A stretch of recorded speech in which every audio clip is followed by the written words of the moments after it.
7 years of bloody battles, you thought you were the master of the battlefield, only to be pierced through the heart by the sword of your most trusted childhood friend just before victory. She snatched the god tier card you risked your life for and laughed in the arms of your enemy. The searing pain of death and the icy chill of betrayal pull you back to the day of your awakening 7 years ago. This time, you are no longer that naive fool. The god tier card, Necrotic Scourge, has been reborn with you, granting you its ultimate talent, infinite firepower. A cooldown for summoning skeletons? A cap on your mana pool? For you, these are things of the past. While others fret over a 5-minute cooldown for a single skeleton, you can casually summon an army of hundreds, even thousands. While they despair at the difficulty of a nightmare dungeon, you lead your legion, a true scourge that leaves nothing but devastation in its wake. Reborn, you no longer need teammates, because you are the army. In this life, you will drown all enemies and traitors in an endless tide of the undead, and make the entire world tremble at your feet. In the dim room, you jolt awake, the excruciating pain of a sword piercing your heart still lingering in your chest. Ha! I've been reborn.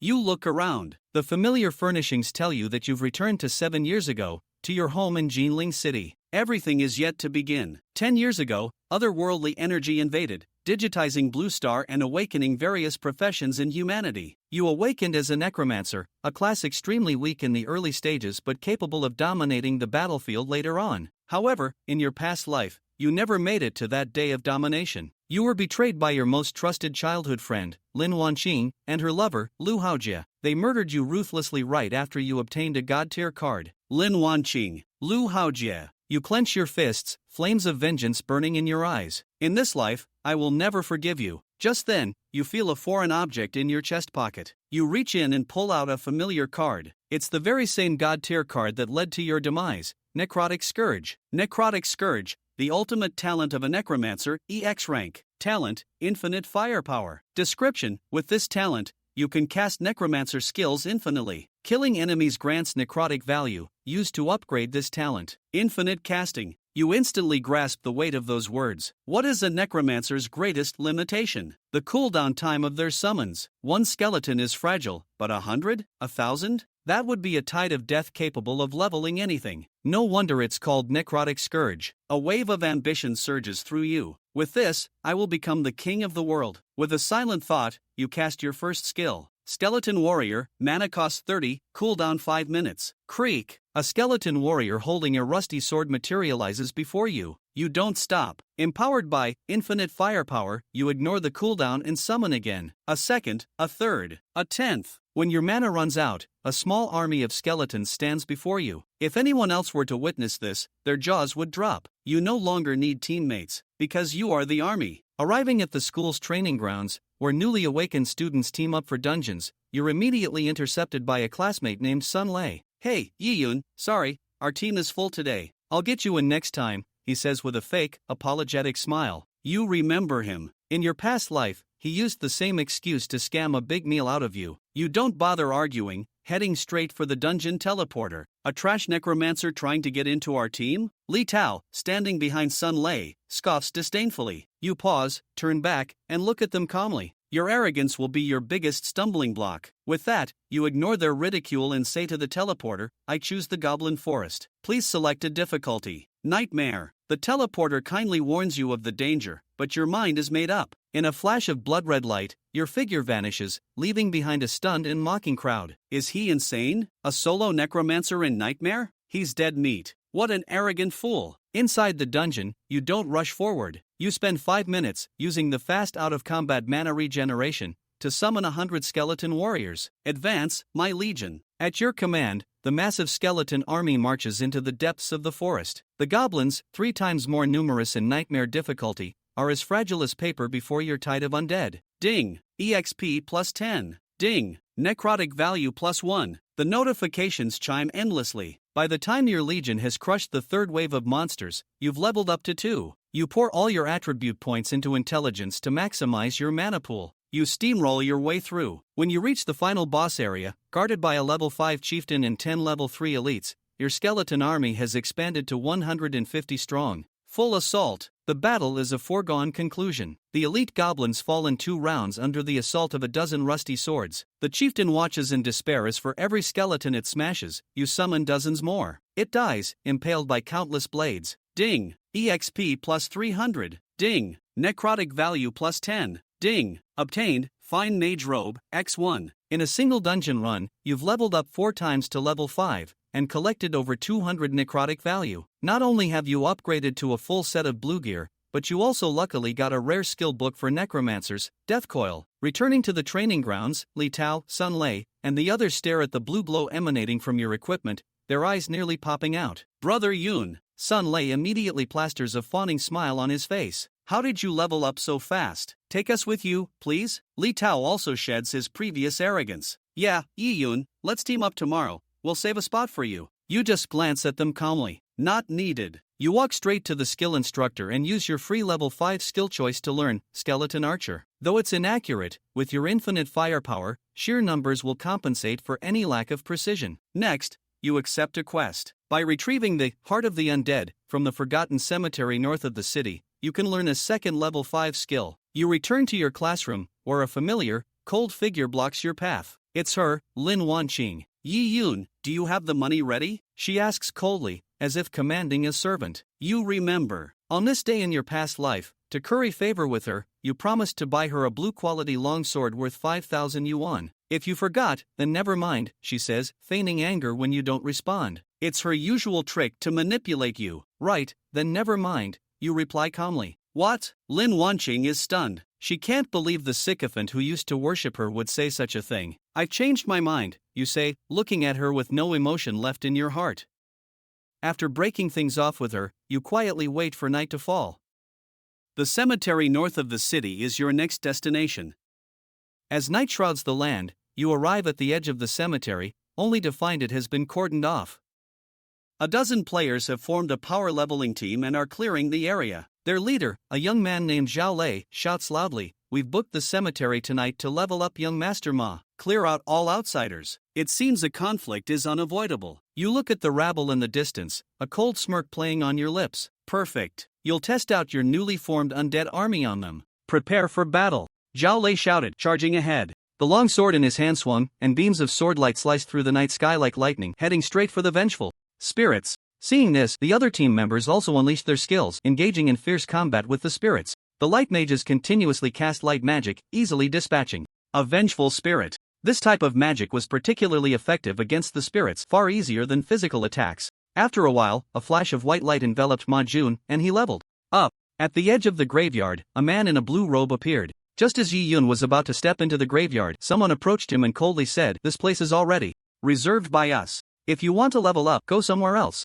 Yi Yun paused, his gaze calmly sweeping over the speaker. It was a burly warrior with a face full of flesh, his eyes revealing a hint of arrogance and disdain. He was one of Zhao Lei's subordinates, named Wang Hu. Reserved? This graveyard isn't your backyard, Yi Yun replied calmly, showing no concern for how many people were with them. Wang Hu's expression darkened, and he was about to step forward when Zhao Lei waved his hand to stop him. Zhao Lei scrutinized Yi Yun sharply, and upon seeing the blue robe and staff, he became a bit more cautious. Having 2 pieces of blue gear meant that the other party was either wealthy or a skilled expert. "This friend, we are from the Money Gang, and this place is reserved by us." Zhao Lei spoke with some caution. "If you are willing to join our Money Gang, we can take you along to farm monsters. If you are unwilling to join, then please leave." They had more than a dozen people here, so they naturally spoke with confidence. Moreover, the Money Gang was a well-known gold farming gang in Jinling City, and hearing this name would surely earn them some respect. So it's the Money Gang. Yi Yun recalled some unpleasant experiences from his previous life. Because it was too difficult for necromancers to level up in the early stages, no one was willing to help, so he had taken out some of his meager savings to hire the Money Gang to lead him in leveling up. The original agreement was to level up for 5 days, gaining 10 levels for a cost of 30,000. In the end, the person only took him for 1 day, leveled him up by 1 level, and then ran off. Later, when he sought out the Money Gang, they refused to acknowledge the matter, claiming there was no signed contract. From then on, Yi Yun realized that the Money Gang bullied the weak and feared the strong, often robbing those without any background and denying any agreements made. Seeing that the other party recognized his gang, Zhao Lei's lips curled into a slight smirk. "If you are willing to join, I can guide you. If not, then leave this place quickly." Yi Yun raised his staff. "You say this is your graveyard?" "Of course." Zhao Lei crossed his arms over his chest. "Good." Yi Yun lifted his staff, the gem atop it glowing with a ghostly green light. "Then let me send you on your way." "Kid, you're asking for death." Zhao Lei finally grasped the meaning behind Yi Yun's words. "Since you want to fight, we won't hold back. Brothers, come over and kill this kid." Today, this place will be your grave. With a command, several nearby who were not engaged with the vengeful spirits rushed over. Ma Jun also shouted among the crowd, "Hurry up and kill that person, don't delay my leveling." Clearly, he didn't regard this person's life at all. Skeleton soldier. Yi Yun pointed his staff forward and a skeleton soldier rose from the ground. Necromancer? Zhao Lei's eyes were filled with contempt. "I thought you were some kind of profession, turns out you're just this kind of trash. Do you think summoning a skeleton soldier can deal with us?" The skeleton soldier's summoning skill could only be cast once every 5 minutes, and the other methods of the necromancer were not particularly powerful either. A few others gathered around, chuckling lightly. Yi Yun paid no attention to them, instead continuously waving his staff. One skeleton soldier after another crawled up from the ground. Creak, creak. In the blink of an eye, 20 skeleton soldiers stood up. At this moment, he did not continue summoning skeleton soldiers but instead waved his staff behind him. Skeleton archers. Creak. A skeleton slowly crawled out from the ground.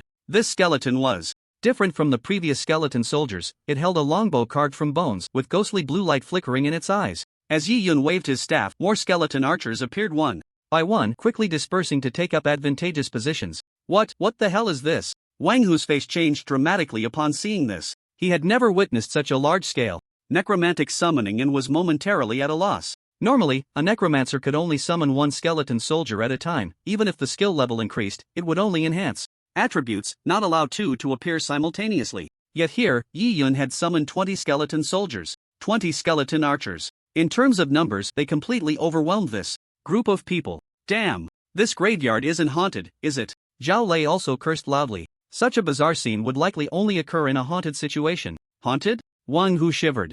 In fear, this guy can't be crawling out of the grave, can he? A powerful humanoid boss? I haven't heard of any necromancer among the bosses. In his view, only a boss could possess such terrifying summoning abilities. Zhao Lei quickly adjusted his mindset and shouted, "Don't panic, this isn't a person, it's a boss. Let's focus fire and take him down." With Zhao Lei's command, the members of the money gang charged towards the skeleton army. Yi Yun pointed his staff forward and a green light erupted from beneath Zhao Lei's feet. Death entanglement. Several crimson vines emerged from the ground, wrapping around his legs and binding him tightly to the ground. No matter how Zhao Lei struggled, he could not break free from the vine's grasp. Fire!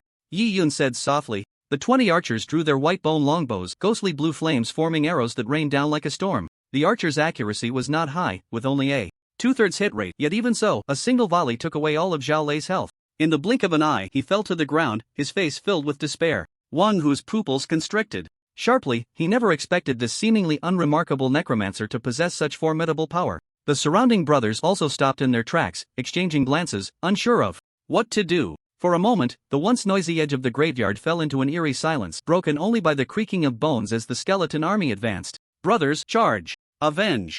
Brother Lei! This summoning must have some limitations, it can't be maintained indefinitely. Wang Hu's roar echoed across the empty graveyard, reigniting his companion's fighting spirit.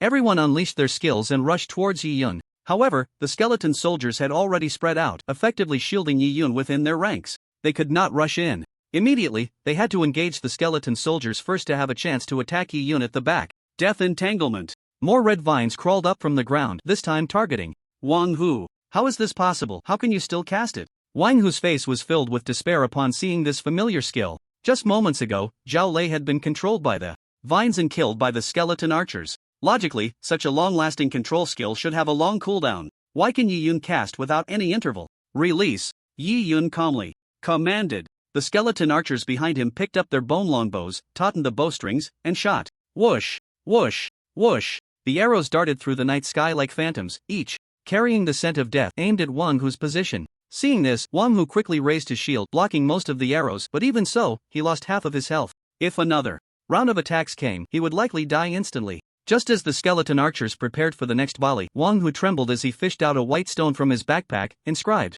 with silver runes. He casually activated it, and the runes on the stone transformed into a beam of light, enveloping his body, and he vanished in place. Yi Yun looked at the stone that had turned to dust. This was a special item, a return stone, which could be activated instantly. It could be used to save one's life in times of danger, but the drop rate for such return stones was low, and not everyone could afford to use them. He merely watched Wang Hu disappear with indifference. Just a small fry, not worth fearing. Yi Yun stood at the center of the skeleton army, his expression cold, as if everything was under his control. With a gentle wave of his staff, each movement was accompanied by new commands, and the skeleton soldiers executed every order with the loyalty of devoted guardians. Death is your destiny. Yi Yun's voice echoed at the edge of the graveyard. At that moment he seemed to embody the true disaster of the undead. As the battle continued, members of the money gang fell one after another, their struggles and wails sounding particularly desolate in the night. Yi Yun felt no pity whatsoever. Because he knew that this world was filled with the rule of the survival of the fittest, only the strong could survive.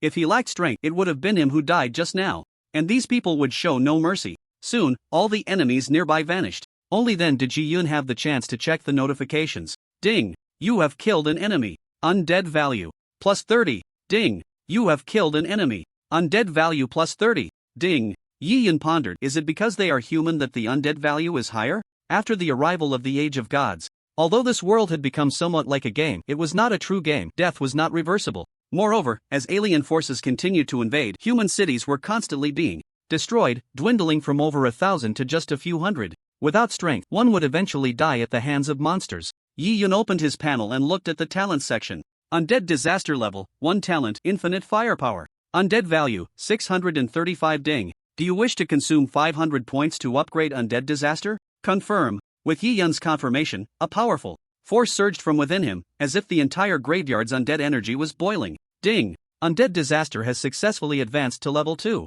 Congratulations, you have gained a new talent, Undead Evolution. Yi Yun looked at the newly acquired ability. Undead Evolution, you can consume undead value to enhance learned undead skills. Enhance undead skills? Yi Yun glanced at the skill section. Currently, he had learned 3 undead skills: Death Entanglement, Skeleton Soldier, and Skeleton Archer. All 3 skills belonged to the undead category. His gaze first swept over the Skeleton Soldier. Skeleton Soldier consumes 200 undead value. Skeleton Archer consumes 100 undead value. Death Entanglement consumes 200 undead value. Yi Yun looked at the remaining 135 undead value and allocated it to the Skeleton Archer. The skill light of the Skeleton Archer flashed and disappeared. Ding! Your Skeleton Archer has been upgraded to level 2. So consuming undead value can directly enhance skill levels. Yi Yun nodded. The strength of a skill is directly related to its level. Like the Skeleton Archers, their shooting accuracy improves correspondingly after leveling up. If they reach the maximum level, they will have at least a 95% hit rate. Skills are divided from level 1 to level 5, and then there is the maximum level. Each level up requires a significant increase in proficiency. Moreover, not every use of a skill grants proficiency. Some people, even after practicing for years, still haven't reached level 5. Some have analyzed that this situation is somewhat related to the latent potential of humans. Although it is not written on the panel, potential truly exists. Skeleton Archer. With a wave of Yi Yun's staff, a new skeleton crawled up from the ground. The white bone longbow in its hands seemed even more resilient, and the arrows it shot were more precise and deadly, as if each arrow contained a deeper breath of death. After exhausting his mana, Yi Yun summoned 10 more skeleton archers, letting them quietly guard nearby. He then sat on the ground, recovering his mana while checking his talents. Undead Catastrophe, level 2 talent, unlimited firepower. Undead Evolution. Description: after acquiring this talent, killing enemies grants undead points, which can be used to enhance the Undead Catastrophe talent and gain new skills. At the current level, after consuming 3,000 undead points, it can be upgraded. Further, undead points, 35 upgrading will require 3,000 points. I just need to find a place with plenty of monsters, and I can gather them quickly. Yi Yun waited for his mana to fully recover, stood up, and summoned 20 skeleton soldiers and 30 skeleton archers. A large group of skeletons marched towards the graveyard, quickly occupying the entire area. Yi Yun stood on a stone, quietly watching the skeleton soldiers kill monsters. Soon, a wraith refreshed. Yi Yun gently waved his staff, and a ghostly light flashed. Dozens of archers drew their bows and shot arrows in one fluid motion. Whoosh! Whoosh! Whoosh! The arrows poured down like a torrential rain. Although their accuracy was not high, their sheer number made up for it. Under the dense barrage, the wraith gradually lost strength, ultimately transforming into a cloud of black smoke that dissipated into the air. The wraith hadn't even seen the world clearly before exploding into a burst of ghostly green light, which Yi Yun absorbed. Ding! You have killed a wraith. Experience plus 30. Ding! You have killed a wraith. Undead points plus 10. The system notification sounded again, and Yi Yun's undead points were replenished once more. Yi Yun looked in the direction where the wraith had disappeared. These monsters are in undead form, so they grant so many undead points. It seems this is a good way to farm undead points. The wraith was a level 7 monster, with relatively low health and some resistance to physical attacks. Soon, another wraith refreshed. The archers focused their fire again, and in an instant, they killed the wraith. Just like that, it was an easy grind for monsters and experience. Jinling City. In the central square, there was a teleportation array. Anyone using a return stone would appear here. Wang Hu stepped out of the teleportation array, patting his chest. With lingering fear. Oh my, I almost died. Who was that person? Wang Hu even suspected that the person was not human at all but a boss invading from another planet. He opened the system panel and looked at the attack notification. Ding! You have been attacked by Death's Lament. Wang Hu frowned. Death's Lament, that's a player's nickname. He's a person, not a boss. How is that possible? After being attacked, the opponent's nickname can be displayed. Each awakened person can choose a nickname once with the requirement that it cannot be duplicated. However, this notification only shows the nickname and does not reveal the opponent's level. I haven't heard of this player before. Logically, someone this powerful should be quite famous. Could it be that he is a newly emerged player? Impossible. Absolutely impossible. Wang Hu wandered in the square filled with confusion and unease, recalling the heart-stopping battle just moments ago. The player known as Death Scourge had appeared like a ghost, and a single round of attacks had nearly cost him his life. The massive undead army, along with the casually unleashed tentacle skills, left him in unprecedented shock. He looked around, hoping to gather some clues about Death Scourge from other players, but it seemed no one had ever heard that name. By the way, what about the other teammates? Did anyone manage to escape? Opening his friend list, he saw that all the teammates he had been leveling up with were in gray offline status. A sense of indescribable fear welled up within him. They're dead, they all died. I'm the only one who managed to escape. It seems I need to report this to the guild leader quickly. So many people had died this time, it was no small matter. Moreover, the player they had been leveling with was not an insignificant character, having a notable background in Jinling City. Now that something had happened in their team, it could lead to big trouble. The headquarters of the Money Gang was located in a building in the city center. Wang Hu took the elevator straight to the 10th floor, arriving at the innermost conference room. Standing at the door, he adjusted his emotions before gently knocking. Knock, knock, knock. A deep voice from inside responded, "Come in." Wang Hu pushed the door open and saw the room filled with swirling smoke. Several men in black trenchcoats gathered around a long table, each face marked with seriousness. In the center of the room, a middle-aged man dressed in an expensive suit, holding a cigar and with sharp eyes, was reviewing documents in his hand. He was Li Zhentian, the leader of the Money Gang. Wang Hu quickly walked to the table, respectfully bowed, and then spoke urgently. "Leader, something has happened. The player we were leveling with earlier was attacked by an unknown force during training, and I'm the only one who escaped. The others, all sacrificed." Upon hearing this, Li Zhentian paused his pen, looked up at Wang Hu, and a glint of cold light flashed in his eyes. "Unknown force? Do you know who they are?" Wang Hu shook his head, recalling the terrifying scene, still feeling shaken. "I'm not sure, but their strength is incredibly powerful. Their nickname is Death Scourge, leading a massive undead army, like a demon crawling out of hell." Li Zhentian pondered for a moment, his brows tightly furrowed. "One person, leading an undead army. Are you sure you're not mistaken? It's known that an undead mage can summon at most one skeleton soldier at a time, and the summoning interval is too long to form a large army." Wang Hu nodded. "That person came to the graveyard wanting to contest the territory we occupied, which led to a conflict. As a result, in just a moment, that person summoned over 20 skeleton soldiers, over 20 skeleton archers. Our team only had a little over 10 people, and we were quickly wiped out by those archers." After listening to Wang Hu's account, Li Zhentian's expression grew darker. He slowly stood up, pacing around the long table, the smoke from his cigar swirling around him, adding an air of mystery and pressure. "Death Scourge. I've never heard that name before. But such a powerful undead mage cannot be an unknown figure. Why did he suddenly appear in Jinling City, and why did he target you?" Li Zhentian asked in a deep voice, his gaze piercing as if he could see into one's heart. Wang Hu lowered his head, his voice trembling slightly. "I don't know, leader. But I feel like he seems to be after that player. That player has a special identity. We didn't expect that hiring us to level up would lead to such a disaster." Li Zhentian stopped in his tracks, staring at Wang Hu, a complex emotion flashing in his eyes. "Special identity? Tell me more." Wang Hu swallowed hard and cautiously said, "That player is the son of the Ma group named Ma Jun. He just awakened his profession not long ago and planned to find someone to lead him in leveling up before taking the college entrance exam. But then, Li Zhentian's gaze instantly deepened as he lightly tapped the table, seemingly weighing this sudden news. The Ma Group, a commercial empire with a high status in Jinling City, has an influence that cannot be underestimated. Ma Jun, as one of the heirs of the Ma Group, naturally has a significant status." "Ma Jun," Li Zhentian murmured, then turned to Wang Hu. "Are you sure the Death Scourge was aimed at Ma Jun?" Wang Hu nodded vigorously, fear and uncertainty filling his eyes. "Yes, boss. Although I don't have direct evidence, his sudden appearance in that situation, coupled with his outrageous strength and the fact that he directly attacked us, makes it hard not to suspect his motives. In his view, why would a necromancer of that level go to a small place like the Northern Cemetery? The purpose was definitely not to kill monsters for leveling but to eliminate someone in the team. The Ma Group has built It's commercial empire over the years, and their methods are certainly not clean. It's normal to have provoked some people. Therefore, the necromancer's target is most likely Ma Junli. Jintian pondered for a moment, then waved his hand. You can go rest for now. I will make arrangements for this matter. Remember, do not leak a word about today's events, or else. Wang Hu quickly nodded in agreement and turned to leave the conference room, his heart filled with mixed emotions. He knew that although he had narrowly escaped, the days ahead would likely not be easy. Li Jintian turned to a bespectacled man. Death's Dirge. I've never heard that name before. Lu Feiyu, you need to investigate immediately. Make sure to uncover the details of Death's Dirge. At the same time, notify all the members currently on missions to be cautious and avoid unnecessary conflicts. Upon hearing this, Lu Feiyu immediately stood up and adjusted his glasses. Yes, boss, I will start investigating this matter right away. He turned and walked to a high-end computer in the corner of the room, his fingers flying over the keyboard as data surged on the screen like a tide. Meanwhile, Li Jintian paced back and forth in the room, his brow furrowed. The status of Ma Jun, the son of the Ma group in Jinling City, is significant. If he encounters any mishap, it will surely cause a huge uproar. If this really is aimed at Ma Jun, then the motives behind it are worth pondering.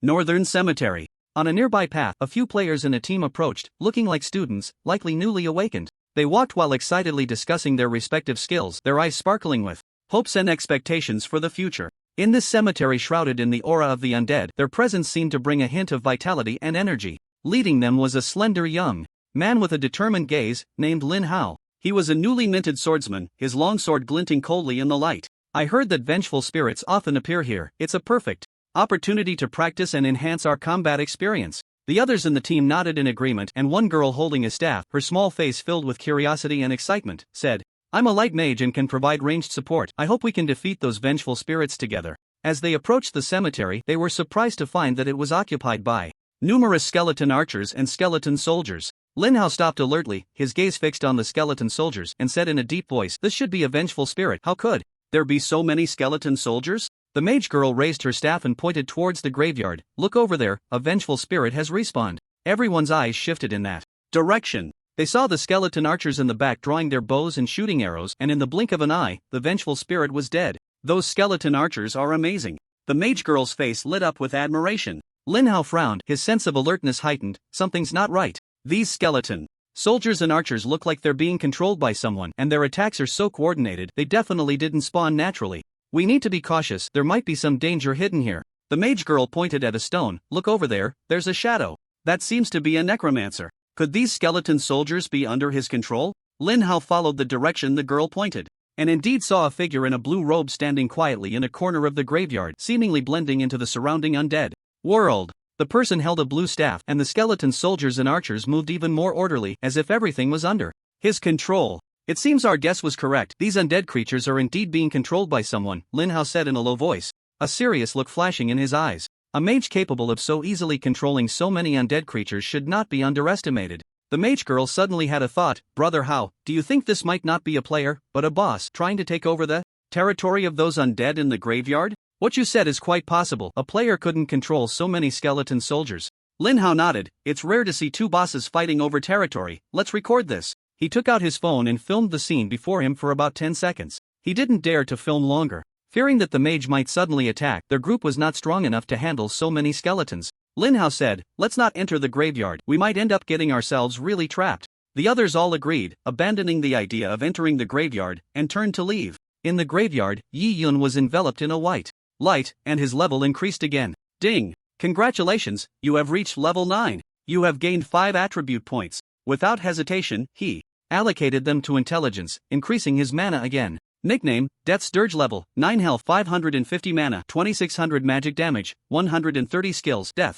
Entanglement, level 1, Skeleton Soldier, level 2, Skeleton Archer, level 2, Undead value, 2135. The undead hearts required for the quest had long since dropped, with a certain probability of being obtained by killing vengeful spirits. Yi Yun noticed that the vengeful spirits here provided a lot of undead value, so he stayed here to farm them. Each vengeful spirit killed gave him 10 points, and after a few hours, he had accumulated over 2,000 points. Yi Yun activated the Skeleton Archer skill. Ding! Do you want to consume 200 undead value to upgrade the Skeleton Archer skill? Yes. A flash of white light passed, and the skill leveled up. Ding! Congratulations, your Skeleton Archer has been upgraded to level 3. Do you want to consume 300 undead value to upgrade to level 4? Confirm. Ding! Congratulations, your skeleton archer has been upgraded to level 4. Do you want to consume 400 undead value to upgrade to level 5? Confirm. Ding. Congratulations, your skeleton archer has been upgraded to level 5. Do you want to consume 500 undead value to upgrade to max level?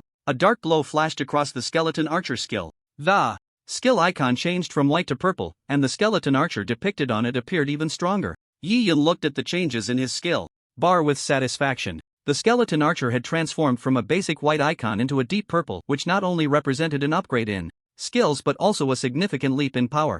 In his previous life, he had practiced for 5 years before the proficiency of the skeleton archer met the requirements for leveling up to max. In this life, it only took him a day to reach max level. It must be said that the undead plague was a talent specifically designed for necromancers. Skeleton archer, max. Effect, summons a skeleton with exceptional archery skills, capable of precise strikes against enemies. Mana cost 30. Cooldown 3 minutes. With a wave of his staff, a max-level skeleton soldier rose from the ground. Creak. The movements of the skeleton soldier appeared smoother, and the sound of bones rubbing against each other was crisper, as if it contained greater strength. Moreover, they were noticeably taller, looking much more robust. The long bow in his hand had also changed from its initial white to a pale red, resembling something forged from blood. As a seasoned necromancer, Yi Yun naturally knew how powerful a max-level skeleton archer could be. Its overall combat power was definitely about 5 times stronger than a level 1. The hit rate was as high as 95%, making it almost guaranteed to hit its target. Summoning such a group of precise archers in battle was undoubtedly a devastating weapon on the battlefield. With 635 points of undead value remaining, Yi Yun allocated them to the skeleton soldiers, directly leveling them up to level 4. After the level increase, these skeleton soldiers had significantly improved in defense and health. They could serve to protect Yi Yun on the battlefield, making them well worth nurturing. He continued to farm the wraiths. Just then, a strong wave of undead energy suddenly emanated from deep within the graveyard, as if something was awakening. As the fluctuations grew stronger, the atmosphere became exceptionally oppressive, as if the very air had solidified. Yi Yun remained completely calm, continuously waving his staff, summoning max-level skeleton archers to his side. 30, 50, 80. In the blink of an eye, the open space was filled with skeleton archers. Suddenly, a chilling wind swept through, carrying a heart-stopping aura. Yi Yun looked up to see a massive shadow coalescing deep within the graveyard. Wraith King. It seems that the recent slaughter of wraiths triggered the conditions to awaken it. Wraith King, leader level 15 description. It is a collective of resentment possessing the power to control numerous wraiths, and is the most powerful entity in this graveyard. Its eyes are like deep black holes, devouring all surrounding light. Surrounded by a thick aura of death that sends chills down one's spine. Even a small team would not dare to attack recklessly upon encountering a leader of this level. They would instead find a way to retreat. Come on, let me see your strength. Yi Yun suddenly swung his staff down, and nearly 400 archers drew their bows, rapidly condensing ghostly blue arrows. Whoosh, whoosh, whoosh. The rain of arrows poured down like a torrential storm, targeting the massive Wraith King. The air was thick with the scent of death and destruction. Each arrow contained a moderate amount of power, but in such numbers, they were enough to change the tide of battle. The Wraith King, being so large, found its size to be a disadvantage, practically becoming a live target for the archers. Even the lower-level archers could easily hit it. The Wraith King let out a deafening roar, and a flicker of anger and disdain flashed in its black hole-like eyes. It swung its arms, and the surrounding wraiths seemed to be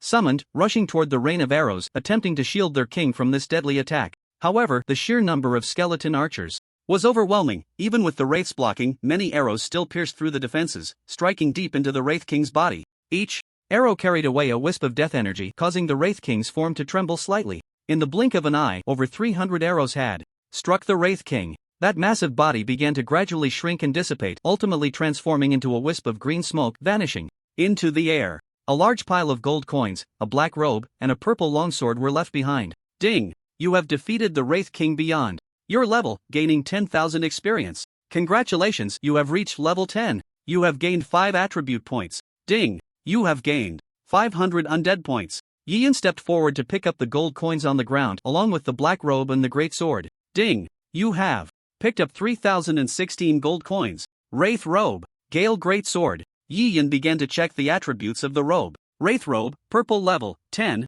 undead mage. Effect, defense plus 20, magic defense plus 100, mana plus 1000, mana recovery speed plus 20%. Special effect, when worn, surrounding undead creatures attack power plus 10%. This robe can enhance mana and recovery effects, and it can also strengthen summon undead creatures. Not bad. Yi Yun directly put on the robe. The black robe brought him a sense of mystery, like an evil mage emerging from the darkness, instilling fear in others. Especially with the purple quality, it added a touch of authority. For him, the mana value and recovery effect were far more useful than other attributes. The purple robe was indeed quite rare. Just this one piece could be sold for several thousand gold coins, and when he no longer needed it in the future, he could consider selling it. He then turned his attention to the great sword. Gale Greatsword, purple level 10, melee. Class. Effect, attack plus 150. Critical hit rate plus 5%. Attack speed plus 10%. Special effect, when used, there is a 10% chance to trigger Gale/dealing extra damage to enemies.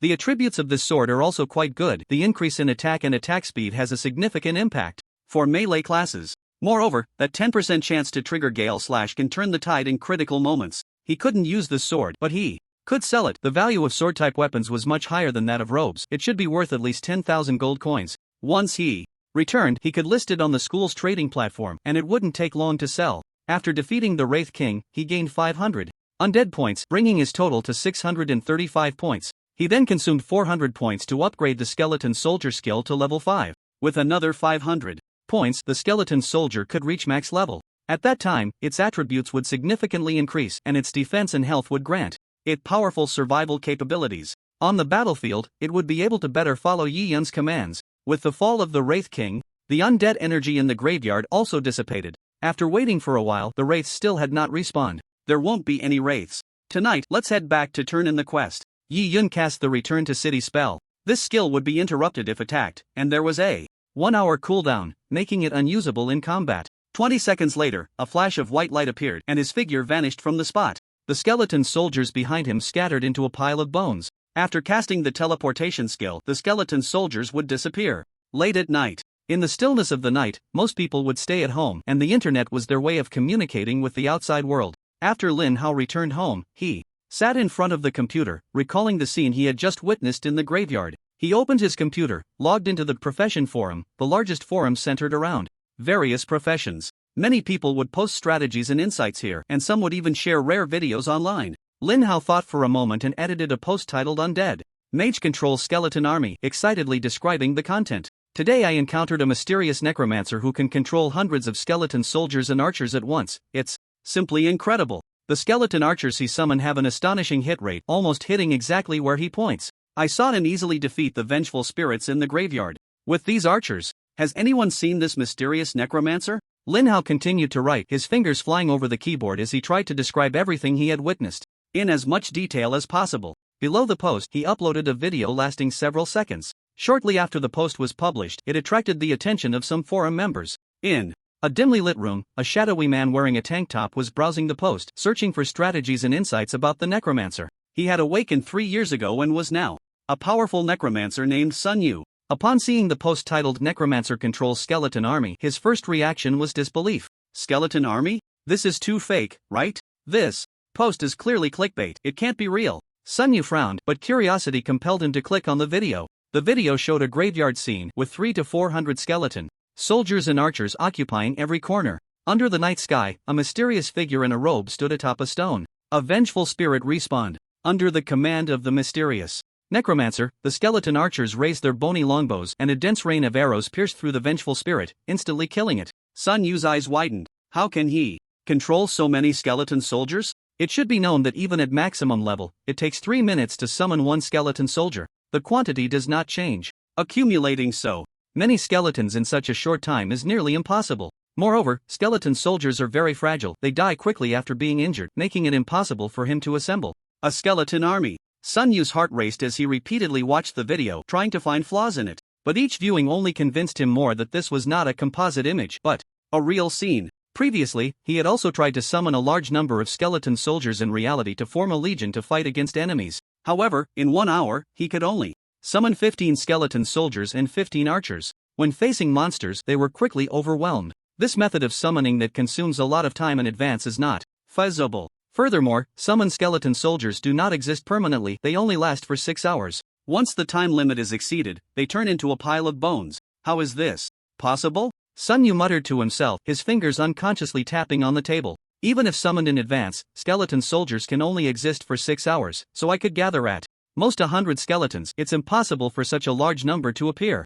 Sun Yu quickly rewatched the video, not missing any details. The necromancer in the video, the skill in controlling the skeleton archers, and the vast army of skeletons all left him in shock. This skill, this control, is definitely not something an ordinary necromancer can achieve. He thought to himself, his fingers unconsciously tapping on the keyboard as he began to reply to the poster, are you sure this is what you saw with your own eyes? This control is astonishing. I've never seen anyone manipulate a skeleton army like this. If this is true, then this necromancer must have some special skills or equipment. He needs to find a way to locate this person. Sun Yu's reply quickly caught Lin Hao's attention. Lin Hao swiftly responded, absolutely real, I saw it with my own eyes. The scene was so shocking, it was just like something out of a movie. Sun Yu asked, poster, do you have this mage's contact information? Lin Hao replied helplessly, I just took a glance from a distance, I didn't dare to approach him. Moreover, I feel that this necromancer doesn't seem human but rather some powerful undead boss. Sun Yu thought carefully and indeed felt there was a possibility. This should be a boss. Normal players can't be this strong. Those top-tier necromancers can't possibly spawn monsters in this graveyard.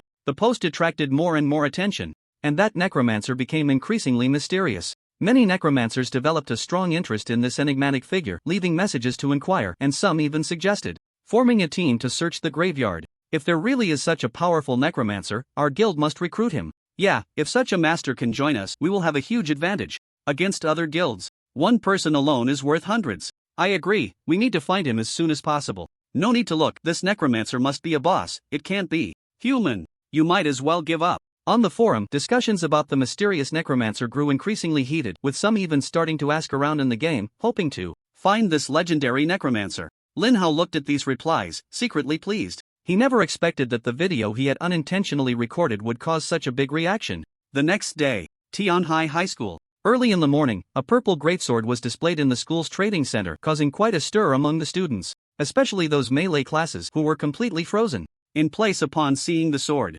Many declared they must buy this sword. The attributes of this sword are too strong, 150 attack points, if I buy it, my attack power will soar to 300, and it has a chance to trigger the Gale Slash effect, which is a deadly weapon in PK. Stop dreaming, this sword costs 10,000 gold coins. How can we poor students afford that much? The students were buzzing with excitement, all filled with desire for the purple greatsword, while also curious about who had put it up for consignment. Who is so lucky to have dropped this greatsword? What a pity, I can't see the username, otherwise, I would go and cling to this person's leg. Look at you, with that ugly face, looking like a sweet potato, and you want to cling to someone? Stop dreaming. Just as everyone was discussing, a girl in red light armor, with a high ponytail and an elegant appearance, walked into the trading center with a light step. Her name was Su Qing, the recognized school beauty of Tianhai High School and also a hidden class holder. Su Qing's gaze swept across the display screen and finally landed on the purple greatsword, her eyes flashing with surprise and desire. She walked slowly towards the display stand of the purple greatsword, and the surrounding students automatically made way for her, with the male classmates casting admiring glances. Look, the school beauty is here. Wow, Su Qing looks so beautiful in light armor, her figure is amazing. If only I could win Su Qing's favor. You can. Forget it, I heard Su Qing comes from a well-off family and ordinary people can't catch her eye. Su Qing ignored the discussions around her, focusing intently on the sword's attributes. When she saw the Gale Slash special effect, a slight smile appeared on her lips, clearly showing her great interest in the sword. This sword is perfect for me, I must buy it. Su Qing's voice was crisp and pleasant, echoing in the trading center. Upon hearing this, everyone was momentarily stunned, and then the discussions erupted again. 10,000 gold coins is undoubtedly a huge sum for an ordinary student, and the fact that Su Qing casually intends to buy it raises more speculation about her identity and strength. Su Qing, are you sure you want to buy this sword? It costs 10,000 gold coins, her friend Wu Xiaoyu asked worriedly. Su Qing smiled slightly and confidently replied, this sword is very important to me, I must have it. After saying that, she left the trading center, found a secluded corner, and picked up her phone to make a call. Hello, Dad. I found a purple weapon, the Gale Greatsword, and its attributes are perfect for me. I need 10,000 gold coins. On the other end of the line, a calm and powerful voice responded, Qing, where did you see this purple weapon? After the annual awakening ceremony, low-level equipment became highly sought after, especially high-quality purple weapons, which are rare throughout Jinling City. It's at our school's trading center, consigned by an anonymous player. Su Qing patiently explained, her eyes sparkling with desire for the purple greatsword. There was a moment of silence on the other end, as if her father was considering the value of the transaction. But soon, Su Qing's father gave a positive response. Alright, Dad supports you. I'll have the butler transfer the gold coins to you. Su Qing felt warmth in her heart and gratefully said, thank you, Dad. By the way, do you know what level of boss is required to drop a purple weapon of this level? The The voice on the other end spoke again. The drop rate for a level 10 purple weapon is very low. It should require a level 15 boss to have a chance of dropping. And it has to be a higher level kill. Higher level kills significantly affect the drop rate, making it easier to obtain rare weapons. If the player's level is higher than the monsters, they might only get a blue item. At most, higher level kill. Su Cheng naturally knew what that represented, especially when it came to killing a boss. The difficulty would be even greater. Which classmate could it be who can kill a boss at a higher level? At this moment, her curiosity about that classmate grew stronger. When the trade happens, let me see who he really is. The school's trading center only displays the names and attributes of the weapons. When someone is willing to buy, the weapon's owner is notified for a face-to-face transaction. Tianhai High School, Class 3, Year 3. In the classroom, several students sat in the back row, discussing the upcoming Wild Wolf Plain dungeon. Among them was a handsome boy named Zhou Chen, who awakened a rare profession, the Radiant Shield Warrior. He looked over at the class beauty, Lin Wanqing. Wanqing, if you buy that blue greatsword, combined with my defense, we can definitely clear the Wild Wolf Plain. Lin Wanqing's expression turned a bit ugly. I haven't bought that sword yet. Zhou Chen was taken aback. Didn't you say that Yi Yun was giving you a blue greatsword? He didn't suddenly back out, did he? Lin Wanqing's face turned pale at the thought of Yi Yun. They had both agreed that Yi Yun would give her 500 gold coins to buy that blue greatsword. Who would have thought that Yi Yun, who usually obeyed her every wish, would suddenly change his mind and back out? Zhou Chen also sneered a few times, his words filled with disdain for Yi Yun. That guy Yi Yun, I've always thought he was unreliable. He sticks to you all day, saying he wants to protect you and take care of you, yet he won't even buy you a sword. He definitely doesn't care about you. It's best to cut ties with someone like that as soon as possible. Lin Wanqing bit her red lip and quickly distanced herself from Yi Yun. You mustn't misunderstand, there's nothing between me and Yi Yun. I'm just a bit closer to him, but I only see him as a friend, nothing more. That blue greatsword was something he insisted on giving me. I didn't want it in the first place, so it's just as well if he doesn't give it. When Zhou Chen heard this, he felt a surge of joy in his heart. He had long been fond of Lin Wanqing, but she had always used her studies as an excuse, leaving them with little opportunity. Now, with this situation, he could improve their relationship, and wouldn't they be able to be together openly in the future? Someone like Yi Yun isn't worth your time. He's just a necromancer with no future, completely unreliable. As for that great sword you want, I'll give it to you. Lin Wanqing knew that Zhou Chen came from a wealthy family and was generous. Hearing his words, she felt delighted but pretended to hesitate. Chen, that sword is very expensive. I'd rather find a way to get it myself.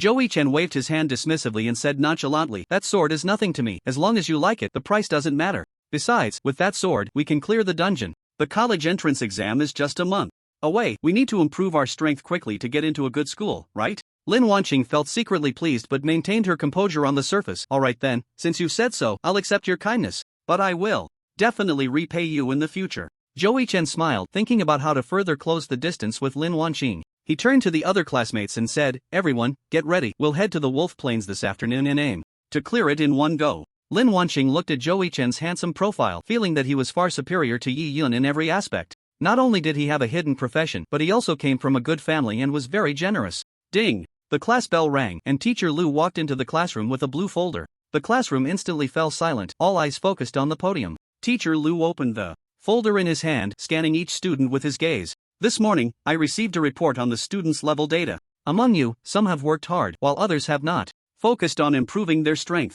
Upon hearing this, some students immediately became nervous. After awakening, students would receive a Divine Era wristband, and their data would be linked to the school's database, updated every morning at 6 o'clock. First, I want to commend classmate Miao Shuiyin. Teacher Lu's voice echoed in the classroom, drawing everyone's attention to the girl sitting in the corner. Miao Shuiyin, you've gone from level 1 to level 5 in just 3 days. Such progress is rare in our class and even in the entire grade. Your effort and perseverance are a model for all of us to learn from. Miao Shuiyin was slightly taken aback, then a blush spread across her face, not expecting her progress to be publicly praised by the teacher. Surrounding classmates cast envious and admiring glances, making her feel both shy and motivated. However, Teacher Lu's tone suddenly shifted, becoming serious. Some students seem not to have focused on improving their strength, such as Wu Bo and Sun Hai, whose levels are still at 1.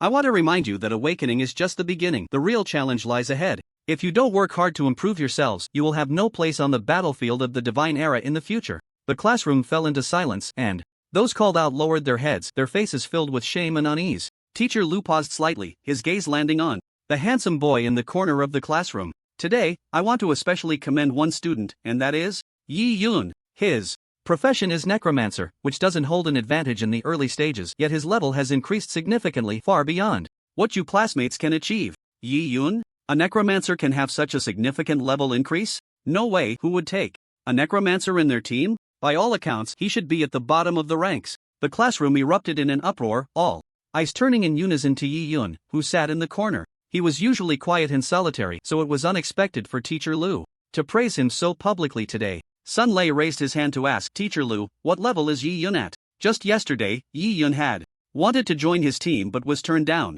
Yi Yun has currently reached level 10. Teacher Lu's voice echoed in the classroom, like a stone thrown into a lake, creating ripples. 10? A chorus of gasps filled the room as students looked at Yi Yun in disbelief. It was known that even those with popular professions and abundant resources found it hard to reach such a high level. In a short time, Yi Yun sat in the corner of the classroom, his expression still calm and unperturbed, as if all this praise had nothing to do with him. Teacher Lu, is that true? How did Yi Yun? How did he do it? Sun Lei's voice carried a mix of shock and reluctance. He never imagined that the usually inconspicuous Yi Yun had surpassed him in levels, and not just by 1 or 2 levels, but a full 6. It was hard to believe that just yesterday Yi Yun was a level 1 novice and now he had jumped to level 10.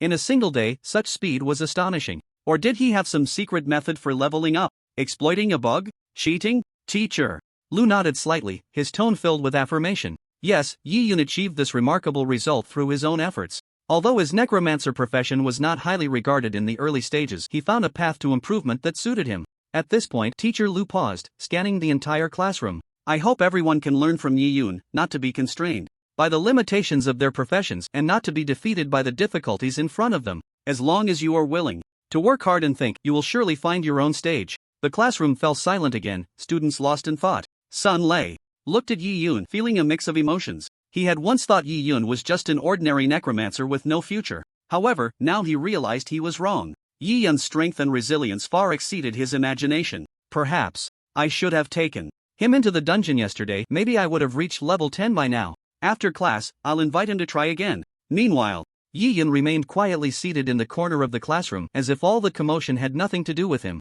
His only goal was to keep moving forward in the age of gods and become a true necromantic disaster. Teacher Lu's gaze swept across the room. Again, besides our classmate Yi Yun, there are also students from other classes who have surpassed level 10, especially Su Cheng from class 1, who has already reached level 12. As soon as this was said, another wave of excitement surged through the classroom. Su Cheng, that name shone like a brilliant star in the hearts of her classmates, not only because of her beauty but also due to her incredible strength and relentless effort. Now, hearing that she had reached level 12, many students felt a sense of shock. Su Cheng is truly the pride of our grade. Yes, she's not only beautiful but also so powerful, it's really impressive. The Wind Blade Swordsman profession levels up so fast. If only I had a hidden profession too. Teacher Lu observed the students' reactions and continued. Su Cheng's progress is evident to all. She not only works hard herself but also often helps other classmates. This spirit is something we should all learn from. Upon hearing this, the students nodded in agreement. Before her awakening, her academic achievements were excellent, consistently ranking in the top 3 of her class, never falling behind in any exam. After a while, the class bell rang, signaling the end of the morning session. Just as Yi Yun was about to leave the classroom, a small figure blocked her way. Sun Lei, with a grin on his face, said, Yi Yun, today Tao Ji's team has an open slot. Why don't you join us? Teaming up will definitely help us level up faster. Yi Yun, with her hands in her pockets, replied coolly. Not interested. Sun Lei awkwardly scratched his head and quickly lowered his tone. Yesterday, I was blind and didn't see your potential. After Teacher Lu praised you today, I realized what I missed. We're classmates, helping each other is the right thing to do. Besides, your necromancer might just work wonders in our team. Yi Yun's voice was devoid of any emotion. I prefer to act alone. Sun Lei clearly didn't expect Yi Yun to refuse so decisively. He had already lowered his stance quite a bit. Yi Yun, don't be like this. I know I was wrong yesterday, but give me a chance to show you how powerful teamwork can be. Yi Yun looked up. Don't block the way, I have things to do. You. Sun Lei's face stiffened at her response and he had no choice but to step aside, clearing the path between the desks. Yi Yun, with her hands still in her pockets, leisurely walked out the door. Suddenly, her phone vibrated. She took it out to see a message from the trading center. The message was simple. The equipment you displayed has been purchased. The buyer requests to trade on the playground. So soon someone wants it? Maybe it's her. Yi Yun thought to herself, tapping her fingers on the phone screen, replying with a simple okay before turning towards the playground. The playground was bustling with noise, students either discussing game strategies in small groups or practicing skills alone. Yi Yun weaved through the crowd, scanning her surroundings for the buyer's figure. Trading Center. Lin Wanqing arrived here with Zhou Chen to purchase the level 1 blue greatsword. Lin Wanqing looked up at the electronic screen. In the center of the screen, in the most eye-catching position, was a silver greatsword. The blade shimmered with a faint cold light, as if it could cut through space. Gale Greatsword, a level 10 purple weapon. Lin Wanqing's gaze was fixed on the long sword, her eyes sparkling with desire. This sword is so cool. If I could use it, my strength would definitely increase a lot. The blue weapon she bought was worth only 500 gold coins, which paled in comparison to this sword. Zhou Chen noticed Lin Wanqing's gaze and smiled gently. Wanqing, you have good taste. This Gale Greatsword is indeed an exceptional piece of equipment, but its level requirement is quite high. You can't use it yet. Lin Wanqing felt a bit disappointed but quickly perked up. That's okay, one day I'll reach that level. Who put this sword up here? Not sure, it should be from the strongest students in the school. Although Zhou Chen considered himself extraordinary, he was aware of the gap between him and those with hidden professions. Lin Wanqing nodded lightly, fantasizing about how great it would be to have such a powerful ally. Zhou Chen also noticed Lin Wanqing's fondness for the sword, but its price was daunting. 10,000 gold coins, equivalent to 100,000 yuan. Even though his family was well off, it wouldn't be easy to come up with that amount. The student selling the blue greatsword is here. I'll trade with him first. Zhou Chen opened the trading window with that student, placed 500 gold coins, and successfully bought the sword. Wanqing, here you go. Lin Wanqing took the blue greatsword, her heart filled with joy. Although it can't compare to that dazzling Gale greatsword, it is already a great help for her at the moment. Zhou Chen looked at Lin Wanqing's satisfied smile and seized the opportunity. Wanqing, after we finish the dungeon, let's go to a private cinema. I know a very quiet one. Alright. Lin Wanqing glanced at the sword in her hand, not wanting to refuse directly, but you mustn't get carried away. Zhou Chen grinned mischievously. Don't worry, when we go to the cinema, we'll just watch a movie and do nothing else. Just as the two were talking, a figure appeared in the trading center. Yi Yun saw Lin Wanqing and his gaze swept over the sword, which was the one he had promised to give her. Before, he knew Lin Wanqing's true nature better than anyone else after their interactions in the previous life. She liked to climb the social ladder, and her heart was as ruthless as a viper. For the sake of profit, she could even kill her own man with her own hands. Yi Yun, you're here. Zhou Chen turned around and saw Yi Yun beside him. Yeah, I'm here to sell some equipment. Yi Yun replied. Zhou Chen noticed Yi Yun's gaze and proudly held the sword up in front of him, boasting, this sword is for Wanqing. She's about to go to the Wolf Plains with me. Yi Yun said, then congratulations to you both. After Lin Wanqing received the sword, she immediately equipped it, and her cold and proud demeanor combined with the sword made her look strikingly heroic. She swung the great sword a few times, seemingly showing off intentionally in front of Yi Yun. Yi Yun watched Lin Wanqing's actions, but his heart remained unfazed. He knew that this sword was merely a temporary tool for Lin Wanqing to show off, and her relationship with Zhou Chen probably wouldn't last long. Yi Yun, you're a necromancer. Can you find a team to take you? Do you want us to take you along? Zhou Chen provocatively asked, trying to belittle Yi Yun in front of Lin Wanqing. Yi Yun glanced at Zhou Chen's face, which gave him an annoying feeling no matter how he looked at it. No need, I can kill monsters alone, and no one will share experience with me, which is just fine. In the city, there are rules in place. Students cannot fight each other, or they will be expelled by the enforcers. Once they become professionals, everyone's abilities become extraordinary, and if people frequently fought in school, order would have long been chaotic. Zhou Chen's smile instantly froze upon hearing this. He had intended to tease Yi Yun but didn't expect him to refuse so decisively. A necromancer is just an unpopular profession. What can you do alone? A stunning figure appeared in the trading center, her red light armor and tall stature immediately attracting the attention of many men. Zhou Chen turned to look, and it was their school's goddess, Su Cheng. Not only was she exceptionally beautiful, but she was also one of the top performers in class, the dream girl of many boys. Su Cheng's appearance made the already tense atmosphere even more delicate. Zhou Chen immediately put on a gentlemanly demeanor and walked over to Su Cheng with a smile. Su Cheng, you're here at the trading center too? Are you here to buy equipment? Su Cheng nodded slightly in response. Yeah, I'm interested in that purple great sword. Zhou Chen was momentarily surprised but quickly regained his refined smile. Oh, the Gale greatsword? That's indeed a good choice, but it's not cheap. Su Cheng confidently replied, price is not an issue.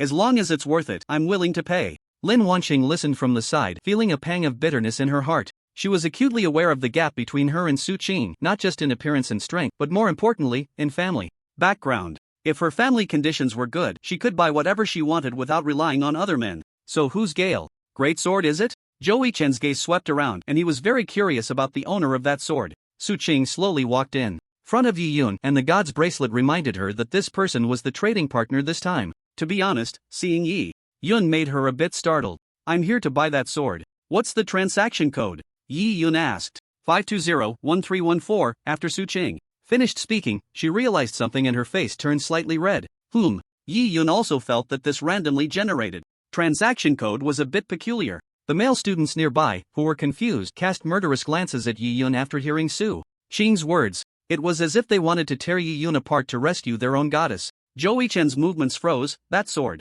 belongs to Yi Yun, it can't be. That was a purple great sword, a level 10 equipment which could only drop from a boss at least level 10 or higher. A necromancer capable of killing such a high-level boss? It seemed impossible from any angle. Yi Yun ignored the gazes of others, skillfully opened the trading interface, confirmed the other party's gold was correct, and completed the transaction. The Gale Greatsword instantly disappeared from the virtual shelf and appeared in Su Qing's backpack. Thank you, Su Qing said softly, her eyes showing a bit more recognition of Yi Yun's strength. Then, she took out the great sword. Su Qing gently waved the Gale Greatsword in her hand, and the wind swirled around, slicing through the air. The speed of drawing the sword increased significantly. It was as if this purple greatsword was tailor-made for her. The classmates nearby gasped in amazement upon seeing the sword. Oh my god, it really is the Gale Greatsword. It actually belongs to Yi Yun. A necromancer can kill bosses? It can't be that strong. Selling a sword for 10,000 gold, he's going to get rich. These classmates were all envious. Yi Yun, you. Zhou Yichen's voice was mixed with disbelief and jealousy. He never expected that the Yi Yun, who he always thought was weak, could possess such a precious piece of equipment and even attract the attention of the school goddess. Su Qing. Lin Wanqing's gaze fell on the Gale Greatsword in Su Qing's hand, then glanced at her own blue greatsword. The difference between the two was too great. The joy of just obtaining her sword was instantly diluted. Over the years, she had never accepted Yi Yun's pursuit because she knew very well what she needed. What she needed was a capable man who could provide her with more help. In her eyes, Yi Yun was too ordinary, an orphan without parents, and during the awakening ceremony, he didn't awaken a potential profession. Therefore, she looked down on Yi Yun even more. If it weren't for Yi Yun being willing to spend money on her, she would have cut off all contact with him long ago. This time, Zhou Yichen gave her the blue great sword, intending to completely sever ties with Yi Yun, but who would have thought Yi Yun suddenly rose to prominence? That Gale Greatsword was not something that could be easily dropped. One had to be very strong to have a chance. Lin Wanqing thought a lot in an instant. Su Qing put away the Gale Greatsword, her eyes flickering with curiosity and admiration for Yi Yun. During class earlier, she had also heard that Yi Yun had leveled up to level 10. A necromancer at this stage, with such a fast leveling speed, must have some special ability of his own. Yi Yun, how did you get this sword? Su Qing looked at Yi Yun, her eyes shining with a strange light. Yi Yun casually replied, it dropped from a monster. Su Qing also knew that asking more wouldn't yield specific information. Yi Yun, your strength is truly impressive. If you ever need help in the future, just let me know. Yi Yun responded lightly, if I need it, I will. Su Qing suddenly thought of something and invited, I found a dungeon scroll yesterday that can open a dungeon instance. Are you interested? Here, there are several ways to open an instance. The first is through the instance teleporter, which everyone can access, but the rewards are average, making it difficult to obtain high-level equipment, and the experience gained is not much. The second way is to defeat a boss, which drops instance scrolls. The difficulty is high, but the drop rate is also very good. Overall, the rewards are much higher than those from public instances.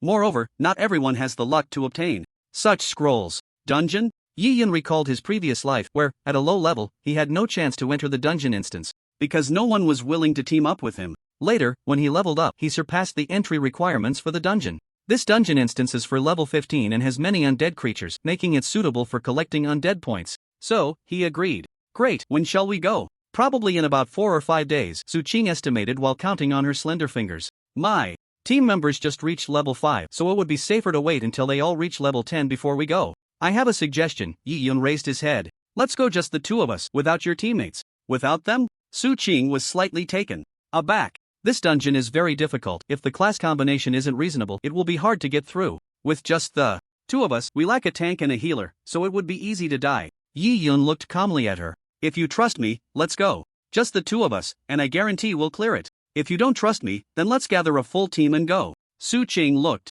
into Yi Yun's eyes, his deep pupils like stars, stirring an inexplicable sense of trust within her. Despite knowing the dungeon instance's difficulty, Yi Yun's confident and steady demeanor made her want to believe in him. Okay, I trust you. Su Qing nodded firmly. Then it will be just the two of us. Yi Yun nodded slightly. In their previous life, they were partners who trusted each other, and even though they had just met in this life, their understanding remained unchanged. Don't worry, with me around, there won't be any danger. When are we setting off? Su Qing asked. Tomorrow, I'll explain the details to you via my phone. Yi Yun replied. After exchanging contact information, the two left the trading center. Inside the trading center, people were buzzing with discussions, speculating on how Yi Yun had obtained that purple greatsword. Some said he might have had incredible luck and encountered a high drop rate boss. Others suggested he had a high-level player helping him, which allowed him to acquire such a treasure so easily. The conversation between the two also left their classmates around them even more astonished. They never expected that the usually aloof goddess Su Qing would trust an apparently ordinary undead mage so much.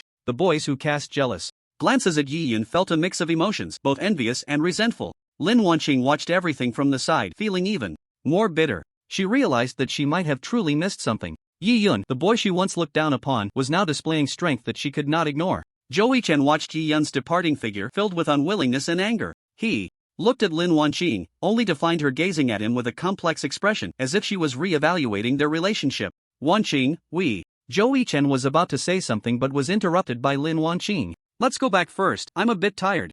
Zhou Yichen had no choice but to swallow the unfinished words, silently following Lin Wanqing out of the trading center. Along the way, neither of them spoke again, and the atmosphere felt somewhat awkward. Lin Wanqing spoke in a distant tone. Zhou Yichen, I suddenly remembered that I have something to do at home tonight, so I won't be going to the cinema with you. Zhou Yichen wanted to say something, but Lin Wanqing had already walked back to the classroom. On the other side of the playground, Yi Yun approached the elderly mage and took out the heart of the undead. I have completed the task. The old mage looked at Yi Yun. Young man, it's impressive that you completed the task so quickly. Here is your reward. After saying that, the old mage waved his staff and a beam of light fell upon Yi Yun. Ding! You have learned the skill, Dark Magic Ball. Yi Yun opened the skill panel. Dark Magic Ball, level 1 effect, release a Dark Magic Ball to attack enemies within 30 meters. Consumes 20 mana. Cooldown 30 seconds. Casting it once every 30 seconds is the main method for an undead mage to kill monsters in the early stages. In his previous life, Yi Yun had used the Dark Magic Ball for years and could control it very precisely. This skill doesn't consume much mana, but the cooldown time is not short either, at 30 seconds, which means it can't be used many times in a single battle. It is far less than the output skills of combat mages. However, with the undead plague, this skill becomes different. There is no cooldown time. The skill can be released infinitely as long as there is mana available. The old mage continued, young man, you have reached level 10. I have a task for you. If you can complete it, you will become a member of the Undead Mage Association. Yi Yun naturally knew about this task. He had completed it in his previous life, but to trigger the task he had to follow the old mage's words. What is the task? The old mage smiled slightly, a hint of mystery showing on his wrinkled face. This task is a bit special. You need to go to the forgotten ancient tomb and find the lost fragments of the undead metal. It is filled with unknown dangers, and the fragments of the undead metal are scattered in various corners. You need to find them as much as possible and bring them back. Of course, if you feel that your strength cannot go deeper, just come back.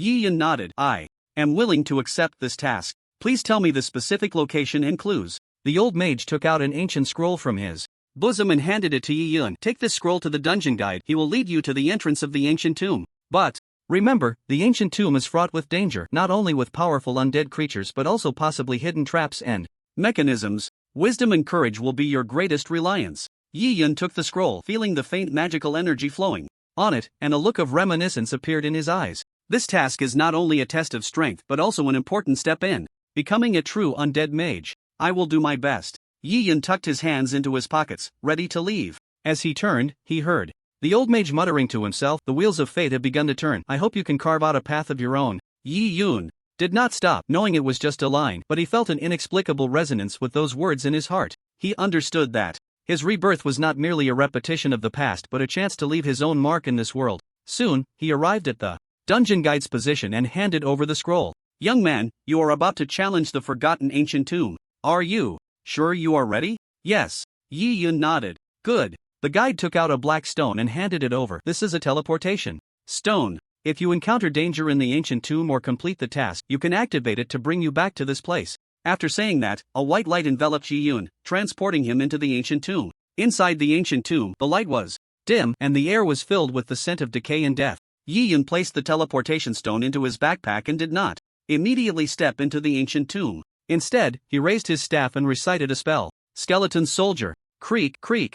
A skeleton soldier rose up, followed by another. In the blink of an eye, 110 skeleton soldiers had crawled up the level 10 purple Robe provided 1,000 mana points and now his mana value had reached 3,003. The passage ahead was spacious. Even with over 100 skeleton soldiers, it did not feel crowded. Yi Yun sat on a stone, entering a recovery state with mana regenerating at 2% per second. This recovery could only be used when out of combat. If attacked, the effect would disappear. After 50 seconds, his mana was full again. Skeleton archers. Creak, creak. Another round of bone grinding sounds followed, this time from the more agile skeleton archers wielding pale red longbows, their numbers quickly catching up to the skeleton soldiers. Yi Yun sat down again to recover his mana. After summoning over 100 skeleton soldiers once more and replenishing his mana, he slowly advanced with the skeleton army. The originally spacious passage became somewhat congested with the skeleton horde.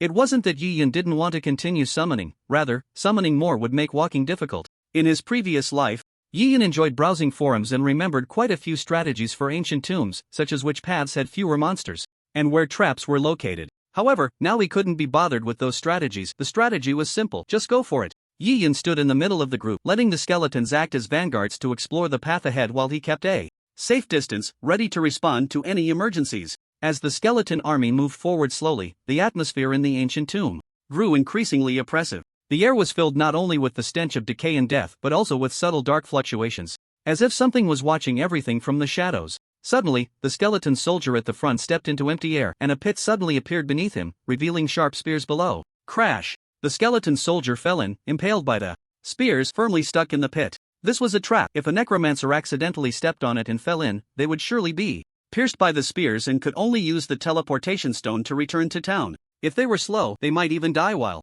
bleeding out. Yi Yun didn't care at all about the loss of a skeleton soldier. He commanded the remaining skeletons to take a detour, and, relying on their massive numbers, simply trudged through. After walking for a while, holes suddenly appeared in the right wall, and arrows shot out with a whoosh. Several skeleton soldiers close to the wall were instantly shot to pieces, their health points reduced to 0. This mechanism cost 5 skeletons. Yi Yun casually summoned 5 more to replenish the skeleton army and continued forward. Just like that, the traps ahead were continuously discovered by the skeleton soldiers, and they passed the first level without any danger. Suddenly, a low growl shattered the tranquility of the ancient tomb. Following that, a massive undead creature charged out from the shadows, heading straight for the skeleton army. It was an undead werewolf, its eyes flickering with a ghostly green light, exuding a strong aura of death. Faced with the sudden enemy, the skeleton army did not retreat. They raised their weapons and charged forward. The 30 skeleton archers in the back all picked up their pale red longbows and aimed at the undead werewolf. The arrows shot through the air like a meteor shower, accurately pinning the undead werewolf down.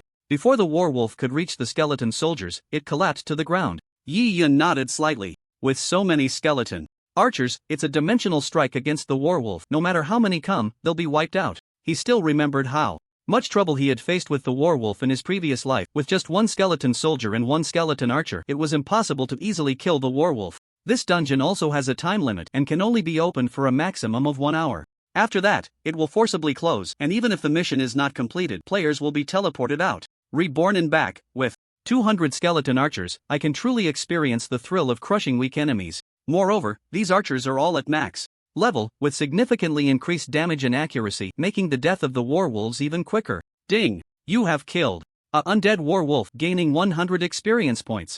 Undead value 20 points. The undead value of the werewolves is twice that of the vengeful spirits, so it's just right to take advantage of the dungeon to farm a bit more. After walking a short distance, there are 2 paths ahead. One path has 7 or 8 undead werewolves blocking the way, while the other path is shrouded in darkness, making it hard to see what lies within. Normally, one would take the dark path to avoid these werewolves. However, Yi Yun did not do that. He directly commanded the skeleton soldiers to approach the werewolves. As soon as they got close, the werewolves charged forward, launching an assault. Yi Yun waved his staff. Rain of arrows, go! Arrows poured down like a torrential rain. The skeleton archers unleashed a barrage of arrows that covered the pack of werewolves, each arrow hitting its target with precision, causing massive damage. Although the undead werewolves were fierce, under such a dense barrage of arrows, their offensive was quickly shattered. One by one, the werewolves fell amidst the rain of arrows, dissipating into wisps of black smoke. Yi Yun stood within the protective circle of the skeleton soldiers, calmly directing the battle. These undead creatures, while powerful, were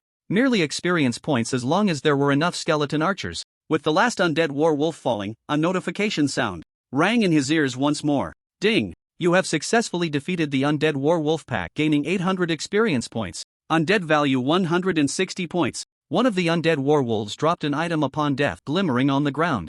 Yi Yun walked over and picked it up. It was a metallic item made of a special material, feeling very cold to the touch, with a wisp of undead energy flowing over it. Undead metal fragment. This is a corner of a badge. Taking it back may have special uses. Yi Yun had seen the strategy from his previous life and naturally knew the immense value of this badge fragment. Completing this mission could yield an undead badge with attributes related to the completion level. The mission requirement is that having just one badge fragment is enough to complete it. However, after collecting one fragment, one can only obtain the lowest quality badge. In his previous life, Yi Yun's strength was weak. He barely found a fragment based on the strategy and returned to turn in the mission. It wasn't that he didn't want to continue searching, but the monsters here were too strong to get past. Just like earlier, with 8 wolves guarding together, it was impossible to defeat them under normal circumstances. Yi Yun was different now. With 200 skeleton archers, his strength had greatly increased. He commanded the skeleton army to continue forward, stepping over the bodies of the werewolves, heading down the path where 7 or 8 undead werewolves were located. At the end of this path lay a hidden undead lord whose strength far surpassed that of the werewolves, representing the toughest challenge in this dungeon. In the 7 years that followed, there were no reports of anyone being able to defeat this lord. Thus, no one had ever obtained the top-tier undead badge. Under Yi Yun's command, the skeleton army advanced cautiously. Suddenly, a vast space appeared ahead, with a stone coffin placed in the center and a tall figure beside it. It was an undead giant, standing a full 5 meters tall, wielding a massive bone club. Undead giant, Lord level, 20 description. Although it is undead, it possesses immense strength and considerable magic resistance. Yi Yun knew that this undead giant was an insurmountable challenge for an undead mage. Magic attacks would barely scratch it, but a hit from that large club would take away half his health. Many of the necromancers who initially explored this place were struck by it and hurriedly activated their return stones to leave the dungeon. If they had been a moment later, they would have likely died here, never to return. Yi Yun observed the terrain. The entrance was narrow, allowing only 10 skeleton soldiers to move in parallel at a time. To attack the giant below, they would have to descend first. Yi Yun directed the skeleton soldiers to line up, preparing to take turns entering the spacious tomb chamber, surrounding the giant from both sides. To maximize their output, with a gentle wave of his staff, the skeleton soldiers began to file in through the narrow entrance. Just as half of the skeleton soldiers had descended, the undead giant seemed to notice the intruders, letting out a deafening roar and swinging its bone club in preparation for a counterattack. Yi Yun hesitated not a moment, quickly casting the skeleton archer skill, causing over 90 skeletons to appear scattered around the tomb chamber. Skeleton soldiers spread out to draw its attention. Skeleton archers, rain of arrows. The skeleton soldiers swiftly dispersed, with some charging toward the undead giant in an attempt to distract it. Meanwhile, the skeleton archers, from a safe distance, drew their bows and unleashed a barrage of arrows upon the giant. The undead giant swung its bone club horizontally, shattering 3 skeleton soldiers that had just approached, extinguishing the soul flames in their eye sockets. Whoosh, whoosh, whoosh. At that moment, the rain of arrows struck the giant. It must be said that a max-level archer has an extremely high hit rate. Even as the giant moved, very few arrows went astray. After 2 rounds of attacks, the giant fell to the ground, its face filled with unwillingness. It could never have imagined how this human could control so many skeleton soldiers. Ding! You have successfully defeated the undead giant, earning 20,000 experience points. Undead points 500. Ding! You have leveled up to level 11, earning 5 attribute points. Yi Yun stepped forward and picked up an item from the undead giant's corpse. It was a fragment of a metal, emitting a faint ghostly light. This fragment of the badge had never been obtained by anyone in the 7 years since. With this piece, there was a chance to gather 10 fragments. Yi Yun continued to explore the ancient tomb with the skeleton army, killing numerous undead werewolves along the way, and collecting the remaining 8 fragments. He laid them out on the ground and simply pieced them together, forming the outline of a complete badge. This should be the true undead metal. I wonder what its attributes will be. The attributes were not visible, yet they could only be seen after completing the quest. Yi Yun allocated his attribute points to intelligence and then looked at his mana attribute. Mana, 3550 undead points, 1950. Yi Yun spent 500 points to max out the skeleton soldier skill, directly leveling it up to max. Thus, both summoning skills reached their maximum level. Looking at the remaining 1450 undead points, he chose not to upgrade any other skills. Currently, my main output relies entirely on the summoning skills. The other 2 skills have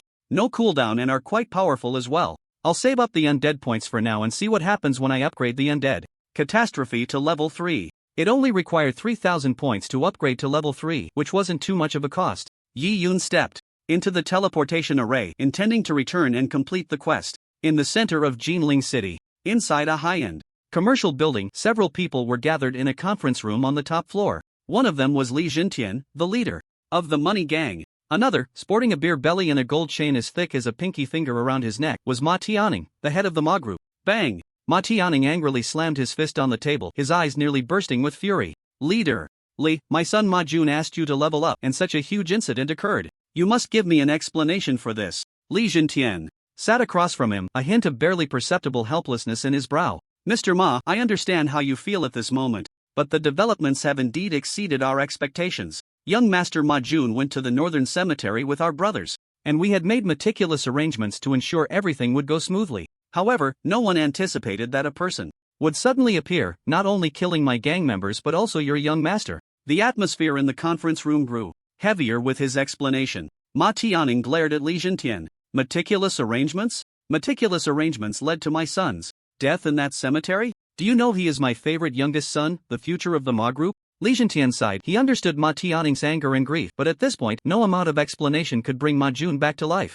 Mr. Ma, I am deeply sorry for this, but please believe that the Jin Xian gang will do everything possible to investigate this matter, find the murderer, and avenge young Master Ma Jun. Ma Tianning clenched his fists, struggling to control his emotions. Avenge? Of course, I want revenge. But before that, I need you to give me a clear explanation of why you failed. Why couldn't you protect my son? Li Jintian pondered for a moment, knowing that he must be honest at this moment to gain Ma Tianning's trust. Mr. Ma, to be frank, that murderer is extremely powerful and can control a large number of undead creatures. Our members were caught off guard and were taken down one by one, with no ability to fight back. The only remaining member is Wang Hu. If it weren't for his return stone, he might have died there too. Wang Hu was also present at this meeting, sitting nervously beside them, not even daring to lift his head. Ma Tianning turned to look at Wang Hu. Wang Hu felt Ma Tianning's piercing gaze, his body trembling slightly, beads of sweat forming on his forehead. As the sole survivor of this disaster and the only witness, every word he spoke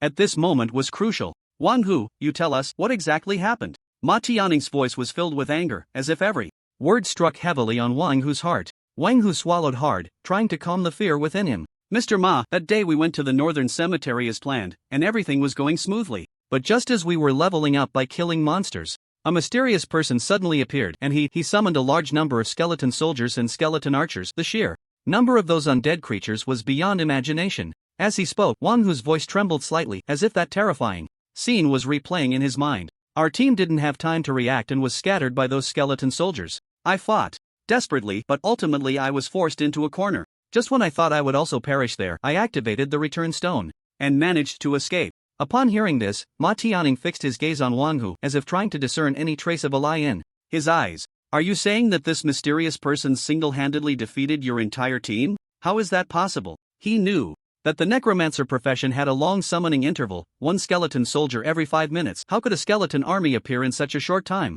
Li Jintian also furrowed his brow, knowing that Wang Hu wouldn't lie about such matters. What Wang Hu said should be true, that mysterious person's strength is indeed formidable. Moreover, I have a video here that can prove the existence of this necromancer. At this point, he picked up a player and pointed to the screen beside him, and a video began to play. In the footage, a shadow stood guard in the cemetery, surrounded by hundreds of skeletons. Whenever a vengeful spirit refreshed, those skeleton archers would shoot arrows, instantly killing it. The battle scene on the screen was chilling, with hundreds of skeleton soldiers and archers, under the command of a dark figure, fighting like a well-trained army against the relentless tide of vengeful spirits. Each vengeful spirit was almost eliminated the moment it appeared, overwhelmed by a dense rain of arrows, leaving no room for struggle. Ma Tianning stared at the screen, his eyes filled with both shock and disbelief. It was unimaginable that a necromancer could command such a vast army of summons and possess such incredible control. How is this possible? Li Jintian, witnessing the scene, said solemnly, Mr. Ma, this is reality. We must face the existence of this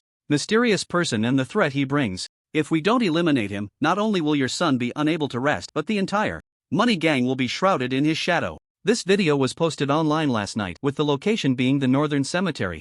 After confirmation from Wang Hu, it could be verified that the man was indeed the one who killed Ma Jun. Upon hearing this, Ma Tianning clenched his fists, his nails nearly digging into his palms. Leaderly, I demand that the money gang spare no effort to find this murderer and bring him to justice. Li Jintian nodded. Rest assured, Mr. Ma, this matter concerns the reputation of the money gang, and we will not stand idly by. I have dispatched the most elite intelligence personnel who are fully investigating the whereabouts of this mysterious person. As soon as there is news, I will inform you immediately. What is his nickname? Ma Tianning asked through gritted teeth.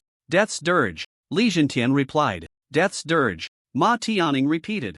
The name, each word squeezed out through clenched teeth. Seeing this, Li Zhentian continued, Mr. Ma, this Death's Dirge is not well known in the gaming world, operating discreetly but with ruthless methods. However, our money gang is not to be underestimated. No matter how deep he hides, we will definitely unearth him. Ma Tianning opened his eyes, his gaze fierce. All right, leader. Li, I will trust you this once. But remember, I want more than just to find him. I want him to pay in blood for his crimes. Li Zhentian nodded heavily, indicating his understanding. This task was of great importance, not only concerning the reputation of the money gang but also tied to Ma Tianning's personal vendetta. Ma Tianning stood up, surveying the people in the conference room. I want you to use all resources and means necessary to find the whereabouts of Death's Dirge. Upon hearing this, everyone nodded in agreement, expressing their commitment to complete the task. After the meeting, Ma Tianning remained alone in the conference room, gazing out at the night filled with a surge of anger. No matter how difficult the road ahead, he would bring Death's Dirge to justice, making that murderer pay the price for his crimes. On the playground, Yi Yun's figure appeared next to the transporter, then walked towards the old mage. The old mage still stood there tirelessly, and upon seeing Yi Yun, he asked, Young warrior, have you retrieved the fragments of the necromancer's metal? Yi Yun slowly nodded, casually handing over 10 metal fragments. The old mage's eyes instantly lit up, trembling hands accepting the fragments as if they were priceless treasures. Each fragment emitted a faint ghostly glow, appearing particularly mysterious under the dim light. 10, you actually found 10. God, what am I seeing? In the past 10 years, no one had ever managed to gather 10 metal fragments. Submitting 4 or 5 at once was considered a lot. The vast majority could only find 2 or 3. After all, the forgotten ancient tomb was not a friendly place, and it was difficult for a necromancer to get through. The old mage's hands trembled slightly as he carefully placed each fragment in his palm, examining them closely, his eyes sparkling with indescribable excitement. Youth, your courage and wisdom surpass that of ordinary people. I once thought these 10 fragments would never be gathered, yet they have surprisingly reunited in your hands. Carefully piecing the fragments together, as the last piece was fitted, the entire metal emitted a dazzling light that illuminated the whole space. Within the radiance, a complex rune slowly emerged. The old mage began to softly chant an ancient incantation, echoing in the vast hall. With each syllable of the spell, the brilliance of the metal grew ever more resplendent, ultimately converging into a warm and powerful energy that gently surrounded Yi Yun. Feel this power, young warrior. The undead metal is not only a symbol of honor but also a bridge connecting life and death. It recognizes your courage and perseverance, willing to bestow upon you deeper strength to protect the balance of this world. Yi Yun closed his eyes to feel, sensing an unprecedented force surging into his body, merging with his own undead power, opening a door to a new world. He could clearly perceive the presence of the undead around him, even faintly hearing whispers from the underworld. Ding! You have obtained the undead metal, perfect. Yi Yun looked at the metal to check its attributes. Undead metal, perfect. Description: this is a complete metal possessing legendary power. You will better command the undead. Effect: life plus 1000. Mana plus 3000. Special effect: life bridge. Life bridge: create a bridge between you and the undead. After you are injured, 70% of the damage will be transferred to the undead. You can only choose one undead at a time. The skill becomes ineffective after the undead dies. Cooldown time: 2 hours. After reading this skill, even Yi Yun, with his mindset, felt shocked. This is definitely a divine skill. In the 7 years since the later generations, he had seen many powerful undead skills, yet no one had ever obtained this life bridge. This meant that this skill could only be acquired with a perfect undead metal. Yi Yun was the only one in this world who could wield this skill. Transferring 70% of the damage and only taking 30% himself was a decisive advantage in any battle. In a perilous adventure, this was not only a guarantee of survival but also a weapon for counterattack. Yi Yun pondered to himself that this skill might save his life in critical moments in the future, even turning the tide of battle. The skill's cooldown time was 2 hours, which was quite long. In a dungeon or a battle, it could normally only be used once, and the skill would reset after the summoned creature died. Under normal circumstances, this skill would definitely require a high-health summoned creature to have a greater advantage. However, Yi Yun had infinite firepower, with skills having no cooldown. After one skeleton soldier died, he only needed to connect to another skeleton soldier. There was no need to worry about the skeleton's health being insufficient. It could be said that infinite firepower combined with the life bridge made him invincible. In any battle, he would be in an undefeated position. Moreover, this metal also provided 1000 health points, which played a crucial role for an undead mage whose health was already low. The 3000 mana was even more of a divine artifact for summoning an army of skeletons. Yi Yun wore the metal on his chest and checked his own attributes. Nickname: Death's Lament. Level: 11 health, 1600 mana, 6350 skills. Death Entanglement, Level 1. Skeleton Soldier, Max, Skeleton Archer, Max, Black Magic Ball, Level 1, Undead Value 1450. This health was even comparable to some shield warriors of the same level. At this stage, he was in an absolutely advantageous state. Yi Yun opened his eyes and looked at the old mage. Thank you for your guidance and help. This medal will be the most solid support on my path forward. The old mage smiled faintly, his eyes filled with satisfaction. Your future will surely be filled with light and hope. Go, young warrior, use your wisdom and courage to write your own legend. Yi Yun nodded, but he was not particularly moved by these words. The old mage was merely an NPC from the Age of Gods, guiding humans to level up. What he said to everyone was the same, and even receiving the most worthless medal did not change that. He recalled his previous life when he obtained the undead medal. At that time, he had simply picked up a fragment of a medal through a quest. The attributes of the medal he received were poor, adding only 50 health and 100 mana, with no other attributes at all. Compared to the perfect medal of this life, it was lacking by a significant margin. Yi Yun turned to leave, wanting to continue taking quests here, but he would have to wait until level 15 to do so, at which point he could learn new summoning skills. In the evening, the school bell rang, and Yi Yun pushed his bicycle as he walked out of the school gates. His home was not far, and often, a person would sit on the back seat of this bike, Lin Wanqing. Those days were simple and pure, filled with the laughter and dreams of youth. He remembered that every time the sun set, the two of them would sit side by the riverbank, watching the evening glow gradually paint the sky, talking about their hopes for the future. But now, everything had come to an end. Just as he pushed his bike out of the school gate, a striking figure appeared. Beside him, it was Lin Wanqing. Yi Yun. Lin Wanqing's expression was somewhat awkward, as if she wanted to say something. Yi Yun stopped, his gaze inadvertently meeting Lin Wanqing's, but his heart stirred not a bit. By now, he had completely forgotten the past and intended to start anew. Do you need something? Lin Wanqing bit her lip, seemingly mustering her courage to speak.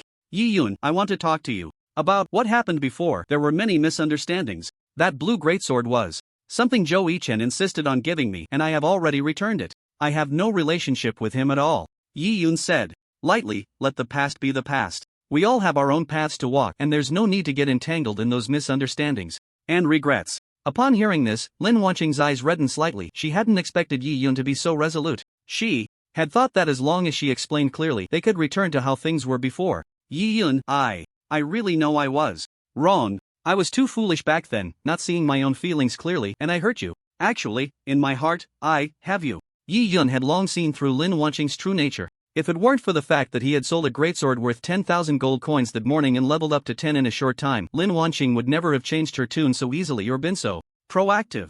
There are no ifs in life, nor do we get a do-over. We all need to take responsibility for our choices. Who you choose is your freedom, and I have already made my decision. His words carried a calmness beyond his years, making Lin Wanqing feel very unfamiliar. Suddenly realizing that the boy before her was no longer the naive youth who always revolved around her. Alright, Yi Yun, I respect your decision. Lin Wanqing took a deep breath, trying hard to calm her emotions. I hope we can still be friends in the future. At least, let's not become strangers. Yi Yun did not reply, mounting his bicycle, gently pedaling away from the school gate. Lin Wanqing stood in place, watching him leave until his figure disappeared around the corner. At that moment, the night's darkness fell upon Lin Wanqing's face, revealing a hint of resentment. I have begged you so humbly, yet you refuse to give me face. Do you really think this world can't turn without you? I will find a better man. Yi Yun, one day you will regret today's choice. As night deepened, Yi Yun rode his bicycle through the brightly lit streets, his heart filled with tranquility. What he wanted was a brand new self, a strong individual who could control his own destiny and no longer be manipulated by anyone. The next day, after finishing the morning classes, most students rushed to the playground, ready to tackle today's dungeon. In a corner of the playground, a few students were discussing something. Among them was the school beauty, Su Qing, and another was a lowly girl dressed as a priest. Wu Xiaoyu said with some concern, Su Qing, are you really going to the dungeon?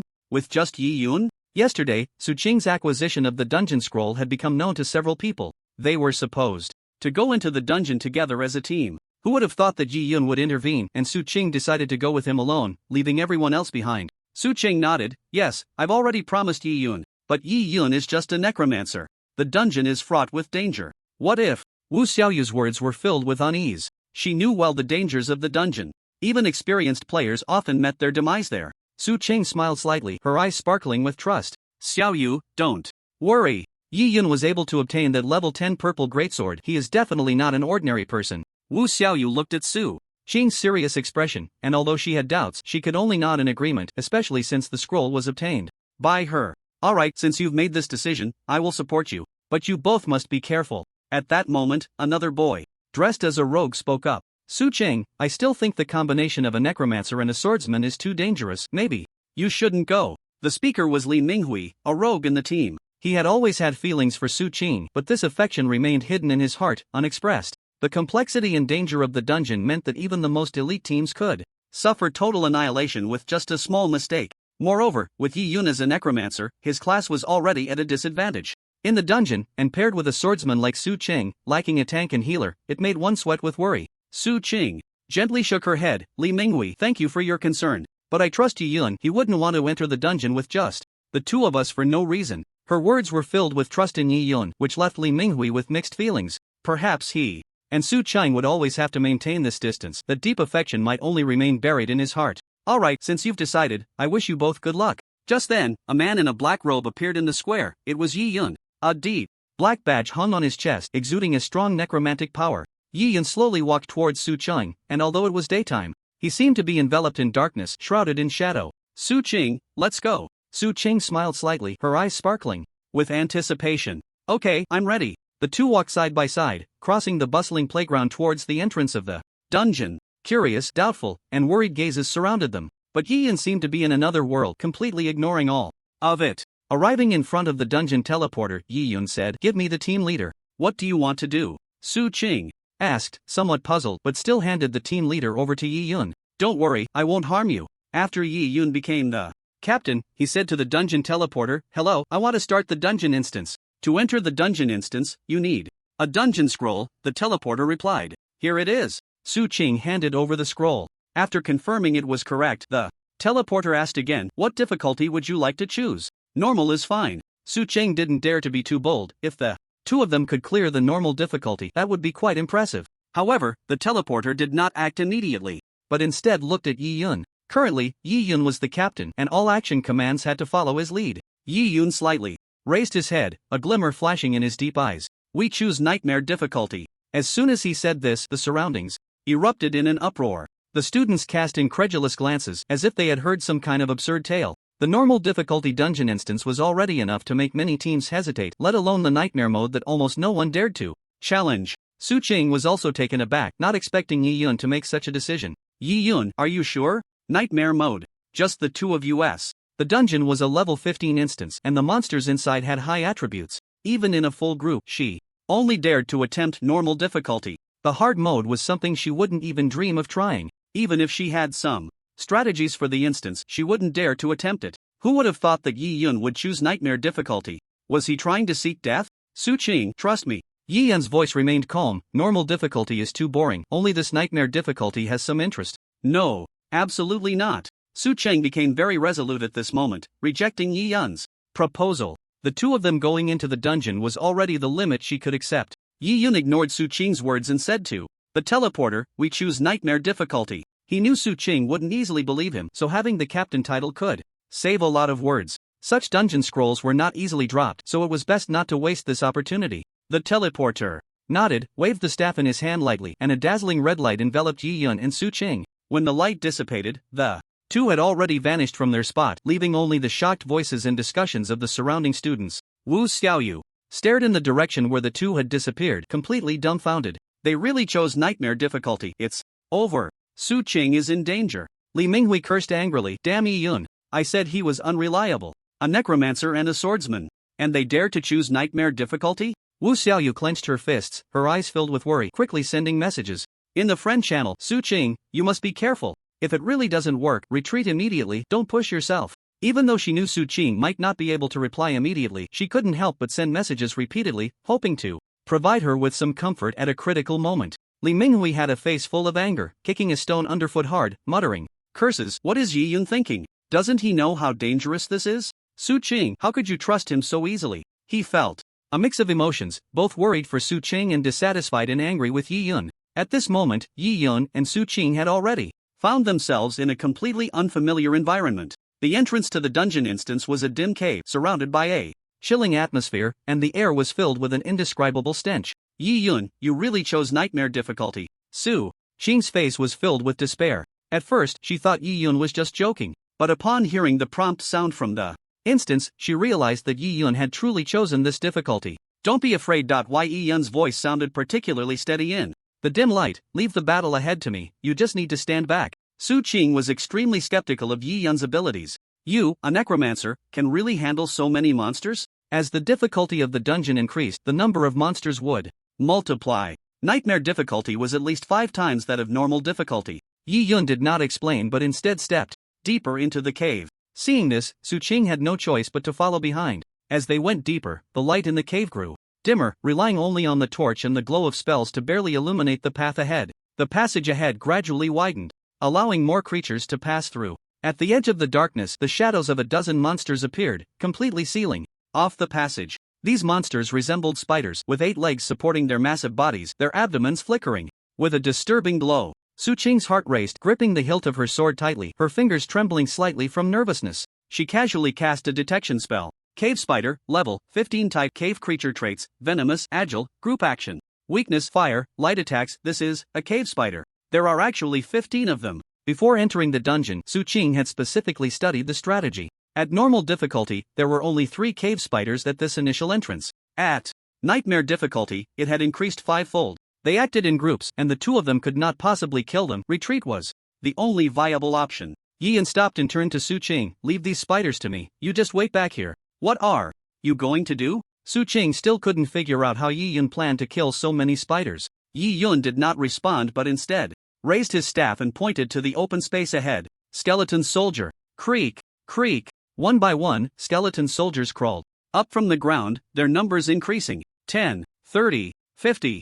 Yi Yun's movements were swift and precise. The skeleton soldiers spread out in every corner, perfectly blocking all the spiders' attack routes. The skeleton soldiers appeared particularly menacing in the dark, their hollow eye sockets glowing with a ghostly green light, standing silently, waiting for orders. Su Qing stared in astonishment at this scene, having never seen such a large-scale summoning spell. What? Yi Yun, you actually summoned 50 skeleton soldiers at once. Moreover, these skeletons were relatively large, about 1 meter 80 tall, their bones radiating a faint red glow. This was something ordinary skeleton soldiers did not possess. These can't be max-level skeleton soldiers, right? There were photos of max-level skeleton soldiers online. The biggest difference from low-level skeletons was that their bones emitted a red light and their bodies were stronger and more resilient. Yi Yun, the seemingly ordinary necromancer, actually possessed such powerful summoning abilities. A glimmer of hope surged in her heart. Perhaps they could really survive in this nightmare difficulty dungeon. 50 skeleton soldiers against 15 cave spiders should have a chance of winning. Yi Yun continued to wave his staff, his mana rapidly depleting. Skeleton archers. Creak, creak. 30, 80, 100, 50. Another batch of new skeleton soldiers joined the battlefield, but unlike the previous ones, these skeletons wielded pale red longbows, arrows glinting coldly between their bony fingers, forming a surrounding circle aimed at the restless cave spiders. A flicker of disbelief crossed Su Qing's eyes. She had never seen such a massive number of skeleton soldiers in such a short time. Yi Yun had summoned 200 skeletons, taking control of the entire battle. If 50 against 15 still held a hint of suspense, with the addition of these 150 skeleton archers, all suspense vanished. On this battlefield, Yi Yun would undoubtedly be the master. Who exactly are you? Su Qing's voice trembled slightly. The man before her had become incredibly mysterious. Yi Yun replied calmly, I am a necromancer. After saying this, he did not act immediately but instead sat down to passively recover his mana. The entrance had been too narrow earlier, unsuitable for summoning a large number of skeleton soldiers. This place was spacious enough to unleash his power. Once his mana was fully restored, he stood up again and waved his staff repeatedly. Creak, creak. 200 skeleton archers appeared in the clearing, standing densely like a well-prepared army. Su Qing stared at the massive skeleton army, completely dumbfounded. She had never imagined that someone could summon so many skeleton soldiers in such a short time, as if they were endless. Yi Yun replenished his mana once more and then waved his staff.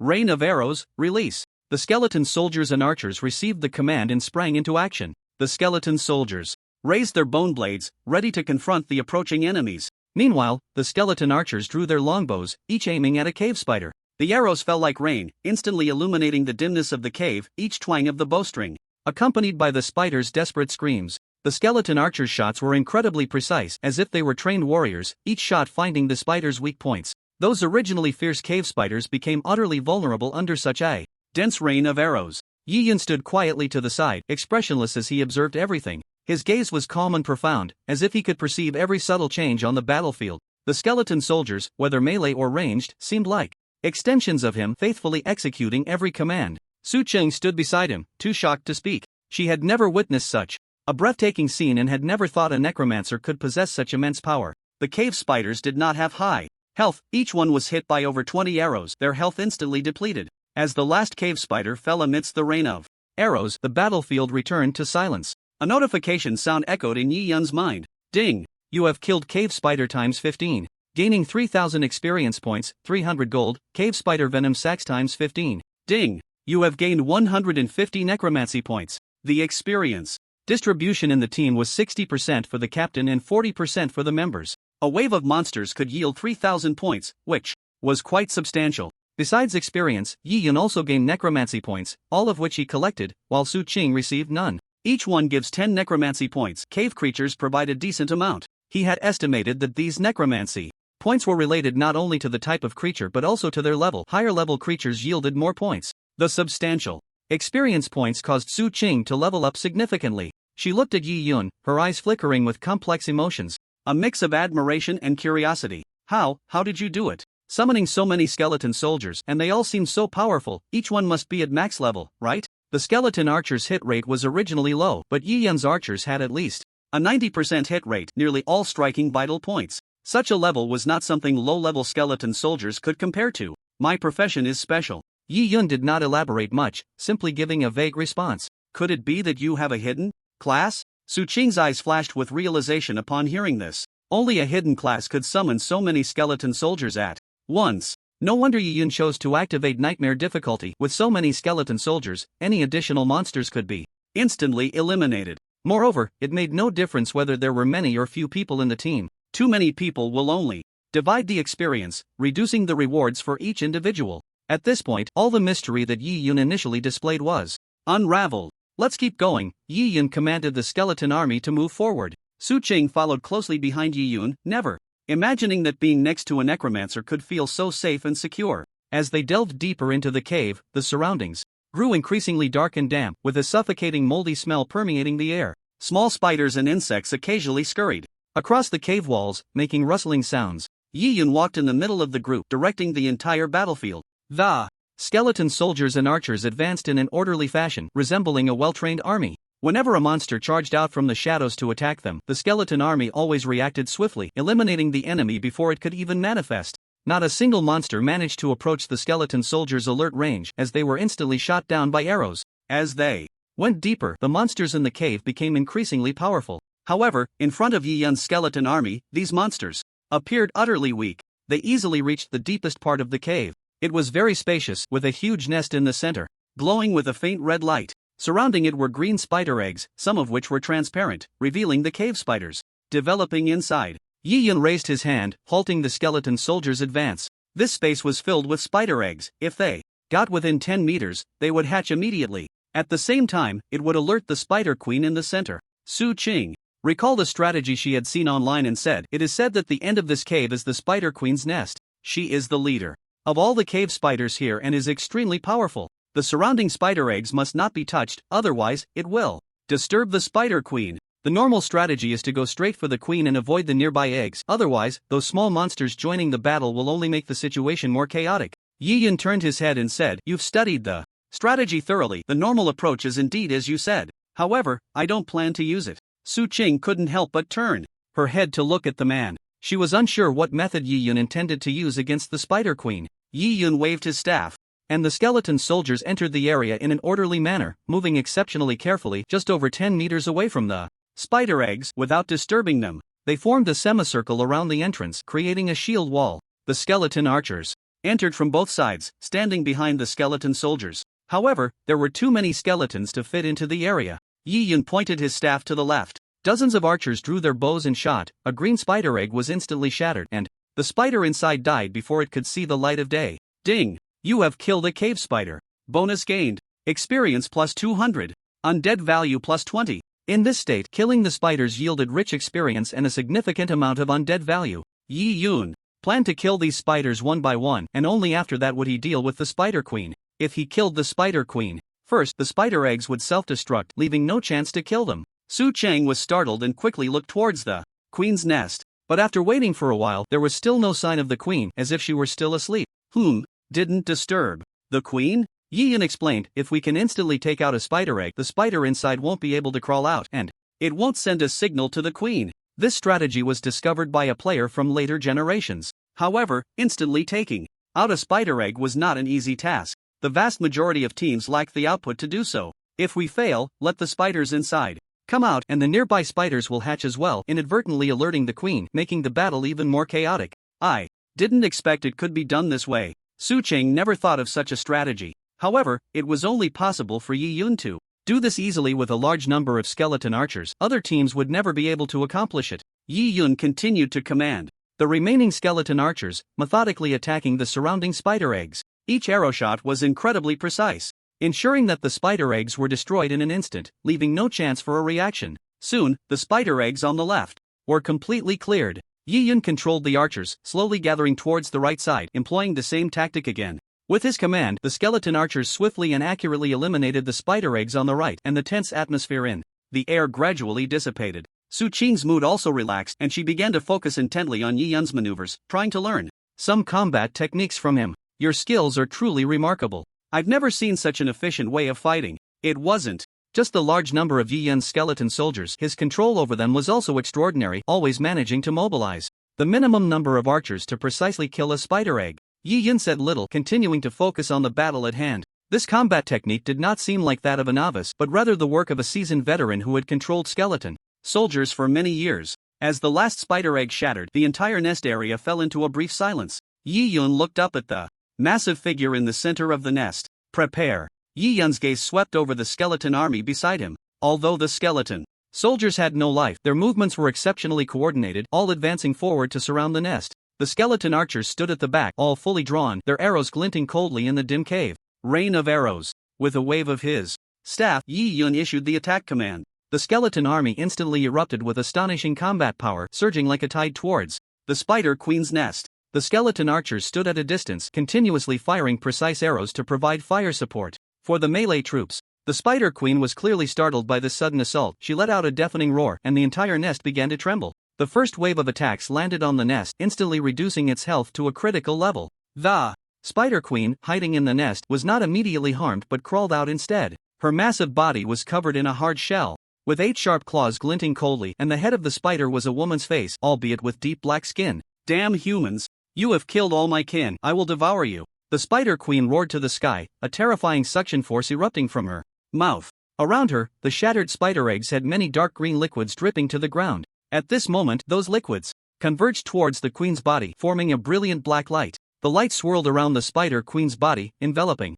her in a layer of glossy black armor, making her even more intimidating. At the same time, both of them heard the prompt sound from the dungeon. Ding! Please note, you have triggered a special mechanism. The spider queen has gone berserk. Attributes increased by 300%. Berserk? Su Qing's pupils widened in shock upon hearing this prompt. This has triggered a hidden level. This hidden level could only be triggered by killing all the spider eggs, and its difficulty was absolutely at the SSS level. After triggering it, the spider queen's attributes skyrocketed threefold, and the difficulty of defeating her was certainly more than 3 times. Yi Yun stared at the spider queen, showing no signs of panic, as if this boss was just a minor monster in his eyes. So what if she's berserk? It's just a matter of shooting a few more arrows. The skeleton soldiers quickly changed their formation, forming an indestructible defense line, while the skeleton archers concentrated their firepower, aiming at the spider queen's weakness, her deep black female face. Only by hitting the vital points could they inflict effective damage on the enraged spider queen. With a command from Yi Yun, a rain of arrows poured down like dense raindrops, each arrow infused with powerful undead energy, striking directly at the spider queen's critical spots. However, the spider queen was not to be underestimated. She swiftly swung her sharp claws, knocking down most of the arrows, but a few still penetrated her defenses, leaving deep scars on her face. The spider queen let out a painful cry, angrily waving her claws as she charged at the skeleton army. Seeing this, Yi Yun immediately commanded the skeleton soldiers to step forward to block, while instructing the skeleton archers to maintain their fire output. Whenever a skeleton soldier fell, Yi Yun would instantly summon another to replenish the ranks. The queen's attacks were violent, yet she could never break through the skeleton soldiers' defense line. In the end, she let out a powerless wail. Ah, how can you summon so many skeleton soldiers? Then she collapsed to the ground, dropping a large pile of equipment and gold coins. Ding! You have killed the Spider Queen, enraged, gaining 30,000 experience points, 5,000 gold coins, 1,000 undead points. Congratulations, you have leveled up to level 15. Su Qing looked at the loot scattered on the ground and the fallen Spider Queen, feeling an overwhelming sense of shock. This battle witnessed Yi Yun's extraordinary summoning ability and his profound understanding of the skeleton soldiers. She couldn't help but wonder what this seemingly young necromancer had experienced to face everything so calmly. After the battle, her level also rose to level 13. Although it was not as high as Yi Yun's, her leveling speed was quite fast. It's over. Yi Yun slowly walked towards the loot, picking up the dropped equipment one by one and checking their attributes. Spider Queen's pendant, gold level, 15 type, accessory attributes, plus 50 intelligence, plus 30 stamina, increases spell. Critical hit rate by 5% special effect. When worn, undead creatures within a 10-meter radius gain a 10% increase in attack speed, and a 5% increase in defense. Description: this is a pendant formed from the essence of the Spider Queen's body, containing powerful dark energy, making it a highly valuable treasure for necromancers who control undead creatures. Yi Yun gently held the pendant in his hand, feeling the dark power flowing within, and nodded slightly. This equipment had a high intelligence bonus, which not only increased mana but also significantly boosted spell damage. When casting spells like Dark Magic Sphere, the additional spell damage was essential for increasing damage. Moreover, the attributes of the skeleton soldiers would also be affected by spell damage, though the impact was not very significant. However, with a large number of skeletons, the increased value would be quite considerable. This pendant also had a special attribute that enhanced the attack speed of undead creatures. A 10% increase was not very impactful for one or two skeletons. But what about Yi Yun summoning hundreds of skeletons at once? That was enough to change the tide of battle. He had just leveled up to 15, so he equipped the pendant immediately. The moment he put on the pendant, it seemed as if he was surrounded by a faint layer of black light, resonating with the dark power contained in the pendant and the undead energy within him. He checked his attributes again. Nickname: Death's Lament level, 15 health, 3300 mana, 9850 skills, Death Entanglement, level 1, Skeleton Soldier, max, Skeleton Archer, max, Dark Magic Sphere, level 1, Undead points,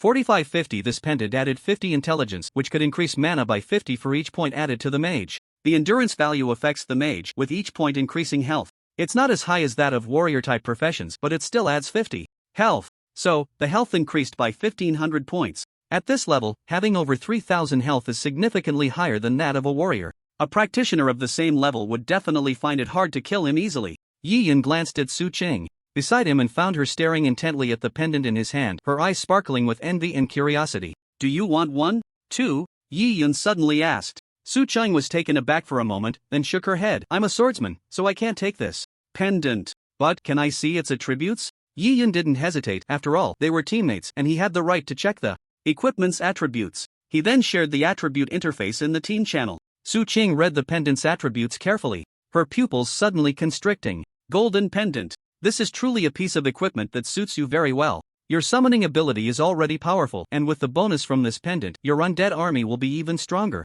One could imagine how strong Yi Yun would become after equipping this pendant. Through this observation, she realized that Yi Yun needed a large amount of mana to summon more skeleton soldiers. With an additional 2500 mana, his single summon ability would surely become even more terrifying. If this pendant were sold in the market, it could probably fetch 30 to 50,000 gold coins. Just from the pendant alone, Yi Yun had made a significant profit. Yi Yun slowly said, "It really is quite a boost. There are still quite a few pieces of equipment here. Maybe there's something you can use." He then picked up a piece of armor that looked very lightweight. It was light armor. Phantom Light Armor, purple level, 15 type, armor's light armor attributes, plus 30 agility, plus 20 endurance, reduces physical damage by 5% special effect. When the wearer is moving, there is a 10% chance to trigger Phantom Step, temporarily increasing movement speed by 20% and reducing enemy hit rate against you by 5%. Description: woven from rare Phantom materials, it is light and resilient, making it the dream equipment for agile warriors or assassins.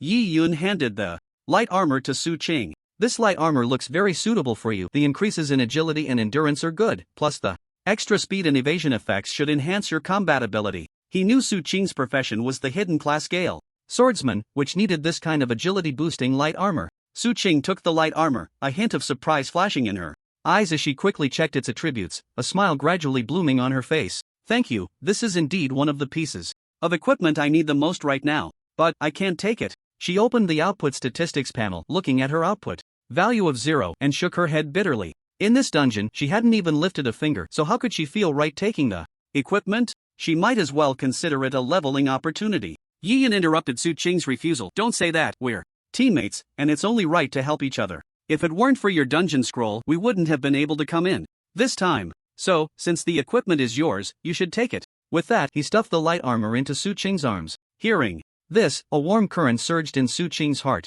She nodded gently, accepting the light armor, secretly deciding that she must work hard to improve her strength and strive to keep up with Yi Yin's pace. Otherwise, she would have no place in future dungeon runs. Yi Yin searched through the equipment again and picked up a pitch-black shield, which had a spider pattern on the front. Obsidian Spider Shield, Gold level, 15 type, Armored Shield attributes, Defense plus 150, plus 40 Strength plus 30 Stamina, increases block rate by 10% special effect. When attacked, there is a 5% chance to trigger the spider's web, slowing the attacker down, reducing their movement speed by 30% for 3 seconds. Description: crafted from a blend of obsidian and spider silk, this shield is not only incredibly hard but also contains natural toxins, making it the perfect shield for both defense and counterattack.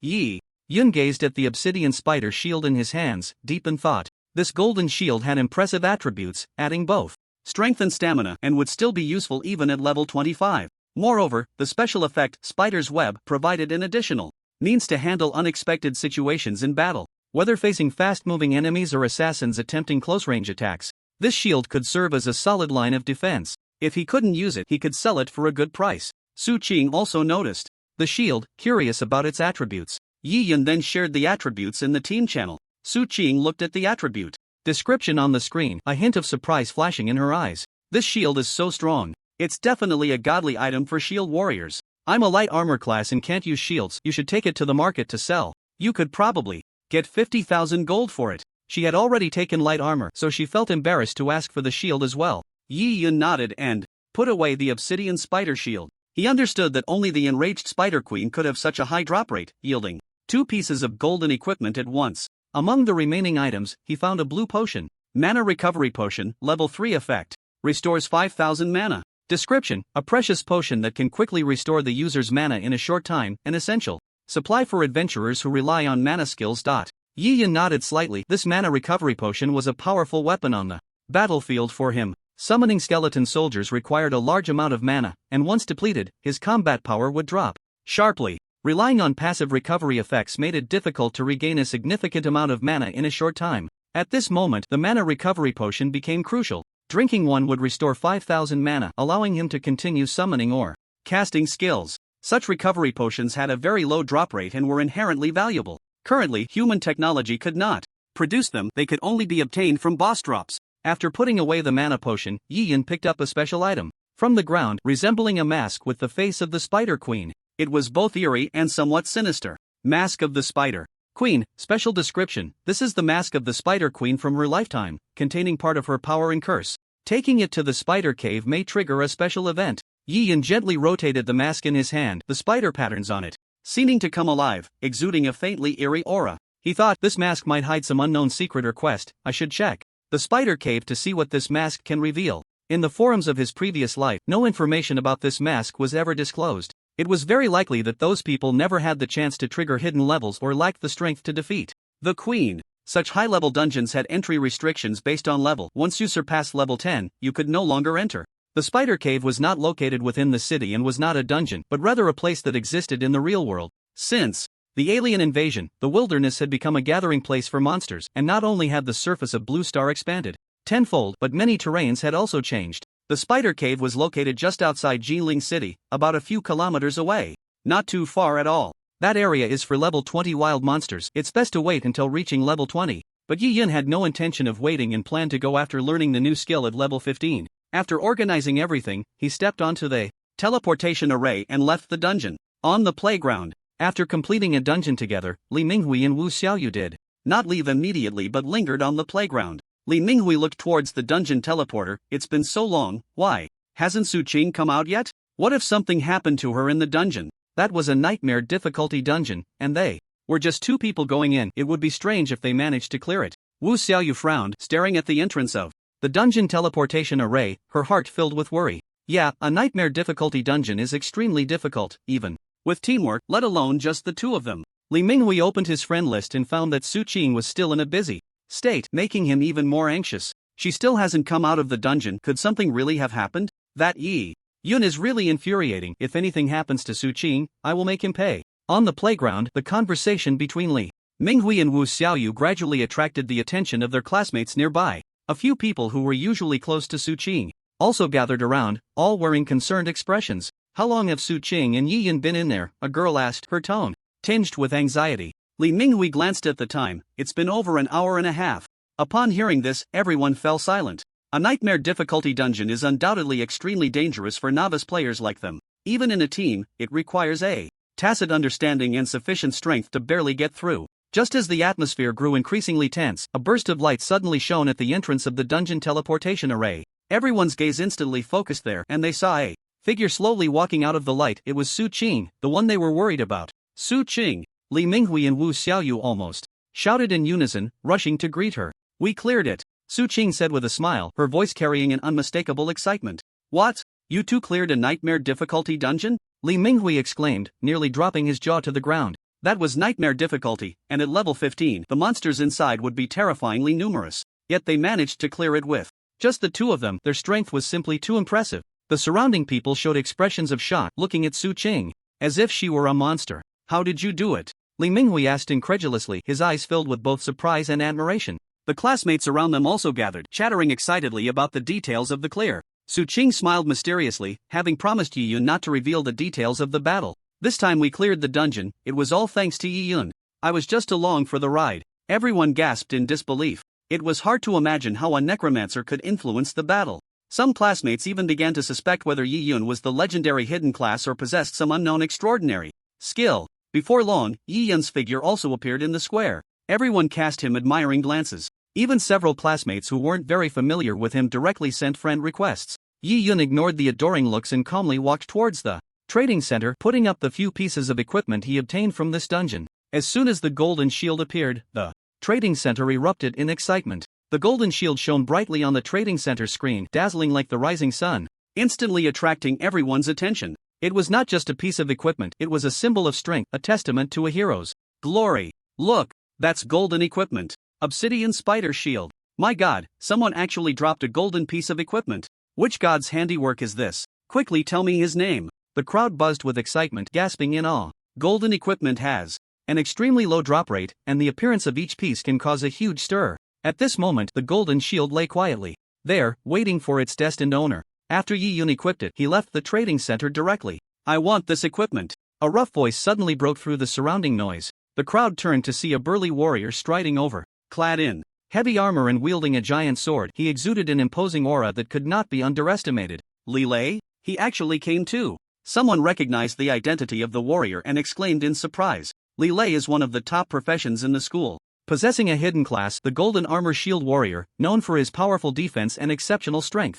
Although he is a shield warrior, his level is among the top 10 in his grade. In just a few days since awakening, he had already reached level 15. His arrival undoubtedly made this transaction even more noteworthy. Li Lei glanced at the trading price below the equipment and paused slightly. 50,000 gold coins, that's quite a sum. I wonder if this price can be negotiated. His family background was decent, but taking out 50,000 gold coins at once was no easy task. He then sent a price negotiation invitation to the seller.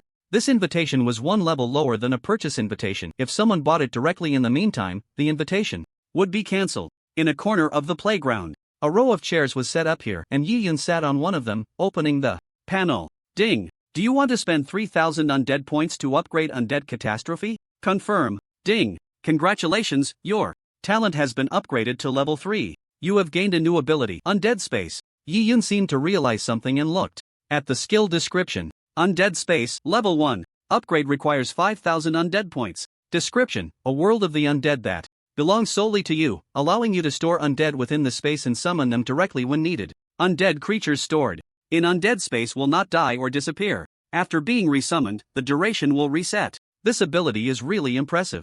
Yi Yun marveled inwardly, not expecting that upgrading his talent would unlock such a powerful skill. The existence of Undead Space meant he could summon powerful undead creatures at any time without worrying about them disappearing due to time limits.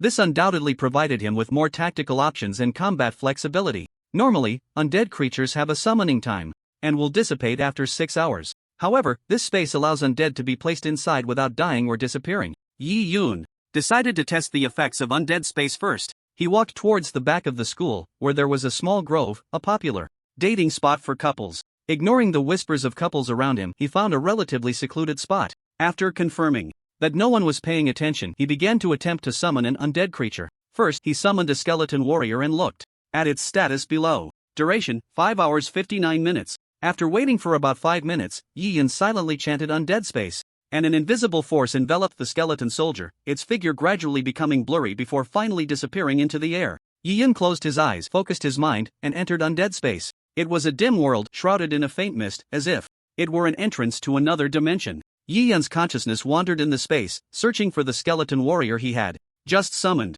The skeleton warrior stood quietly on a desolate land, surrounded by endless darkness. Yi Yun's consciousness touched the skeleton warrior, and a mysterious force connected the two. He could feel the presence of the skeleton warrior, as if it were a part of his own body. He checked its status again. Duration, 5 hours 55 minutes 38 seconds. In the outside world, this time was moving, shortening second by second. But in this space, the seconds remained at 55 minutes 38 seconds. Just as I thought. Yi Yun silently mused. The figure of the skeleton warrior became clear again, summoned from the space, appearing in the woods. The skeleton warrior's eyes flickered with a ghostly blue light, as if waiting for new orders. Duration, 5 hours 59 minutes 59 seconds. Yi Yun nodded in satisfaction. The functions of the necromantic space completely met his expectations. With this skill, he could prepare a legion of undead before battle, ready to respond to various combat situations at any time. This would greatly save mana, allowing him to summon more skeleton soldiers to fight in a short time, enhancing combat power and tactical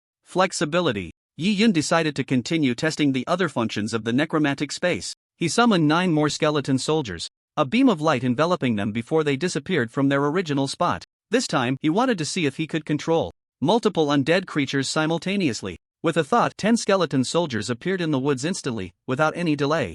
Moreover, he could control the position where the skeleton soldiers appeared, adjusting the distance. Yi Yun observed the 10 skeleton soldiers neatly arranged in front of him, their movements coordinated, as if they were well-trained soldiers. He decided to further test the limits of the necromantic space to see how many skeleton soldiers it could hold, which was also a key factor. Yi Yun continuously waved his staff, summoning more skeleton soldiers. Every 10 skeleton soldiers formed a wave, sequentially placed into the necromantic space. As he kept casting spells, the number of summoned skeleton soldiers increased. 50, 100, 300. Finally, upon reaching the count of 300, the necromantic space was filled. A grayish barrier surrounded him, isolating the outside world. The space felt somewhat crowded, but each skeleton soldier found its place, standing quietly. The capacity of the space is a bit smaller than I imagined. With his current mana, he could summon 300 skeleton soldiers in a short time, plus the ones stored in the necromantic space, totaling 600. This number would not pose much of a problem even against a small gang.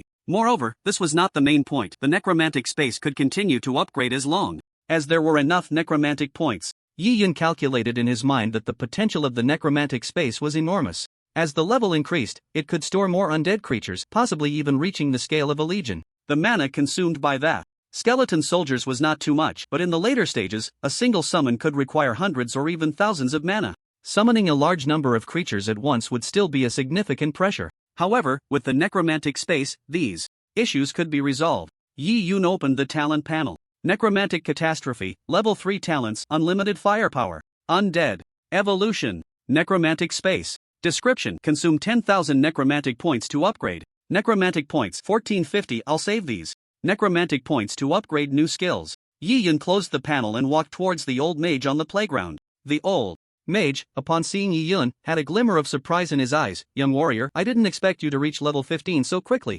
You truly have potential. Yi Yun directly ignored this cliché remark. I want to learn a skill. The old mage nodded. At level 15, you can learn the skills Shadow Warwolf and Skeleton Warhorse. Which one would you like to choose? Yi Yun said without hesitation. Skeleton Warhorse. This skill was very important in the wild. Due to the arrival of the Age of Gods, the terrain in the wild has become rugged and uneven. Modern cars and motorcycles, if they were to run, would quickly bump and even fall apart. As a result, mounts have become the new means of transportation. The skeletal warhorse belongs to the mount category. It does not possess any attack capabilities but can be ridden. The old mage smiled slightly, seemingly satisfied with Yi Yun's choice. The skeletal warhorse is indeed a good choice. It can run swiftly over rough terrain and provide extra mobility in battle. However, riding a skeletal warhorse requires a certain level of necromantic control. Yi Yun, however, was unconcerned. In his previous life, he had ridden warhorses for several years and was already adept at it. The old mage waved his staff, and a beam of light enveloped Yi Yun. Ding! You have learned the skeletal warhorse skill. Yi Yun said to the old mage, I want to learn the shadow wolf skill. The old mage replied slowly, young warrior, if you wish to learn this skill, you must complete a trial task to prove your ability to control such a powerful creature. Yi Yun nodded. What is the trial task? The old mage pointed to the south of the city, saying, in the dark night forest to the south, shadow wolves roam. They are powerful undead creatures with high agility and attack power. If you can defeat 100 of them, it will prove that you are qualified to learn the shadow wolf skill. Yi Yun responded, I will complete this task as soon as possible. The old mage nodded in satisfaction. Very well, young warrior. I hope you succeed. Remember, shadow wolves are very cunning, so be careful. Yi Yun turned and left the training ground, heading towards the forest. Ding! You have a new bargaining request. The system prompt displayed several notifications, all regarding that level 15 golden shield. 50,000 gold coins is not a small amount. Most people cannot afford that price. Yi Yun temporarily ignored it. After all, he had just listed it on the trading platform and wasn't in a hurry to sell. Leaving the school, he took a taxi heading towards the southern suburbs. Next to the convenience store at the school gate, a few young men smoking squatted there. As soon as they saw Yi Yun leave, they immediately picked up their phones and made a call. Soon, a few of them drove up and followed the taxi. Yi Yun sat in the taxi and, through the rearview mirror, noticed a car had been following for quite a while. These guys were squatting at the school gate earlier, and now they've been tailing me for a while. They must be after me. Yi Yun was aware that he had recently attracted some people's attention, and these individuals were clearly not there to congratulate him. Driver, please slow down. I want to take a look at the scenery nearby. The driver nodded, not asking further questions, and reduced the speed as Yi Yun requested. The vehicle behind also slowed down. In the passenger seat of the following car sat a man with a bare chest tattooed with crayon Shinchan, the leader of these individuals, nicknamed Iron Bull. He watched as Yi Yun's taxi gradually slowed down, a cold smile appearing at the corner of his mouth. This kid is quite clever. It seems he has noticed us. Iron Bull typed a message on his phone. Don't follow too closely. Be careful that the kid uses a skill. Once humans gain abilities, their methods become varied, and fighting is prohibited in the city, otherwise, they would be captured by enforcers. Therefore, people generally avoid fighting in the city whenever possible. Gripping the steering wheel, said casually, don't worry, Bull, that kid is just a rookie. He definitely wouldn't dare to fight in the city. As long as he leaves the city, with so many high-level players, we can easily take him down in an instant. Hu nodded, but the vigilance in his heart did not dissipate. Suddenly, Ahu saw a skeleton on the road, and he quickly slammed the steering wheel, causing the car to swerve sharply, nearly crashing into the guardrail. Tainyo, in the passenger seat, was thrown around and shouted angrily, what the hell are you doing? Ahu's face turned pale as he pointed ahead. Brother Nyo, look at that. Tainyo followed Ahu's finger and saw a skeleton soldier lying on the ground, perfectly blocking the car's path. What's going on? Tainyo frowned. He clearly hadn't seen Yi Yun use any skills, so how could a skeleton soldier suddenly appear? Ahu cursed, that kid wants us to crash and shake us off his trail. Hurry up, don't lose him. Tainyo slammed on the gas, and the car surged forward. Just then, another skeleton soldier suddenly emerged from the ground. There wasn't even a summoning fluctuation, it just appeared out of thin air. Normally, summoning skills have a trigger time, and skeletons would rise from the ground, a process that takes about a second. But the skeleton soldier that had just appeared came out of nowhere, making the situation very strange. Ahu jerked the steering wheel again, and suddenly a skeleton soldier appeared on the hood, grinning and laughing at the people inside the car. Damn it! Ahu couldn't see the road ahead, and the car crashed into the guardrail, tumbling into the ditch. Yi Yun watched through the rearview mirror as the out-of-control car flipped into the ditch. Let me teach you a lesson. What he had just used was the summoning ability of the undead space. As long as he controlled it well, he could make skeletons appear in various tricky positions. The taxi continued on, quickly reaching the city gate in the southern suburbs. After paying the fare, Yi Yun got out and walked into the dark night forest. The surrounding trees were tall and dense, blocking the sunlight from the sky, and a damp, chilly atmosphere permeated the forest. Yi Yun took a deep breath, feeling the primal charm of nature. Skeleton warhorse. There was still some distance from the location of the shadow wolves, and riding was a good way to travel. Creak. With Yi Yun summoning, a tall skeleton warhorse emerged from the shadows on the ground. Its bones shimmered with a ghostly blue light. In the dim forest, looking particularly eerie, Yi Yun lightly leaped and landed steadily on the warhorse's back. Let's go, Yi Yun said softly. The skeleton warhorse seemed to understand his words, stepping forward and beginning to gallop quickly through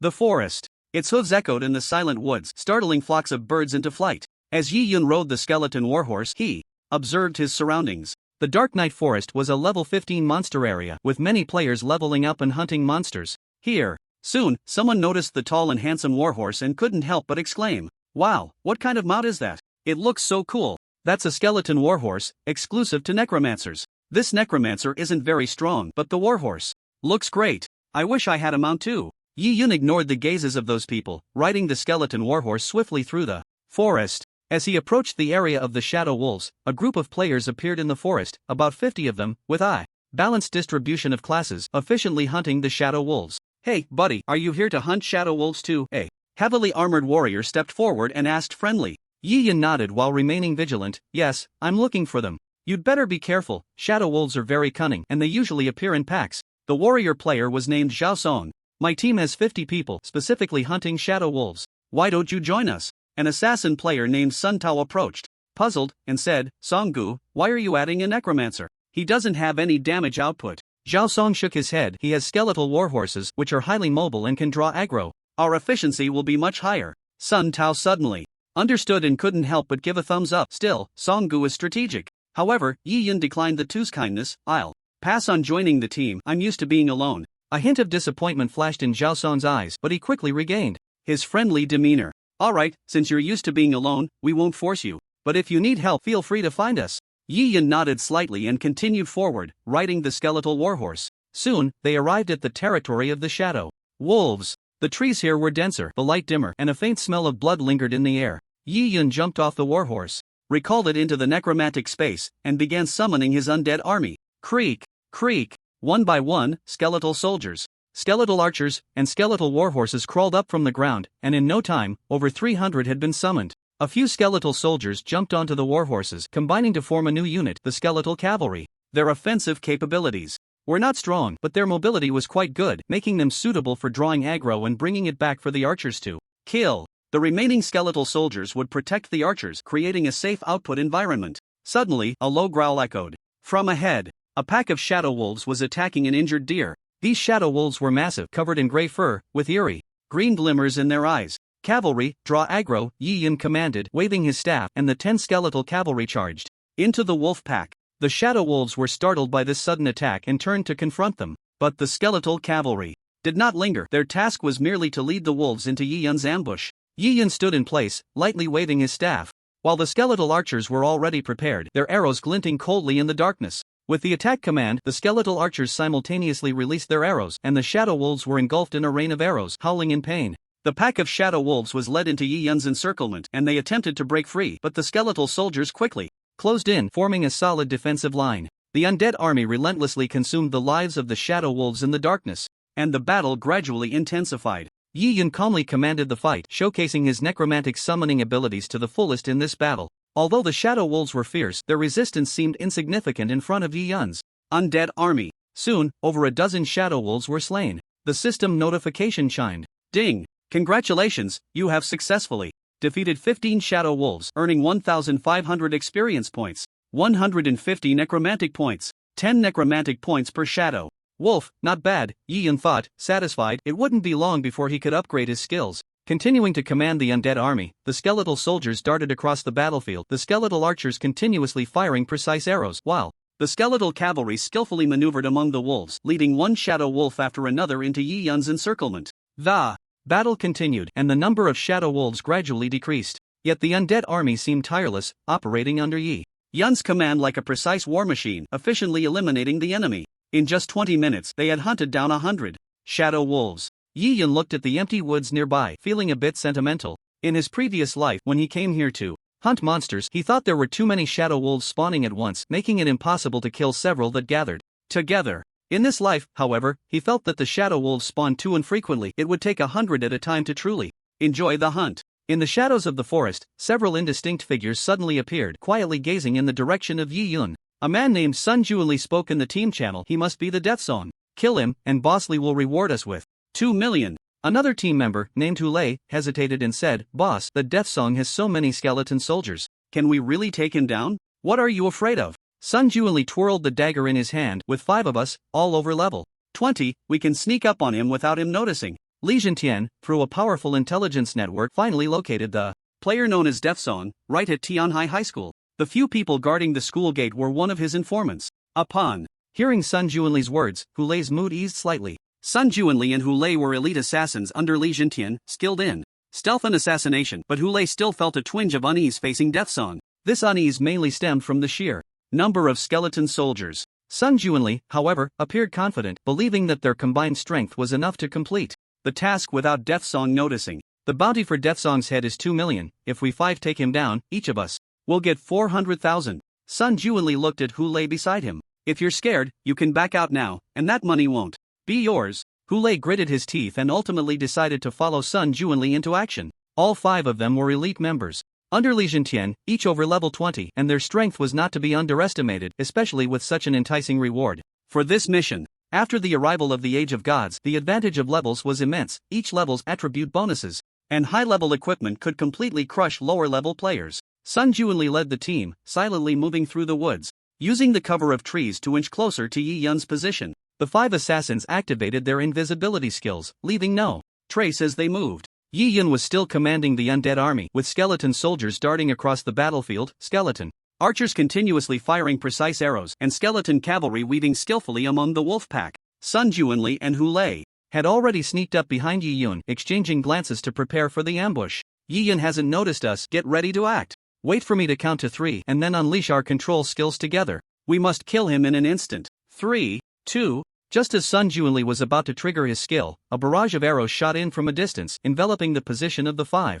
1. Sun Juanli's countdown was abruptly interrupted by the sudden attack, and he turned in shock to look at the direction from which the arrows came. Yi Yun stood not far away, lightly waving his staff, as the skeleton archers had already reloaded and were firing deadly arrows once more. Sun Juanli and Hu Lei were forced to abandon their stealth, revealing themselves. Damn it, how did he find us? Sun Juanli cursed, quickly casting skills at the nearby skeleton soldiers, trying to evade the archers' attacks with a displacement move. Hu Lei appeared even more flustered, not expecting Yi Yun to see through their stealth. Under the barrage of arrows, he reacted too late, and dozens of arrows instantly pierced his body. His full health dropped to 0 in an instant. If it weren't for his high level, he would have likely died in the first wave of attacks. Yi Yun looked at the few assassins with an expression of indifference, as if he were gazing at a few corpses. Entering my encirclement voluntarily, how foolish. He had long since noticed the hidden assassins in the woods. It wasn't due to any skill, but rather his honed intuition for killing intent. In the 7 years that followed, he had faced countless assassins. What kind of assassins hadn't he encountered?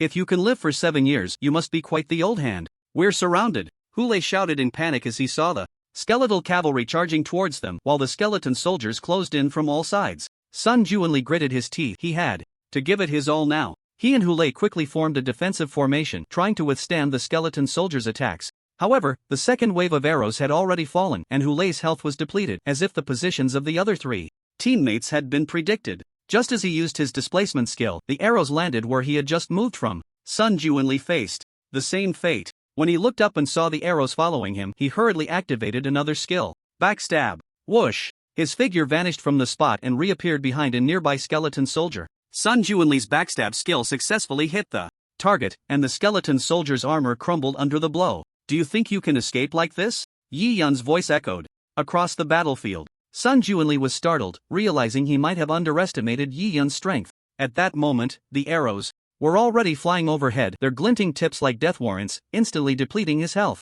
You actually predicted my displacement skill twice. How is that possible? The first displacement was immediately followed by a rain of arrows. He had a second displacement, and again, arrows fell after he moved. Yi Yun's predictive ability had reached the 5th level. This Death Song not only summoned a massive number of skeleton soldiers but also had an uncanny understanding of assassin skills, making him terrifying like a god of death. In the end, Sun Juanli fell to the ground, his body riddled with arrows, tears of regret streaming down his face. Had he known it would come to this, he wouldn't have come even for $1 billion. No amount of money was worth more than his life. At this point, all 5 of them were dead. The system notification sounded. Ding! You have gained 500 points of undead value. Yi Yun looked at the fallen Sun Juanli and the others, feeling no emotion at all. These guys must be from the money gang. They found me so quickly. This was a bit faster than he had expected, but it didn't matter. If you dare to come, I dare to take you on. Let's see who can outdo whom. He knew this battle was just the beginning, and more members of the money gang would come to deal with him in the future.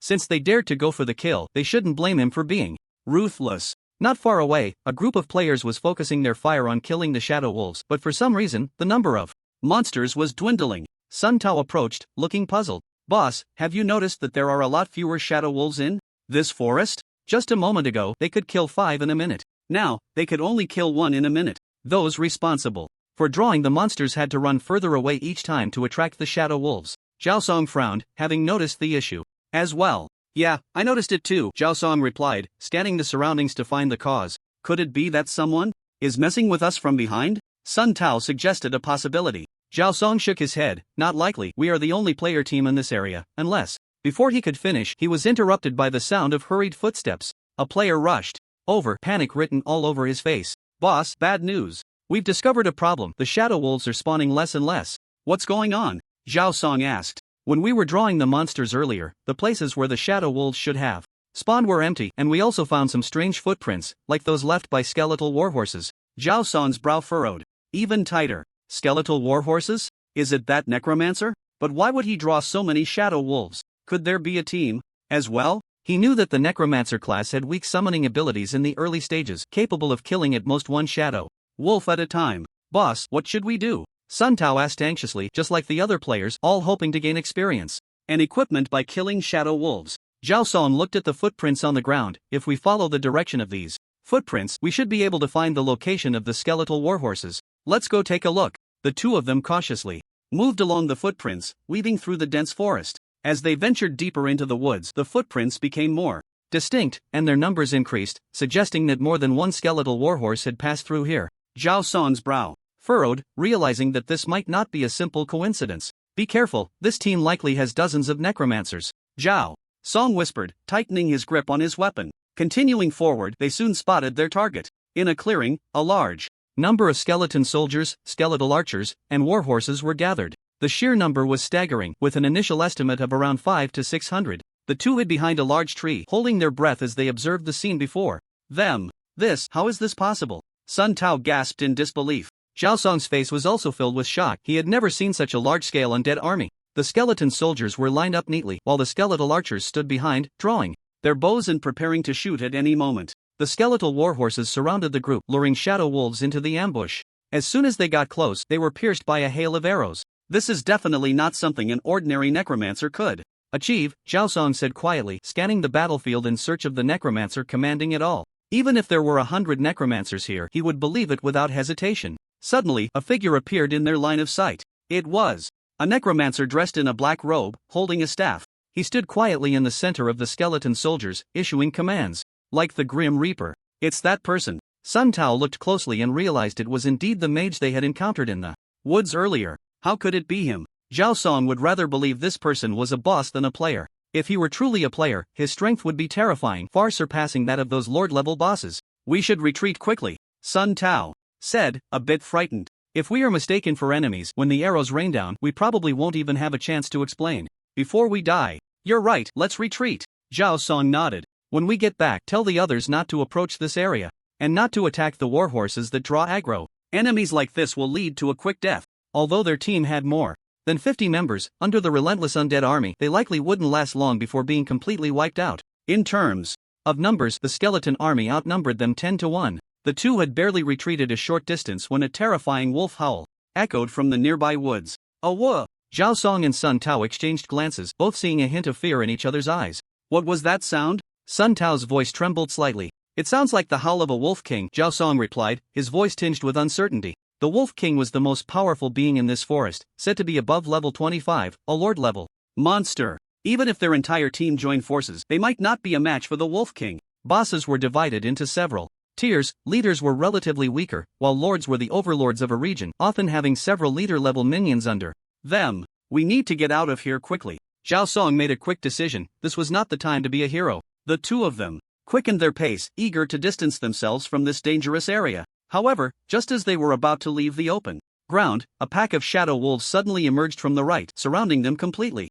Damn it, we're surrounded! Sun Tao cursed. Zhao Song gripped his weapon tightly, preparing for the impending battle. Among the pack of shadow wolves, a wolf king, several times larger than the others, slowly stepped forward, its eyes gleaming with a fierce light. Zhao Song cast a detection spell, only to fall into despair. Shadow Wolf King, Lord level, 25, so it really is it. Zhao Song suddenly recalled the posts he had seen online. Not long ago, a gang had gathered hundreds of elite members to kill this Wolf King, but they had failed, losing over 100 lives. It was nearly a catastrophic event. The Wolf King was so difficult to deal with because it was cunning and had a large number of underlings. The wolf pack charged at humans with a ghostly speed, easily breaking through defenses and killing cloth-wearing classes in an instant. Thus, the Shadow Wolf King was undoubtedly one of the lords that people least wanted to face. At that moment, several skeletal warhorses came running over, instantly drawing the Wolf King's attention. Its appearance was originally meant to kill that necromancer. The Wolf King led over 100 underlings, slowly approaching the skeletal army.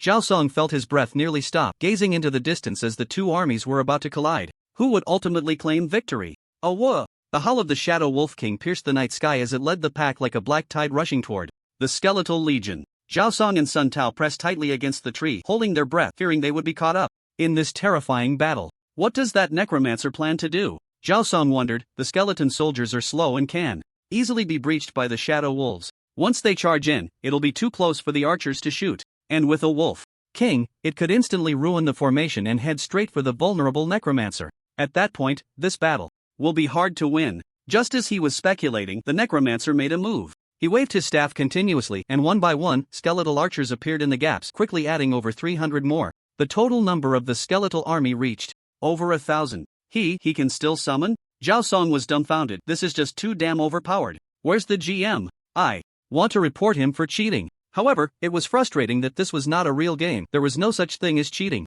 or a GM here. Zhao Song and Sun Tao stared in disbelief as the skeletal archers quickly formed ranks, ready to face the oncoming wolf pack. The Shadow Wolf King seemed to sense the threat. It let out a furious roar, and the pack's speed instantly increased, charging like a black lightning bolt toward the skeletal legion. But the skeletal archers were already prepared, and a rain of arrows flew toward the wolves like locusts, each arrow hitting its target with precision. The shadow wolves were fast, but they could not withstand the dense rain of arrows. Before they could get within 50 meters of the skeletons, they fell to the ground. The same fate awaited the shadow wolves behind them, as over 100 were quickly eliminated. At this point, the Wolf King, aided by its underlings' charge, had closed in to within 30 meters of the skeletons, a very dangerous distance for the skeletal army. If it broke through, it could easily tear apart the entire defense. Suddenly, several vines appeared beneath the Shadow Wolf King, blocking its advance. At that moment, a dense rain of arrows fell from the sky, continuously striking the Wolf King, causing its health to drop rapidly. In just 0.5 seconds, the Wolf King broke free, shaking its body violently to throw off the arrows lodged in it. Just as he was about to move forward, another vine appeared at his feet, and his body froze again. Just like that, a wave of arrows flew over. Thus, the Wolf King was kept under control at a distance of 30 meters, effectively becoming a target. At this distance, the skeleton archers could output perfectly. With just a slight aim, they could shoot arrows into the Wolf King's body. After the Wolf King's unwilling roar, he finally fell under the rain of arrows from the skeleton archers, exploding into a pile of equipment. Zhao Song and Sun Tao peeked out from behind the tree, watching this incredible scene before them, filled with shock and disbelief. They had never seen such a powerful necromancer, capable of single-handedly defeating an entire wolf pack. What skill did the necromancer just use? It actually controlled the Wolf King for 10 seconds. Sun Tao asked in confusion. That should be some kind of binding skill called Death Entanglement, Zhao Song replied, his voice tinged with envy. Death Entanglement? That skill sounds so domineering, Sun Tao exclaimed, a hint of longing flashing in his eyes. But I remember that this skill shouldn't have such a long control time. To be able to hard control a boss for 10 seconds is not something an ordinary skill can achieve. Zhao Song proposed a bold guess. Could it be that this necromancer used some special ability to have no cooldown on skills for a short time? Very likely. Sun Tao was completely stunned. This kind of ability is incredibly useful in actual combat. The necromancer can not only summon a powerful skeleton army but also use this control skill to restrict the enemy's movements. It's simply a nightmare on the battlefield. We need to be careful. Such a powerful necromancer is definitely not someone we can easily provoke. Zhao Song nodded in agreement, understanding Sun Tao's meaning. Their most important task now was to survive, not to provoke those powerful beings. Let's retreat first and head back to the team. Zhao Song dared not stay here for another moment, fearing being caught up in the battle. The two then retraced their steps. Fortunately, no skeleton cavalry pursued them, otherwise, it would have been the end. After Yi Yan easily killed the Wolf King, he heard a prompt sound in his ears. Ding! You have killed the Shadow Wolf King, gaining 100,000 experience, 10,000 gold, 2,000 necromancy points. Ding! Congratulations, you have leveled up to level 18. You have gained 5 free attribute points. Yi Yan's gaze swept over the back of the woods where the two had disappeared. The skeleton cavalry were his eyes and had already spotted those two. However, the other party did not make any moves, so he ignored them. As the saying goes, if one does not offend me, I will not offend them. If someone offends me, they must be punished. After leveling up, Yi Yun's mana reached 10,600. His necromancy points reached 6,550. Yi Yun opened the talent panel, intending to enhance his skills comprehensively. The first skill to be upgraded was the necromancer's space. This skill was particularly crucial in battle. Ding! Do you want to consume 5,000 necromancy points to upgrade necromancer's space? Confirm, Yi Yun said without hesitation. Ding! Your necromancer's space has been upgraded to level 2. His consciousness once again entered the space. In the dim necromancer world, only a small part belonged to Yi Yun, where skeleton soldiers were placed. Surrounding it was a layer of light gray barrier, isolating the inside from the outside. After the upgrade, the barrier expanded outward by double. Just right, I have skeleton soldiers. Let's see how many I can fit. Yi Yun estimated that this expansion could probably accommodate 1,000 soldiers. An invisible force enveloped the skeleton soldiers outside. And in the blink of an eye, those skeletons appeared inside the space. 500, 700, 980. At this number, it really couldn't fit anymore. On one hand, it was also because he had stored some skeletal warhorses, which were quite large and took up a considerable amount of space. This space had its limitations. He could only place troops on the ground, with no way to stack or overlap them. However, 1,000 troops, regardless of the battle, was enough to change the tide of war. Coupled with his own summoning ability, he could quickly assemble a legion of over 1,300 skeletons. Yi Yun looked again at the skill panel. Undead space level 2, 20,000 undead points to upgrade. 20,000 undead points. Looks like I need to save up for a while. Yi Yun glanced at the remaining undead points and decided to invest them in the skeletal warhorses. This troop type was very useful, suitable for drawing aggro, and when paired with skeleton soldiers could continuously attract enemies. Ding! Do you want to consume 100 undead points to upgrade the skeletal warhorse? Confirm. Ding! Skeletal warhorse upgraded to level 2. Ding! Do you want to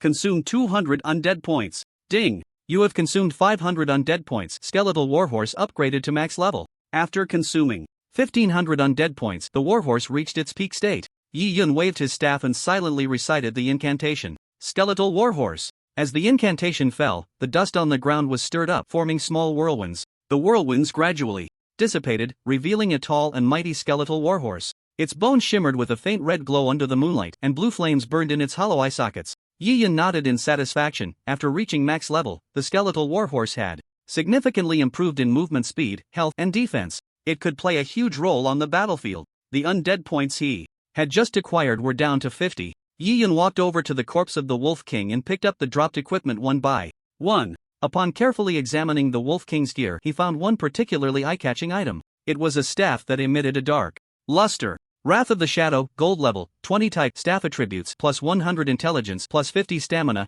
increases spell damage by 20% special effect, has a 10% chance to trigger Shadow Burst when used, temporarily increasing casting speed and spell damage. With this staff, my mana can increase by another 5,000 points. Yi Yun looked at the intelligence attribute. For a mage, every point could increase mana by 50, which was much stronger than the one he was currently using. It required level 20 to use, but he was already at level 18 and would level up soon. Yi Yun picked up the scattered equipment, planning to return and sell it at the trading center. In the center of Jinling City, at the headquarters of the Money Gang, a few people were sitting in the conference room. Lu Feiyu adjusted his glasses on the bridge of his nose and cautiously reported, "Boss, all 5 assassins we sent out are currently offline. They may have already died." The arrival of the Age of Gods in reality meant that this was not a game world. Being offline equated to death. Li Zhentian slammed his fist on the table. These useless fools, they can't even kill a Death's Lament. According to the intelligence, this Death's Lament was just a newly awakened necromancer. The time spent leveling up from the beginning until now was only 10 days. The assassins sent were all carefully trained killers, with strong skills and equipment. Who would have thought they would all die at the hands of the necromancer? It seems we underestimated the strength of this necromancer. Li Zhentian frowned, his tone tinged with reluctance. "Boss, should we send more people to deal with him?" Lu Feiyu asked cautiously. "Of course, we can't let a necromancer just prance around under our noses." A glint of ruthlessness flashed in Li Zhentian's eyes. "Send the order down, assemble a team of over 50 people with professionals. Above level 30, we must kill this Death's Lament." Hearing about the level 30 professionals, Lu Feiyu was taken aback. Level 30 is a watershed. One must complete their professional tasks to continue leveling up, and the skills learned afterward are significantly more powerful than beginner skills. Before level 30, one can only be considered a novice.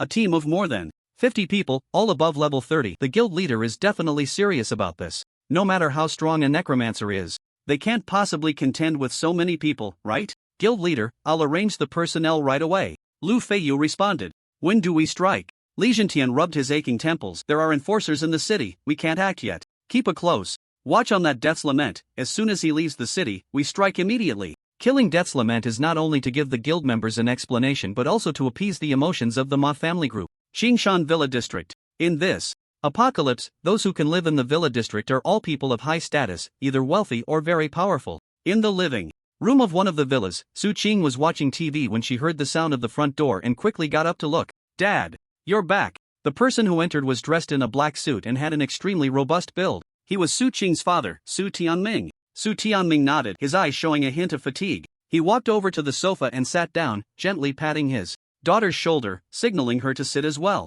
How's your strength improving? Su Qing smiled slightly and replied, Dad, I'm already level 15. Thanks to that Gale Greatsword, I've been able to level up so quickly. Su Tianming nodded, a trace of worry flashing in his eyes. Since the arrival of the Age of Gods, the world has become increasingly unstable. Although our Su family is in the Qingshan Villa district, we cannot let our guard down. Su Qing asked in confusion, Dad, aren't there enforcers? Aren't we safe in the city? Su Tianming shook his head. If we act in the city, the enforcers will sense it and rush over, but it still takes some time. If something happens during that time, what good will the enforcers do? I'll be more careful, Su Qing assured him. Su Tianming slowly nodded, rubbing his aching temples. Dad, why do you look so tired? Su Qing began to massage Su Tianming's shoulders. Is there something troubling you with the Longting Alliance? After the arrival of the Age of Gods, countries formed alliance organizations to address this incident. The official organization of Long Country is the Longting Alliance, which has branches in various cities. Su Tianming is the head of the Jinling branch, overseeing the safety of the entire city.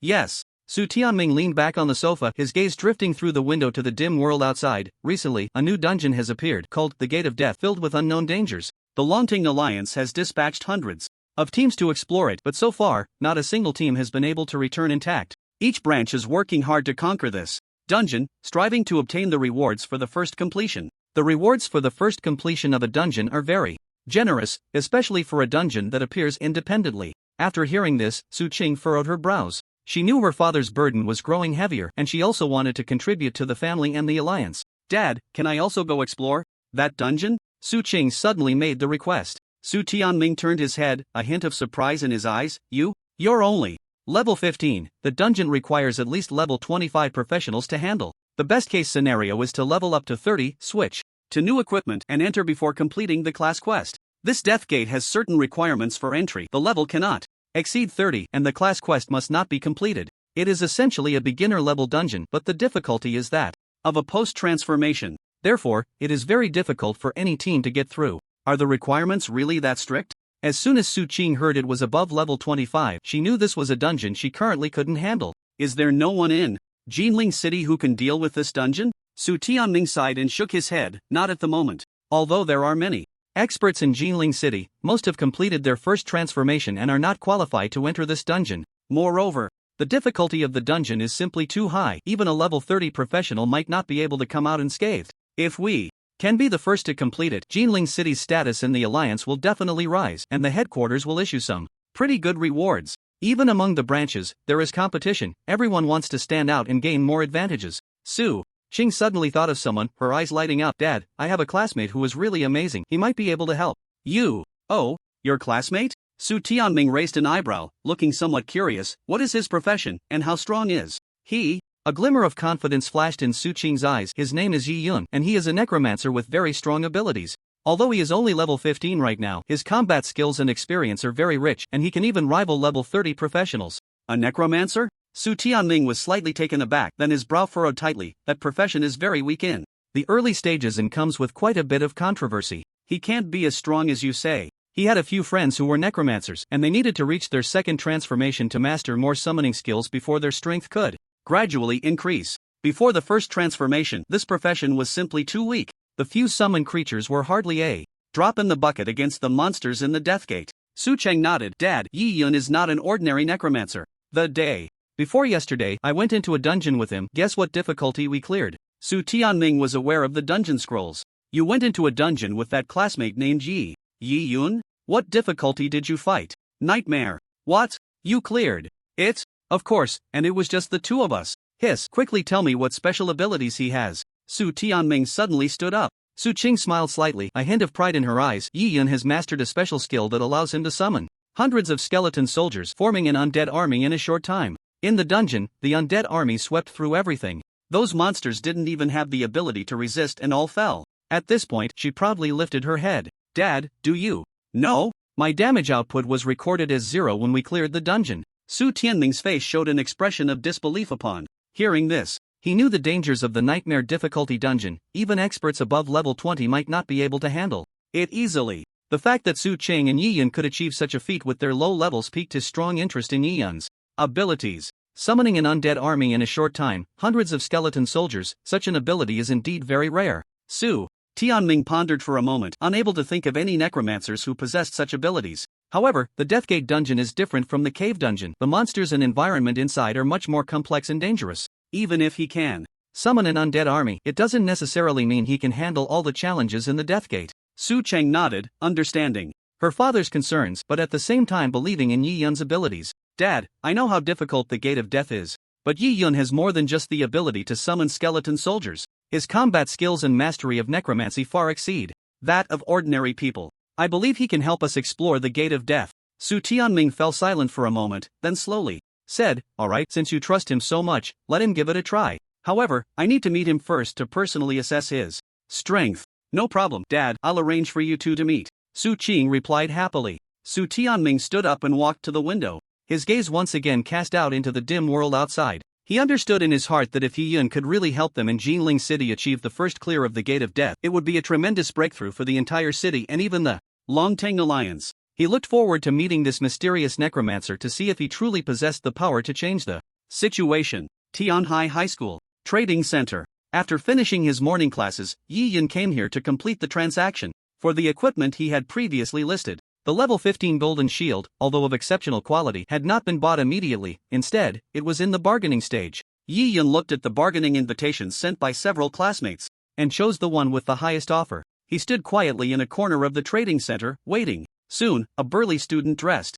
as a warrior walked in. Li Lei approached Yi Yun's position. Are you the owner of that golden shield? Yi Yun nodded slightly. That's right. Li Lei looked surprised. I really didn't expect that a necromancer like you could drop such a rare golden shield. He was also aware of the incident with the purple greatsword a couple of days ago. Yi Yun had become a prominent figure due to his high ranking in the class. Dropping equipment has nothing to do with the profession, right? Yi Yun countered. Li Lei scratched his head awkwardly. You have a point. The reason I came to you is that this shield is too expensive. We're all poor students, how can we afford it? Pretending to be poor? Yi Yun saw through Li Lei's thoughts at a glance. A truly poor person wouldn't even dare to think about it, let alone come to bargain. Li Lei didn't expect Yi Yun to be so straightforward and chuckled. 50,000 gold coins is indeed too expensive, but I really like this shield, it's very important to me. I'm willing to offer 40,000 gold coins, that's my limit. Yi Yun looked up at the large screen nearby, pointing at the attributes of the obsidian spider shield. This shield's special effect has a chance to release a poisonous web when attacked and can also slow down enemies.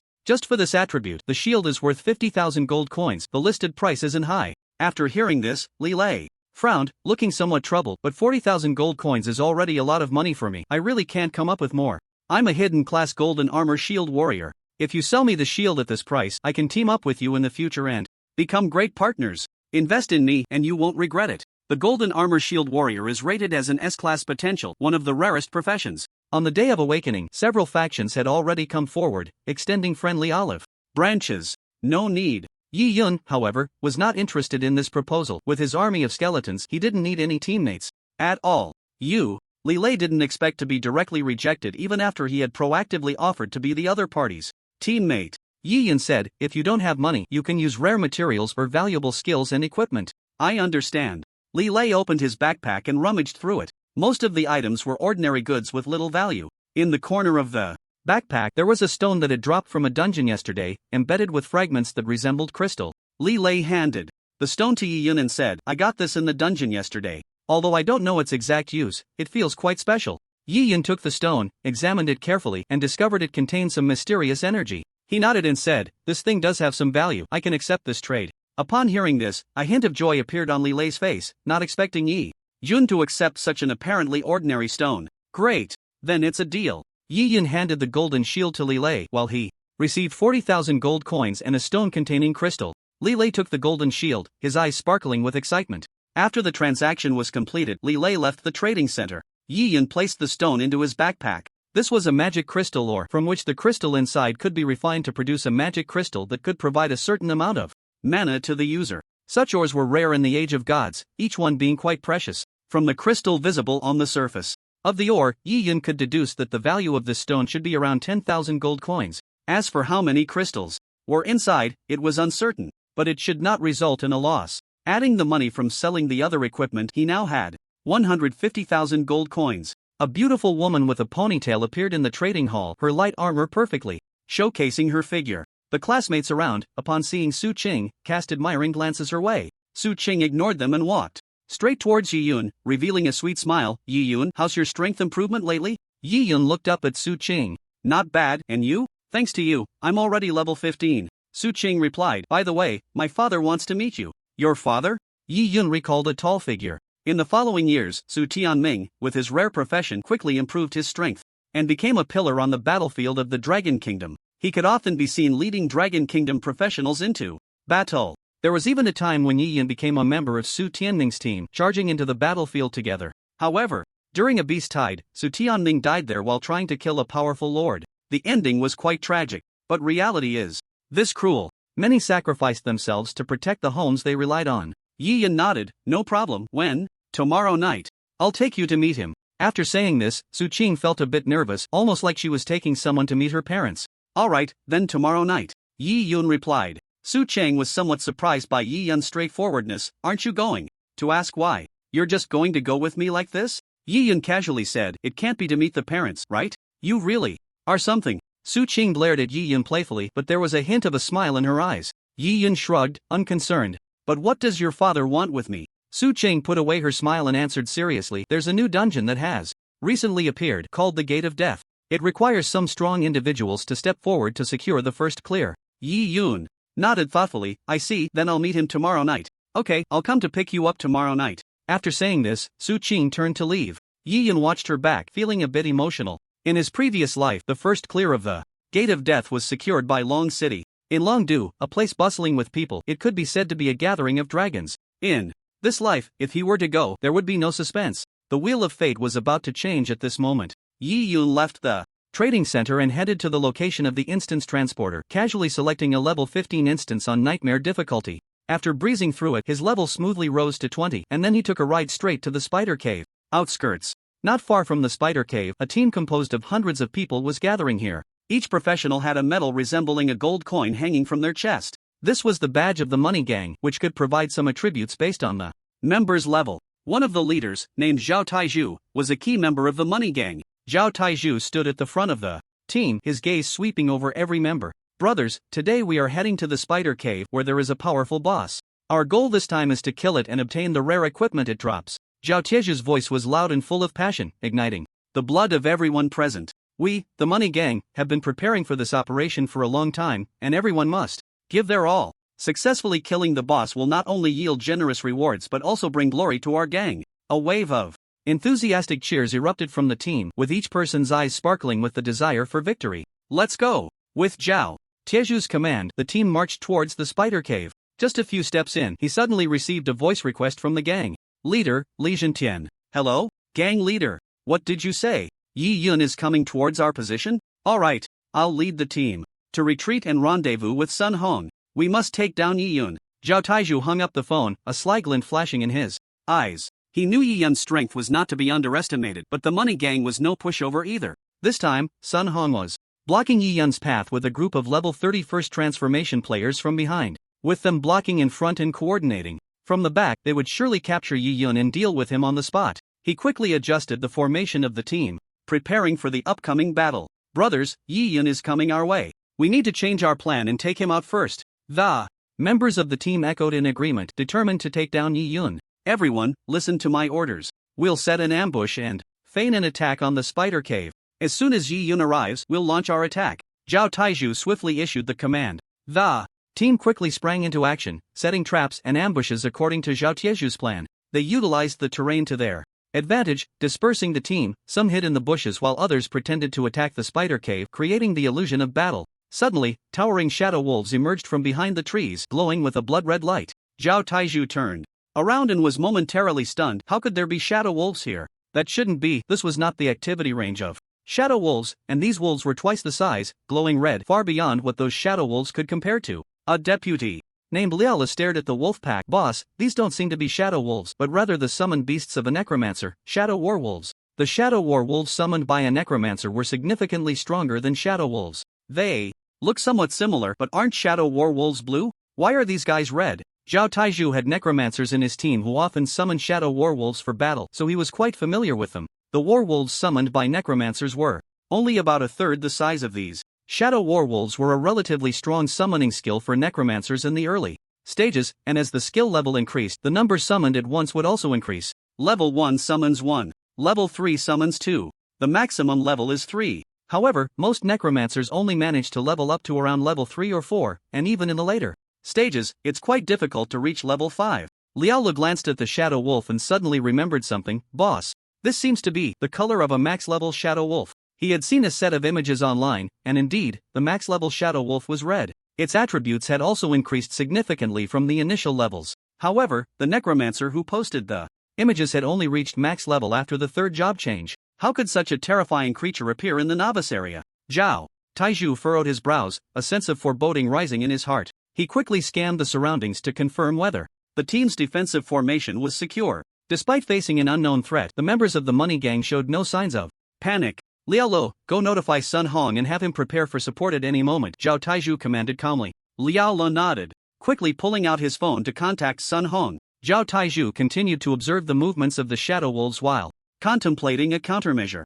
In the forest, pairs of eerie green eyes flickered like ghostly flames, shining with a strange light. In the darkness, their numbers were increasing, surrounding them from all sides. Zhao Tieju's heart raced as he realized a dire situation. It seems like we're surrounded. Initially, they had planned to encircle Yi Yun, but instead, they found themselves surrounded by a horde of shadow wolves that seemed to have appeared from nowhere. Even a team of 100 people was caught in the encirclement, making it hard to imagine just how terrifying the number of shadow wolves was. Suddenly, a skeletal warhorse appeared in the forest, ridden by a black-robed mage. It's you, Death's Dirge. Zhao Tieju's pupils constricted as he recognized the identity of the black-robed mage. Yi Yun sat atop the warhorse, looking at the more than 100 people in the clearing. Sorry, you've already been surrounded by me. Having learned from past experiences, he hadn't rushed to his destination upon entering the forest today, but instead circled around in place. Sure enough, a team of over 30 job changers appeared, each bearing the emblem of the money gang on their chests.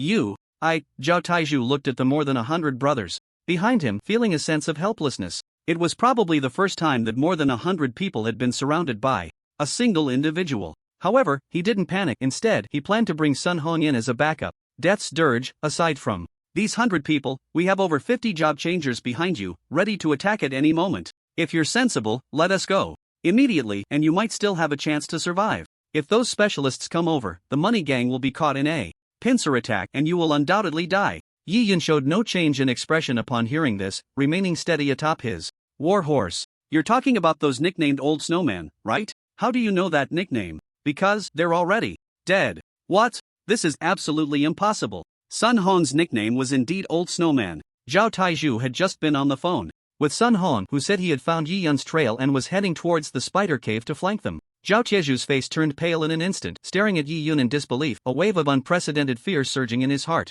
He knew Sun Hong's strength. Those 50-plus first-job professionals were no ordinary opponents. How could they be easily dealt with? I don't believe it. Liaolu, contact Sun Hong immediately and have him support me right now. Liaolu also approached at this moment, his face showing a look of terror. Boss, we can't reach Sun Hong. In the friends list, Sun Hong is already offline. Besides him, there are dozens of others involved in this operation, all offline. They might already be dead. Here, being offline represents death. All dead? Zhao Tieju's heart sank to the bottom, realizing he might have underestimated Yi Yun's strength. The members of the money gang began to feel uneasy. They had never encountered such a powerful opponent. Everyone, don't panic. Zhao Taiju shouted loudly, trying to stabilize the morale. We still have a chance. As long as we unite, we can break through. The members of the team looked at each other. Although fear filled their hearts, they still tightened their grips on their weapons, ready to face the impending battle. Yi Yun sat atop his warhorse, his gaze coldly sweeping over Zhao Taizhu and his team.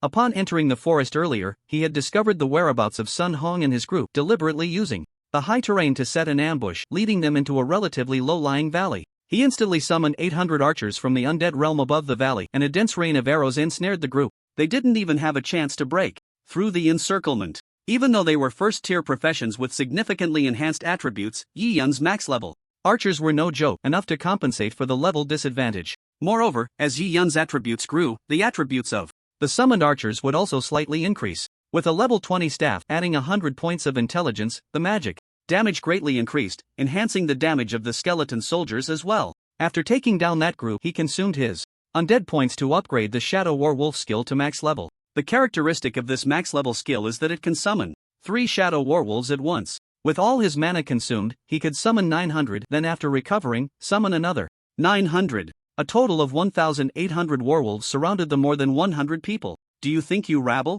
can contend with me? Yi Yun's voice was devoid of emotion, echoing through the woods. Zhao Taizhu gripped his weapon tightly, a glimmer of determination flashing in his eyes. Now was not the time to retreat. He had to inspire morale and seek a glimmer of hope. Brothers, we are the elite of the money gang, we cannot fall here. Zhao Taizhu shouted, show your courage and charge out. With me. With Zhao Taizhu's call, the members of the team rallied. They knew that only by fighting to the death could they carve out a bloody path.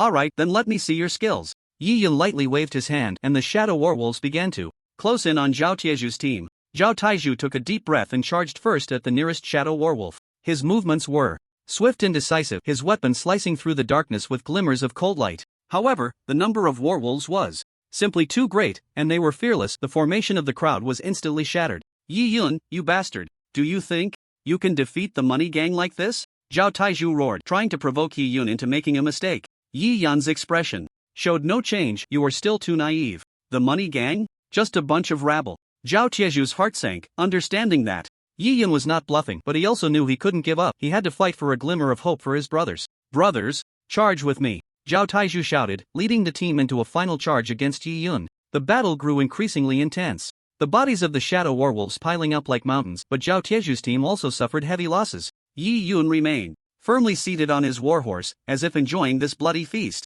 In the end, Zhao Taizhu's team finally fell, leaving a pile of equipment scattered on the ground. A notification sound rang in Yi Yun's ears. Ding! You have defeated 105 professionals and gained 3150 undead points. The wolf pack rushed towards the scattered equipment and items, picking them all up and bringing them back to Yi Yun's side. Yi Yun picked up these items one by one, and due to the sheer number, he discarded some of the less valuable ones. Unlike in the game, these items did not truly disappear when thrown on the ground. If someone came across them, they could still pick them up. These 2 battles had brought him a large amount of level 20 and 30 equipment. These items aren't of very high quality. I'll just put them up for sale at the auction house when I get back. Selling equipment at the auction house incurs a fee, while the school's trading center does not, so initially, Yi Yun chose to trade at school. But now, there were too many items, and the new players at the school couldn't possibly handle them all. Yi Yun rode his skeletal warhorse, controlling the wolf pack as he advanced towards the spider cave. At the entrance of the spider cave, Yi Yun stopped. Looking around, he saw that the cave was surrounded by dense spider webs, with a few giant spiders occasionally lurking at the entrance. These spiders were several times larger than ordinary ones, their 8 eyes glinting with an eerie light in the dim surroundings. Dark spider, level 20. Yi Yun knew that although these dark spiders were not high in level, their numbers were overwhelming, and they possessed a certain level of toxicity. Once surrounded by them, even he would find it difficult to escape unscathed. Moreover, the spider cave had a unique feature. As soon as one approached, spiders would continuously emerge from within, and their numbers would keep increasing. After all the minions inside were dispatched, the Dark Spider Queen would appear. This was also a boss-level creature with very powerful attributes. Under normal circumstances, even 100 professionals in their 20s might not be able to kill it. This was also why Zhao Taizhu had brought over 100 people here. Yi Yun casually flipped through his items and took out a mask. Mask of the Spider Queen. Special description: this is the mask of the Spider Queen from her lifetime, containing part of her power and curse. Taking it to the spider cave may trigger a special event. From the description, it seemed that this mask would trigger a special event here. What kind of event will it be? It should draw out the Dark Spider Queen to trigger it. Let's arrange our troops first. The area around the spider cave was open ground, with a forest a bit further away, not too dense. He positioned 800 skeletal archers in ambush among the surrounding trees, facing the direction of the spider cave. The archers had a range limit with a maximum distance of 300 meters, being very accurate within 150 meters, but their hit rate would drop sharply beyond that distance. However, with so many archers, as long as there was a vague direction, they had a high probability of hitting the target. The shadow warwolves charged forward in several dense rows, keeping Yi-Yun securely protected from behind. The space is too small, it's hard to maneuver. Yi-Yun now preferred open areas where summoning more troops wouldn't lead to crowding. Archers, fire! Arrows flew towards the cave entrance like raindrops, hitting the dark spiders, which let out sharp hisses. Ding! You have killed 5 dark spiders, gaining 1,000 experience points. 100 undead points. Yi-Yun's tactics were simple yet effective, using the long-range advantage of the skeletal archers to suppress the spider cave. The death of a few spiders seemed to act as a trigger, and sharp cries echoed from within the cave as dark spiders crawled out one after another. As more and more dark spiders poured out of the cave, the skeletal archers continued to unleash a relentless barrage of arrows. The rain of arrows arced through the air, hitting their targets with unerring accuracy, and the spider corpses at the cave entrance began to pile up. These spiders barely managed to crawl 10 meters out of the cave before they were all dealt with. At first, only 4 or 5 spiders crawled out, but soon, their numbers kept increasing. 10, 20, 30, 50. The dark spiders seemed endless, their bodies accumulating like a mountain, yet new spiders continued to pour out. Suddenly, the spider den fell silent, with no more spiders crawling out. Yi-Yun observed carefully and soon realized the problem. There are too many corpses blocking the entrance. This situation was likely unprecedented. Normally, to deal with a spider den, one would let the spiders crawl outside and handle them in the woods to avoid overwhelming the human team. It was quite rare for someone like Yi-Yun, who relied on overwhelming numbers, to crush spiders like this. Yi-Yun recognized this might be a tactical error and quickly adjusted his strategy, ordering the skeleton archers to cease fire to prevent further accumulation of corpses. Shadow warwolves, advance! Yi-Yun's voice echoed across the battlefield, utilizing the mobility of the shadow warwolves to clear the corpses at the entrance. The wolf pack responded swiftly, charging towards the cave entrance and beginning to drag the pile-up spider bodies aside. As the corpses were cleared, the cave became active again, and the dark spiders began to surge out once more. Suddenly, a deep roar came from the depths of the cave, followed by the slow emergence of a massive dark spider queen. Her 8 eyes glimmered with a sinister light, and her 8 black legs scraped against the ground, producing a chilling sound. Yi-Yun did not order the archers to attack immediately. Instead, he took out the spider queen's mask. Upon seeing the mask, the dark spider queen let out a pain howl, her 8 eyes filled with a blood-red glow. Ding! Please note, the dark spider queen is experiencing extreme emotional fluctuations, entering a state of maximum frenzy. Attributes plus 300%. Yi-Yun glanced at the mask, then at the frenzied Dark Queen, and a thought began to crystallize. The Dark Queen and the Spider Queen might be sisters. Seeing her sister dead has made her so furious that she directly enters maximum frenzy. Frenzy comes in several types, directly affecting attributes and death drop rates. Ordinary frenzy increases attributes by 50%, which is manageable. High frenzy puts the monster in a state of high anger, increasing attributes by 100%.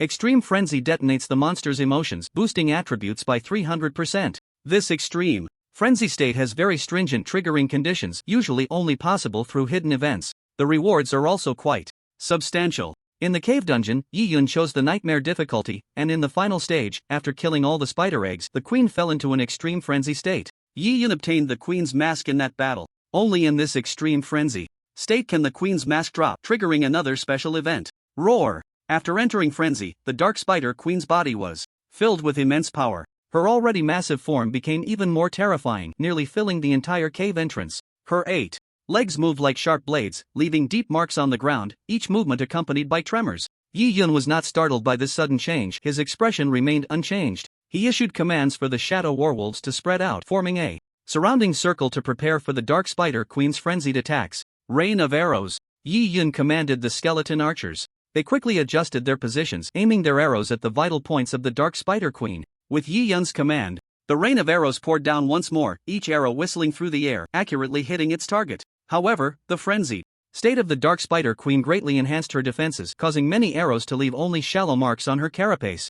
Damage that would have struck hundreds of spiders now only dealt a few dozen points to her. The queen let out a deafening roar, her 8 legs propelling her forward like a moving fortress, charging towards Yi-Yun. The shadow warwolves showed no fear, meeting the queen's assault head-on, tearing at her legs with their sharp claws. With just 2 or 3 attacks, the queen could kill a shadow warwolf. The warwolves suffered heavy injuries but still managed to hold back the queen's advance, preventing her from moving forward. At that moment, a second wave of arrows arrived, and the queen's health dropped significantly. Suddenly, in a Fit of rage, the queen pressed her hard belly against the ground, her 8 black legs stretching straight out in front of her, spinning like a giant windmill. The shadow werewolves were caught off guard by this sudden attack. As soon as they got close to those 8 legs, multiple damage numbers would pop up above their heads, draining their health instantly. In an instant, over a dozen werewolves fell, and a large area of the battlefield was cleared. The queen spun closer to Yi Yun. The howling sound was eerily reminiscent of the sound of death reaping, echoing hauntingly through the empty woods. Yi Yun remained steadily seated on his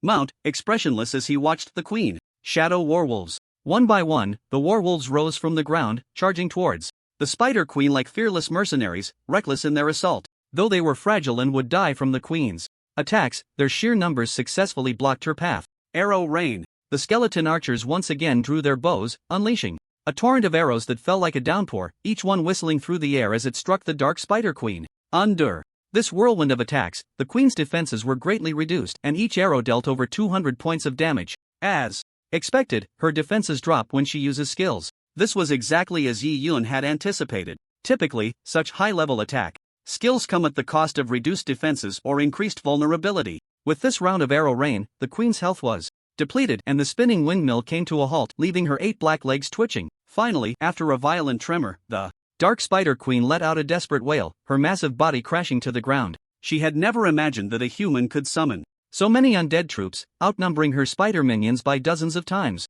A burst of colorful light erupted from her body. Ding! Congratulations, you have defeated the Dark Spider Queen and gained 50,000 experience points, 3,000 undead points. Ding! You have leveled up to level 21. You have gained 5 attribute points. Yi Yun walked towards the glowing mass on the ground, rummaging through it to find a pitch-black robe, examining it closely. The robe was embroidered with intricate runes, shimmering with a dark glow, seemingly containing some mysterious dark power. Shadow robe, gold level, 20 type, armor robe attributes. Plus 100 intelligence, plus 30 stamina. Increases magic critical hit rate by 15%. Special effect, when casting any magic there is a 10% chance to trigger shadow burst, dealing additional shadow damage to nearby enemies for 5 seconds.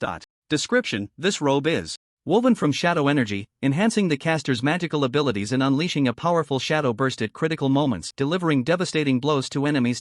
Yi Yun nodded and equipped the shadow robe, increasing his mana by 4,000 points and his health by 1,500. The previous robe had only increased his mana by 1,000 points. He opened his attribute panel. Level, 21 health, 5,100 mana, 19550 undead points, 8,100 skills. Shadow Werewolf max. Skeleton Warhorse max. Death Entanglement level 1. Skeleton Soldier max. Skeleton Archer max. Black Magic Ball level 1. Undead Plague level 3 consumes 10,000 undead points to upgrade. Undead Space level 2 consumes 20,000 undead points to upgrade. Yi Yun's gaze turned to the Shadow Werewolf skill. Shadow Werewolf. Max description: summons 3 werewolves to become your subordinates, consuming 50 mana. Basic attributes are affected by magic damage. Cooldown 5 minutes. The mana cost to summon werewolves is 20 points higher than that of skeletons, so with Yi Yun's current mana, he can cast it 400 times, summoning 1,200 werewolves. On the battlefield, they become an endless army. Yi Yun's gaze shifted to the Black Magic Ball, choosing to upgrade it. After consuming 1,500 undead points, he upgraded it to the maximum level. Then he chose to enhance Death Entanglement. This is a high-level skill with a basic consumption of 200 undead points, which is higher than other skills. After consuming a total of 2,000 undead points, this skill was also upgraded to the maximum level. Death Entanglement. Releases a tentacle to entangle the enemy, controlling them for 3 seconds. Consumes 50 mana. Cooldown 3 minutes. The control time increased by 1 second, making it slightly more effective against bosses. However, some bosses have invulnerability skills that make them immune to such control effects after activation. Just like the Spider Queen earlier, once she went berserk, she gained invulnerability, and Yi Yun couldn't bind her with Death Entanglement. However, against players, this skill would become the Grim Reaper's Scythe. A control followed by a rain of arrows could instantly take someone down. Currently, there are still 4,600 undead points left. Yi Yun continued to rummage through the loot, searching for valuable items. In a golden light cluster, he discovered a book of undead skills for summoning. Dark Spider Queen, special. Description: undead type summon. Effect: summons a Dark Spider Queen to join your team. Consumes 200 mana. Cooldown 12 hours. Yi Yun saw the word special and seemed to understand something. This book of the undead mage's summoning is a drop from completing a special quest. The difficulty is indeed quite high. In that earlier situation, the skill used by the queen, if it charged into a player's team, would instantly collapse their Formation, anyone in the backline would be dead. Even a team of 200 wouldn't be able to kill her. If players' levels are too high, there would also be a penalty mechanism, and dying wouldn't drop special skills. So, Yi Yun is definitely one of the few who can obtain this skill. He casually swatted the skill book away. The summoning interval for this skill is very long, requiring 12 hours. But for Yi Yun, it didn't matter. Ding! Congratulations, you have acquired a new skill, Dark Spider Queen. Yi Yun waved his staff, silently reciting the incantation. As the incantation was completed, a beam of black light shot from the tip of the staff, soaring into the sky. Immediately, the ground began to tremble as if some colossal creature was about to break through the earth. In front of Yi Yun, a massive figure gradually emerged. The Dark Spider Queen's 8 legs firmly supported her body, her eyes flickering with red light as if searching for new enemies. In terms of size, the Spider Queen was even taller than the warhorse, her body resembling a small car. Her 8 black legs shone like they were clad in black silk, combined with her alluring face, creating a bewitching beauty. Her attributes were not as powerful as a true Spider Queen, but as Yi Yun's magic damage increased, they would grow accordingly. With the skill level rising, the Queen's measurements would also increase. Yi Yun looked at her skills. Skills: Death Whirlwind, Spider Guardian. 2 skills, one can summon minions and the other is the skill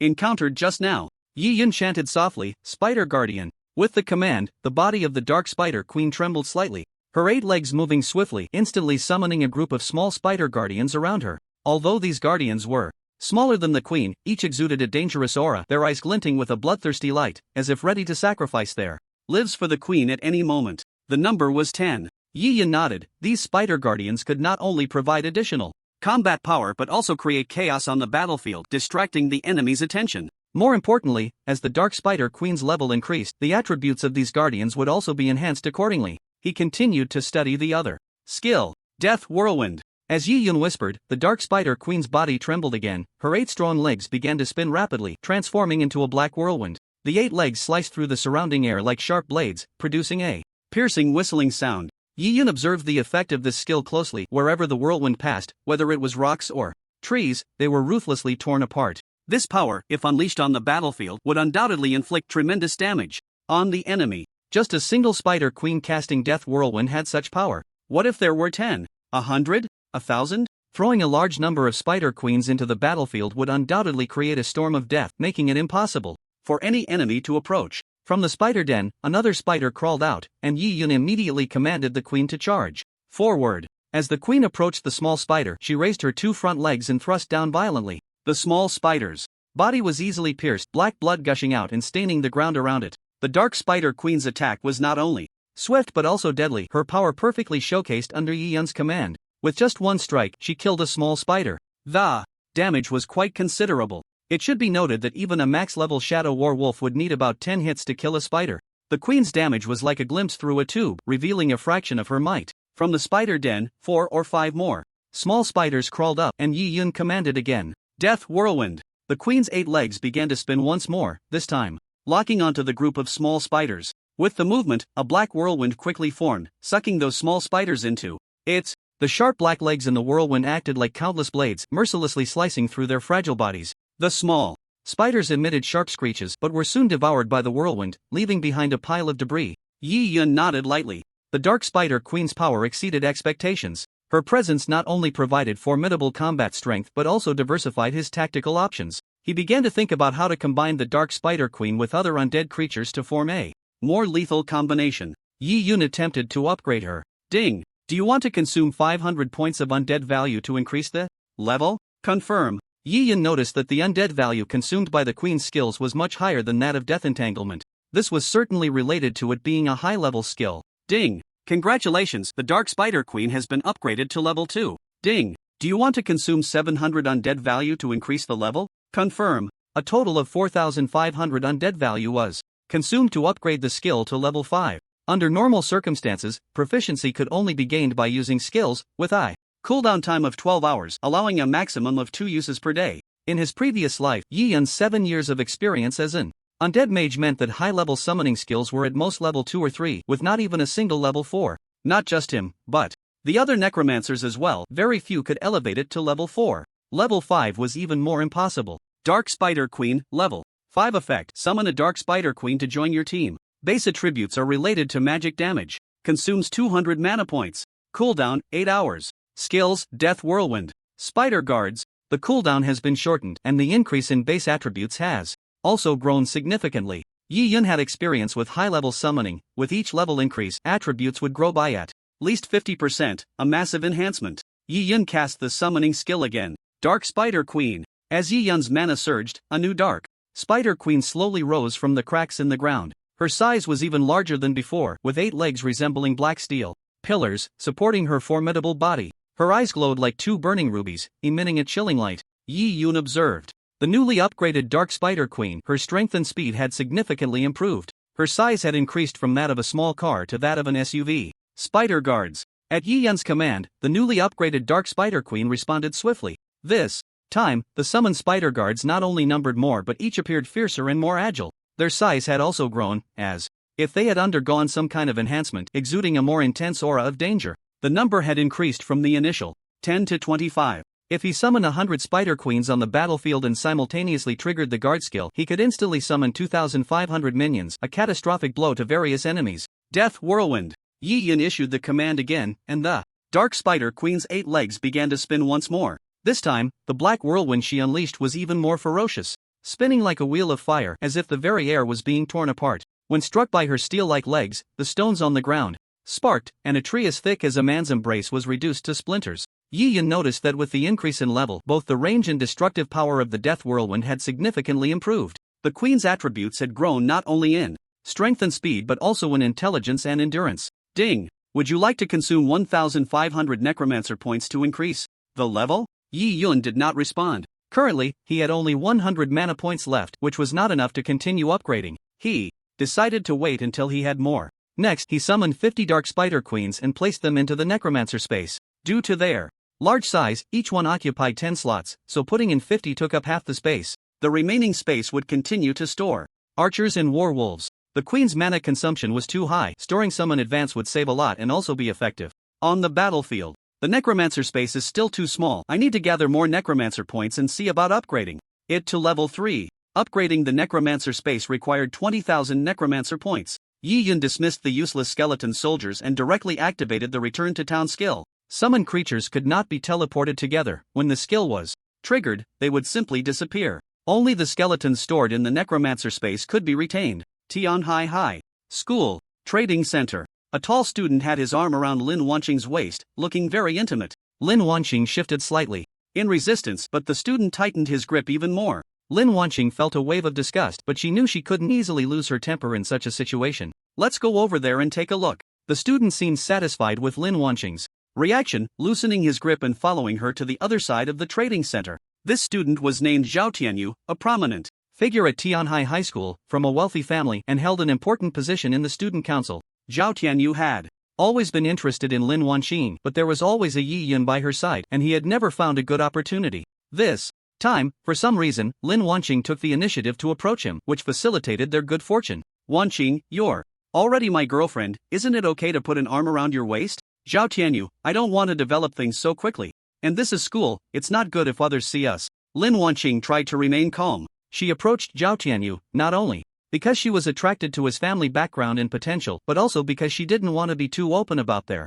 relationship. This way, those boys who wanted to be attentive would keep their distance. She didn't want to hang all her hopes on one tree. Zhao Tianyu frowned slightly, displeased, and said, "You're not still thinking about Yi Yun, are you? He does treat you well, being your childhood friend, but I am your true match. I don't know what method Yi Yun used to improve his strength, but he is definitely not my match. With my set of assassin skills, I can make him drop like a monster. I have nothing to do with that despicable guy Yi Yun. Don't overthink it." Lin Wanqing quickly distanced herself from Yi Yun. Last time, she had approached Yi Yun but was directly rejected, and she had held a grudge ever since. Zhao Tianyu didn't expect Lin Wanqing to evaluate Yi Yun this way. Despicable? Did he tease you? That damn kid, I will definitely teach him a lesson when I get the chance. Lin Wanqing remained silent but secretly hoped Zhao Tianyu would indeed teach Yi Yun a lesson. That would also prove that her choice was not wrong. Zhao Tianyu confidently said, "Wanqing, don't worry, I will make sure you live the best life." "What's that, kid Yi Yun? I, Zhao Tianyu, am your future support.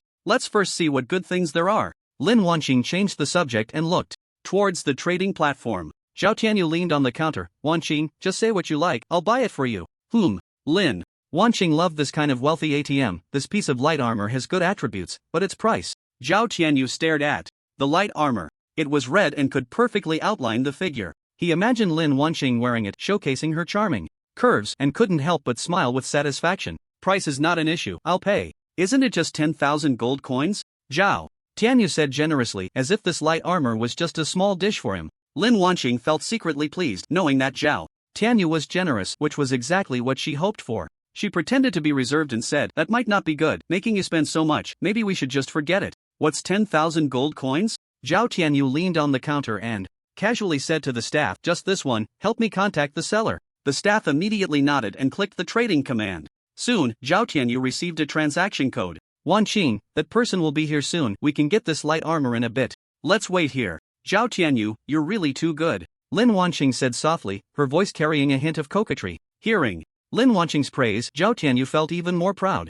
Lin Wanqing smiled slightly, but in her heart she was calculating how to use Zhao Tianyu's resources to elevate herself. Zhao Tianyu's family background was deep. If she could gain his support, her status at Tianhai High School would be even more secure. This Zhao Tianyu was much wealthier than that Zhou Yichen. After waiting for a while, a boy wearing a t-shirt and with his hands in his pockets walked into the trading center. Zhao Tianyu's expression darkened when he saw the person. Is this red crystal armor yours? Yi Yun glanced at Lin Wanqing beside him, then at Zhou Yichen, and suddenly understood something. That's right.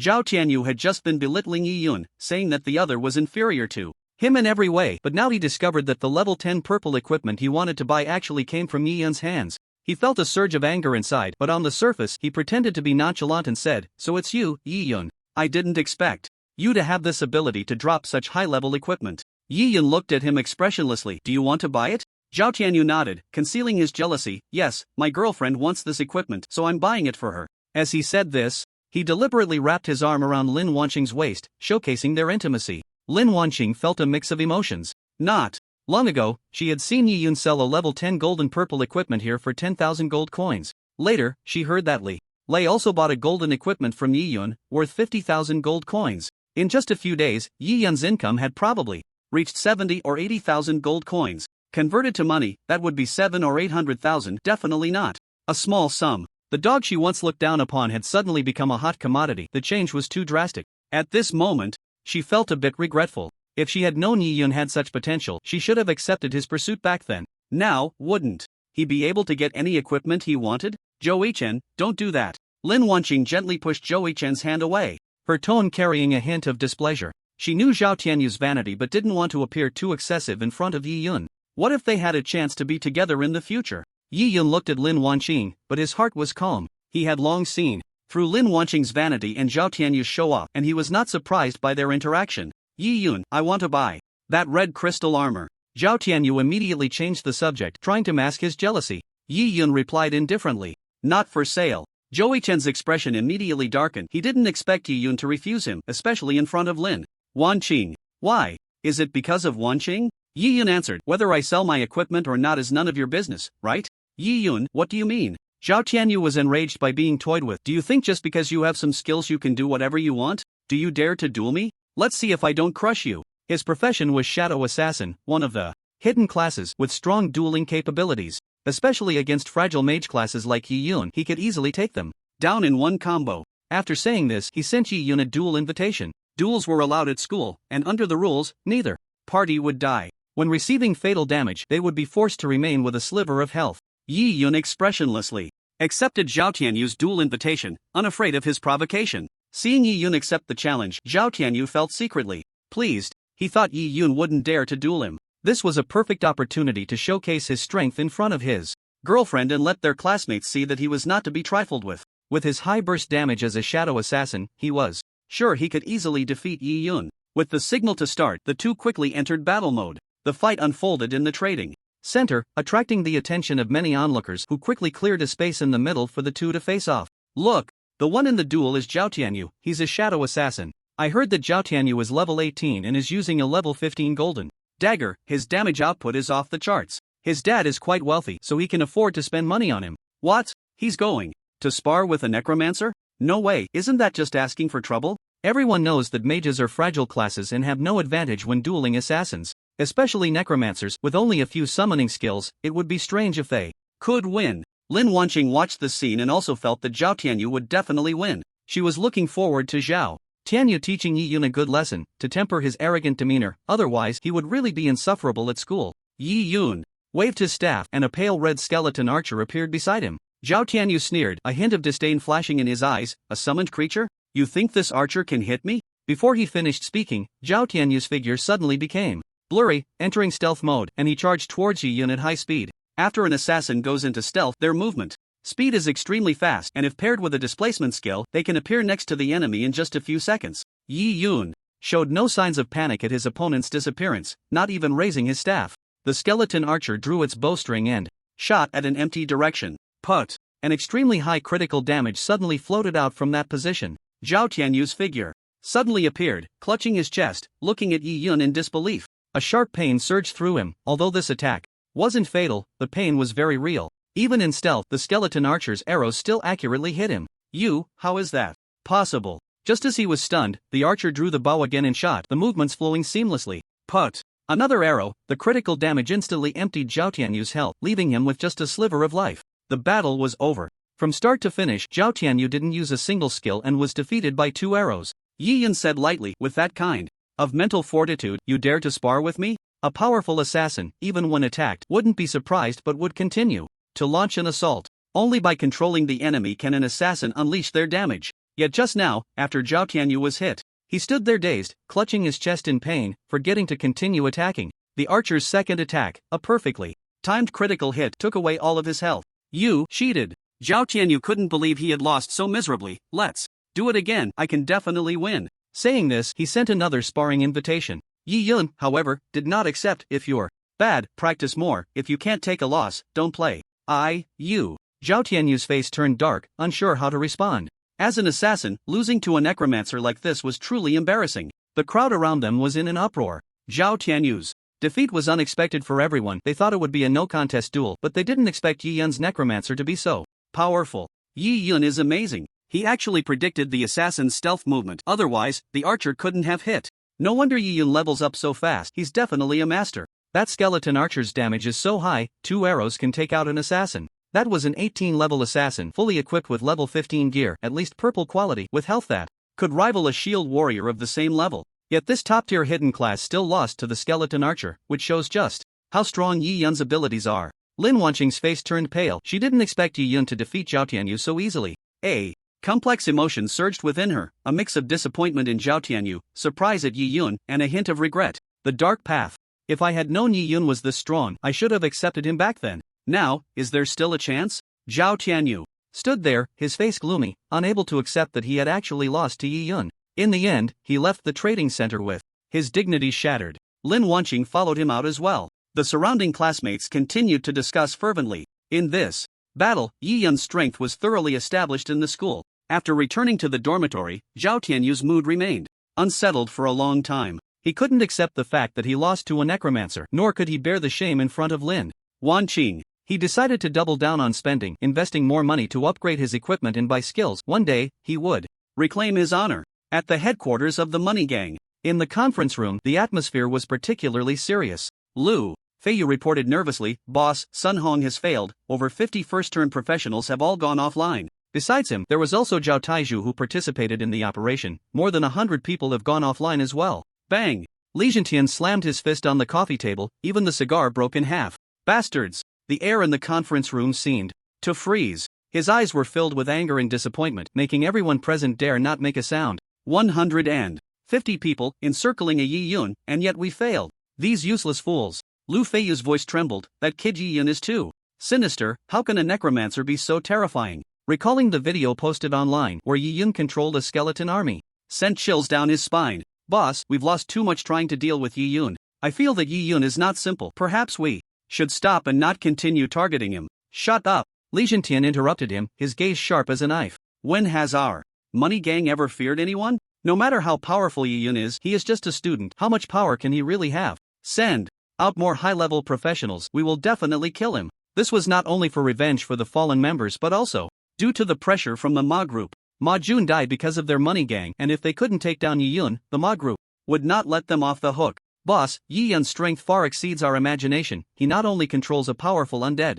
army but also displayed astonishing predictive abilities in battle, Lu Feiyu said cautiously. We've already lost too many Personnel, if this continues, it might be counterproductive. Li Jintian was silent for a moment, a cold glint flashing in his eyes. Then, what do you suggest? Lu Feiyu took a deep breath and slowly said, perhaps we can change our strategy and not engage in direct confrontation. Although Yi Yun is strong, he is just one person. We can exploit his weaknesses and approach from other angles. Weakness? Li Jintian frowned. What weaknesses does he have? Yi Yun is just an ordinary student. We can target the people around him, like his family and friends, to find his weaknesses. A cunning glint flashed in Lu Feiyu's eyes. Li Jintian pondered for a moment and finally nodded. Then let's proceed according to your plan. However, I want to see results quickly, otherwise, you know the consequences. Lu Feiyu's heart sank and he quickly nodded in agreement. He knew that the boss of the money gang, Li Jintian, was a man of his word. If this operation failed again, the consequences would be unimaginable. At night, in a luxurious villa, Su Tianming prepared a table of fine food and wine to entertain Yi Yun. At the dining table, Su Qing continuously picked up dishes for Yi Yun with exquisite chopsticks. Yi Yun, try this kidney, it tastes great. This stir-fried chives with eggs is delicious. And this earthworm soup is also a great tonic. As the apocalypse descends, the cities where humanity survives continue to shrink and fresh vegetables are becoming increasingly rare. This table full of dishes is quite a rarity. Su Tianming looked at the dishes his daughter had picked and couldn't help but fall into deep thought. Could it be that something special had happened between the two of them? After they had eaten and drunk their fill, Su Tianming finally spoke about the purpose of this visit. Yi Yun, I heard from Su Qing that your summoning ability as a necromancer is extraordinary, capable of summoning many at once? Yi Yun, however, did not reveal too much, simply stating, it's not as impressive as Su Qing said. I can just summon a few more than usual. Oh? Su Tianming remained very curious. Can you let me see your skills? Yi Yun thought for a moment and decided to show a little of his ability. His summoning power could not be hidden for long. However, in front of outsiders, he couldn't reveal too much at once. He needed to keep some cards up his sleeve. This way, if someone wanted to target him, he would still have other trump cards to use. He believed Su Tianming wouldn't harbor any ill intentions towards him, but if the news got out and reached others, who knows what might happen, especially some powerful necromancers who might guess that he had some rare equipment or items hidden away, leading to malicious thoughts. Having experienced his past life, he knew that for profit, even the closest woman could stab him in the back, let alone those he didn't know. Yi Yun stood in the villa's courtyard, waving his staff. Dozens of skeleton soldiers and archers appeared on the ground. This is unbelievable, Su Tianming exclaimed. As he looked at the neatly arranged undead army before him, he knew quite a few top necromancers, but none of them possessed such an ability. On the battlefield or in dungeons, this summoning ability was terrifying enough to change the course of battle. Yi Yun, does your summoning come at a cost? Yi Yun did not reveal the truth and continued to conceal some details. The cost is quite high. This ability cannot be used for long periods. Su Tianming nodded, seemingly understanding Yi Yun's response. Just as I thought, summoning a large number of skeleton soldiers comes with a terrible price. He then asked, Yi Yun, what do you think is the status of necromancers in the apocalyptic world? Yi Yun answered without hesitation, necromancers hold a crucial position in the apocalyptic world. We can control undead armies and provide powerful combat strength for humanity. They fear nothing, and even in death they can be summoned again, replacing humans in the initial charge. Human death is truly death, and the cost is very high. But the skeleton army is merely a summoned entity with a negligible cost. That's true, Su Tianming agreed, nodding. It seems you have a deep understanding of necromancers. It is an honor for Long Country to have a practitioner like you. Now, the conflicts between various countries were laid bare. The struggle for resources was something everyone was paying attention to. The practitioners awakened in Long Country over the years were not as strong as those in a few other countries, always ranking in the middle. As a result, in the resource competition on foreign battlefields, they remained at a disadvantage. This situation was not a good thing. Being unable to obtain high-level resources for a long time would hinder the country's development, widening the gap with those top countries. Su Tianming continued, recently, a new dungeon has appeared in Long Country, called the Gate of Death.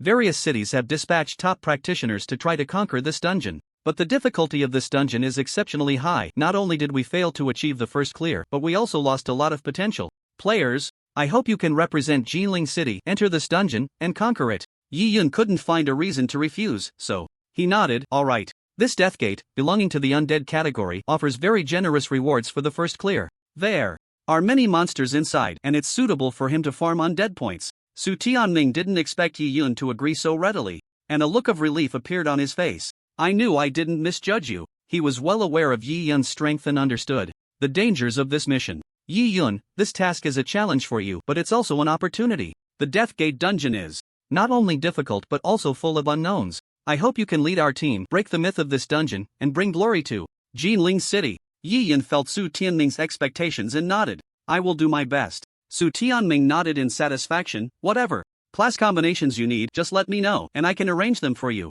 The team I've assembled consists entirely of advanced players who have reached level 30. You can pick anyone from it. I believe you will be satisfied. Yi Yun paused for a moment. I can go, but I have one condition. What condition? Su Tianming asked without hesitation. I will go alone, without any teammates, Yi Yun replied. What? Su Tianming was taken aback, clearly surprised by Yi Yun's request. Yi Yun, are you sure? You know the dangers of the Deathgate. Going in alone is too risky. Moreover, the minimum entry requirement for this dungeon is 2 people. You need at least 1 teammate. Most dungeons have entry restrictions, such as the number of players or level. If it's just 1, Yi Yun looked at Su Qing beside him, then it will be her. Currently, she was the only one he was familiar with. After all, they were classmates, and it would be fine to help her level up. As for others, joining the team would only split experience and equipment. He wouldn't be that kind-hearted. Yuan Qinger. Su Tianming frowned slightly upon hearing this, clearly worried about Yi Yun's decision. Even the top-tier players would find it difficult to face the challenges alone. Su Qing was merely a melee class, and with just a mage, they wouldn't be able to recover health without a healer. This combination was clearly not suitable for challenging the Deathgate. Yi Yun, have you really thought this through? This is not a joke, Su Tianming said with a hint of seriousness in his tone. Although you have powerful summoning abilities, the dangers of the Deathgate far exceed your imagination. I really can't rest easy with just you and Su Qing going. That was his only daughter. If something happened, he would regret it for a lifetime. Yi Yun raised his head and said calmly, I understand your concerns, but please, trust me, I have my plan. No way. Su Tianming still insisted on his opinion. Dad. Su Cheng tugged at Su Tianming's arm, gently shaking it. Yi Yun is very strong. I believe he has the capability, and there won't be any problems. Last time in the cave dungeon, I went with Yi Yun, and it was on nightmare difficulty, yet we cleared it, right? Have you forgotten my glorious achievements? As soon as Su Tianming thought of Su Qing's so-called glorious achievements, he shook his head. He really didn't understand what this girl had to be proud of with 0 output. Alright, since you both insist so much, I can't force you any longer. However, Yi Yun, you must ensure that if you encounter any irresistible situations, you must retreat in time and protect yourself. I understand. Yi Yun nodded. I will bring Su Qing back safely. Su Tianming sighed and patted Yi Yun's shoulder. In that case, I won't say much more. Prepare yourself, come to the Jinling branch tomorrow morning, and I will arrange for someone to take you into the Deathgate. Yi Yun nodded. After that, he was sent home by Su Tianming's people in a car. The next day, Jinling branch. On the 3rd underground level, there was a vast space filled with high-tech machinery. In a silver metal conference room, many prominent figures from the branch had gathered. Among them was a man dressed in a black uniform, prominently wearing the Jinling branch's badge on his chest. He was Li Xiang, the senior commander of the Jinling branch. Li Xiang stood at the conference table, his gaze sweeping over everyone present, his voice steady and powerful. Everyone, I have called you here today to discuss the latest progress on the Deathgate instance. Li Xiang's words made the atmosphere in the conference room turn serious. As we all know, the difficulty of the Deathgate instance is extremely high. Although the first completion reward is generous, no one has succeeded so far. Currently, the progress from various cities has been compiled, with the highest being Longdu City, which has completed 60% of the instance. Next is Dawn City, with 40% completion. Third is Taoyang City, with 35% progress. After challenging the instance, even if one fails, they can still see a progress percentage. Li Xian's gaze swept across the room as he delivered a discouraging piece of news. And our Jinling City has only 25% progress, far below other cities, ranking at the bottom. This not only concerns the honor of Jinling City but is also a severe test of our strength. We cannot let other cities look down on us. We must go all out to surpass the progress of other cities in the shortest time possible. The atmosphere in the conference room grew even more tense as everyone pondered how to break this deadlock. Li Xiang continued, I have discussed with Commander Zhang Fu and decided to take some special measures.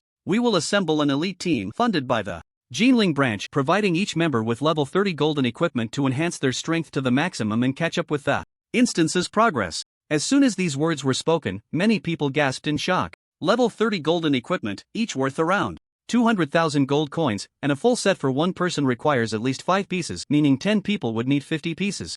10 million gold coins is no small amount. One woman wearing glasses immediately stood up to question, Commander Li, is such an investment really worth it? Our Jinling City's financial situation is not optimistic. What if we fail with such a large investment? Li Xiang smiled slightly, confidently replying, I understand your concerns, but please believe that this operation is not blind. Deputy Commander Zhang has conducted in-depth research on the Deathgate instance and selected a powerful team. Su Tianming immediately looked towards Deputy Commander Zhang Yinghua, cursing silently in his heart. Zhang Yinghua was clearly helping the Jinling branch challenge the instance to enhance its reputation, but secretly he was eyeing the branch's finances. The 10 people he selected were all trusted subordinates, and each piece of level 30 golden equipment added up to 10 million gold coins. Even if they cleared the Deathgate, what would it matter? The cost was too high. Everyone, let me say something first. Su Tianming slowly stood up. We need to clear the Gate of Death, but there's no need for everyone to be equipped with golden gear.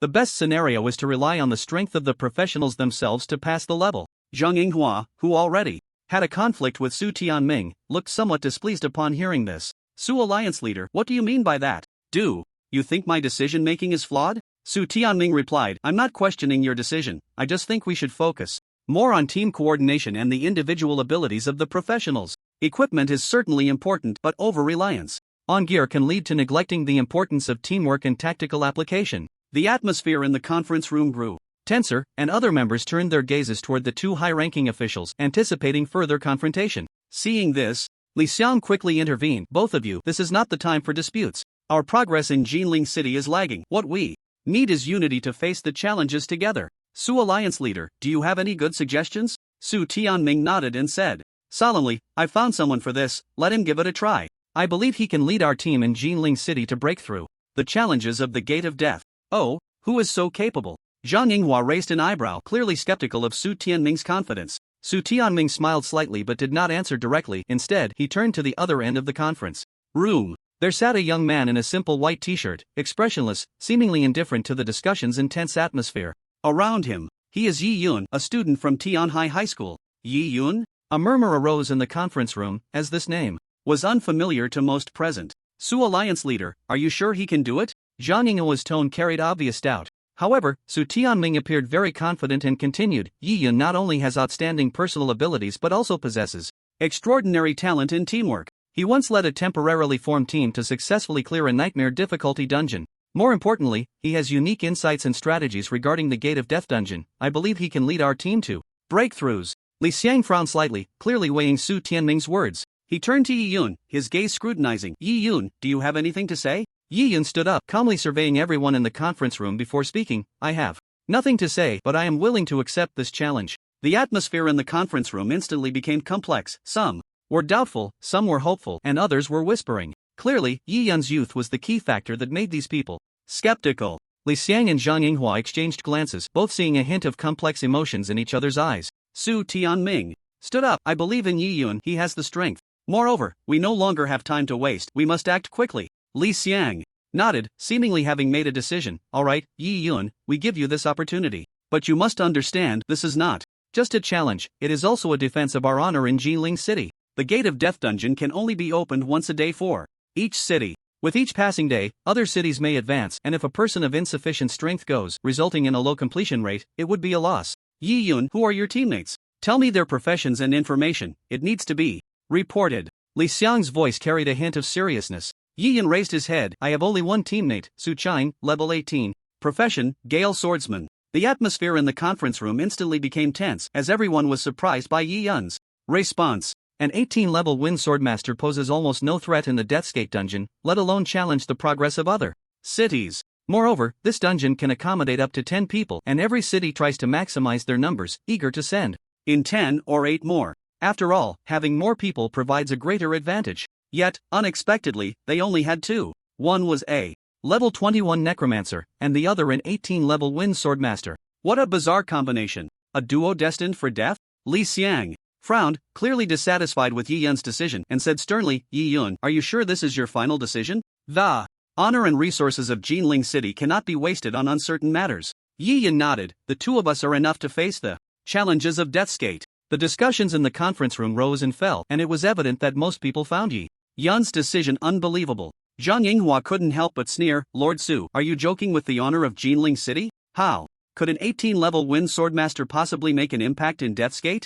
However, Su Tianming remained calm. Deputy Lord Zhang, we cannot just look at levels. The cooperation between Yi Yun and Su Qing is the key. I believe they can prove themselves. Li Xiang took a deep breath. Seeing the leader's insistence, he refrained from saying more. Lord Su, are you sure you want to use these two? If something goes wrong, you will bear the responsibility. Su Tianming nodded. I will take responsibility. Very well. Li Xiang stood up, his gaze sweeping over everyone present. In that case, I announce that Yi Yun and Su Qing will represent Jinling City to challenge the Death's Gate dungeon. I hope they can bring glory to our city. The atmosphere in the conference room gradually calmed down, although many still harbored doubts. Since the commander had made a decision, they could only choose to support it. As the meeting concluded, Yi Yun and Su Qing began preparing for the upcoming challenge. Li Xiang led the two through the elevator to the underground second floor, where there was a separate room containing a silver teleportation array. The array's light slowly brightened, and Yi Yun and Su Qing stood within the glow, their figures gradually disappearing. As the light dimmed, the two found themselves in a dim world. The sky was dark red, and at the end of their line of sight stood a pitch-black door, covered in ancient runes, exuding a suffocating aura of death. This door seemed to connect to the abyss of death. Yi Yun, have you studied the information on Death's Gate? Su Qing asked. When they left yesterday, Su Tianming had given a document that was compiled after previous teams entered. It wasn't much, but it could provide some hints. No, Yi Yun casually replied. Ah? Su Qing didn't expect that Yi Yun hadn't even looked at the dungeon information. Wasn't he being too reckless? Or perhaps his strength was so great that he didn't need to review the information? Fortunately, knowing that I would also participate in this dungeon, I stayed up all night reading it. Let me give you a brief introduction. As she spoke, she raised her hand to point at the door across from them. That is Death's Gate. In a moment, it will open and some monsters will rush out from inside, running down this path. What we need to do is kill these monsters as quickly as possible. Every so often, monsters will emerge. If we don't kill the ones in front, more and more will pile up here.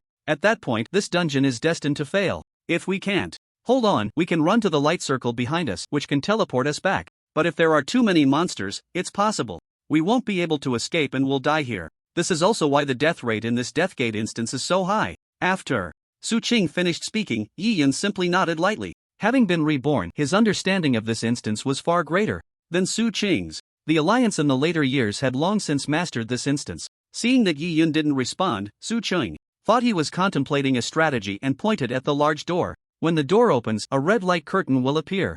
Neither humans nor summoned beasts can pass through the light curtain, but the monsters inside can come out. Yi Yun, you have a lot of skeleton soldiers. The best strategy is to guard the entrance. Just shoot arrows at any monsters that come out. It should be easy to clear them. Yi Yun didn't reply but instead mounted his warhorse and ran towards the Death Gate. In the end, he was almost pressed against the door, only 10 meters away. Su Qing was a bit dumbfounded. Hey, Yi Yun, why are you running so close? When the monsters come out, you'll be the first to be attacked. Clearly, with so many skeleton soldiers, staying back would be the correct approach. Just wait and see. Yi Yun didn't explain further. Creak. The Death Gate slowly opened and a bone-chilling wind blew out from the crack, carrying the scent of death. Yi Yun's gaze was sharp as he watched the ancient door gradually reveal a gap. Su Qing stood nervously behind him, her heart racing, her palms slightly sweaty. The gap grew larger and heavy. Footsteps echoed from the darkness as if some colossal creature was slowly approaching. Su Qing took a deep breath, a glimmer of determination flashing in her eyes. This was the first challenge they faced, a giant werewolf.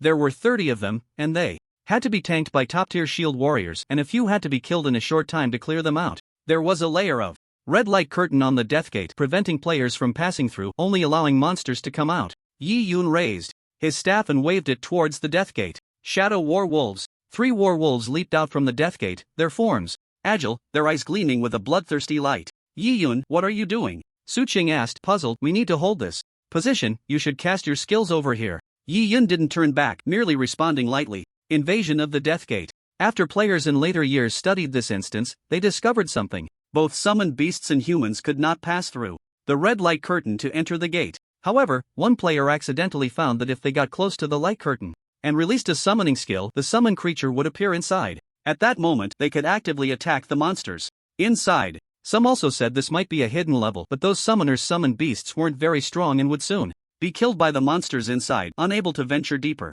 Since Yi Yun was here, he decided to give it a try. Whoosh, whoosh, whoosh. The staff swung continuously, creating a sound like breaking air. One by one, the shadow werewolves crawled up from behind the light curtain, glaring at the giant werewolves inside. 300, 600. The path inside the light gate was spacious, but with so many shadow wolves surging out at once, it became blocked. The 30 giant werewolves, seeing the dense, massive shadow war wolves before them, were filled with puzzled question marks in their eyes. Su Qing was stunned, never having Imagine such a thing would happen. Shouldn't we be the ones invaded by the Death Gate? How did it turn around? Inside the red light curtain, the densely packed shadow werewolves stretched out as far as the eye could see. The few tall giant werewolves in the distance had instead become isolated. Yi Yun waved his staff and calmly said, "Charge." The shadow werewolves surged forward, like arrows released from a bow, swiftly pouncing on the giant werewolves. Their speed was astonishing, and in an instant they engaged in fierce combat with the giant werewolves. The giant werewolves were level 20 monsters with attributes comparable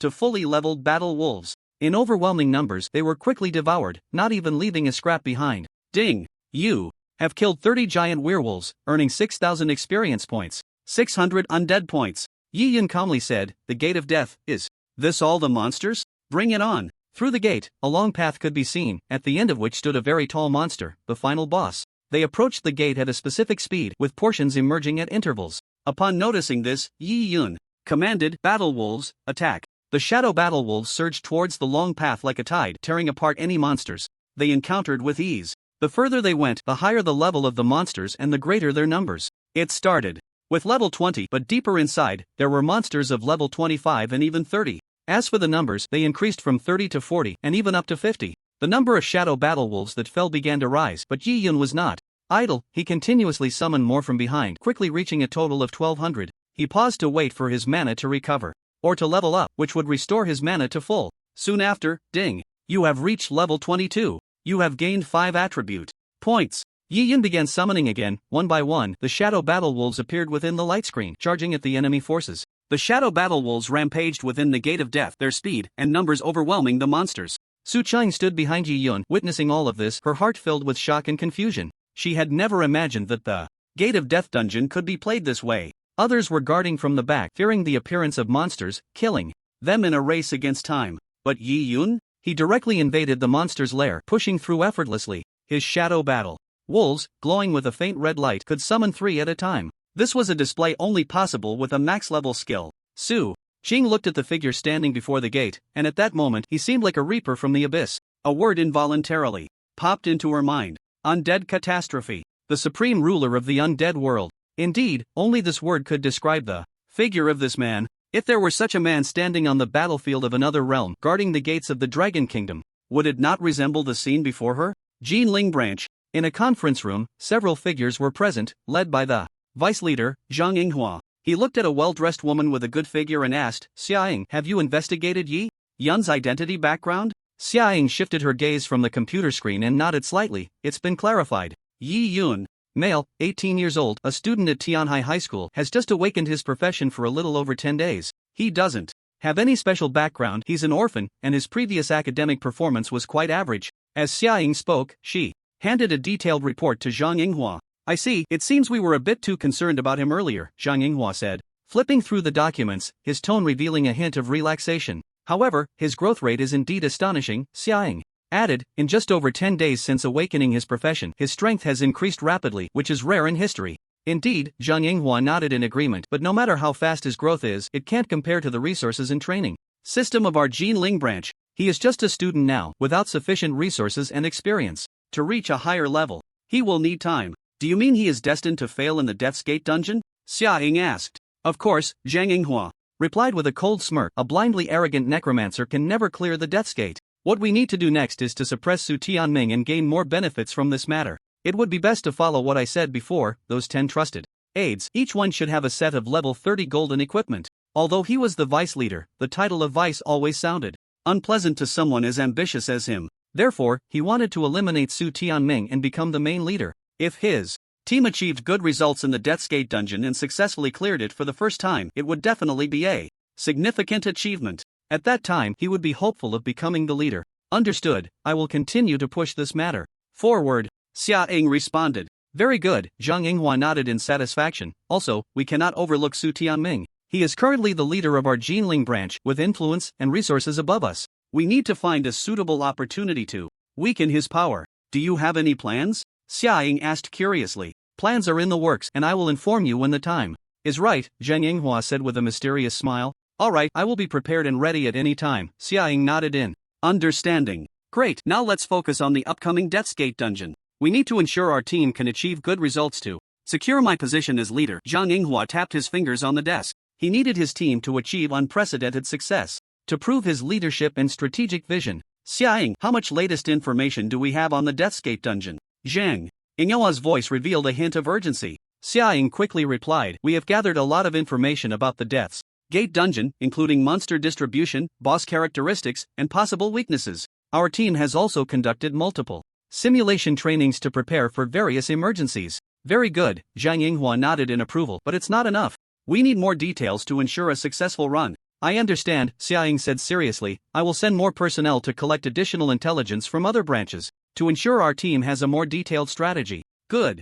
Zhang Yinghua was quite confident in Xiaoying's capabilities. Death's Gate. As the Shadow Warwolves continued to enter the Death's Path, Yi Yun's invasion was proceeding smoothly. Each wave of monsters was quickly cleared under the attacks of the Shadow Warwolves, bringing a large amount of experience to the two. Some monsters would drop equipment, but they couldn't pick it up for now and would have to wait until the end to collect it. As the Shadow Warwolves delved deeper into the Death's Gate, a massive figure appeared. In Yi Yun's sight, the final boss, the Lord of Death. It was a colossal creature, about 10 meters tall, covered in black armor, wielding a gigantic double-edged sword, exuding a suffocating aura of death. It marched forward, driving its minions ahead, charging towards the Shadow Warwolves. Yi Yun, that seems to be the final boss. The Alliance hasn't gathered any information on it, so you'll have to figure it out yourself. Su Qing reminded nervously. Previously, no one among those professionals had ever seen the boss emerge. They all failed after facing the initial waves of monsters. Gathering information is crucial for clearing dungeons.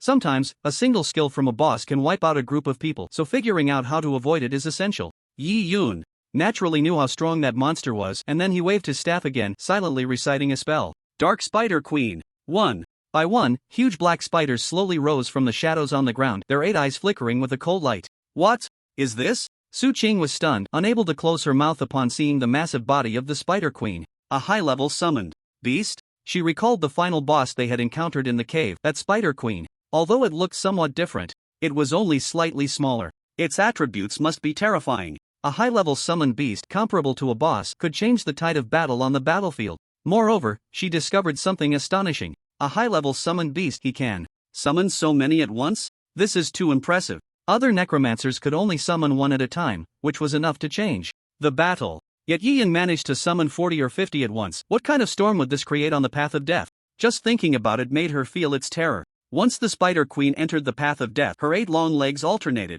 rapidly, charging forward at an incredible speed. The wolf pack moved to the sides, clearing a path for the queen to enter the battlefield swiftly. There were still 10 waves of monsters on the path of death that had not been cleared. Their level reached 30.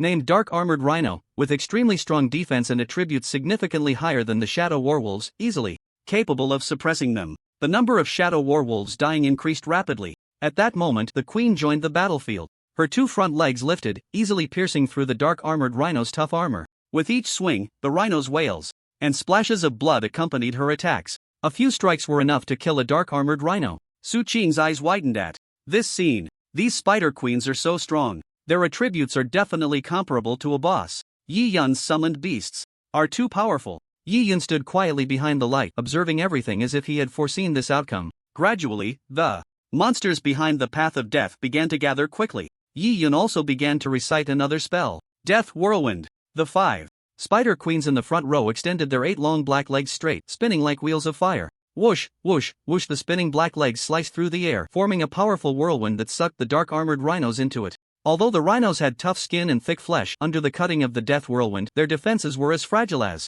paper, and they fell one after another. Soon, that wave of monsters was cleared. Su Qing watched in astonishment, having never seen such an efficient combat method. That was 5 bosses unleashing their ultimate moves together. The damage was terrifying. Another wave of monsters came on the path of death, even stronger than before. The queen that had just unleashed her ultimate move retreated, and 5 more queens stepped forward to unleash their ultimate moves again. Death Whirlwind. Whoosh, whoosh, whoosh. In the blink of an eye, another wave of monsters was cleared. Under Yi Yun's command, the monsters were easily harvested like scarecrows. Yi Yun, you are truly amazing. Su Qing had never thought someone could fight monsters in such a way. Even the bosses inside the Gate of Death weren't as terrifying as this cloud. Yi Yun ignored Su Qing, focusing his attention on the front, where a massive figure was slowly approaching them. The Lord of Death's sword sliced through the air, emitting a sharp whistling sound, and its heavy footsteps shook the ground, as if even the stone walls of the Gate of Death were trembling. The Shadow Warwolves.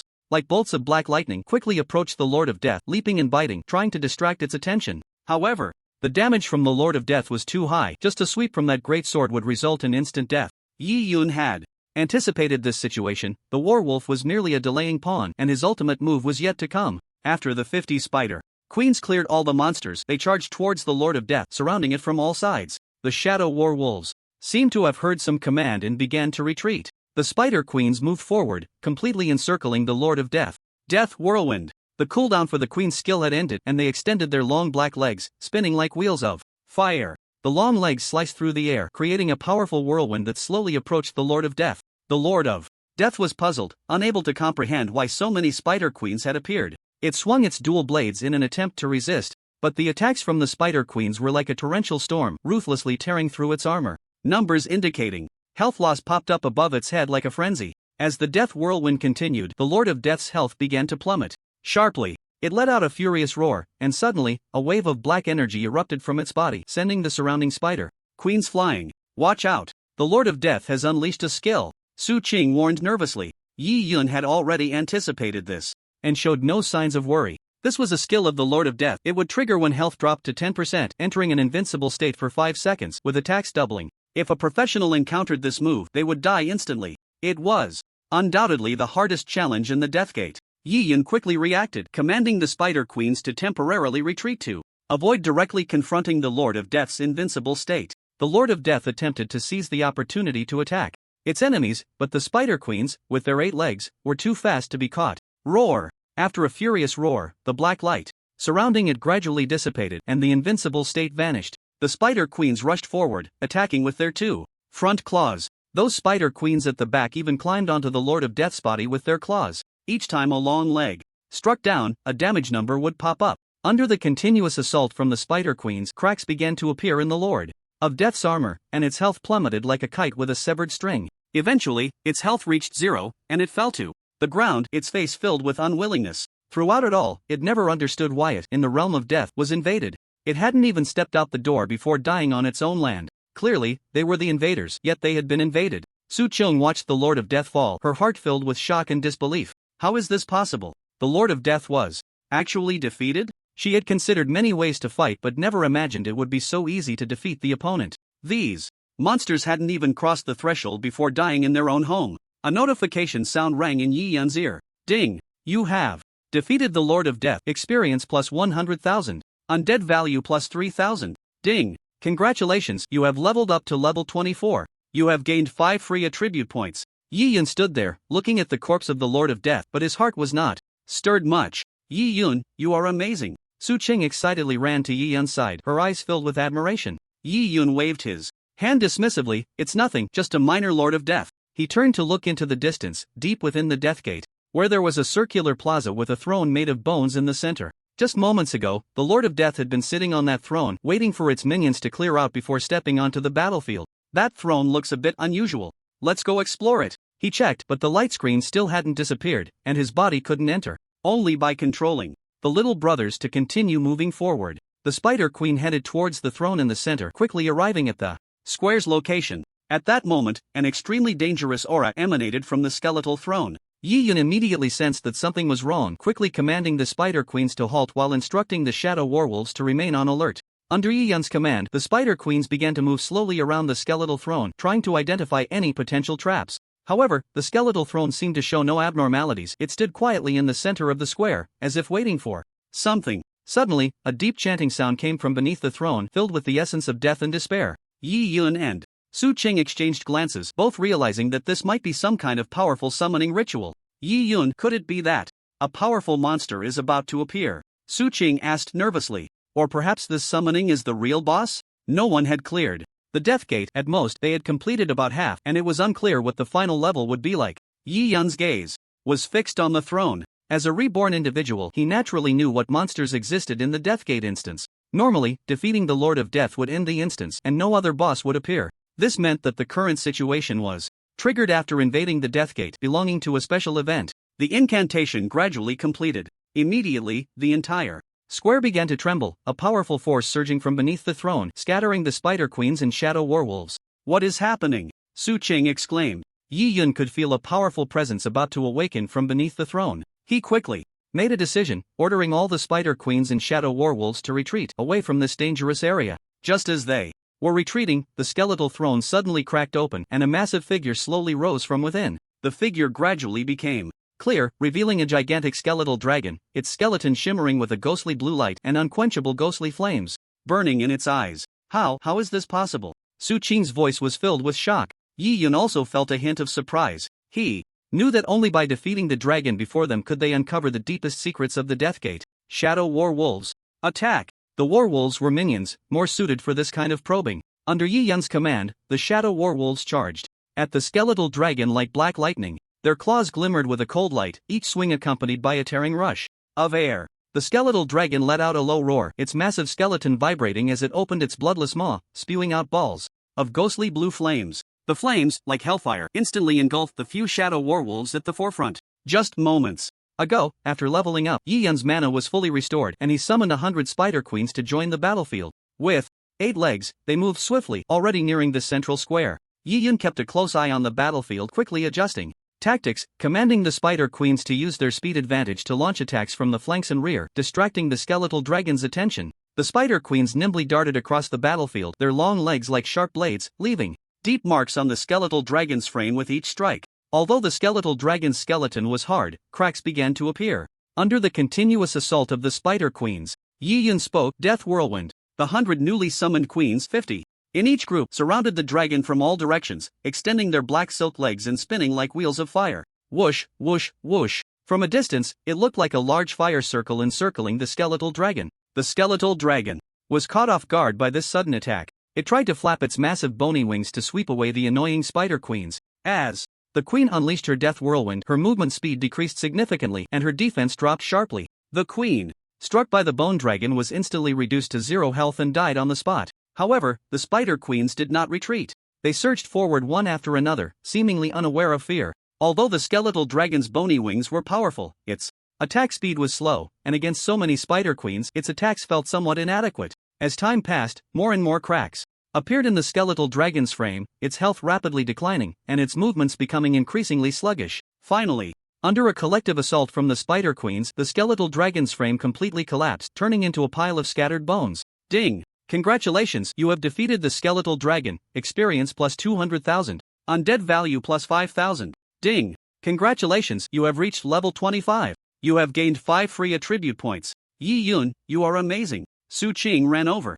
Again, her eyes filled with admiration. She realized that the dragon's damage was terrifying. A single hit could kill a shadow wolf. Even the spider queens could be taken down in just a few hits. If a player had gone, they would likely have met the same fate as the shadow wolf. It was undoubtedly a very fearsome boss. Yet Yi Yun, with the tactics of his vast undead army, easily handled it and killed it without much effort. When the dragon died, there were still over 1,000 summoned beasts alive in the realm of death. Moreover, Yi Yun could continuously summon more from behind. This summoning ability was too terrifying. It was more like an army than just one person. She believed that as long as Yi Yun was given time to truly grow and acquire more high-level summoned beasts, he could easily cope with any beast tide that came. After the bone dragon's death, the white bone throne in the center emitted a dark red glow. Yi Yun's heart stirred as if he thought of something, and he immediately commanded a spider queen to approach the throne. The spider queen cautiously climbed onto the white bone throne, its toes gently touching every inch of the throne, seemingly searching for something.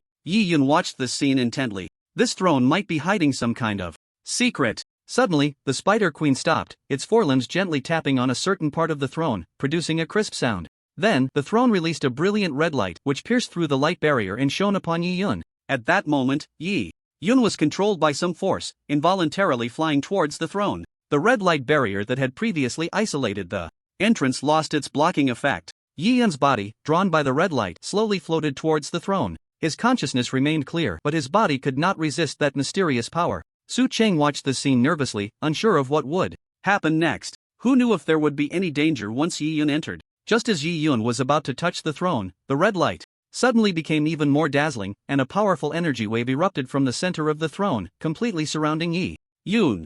A new power surged within Yi Yun's body, and his consciousness resonated with this space like never before. He heard the whispers of the abyss of death in his ears. You have defeated the ruler of the realm of death, the skeletal dragon, and successfully occupied the throne. Do you wish to accept this power and become the new ruler of this realm of death? Yi Yun pondered for a moment, not immediately choosing to accept but instead analyzing the situation. Having experienced various events in the past, he understood more clearly that sometimes a wrong choice could lead one into a true abyss. So, he asked the voice in his mind, "What can I gain? What will you lose again?" The whisper of the abyss echoed once more. "You will gain the realm of death and lose nothing." Yi Yun felt that there shouldn't be too much danger, and finally said, "I am willing to become the ruler here." Another voice emerged from the abyss. "Very well, you shall be the king here, controlling the entire realm of death." With Yi Yun's agreement, that mysterious power began to intertwine with his soul, an unprecedented force surged into his body. He felt his consciousness rapidly expanding, as if the entire realm of death had become a part of him. At the same time, the notification sound from the Age of Gods rang in his mind. Ding! Congratulations on becoming the ruler of the realm of death, unlocking the special space realm of death. Countless pieces of knowledge about the realm of death flooded into Yi Yun's mind, allowing him to sense every inch of land within the realm, every skeleton, and even the position and status of every spider queen and shadow werewolf. Just now, although he could control these creatures, he did not have such clear perception. Opening the panel, a new option appeared. Realm of Death Special Introduction. You have defeated the skeletal dragon and become the new ruler, able to freely control this space. Abilities: Undead Army, Gate of Death. Yi Yun looked towards the first undead army. Undead Army, you can summon the undead army at will within the realm of death, with the number not exceeding the space's capacity limit. The monsters here will not die and will absolutely obey your commands. After observing the first ability, Yi Yun roughly understood its purpose. This realm of death can store the undead legion, with effects similar to the undead space. There is also a limit here. Once the capacity of the space is exceeded, summoning cannot continue. The space of the realm of death is much larger than the undead space, capable of accommodating more types of troops. Yi Yun estimated that if calculated with skeleton soldiers, it could probably hold around 10,000, which is 10 times that of the undead space. He then looked at the second ability. Gate of Death. You can summon the gate of the realm of death, from which the stored death army will invade your chosen target. Summoning interval: 12 hours. Yi Yun's heart stirred. This ability undoubtedly opened a whole new strategic dimension for him. He could use the gate of death, set it up in a certain location, summon the troops stored inside, and quickly assemble an undead army to deliver a devastating blow. The effect would be similar to the Gate of Death instance he had experienced, where monsters would continuously emerge. Inside the Gate of Death, the monsters were spaced out and not numerous, but Yi Yun could control this number to achieve an extremely dense level. Like that skeletal dragon, controlling just a few hundred soldiers already posed a significant threat. What if he controlled thousands, or even tens of thousands? Yi Yun's mind began to conceive various tactics and possibilities. He imagined that in a crucial battle, suddenly opening the Gate of Death and unleashing thousands of undead legions would create a stunning scene. Such power could turn the tide of battle and even change the power dynamics of the entire world. Yi Yun planned to continue studying the realm of death after returning to see what else was worth exploring. Simply looking at the introduction would not provide a comprehensive understanding. With a thought, Yi Yun's body flew out of the realm of death, returning to the place where the instance had been. The equipment dropped within the realm of death was also moved out with him. The equipment dropped by the Lord of Death was quite good, with several pieces appearing golden. As for the Bone Dragon, it did not drop any equipment, but the rewards it gave Yi Yun were incomparable to any item. Yi Yun, what just happened? You really scared me. Su Qing walked over, asking with concern. Yi Yun casually said, I'm fine, just had a little accident earlier, but it's all sorted now. Su Qing breathed a sigh of relief, though her eyes were still filled with worry and curiosity. What was that thrown about? It seemed like you were controlled by some kind of power just now. Yi Yun didn't explain. The realm of death was definitely a secret not to be shared. It's nothing, just some special events. Seeing that Yi Yun was unwilling to elaborate, Su Qing wisely chose not to press further. Yi Yun walked over to the equipment on the ground and waved at Su Qing. Come take a look, there are quite a few drops here, maybe something you can use. Su Qing quickly walked to Yi Yun's side, not touching the equipment but silently observing from the side. Clearing the dungeon relied entirely on Yi Yun. She was just there to fill the numbers and help him open the dungeon, so she didn't want any of this equipment. Yi Yun picked up the gear, and the notification sounds kept ringing in his ears. Ding! Congratulations, you have obtained equipment: Chain of Death, Phantom Shield, Skeleton Boots, Chain of Death, Gold. Level 30. Type: Necklace. Attributes: plus 150 intelligence, plus 80 stamina, increases spell penetration by 30%. Special effect: the Chain of Death can absorb the life force of enemies during combat, converting it into mana for the holder. Description: this is a necklace woven from the power of death, granting the wearer powerful spell penetration capabilities and continuously restoring mana during battle, allowing the holder to thrive in combat. Seeing this necklace, Yi Yun nodded slightly. 150 points of intelligence is quite high for equipment at this tier.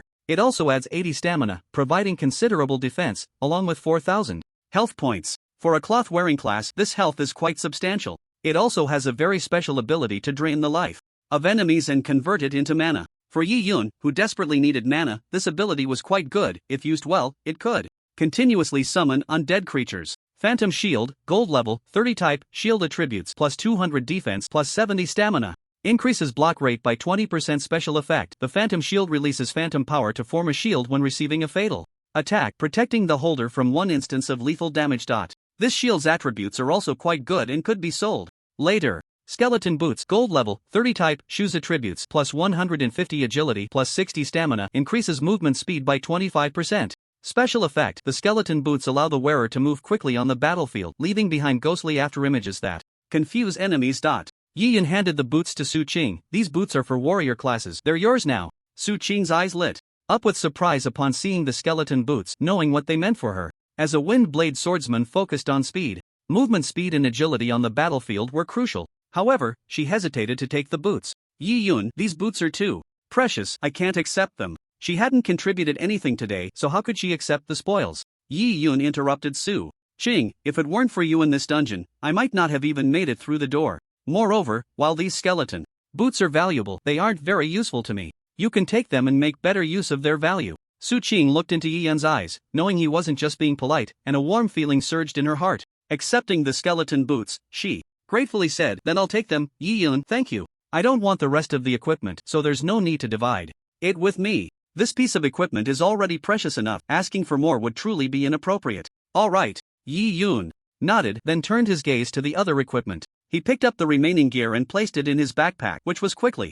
filling up due to the abundance of dropped items. Among the remaining items, Yi Yun discovered a stone containing a crystal, and picked it up. It was about the size of a grapefruit, 2 or 3 times larger than the one he had exchanged from Li Lei earlier. This stone contains quite a bit of crystal. If refined, it should be able to make a crystal ball. The mage's assistant equipment can choose between a spellbook or a crystal ball. The spellbook comes with some spells, including skills from other magical systems, which can be used to expand abilities. The crystal ball, on the other hand, provides mana. In Jiling City, there is a magical equipment center that can refine crystals into crystal balls. Yi Yun planned to go back and find time to visit it. After scanning the surroundings again to confirm there was nothing else left behind, he walked towards the teleportation array. As soon as he stepped into the array, he heard a prompt sound. Ding! Congratulations, you have completed the first kill of the Death's Gate dungeon. Evaluation in progress, please wait. Yi Yun waited silently. During the first kill of a dungeon, an evaluation is given, and rewards in the form of equipment and items are based on that evaluation. Naturally, the higher the evaluation, the better the rewards.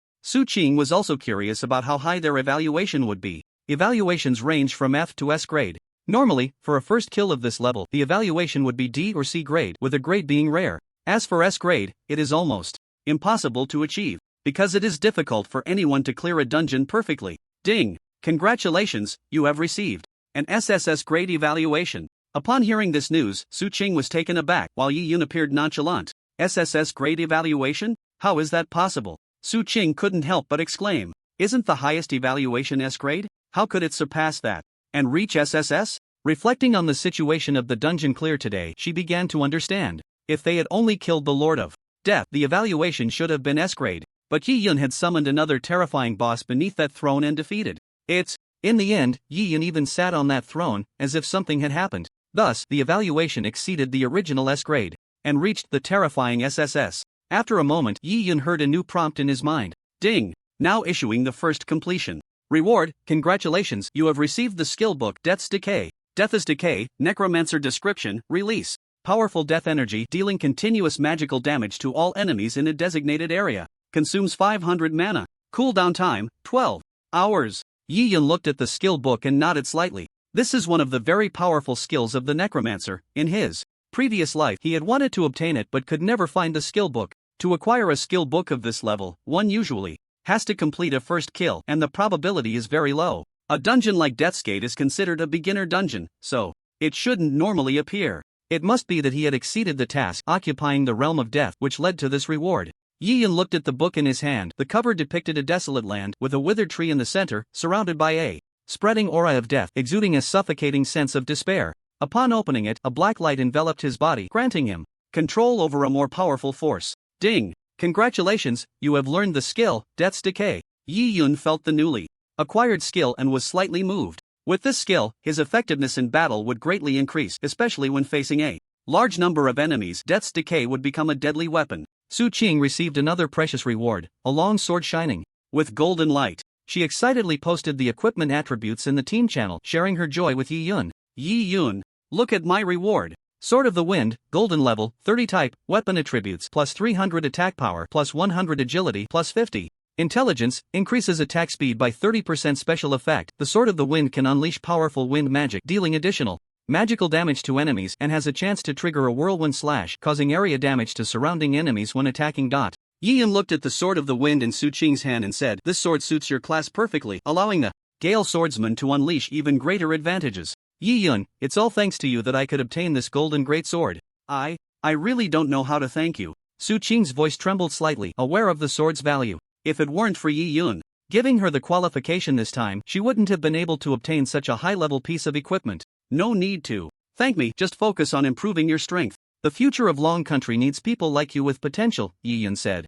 Su Qing nodded heavily. Next, the two figures disappeared from the spot. Jinling Branch, Underground Level 2 Command Center. Su Tianming sat in his office chair, his gaze fixed on the screen, his heart tense to the extreme. Yi Yun and Su Qing have been in for a while. I wonder how things are going. The dungeon couldn't be observed, so he could only wait here. At that moment, his assistant Kuyu hurried in, holding a report. Branch leader Su, there's bad news. What? Su Tianming jolted. At the words, standing up abruptly. Did something happen to the two of them? No. Kuyu quickly explained, it's about the Death Gate dungeon. We just received news that the team from Longdu has increased their progress by 20% during the challenge, reaching a completion rate of 70%. Upon hearing this news, Su Tianming's brows furrowed, a sense of foreboding rising in his heart. Longdu had many top-tier professionals and was financially robust, willing to invest heavily in them. With an equipment advantage, clearing the dungeon would naturally be easier. If the Longdu team really achieved the first kill of the Deathgate dungeon, then the team with Yi Yun and Su Qing would lose their leading edge, which not only concerned personal honor but also the status of the Jinling branch in the entire Long Country. How did they do it? Su Tianming asked eagerly. Kuyu explained, according to our intelligence, the Longdu team seems to have found a new tactic that effectively counters the attacks of monster groups. They also used a special potion that significantly boosted the overall combat power of the team. Su Tianming fell silent for a moment, then said, "Go find out the name of the potion they used. We need to reassess the situation and formulate a new strategy." Yes, branch leader Su. Kuyu quickly turned to carry out the order. Just as he turned around, a mechanical announcement echoed throughout the floor. Ding! Congratulations to the Jinling branch for being the first to clear the Deathgate dungeon. Clearers, Death's Lament. Beautiful Sword Maiden. Dungeon rating, SSS. Ding! Congratulations to the Jinling branch for being the first to clear the Deathgate dungeon. Clearers, Death's Lament. Beautiful Sword Maiden. Dungeon rating, SSS. Ding! Su Tianming stood up excitedly, a look of disbelief on his face, while Kuyu was too shocked to speak. Yi Yun and Su Qing did it. They achieved the first kill. Ah, truly worthy of being chosen by Qinger, their strength is indeed formidable. Su Tianming's laughter echoed in the command center as he excitedly patted Kuyu's shoulder, his eyes filled with excitement. Quick, immediately notify the entire alliance. Our Jinling branch has achieved a significant victory. This is not just personal honor, but the glory of our entire branch. Kuyu snapped back to reality and quickly sprang into action, knowing that this news would cause a huge stir throughout Manhwa. The reputation of the Jinling branch would soar, and the names of Yi Yun and Su Qing would be etched in history. Kuyu noticed another detail and said excitedly, "Alliance leader, look at the evaluation. It's actually SSS level. Wasn't it said that the highest evaluation for a dungeon is only S?" Upon hearing Kuyu's reminder, Su Tianming furrowed his brows and quickly pulled up the system information to carefully review the detailed explanation regarding dungeon evaluations. Indeed, based on past experience, the highest evaluation for a dungeon was S level, but this time the system had given a brand new evaluation level, SSS level. How is this possible? Su Tianming murmured to himself, realizing that there might be some unknown secret behind this. He wanted to find the two of them immediately to inquire about the situation. If they could organize useful strategies, it would have strategic significance for the entire alliance. In another conference room, Zhang Yinghua was lounging on the sofa, smoking a cigar, contemplating how to use the alliance's funds to arm his loyal followers. After hearing the 3 consecutive alert sounds, he suddenly sat up. What? Yi Yun actually cleared the dungeon. He widened his eyes, unable to believe his ears. That was the top-tier dungeon in the novice stage. Even the elite of Longdu, fully equipped in purple gear, with a full 10-man team, all hidden classes, were still in the exploratory phase. Yet Yi Yun and his companion had cleared it with just the two of them. That was simply too strong. Meanwhile, the announcement echoed throughout all branches and headquarters of the Longting Alliance. People began to discuss, expressing shock at the strength of Yi Yun and Su Qing.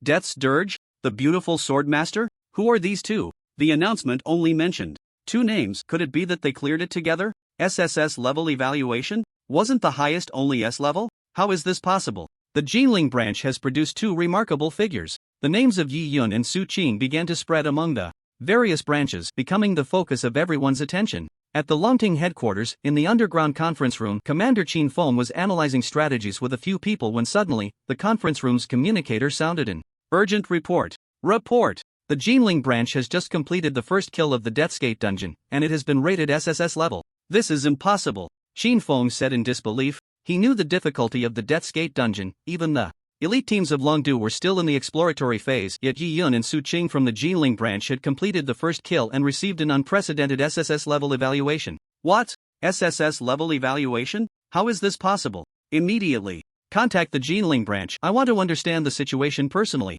Qin Feng ordered, sensing that there might be some crucial tactics or coordination hidden behind this. In the conference room, the 10 top professionals exchanged glances, all feeling a sense of frustration over this matter. Two people cleared the dungeon? What classes are those two? They're too strong. Could they be cheating? I report, there's a cheater. However, they knew that after the arrival of the Age of Gods, there was no such thing as a bug. Existence is reasonable. There must be some unknown secret behind those two. Meanwhile, Yi Yun and Su Qing had returned to the Jinling branch's lounge after completing the dungeon. Su Tianming and Kuyu were already there waiting, ready to celebrate their achievement. Yi Yun, Su Qing, you really did it. Su Tianming excitedly grasped Yi Yun's hand. Not only did you complete the first kill, but you also received an SSS rating. This is an unprecedented achievement. Su Qing smiled awkwardly. Dad, this time in the dungeon, thanks to Yi Yun, I got another glorious record, 0 output. 0 output. Su Tianming's mouth twitched a few times. How can you have the nerve to show off with that output? Didn't you go up to fight the monsters? This was such a great trial opportunity. Su Qing scratched her head awkwardly and didn't respond. In this dungeon, the monsters didn't even come out of the main gate. Where was she supposed to fight them? She had promised Yi Yun not to disclose the true situation of this dungeon, so she kept all of this hidden. Although Su Tianming felt somewhat helpless about Su Qing's 0 output, he couldn't hide his inner joy. Turning to Yi Yun, his eyes were filled with admiration. Yi Yun, your performance this time is truly impressive. You not only proved your strength but also brought honor to the Jinling branch. Next, we need to summarize the experience from this time and see if we can extract some valuable information to help other team members improve. Yi Yun didn't want to reveal too much, especially about the realm of death. Actually, the tactic is quite simple. I summoned a large number of undead troops to guard near the gate of death, and as soon as any monsters appeared, we just killed them directly. With the advantage in numbers, those monsters were quickly cleared out. I see, you have a special ability, and the tactic is indeed unique. Su Tianming nodded in understanding but still had doubts. However, obtaining an SSS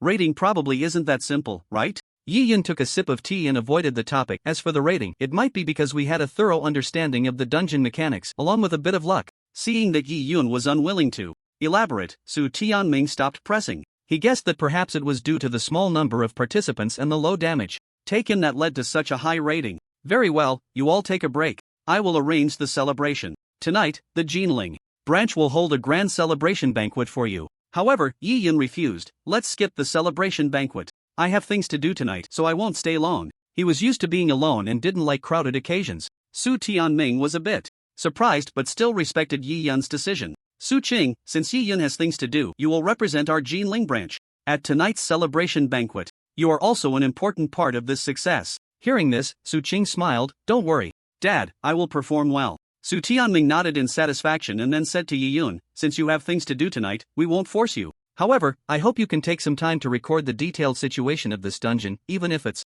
just some details you think are trivial. This will be valuable information for the Alliance. After the first completion of such a dungeon, it would still remain in the Alliance and might even be promoted to the lower schools in the future, becoming a dungeon that everyone could participate in. Yi Yun nodded, indicating he would do his best. Although his approach to challenging the Gate of Death was unique, recalling some simple strategies was not a problem with the memories from his previous life. Just then, his assistant Kuyu rushed in, clutching her heaving chest and gasping for breath. Leader, something strange has happened. What is it? Don't rush, take your time, Su Tianming inquired. Kuyu caught her breath and said, right after we cleared The dungeon, the gate of death disappeared, and we can't teleport back in. After a new dungeon appears, the Alliance can connect to it through teleportation channels, sending practitioners in for training. All dungeons operate in this mode. After clearing the dungeon, it was the first time that the instance disappeared. The gate of death has vanished? Su Tianming furrowed his brows, feeling surprised and confused by the news. Yes, Alliance leader, we have sent someone to the site to confirm, and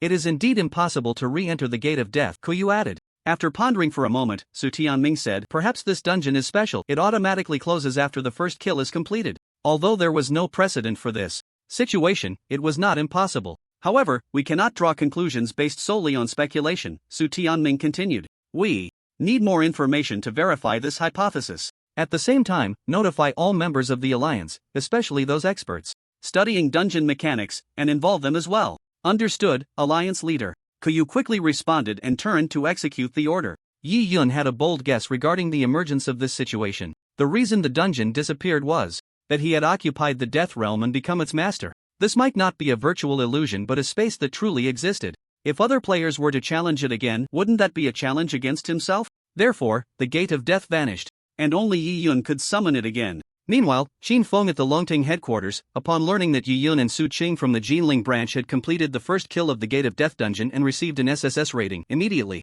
ordered the initiation of an internal investigation. He wanted to uncover whether there were any unknown secrets behind this or perhaps some new tactics. Qin Feng knew that if he could grasp this tactical technique, the Longting Alliance would hold a significant advantage in future dungeon challenges. He commanded the intelligence department to spare no effort in uncovering how Yi Yun and Su Qing achieved this. Jin Tai community. After returning to his residence, Yi Yun opened the fridge, grabbed a bottle of cola, and drank it in one go. Then, sitting on the soft sofa, he summoned his attribute panel. Level 25 health, 5300 mana, 20550 undead value, 14500. It could be said that this was the most undead value he had collected so far. However, currently, the main abilities required a lot of undead value. Let's upgrade the undead catastrophe first. Ding! Do you want to consume 10,000 undead value to upgrade undead catastrophe? Confirm. Ding! Congratulations, undead catastrophe has been upgraded to level 4. You have gained a new ability, extraordinary evolution. Yi Yun opened the panel. Undead catastrophe, the ultimate talent of the undead mage. Level, for talent, unlimited firepower. Undead evolution. Undead space. Extraordinary evolution. Description: after acquiring this talent, killing enemies will grant undead value, which can be used to enhance the undead catastrophe talent and gain new skills. At the current level, it can be further upgraded after consuming 50,000 undead value. It really requires a lot to upgrade to 50,000. Yi Yun looked at the new talent. Extraordinary evolution, consuming undead value. To initiate extraordinary evolution for an undead can significantly increase its attributes and even change its form. After reading the description, Yi Yun had a rough guess in his mind. He then waved his staff, and a skeleton soldier appeared in the living room. As his gaze fell on the skeleton soldier, he could previously only see its attributes, but now there was an option for extraordinary evolution. Skeleton soldier. The first extraordinary evolution will consume 100 undead value. There was still a considerable amount of undead value remaining, and Yi Yun planned to give it a try. Ding! You have consumed 100 undead value to make the skeleton soldier undergo extraordinary evolution. With Yi Yun's command, the skeleton soldier's body began to undergo drastic changes. Its bones were gradually covered by a faint red glow, and the connections between the bones emitted slight cracking sounds as if they were reorganizing and strengthening. The originally fragile skeleton became more robust, and its size increased by about 50%, exuding an awe-inspiring presence. It stood there like a leader, giving off an extremely dangerous feeling. Skeleton Captain, Evolution Level 1. Description: it is the elite among skeletons, possessing strong combat power and command abilities. Consume 200 undead points to evolve. Yi Yun looked at the changes before him and nodded slightly. This was not just a change in the skeleton soldier's form, but a leap in strength. In terms of attributes, it was 3 times stronger than an ordinary skeleton soldier. This undead evolution targets already summoned undead creatures. If they die, the consumed undead points will not be recovered. It's not worth it to cultivate in large numbers, mainly because the consumption of undead points was too high. Cultivating dozens at once was simply unaffordable. However, it could be considered to cultivate one or a few of each type of soldier, which would significantly enhance combat power. With this in mind, Yi Yun consumed another 200 undead points. The form of the skeleton lord changed once again, its bones becoming thicker, muscle lines gradually appearing, as if wrapped in a faint layer of blood-red armor. Its eyes burned with ghostly blue flames, revealing an unfathomable wisdom and power. Its height increased from 2 meters to 3 meters. Skeleton Lord, Evolution Level 2. Description: it is the king among skeletons, possessing not only powerful combat strength but also the ability to command thousands. Consume 400 undead points to evolve. After reviewing the attributes, Yi Yun nodded again. In terms of attributes, the skeleton lord was 3 times stronger than the skeleton captain, with combat power about twice that of the spider queen. It could serve as a leader within the skeleton army. The evolution of the skeleton lord revealed to him the true potential of the undead catastrophe talent. Although the consumption of undead points was enormous, this qualitative leap would undoubtedly bring him powerful combat strength. What effect will it have to level up again? Yi Yun glanced at the 400 undead points required and ultimately decided to give it a try. This time, he left his residence and began a new attempt in a nearby desolate park. Ding! You have consumed 400 undead points to upgrade the skeleton lord. With Yi Yun's decision, the form of the skeleton lord underwent another astonishing transformation. Its entire skeleton was covered by a thicker layer of blood red, as if each bone contained explosive power.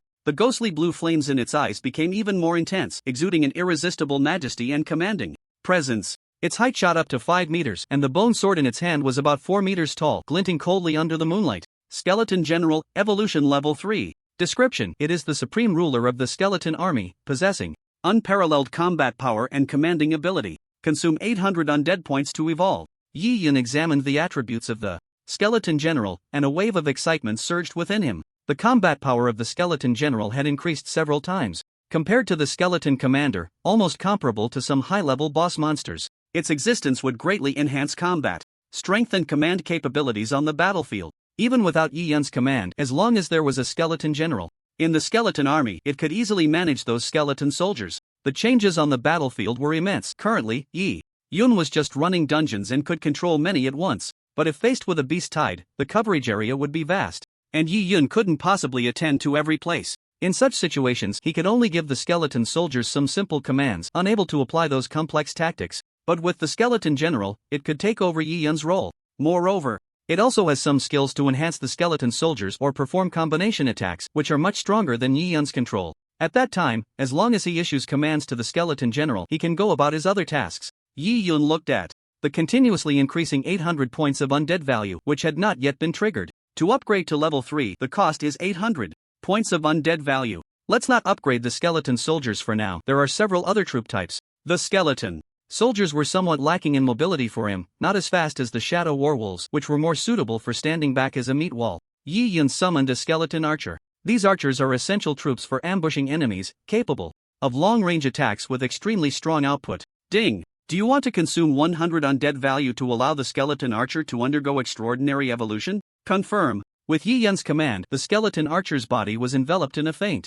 red glow. Its skeletal structure gradually became lighter and more agile. The originally stiff bow arms became flexible and powerful, as if they could stretch to their limits. Its eyes sparkled with a sharp light, revealing a precise killing intent. Skeleton Archer, Evolution Level 1. Description: it is the elite among skeleton archers, possessing not only a faster attack speed and longer range but also the ability to penetrate enemy armor. Consume 200 undead value to evolve. Yi Yun nodded. The evolution of the skeleton archer opened up more possibilities for the undead calamity. Although the cost in undead value was considerable, this enhancement in long-range attack was extremely valuable to Yi Yun. He decided to continue trying to see what changes the next level of evolution for the skeleton archer would bring. Ding! You have consumed 200 undead value to upgrade the skeleton archer. The form of the skeleton archer changed once again. Its body became more slender, the skeletal structure further optimized, as if in pursuit of ultimate range and speed. The skeleton archer's eyes sparkled with an even sharper light, and mysterious runes appeared on its bow arms, seemingly containing powerful dark magical energy. Dark Magic Archer, Evolution Level 2. Description: it is the standout among skeleton archers, possessing not only a faster attack speed and longer range but also a powerful dark magic attack capability. Consume 400 undead value to evolve. Again, he consumed 400 undead value to upgrade it to level 3. The skeleton archer's form underwent a significant transformation once more. Its body was surrounded by a deep black energy. The skeletal structure became more intricate, as if every bone had been meticulously carved to accommodate the flow of dark magic. Death Magic Archer, Evolution Level 3. Description: it is the ultimate form of the Dark Magic Archer, possessing not only extraordinary attack speed and range but also a powerful dark magic attack capability, able to unleash deadly curses and spells. Consume 800 undead value to evolve. Yi Yun examined the attributes of the Death Magic Archer. The combat power of the Death Magic Archer had increased several times compared to the Dark Magic Archer, almost comparable to some high-level monsters. Its existence would greatly enhance Yi Yun's long-range attack capabilities and control on the battlefield. Adding the death magic archer to the skeleton legion could control those ordinary skeleton archers, serving as a leader level entity. Its dark magic attacks could not only deal direct damage to enemies but also impose various negative effects, significantly weakening the enemy's combat power. Now, evolved the Shadow Warwolf. Yi Yun summoned a Shadow Warwolf. These Warwolves were the speedsters of the Undead Legion, adept at quick raids and pursuing enemies. The basic cost in undead value was the same as that of the skeleton soldiers, which was 100 points. A total of 700 points of undead value were consumed to evolve it to level 3 as well. A giant wolf king, 10 meters long and 4 meters high, appeared in the clearing. Its fur was as deep as the night, shimmering with a ghostly blue sheen, muscles flowing and bursting with power, its foreclaws sharp as knives, as if they could easily tear apart any obstacle. The wolf king's eyes burned with a ghostly green flame, revealing a mix of wildness and wisdom. It stood there like a king of the wilderness, making it hard to look directly at. Shadow Wolf King, Evolution Level 3. Description: it is the supreme existence among the Shadow Warwolves, possessing not only incredible speed and agility but also formidable attack power and intelligence. Consume 800 undead points to evolve. The Wolf King's attributes were even stronger than those of the Skeletal General, likely due to its higher summoning level. Next, Yi Yun chose the Dark Spider Queen. This Spider Queen was originally a boss-level monster. First, he consumed 1500 undead points to upgrade the Spider Queen's skills to the maximum level. This kind of evolution had high base attributes and would become even stronger after the upgrade. Then, Yi Yun found that he didn't have enough undead points. Ding! Would you like to consume 300 undead points to make the Spider Queen undergo extraordinary evolution? Confirm. The base undead points reached 300, as it was normal for a boss-level summoned beast to require more. Currently, there were 900 undead points left, enough for 2 level-ups. The most significant change was its size. Originally the size of an SUV, it grew as tall as a 2-story building, with 8 jet-black legs resembling massive stone pillars supporting its body, each step seeming to shake the ground. The abdomen of the Spider Queen expanded even larger, covered with a layer of hard shell that shimmered with a metallic luster. Its 8 eyes sparkled with a strange red light, like rubies. Dark Spider Leader, Evolution Level 2. Description: it is the elite among the Dark Spider Queens, possessing not only stronger toxic attacks and a wider control range but also powerful dark magic attack capabilities, able to unleash deadly curses and spells. Consume 1200 undead points to evolve. After observing its attributes, Yi Yun could only think of one word: strong. If it reached level 3 or 4, its attributes would surely be even more terrifying. At this point, the undead points were completely consumed. He would continue to evolve once he had more. The 4 evolved undead creatures were stored in the undead space by Yi Yun. If they died, the loss would be significant. He would summon them when needed and return them to the space when not in use. Next, Yi Yun returned home, silently reciting the words Death Domain, and his figure vanished from the spot. This domain could only be entered when out of combat. In some special situations, such as in dungeons or certain special events, it could not be used. Yi Yun sat on the central bone throne, his gaze sweeping across the entire space, feeling very satisfied with it. First, let's fill this space with the Undead Legion. The skeleton soldiers and archers move too slowly. They are not suitable to be placed here. From the description, after opening the door, the troops had to walk out from inside. If they moved slowly, it would be difficult to launch a large-scale attack on the enemy. Creatures like the Shadow Warwolves and the Dark Spider Queen, which had fast movement speeds, could quickly form a suppressive effect. With this in mind, Yi Yun had already made up his mind. He continuously waved his staff, summoning one Shadow Warwolf after another, which moved along the wide road towards the door. Summoning here also required mana, and after consuming it, Yi Yun sat on the throne to recover his mana. Soon, the Shadow Warwolves occupied 60% of the domain space. The number reached 3,000. The Warwolves were large, with one being equivalent to 2 skeleton soldiers, so 3,000 occupied more than half. Only 3,000, this space is still too small, Yi Yun said, somewhat dissatisfied. With another wave of his staff, massive dark spider queens appeared in the square, slowly crawling forward. Their bodies loomed large in the darkness, 8 eyes glinting with a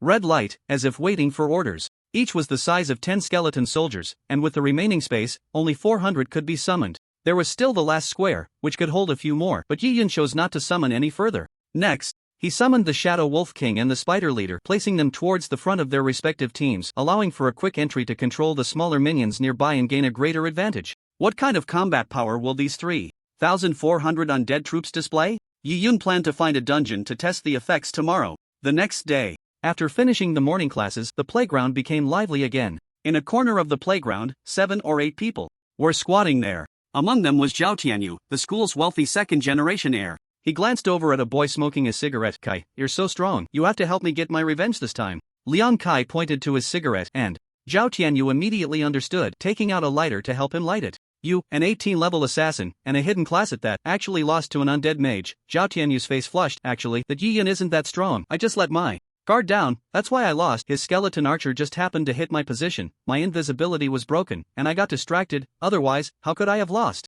After returning home, he thought about it all night and finally figured out why he had lost. This time, he sought out Liang Kai, the true top expert of Tianhai High School. Liang Kai took a puff of his cigarette and blew out a smoke ring, saying, I have no grudge against Yi Yun, there's no need to challenge him, right? Zhao Tianyu pulled out a blue greatsword, waving it in front of him. Kai, this sword is a level 20 blue item, if you help me defeat Yi Yun, it's yours. A glint of cunning flashed in Zhao Tianyu's eyes, knowing that Liang Kai had always been weak against such equipment. Liang Kai's gaze fell on the blue greatsword, a hint of greed flashing in his eyes. Zhao Tianyu, are you trying to tempt me with material goods? But since you're so sincere, I'll help you this once. This blue greatsword could easily sell for a few thousand gold coins. Even if he couldn't use it, he could sell it. Just to teach an undead mage a lesson, this deal was worth it. Liang Kai tossed the cigarette butt to the ground, extinguishing it with his foot, then turned to Zhao Tianyu and said, You arrange it, find a suitable time, and we'll go meet him. Zhao Tianyu nodded eagerly, no problem, Kai. I'll arrange it right away. We'll surprise him when Yi Yun is alone.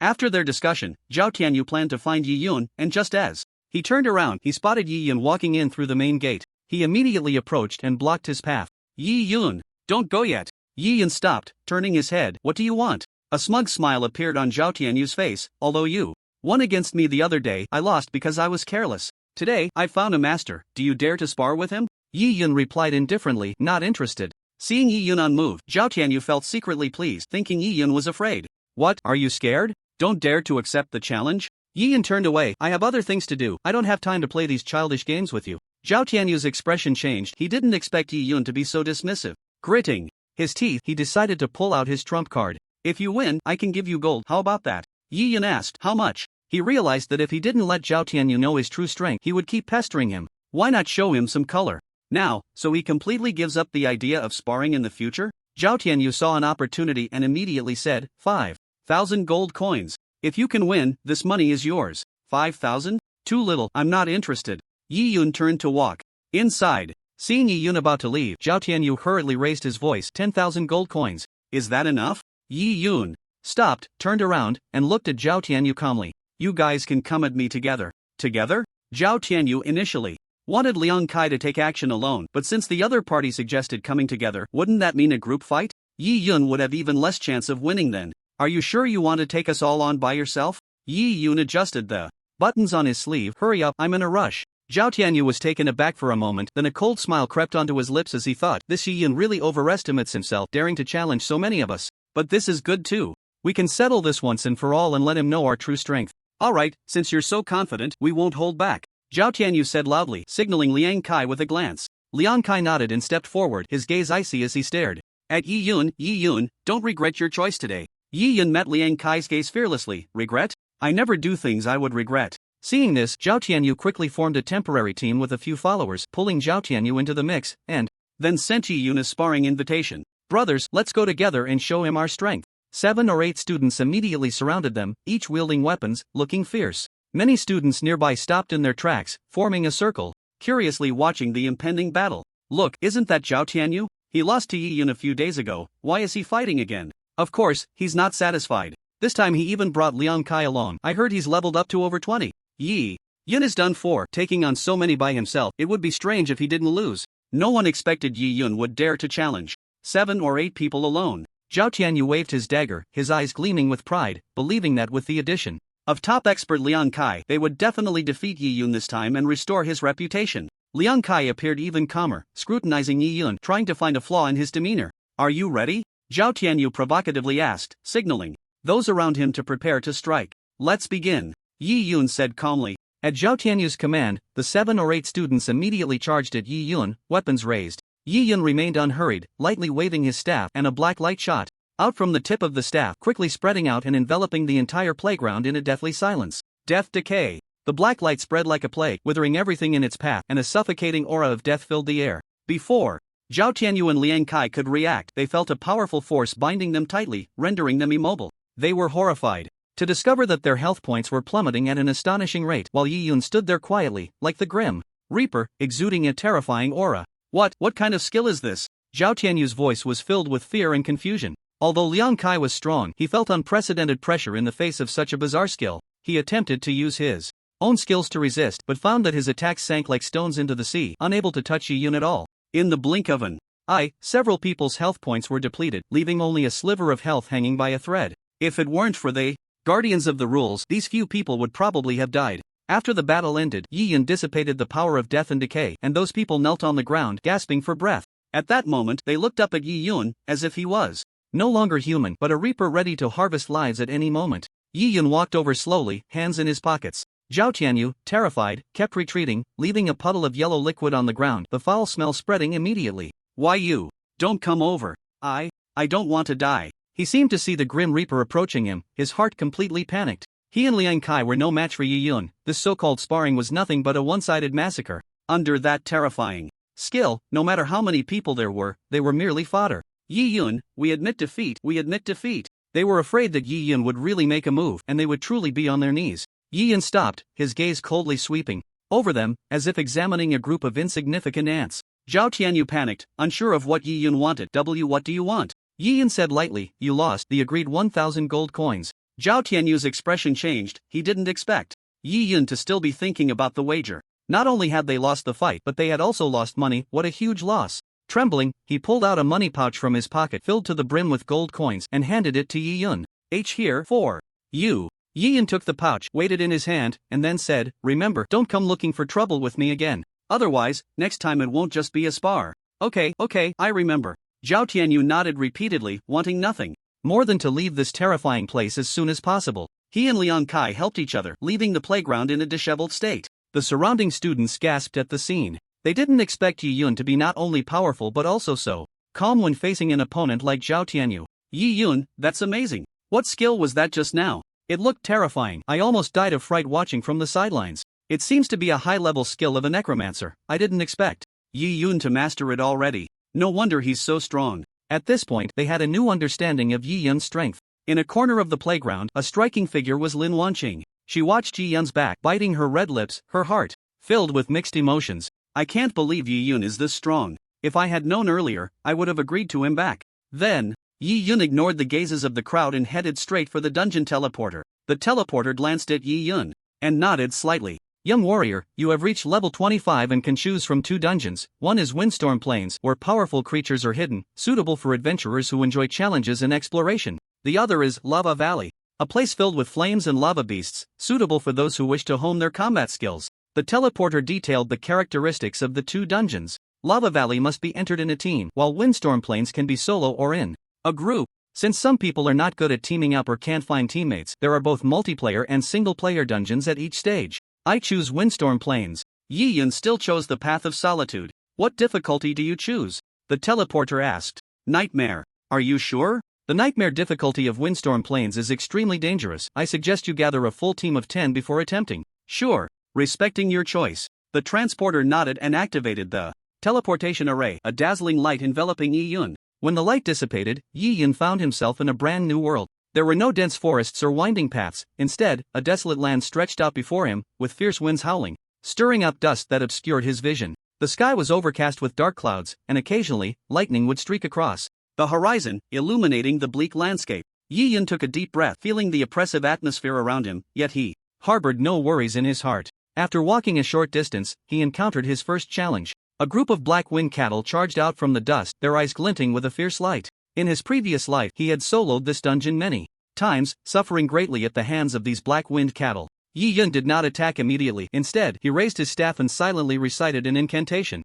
The Gate of Death. At the edge of the plain, a gloomy gate appeared, standing 30 meters tall and 20 meters wide. Yi Yun's figure vanished into thin air, reappearing in the realm of death, seated on the white bone throne in the central square. He sat quietly, looking down at the undead army on the path of death. In that moment, he felt as if he had become the ruler of this world, commanding thousands. Prepare. 2 cold words slowly escaped his lips, like the pronouncement of death, chilling and ruthless, imbued with an extreme sense of mortality. The shadow war wolves at the front all raised their heads, gazing towards the gate, baring their teeth and revealing their ferocious eyes. The shadow wolf king howled to the sky, a wave of red light radiating from its body, enveloping the entire pack. In that moment, they seemed to be infused with new life, their momentum suddenly surging, speed and strength significantly enhanced. The Shadow Wolf King could not only control the pack but also apply buffs, making them even more ferocious and deadly. Behind them, the Spider Queen raised her beautiful black legs, her ruby-like eyes flashing with a strange, fierce light. Outside the realm of death, 7 or 8 black-winged cattle approached the spot where Yi Yun had just vanished. There were no signs of humans, only the gate remained.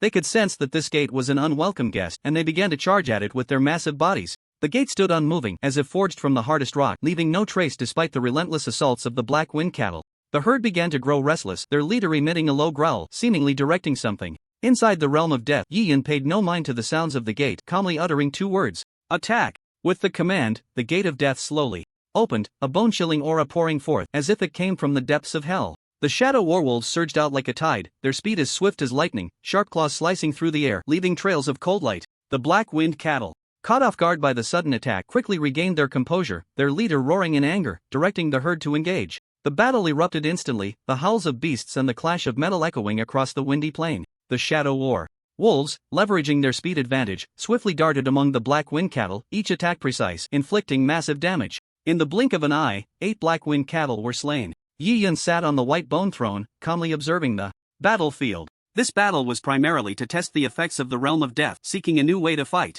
As the black-winged cattle fell, a red light burst forth from their bodies, drifting towards the realm of death. Yi Yun heard the low murmurs of the realm. Death power +5. Death power +5. Each black-winged cattle that died provided 5 points of death power. After communicating with the realm of death, Yi Yun gradually understood their purpose. The realm of death is not static. As the collected death power increases, the realm can be upgraded. At that time, this space will expand, accommodating more undead troops and possibly gaining some special abilities. Ding! You have killed 8 black-winged cattle, earning 2,400 experience points. Undead value 160 points. Yi Yun nodded. The death aura and undead value do not affect each other and can be collected together. To upgrade the realm of death, 10,000 points of death power are needed. After killing the 8 black-winged cattle, the shadow war wolves lingered nearby. The gate was blocked and the wolves behind waited in place, not advancing further. Yi Yun could see the outside scene through the gate. Advance! Upon hearing the command, the shadow war wolves continued forward, gradually delving deeper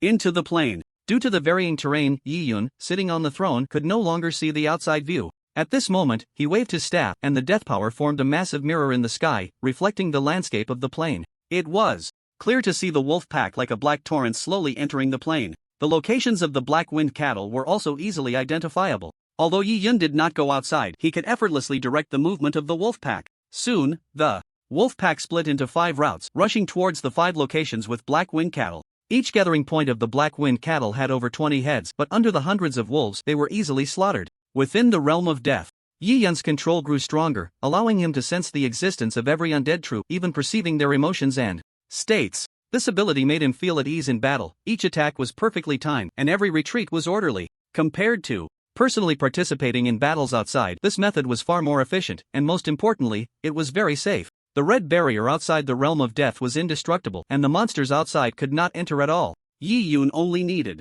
to sit on the throne to easily control thousands of troops. Moreover, as long as he was present, he could continue to summon undead creatures to join the battlefield at any time. This feeling of commanding the battlefield from behind the scenes was immensely enjoyable for him. After experimentation, Yi Yun's combat style continued to evolve. He no longer simply commanded the undead troops but began to utilize the special abilities of the realm of death to create various tactics and strategies. He could use the terrain and troop advantages to lure enemies into traps, quickly eliminating them. Soon, the black-winged cattle were nearly wiped out, leaving only one boss, the Black Bull Demon King. Its level had reached 30, and in nightmare mode, it was guarded by 50 minions. On the plain, the Black Bull Demon King looked at the endless wolf pack, frightened to the core, and turned to flee with its minions. Moo! So terrifying, how could there be so many wolves? The Shadow Wolf King howled to the sky, its figure overlapping with the full moon in the night sky, creating a breathtaking scene. Awooh! With the howl, the nearby wolf pack was enveloped in a layer of red light, as if they had been invigorated, charging towards the Black Bull Demon King. On the other side, in the direction the Bull Demon King was fleeing, the figures of the wolf pack emerged, having just encircled from behind. Seeing no way to escape, the Black Bull Demon King had no choice but to brace itself for battle. It swung its massive horns, trying to block the wolves' assault, but the speed of the shadow warwolves was simply too fast. They darted around like phantoms, each attack precisely hitting vital points. The Shadow Wolf King stood high, directing the actions of the wolf pack, its gaze sharp as a knife, and with every swipe of its claws, a black-winged cattle fell. Although the Black Bull Demon King was powerful, under the siege of so many shadow werewolves, its strength was gradually being depleted. Yi Yun observed the battle through the enormous mirror in the realm of death, his eyes gleaming with satisfaction. The power of the death realm was fully displayed in the fight, and as the master of this domain, the sense of control over everything filled him with immense confidence. The battle did not last long. The Black Bull Demon King finally exhausted itself, being brought down by a pack of shadow werewolves. Its life force gradually extinguished, ultimately turning into a pile of dust. With the death of the Black Bull Demon King, a more powerful red light erupted from its body, drifting towards the realm of death. Death power plus 100. Ding! You have killed the Black Bull Demon King, earning 50,000 experience points. Undead value 2,000 points. Ding! Congratulations! You have leveled up to level 27. You have gained 5 attribute points. Yi Yun issued another command. The wolf pack picked up the dropped equipment and items from the ground and quickly retreated. In no time, the undead army returned to the realm of death, and the square was now filled with a pile of equipment. Yi Yun's gaze swept over them, and one pair of boots caught his attention. Blue magic boots, gold level, 25 type boots attributes plus 100 intelligence plus 50 agility, increases movement speed by 20% special effect. The wearer can unleash blue magical flames in battle, dealing additional fire damage to enemies. Description: these boots are crafted from blue flame magic stones, granting the wearer incredible speed and the ability to unleash powerful fire energy in combat. Yi Yun picked up the blue magic boots, feeling the faint magical fluctuations they emitted, and nodded slightly. After putting on the boots, he immediately felt a lightness spread throughout his body, as if every step was taken on clouds, with a significant boost in speed and agility. With these blue magic boots, my speed will increase a bit. Moreover, the 100 points of intelligence would provide an additional 5,000 mana. After wearing them, his mana reached an astonishing 25,000. At this level, it was impossible to have such terrifying attributes without a full set of golden equipment. Most professionals wore blue gear, and purple gear was rare. Yi Yun nodded and then turned his gaze to the other equipment. Besides the blue magic boots, another piece of equipment also caught Yi Yun's attention. Shadow Cloak, gold level, 25 type. Cloak attributes plus 100 agility, plus 50 stamina, increases evasion rate by 25% special effect. The wearer can gain invisibility at night or in shadows for 10 seconds, with a cooldown of 1 hour. Description: this cloak is made from the fur of shadow magic wolves, granting the wearer high agility and stamina, and providing invisibility protection at critical moments.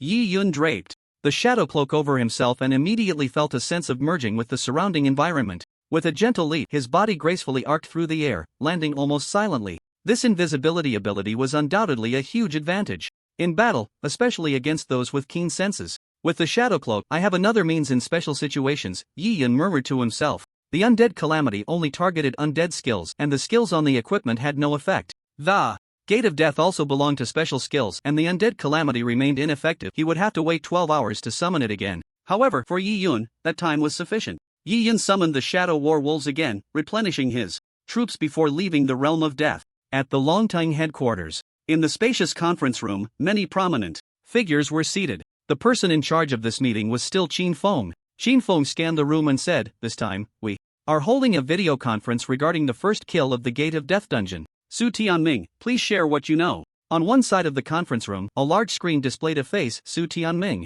He organized his thoughts and said, "The key figure in the first kill of the Death Gate is Yi Yun. He possesses a special summoning ability, allowing him to summon a large number of skeleton soldiers in a short time, forming a small-scale legion. Not only is Yi Yun's summoning ability strong, but he also applies tactics effectively. He utilizes the unique aspects of the Deathgate instance, employing strategies to lure enemies into traps, allowing for quick kills. His command ability and control over undead troops demonstrate extraordinary leadership and combat intelligence." After he finished speaking, the room fell silent. The ability to summon a large number of undead troops in a short time is undoubtedly a first in the world. Everyone present understood the potential and growth he possessed. Qin Feng pointed at the screen beside him, and a video of about 10 seconds appeared. The scene was a northern graveyard, where an undead mage was controlling a large number of skeleton soldiers. Qin Feng said, "Su Alliance leader, is that Yi Yun?" "In the video?" Su Tianming furrowed his brow. "I haven't directly asked Yi Yun, but I believe this undead mage is him." Upon hearing this, the room erupted in excitement.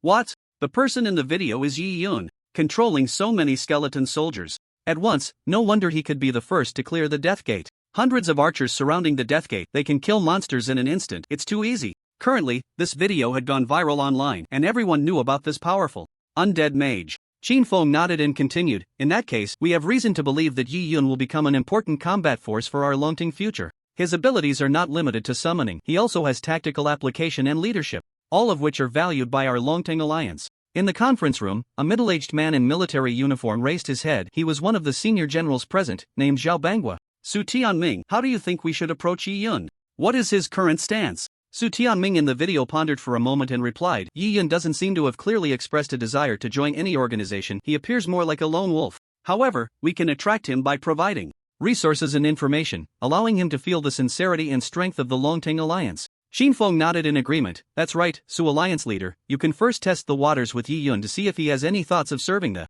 country. Whatever conditions he has, let him state them. As long as they are within my capabilities, we can agree. At the same time, we must closely monitor Yi Yun's movements to ensure he isn't swayed by other forces. The Longting Alliance is an official organization, but there are also independent alliances with considerable power. Hearing everyone strongly recommend Yi Yun, Su Tianming felt happy for him. His strength had gained everyone's recognition, and the path ahead was wide open. With Yi Yun's brilliance, he also gained visibility in the Longting Alliance. The meeting continued, discussing the details of how to approach Yi Yun and how to demonstrate Longting's sincerity through various means. Ultimately, the meeting reached a consensus, deciding that Su Tianming would be responsible for the initial contact with Yi Yun and formulate a series of recruitment plans. At the headquarters of the Money Gang, Li Zhentian stood by the floor-to-ceiling window of the conference room, holding a cigar, gazing deeply at the bustling city outside. A knock sounded at the door, and Lu Feiyu walked in. How is the investigation going? Li Zhentian asked without turning his head. Lu Feiyu said with a troubled expression, Boss, I've investigated Yi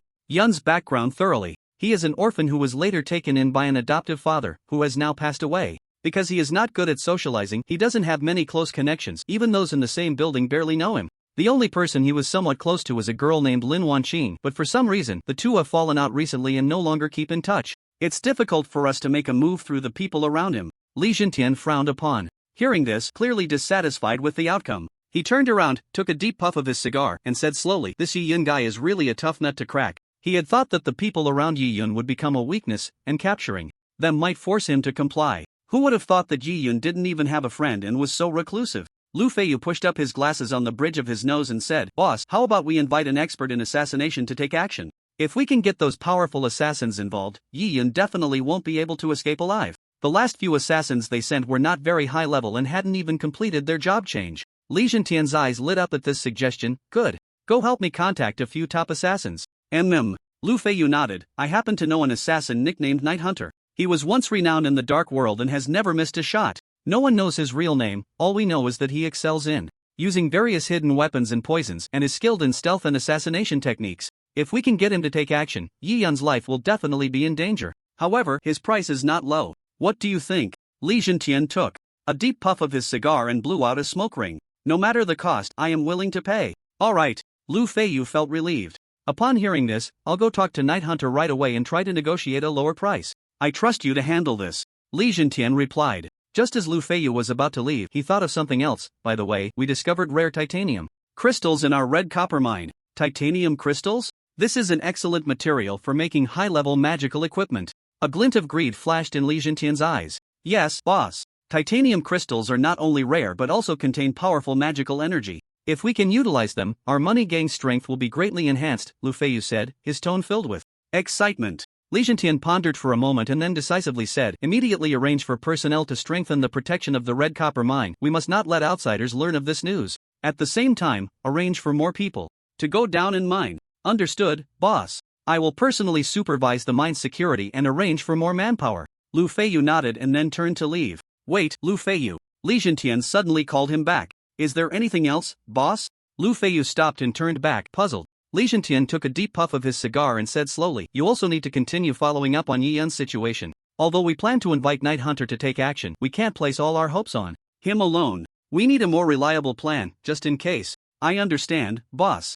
I will continue to monitor Yi Yun's every move while looking for other possible opportunities. Lu Feiyu replied respectfully. Very well, go ahead. Li Zhentian waved his hand, signaling that he could leave. After Lu Feiyu left, Li Zhentian turned back again, his gaze deep as he looked out at the bustling city. He understood in his heart that this mysterious necromancer, Yi Yun, would become an important challenge on the path ahead for their money gang. And he, Li Zhentian, would never allow anyone to obstruct the rise of the money gang. In the central district of Jinling City, on a bustling street, there stood a Western-style building with the words magical equipment prominently displayed. This was a magical equipment store named Starlight Pavilion, renowned in Jinling City for its high-quality magical items and professional service. The shop assistant was a female mage named Ailey, who not only possessed profound magical knowledge but was also skilled in crafting various peculiar magical tools. Ailey stood behind the counter, carefully introducing a newly crafted magical amulet to a customer. Just then, the shop door swung open, and a figure cloaked in black entered. His face was hidden in the shadows of the cloak, but his sharp eyes revealed an undeniable aura.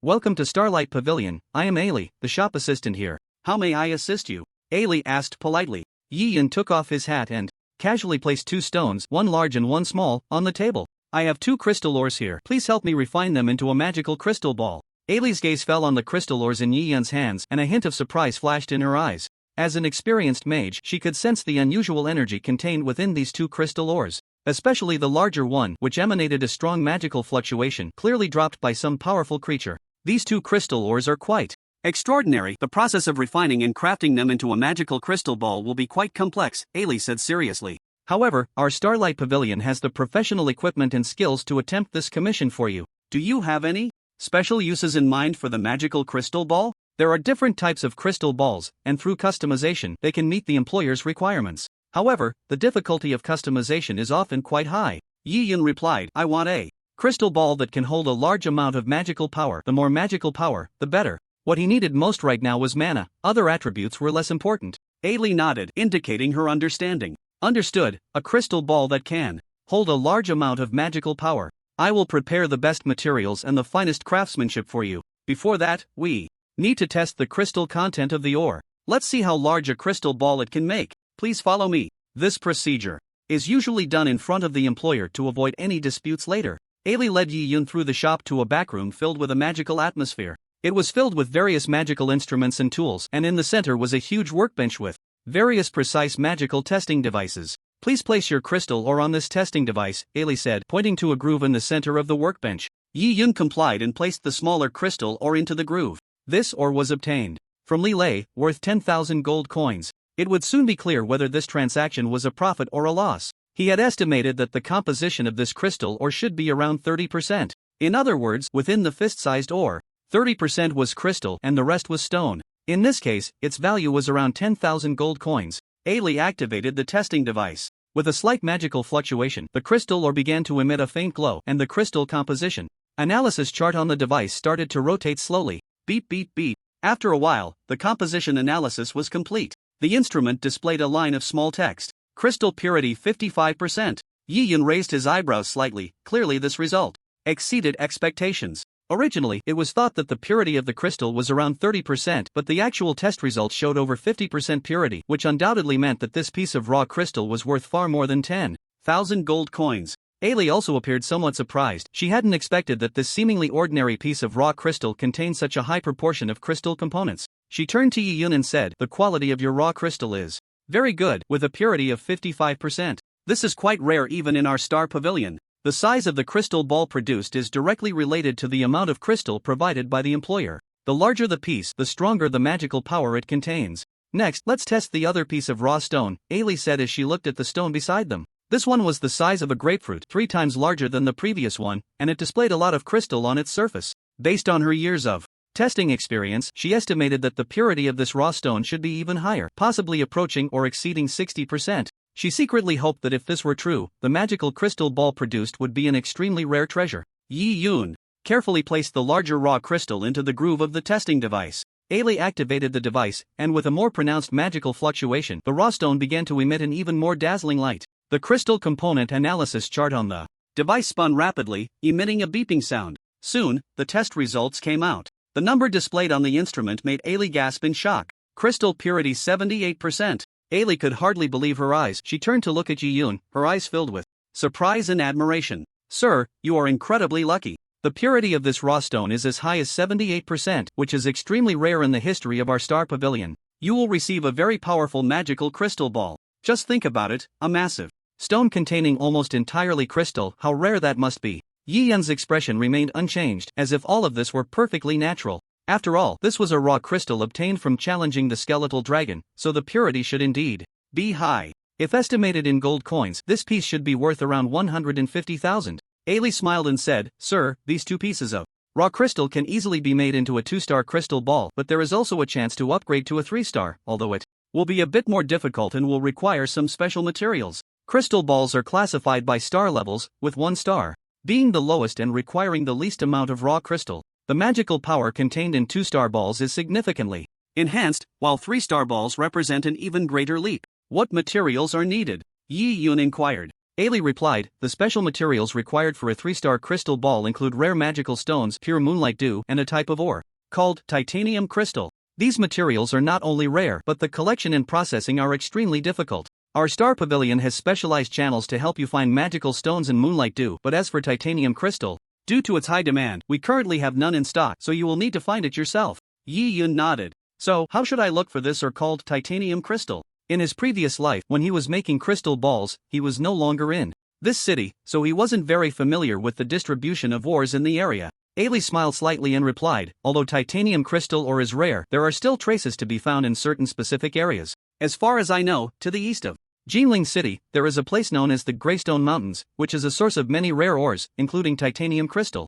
However, that forest is fraught with danger, not only from fierce beasts but also from potential challenges posed by other treasure seekers. Yi Yun nodded, mentally noting the location of the Greystone Mountains. Alright, I will go fetch the titanium crystal ore. How many gold coins do you need for the magic stone and moonlight dew? Ailey's gaze swept over the 2 raw stones. For the size of these 2 raw stones, you will need 100,000 gold coins worth of magic stone and moonlight dew. The exact amount will depend on the weight, and once the crystal is finished, I will inform you accurately. Yi Yun still had quite a few gold coins. Recently, he had been defeating monsters and selling the equipment he obtained, and he already had 200,000. Sir, once you are ready, our Star Pavilion can start making the crystal ball at any time, Ailey replied with a smile. Yi Yun temporarily put away the 2 raw stones and then left the Star Pavilion, taking a taxi straight to the suburbs of East City. Sitting in the taxi, he withdrew his gaze from the window and opened his attribute panel. Currently, his undead value had reached 4,100 points, allowing him to continue enhancing his skills. He entered the realm of death with his consciousness. He could choose to enter fully or just with his consciousness. There was still a difference between the two. When a person enters, they can summon undead creatures. However, if only the consciousness enters, it can only give commands to the undead creatures or enhance certain attributes of the undead. In the back of the Road of Death, there was a giant spider, its size comparable to a 2-story villa. Dark Spider Leader, Evolution Level 2. Description: it is a standout among the Dark Spider Queens, possessing not only stronger poisonous attacks and a wider control range but also powerful dark magic attack capabilities, able to unleash deadly curses and spells. Consumes 1,200 undead value to evolve. This was the strongest undead creature Yi Yun had placed in the realm of death, and its existence was crucial to the safety of the realm. Yi Yun had tried before. After summoning the Gate of Death, he was in a combat state and could not rely on passive recovery effects to quickly restore his mana. He could only rely on his own recovery effects to gradually restore his mana points or drink mana potions for a quick recovery in a short time. Therefore, summoning a powerful undead was necessary to secure the realm of death and eliminate all enemies. Ding! Do you wish to consume 1,200 undead value to allow the Dark Spider Leader to undergo extraordinary evolution? Confirm. With Yi Yun's confirmation, a powerful dark energy began to surge within the realm of death. The body of the Spider Leader was surrounded by this energy, and strange runes began to appear on its surface, as if they were ancient and powerful magical marks, shimmering with a profound glow. The surrounding undead creatures felt the fluctuations of this power, all halting their actions, their eyes filled with awe and fear. The evolution of the Dark Spider Leader not only meant a significant enhancement of its power but also that the strength of the entire realm of death would be increased as a result. The evolution process lasted several minutes, and when the last trace of dark energy was absorbed by the Dark Spider Leader, its already massive body became even more magnificent, comparable to a 3-story villa. Its 8 eyes sparkled with sharper light, each one glimmering with a blood-red glow like a gem. Its poisonous attacks and control range were significantly enhanced, while its dark magic attack capabilities reached a new height. Yi Yun established a connection with the Dark Spider Leader through his consciousness. Feeling its power and loyalty, he could now entrust the safety of the realm of death to this powerful leader with greater peace of mind. After completing the evolution, the undead value decreased by 1,200 points, leaving 2,900 points remaining. Dark Spider Queen, Evolution Level 3. Description: as the advanced form of the Dark Spider Leader, the Dark Spider Queen not only inherits all the abilities of the leader but also gains even more powerful dark magic and poison. Her poisonous attacks can instantly corrode the toughest armor, and her dark magic can summon terrifying shadow creatures to fight for her. Consumes 2,400 undead value to evolve. After checking its attributes, Yi Yun nodded slightly. A level 3 Spider Queen finally has a hint of strength, but it's still not enough. I need to level up once more. To level up, 2,400 points were required, but compared to the enhancement of attributes, it was all worth it. Ding! Do you wish to consume 2,400 undead points to allow the Dark Spider Queen to undergo extraordinary evolution? Confirm. With Yi Yun's confirmation, the Dark Spider Queen was enveloped by a more powerful dark energy. The runes on her body became more complex and profound, as if containing endless dark mysteries. The surrounding undead creatures sensed the fluctuation of this power and retreated, their awe and fear greater than before. The evolution process was longer than before. The Dark Spider Queen's body gradually transformed under the baptism of energy. Her toxic attacks and control range significantly enhanced once again, while her dark magic attack capabilities reached a terrifying height. 8 eyes sparkled with a deeper glow, each flickering with a chilling blood-red light. When the last trace of dark energy was absorbed by the Dark Spider Queen, her body grew even larger, almost comparable to a small castle. Her toxic attacks could corrode the hardest armor in an instant, and her dark magic could summon even more terrifying shadow creatures to fight for her. After completing the evolution, Yi Yun's undead points decreased by 2,400, leaving him with 500 points. Although the consumption of undead points was substantial, the evolution of the Dark Spider Queen brought him powerful combat strength, which would be invaluable in future battles. Dark Spider Empress, Evolution Level 4. Description: the ultimate form of the Dark Spider Queen. Toxic attacks can corrode the hardest armor instantly, and dark magic can summon terrifying shadow creatures to fight for her. Additionally, she can unleash powerful domain magic, creating a dark domain. Requires 4,800 undead points for evolution. Upon seeing the introduction of the Dark Spider Empress, Yi Yun's heart stirred slightly. With the Spider Empress, the death domain would surely become much safer. Even powerful lords would not be able to easily defeat it.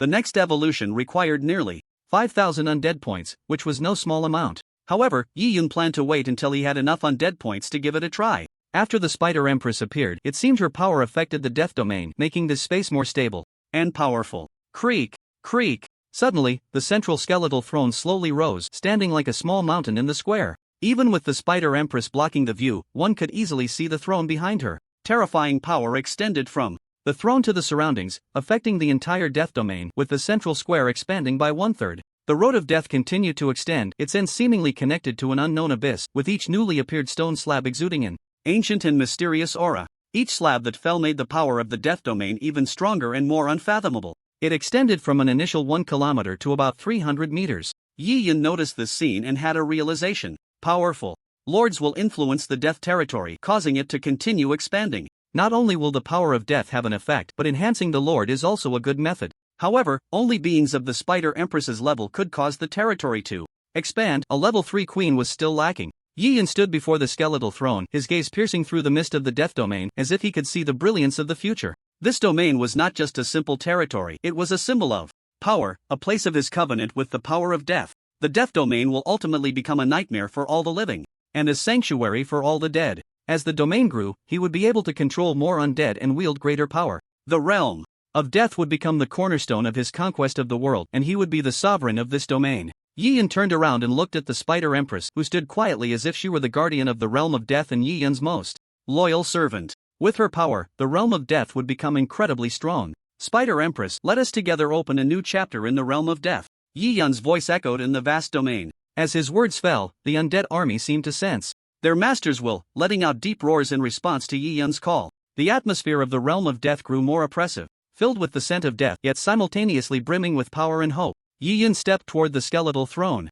each step steady and powerful. Sitting on the throne, feeling the power emanating from it, the entire realm of death was under his control. The Spider Empress stood respectfully at the side of the throne, her eyes shimmering with loyalty and reverence. For Yi Yun, the realm of death will no longer be a mere territory, but will become a true kingdom of death. Just as he continued to envision the future, an untimely voice interrupted his thoughts. Hey, kid, wake up, stop dreaming. The taxi driver had already stopped the car and patted Yi Yun's shoulder. Yi Yun jolted awake from his reverie, looking around to find they had arrived at the outskirts of East City. The driver's face bore a hint of a teasing smile, seemingly curious about Yi Yun's earlier musings. Kid, that realm of death you were talking about sounds like a dream, the driver joked. Yi Yun did not respond directly but shifted the topic. How much is it, sir? Oh, it's 50 yuan in total, the driver replied with the fare. Yi Yun took out his wallet, counted out a few bills, handed them to the driver, and then opened the car door. After exiting the city gate, he summoned his skeletal warhorse and quickly headed toward the Greystone Mountains. The Greystone Mountains, as their name suggests, were composed of gray rocks, with numerous mines scattered throughout. Some mines had already been occupied by certain forces, while others were unclaimed, allowing anyone to enter and extract resources. Titanium crystal ore is very rare, those mines outside should be quite scarce. I should venture deeper, Yi Yun thought as he rode his skeletal warhorse into the heart of the Greystone Mountains. The mountain wind was biting, brushing against his clothes, but he remained undisturbed atop his steed. As he delved deeper, the surrounding scenery gradually became desolate and the mines grew increasingly sparse, but Yi Yun knew that the more remote the area, the more likely it was to hide precious treasures. Finally, in a tranquil valley, Yi Yun discovered an ancient mine covered in vines and moss. Without hesitation, he jumped off his warhorse, lit a torch, and stepped into this unknown world. The interior of the mine was deep and winding, with faint yellow glimmers occasionally flickering. On the stone walls, the unique luster of copper ore. The value of this yellow copper is not high. If there are titanium crystals, they would be at the bottom of the cave. After walking a bit further down, he saw the flickering light of a flashlight in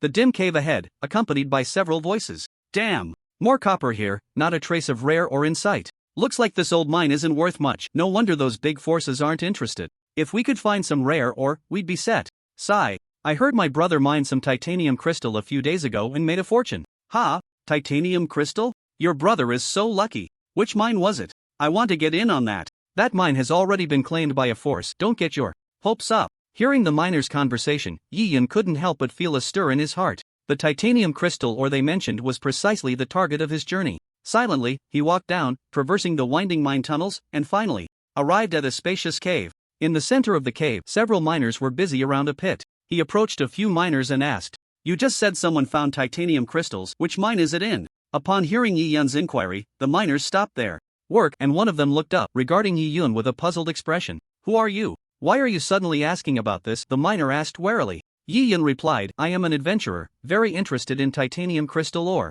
I heard you made a discovery, so I came to take a look." The leading miner, named Wanshur, shook his head. "We weren't talking about titanium crystal ore, you must have misheard." Yi Yun's expression remained unchanged, but his tone grew slightly colder. "I clearly heard you discussing it. I just want some information and I will leave immediately after." Wanshur, seeing Yi Yun dressed in a mage's black robe and alone, became more assertive. "I said I don't know, and I really don't. Hurry up and leave, or we won't. Be polite." The other miners also put down their pickaxes and drew their weapons. Faced with the miners' hostility, Yi Yun remained unfazed. He waved his staff and a tall skeleton appeared beside him. Compared to an ordinary skeleton archer, it was much more robust, exuding an aura of death. "Are you really sure you want to be my enemy?" Yi Yun's voice was deep and powerful, as if carrying an irresistible force. Wanshur felt a chill rise behind him upon seeing the tall skeleton. "What kind of summoned creature is this? It seems much stronger than a skeleton archer." He then cast a detection spell. "Death magic archer? Level? Health?" Both the level and health were question marks. This could only mean one thing: this death magic archer was incredibly powerful, comparable to a lord-level being. Wanshur's heart sank as he realized he might be facing a formidable mage. At that moment, a young man with a buzz cut beside him said, "Brother Shur, he's alone, and we have 7, all over. Level 30. Are you really afraid of him?" "Shaoli, you make a good point." Wanshur ultimately listened to his friend's words. "What titanium? I have no idea. If you don't leave, don't blame us for taking action." With that, he picked up his longbow, knocked an arrow, and aimed it at Yi Yun's head. Just then, the death magic archer moved, placing its hand on the blood-red longbow, pulling the string back, and 3 black arrows appeared between its fingers. They pointed at Wanshur, Shaoli, and a nearby shield warrior. Thwack, thwack, thwack. 3 sounds of the bowstring echoed, and the arrows shot out like lightning, hitting their targets with pinpoint accuracy. Wanshur and Shaoli were knocked back a few steps by the force of the arrows, their health instantly depleted to just a sliver. Even the shield warrior, despite blocking with his shield, lost 2/3 of his health. This scene left the group stunned. What kind of power is this?" Wanshur looked at Yi Yun in terror. He had never seen such powerful archery. Shooting 3 arrows at once, each capable of dealing so much damage. If it happened again, all 3 of them would likely be dead. Yi Yun said expressionlessly, "I'll give you one more chance. Tell me the location of the titanium crystal ore, or you will become a corpse." The miners exchanged glances, realizing they were not facing an ordinary adventurer but a true powerhouse. Wanshur gritted his teeth and finally lowered his longbow, signaling the others to put down their weapons as well. "Alright, I'll tell you." Wanshur's voice trembled slightly. "This mine is 1 kilometer to the east, at the foot of a mountain, where a mine is said to have been discovered with titanium crystals. But I must tell you in advance, this mine is guarded by a powerful force, and you definitely won't be able to get in." "What force?" Yi Yun casually asked. If it came to it, he could consider buying the titanium crystals. "This force, you must have heard of it, is one of the 5 major gangs in Jinling City, the Money Gang." Wanshur was confident that upon hearing the name of this gang, the mage would surely back down. The Money Gang. Upon hearing these 3 words, Yi Yun immediately knew he could save on the acquisition costs. He then turned and left the mine. Seeing Yi Yun disappear, Woncher let out a sigh of relief. Phew, who exactly is that mage? That death magic archer is terrifying. Just shooting 3 arrows almost took us out. Xiaoli also said with lingering fear. Fortunately, I have high health, over 3,000, otherwise I would have really died this time. The shield warrior, upon hearing this, broke out in a cold sweat. Xiaoli, that person held back. He didn't use his full strength. What do you mean? Xiaoli asked, puzzled. The shield warrior shared the shield's attributes in the team channel. My shield can reduce damage by 30%. That last arrow took away 4,000 health. How terrifying must the output be? After he said this, everyone present gasped in shock. That tall skeletal magic archer could take out 3 people with just 3 arrows. If he truly wanted to kill, it was likely that in just 2 encounters, all 7 of them would be dead. On the other side, Yi Yun left the cave, mounted his skeletal warhorse, and galloped toward the direction indicated by the miners. Finally, in a desolate valley, he found the mine. More than 20 fully armed individuals stood outside the cave patrolling, and anyone who approached was directly expelled. Wild beasts were also killed. It was very difficult for anyone to enter this mine. Yi Yun stood on a small hill and cast a detection spell on one of them. Nickname, Big Brick Level, 45 class, Jungle Archer. The other individuals also seem to be in their 40s. The personnel arranged by the money gang here are quite high level. I estimate that the people outside the cave are just the visible forces. There must be quite a few hidden inside. Every 5 levels, one can change equipment, and with the attributes gained at each level, their strength would significantly increase. Being in the 40s is definitely much stronger than being in the 30s. Yi Yun estimated that there must be at least 100 people stationed at this mine, and with those mining, the total would be around 300 to 400. Even if another force came, they wouldn't easily take down this group. But they were up against Yi Yun. Inside the mine, there was a spacious room that had been opened up, providing a place for the station personnel to rest. In a recreational room, several members of the money gang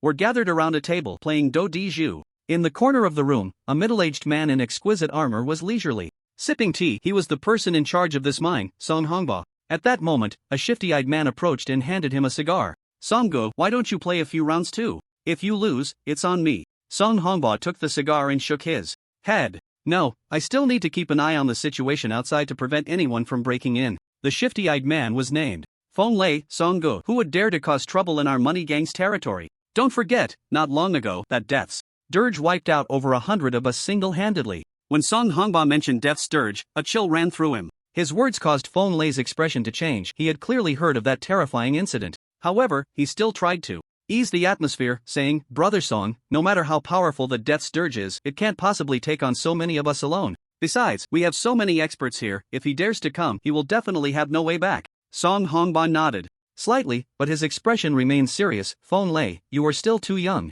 There are far more strong individuals in this world than you can imagine. We cannot let our guard down. However, you are right, we do have quite a few experts here, and there are many mechanisms and traps inside the mine, so it won't be so easy to break through. Seeing Song Hongba relax a bit, Feng Lei suggested, Brother Song, since the brothers are guarding outside, why don't we relax a bit and play a game of do di ju? Song Hongba looked at Feng Lei, then at the other members who were playing cards, and finally nodded. He put down his teacup, stood up, and prepared to join the game. However, just then, a commotion suddenly erupted outside. Brother Song, not good. There's a situation outside. The guard Xiao Lu rushed in to report. Song Hongba's expression immediately turned serious as he quickly picked up a sword nearby and asked, What's going on? Has someone broken in? Xiao Lu gestured with his hands to describe. I don't know what happened, but a pitch-black door suddenly appeared at the entrance, about 30 meters high, a door. Song Hongba was taken aback upon hearing this. Are you sure it's not an intruder? Under normal circumstances, if someone wanted to enter here, they would definitely come with a large group.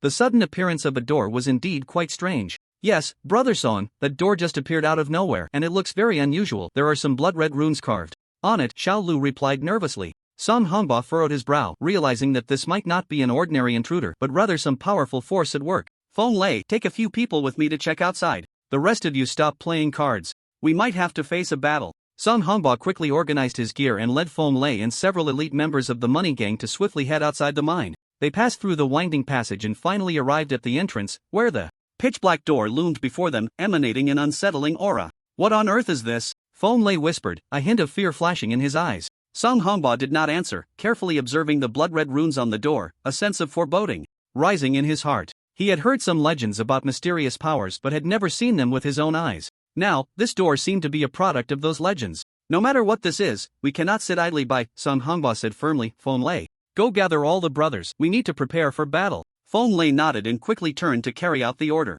Song Hongba continued to observe the door, trying to find any possible weaknesses. However, the runes on the door seemed to respond to his gaze, emitting a faint glow as if warning them not to act rashly. Soon, all the members of the money gang in the mine were gathered, armed and nervously watching the mysterious door. Song Hongba stood at the forefront. The upcoming battle would determine their fate. Damn it! What the hell is this mysterious thing? Let me smash you to pieces. Feng Lei picked up his longbow and shot a burst arrow at the door. The burst arrow was a powerful skill of archers, especially for those over level 40, who could unleash its full might. The arrow, engulfed in blazing flames, sliced through the air, heading straight for the pitch-black door. However, just as the arrow was about to hit its target, the blood-red runes on the door suddenly erupted with dazzling light, forming an invisible barrier. Bang! The explosive arrow detonated the moment it made contact with the barrier, but the barrier remained unyielding, as if nothing had happened at all. Feng Lei's eyes widened in disbelief at the scene before him. This is impossible. He nocked another arrow, preparing to launch a more powerful attack.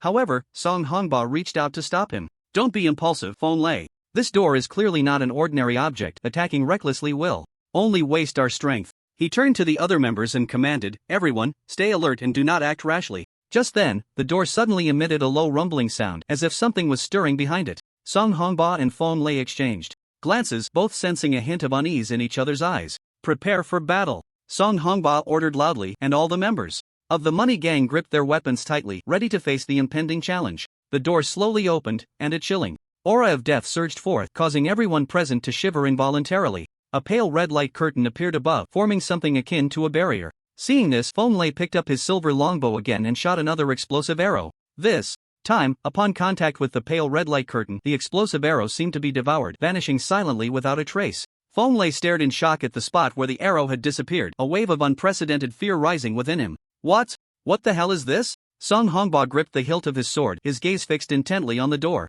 They were not facing an ordinary enemy, but some unknown, powerful force. Taking a deep breath to calm his emotions, he said to Feng Lei and the other members, everyone, don't panic, stay calm. All of you, follow my orders, unleash your skills together, and attack that red light curtain to see if we can break through it. With Song Hongba's command, the members of the money gang sprang into action, knowing this was a life and death battle, each bringing forth their best skills. Feng Lei quickly adjusted his mindset. As a member of the team, he had to remain calm and exert his full strength. Are you ready? 1, 2, 3, go. At Song Hongba's command, all members simultaneously unleashed their skills, a dazzling array of colors intertwining to form a spectacular wave of attack, rushing towards the red light curtain of the door. However, when the skills made contact with the curtain, they sank without a trace, causing not a single ripple. Song Hongba's heart sank to the depths, realizing that the enemy they faced was far stronger than they had imagined. He quickly scanned the surroundings for possible escape routes or assistance, but at the entrance of the mine, apart from them and the mysterious door, there seemed to be nothing else. We can't just sit here and wait for death,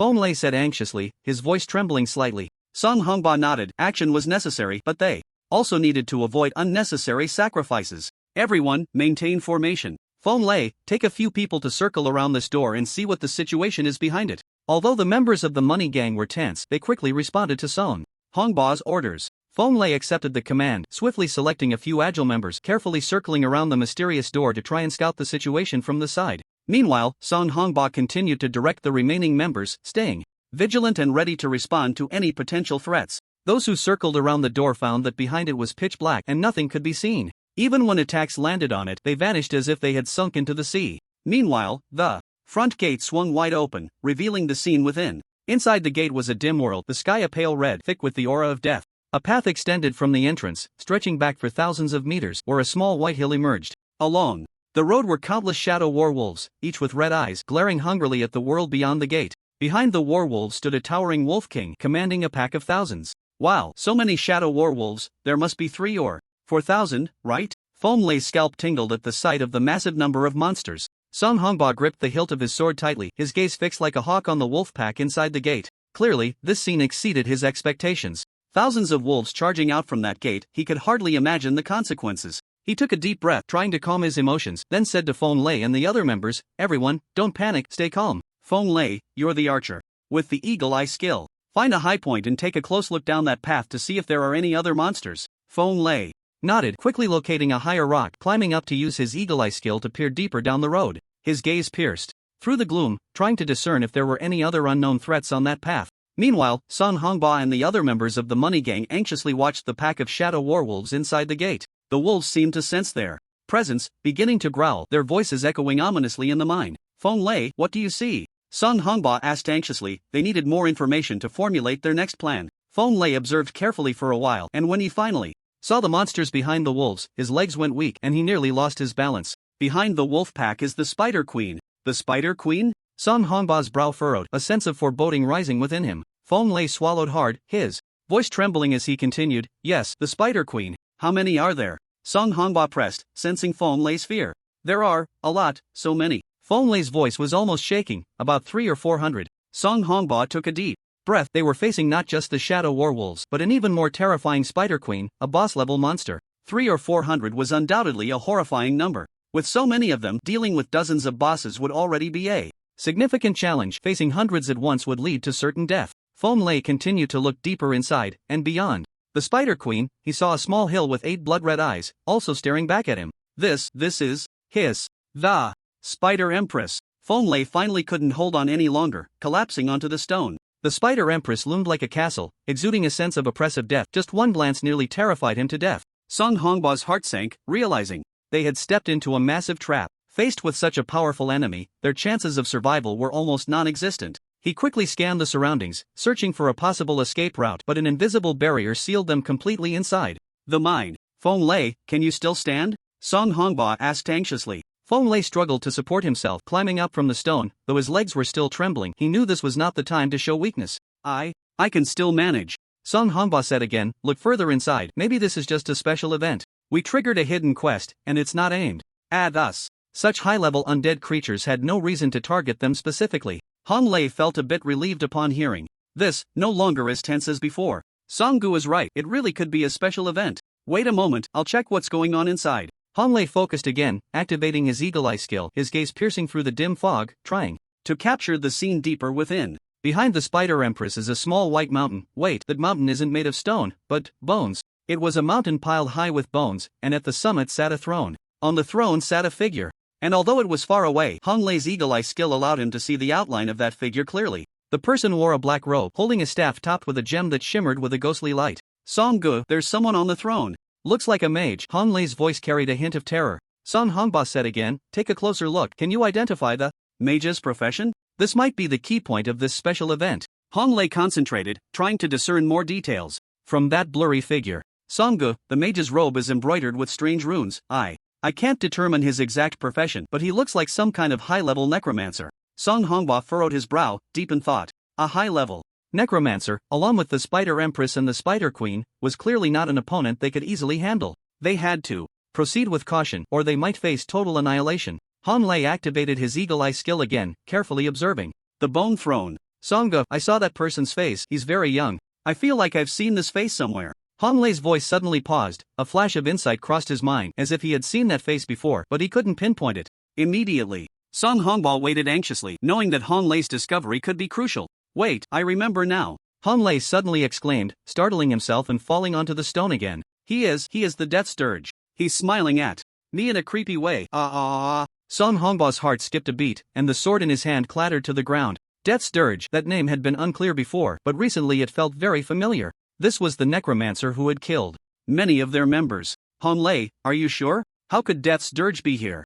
Sun Hongba's voice trailed off, realizing that things were far more terrifying than he had imagined. Feng Lei trembled as he spoke, hardly believing his eyes. Yes, Song-gu, I wouldn't mistake it. That is indeed Death Scourge. His smile is so eerie, filled with mockery and disdain. A wave of unprecedented fear surged within Sun Hongba. The gate in space before him exceeded his imagination. It should only be possible for certain special lord bosses to summon such things. And Death Scourge, sitting on the throne atop that mountain of bones, was surrounded by thousands of undead armies. 3,000 to 4,000 shadow werewolves, 400 to 500 spider queens, and the Wolf King, the castle-sized Spider Empress. This level of power was simply terrifying. Death Scourge, how could he appear in this space? Feng Lei, are you sure you didn't see it wrong? Take another look. Feng Lei took out his phone, opened the photo sent by the guild leader, which contained the face of Death Scourge. Boss, it's him. I wouldn't mistake it. We're done. For this time we're definitely finished. He actually controls so many undead creatures and so many terrifying leaders. If it were before, they would have had confidence to fight the skeleton soldiers of the Death Chant again, perhaps even had a chance of winning.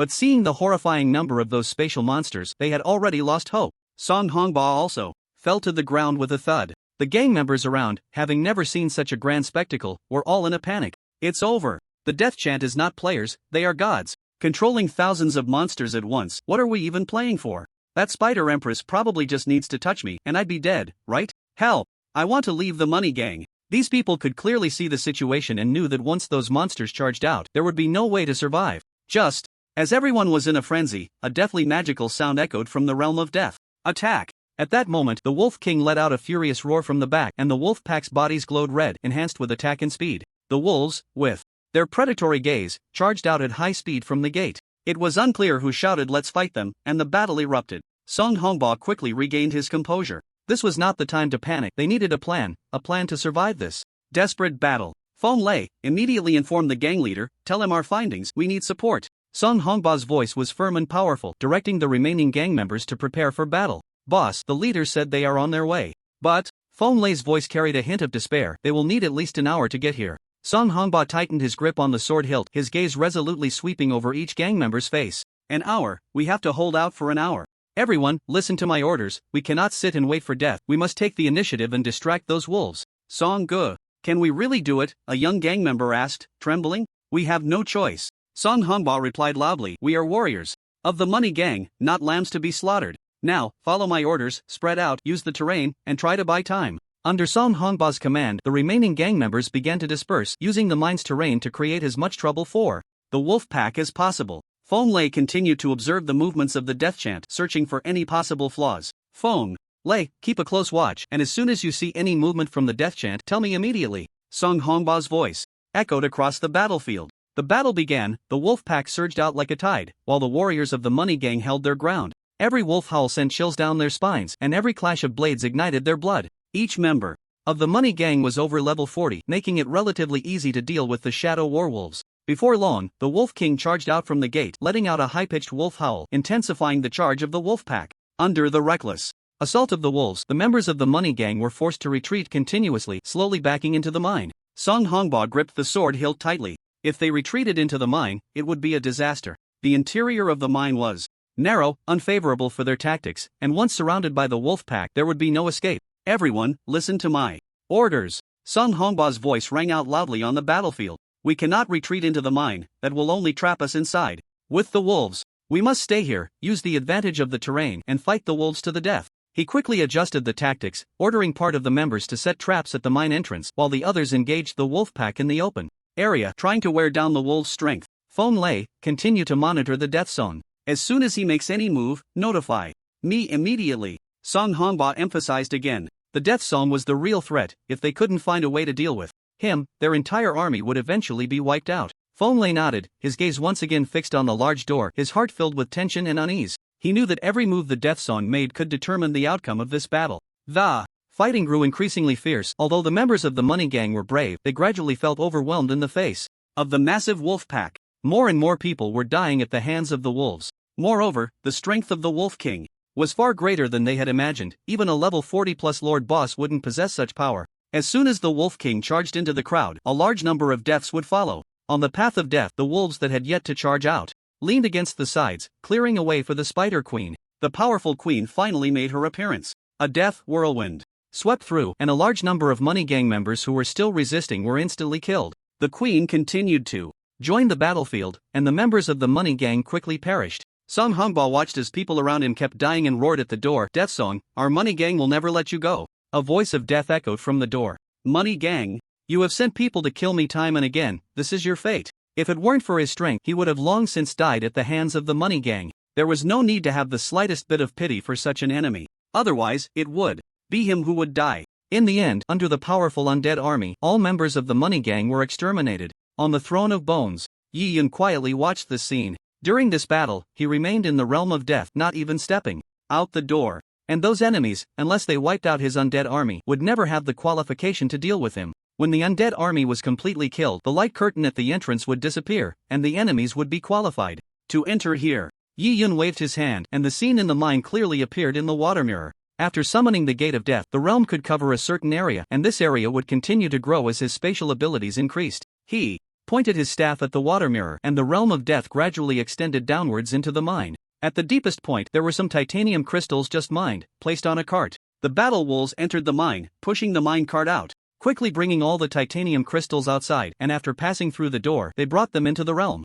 Some battle wolves picked up the equipment and items dropped by those people and sent them back to the realm, placing them in the square. The remaining battle wolves and the Spider Queen returned to the realm, regrouping. Yi Yun waved his hand, and the gate of death slowly closed, then vanished from its place as if it had never appeared. He looked towards the square, collecting the useful equipment to sell at the auction house later. As for the titanium ore, there was a full cart. Besides making crystals, it could also bring in quite a fortune. With the closing of the gate of death, the mine returned to silence. After more than 20 minutes, the members of the money gang appeared nearby. Li Zhentian scanned the surroundings, only to see a scene of devastation. Bodies lay scattered at the entrance of the mine, blood splattered everywhere. His face turned ashen, and a surge of indescribable anger and sorrow welled up in his heart. Song Hongba, Feng Lei, you bunch of bastards. Li Zhentian gritted his teeth, his voice filled with pain and rage. He quickly organized the remaining gang members to begin searching for possible survivors. Boss, all the members are dead, and the titanium ore that was mined earlier has also vanished. Lu Feiyu reported in horror. Li Zhentian clenched his fists, a glint of determination flashing in his eyes. We must avenge them. We cannot let their sacrifice be in vain. Boss, are you sure we can handle the death anthem? Lu Feiyu recalled the report Feng Lei had just given him. Feng Lei said that the death anthem can summon a mysterious gate, and inside that gate there are endless monsters. I feel like he's no longer human. He's a true god of death. If we keep provoking him, our gang will eventually be wiped out. Li Zhentian took a deep breath, trying to calm his emotions. This was not the time for emotional decisions, it was time to analyze the situation calmly and devise a plan. Lu Feiyu, I know you're worried, but we must face the threat of the death anthem. We cannot let our brother's blood be shed in vain, nor can we allow the reputation of the Golden Money Gang to be ruined. This time, the death anthem actively sought out the mine. Next time, it could be targeting our headquarters or other resource locations. If we don't deal with him, we won't be able to sleep peacefully. Boss, what should we do next? Lu Feiyu asked, his eyes flickering with uncertainty about the future. Contact the Night Hunters as soon as possible. Only by getting them involved can we hope to eliminate the death anthem. Li Zhentian said without hesitation. Lu Feiyu replied, Boss, I've already contacted the Night Hunters. They mentioned two methods. The first is to act in the city, costing 10 million gold coins. The second is in the wild, costing 5 million gold coins. Li Zhentian pondered. In the wild, the death anthem will definitely be on guard, and with that terrifying summoning ability, it will be hard to succeed. But in the city, Yi Yun's guard will surely be much lower, making it easier to succeed.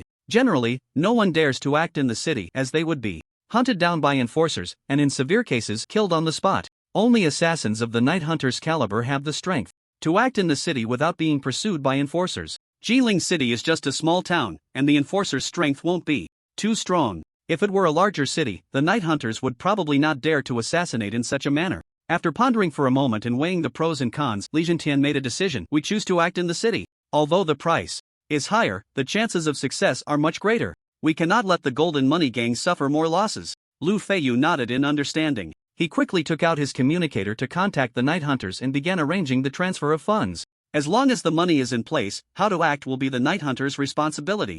Jinling Branch. As soon as Yi Yun appeared, he attracted the attention of many people, who greeted him warmly. After the last successful opening of the Gate of Death, Yi Yun's strength was recognized by these people. Under the guidance of the staff, Yi Yun took the elevator straight to the 20th floor and entered a spacious office. Su Tianming was sitting on the sofa in the office. Upon seeing Yi Yun enter, he immediately stood up with a smile to greet him. Yi Yun, you finally came. Yi Yun looked up. Leader Su. Calling me leader feels too formal. Su Tianming laughed heartily. You and Su Qing are classmates, just call me uncle. Alright. Yi Yun sat down in a chair, picked up a teacup, and took a sip. What do you need me for this time? Yi Yun. Su Tianming organized his thoughts. The Dragon Rising Alliance values your potential highly and wants to recruit you as a formal member of the Alliance. This way, you will have many conveniences, including a monthly salary and special resources for cultivation. After completing special tasks, you can also earn Alliance points to exchange for equipment. Our Dragon Rising Alliance's equipment is the best in the country. You can exchange for whatever you want.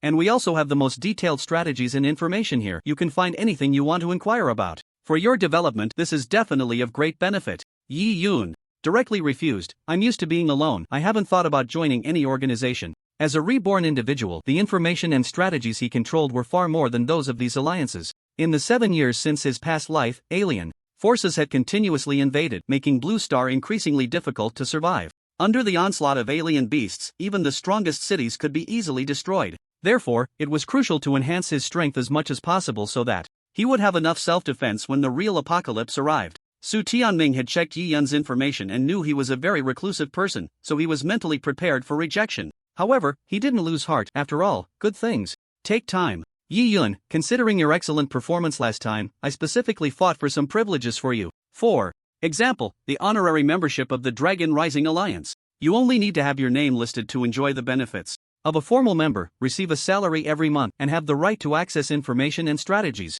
And you won't have to bear any obligations or responsibilities like a formal member. This way, you can maintain your freedom while enjoying the resources and assistance provided by the Alliance. Yi Yun pondered for a moment. If it was just an honorary title, it wasn't unacceptable. The reason he had refused earlier was that he didn't want to invite trouble, as the responsibilities of those members were quite cumbersome. Moreover, he thought of something. The mana potions that couldn't be bought in the outside market could be exchanged within this alliance. I accept this honorary membership, Yi Yun finally said. This arrangement was a win-win situation for him. Su Tianming showed a satisfied smile. Great, Yi Yun, you won't regret this decision. The Dragon Rising Alliance will be your strong backing. Yi Yun nodded, but he had his own plans in mind. Although he accepted the honorary membership, he would still maintain his independence and not rely entirely on the alliance. After all, he had the memories of his past life and knew what would happen in the future. What he needed was to utilize the alliance's resources to enhance his strength while maintaining his freedom. Since that's the case, I hope to start enjoying these privileges as soon as possible, Yi Yun said. Of course, I will arrange for someone to handle the relevant procedures for you immediately, Su Tianming replied. Additionally, after you become an honorary member, you can also receive points rewards for being the first to clear the death gate. If he wasn't a member, he naturally wouldn't have these points and couldn't exchange for any rewards. Points rewards? Yi Yun raised his head. Su Tianming nodded and explained, yes, as an honorary member, you will have the right to earn points within the alliance, which can be used to exchange for equipment, items, and even opportunities to learn special skills. Of course, the amount of points depends on the value of your contributions. It's also very simple to earn points. You just need to complete tasks assigned by the alliance or participate in activities organized by the alliance. Of course, you can also choose to explore on your own and contribute any resources or information you discover to the alliance, which will also earn you points. Yi Yun nodded, indicating his understanding. If he could earn points just for information or exploration, it wouldn't affect his actions. How many points can be earned for being the first to clear the death gate? Su Tianming responded, the points reward for being the first to clear is quite high. Although the death gate is a beginner dungeon, the points are 3,000. Hearing Su Tianming's tone, Yi Yun felt that this amount was not small. Su Tianming smiled and continued to explain, 3,000 points is indeed a lot for a beginner dungeon, but considering that you completed the first clear, this reward is reasonable. And this is just the beginning. As you contribute more to the alliance, the points and rewards you can earn in the future will only increase. Yi Yun asked, when can I start redeeming? Su Tianming replied, first, you need to sign a nominal member agreement to confirm that you accept the nominal qualification provided by the alliance. Then, we will give you an internal identification code for the alliance. With this code, you can access the alliance's resource library and redeem the items and information you need. You can also use this identification code to accept tasks assigned by the alliance. Yi Yun nodded, alright, then I'll sign the agreement now. Su Tianming took a document from the drawer of his desk and handed it to Yi Yun. This is the nominal member agreement. Please read it carefully, and if there are no issues, sign here. Yi Yun took the document and read it attentively. The content of the document was not complicated, mainly explaining the rights and obligations of nominal members, as well as some confidentiality clauses. After confirming everything was correct, Yi Yun signed his name on the document. Su Tianming took the document back and nodded in satisfaction. Very good, Yi Yun. From now on, you are a nominal member of our Longtang Alliance. I will arrange for someone to handle the relevant procedures for you immediately, including the identification code and the points reward for being the first to pass through the gate of death. Now, follow me. I'll take you to the Redemption Center to see what items you can redeem at your current level. Yi Yun followed Su Tianming through the corridor and arrived at a spacious and bright redemption center. Various items were displayed here, from weapons and equipment to potions, skill books, and special items, everything one could imagine. This is our alliance's redemption center. You can use points to exchange for anything you need, Su Tianming introduced proudly. Yi Yun's gaze swept across the redemption center and spotted some rare items from his past life memories. These items were hard to obtain in the outside world, but here, as long as the points were sufficient, they could be easily redeemed. Life Potion, Level 1 effect, instantly restores 1000 health points, 50 life. Potion, Level 2 effect, instantly restores 2000 health points, 100 Life Potion, Level 3 effect, instantly restores 5000 health Points 200. The life potions were in red bottles, and the higher the level, the larger the bottle. Yi Yun looked at the required points. 50 points for a level 1 potion was quite reasonable, as it was hard to buy in the outside market. After all, humans only have one life, and such potions can save lives in battle. No one would willingly sell them. Yi Yun continued to look down and saw a level 4 life potion. Life potion, level 4 effect, instantly restores 10,000 health points. 500. Yi Yun nodded slightly. This level 4 life potion could definitely turn the tide in an emergency. Although the price was steep for him, points were not a difficult resource to obtain. As long as he was willing, he could quickly accumulate points by completing alliance tasks or exploring. Su Tianming noticed Yi Yun's interest in the level 4 life potion and added, "This level 4 life potion can indeed save your life in an emergency. You currently have quite a few points, why not exchange for a bottle to ensure your safety?" Yi Yun glanced at his health. Although he was a mage, with the support of his golden equipment, he already had over 8,000 points. It wouldn't be long before he approached 10,000. Coupled with the special effect of the undead metal, which transferred 70% of damage, he was practically invincible. "I'll redeem a bottle." "Alright." Su Tianming smiled, "I'll get it for you shortly, and the points will be deducted directly from your account." Although Yi Yun's procedures have not been completed, with him as the leader, everything is negotiable. Yi Yun looked at the blue bottles on the shelf. These were mana potions.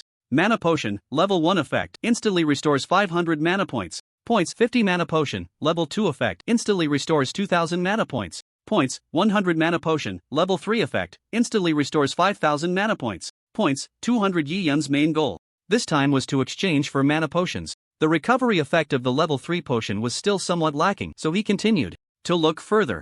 Mana potion, level 4 effect, instantly restores 10,000 mana points. Points 500. Yi Yun noticed that the point requirement for the level 4 mana potion was the same as that for the level 4 life potion, but considering his role as a necromancer, the importance of mana was self-evident. 10,000 mana points could even turn the tide of battle. "I want 3 level 4 mana potions," Yi Yun said. Su Tianming was slightly taken aback, then quickly understood why Yi Yun wanted to do this. He had a special ability to summon a large number of undead creatures in a short time, forming a legion. The more mana points he had, the stronger his summoning ability would be. "It seems you have a profound understanding of your profession and know how to enhance your strength. Now I can rest assured. Some people, although their profession is powerful, are too foolish to understand how to leverage the advantages of their profession." 1 level 4 life potion, 3 level 4 mana potions, a total of 2000 points. You currently have 1000 points left. See if there's anything else you need. As soon as Su Tianming finished speaking, Yi Yun began browsing around the exchange center, looking for items that might be helpful to him.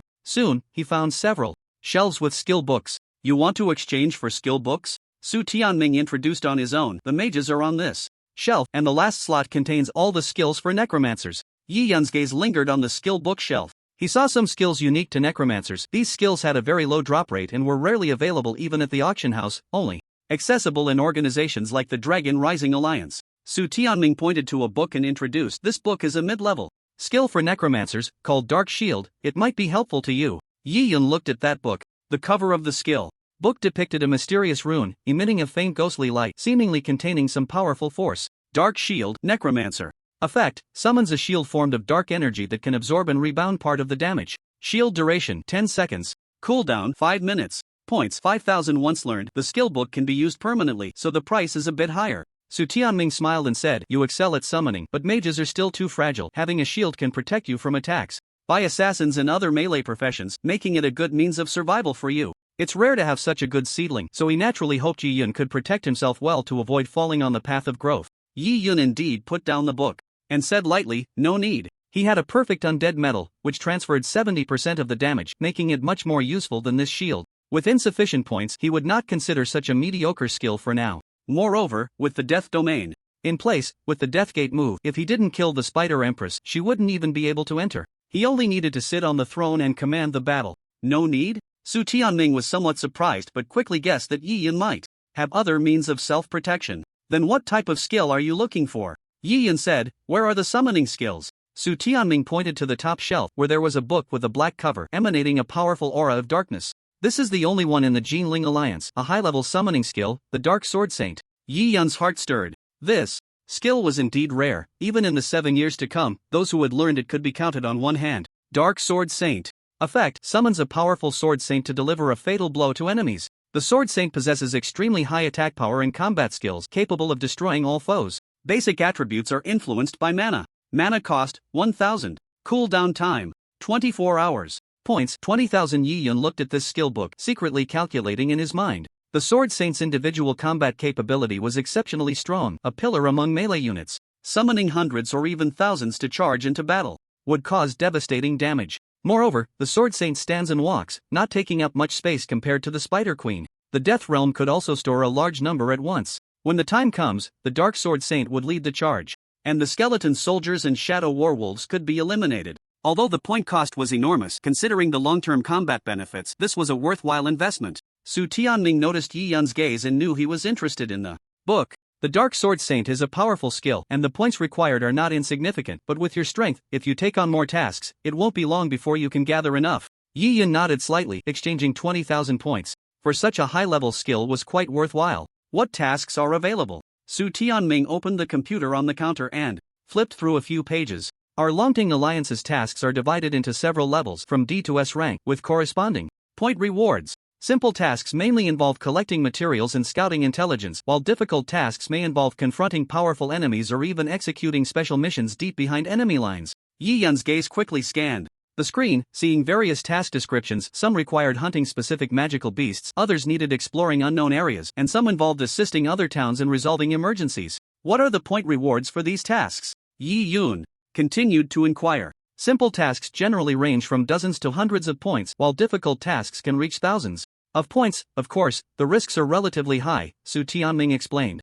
For instance, the first completion of the Gate of Death belongs to the novice stage and is quite a challenging task, so the point reward would be higher. Yi Yun's gaze swept through the numerous tasks and spotted one marked as B-level, a material collection task. Collect titanium crystal, B-level. Description: collect titanium crystals and submit them to the Alliance for generous rewards. Reward: 1 kilogram of titanium crystal. 200 points. Yi Yun had previously obtained quite a bit of titanium crystal in the mine, and after refining the crystal ball, he estimated he would have a good amount left. At that time, he could exchange these titanium crystals for points here. The 1 kilogram referred to here is after purification. The truckload of titanium crystals Yi Yun obtained was raw or and had not yet been purified. The final amount would certainly be less. There were still many material collection tasks in the Alliance, and in the future he could come here to exchange them. There was no rush to exchange for other items. First, he would redeem the skill book. Can materials be purified here? Yi Yun asked. Su Tianming pointed to the other side of the exchange center. There's a material processing room over there, equipped with professional equipment and personnel who can help you purify titanium crystals. However, purifying materials requires an additional fee. Yi Yun nodded, planning to come here to exchange once the crystal ball was customized. Next, Yi Yun left the Alliance and headed towards the Star Pavilion. Star Pavilion. The person in charge of reception was still the same Ailey from before. Sir, have you finished collecting the titanium crystals? Ailey flashed a professional smile. Yi Yun casually took out a fist-sized stone and placed it on the table. On the surface of the stone, besides the gray rock, there were some silver specks, which were the titanium crystals. Yi Yun said, I brought some titanium crystal ore, how much do you need? Ailey picked up the ore and examined it closely. We need to test the purity of the ore to determine how many pieces are required. Please follow me to the testing room. In the testing room, Ailey skillfully placed the titanium crystal ore on a precision instrument, which emitted a faint buzzing sound, and the screen began to display a series of complex data. According to the test results, the purity of this titanium crystal ore is about 60%, Ailey explained. To make a 3-star crystal ball, you need at least 3 kilograms of titanium crystals. Having a bit more would be safer. Yi Yun then took out 10 pieces of ore and handed them all to her. Do you think these are enough? Ailey took the ore from Yi Yun and tested them one by one. The purity of these ores is quite good, averaging around 60%, Ailey said. Based on this purity, the ore you brought is enough to make a 3-star crystal ball, and there will even be some left over. Yi Yun nodded. There were still dozens of pieces left in his backpack, which could be exchanged for some points. How much does it cost to make a 3-star crystal ball? Ailey quickly operated a small terminal on the table and then looked up at Yi Yun, saying, the cost to make a 3-star crystal ball is 110,000 gold coins, and with the cost of merging the titanium crystals, the total comes to 140,000. Yi Yun confirmed the order without hesitation. How long will it take? The production process will take 3 days, Ailey replied. Please be patient during this time. We will notify you as soon as it is completed. Yi Yun nodded and then paid a 30% deposit, with the remaining amount to be paid upon collection.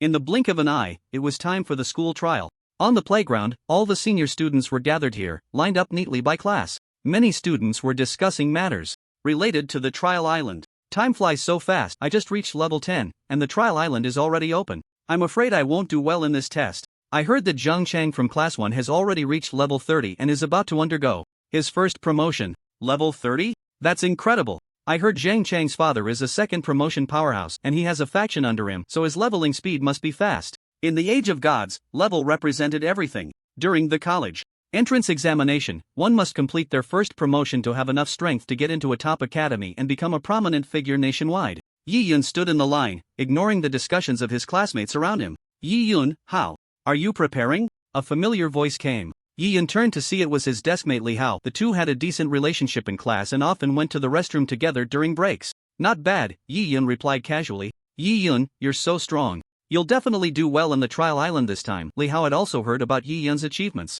Recently, Yi Yun had been frequently selling high-level equipment at the trading center. A couple of days ago, the teacher announced the levels, saying he was already over level 20 and he had now become one of the top powerhouses in the school. Alright, everyone quiet down. At this moment, the homeroom teacher, Mr. Liu, walked to the front of the class, signaling for the students to settle down. Now, I will announce the rules and precautions for the trial island. The students quieted down, their attention focused on Mr. Liu. The trial island is a special space, divided into 3 areas: the outer zone, the center, and the core. There are monsters of varying strengths distributed around. Students around level 10 should try to kill monsters in the outer areas, and absolutely must not enter the central zone. Students around level 20 are qualified to enter the central zone, but must not go too deep. As for the core area, I advise you not to attempt it, no matter how high your level is. The monsters in the core area are extremely powerful, even our teacher team does not dare to venture lightly. Teacher Liu said sternly. Your primary task on Trial Island is to survive, and only then to earn as many points as possible. Every student who earns 100 points will be considered to have completed this test. Those who rank in the top 10 of their grade will receive rewards. The higher the rank, the better the reward. Upon hearing about the rewards, the students became eager to try. However, most of them were not strong enough to have a chance at the rewards. Alright, now please enter the teleportation array in class order. Teacher Liu's voice echoed across the playground. The students began to walk orderly towards the center of the playground, where a huge teleportation array had already been set up. Yi Yun and Li Hao also moved forward slowly with the group. Yi Yun, have you found a team? Li Hao asked with some concern. Not yet, Yi Yun replied calmly. Li Hao was surprised to hear this. Alone? That's not a wise choice. There are many monsters on Trial Island, and teamwork is essential for survival. I've already discussed with a few others in the class to team up once we enter. Do you want to join us? No, I plan to act alone, Yi Yun said directly. Seeing Yi Yun's insistence, Li Hao said no more. As the group moved forward, Yi Yun and Li Hao finally arrived at the teleportation array. The massive array emitted a faint blue light as if waiting for their arrival. Are you ready? Teacher Liu asked seriously, standing beside the teleportation array. Ready, the students replied in unison. Then let's begin. With a command from Teacher Liu, the teleportation array started to operate, the blue light growing stronger, pulling the students in one by one. Yi Yun felt a wave of dizziness and then found himself in an unfamiliar environment. Before him was a dense jungle, sunlight filtering through the leaves casting mottled shadows. Yi Yun looked around and noticed that many classmates had already scattered, each searching for a suitable route. Trial Island was a small island in the sea, surrounded by a barrier. Everyone who entered through the teleportation array would appear at the edge. Just as Yi Yun was about to leave, a tall boy in golden armor walked over slowly. The boy approached Yi Yun, his gaze carrying a hint of provocation. You are Yi Yun? Yi Yun nodded slightly and replied calmly, is there something you need? My name is Zhang Chang from Class 1, the boy introduced himself, a hint of pride in his tone. I heard you were quite strong. I want to see if that's true. Yi Yun remained expressionless and said nothing. He knew that Zhang Chang was a well-known strong student in the school. With a deep background, he had been accepted into Longting Academy, the top vocational school in Long Country, during the last college entrance examination. Since leaving Tianhai High School, the two had had no further interactions. How about we have a match? Zhang Chang suggested, a sly glint in his eyes. Right here, whoever reaches the core area of Trial Island first wins. Boring. Yi Yun ignored the challenge and turned to walk into the woods. Zhang Chang, seeing Yi Yun unmoved, showed a hint of displeasure on his face but quickly regained his confident smile. Are you scared? Or are you afraid to accept the challenge? That makes sense, as a necromancer. Your legs are probably shorter, so you definitely can't win against me. Yi Yun stopped in his tracks, turned around, and his gaze was as calm as water. What's the point of this childish competition? Zhang Chang's expression darkened at his words, clearly not expecting Yi Yun to refuse so directly. Are you insulting me? Yet Yi Yun remained calm, not seeing any meaning in such a pointless contest. He turned away and continued walking deeper into the woods. Zhang Chang watched Yi Yun's receding figure, his anger burning more fiercely. He had never encountered someone who so blatantly ignored him, especially Yi Yun, a necromancer who was considered quite powerful in the eyes of others. Zhang Chang decided he could not let Yi Yun leave like this. He wanted everyone to know that he, Zhang Chang, was the true strong one. Yi Yun, stop right there. Yi Yun halted, slowly turned around, and his eyes held a hint of indifference. If you have the ability, then win against me in points. What does rushing mean? At his words, a glint of ruthlessness flashed in Zhang Chang's eyes, clearly enraged by Yi Yun's calmness and disdain. He clenched his fists, exuding a powerful aura. Fine, since you're so confident, let's have a real contest. Zhang Chang's voice was filled with provocation. A points competition. Whoever reaches 1,000 points first is the winner. The loser has to call the other daddy. 1,000 points? You want to acknowledge me as your father? Yi Yun replied nonchalantly. You. Zhang Chang's face turned ashen with anger, not expecting Yi Yun to play so irrationally, leaving him momentarily at a loss for how to respond. Then let's raise the stakes. The loser pays the other 30,000 gold coins. Do you dare accept? What's there to be afraid of? Seeing someone offer him gold coins, Yi Yun had no reason to refuse. Alright, it's a deal. A hint of triumph flashed in Zhang Chang's eyes, as if he could already envision Yi Yun's defeat. Then let's begin, Yi Yun said casually, turning to walk deeper into the jungle. Zhang Chang watched Yi Yun's back, a cold glint flashing in his eyes. He quickly took out a map and began plotting his route. To surpass Yi Yun in points, he would have to hunt monsters more cautiously and efficiently while avoiding unnecessary battles. Golden Lion. Zhang Chang called softly, and a golden lion slowly emerged from behind him, a summoned beast with formidable combat power. His class was Lion Warrior, capable of summoning a special golden lion that could not only fight but also be ridden. The reason he wanted to compete with Yi Yun in speed was precisely because of this lion. With it, he was in an absolutely invincible position.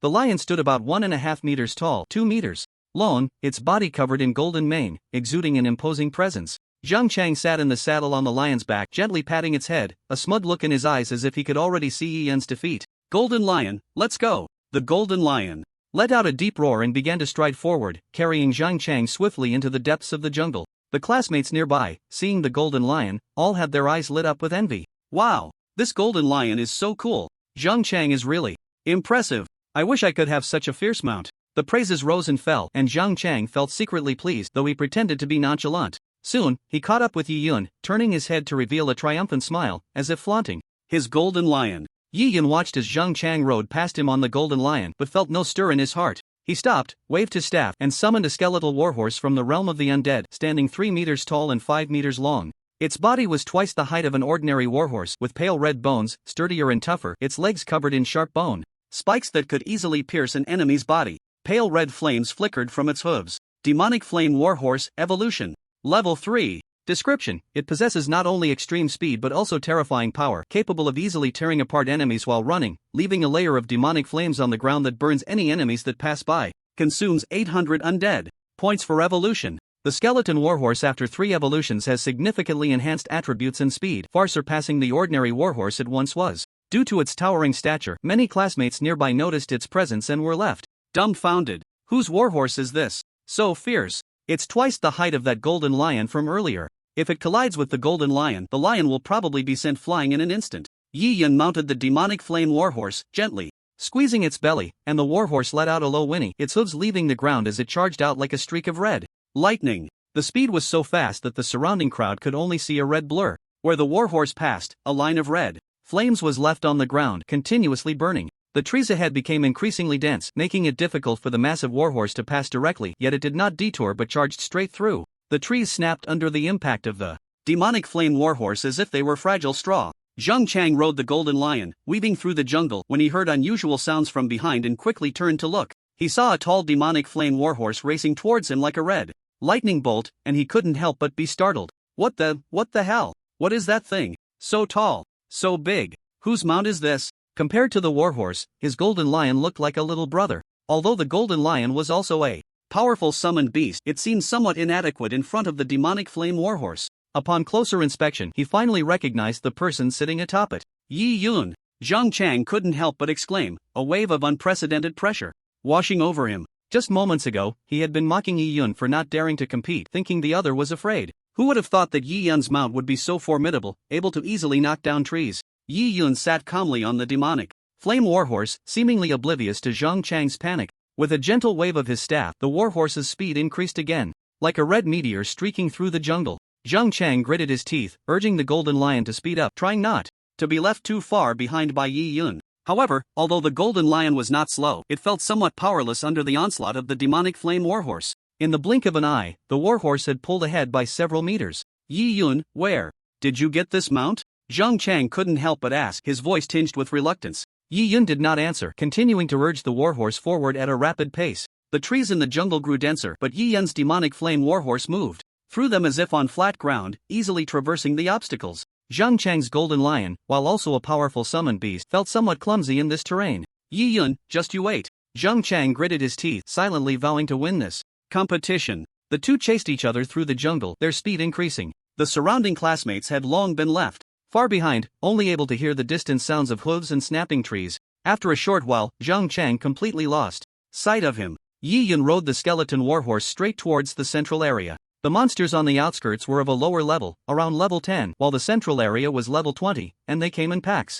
Ahead appeared 7 or 8 jungle wolves, baring their teeth and looking in Yi Yun's direction. Yi Yun waved his staff, and skeleton archers and skeleton warhorses appeared on the ground. The number of warhorses matched that of the skeleton archers. With his current mana, he could summon over 800 skeleton archers or warhorses at once. In the blink of an eye, 300 archers and 300 warhorses appeared in the woods. The few jungle wolves in the distance had never seen such a grand formation and were immediately frightened away. Yi Yun commanded, "Mount up." Each archer climbed onto a skeletal warhorse, neatly lining up behind him. The skeletal archers could also ride, but their accuracy while mounted would be quite low. Fortunately, all of his archers were max level, significantly improving their hit rate. While shooting from horseback, they should have an 80% accuracy. Coupled with their massive numbers, it was enough to compensate for any disadvantages. Advance. Yi Yun issued the command again. The skeletal warhorses neighed in unison, their hoofs thundering like thunder. Under Yi Yun's command, they advanced into the depths of the jungle like a well-trained army. Yi Yun rode atop the flame warhorse, his staff raised high, while the skeletal archers drew their bows, ready to attack at any moment. Although the pack of jungle wolves ahead had been scared off, they quickly regrouped, seemingly aware of Yi Yun's threat and beginning to organize a counterattack. Fire! With Yi Yun's command, the skeletal archers released their bowstrings, and arrows poured down like a torrential rain. The jungle wolves were caught off guard by this sudden assault, howls of distress rising and falling. Once the warhorses steadied, the archers' accuracy remained as high as 90%. In the blink of an eye, the jungle wolves were wiped out. Ding! You have killed 8 jungle wolves, gaining 160 experience. Undead value 80, death power 40. Although he hadn't summoned the realm of death as the master of the realm, he could collect death power by killing monsters. This power would be transmitted through his body into the realm. Advance. The skeletal archers quickly stowed their bows and arrows, reforming into a neat formation as they rode forward. From deep within the jungle ahead came a series of low growls as dozens of jungle wolves charged forward, baring their teeth at the warhorses. Yi Yun did not let the warhorses stop but said, "Guerrilla tactics."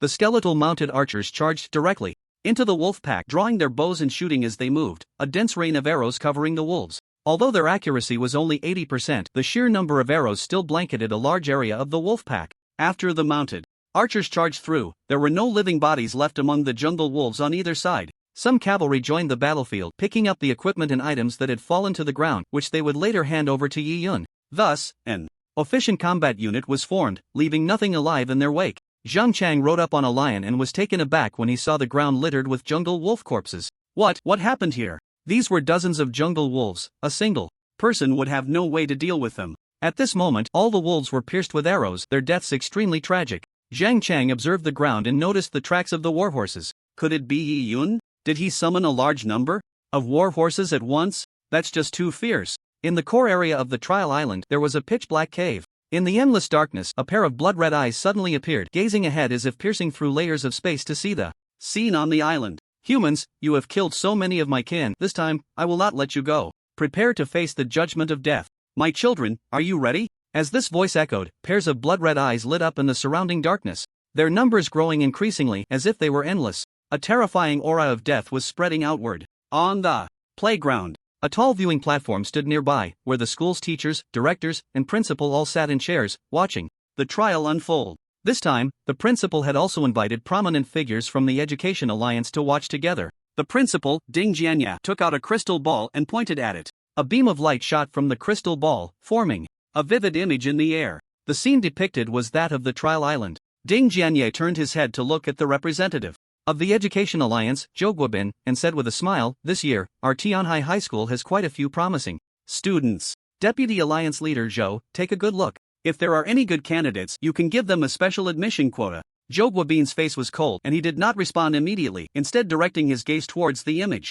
In the crystal ball. The special admission quota is not given out lightly. We need to see how these students perform in the trials. Every year, he had a special admission quota that could directly recruit students to Longting Academy. There were over a dozen high schools in Jiling City, not just Tianhai High School alone. Who this quota would go to required careful consideration. Ding Jianya smiled awkwardly. Of course, Deputy Alliance Leader Zhou is right. Our students at Tianhai High School will certainly give their all to showcase their abilities. The image began to move forward, slowly approaching the central area. The figure of a swordsman appeared in the scene. It was a woman clad in red armor, wielding a great sword, her movements light and graceful, dealing significant damage to the jungle wolves with each attack. Whenever the jungle wolves attempted to counterattack, the woman always managed to evade in time. Ding Jianya introduced her with a smile. This is our top student, Su Qing, a windblade swordsman, currently at level 27. Jogwabin nodded slightly, his expression still serious, seemingly unsatisfied with the swordsman's performance. The image continued to advance, revealing a burly male student next who wielded a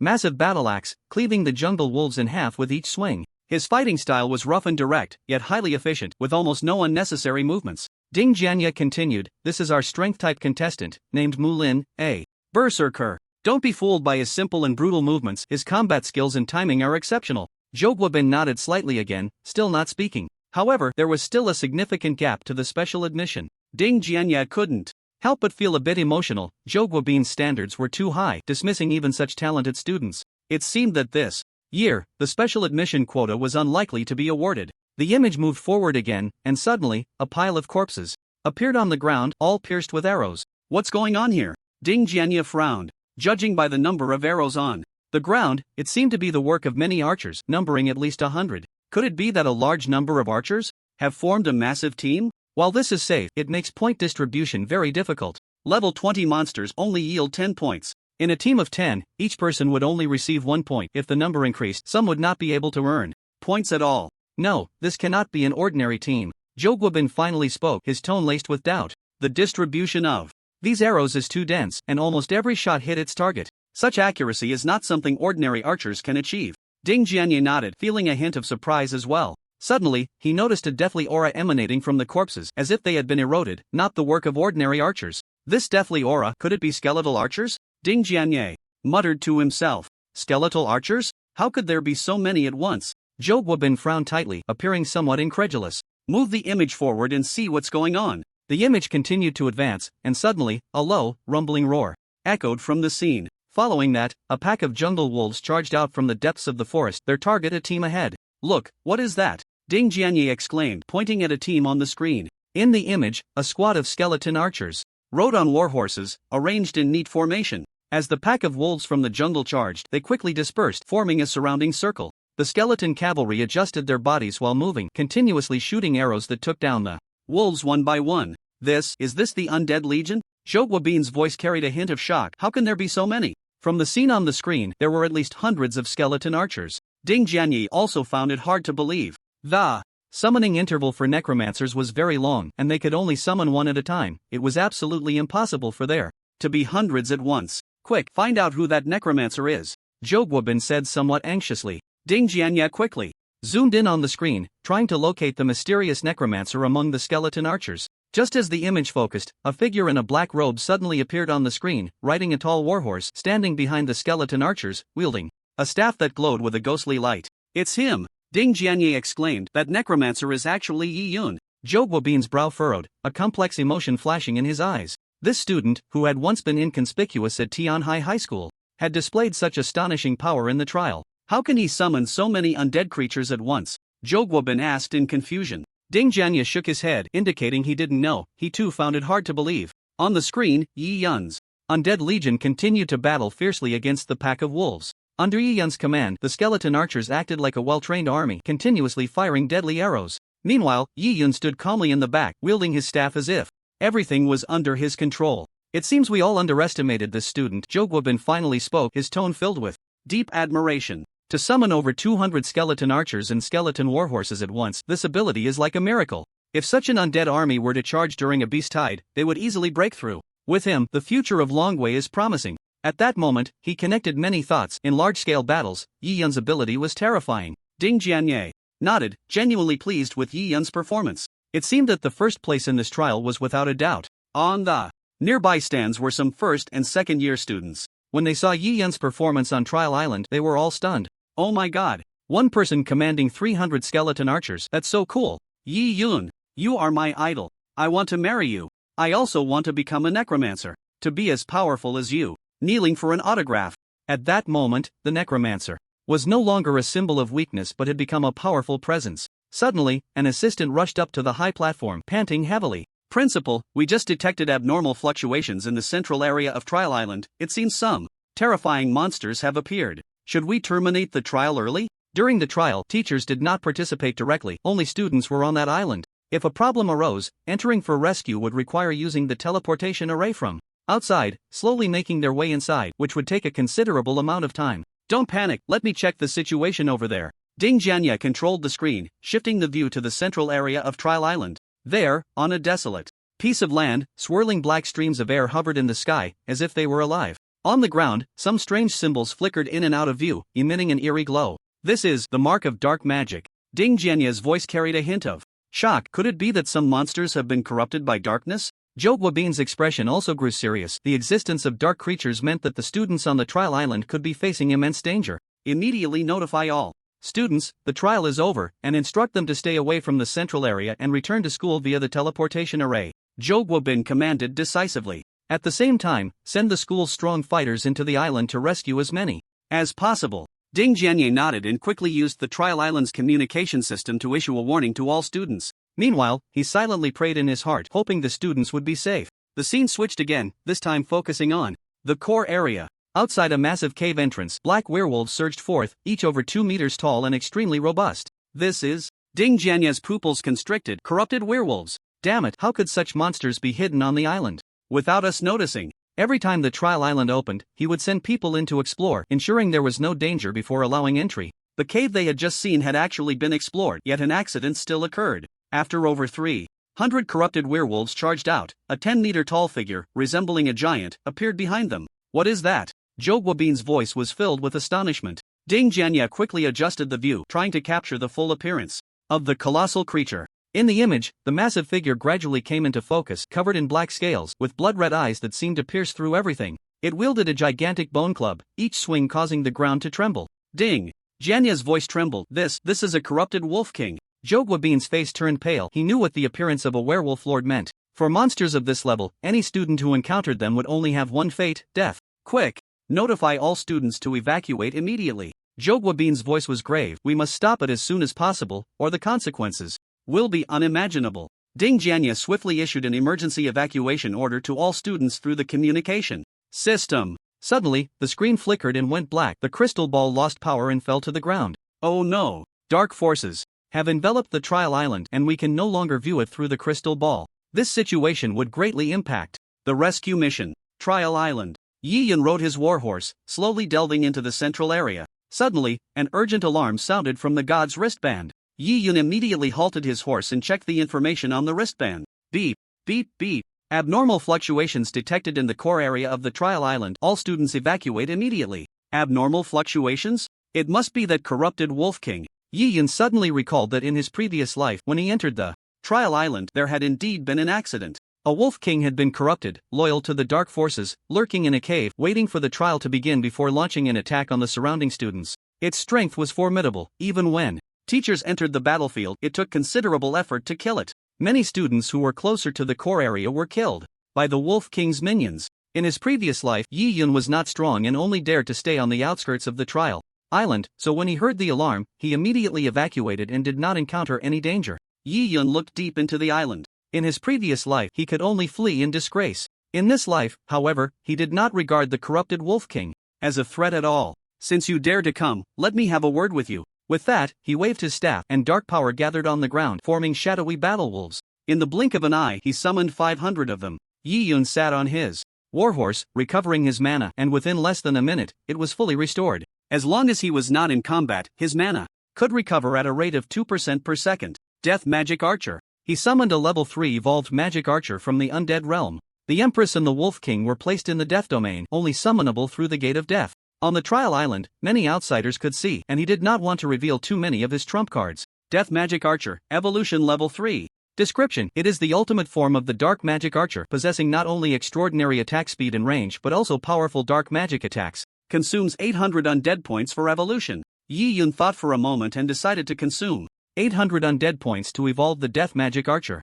Ding! You have consumed 800 undead points to achieve extraordinary evolution of the Death Magic Archer. A black light enveloped the Magic Archer. As the black light dissipated, the form of the Death Magic Archer underwent a significant change. The already eerie Magic Archer now exuded a suffocating aura of darkness. Its body became more elongated and the bow and arrow in its hands became more exquisite. Dark Arrow Emperor, Evolution Level 4. Description: it can unleash powerful curses, plunging targets into endless darkness, and even summon dark elements to form devastating attacks. Consumes 2400 undead points for evolution. In terms of form, the Arrow Emperor did not change much, but its attributes had increased several times, far beyond what the Magic Archer could compare to. As a general under Yi Yun, it could be summoned at any time to join the battle. The stronger it was, the safer Yi Yun would be. Yi Yun decided to continue investing undead points to evolve the Dark Arrow Emperor to a higher level. Ding! You have consumed 2,400 undead points to achieve extraordinary evolution of the Dark Arrow Emperor. With a crisp prompt sound, the Dark Arrow Emperor was enveloped in an even deeper black light. After the light faded, the form of the Dark Arrow Emperor underwent a tremendous transformation. Its body, originally composed of a skeleton, had grown flesh and was covered by a layer of black skin. With flesh, its power would become even more terrifying, and its body more agile. Standing at about 1.70 meters, the dark aura emanating from it made its presence impossible to ignore. The bow and arrow in its hands radiated a chilling dark light, and its eyes were like abysses, capable of swallowing all light. Dark Arrow Emperor, Evolution Level 5. Description: the Dark Arrow Saint has gained flesh, achieving unprecedented heights in attack speed and range. It can unleash devastating Dark Arrow Rain, instantly covering the entire battlefield. Consumes 4800 undead points for evolution. Dark Arrow Emperor. Yi Yun nodded in satisfaction after seeing its attributes. It has a bit of a strong presence now. I'll let you meet that Darken Wolf King later. Yi Yun sat on his warhorse, looking at the undead army of over 1,000 beside him, and waved his staff. All troops, advance. With Yi Yun's command, the undead army surged like a black tide toward the core area of the trial island. The warhorse neighed, the shadow wolves flickered in and out of sight in the darkness, while the Dark Arrow Emperor led the undead legion forward like the Grim Reaper. Although the Dark Arrow Emperor did not ride a warhorse, its speed of movement was very fast, always keeping pace with the team. On their way forward, some jungle wolves attempted to block them, but against the undead army summoned by Yi Yun, they were utterly powerless. The claws of the shadow wolves tore through their bodies, and the arrows of the mounted archers covered the entire battlefield, turning those jungle wolves to ashes in an instant. Yi Yun remained calm and composed on his warhorse. Finally, they arrived at the core area. Hundreds of darkened wolves charged ahead, their tall figures sweeping through the entire forest like a black storm. Yi Yun cast a detection spell. Corrupted Werewolf, Level 30. Description: corrupted by dark powers, its strength and speed have significantly increased, but its intelligence and perception have drastically decreased. Their attack methods are singular, mainly relying on brutal charges and bites, but due to their large numbers, they still pose a considerable threat. Yi Yun said to the Dark Arrow Emperor beside him, "It's time to show your strength." The Dark Arrow Emperor nodded, a glint of cold light flashing in its eyes. It raised the black bow and arrow in its hand, beginning to chant a mysterious incantation. As the incantation completed, the air around seemed to grow heavy, a suffocating dark power coalescing around the Arrow Emperor. Dark Arrow Rain. With a low command, the Dark Arrow Emperor released the bowstring. Instantly, countless dark arrows poured out like a torrential rain, slicing through the air with devastating force towards the corrupted werewolf pack. The arrows exploded with powerful dark energy upon contact with the corrupted werewolves, tearing their bodies apart and consuming them. Although the corrupted werewolves were numerous, they were as fragile as scarecrows under the Dark Arrow Emperor's attack. Yi Yun nodded slightly. With the addition of the Dark Arrow Emperor, this battle had no suspense left. Ding! You have killed 221 corrupted werewolves, gaining 110,500 experience. Undead value 6,630. Death power 3,315. Ding! Congratulations! You have leveled up to 30. You gain 5 free attribute points. Since you have not completed your first job change, you cannot continue to gain experience. Yi Yun continued to command the Undead Legion, taking down one isolated corrupted werewolf after another. Deep in the core area, the corrupted Wolf King looked angrily at the scene before him. Damn humans! You actually killed my kind. I will never let you go. Awah! The Wolf King roared in fury, its voice echoing like thunder across the trial island. Upon hearing the wolf's howl, Yi Yun pinpointed its location and led the legion forward. Dark Arrow Emperor, prepare to attack. Yi Yun commanded. A glint of excitement flashed in the Dark Arrow Emperor's eyes. It quickly adjusted its position, gathering dark power once more in the dark bow and arrow. The Shadow War Wolves rushed to the front of the battlefield, attempting to surround it. However, the Dark Arrow Emperor waved its hand and said in a cold tone, "Stand aside, the Wolf King's enemy is me, I want to fight it alone." After becoming the Arrow Emperor, it gained the ability to speak, and its intelligence was now comparable to that of humans. The Shadow War Wolves obeyed the command, quickly dispersing to clear a path for the Dark Arrow Emperor. The corrupted Wolf King glared at the Dark Arrow Emperor, its eyes burning with fierce anger, eager to tear apart this enemy before it. The Dark Arrow Emperor showed no fear, its deep eyes seemingly able to see through every move of the Wolf King. Slowly drawing back the dark bow, a powerful dark energy coalesced at the arrow tip, forming a black orb of light. Dark Arrow Explosion. With a low shout from the Dark Arrow Emperor, the black orb at the arrow tip instantly burst open, transforming into countless tiny dark arrows that surged towards the corrupted Wolf King like a storm. The corrupted Wolf King roared, swinging its claws in an attempt to fend off this deadly attack, but the dark arrows penetrated its defenses like ghosts, piercing into its body. The Wolf King's body was eroded by dark energy, howling in pain. Yi Yun watched from a distance, quietly sitting on his warhorse. He knew this battle was nearing its end. Although the corrupted Wolf King was powerful, it could no longer hold out against the Dark Arrow Emperor's assault. Ultimately, with a series of violent explosions, the corrupted Wolf King's body was completely consumed by dark energy, turning into a void. "Who exactly are you?" In the void, only the trembling voice of the Wolf King remained, and then there was no more sound. A large amount of equipment and items burst forth from the corpse. The Undead Legion cheered, casting adoring glances at the Dark Arrow Emperor. This was the true master-level leader within the Undead Legion. Ding! Congratulations, you have successfully defeated the corrupted Wolf King, earning 150,000 experience, 5,000 undead points, 1,000 death power. Yi Yun looked at the Dark Arrow Emperor beside him. Evolution level 5, the attributes are indeed strong, easily able to kill the corrupted Wolf King. The Wolf King was a corrupted monster with significantly enhanced attributes. Yet under the skills of the Dark Arrow Emperor, it didn't even withstand a single encounter and was taken down immediately. As a personal guard, the Dark Arrow Emperor would continue to accompany him, facing those unknown dangers together. He currently had two spaces for storing undead. One was the undead space, which had a smaller capacity but allowed for immediate summoning. The other was the Death Realm, which could store more undead but was more cumbersome to summon. It required entering the Death Realm, placing the summoned beasts into the undead space, and then leaving to return to the real world. Therefore, preparing more undead troops was essential to handle various situations. Yi Yun walked towards the Wolf King's corpse, not taking the time to examine it closely but instead stuffing everything into his backpack. Someone would come by soon, and he could check the equipment attributes later. Teacher Lu rushed onto the trial island, summoning a tall black eagle, and after mounting it flew towards the core area. Yi Yun, wait for me. In class 3-2, the most talented student was undoubtedly Yi Yun. Teacher Lu was extremely anxious. Although Yi Yun was powerful, facing a formidable enemy like the corrupted Wolf King still posed a significant risk. He rode the black eagle, soaring over dense forests, the sounds of battle roaring in his ears.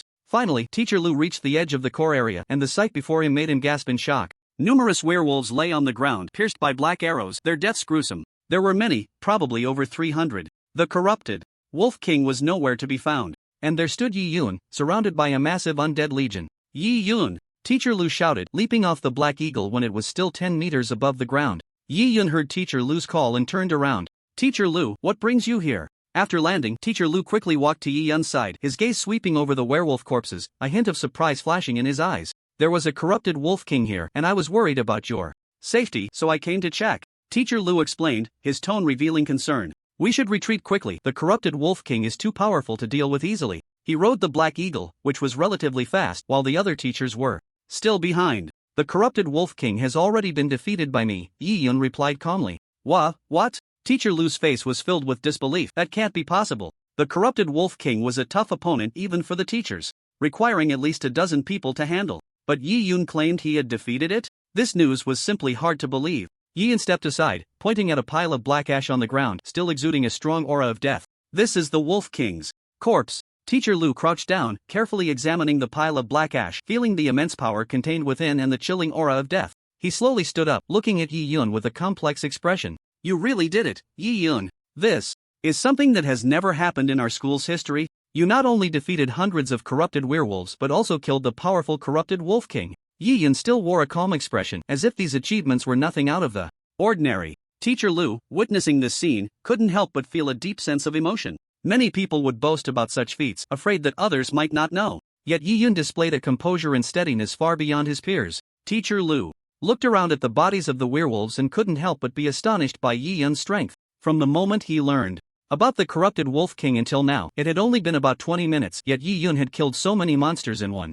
go and dealt with the Wolf King as well. How did you do it? Yi Yun had already recalled the Shadow War Wolf and Arrow Emperor back into the undead space and pointed to the mounted archers standing nearby. It was these archers who dealt with those monsters and the Wolf King. These mounted archers? Teacher Lu looked in the direction Yi Yun pointed, feeling somewhat puzzled. Surely, it would be difficult to handle so many werewolves with just these archers, right? Yi Yun chose not to elaborate further. Alright, Teacher Lu could see that Yi Yun didn't want to reveal too much, so he didn't press on. Just then, other teachers from the school also rushed over, including the principal. Ding Jianye scanned the surroundings, and upon seeing the werewolf corpses and the pile of black ash, a look of shock appeared on his face. Is this really the remains of the corrupted Wolf King? Ding Jianye asked incredulously. Yi Yun nodded, saying nothing more. Ding Jianye looked around, sensing the deathly aura in the air and the lingering dark energy on the werewolf corpses. Yi Yun, you did very well. The school will give you appropriate rewards in recognition for this incident.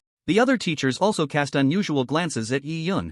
No one expected Yi Yun's strength to be this formidable, capable of taking down such a powerful Dark Lord. However, Ding Jianye shifted his tone. We still need to investigate the reason behind the appearance of the corrupted Wolf King. Yi Yun, can you provide any clues? Yi Yun pondered for a moment before speaking. I noticed some special markings on the Wolf King, which may be related to a certain dark force. I suggest the school send someone to investigate. Related to a dark force, could it be that some foreign entity has infiltrated the school? Ding Jianye nodded, indicating he would seriously consider Yi Yun's suggestion. If it was the work of certain individuals, they would definitely be mingling among the crowd on the trial island, as only they would have the opportunity to tamper with things. Additionally, Yi Yun continued, I suggest the school strengthen the defense measures on the trial island to prevent similar incidents from happening again. Alright, I will discuss this matter with the school council, Ding Jianye promised. Subsequently, Ding Jianye and the other teachers began organizing the students to evacuate the trial island and arranged for personnel to clean up the scene. The trial island was concluded early, and fortunately, there were not many casualties, all thanks to Yi Yun. In the school office, all the teachers gathered, including members of the Education Alliance. Principal Ding Jianye stood at the front of the conference table, his gaze sweeping over everyone present, his expression serious. Today, we are gathered here to discuss a very serious matter. Student Yi Yun's performance on the trial island has far exceeded our expectations. He not only defeated the corrupted Wolf King but also ensured the safety of other students. I believe we should reward him with a level 30 golden equipment or an item of equivalent value. The conference room fell silent, all eyes focused on Ding Jianye. Immediately, a teacher objected. Principal, a level 30 golden equipment is worth between 150,000 to 200,000 gold coins. Are we giving too much? No, this is not too much. A teacher dressed in a deep blue robe stood up. He was the director in charge of equipment management at the school, named Sunwei. The strength and courage displayed by student Yi Yun is rare in our school over the years. He not only protected his classmates but also upheld the school's reputation. A student like this deserves our best rewards. Sunwei's words eased the atmosphere in the conference room somewhat, but the opposing voices did not completely fade away. I shared Director Sun's opinion. A young female teacher joined the discussion. She was responsible for student affairs and was named Lin Xiao. Yi Yun's achievements are not just personal glory but also the glory of our school. We should give him enough support and encouragement. Moreover, equipping him this time can significantly enhance his strength, making it easier for him to achieve good results in the college entrance examination. Who knows, he might even make it into the top 3 in the country. Lin Xiao's words made the teachers present nod in agreement, beginning to realize Yi Yun's potential and importance to the school. Indeed, Principal Ding Jianye added, Yi Yun's potential is evident and deserves proper cultivation. At that time, let Yi Yun go to Director Sun to receive a level 30 piece of equipment. The college entrance examination is extremely important for all schools, and if we can have a student make it into the top 100 in the country, that would be a tremendous honor. After the meeting, the principal informed Yi Yun about the equipment, which he could collect at any time. The trial island also ended early, and the school tallied the scores students had earned before the Wolf King appeared. Yi Yun scored 29,135 points, taking first place, 100 times higher than the second place. This score instantly stunned all the students, who thought the school had made a mistake. In front of the bulletin board, many students stood there, staring at Yi Yun's exaggerated score. Nearly 30,000 points. How did Yi Yun get that? This guy, did he wipe out the entire trial island? Wasn't it supposed to end in a few hours? How could he get such a high score? I heard that Yi Yun killed the Wolf King and his minions, even fiercer than the teachers. Oh my god, so awesome? This is definitely a big shot. I wonder if I can get close to him. Among the many students, only one person looked extremely grim, and that was Zhang Chang. How could he possibly get 29,000 points? The teacher must have made a mistake. He had a bet with Yi Yun where the one with the higher score would win with a prize of 30,000 gold coins. At first, he thought he would definitely win, which is why he put up such a high prize. Who would have thought he would lose so badly? Before the trial island ended, his score was only a little over 200, not even as high as Yi Yun's decimal. As Yi Yun passed by the bulletin board, he listened to the discussions around him, not paying much attention. But when he turned his head and saw Zhang Chang, he walked straight over. "Zhang Chang, you lost," Yi Yun said. Zhang Chang's face turned pale, gritting his teeth as he replied, "Impossible, there must be something wrong." Yi Yun raised his head. "I think you just want to back out, right?" The surrounding students cast curious glances. They knew about the bet between Zhang Chang and Yi Yun but did not expect the result to be so lopsided. Zhang Chang, exasperated, retorted, "How could I back out? I just think the score is too outrageous." Yi Yun replied calmly, "If you're not good enough, practice more. If you can't afford to lose, then don't play." Zhang Chang's face grew even uglier, and seeing the strange looks from the surrounding classmates, he knew there was no turning back. Gritting his teeth, he pulled out 3 golden cards from his pocket, each representing 10,000 gold coins, and handed them over. "This is 30,000 gold coins." Yi Yun took the golden cards and directly put them into his backpack. "These are universal gold cards that can be traded anywhere. Yi Yun, just wait and see." After leaving a sentence, Zhang Chang angrily walked away. Yi Yun, however, directly ignored the provocation and turned to leave the bulletin board. Such small characters had no right to jump around in front of him. "Yi Yun, are you here?" Teacher Lu waved with a smile, signaling Yi Yun to come over.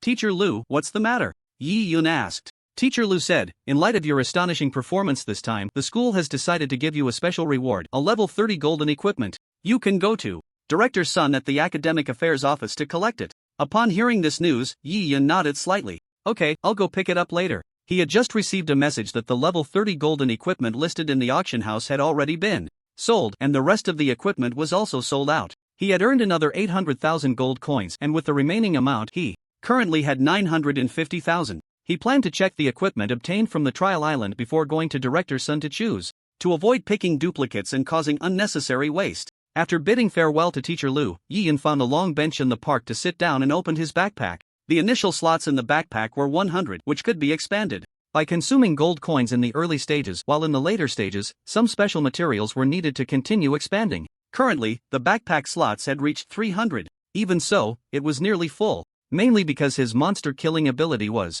too strong. Ding! Do you want to consume 10,000 gold coins to expand by 200 slots? Confirm. The capacity of the backpack instantly increased by 200 slots, allowing Yi Yun to organize and carry various items more easily. Ding! Do you want to consume 50,000 gold coins to expand by 500 slots? Confirm. Yi Yun had money now, so he naturally didn't care about this little expense. A total of 170,000 was consumed, expanding the slots to 2,000, which allowed for a large amount of storage. The same consumables and items could stack up to 100, so they wouldn't take up too much space. Next, he began to carefully check the items in his backpack, categorizing and placing the equipment and materials obtained from the trial island one by one. Among them, the most eye-catching was a staff radiating black light, which was the loot obtained after defeating the Wolf King. Black crystal staff, golden level, 30 type, staff attributes plus 200 intelligence plus 70 stamina, increases spell damage by 50% special effect. When using the black crystal staff, there is a 10% chance to trigger black magic, dealing additional shadow damage to enemies. Yi Yun carefully examined the attributes and special effects of the black crystal staff and was quite satisfied. The 200 points of intelligence provided 10,000 mana, while the 70 stamina equated to 3,500 health points. Both attributes were very useful. He had already reached level 30, so he equipped it directly, and as for the old Shadow's Fury, he could sell it for money. Normally, staffs only had intelligence attributes, and only golden ones would have stamina. For a fragile mage, increasing stamina would enhance survival ability on the battlefield. He also equipped a level 30 golden item he had obtained earlier, the Chain of Death. This chain had a special effect that absorbed the enemy's life force and converted it into his own mana, which could be unexpectedly effective if used well. Continuing to organize his backpack, besides the black crystal staff, there were also 2 other decent golden items, but they weren't suitable for his profession. He would just throw them into the auction house later to sell for money. Next, he found a rather special item among the props. It was a black, mushy heart that, although detached from a body, was still beating. Yi Yun speculated, this is an item dropped after the Wolf King's death. Could it be related to its dark transformation? Heart of Death. Special introduction. The Wolf King sacrificed his heart to the demon Gaining immense power, but losing his true self, Yi Yun held the Heart of Death in his hand, feeling the immense power contained within. This item was only marked as special, without any instructions on how to use it or where to trigger events. He even had a feeling that merging with this Heart of Death might make him even stronger. However, as soon as this thought emerged, Yi Yun cut it off. This Heart of Death is actually trying to tempt me. It seems it's not a good thing. On Blue Star, besides monsters being tempted, humans could also be seduced, pledging loyalty to dark forces. At that point, one would truly lose oneself and become a slave to darkness. Yi Yun placed the Heart of Death in the corner of his backpack, vowing not to take it out easily. This thing is too dangerous, I'll find a chance to dispose of it later. He opened his attribute panel. Level 30 Profession, Necromancer, Untransformed, Health 11,450 Mana, 34,700 Undead Value, 15,105 Death Power, 8,879 at level 30, with over 11,000 health. Many shield warriors couldn't match that. This mana value was also the ceiling among mages. Yi Yun was fully equipped in golden gear, providing a massive boost to his attributes. This time entering the trial island was indeed fruitful. After killing a large number of monsters, his undead value reached 15,000 and his death power was nearing 10,000. It wouldn't be long before his death domain could level up as well. Although this undead value was high, it was still a long way from the 50,000 points needed to upgrade the undead calamity. The undead space was the same, requiring 20,000 undead value. Yi Yun focused his attention on his skills. Death Decay, Level 1, consume 500 undead value to upgrade. This was a high-level skill of the necromancer, with terrifying power. Previously, during a spar at school, one skill unleashed caused 7 or 8 people to be left with low health simultaneously. Death Decay also had a certain duration, during which enemies would continuously lose health. Ding! Do you wish to consume 500 undead value to upgrade Death Decay? Confirm. Ding! Congratulations, Death Decay has been upgraded to level 2. As the undead value was consumed, a stream of black light flowed over the skill icon, emanating a denser aura of death. Ding! Do you wish to consume 700 undead value to upgrade Death Decay? Confirm. Yi Yun chose to continue upgrading without hesitation. Ding! Congratulations, Death Decay has been upgraded to level 3. Just like that, he consumed 4,500 undead value to max out the skill. Death Decay, Max Introduction, release powerful death energy dealing continuous magical damage to all enemies in the designated area. Consumes 1,000 mana. Cooldown.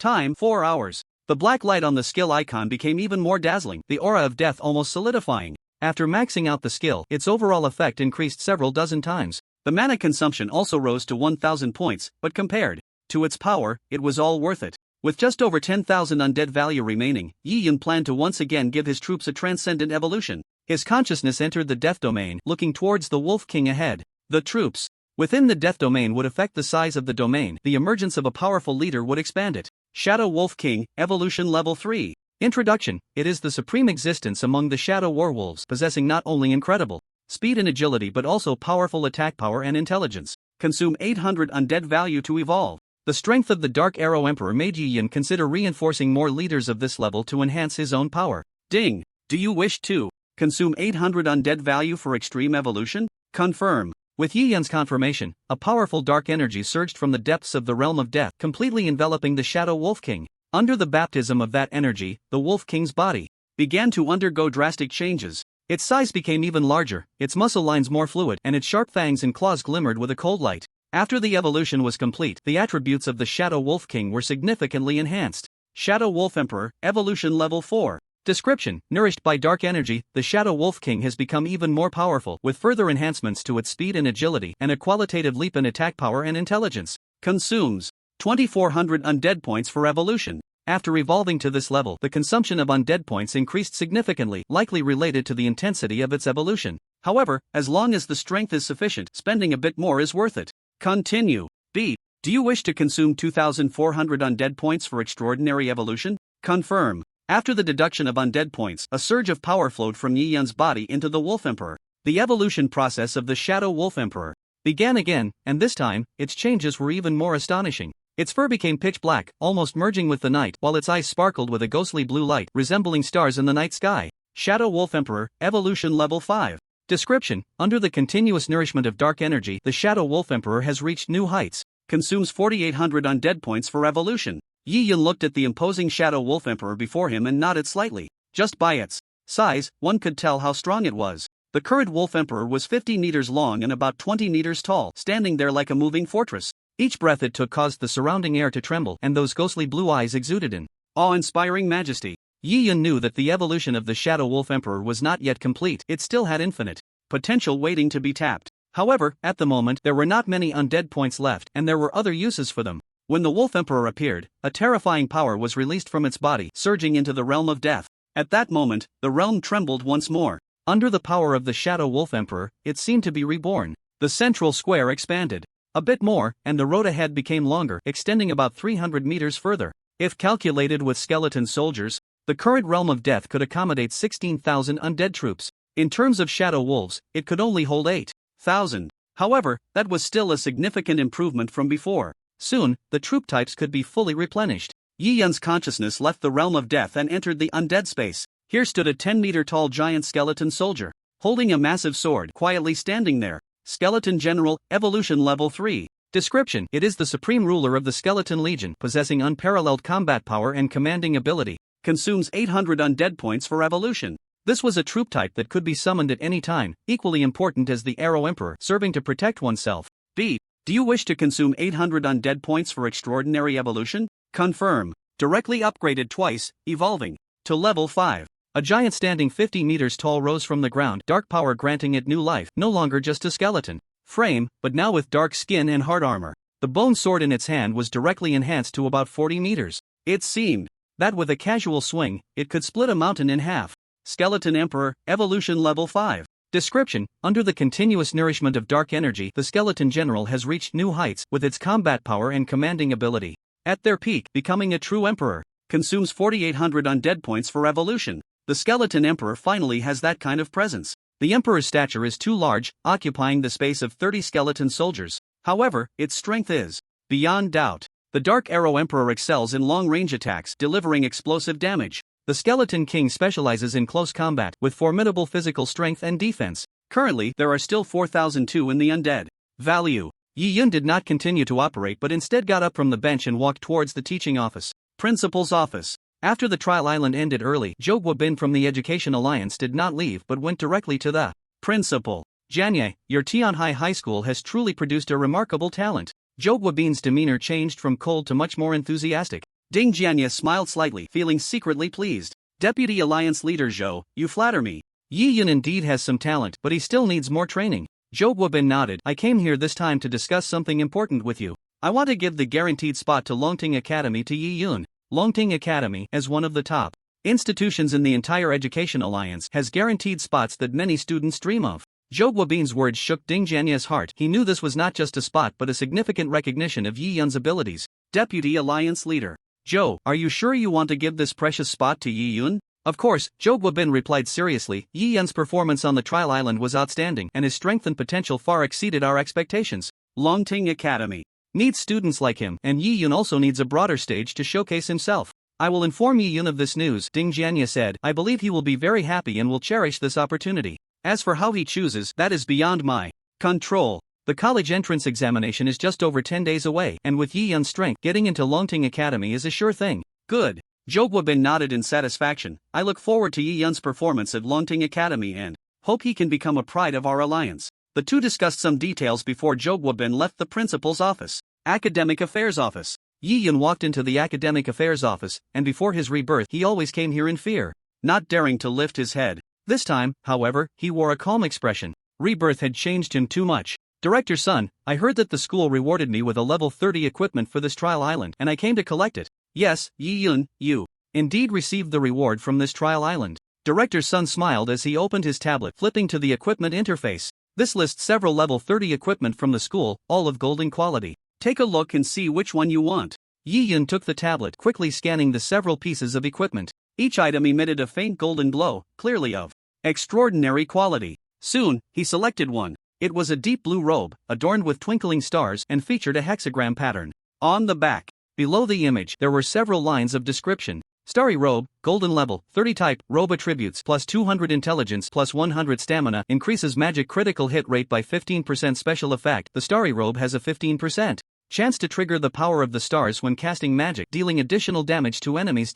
Although this is not a dark type robe, the additional 250 points of intelligence make it an excellent transitional piece of equipment. Most importantly, he only needs the intelligence attribute and has no requirements for other spell effects. Yi Yun said to Director Sun, I'll choose the starry robe. You have a good eye. Director Sun smiled and nodded, then opened the safe, took out a robe, and handed it to Yi Yun. Yi Yun took the starry robe, feeling the soft fabric and exquisite craftsmanship, and nodded slightly. This robe not only had powerful attributes but also looked incredibly magnificent, sure to attract attention when worn. Yi Yun, I hope this equipment can give you a helping hand in getting into Longting Academy and bringing glory to our school. Director Sun encouraged. I will definitely make it happen, Yi Yun replied with unwavering confidence. At that moment, footsteps echoed from the corridor, and Zhou Guobin's figure appeared at the door. Yi Yun, I have something to tell you, Zhou Guobin said, a smile appearing at the corners of his mouth upon seeing Yi Yun. Yi Yun turned around and saw Zhou Guobin standing at the door, feeling no great surprise. During this trial island, he had stood out remarkably, and this vice leader of the Education Alliance must have come to offer warmth. What is it? Yi Yun, on behalf of the Education Alliance, I officially inform you that you have been recommended to Longting Academy. Zhou Guobin's voice carried a hint of seriousness. He believed that Yi Yun would be very excited to hear this news. Yi Yun calmly replied, Thank you for your kindness, Vice Leader, but I do not wish to use this recommendation. Zhou Guobin was taken aback, clearly not expecting Yi Yun to refuse such an opportunity. Yi Yun, do you know what Longting Academy represents? How many students dream of this chance and yet you want to give it up? Yi Yun responded. I want to enter Longting Academy through my own examination. He intended to go to that academy, but he did not want to use the recommendation. During the college entrance examination, he would enter a place similar to the trial island filled with many monsters, far more than in a dungeon. Since he could go there anyway, there was no rush. Zhou Guobin was silent for a moment, then nodded, Alright, since you have such determination, I will not insist. However, I hope you can think it over seriously. After all, this is a rare opportunity. Unexpected events are bound to occur during exams, far less secure than a recommendation. Yi Yun said, Vice Leader, I have made up my mind and will not change it. Fine, since you are so adamant, I will not persuade you further. Zhou Guobin sighed, then added, however, if you change your mind, you can tell me at any time. The doors of Longting Academy will always be open for you. Yi Yun nodded in gratitude. After that, Zhou Guobin left the academic affairs office, and Yi Yun continued to handle the equipment collection procedures under Director Sun's guidance. Director Sun looked at Yi Yun with a hint of admiration in his eyes. Yi Yun, your choice impresses me. I hope you achieve excellent results in the college entrance examination and realize your dreams. I will, Yi Yun replied, completing the procedures and turning to leave the Academic Affairs Office. Starry Magic Pavilion. The magic crystal Yi Yun had customized was ready for collection. At the counter was still the clerk named Ailey, who immediately smiled upon seeing Yi Yun. Sir, the crystal ball you customized is ready. Yes, could you please get it for me? Yi Yun responded. Ailey turned and walked into the room behind the counter, and soon returned holding a beautiful box. She carefully placed the box on the counter and gently opened it, revealing a crystal ball that was clear and translucent. The crystal ball was about the size of an adult's fist, emitting a soft glow under the light. This is the magic crystal ball you customized. As per your request, all the power of the crystals has been used for mana storage effect. Ailey introduced. Yi Yun picked up the crystal ball, and a surge of immense magical power instantly flowed into his body. Magic crystal ball, 3 stars effect, mana plus 30,000. Introduction. It is a crystal ball infused with powerful magic. Possessing it will enhance your magical power. Yi Yun was clad in golden gear, all of which increased his intelligence, with a mana pool of only about 40,000. A single crystal ball directly added 30,000, which was quite substantial. When crafting the crystal ball, one could choose its attributes. If one wanted to amplify magic damage, the mana increase couldn't be this significant. Yi Yun's primary output ability was the undead plague. The more mana he had, the more times he could cast his skills. After equipping the crystal ball, Yi Yun cradled it in his left hand, feeling the dark power within him surge. Then, the color of the crystal ball changed. It was no longer crystal clear but gradually shrouded in a faint layer of black mist, as if countless vengeful spirits were wailing within. Yi Yun knew this was because the crystal ball resonated with his dark magic. Ellie, witnessing this scene, showed a hint of surprise in her eyes but quickly regained her professional smile. It seems your crystal ball is very compatible with your magical attributes. This is truly a perfect choice. Yi Yun nodded, satisfied, and placed the crystal ball into his magic pouch. He could take it out when he needed to cast his skills. After changing into a level 30 golden robe and equipping the crystal ball, his mana reached a new high. Mana, 69,700. If he summoned skeleton soldiers, he could summon over 2,000 at once. Summoning shadow werewolves allowed him to summon over 7,000 at a time. As for the Spider Queen, he could summon nearly 350. Even without the undead space, he could summon an undead army in a short time. Next, Yi Yun settled his remaining gold coins. Just as he was about to leave, he paused and asked, Miss Ellie, do you know about the Heart of Death? Upon hearing this term, Ellie's expression changed slightly. How do you Know about the Heart of Death? Have you seen them? Yi Yun didn't elaborate much. Recently, a corrupted wolf king appeared on Trial Island. A friend of mine said it became so powerful because of the Heart of Death. Ellie showed a look of recollection. I once saw an introduction to the Heart of Death in an ancient magic book. The book said that the Heart of Death originates from a bloody dark magic. Yi Yun raised his head. Dark magic? Ellie, do you know the name of this magic? Ellie shook her head. I'm not sure. That magic book didn't mention it, and it seems even writing down that name would incur a curse. Yi Yun realized that he probably wouldn't uncover anything valuable here, so he left the Starry Pavilion and headed straight for the Undead Mage Association City Center Caesar Hotel. This hotel was very tall, with a clock tower at the top, allowing one to overlook the entire city center from the top floor. Inside the clock tower, a black figure appeared, blending seamlessly with the surrounding environment. The shadow held a specially made telescope, and at the top was not a lens but a strange eye. The man observed a certain street in the central area through this eye. In the other end of the lens, a figure dressed in a deep blue robe, looking very handsome, emerged. The man took out a photo and compared it with the mage's face. That's right, it's him, Yi Yun. A cold smile crept across the man's lips, as if he could already envision the scene of his prey dying before him. The money gang is useless, they can't even deal with a single undead mage. Wait, I'll let you taste the fear of death. In the next moment, the man's figure vanished directly from within the clock tower. Undead Mage Association. The building appeared ancient and mysterious, with various strange symbols and patterns carved into the stone pillars at the entrance. Yi Yun walked into the association and immediately felt a chilling atmosphere, as if the air was filled with the whispers of the undead. The interior of the association was adorned with various death-related decorations, from skulls to ghostly paintings, all of which sent a shiver down one's spine. However, Yi Yun felt very familiar with it. He walked straight to the front desk, where a necromancer dressed in a black robe stood. Young man, what can I do for you? The necromancer, named Cass, put down the magic book in his hands and asked in a deep voice. Yi Yun replied, I've reached level 30 and would like to take on the job change quest. Cass nodded slightly, a glimmer of approval flashing in his eyes. Level 30, not bad. The job change quest requires you to venture deep into the realm of the undead, find a creature known as the King of Souls, and obtain a special mark from it. Yi Yun nodded, indicating he understood. In his previous life, he had also entered the realm of the undead and challenged the King of Souls. At that time, his completion rate was low, and the rewards for the job change were not great. This time, everything was different. Cass took out a black scroll and handed it to Yi Yun. Take this, go to the teleportation portal in the city center, and someone will guide you to the realm of the undead. Yi Yun took the black scroll, feeling the mysterious power contained within it. I have one more thing to ask, could you explain it to me? Cass nodded and said, please go ahead. Yi Yun said, I heard about the Heart of Death from a friend. What exactly is it? Cass frowned slightly, seeming somewhat sensitive to the topic. The Heart of Death? That is a very dangerous thing. Why are you inquiring about such forbidden knowledge? Yi Yun explained, a friend of mine has been affected by the Heart of Death and I want to find a solution. Cass was silent for a moment, then slowly spoke. The Heart of Death is a forbidden power in dark magic. It can grant beings immense strength, but the price is the corruption and madness of the soul. Countless mages in history have tried to master it, but they all ended in destruction. Yi Yun pondered, if the Heart of Death reappears, does that mean there are evil mages trying to control this power? Cass nodded, his tone becoming serious. Indeed, the appearance of the Heart of Death often heralds a dark conspiracy. You must be careful and not get involved lightly. Yi Yun nodded. That evil force must have produced a considerable number of Hearts of Death. Perhaps many monsters had already been corrupted, posing a significant threat to humanity. Yi Yun did not gain much valuable information and then turned to leave the Necromancer Association. The city center was still some distance away, and Yi Yun did not plan to walk there. He raised his hand to hail a taxi coming down the road. Creak! The taxi came to a sudden stop with a screech. Yi Yun walked towards the back door, intending to pull it open, but saw that the back seat was occupied by a large piece of luggage, taking up most of the space. Why is there so much stuff in the back?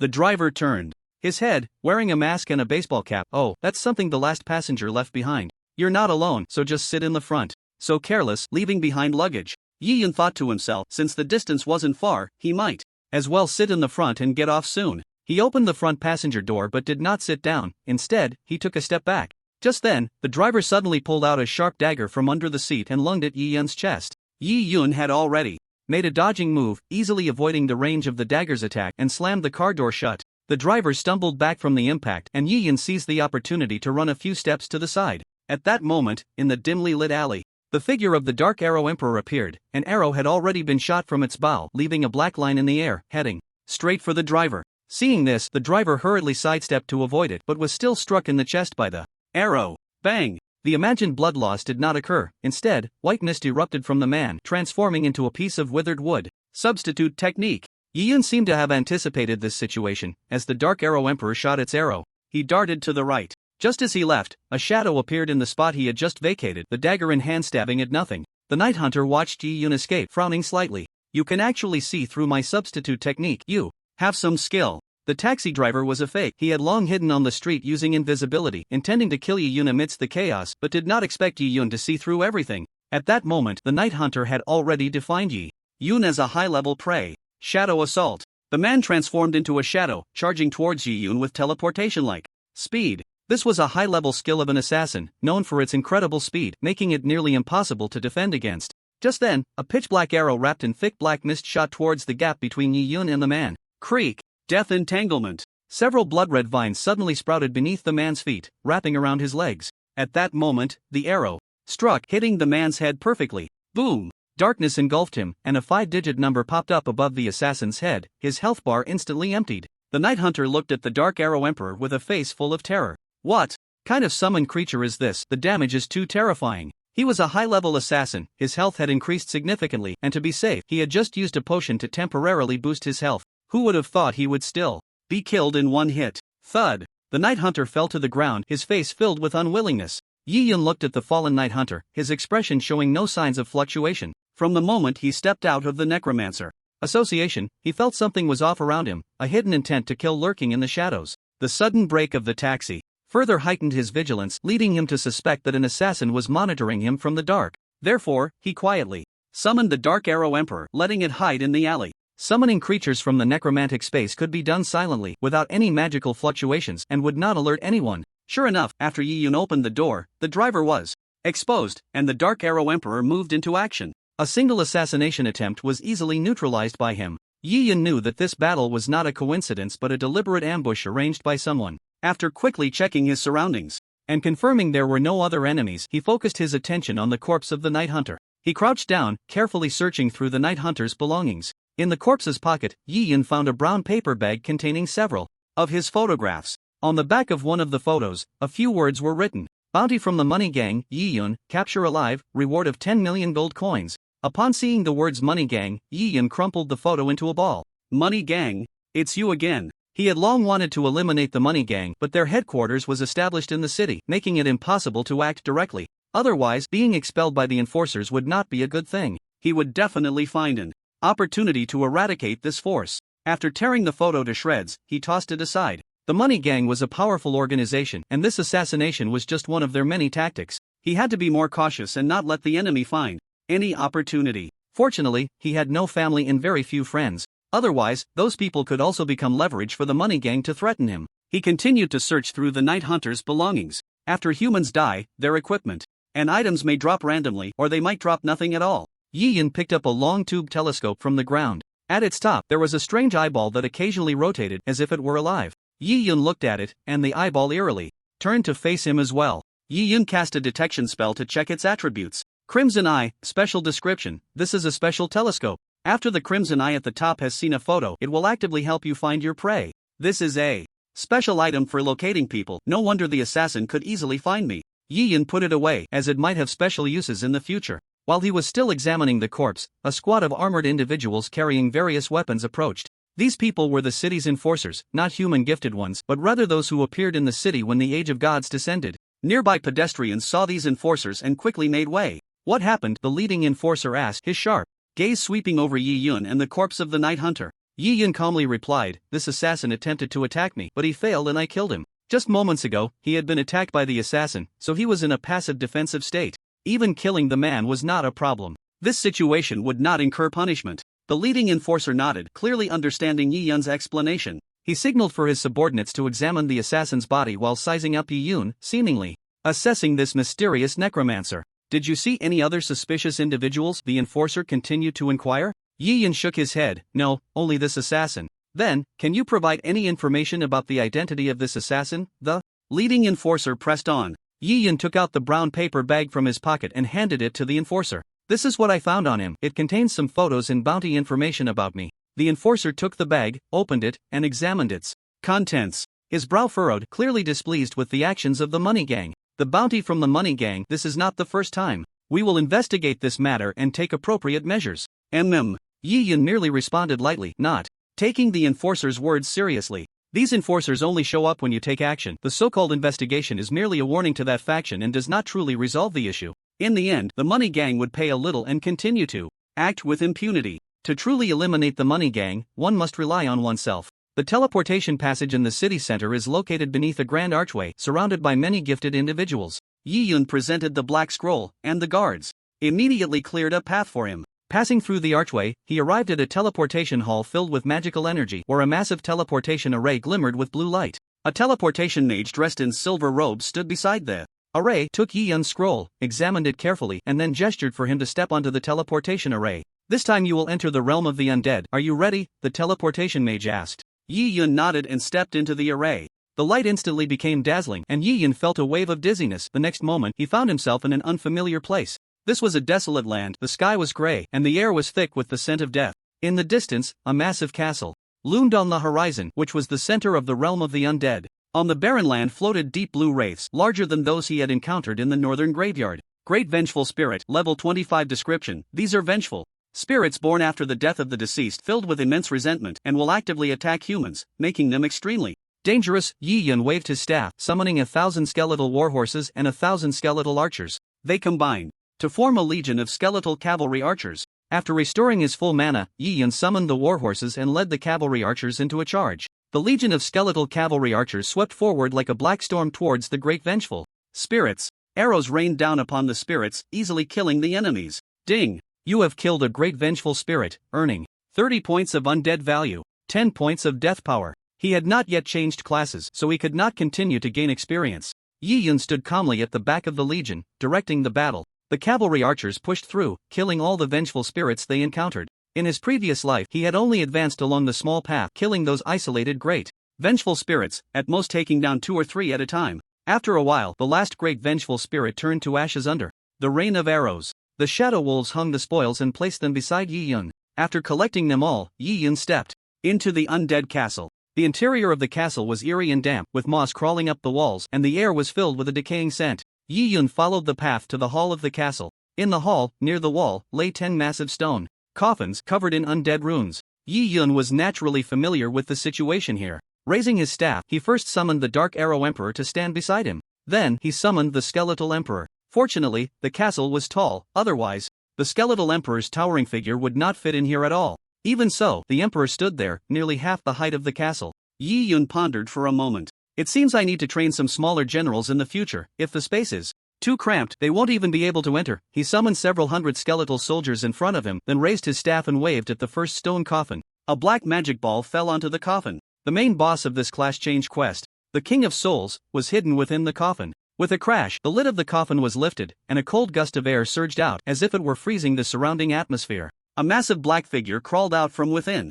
The body of the King of Souls resembled a twisted black mist, its face indistinct, but those red eyes radiated endless resentment and murderous intent. It let out a sharp howl, causing the air in the entire hall to tremble. "Human, you dare to provoke my majesty. I will kill you." Its coffin had been disturbed, and it was extremely furious at this moment. Just then, the Skeletal Emperor looked down. "Weak little ant, you dare to show off before me. Die." At this point, the Skeletal Emperor pressed his thumb and middle finger together and suddenly flicked them at the King of Souls. Bang! The body of the King of Souls shattered instantly under the tremendous impact, turning into countless black fragments that flew through the air. Just a flick to the forehead had killed the King of Souls. At that moment, a notification sound rang out. "Ding! You have defeated the first King of Souls. Collected an undead mark." At the spot where the King of Souls had died, a mark emitting a faint black light floated in the air. Yi Yun stepped forward and reached out to grasp the undead mark in his hand. This was just one of the undead marks. There were a total of 10 marks in this castle. Each coffin contained a King of Souls, with increasing strength from the first to the last.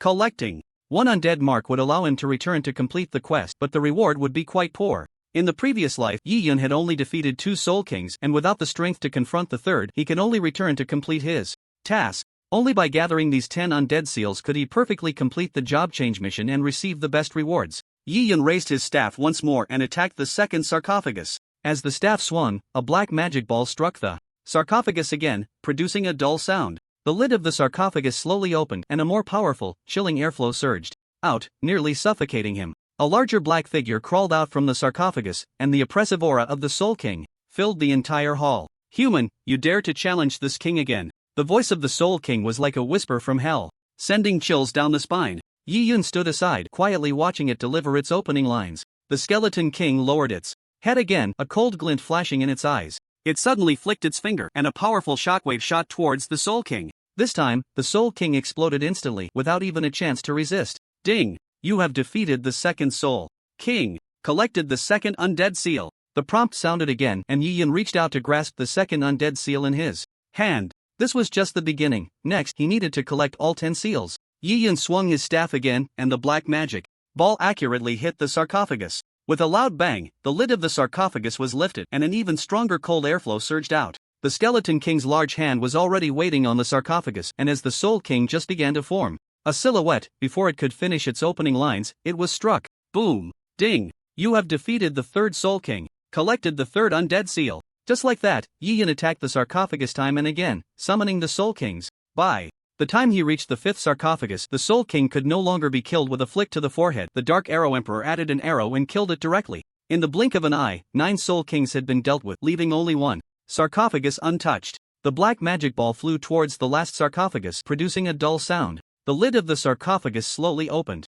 This Soul King was very tall, over 20 meters high, and its attributes were quite terrifying. However, this Soul King's height only reached the thigh of the Skeleton King. The Skeleton King looked down at this massive Soul King, a hint of disdain flashing in its eyes. Insignificant creature, death is your destination. The Soul King roared, and black air currents formed a vortex around it, as if to devour everything. However, the giant sword in the Skeleton King's hand slashed down, and the massive sword energy swept out, instantly tearing apart the Soul King's vortex. The Soul King's body trembled violently under the impact of the sword energy, letting out a painful wail. Yi Yun stood aside, calmly observing the battle. The strength of this last Soul King was not to be underestimated, but the combat power of the Skeleton King was even more astonishing. He believed the Skeleton King could easily deal with this opponent. The Soul King counterattacked, black flames erupting from its body, attempting to burn the Skeleton King. However, the Skeleton King's body was indestructible. The flames burned on it, but caused no harm. Your struggle is meaningless. The Skeleton King swung the giant sword again, and an even more ferocious sword energy howled out, completely engulfing the Soul King.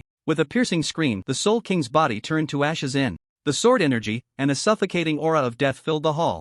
Ding! You have defeated the 10th Soul King. Collected the 10th undead seal. Yi Yun reached out to grasp the last undead seal in his hand. The 10 seals, each larger than the last. Now, he could return with these 10 undead seals and receive the best rewards. Yi Yun put away his staff, and the Skeleton King and the Dark Arrow Emperor vanished with a thought. Looking around, this ancient undead castle no longer seemed so eerie and terrifying. Instead, it exuded a tranquility that came after fulfilling a mission. The King of Souls did not drop anything, but each provided a considerable amount of undead points and death power. Yi Yun opened the panel. Undead points 25305 death power. 14580 first. I need to upgrade the undead space, it's too small. As the size of the troops increased, the undead space could no longer meet Yi Yun's requirements. Ding! Do you want to spend 20,000 undead points to upgrade the undead space? Confirm. The range of the undead space instantly expanded, the invisible barrier growing more than twice its size, giving the previously cramped undead creatures more room to move. Yi Yun estimated that if he deployed skeleton soldiers now, the current undead space could hold 3,000, doubling its previous capacity. This space could also accommodate more advanced troops. After the upgrade, the undead space would require 50,000 undead points to continue leveling up. His consciousness entered the death domain, communicating with the voice from the abyss. I want to upgrade the death domain. As you wish. With the abyssal voices response, the power of the death domain began to expand rapidly. The entire space seemed to tremble, swirling black currents spiraling around, forming strange vortices. Yi Yun closed his eyes, feeling every corner of the death domain. The path of death grew longer, its width increased slightly, and the gateway connecting to the outside world became more spacious. Yi Yun looked towards the gateway. The door has gotten bigger, more monsters can pass through at once, making it harder for enemies to withstand. The previous door was 20 meters wide, now nearly 30, significantly increasing the deployment speed. This meant a substantial enhancement in the overall strength of the death domain. The path of death connected behind it also expanded along with the door, reaching 30 meters. Additionally, the central plaza grew larger and the Bone Mountain became taller.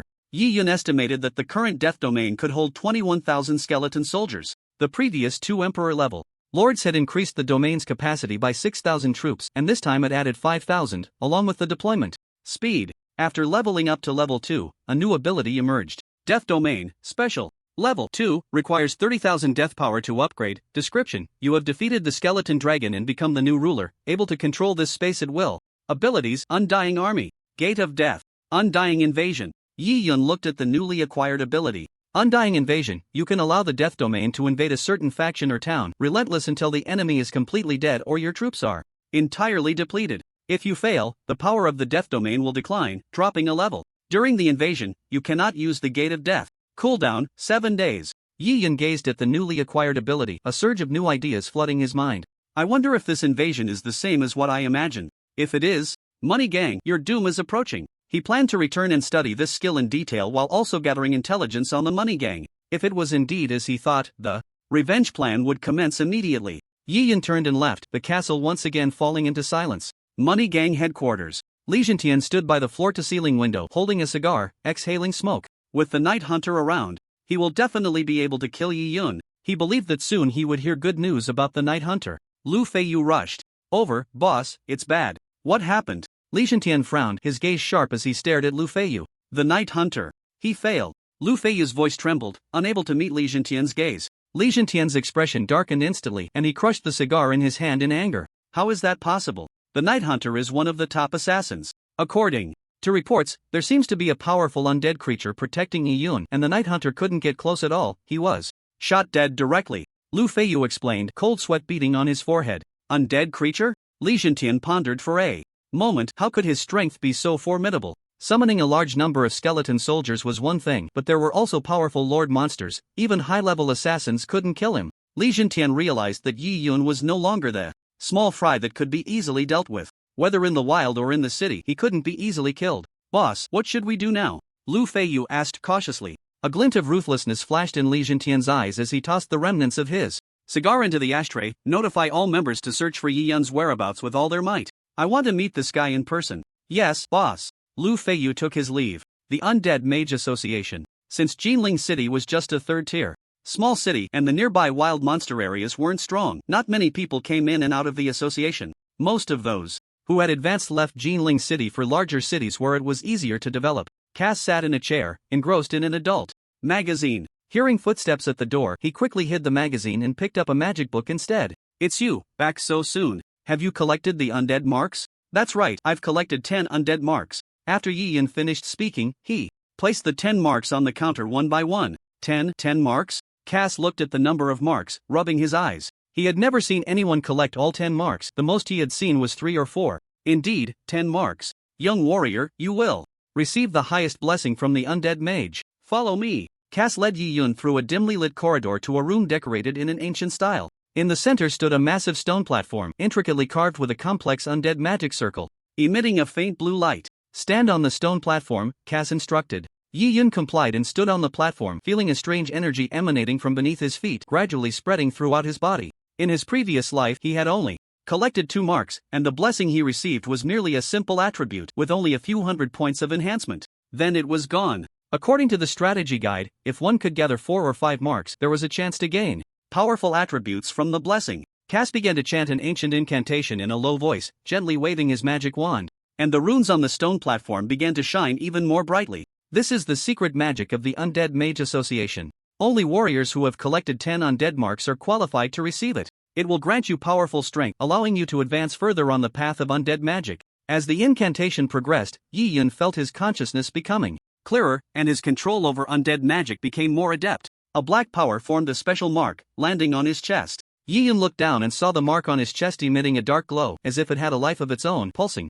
A prompt sound rang in his ears. Ding! Congratulations on completing your first job change. Gaining undead mark, perfect. Undead mark, perfect description. This is the most complete mark, representing that you have completed your first job change. It stores powerful undead power, greatly enhancing your profession. Effect: undead summons attack power increased by 30%. Defense increased by 50%. Attack speed increased by 50%. Health increased by 300. Mana increased by 10,000. Seeing this effect, Yi Yun felt the power of the perfect mark. This mark targets undead summons, significantly enhancing attack, defense, and attack speed. This means Yi Yun's undead army will become even more powerful, making both offense and defense impeccable. Those ordinary necromancers summon only a few, so their advantages are not immediately apparent. But when Yi Yun summons, it's thousands at a time, and the effects can be seen instantly. Does the Lord of Extraordinary Evolution have any effect? Yi Yun closed his eyes, his consciousness entering the undead space, looking towards the Dark Arrow Emperor. A powerful force was surging around the Dark Arrow Emperor. His already majestic body became even more imposing, with mysterious runes flickering on his pitch-black light armor, as if containing endless dark power. The Arrow Emperor's eyes were like two burning rubies, exuding a chilling murderous aura. Yi Yun's consciousness merged with the Dark Arrow Emperor, feeling the Arrow Emperor's power continuously strengthening. The bow of the Arrow Emperor was infused with dense dark energy. Each draw of the bow seemed capable of tearing space apart, releasing devastating power. Little Black, how is your strength now? Yi Yun asked in his heart. Master, I have already received the blessing of the undead mark, greatly enhancing my attack, defense, and speed. Now, even when facing the most powerful enemies, I can handle them with ease. The Dark Arrow Emperor's voice echoed in the undead space, filled with confidence and strength. Yi Yun nodded slightly. With the blessing of the undead mark, his army would be unstoppable on the battlefield, invincible. Very well, Dark Arrow Emperor. The enemies we will face next will be even more challenging. The Money Gang has a vast influence, and we must be fully prepared, Yi Yun said. Master, no matter what kind of enemy we face, I will swear to protect you with my life, the Dark Arrow Emperor replied firmly. Yi Yun nodded slightly. After some more preparation, they would have enough strength to deal with the Money Gang. At that time, he would lead his undead army into a battle of revenge. His consciousness returned to reality. The undead mark also increased his health by 300 and mana by 10,000. Compared to the ordinary mark he had received before, it was much stronger. Congratulations, young warrior, Cass said with a smile, you have received the highest blessing from the Necromancer Association, which will allow you to go further on the path of necromancy. Next, you can continue to advance on the path of the necromancer. I look forward to seeing your growth. Yi Yun raised his head and asked, I remember that completing the job change task will also grant me a skill, right? In his previous life, his task completion was not high, and the rewarded skill was not particularly strong, but it had helped him quite a bit on his path of growth. Cass nodded, a glimmer of approval flashing in his eyes. That's right, after completing the job change task, you will receive a skill, which will be a valuable assistant on your path of necromancy. Please follow me. Cass turned and walked towards the other end of the room, where there was an ancient stone door. With a gentle push, the stone door slowly opened, revealing a secret chamber, filled with a mysterious aura. Yi Yun followed closely, stepping into the chamber. In the center of the chamber stood a huge crystal ball, emanating a deep black light. Cass gestured for Yi Yun to place his hand on the crystal ball. The undead crystal ball will display some skills based on the tasks you completed for your job change. The higher the completion, the better the skills will be.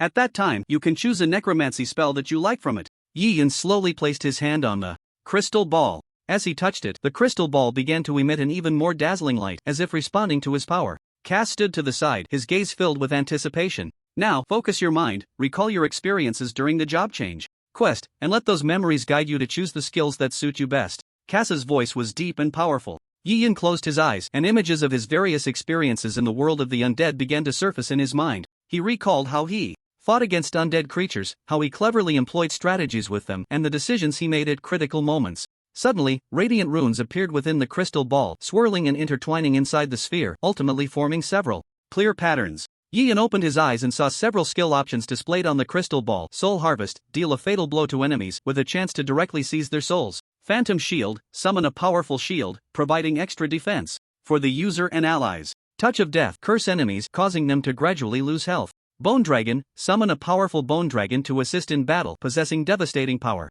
After seeing the skills, Yi Yun made his decision without hesitation. I choose Bone Dragon. All these skills were high tier, belonging to the same level as Death Decay, even slightly higher than the Spider Queen. Especially the Bone Dragon skill, which was rare. Even 7 years later, few would master it. Cass smiled and nodded, seemingly pleased with Yi Yun's choice. Bone Dragon, this will be one of your most powerful companions, Cass explained. It not only has strong attack power but can also cause massive destruction on the battlefield. However, you need to remember that summoning the Bone Dragon requires a large amount of mana, and it will also need your command in battle. If your control isn't strong, it will be difficult to manage them. Yi Yun nodded, fully aware of the Bone Dragon's power and understanding that it would be a trump card in his tactics. He began to imagine commanding the Bone Dragon on the battlefield. It would be a spectacular sight. One Bone Dragon might not be too strong, but what about 100? Or even 1,000? The enemies would likely surrender at the sight of them. As for the control Cass mentioned, he had no worries. In his previous life, he had commanded undead creatures for 7 years and had already honed top-tier skills. The undead crystal ball flashed brightly, deeply imprinting the Bone Dragon's mark into Yi Yun's consciousness. Yi Yun felt a powerful force surge into his body, as if establishing a mysterious connection with the Bone Dragon. Ding! Congratulations, you have acquired the skill, Bone Dragon. Yi Yun opened his skill panel. Bone Dragon, Level 1, Description: Summon a powerful bone dragon to deal devastating blows to enemies. Attributes related to magic damage. Consumes 1000 mana. Cooldown, 24 hours. A powerful undead that could only be summoned once a day. In Yi Yun's hands, he could summon 70 or 80 at any time. Now, you have mastered the skill to summon the bone dragon. Cass's voice was magnetic. You need to continuously work hard in practice to truly control them. Yi Yun nodded. He had dealt with various undead creatures in his previous life and knew well how to communicate and cooperate with them. Now, do you need to conduct some practical training to familiarize yourself with the bone dragon's combat style and your control skills? Cass inquired. Sure. Yi Yun thought for a moment and decided to summon one to see the effect. In his previous life, he did not have such a powerful summoning skill. Follow me. Cass led Yi Yun out of the secret chamber. They arrived at the training ground of the Undead Mage Association, a special space used to test various skills. The training ground was spacious, resembling an arena, with scarecrows set up around for testing purposes. Yi Yun picked up his staff and began to chant the undead incantation. As the spell was completed, a powerful magical energy gathered around Yi Yun. His spirit was closely connected to the will of the bone dragon, as if there were no barriers between them. Suddenly, a chilling wind swept across the training ground, and the air around seemed to turn icy. The tip of the staff in Yi Yun's hand began to flicker with a dark glow, and soon, a massive black vortex formed in the air. Cass stood nearby, his gaze filled with anticipation and approval. With a low roar, a gigantic bone dragon slowly emerged from the black vortex. Its skeleton shimmered with a cold light under the sun, and its enormous wings spread wide, casting a shadow over half the sky. The eye sockets burned with a ghostly green flame, making it appear exceptionally terrifying. The bone dragon stood over 30 meters tall and was nearly 50 meters long, an impressively large figure. To have such a size at level 1 was quite exaggerated. After reaching the maximum level, its attributes would increase significantly. Yi Yun felt the connection with the bone dragon and gently waved his staff, causing the dragon to move according to his will. The scarecrow in the training ground became the bone dragon's first target. It opened its massive mouth and unleashed a blast of blue dragon breath, instantly turning the scarecrow to ashes. Then, the bone dragon swiped its claws, tearing apart the surrounding scarecrows one by one. Yi Yun nodded. The bone dragon's combat skills and strength were exactly what he needed. He began to attempt directing the bone dragon to perform more complex maneuvers, such as circling, diving, and attacking specific targets. Cass watched the coordination between Yi Yun and the bone dragon, filled with astonishment. I never expected that on your first attempt to control a bone dragon, you would reach this level. It seems you truly are a genius. However, don't forget, while the bone dragon is powerful, it also needs your wisdom and strategy to unleash its full potential. Yi Yun understood Cass's meaning. On the battlefield, only by wisely employing tactics and strategies could the bone dragon be utilized to its maximum effect. Cass said, "Alright, you can practice here for now. I need to head back. If you don't want to practice anymore, you can return through the teleportation array over there." Yi Yun acknowledged and watched Cass leave, leaving him alone in the training ground. He then opened the skill panel. Bone Dragon Level 1, consume 1000 undead points to upgrade. Yi Yun currently had 5305 undead points left, which was enough to level up the Bone Dragon a few times. Ding! Do you want to consume 1000 undead points to upgrade the Bone Dragon skill? Confirm. As Yi Yun confirmed, the undead points rapidly flowed out of his body, and a more powerful force surged into the Bone Dragon. The dragon's skeleton became sturdier, and the ghostly green flames in its eye sockets danced more fiercely. Bone Dragon Level 2. Yi Yun checked the changes on the skill panel. Bone Dragon, Level 2, Description: Summon a powerful bone dragon to deal more devastating blows to enemies. Attributes related to magic damage. Consumes 1000 mana. Cooldown time 22 hours. Yi Yun did not directly test it but continued to level up. Ding! Do you want to consume 1500 undead points to upgrade the Bone Dragon skill? Confirm. After consuming a total of 4500 undead points, the Bone Dragon skill was upgraded to Level 4. Bone Dragon, Level 4, Description: Summon a powerful bone dragon to deal more devastating blows to enemies. Attributes related to magic damage. Consumes 1000 mana. Cooldown time reduced to 16 hours. Consume 2500 undead points to upgrade. At this point, the undead points were no longer sufficient. Yi Yun picked up the staff again and silently recited the undead spell. As the spell was completed, the powerful force of the Level 4 Bone Dragon was fully unleashed under Yi Yun's control. This time, the appearance of the Bone Dragon was even more rapid, its skeleton shimmering with a dazzling cold light under the sun. Its enormous wings spread wide as if they could cover the entire sky. A Level 4 Bone Dragon, standing at a height of 40 meters with a wingspan of over 100 meters, was undoubtedly a dominant presence on the battlefield. It's worth noting that the Skeletal King was only slightly taller, having been enhanced with over 5000 undead points. The Bone Dragon was already this large upon summoning, and its attributes were only slightly inferior to those of the Skeletal King. If it were to undergo several levels of extraordinary evolution, its attributes would surely be terrifying. However, the higher the base of extraordinary evolution, the better the attributes would be. Yi Yun needed to wait until he summoned a max-level bone dragon before attempting extraordinary evolution on it. Under Yi Yun's command, the bone dragon began to display even more astonishing combat skills. It could not only breathe out a hotter dragon breath but also unleash powerful magical attacks, instantly turning the scarecrows in the training ground to ashes. Yi Yun directed the bone dragon to perform various complex tactical maneuvers, such as aerial rolls, rapid dives, and precise strikes, with each attack hitting its target accurately. After training for a while, he completely mastered it thanks to the skills honed in his previous life. He then left the Necromancer Association. Jinling Branch. Yi Yun walked into the task center of the Jinling Branch, which was bustling with activity, with various alliance members coming and going. Approaching the counter, he said to the receptionist, "Hello, I would like to take a task." "Hello, which task would you like to take?"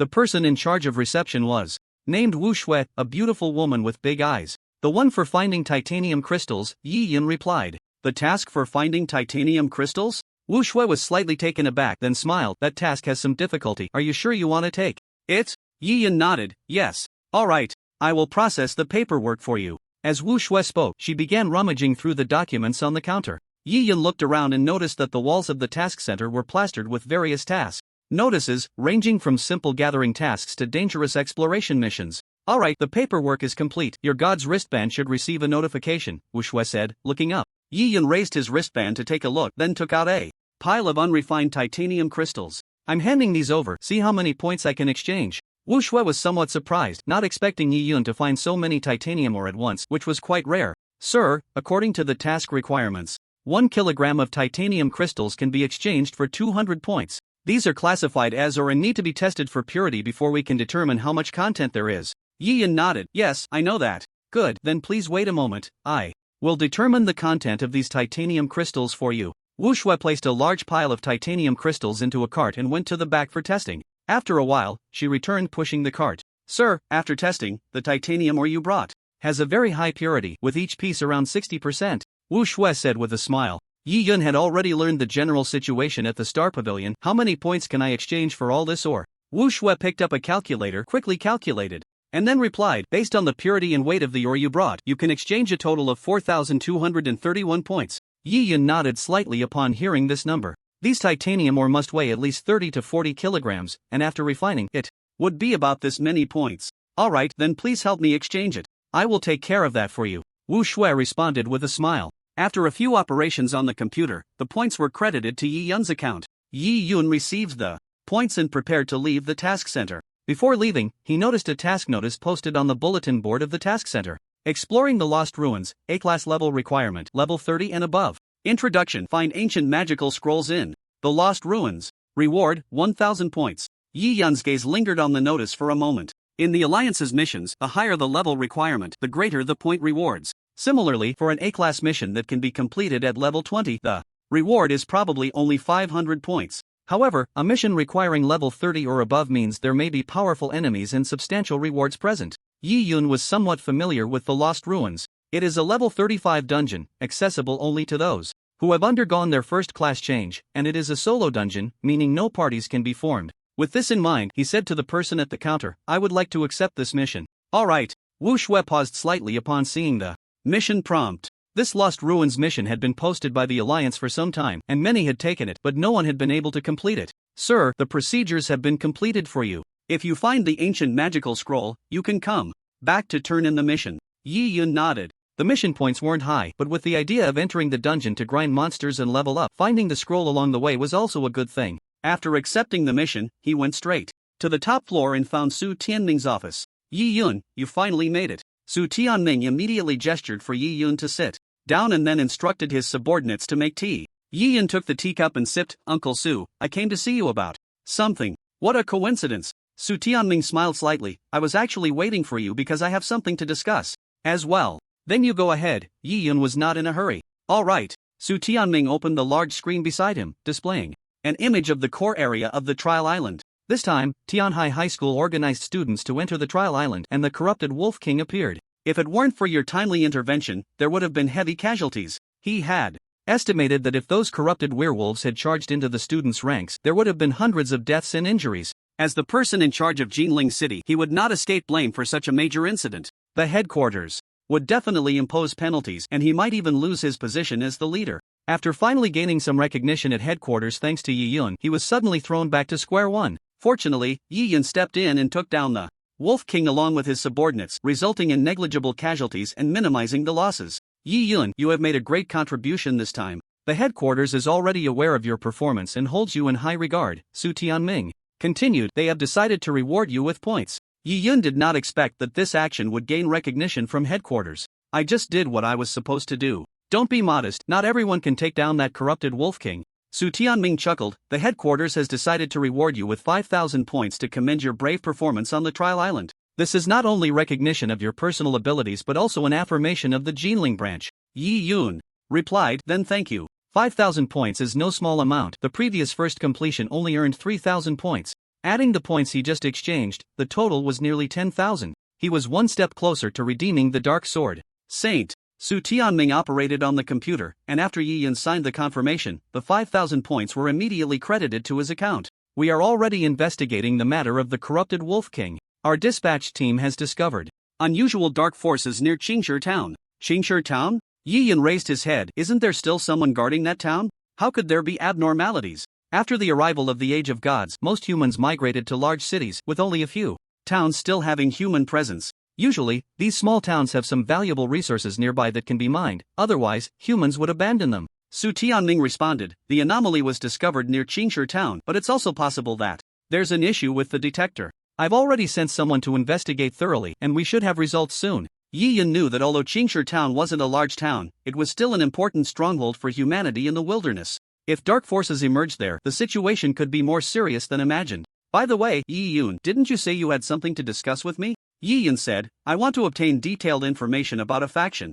I wonder if my identity can grant me access? Su Tianming thought for a moment and said, if it's just simple information, your clearance should be sufficient. Which faction are you looking to investigate? The Money Gang. Yi Yun raised his head. I need to know the professions and levels of the core members of the Money Gang. Is that possible? That's no problem, Su Tianming nodded. This information was actually all publicly available. If someone was determined to investigate, it could be easily found, though it would take some time. I'll have my assistant send you the information shortly. But why do you need their information? Is there some kind of conflict? Yi Yun didn't explain much. There are some matters. Su Tianming said, you are now a registered member of the Dragon Alliance. If needed, I can reach out to the Money Gang to resolve any conflicts. Rest assured, the Money Gang will still give me some face, at least they won't easily target you again. Yi Yun shook his head. I want to handle this myself. Su Tianming frowned slightly but nodded. Alright, since you have your own plans, I won't interfere too much. But if you need help, just let me know. Okay. Yi Yun's grievances with the Money Gang could no longer be resolved peacefully.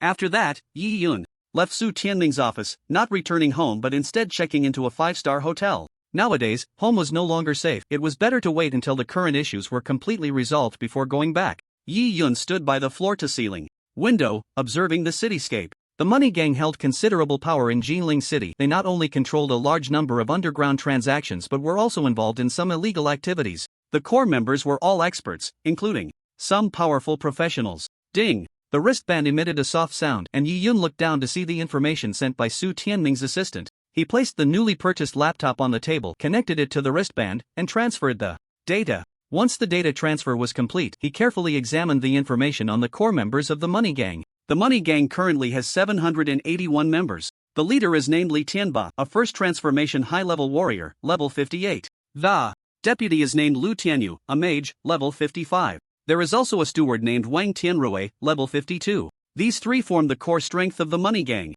Among the other members, there are about 200 at level 40 and above, while the remaining members are at lower levels. Yi Yun's gaze lingered on the data for a moment before he began to analyze the information. He needed to know how strong these Money Gang members were and what kind of damage they could inflict on the undead army. Soon, Yi Yun completed his analysis. Then, with a thought, his figure vanished from the spot and appeared in the realm of death. Next, let's assemble the undead army. Yi Yun raised his staff and silently recited the summoning spell, Bone Dragon. As Yi Yun's incantation fell, a powerful dark energy surged from the tip of the staff, quickly coalescing in the air. Dark clouds gathered in the sky of the realm of death, with thunder and lightning, as if preparing for the impending summoning ritual. The skeleton of the bone dragon gradually became clear, its enormous wings flapping, stirring up gusts of wind. In its hollow eye sockets flickered eerie green flames, creating an exceptionally strange sight. The appearance of this skeletal dragon sent tremors throughout the entire realm of death. Soon after, the domain expanded once more. The central square grew significantly larger and the path of death ahead extended further, roughly another 300 meters. The number of enhanced troops was around 3,000. After the skeletal dragon appeared from the sky, it landed in the square. Yi Yun estimated that one skeletal dragon would occupy the space of about 100 skeleton soldiers. The skeletal dragon can fly and quickly join the battlefield, so let it guard the square. When fighting the enemy, with just a command, the skeletal dragon can charge into the battlefield and deliver a fatal blow. Yi Yun waved his staff again, and another skeletal dragon descended onto the square. He looked towards the realm of death. This time, the domain did not expand again. It should be the same type of unit, it can only expand once. To strengthen and create a more powerful skeletal dragon, the domain must grow again. The dark power within Yi Yun surged continuously, and one massive skeletal dragon after another descended from the sky, their arrival making the power of the realm of death even stronger. In the blink of an eye, 100 skeletal dragons had landed here, completely filling the square. Even the path of death occupied some space. Next is the Spider Queen. Yi Yun waved his staff once more. Spider Queen. As Yi Yun summoned, the ground of the realm of death began to tremble, as if some colossal creature was about to break through the earth.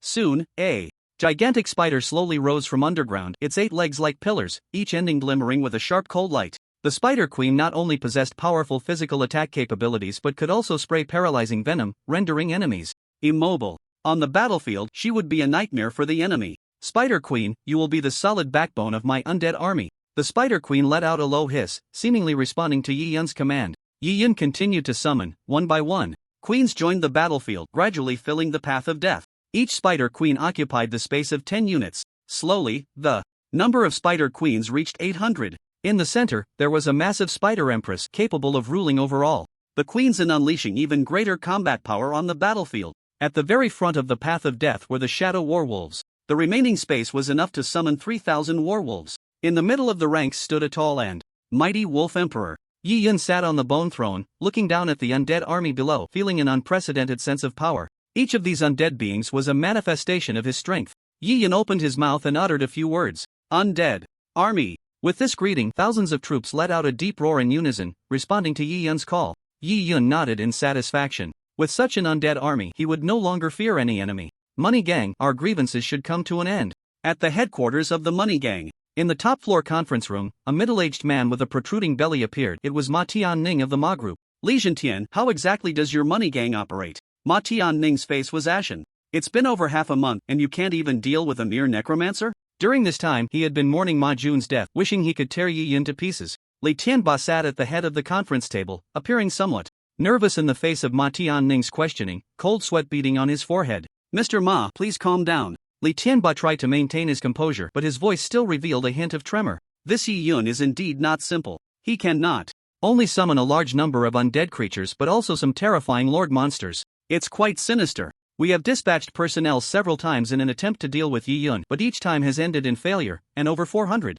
people have even died. We even hired the night hunters but still lost. Upon hearing this, Ma Tianning was filled with rage, slamming his hand on the table, causing the teacups to jump. Over 400 people? What is your Money Gang doing? Ma Tianning roared, you can't kill even one? Li Tianba's face was filled with embarrassment and fear. He knew he had to calm Ma Tianning's anger quickly, or the consequences would be unimaginable. The Ma Group has branches not only in Jinling City but also in Longdu. It is a leading enterprise nationwide. If they anger the other party, they might not be able to survive in Jinling City. Boss Ma, please rest assured, this time I will personally take action, bringing our gang's most elite warriors, and I will definitely bring back Yi Yun's head for you. Li Tianba gritted his teeth and said, you better keep your word. Ma Tianning snorted coldly, then stood up, otherwise, don't expect to have it easy in Jinling City. Boss Ma, you can rest assured, our Money Gang will never let you down. Li Tianba hurriedly followed, assuring him as he walked. Ma Tianning did not speak again, but a hint of malice flickered in his eyes, as if he was plotting something.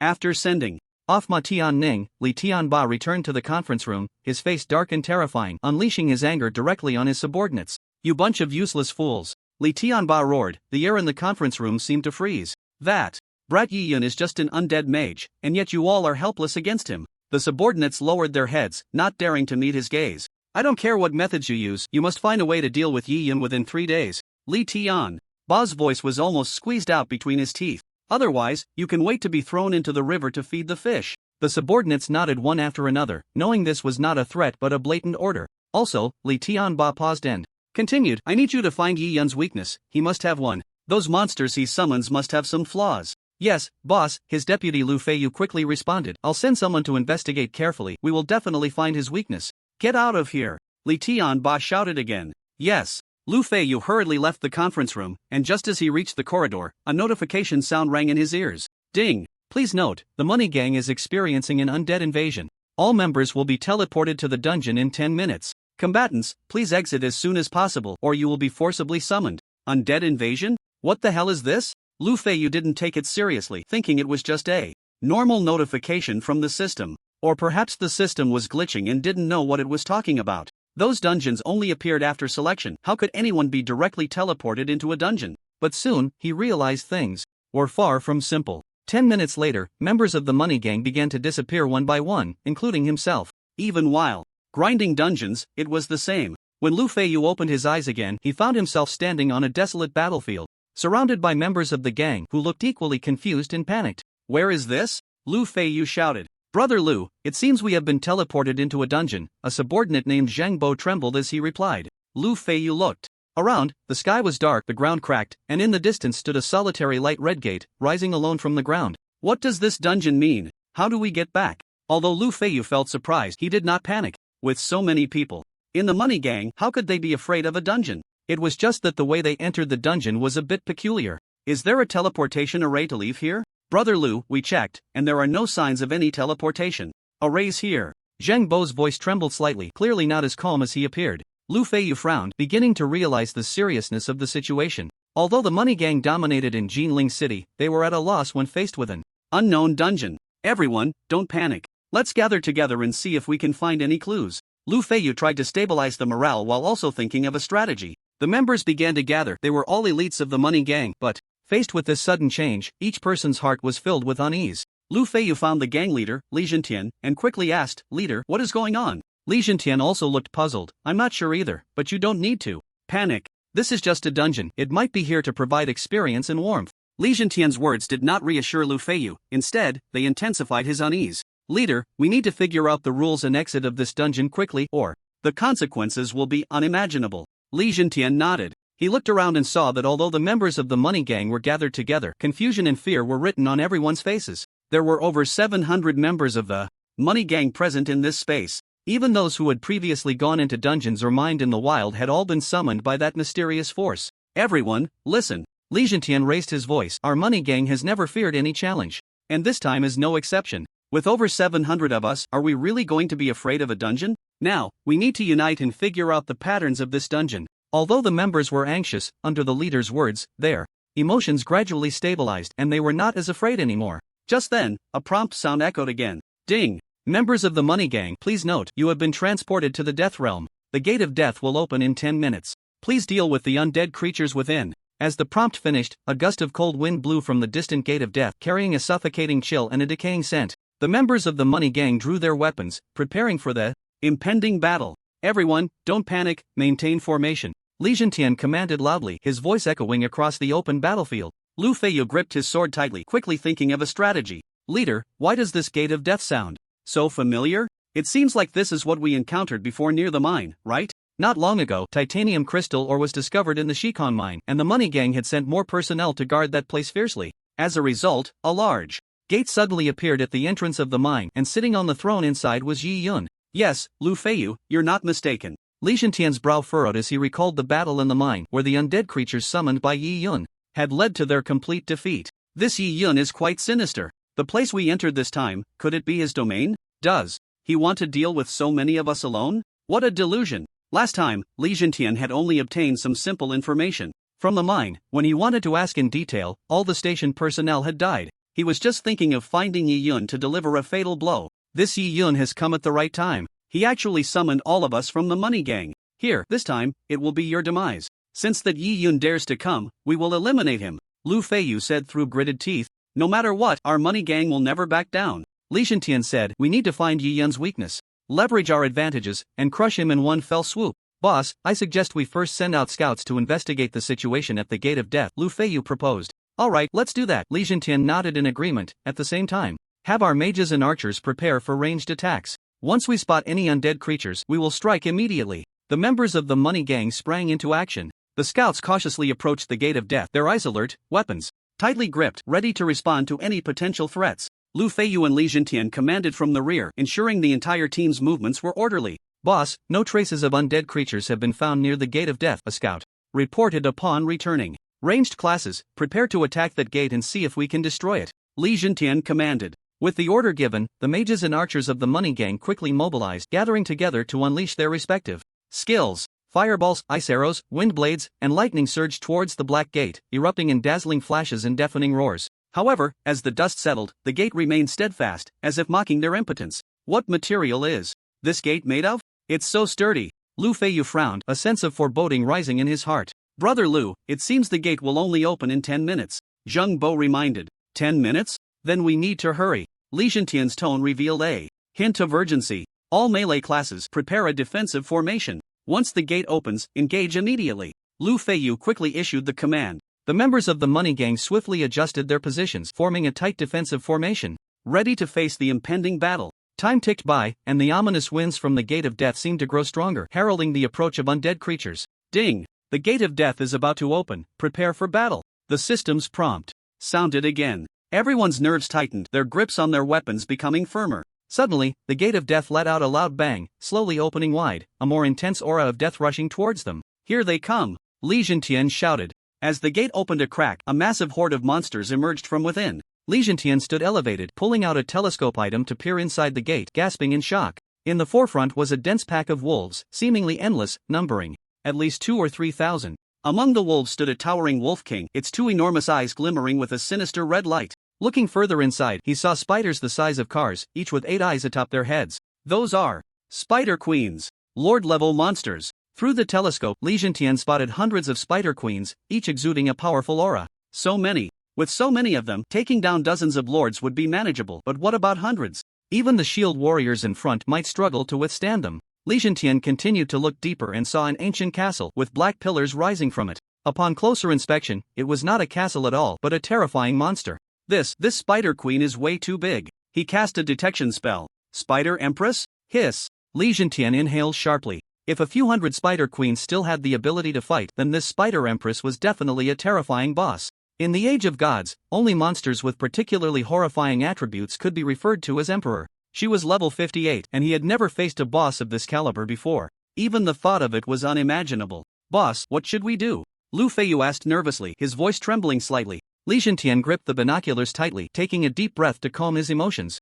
We need to stay calm. Panic will only lead to our quicker failure. Looking around, he saw faces filled with fear and uncertainty. As the leader, he had to display fearless courage and steadfast leadership. If we can find Yi Yun and kill him, this dungeon might end early. But where is Yi Yun? Lu Feiyu asked in confusion. He wouldn't be hiding inside the main gate, would he? Let me look again. Li Jintian continued to observe inside, and when he saw a white mountain, the scene nearby made him gasp in shock. There stood a tall bone dragon, its skeleton engulfed in ghostly green flames, exuding a suffocating aura of death. That's a bone dragon. Li Jintian's voice was filled with disbelief. Bone dragons were rare undead lords, usually found only in certain top-tier dungeons. They were the kings among undead creatures, possessing immense power and terrifying breath attacks. How is this possible? How could we encounter such a high-level monster? Lu Feiyu's voice was filled with despair. Li Jintian gritted his teeth. If they couldn't find Yi Yun or a way to deal with these powerful undead creatures, the members of the Money Guild would face disaster. We can't give up.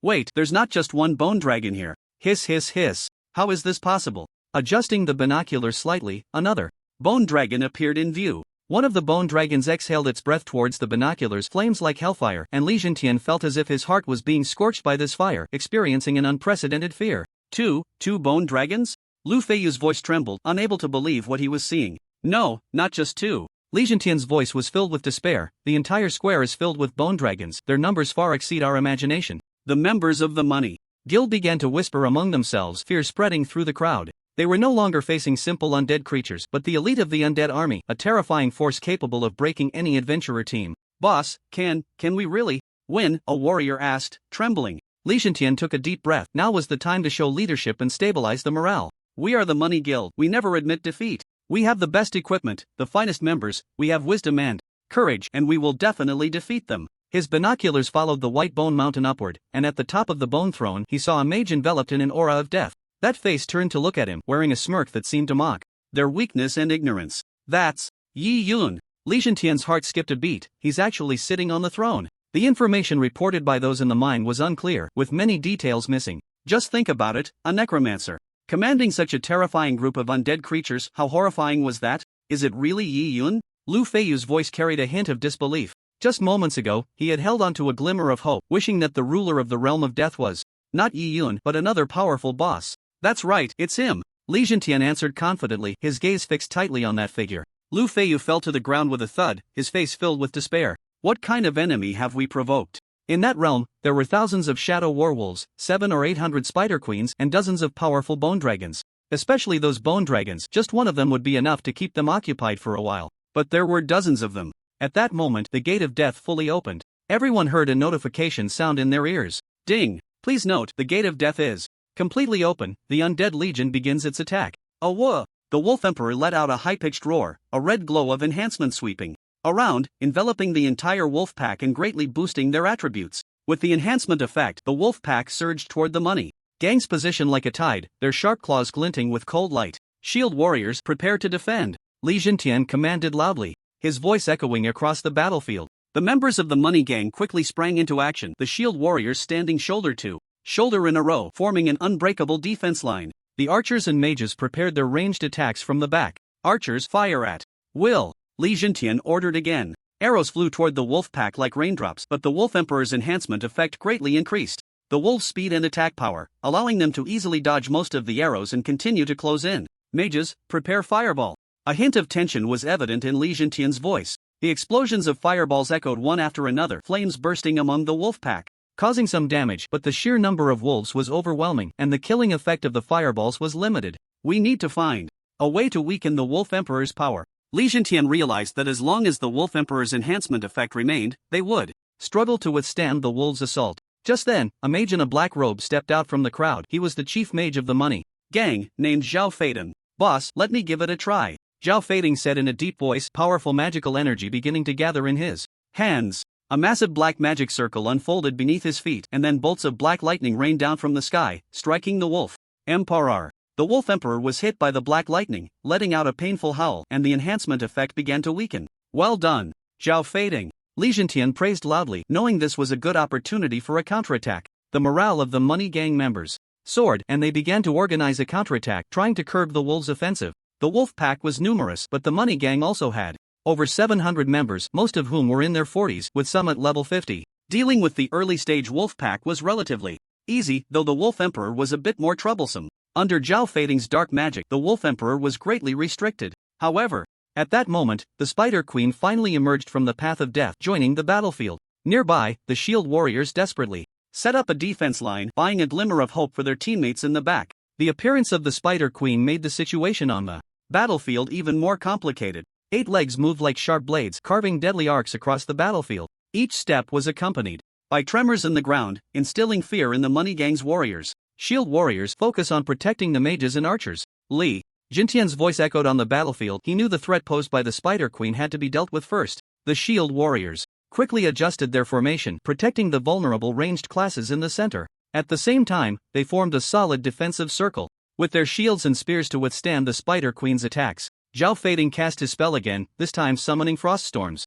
to slow the Spider Queen's movements. Frost storms formed ice walls around the Spider Queen, restricting her speed. In the realm of death, Yi Yun waved his staff, summoning a massive water mirror in the sky, clearly revealing the situation on the battlefield. Seeing the Spider Queen restrained, he remained unhurried. Death whirlwind. At his command, dozens of queens unleashed their skills, extending their long black legs and spinning like wheels of fire. The speed of the 8 legs' rotation increased, and the ice walls of the frost storm shattered instantly. Under their impact, even the shield wall in the back was rapidly depleting. In just one round of attacks, dozens of shield warriors from the money gang had fallen. Damn it! Li Zhentian roared, quickly instructing the other shield warriors to fill the gaps. Shield warriors, take your positions. We cannot let the Spider Queen break through. Hurry! Archers, concentrate your fire on the Spider Queen's legs. The archers swiftly adjusted their targets, arrows shooting towards the Spider Queen's 8 legs like meteors. Although the Spider Queen's armor was tough, the continuous attacks still caused her pain, and her movements began to slow.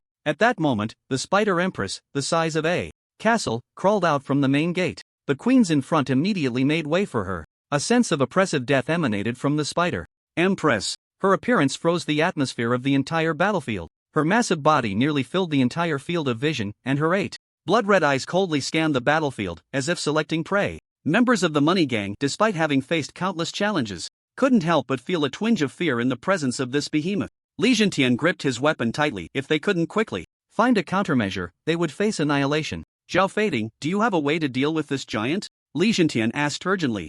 Zhao Fading's brow furrowed. This was a life and death struggle, and he had to unleash all his power. I have a powerful dark spell, but it requires time to prepare. Li Jintian nodded and turned to the other members, shouting, everyone, hold your ground, protect Zhao Fading, and don't let anything interfere with his spellcasting. The members of the Money Gang sprang into action, knowing this was their only chance for survival. The shield warriors tightly surrounded Zhao Fading, forming a wall, while the ranged classes continued to attack the Spider Queen and the wolf pack under the protection of the shield wall. Zhao Fading began to chant an ancient incantation, dark rings gradually appearing around his body, magical energy condensing in the air, forming a powerful force. The Spider Empress seemed to sense the threat, letting out a deafening screech, then took massive strides towards the Money Gang's position. Deathstorm. She extended her 8 pillar-like legs, whipping up a black whirlwind that charged directly into the crowd. Even with shields raised, the shield warriors fell instantly to the black gale. The solid formation was shattered in the blink of an eye. The Spider Empress reached Zhao Fading's side and killed him outright.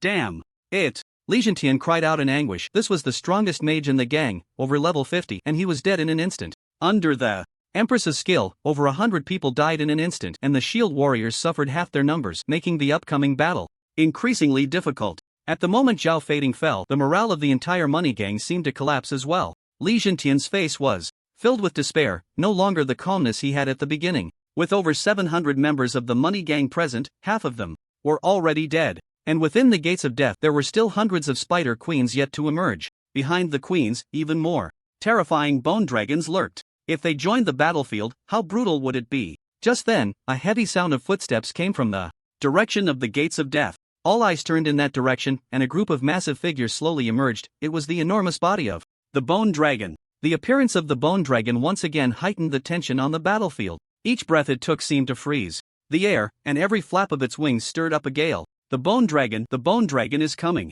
Li Jintian's voice carried a hint of despair. The shadow of the Bone Dragon loomed over the entire battlefield. After stepping out of the gate, it spread its bony wings and soared into the sky, charging towards the rear of the formation. Its gigantic wings obscured the sky, casting a shroud of deathly darkness. The members of the Money Gang looked up, filled with a sense of helplessness. Death Dragon Breath. The Bone Dragon swooped down, opening its massive maw and unleashing a torrent of blue dragon breath. Flames and smoke spread across the battlefield, and the warriors of the Money Gang struggled in the dragon breath, trying to escape the deadly flames. However, the Bone Dragon's attack range was vast, nearly covering the entire battlefield, making escape exceedingly difficult. Under a single breath of the dragon, dozens of people were swept away, their health instantly reduced to zero, collapsing to the ground. The formation they had just established was shattered in an instant. At that moment, a second Bone Dragon emerged from the gate. It too spread its bony wings and flew towards the crowd, unleashing its lethal dragon breath. Quick! Scatter and evade! Li Jintian shouted loudly, urging the warriors to avoid the Bone Dragon's attack range. However, the chaos on the battlefield made it difficult for the command to be relayed quickly, and many warriors turned to ashes in the dragon breath. It's over, we're done. 4. Lu Feiyu ran desperately in despair, but he couldn't escape the range of the Bone Dragon's attack and was directly engulfed by the dragon breath. The next moment he too fell to the ground. Yi Yun, he's too terrifying. Boss, we shouldn't have made an enemy of him. A third Bone Dragon joined the fray, and their flying ability left the Money Gang members unable to defend themselves. The number of survivors on the battlefield dwindled, leaving only Li Jintian standing there, his face filled with despair. The Bone Dragons in the sky continued to circle, temporarily refraining from attacking. Hundreds of Spider Queens surrounded Li Jintian, waiting for a command to pounce. Just then, the Spider Queens parted to make way, and a figure slowly approached. He radiated a dark, undead aura, exuding a terrifying pressure like that of the Grim Reaper. Yi Yun. Li Jintian gritted his teeth as he uttered this name, his eyes filled with anger and unwillingness. The Money Gang, had attempted to kill Yi Yun multiple times, yet he remained unscathed, while all the members of the Money Gang had been slaughtered. Li Jintian, you have finally reached this point. Yi Yun's voice was cold and deep, as if it came from a hellish summons. You demon! Li Jintian roared, knowing full well he had no chance of winning, but the fire of anger in his heart would not allow him to yield. Yi Yun remained expressionless. Demon? No, if I lacked strength, I would have died long ago in your assassination attempts. The true demon is you. Li Zhantian gripped his weapon tightly, knowing his power could not match Yi Yun's, yet he still decided to fight to the death. Taking a deep breath, he prepared to launch his final attack. However, Yi Yun did not give him that opportunity. With a gentle wave of his hand, red vines ensnared Li Zhantian, binding him in place and rendering him immobile. It's over, Li Zhantian. Yi Yun's voice carried a hint of coldness. The end of the money gang has come. As Yi Yun's words fell, hundreds of spider queens simultaneously emitted piercing shrieks, launching themselves at Li Zhantian like a volley of arrows. Li Zhantian's body was torn apart by the countless claws of the spider queens, blood splattering everywhere, and he finally collapsed on this land shrouded in death. The flag of the money gang fell, and the once glorious and honorable past turned to dust in that moment. Yi Yun stood in the center of the battlefield, surveying his surroundings. The once formidable enemies lay defeated, yet he felt no joy in his heart. The money gang was merely a trivial force. The true enemies were the monsters and alien races from other worlds. Compared to these alien beings and monsters, the money gang was as insignificant as dust. Yi Yun turned and slowly walked towards the gate of death. This battle was just the beginning. Many more challenges awaited him in the future. He had to become stronger to protect everything he cherished. At that moment, a notification sound rang out. Ding! You have defeated the money gang. The death invasion has ended. You have gained 10,000 death power. Yi Yun paused. 10,000 death power. That's a quick way to enhance the death domain. Upgrading again required 30,000 death power, and killing monsters accumulated it slowly. In the future, if any force plotted against him, he wouldn't mind activating the death domain to wipe out his enemies in one fell swoop. Through experimentation, this death invasion ability was incredibly powerful, capable of challenging certain forces in a fight to the death. During this time, no one could leave unless one side emerged victorious. Yi Yun was not invincible here. If all summoned monsters were killed, the gate would be destroyed, and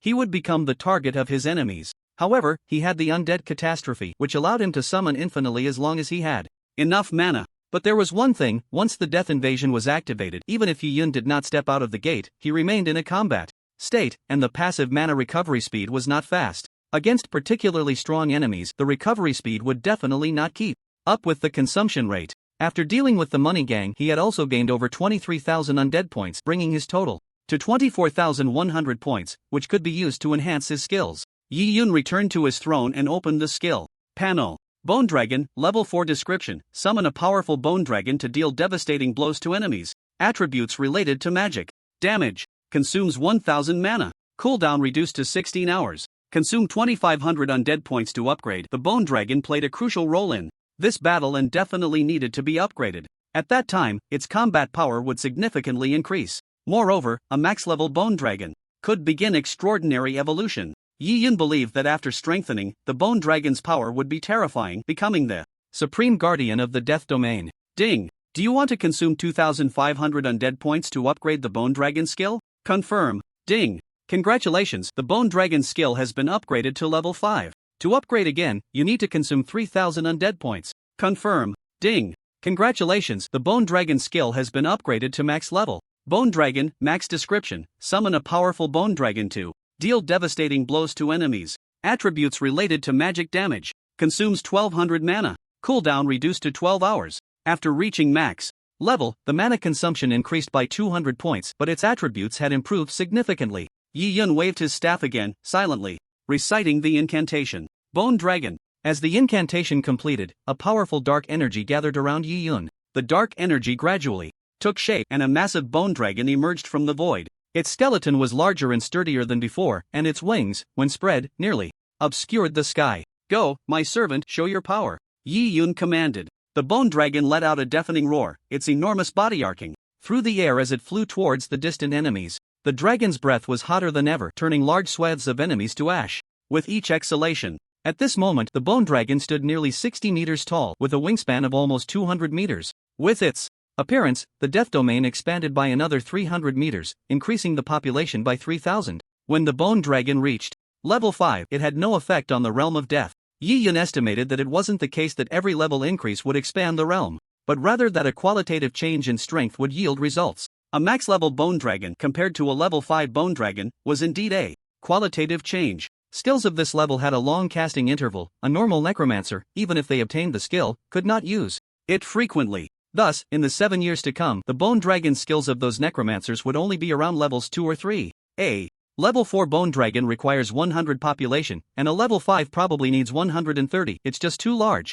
However, the increase in strength far exceeds the population consumption. Next, Yi Yun replaced the original level 4 bone dragon with a max level bone dragon, maintaining the count at 100. Then, he selected one bone dragon and prepared for evolution. Bone dragon, consume 1200 necromantic points for extraordinary evolution. Starting at 1200, that's quite high, but considering its level, everything made sense. Ding! Do you wish to consume 1200 necromantic points for extraordinary evolution? Confirm. The power of the undead surged into the bone dragon's body, its skeleton began to emit a dazzling black light as if shrouded in mysterious power. As the light gradually faded, a brand new bone dragon appeared before Yi Yun. Its bones were smoother, shimmering with a metallic luster, and the edges of its bone wings were sharp as knives, seemingly able to slice through the air with ease. Its size also increased significantly, rising from 60 meters to 70 meters. Evolution successful. The system notification sounded. Obsidian Bone Dragon, Evolution Level 1. Description: this bone dragon has undergone extraordinary evolution. Its bones have become as hard as obsidian, capable of withstanding even greater power. It not only possesses stronger attack capabilities but also has resistance to magical attacks. Consume 2,400 necromantic points for evolution. Yi Yun looked at this brand new bone dragon. Its attributes were similar to other extraordinary evolutions, increasing by about 3 times. Given the bone dragon's foundation, this kind of enhancement would be terrifying. Continue. As the overlord of the realm of death, he wanted to see just how much this bone dragon could be strengthened. Ding! Do you wish to consume 2,400 necromantic points for extraordinary evolution? Confirm. Yi Yun decisively chose to evolve again. The power of the undead surged into the obsidian bone dragon's body once more. Its skeleton began to emit an even more dazzling light, as if undergoing some terrifying metamorphosis. As the light gradually faded, an even larger bone dragon appeared before Yi Yun. Its body was more majestic than before, and when its bone wings spread, they nearly covered the entire sky. Dark Dragon King, Evolution Level 2. Description: this bone dragon has undergone further extraordinary evolution. Its power and defense have reached an incredible level. Consume 4,800 necromantic points for evolution. Yi Yun gazed at the bone dragon named Dark Dragon King before him. Its presence seemed like a guardian of the realm of death. Each breath of the Dark Dragon King carried a breath of destruction. Its dragon breath was hotter than that of the previous obsidian bone dragon, and each exhalation could turn a large area of enemies to ashes. Yi Yun nodded. This Dark Dragon King would become one of his most powerful weapons. Every time he cast the Gate of Death or Death Invasion, it would serve as the final line of defense. After the Dragon King appeared, the terrifying power within it affected the entire realm of death, causing the realm to expand again, adding 3,000 troops. Ding! Do you wish to consume 4,800 necromantic points for extraordinary evolution? Confirm. The power of the undead surged into the Dark Dragon King's body once more. Its skeleton began to emit an even more dazzling light, as if undergoing some terrifying metamorphosis.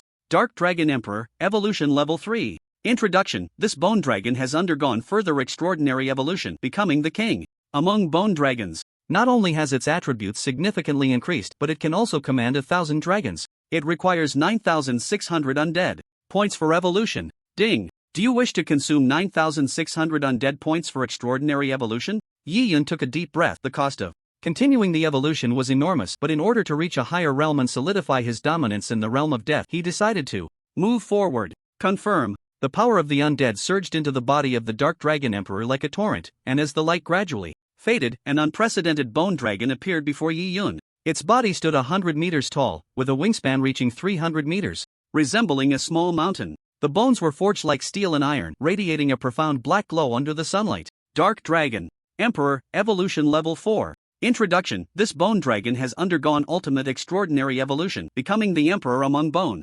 dragons, its power and majesty unmatched. It possesses unparalleled attack and defense. It requires 19,200 undead points for evolution. Yi Yun stood before the Dark Dragon Emperor, feeling its earth-shattering aura. Every breath of the Dark Dragon Emperor seemed to cause vibrations in the surrounding space, its dragon breath like flames from hell, capable of incinerating everything. Dark Dragon Emperor, show your power. Yi Yun commanded. The Dark Dragon Emperor let out a roar that shook the heavens and the earth, its massive body soaring into the sky, wings flapping and stirring up a howling gale. It circled in the air, each dive accompanied by devastating force, turning enemies to ashes. Yi Yun watched the performance of the Dark Dragon Emperor with satisfaction. With the presence of the Dark Dragon Emperor, the realm of death would be invincible. With the emergence of the Dark Dragon Emperor, the realm of death underwent earth-shattering changes once again. The area of the realm expanded by 500 meters, and the troop strength increased by 5,000. The Spider Empress, also a ruler, looked at the Dragon Emperor and still lowered her proud head in submission.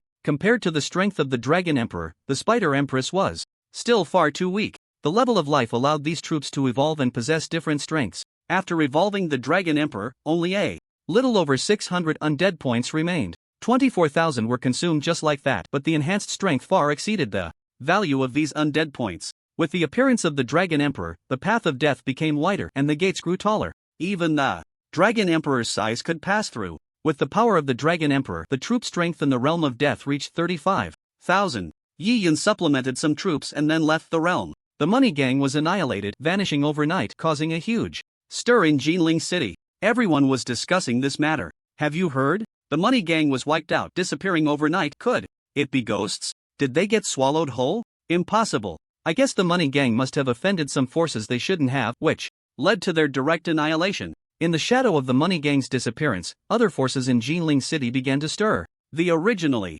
balanced power structure was disrupted, with various undercurrents surging, vying for the power vacuum left by the money gang. In the money gang's building, new forces began to rise. Some small gangs united, attempting to fill the power void. At the headquarters of the Ma Group, in the conference room on the top floor, Ma Tianning stood by the floor-to-ceiling window, listening to his subordinates report on the matter, his brow furrowing involuntarily. His assistant, Zhao Wu, cautiously said, "Mr. Ma, could the annihilation of the money gang be related to Yi Yu?" Ma Tianning pondered for a moment and then slowly spoke. "Yi Yun? He's just an undead mage. No matter how strong he is, he couldn't make the money gang disappear overnight. I suspect this matter should have nothing to do with Yi Yun, but rather with other forces or alien races infiltrating from another star." Alien races? Zhao Wu repeated in confusion. Ma Tianning nodded, his gaze deep as he looked out at the bustling Jinling City, as if he could see even further beyond the tall buildings. Yes, otherworldly beings. Since the arrival of the Age of Gods, this is not the first time we have encountered these creatures from other worlds. Their abilities are very strange, capable of silently swallowing an entire town. The demise of the money gang may very well be a step in their expansion of power. Zhao Wu nodded thoughtfully, then asked, "What should we do? Should we send someone to investigate this matter, or strengthen our defenses?" "Of course." Ma Tianning turned around, his tone resolute. "The disappearance of the money gang has sounded the alarm for us. We cannot sit idly by, we must take action. Notify everyone to strengthen the security measures of the Ma Group and at the same time, send out a capable team to investigate the truth behind the money gang's demise. If it really is the work of otherworldly beings, we must be prepared to prevent them from attacking us." "Understood." Zhao Wu responded, then paused for a moment. "What about the matter of young Master Ma Jun? Should we deal with Yi Yun ourselves?" A glint of coldness flashed in Ma Tianning's eyes as he said in a deep voice, "The money gang is useless. They couldn't even handle a single Yi Yun, and now they are all dead. We must avenge Ma Jun. Since the money gang has been wiped out, I will take care of him." For some time now, he had been heartbroken over the loss of his beloved son, wishing he could tear Yi Yun apart. If it weren't for the recent business matters keeping him occupied, he would have already dealt with Yi Yun. "Boss Ma, how do you plan to deal with Yi Yun?" Zhao Wu inquired. After some thought, Ma Tianning replied, "Yi Yun is a tough opponent. We should learn from the money gang's failure and send stronger individuals to deal with him. You go gather a team of second-tier professionals to handle Yi Yun. Second tier requires level 70, significantly enhancing both strength and skills far beyond what first tier can compare to. Even if Yi Yun has many skeleton soldiers, he cannot possibly contend with second-tier experts." "Yes, Boss Ma." Zhao Wu immediately took his leave. Ma Tianning stood by the window, his gaze deep as he looked out at the prosperous Jinling City. He knew in his heart that the demise of the money gang was just the tip of the iceberg. The real storm was yet to come. We must be fully prepared to face any potential threats. 30 miles north of Jinling City, there is a small town, surrounded by tall walls built to fend off outside monsters. On the walls, there is a watchtower every 100 meters, responsible for guarding against surrounding monsters. In the forest, a shadow silently advanced towards the city wall, unnoticed by the guarding members, who fell to the ground without even a sound after being attacked. Under the cover of night, the shadow slipped into the town like a ghost. It seemed to know the surrounding environment like the back of its hand, avoiding all areas that could trigger alarms. The professionals stationed in the town were deep in slumber, completely unaware of the impending disaster. In the center of the town, there was a command center. The shadow silently approached the command center, its movements agile and precise, like a specter in the night. Just as it was about to reach the entrance of the command center, a vigilant guard suddenly woke from his sleep. "Who's there?" A startled shout immediately alerted nearby companions, who drew their weapons and engaged in combat with the shadow. After a while, the shadow was finally killed by the group. The squad leader, named Rinbin, picked up a flashlight and shone it on the shadow. A large ape appeared before his eyes. This is the Gale ape? Why is it so big? The Gale monkey is a level 25 monster that lives in the jungle, typically around 1.2 meters tall and not particularly strong. However, the Gale monkey before him stands at 1.7 meters, exuding an unusual dark aura. At that moment, the commander of the headquarters, Luo Cho, approached. Luo Cho crouched down, carefully observing this extraordinary Gale monkey. He reached out to touch the monkey's fur and found its texture unusually hard, almost as if it were wearing a layer of natural armor. This doesn't seem right, Luo Cho muttered to himself. The fur of a Gale monkey shouldn't be this tough, and it shouldn't possess dark powers. I believe this is related to the dark powers we discovered some time ago. There might be a source of dark power nearby. Luo Cho stood up, looking around, and said to Rin Bin and the other guards, immediately notify all team members. More monsters like this may attack tonight, and we need to prepare for comprehensive defense. Renbin quickly relayed the order. The town's alarm system was activated, and all professionals were urgently summoned to prepare for a possible attack. Meanwhile, Luo Cho decided to personally investigate the cause of the monkey's death. He took a small knife from his waist and carefully dissected the monkey's body. Inside the monkey, he discovered a strange black crystal containing a powerful dark energy. The dark power of the Gale monkey comes from these dark crystals. Xiao Li immediately informed the Jinling branch. The person referred to as Xiao Li was named Li Bo. Received. I'll contact the branch right away. Li Bo quickly left, while Luo Cho continued his investigation. After carefully examining the black crystal, he found that it contained a strong dark energy, allowing the Gale monkey to harness the power of darkness and become even more powerful. Just as he was examining it, Rinbin rushed back in a hurry. Commander Luo, it's bad. Many dark monkeys are coming from the north side of the city wall, and we've lost a lot of our team members. We need to send reinforcements immediately. Luo Cho's expression darkened upon hearing this, and he immediately issued an order: activate the defense mechanism at once. All combat personnel to the north wall, hold the line at all costs. Also, inform the branch that we need support. Renbin took the order and left, with Luo Cho following closely behind, heading to the north wall. As he ran, he contemplated strategies. The appearance of the dark monkeys indicated that the threat they faced was far more serious than they had imagined. Upon reaching the wall, Luo Cho saw that the battle had already begun. The dark monkeys surged toward the wall like a tide, while the guards fought back with bows and magic. However, the sheer number of dark monkeys was overwhelming, and the guards on the wall gradually found themselves at a disadvantage. Luo Cho quickly joined the fight, drawing his long sword, which glimmered faintly, a mark of his status as a high-level warrior. Swinging his sword, each strike accurately hit the vital points of the dark monkeys, buying precious time for the guards to catch their breath. However, the dark monkeys seemed endless, crashing against the wall in wave after wave. Luo Cho knew they had to hold out until reinforcements arrived, otherwise, the town would surely fall, and everyone might die here. In the central square of the city, after changing jobs, professionals needed to be here to enter new dungeons. The school was merely a novice area. After communicating with the dungeon staff, Yi Yun chose the Lost Ruins dungeon at nightmare difficulty. With a flash of light, Yi Yun disappeared from the spot. The Lost Ruins was a desolate land, surrounded by ancient buildings eroded by time.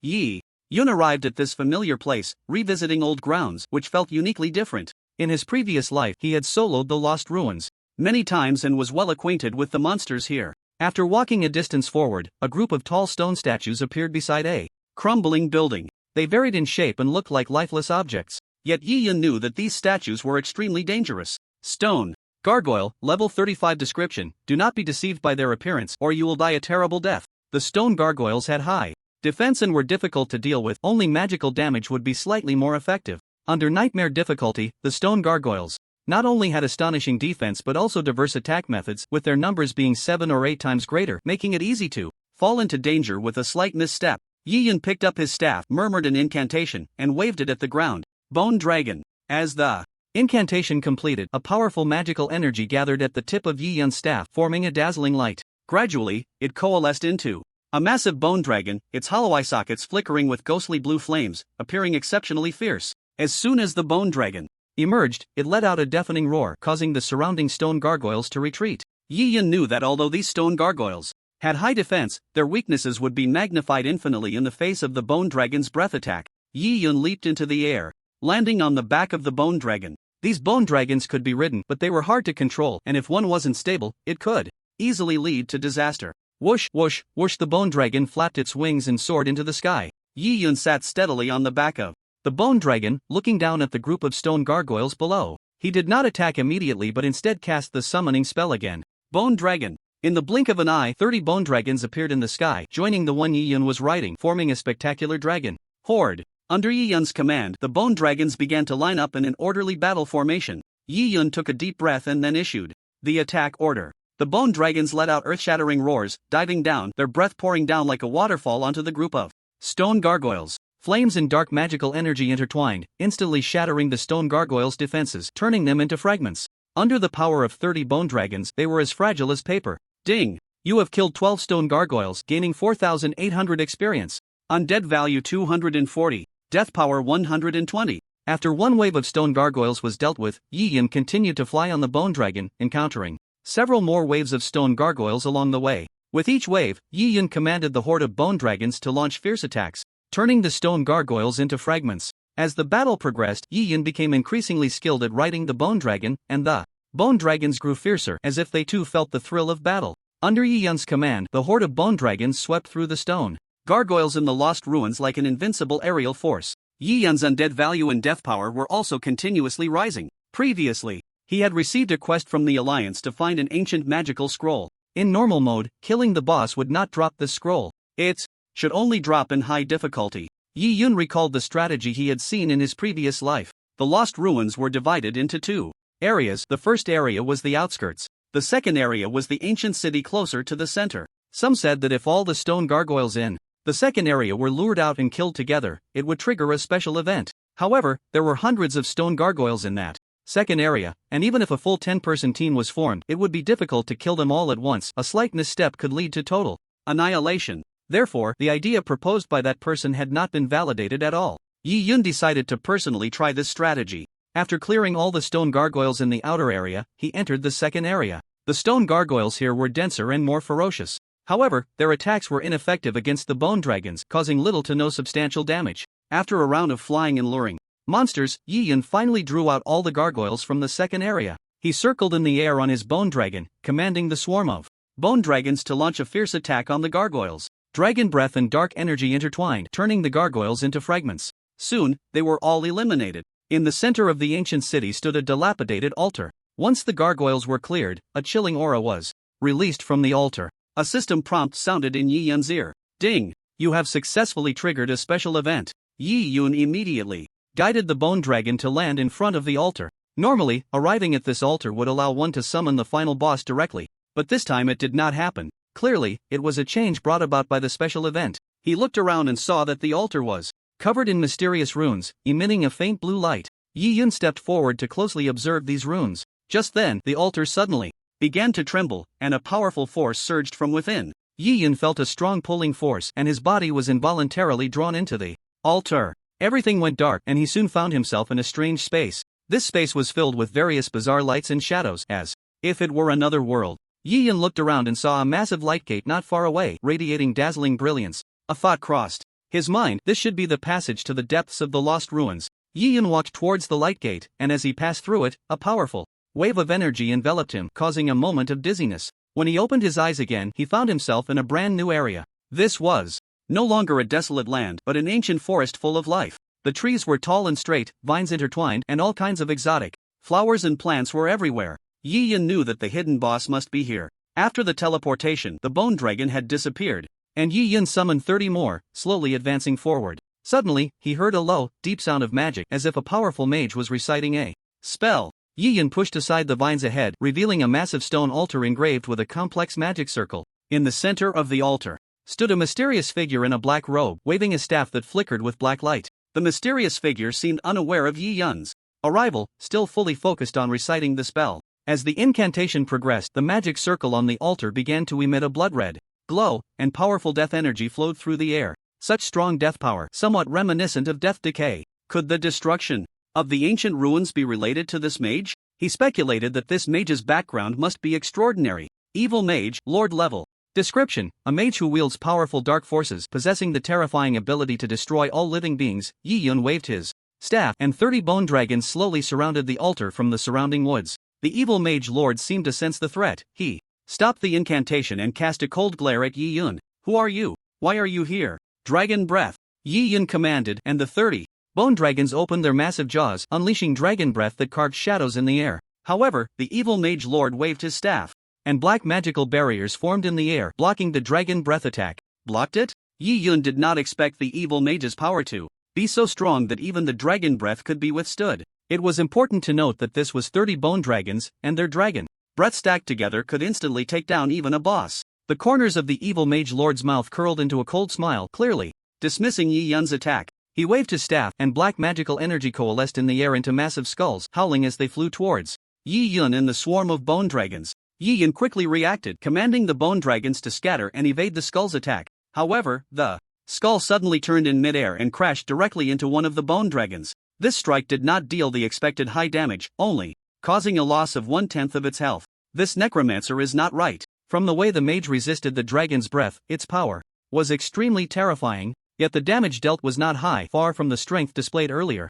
In this situation, there was only one possibility: the necromancer's ability to withstand the dragon's breath did not belong to itself. Suddenly, Yi Yun noticed that when the necromancer lord cast spells, the magic circle on the altar flickered with a faint light. Yi Yun's heart stirred. Perhaps this was the source of the necromancer lord's power. He commanded the bone dragon swarm to attack the altar, aiming to destroy the magic circle. Under Yi Yun's command, the dragon's breath rained down on the altar, and cracks began to appear in the magic circle. Seeing this, the necromancer lord's expression changed drastically, stopping its attack on the bone dragons and instead focusing all efforts on protecting the altar. Just as I thought. Yi Yun seized the opportunity, directing the bone dragon swarm to concentrate their fire on the altar, ignoring the necromancer. With a loud crash, the altar finally collapsed under the fierce assault of the bone dragons, and the light of the magic circle gradually dimmed until it disappeared. The necromancer lord let out an angry roar, its power rapidly diminishing with the destruction of the magic circle. Yi Yun seized the chance, commanding the bone dragon swarm to continue their assault on the necromancer lord.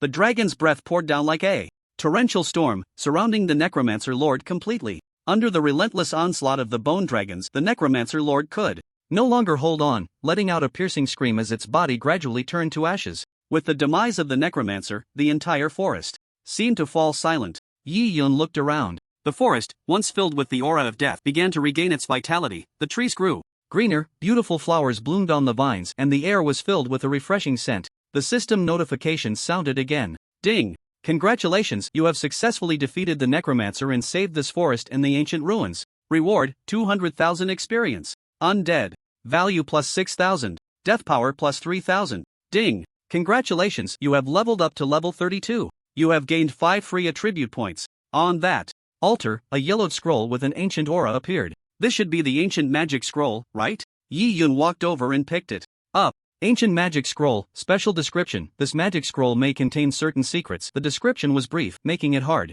to discern any significant issues. Yi Yun untied the string on the scroll and carefully unfurled it, revealing it was densely filled with ancient text. An ordinary person would have no idea what these words meant, but Yi Yun was different. Having experienced much in his previous life, his perspective was very broad. This scroll records a kind of dark ancient magic. However, this scroll only records a part of it. It is not complete. Perhaps there are other scrolls that record the rest of the ancient magic. Following his earlier thoughts, he intended to hand over this scroll to complete a task. But now he thought differently. In the Alliance, how could there be a task for ancient magic scrolls? Who was collecting them? If it were someone who knew nothing, they would likely hand over the scroll. But Yi Yun knew that the value of this scroll was definitely not just 1,000 points. Even for tens of thousands of points, he would not trade it. Alliance tasks are sometimes officially released, and sometimes they are posted by professionals who offer their points to those who complete the tasks. Yi Yun decided to keep the scroll, hoping that collecting the remaining parts might unlock its secrets.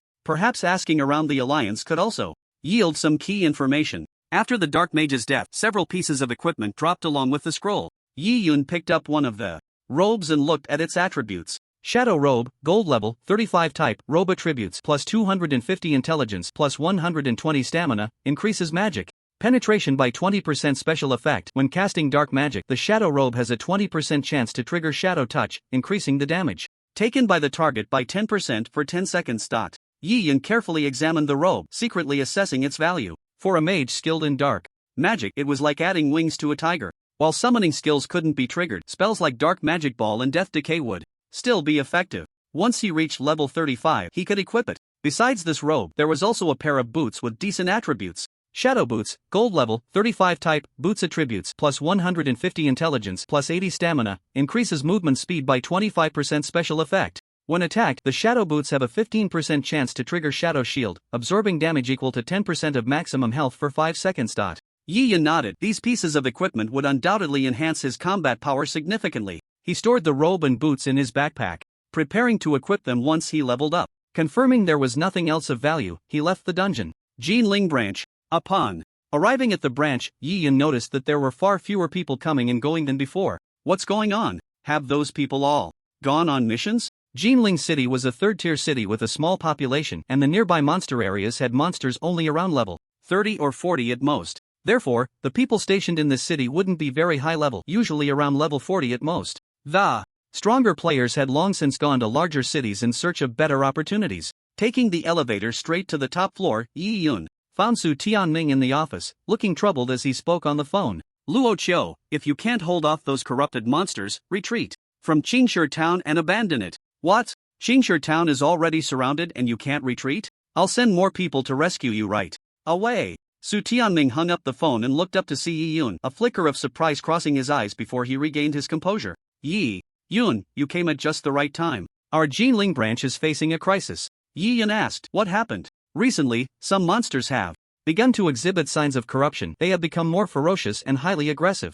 Our team suffered heavy losses in Qingshi Town and urgently needs support, Su Tianming explained. Yi Yun fell into thought. In his previous life, just before the college entrance examination, a major incident indeed occurred. A resource-rich area near Jinling City, Qingshi Town, was occupied by monsters, and everyone stationed there or sent to support them perished in that battle. The casualties exceeded 1,000, and the losses were devastating. The monsters near Qingshi Town were originally not strong, only around level 20 or 30, but due to dark forces, they became much more ferocious, requiring several people to take down one. As a result, the members in the town found it hard to withstand the onslaught. Yi Yun, Su Tianming placed a hand on Yi Yan's shoulder. I know your strength. You can summon a large number of undead legions in a short time. I hope you can lend a helping hand to help Qingshi Town through this crisis. The Alliance had vigorously invited him to join precisely because of his abilities. Yi Yan slowly spoke. I understand the current situation. However, I need some time to prepare. After all, facing the corrupted monsters, ordinary tactics may not be enough.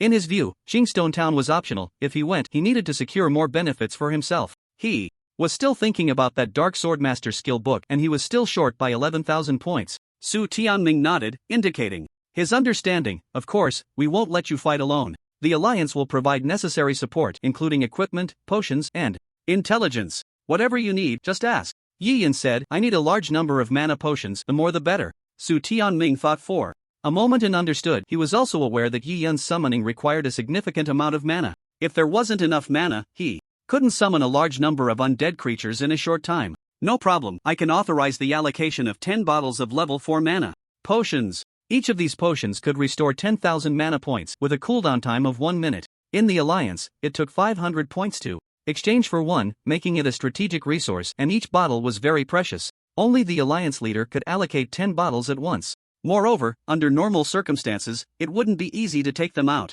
Yi Yun did not agree immediately. Those corrupted monsters are very strong. I need to summon a larger undead army to deal with them. Level 4 potions are simply not enough. I need at least level 5. This, Su Tianming frowned tightly. The rarity of level 5 mana potions far exceeded that of level 4, each bottle was quite valuable, and their quantity was limited. But facing Yi Yan's request, he understood that this could be the key to saving Qingshi Town. Alright, I'll do my best. Su Tianming ultimately agreed to Yi Yan's request. I will prepare level 5 mana potions for you, but the quantity won't be too much, at most 5 bottles. This is already the limit of the Alliance's inventory. And then, I'll provide you with 10 bottles of level 4 mana potions. Yi Yan nodded. This was already the maximum effort Su Tianming could make. 5 bottles of level 5 mana potions, each capable of restoring 20,000 mana points, would greatly enhance his summoning ability. Yi Yan continued, if I resolve this crisis, I need points. Su Tianming pondered for a moment and then replied, no problem, as long as you can successfully help Qingshi Town through this crisis, the Alliance will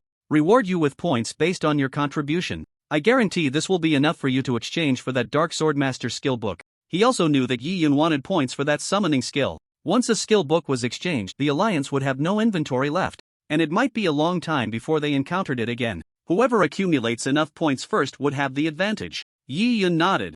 Knowing that Su Tianming was a man of his word and the alliance's credibility was well known, Su Tianming said again, the teleportation array in Qingstone Town has been destroyed by the monsters that infiltrated secretly, so we can only rely on walking to provide support. The team I sent out earlier departed from North City and is traveling along the Golden Stone Road. If you go, you can take this route. You might encounter a large group. You can go to the exchange center to collect the potions shortly. I will inform them in advance. After hearing this, Yi Yun nodded, stood up, and prepared to leave the office. Yi Yun, there's one more thing. Su Tianming called out to him. Yi Yun turned around and looked over. Before you set off, I hope you can first go to the training ground. There is an expert there who will teach you some special techniques to deal with corrupted monsters. These techniques might help you in battle. Su Tianming added. Yi Yun indeed refused. No need, I have ways to deal with them. Alright. Su Tianming looked at Yi Yun's calm demeanor, guessing that he might have some tricks up his sleeve to handle those monsters. By the way, do you need me to assemble a team to assist you? Just let me know what class you want. No need, I prefer to act alone. Yi Yun declined again. After saying that, he left the conference room. Buzz buzz buzz. Su Tianming's phone vibrated again, the caller ID showing Luo Chio's name. Hello? What? You guys can't hold on much longer? I've already sent someone to support you. Retreat to the south and coordinate with the support team as soon as possible. And I've hired a powerful necromancer to assist you. If you see a large necromantic army, please join forces with them quickly. Before the call could finish, there was a busy tone on the other end, clearly indicating that the situation was not optimistic. On the north side of the city, in the woods outside, Yi Yun waved his staff, summoning a bone dragon, and after mounting it, he flew along the upper path of Jingshi Road. This time, he did not intend to use the bone dragon for the support of Qingshi Town. It was a trump card that he preferred to keep hidden for now to avoid attracting unwanted attention. Whoosh whoosh whoosh. As the massive body of the bone dragon took to the air, it stirred up a gust of wind, causing the nearby trees to sway. Some nearby players who were leveling up looked up at the enormous figure of the bone dragon and its majestic posture, their mouths agape in astonishment. Look, that's a bone dragon. What a massive body. I think I see someone on its back. It's a necromancer. How awesome. I'm going to kneel. If only I had a mount like that. Among them, a necromancer player, upon seeing the bone dragon, secretly vowed that one day he too would ride a bone dragon, soaring through the skies. Regardless of strength, just the sight of it was too impressive. In the northern section of Jingshi Road, near Qingshi Town, a team of over 100 players was engaged in battle with the corrupted monkeys. They were one of the support teams from the Jinling branch. The captain was a female warrior named Bai Li, clad in golden armor, her perfect figure showcased to the fullest. At that moment, an archer nicknamed Skinny Monkey hurriedly said, "Captain, there are too many corrupted monsters here, and there are many behind us too. We are surrounded." Bai Li gripped her longsword tightly, her gaze sweeping across the battlefield with determination. She knew this was not the time to panic. Everyone, maintain formation, don't panic. Archers, prepare to prioritize attacking the ranged corrupted monsters. Warriors and knights, protect our mages and healers. Qingshi Town is still waiting for our support. We cannot fall here. The mages in the team began casting various control and damage spells, trying to break the encirclement of the corrupted monkeys. The healers continuously cast healing spells on injured teammates, ensuring the team's survival. Just then, a corrupted Monkey King soared into the air, leaping over the front line of shield warriors and landing in the center of the team, its massive body and sharp claws posing a great threat to the warriors. Seeing this, Bai Li immediately commanded, "Archers, concentrate your fire on that Monkey King." With Bai Li's order, dozens of arrows sliced through the air, flying towards the corrupted Monkey King. However, the king's skin was exceptionally tough, and most arrows only left shallow marks on its body. Damn it, this monster's defense is too strong. Skinny Monkey cursed. Several fragile mages were instantly taken down by the corrupted Monkey King, and the team fell into chaos. Even with Bai Li directing, the situation was hard to turn around, and casualties were continuously rising. In the blink of an eye, several more people fell to the hands of the corrupted monsters. Bai Li thought to herself that things were looking grim. If this trend continued, they would soon be picked off one by the monsters. Just then, the sound of hooves approached from behind, and a group of tall skeletal warhorses quickly joined the battlefield. On the back of the warhorse sat a line of skeletal archers, each wielding a red longbow, shooting black arrows one after another. The number of these mounted archers was immense, stretching as far as the eye could see. Their presence brought a turning point to the forces of the Jinling Alliance. A torrent of black arrows, like a summons from the Grim Reaper, accurately struck the vital points of the corrupted ape king. Amidst the ape king's roar, laced with pain, its movements began to slow, providing the warriors with an opportunity to counterattack. This is... Bai Li had never seen such a vast undead army. Not only were their archery skills superb, but their attack power was also incredibly strong, surpassing that of the troops she commanded. The summoned creatures of an undead mage would grow stronger as their magical Damage increased. If an undead mage had exceptionally high magical damage, the summoned skeletal archers would be formidable. Bai Li shouted.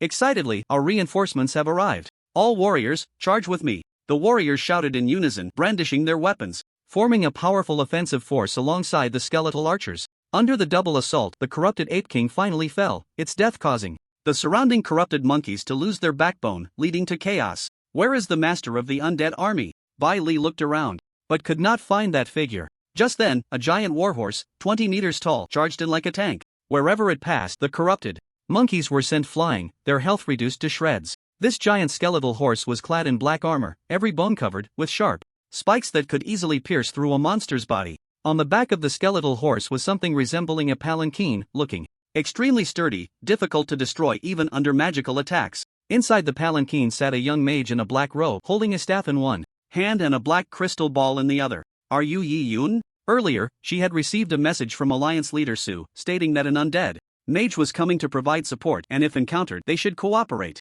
At first, she didn't believe that Yi Yun alone could change the tide of battle. However, when she witnessed Yi Yun charging into the battlefield on the giant skeletal horse, that overwhelming power and unparalleled momentum forced her to reassess this mysterious undead mage. The ability to command an undead army was simply too strong. One person could match 1,000 troops. Yi Yun did not answer Bai Li's question, merely waving the staff lightly, causing the skeletal horse to let out a deafening neigh as it charged towards the horde of corrupted monkeys. Each stomp of the skeletal horse shook the ground, and each collision sent the monkeys flying, their flesh torn apart. Bai Li quickly reacted, directing the warriors to follow closely behind, forming an insurmountable defense line alongside the skeletal archers. With the combined efforts of Yi Yun's undead army and the Jinling alliance, the offensive of the corrupted monkeys gradually crumbled. Yi Yun said to Bai Li, there aren't many corrupted monkeys left here, you clean up those scattered small monsters and then support the other teams. Bai Li asked anxiously, what about Qingshi town? Yi Yun replied calmly, I will take action. Seeing Yi Yun's composed demeanor, Bai Li's heart trembled slightly. This man was too powerful, both in strength and spirit. The hundreds of them couldn't even compare to him. Alright, I will go support the other teams. You be careful too. Yi Yun nodded, then urged the warhorse forward. The army of mounted archers surged into the battlefield, leaving rivers of blood and piles of corpses in their wake. The bodies of the corrupted monkeys piled up like mountains, their wails gradually fading into the wind. Yi Yun rode the giant skeletal horse, like the grim reaper on the battlefield, mercilessly reaping lives. With a gentle wave of the staff, swarms of spider queens crawled out from the ground, joining the battle. With the arrival of the spider queens, the situation on the battlefield was completely turned around. These spider queens were not only massive in size but also agile in movement. Their venom and sharp fangs struck fear into the hearts of the corrupted monkeys. Under Yi Yun's command, the spider queens quickly formed combat teams to encircle and eliminate the corrupted monkeys. Meanwhile, Yi Yun's undead army did not cease their assault. The skeleton archers darted across the battlefield, continuously firing deadly arrows, while the skeleton warriors wielded their weapons, engaging in close combat with the monkeys. These undead creatures seemed tireless, their fighting spirit and strength instilling terror in all their enemies. The team led by Bai Li, the Jinling sub-alliance, also rallied, following Yi Yun's undead army to carry out the final purge of the remaining corrupted monkeys. The warriors swung their longswords, the knights rode their steeds, the mages cast powerful spells, and the healers continuously provided aid to their injured comrades. Under Yi Yun's command, the entire battlefield became orderly. It was as if he could foresee the enemy's movements, each attack striking with pinpoint accuracy. Bai Li was astonished by Yi Yun's commanding ability. She realized that this mysterious necromancer not only possessed immense power but also an exceptional tactical mind. Before long, they had been left far behind by the undead army. Bai Li said to the remaining team members, alright, let's go support the other teams and regroup as soon as possible. Qingshi town. Luo Qiu led the team, stationed at the corner of the city wall, as more and more corrupted monkeys appeared ahead, seemingly endless. Watching teammates fall beside him, Luo Qiu's heart bled. If reinforcements did not arrive soon, Qingshi town would soon be breached by these corrupted monkeys. Ren Bin plunged his sword into a monkey's abdomen and turned to say, Commander Luo, my brothers and I will hold this position, you should leave here quickly. Luo Qiu gripped the hilt of his sword, a look of determination flashing in his eyes. No, I won't leave. We are the guardians of Qingshi town, as long as there is breath in us, we cannot let these monsters step into the town. Renbin gritted his teeth, knowing he couldn't persuade Luo Qiu, so he nodded and continued to fight the monkeys. The alliance leader Su said he sent a powerful necromancer to support us. We must hold on until he arrives, and there will surely be a turning point. Luo Qiu nodded slightly, we can hold on. Just then, another team member named Shin Shiwen muttered angrily, damn it, they only sent one person for support, no matter how strong he is, he can't help us fend off these monsters. The other team members remained silent but inwardly shared Shin Shiwen's thoughts. Faced with so many monsters, especially the corrupted ones, those undead summons could not possibly hold them back. So this time, they were likely to meet their end here. However, just as they were on the brink of despair, a black whirlwind suddenly swept up at the edge of the battlefield. Yi Yun rode a giant skeletal horse, like an unstoppable storm, charging into the encirclement of the corrupted monkeys. Wherever he passed, the corrupted monkeys were directly toppled, reduced to near death. The undead army surged like a tide, the arrows shot by the skeleton archers raining down like a torrential storm, riddling the monkeys with wounds. At the same time, the spider queens also joined the fray, their venom and fangs making it impossible for the monkeys to resist. Luo Qiu and Renbin watched this scene, their eyes filled with disbelief. Renbin exclaimed in shock, the strength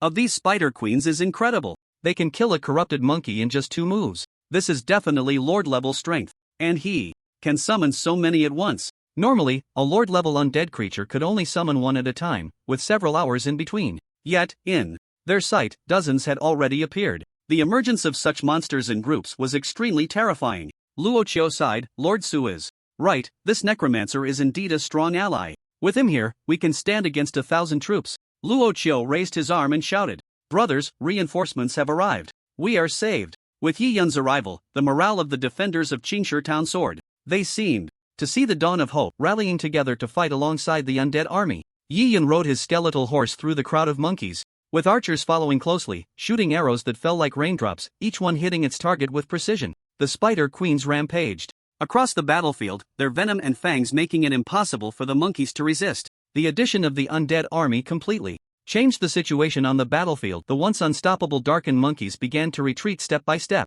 Under Yi Yun's command, the undead army operated like a precise war machine, efficiently eliminating every enemy. Luo Qiu and Renbin led their team closely behind, forming a perfect coordination with Yi Yun's undead army. Whenever Yi Yun summoned a new undead creature, it quickly filled the gaps, ensuring that every corner of the battlefield was firmly controlled. With the assistance of the undead army, the defenders of Qingshi Town gradually regained lost ground. The corpses of the monkeys piled up like mountains, and the wails on the battlefield gradually faded, replaced by a dead silence. Yi Yun rode his giant skeletal horse, surveying the battlefield, his expression unchanged. He knew that this battle was not over. The source of these darkened monsters had yet to appear, and it would definitely be a powerful lord. Just then, a powerful dark force began to gather.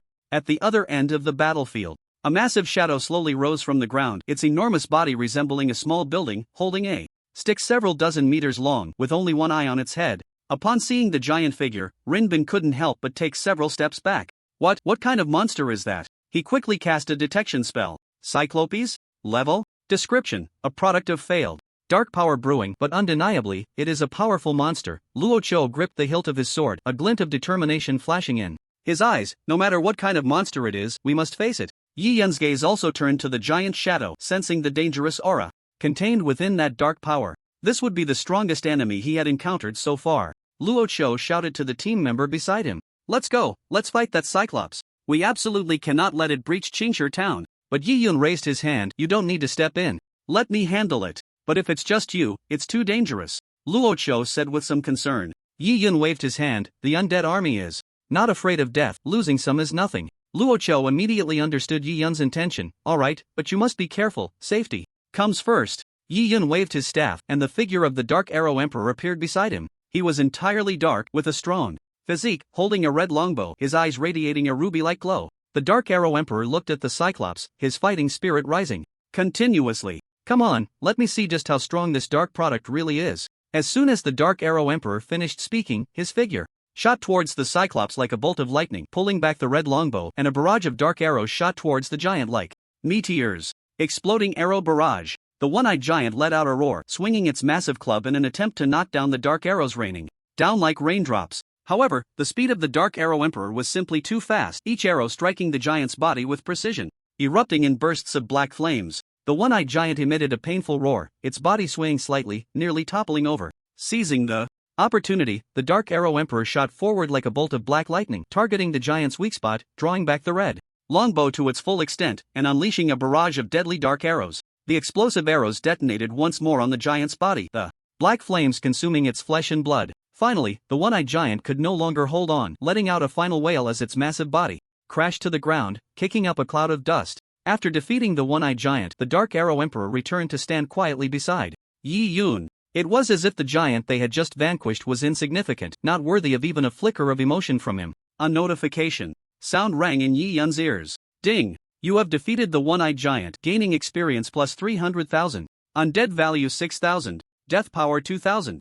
Ding! Congratulations, you have leveled up to level 35, gaining 5 free attribute points. The monsters they had just defeated were all in their 20s, and with Yi Yun's level exceeding 30, the experience gained was significantly reduced. He had killed quite a few but only leveled up twice. After killing the one-eyed giant, he finally reached level 35. The undead value and death power gained from this battle were substantial, and he would be able to level up again upon returning. With the fall of the one-eyed giant, the entire battlefield fell into a deathly silence. The guards of Qingstone Town exchanged glances, unable to believe what had just happened. What level of summoned beast is that black archer? To single-handedly kill the one-eyed giant, that strength is just terrifying, isn't it? Damn! The one-eyed giant fought for so long and never even touched that archer. Yi Yun can actually summon a creature of that caliber. His strength is too formidable. Just moments ago, they had witnessed the mounted archer and the Spider Queen, thinking that was all of his skills. But who would have thought? He still had a trump card? The fearsome Dark Arrow Emperor could easily slay monsters of the one-eyed giant's level.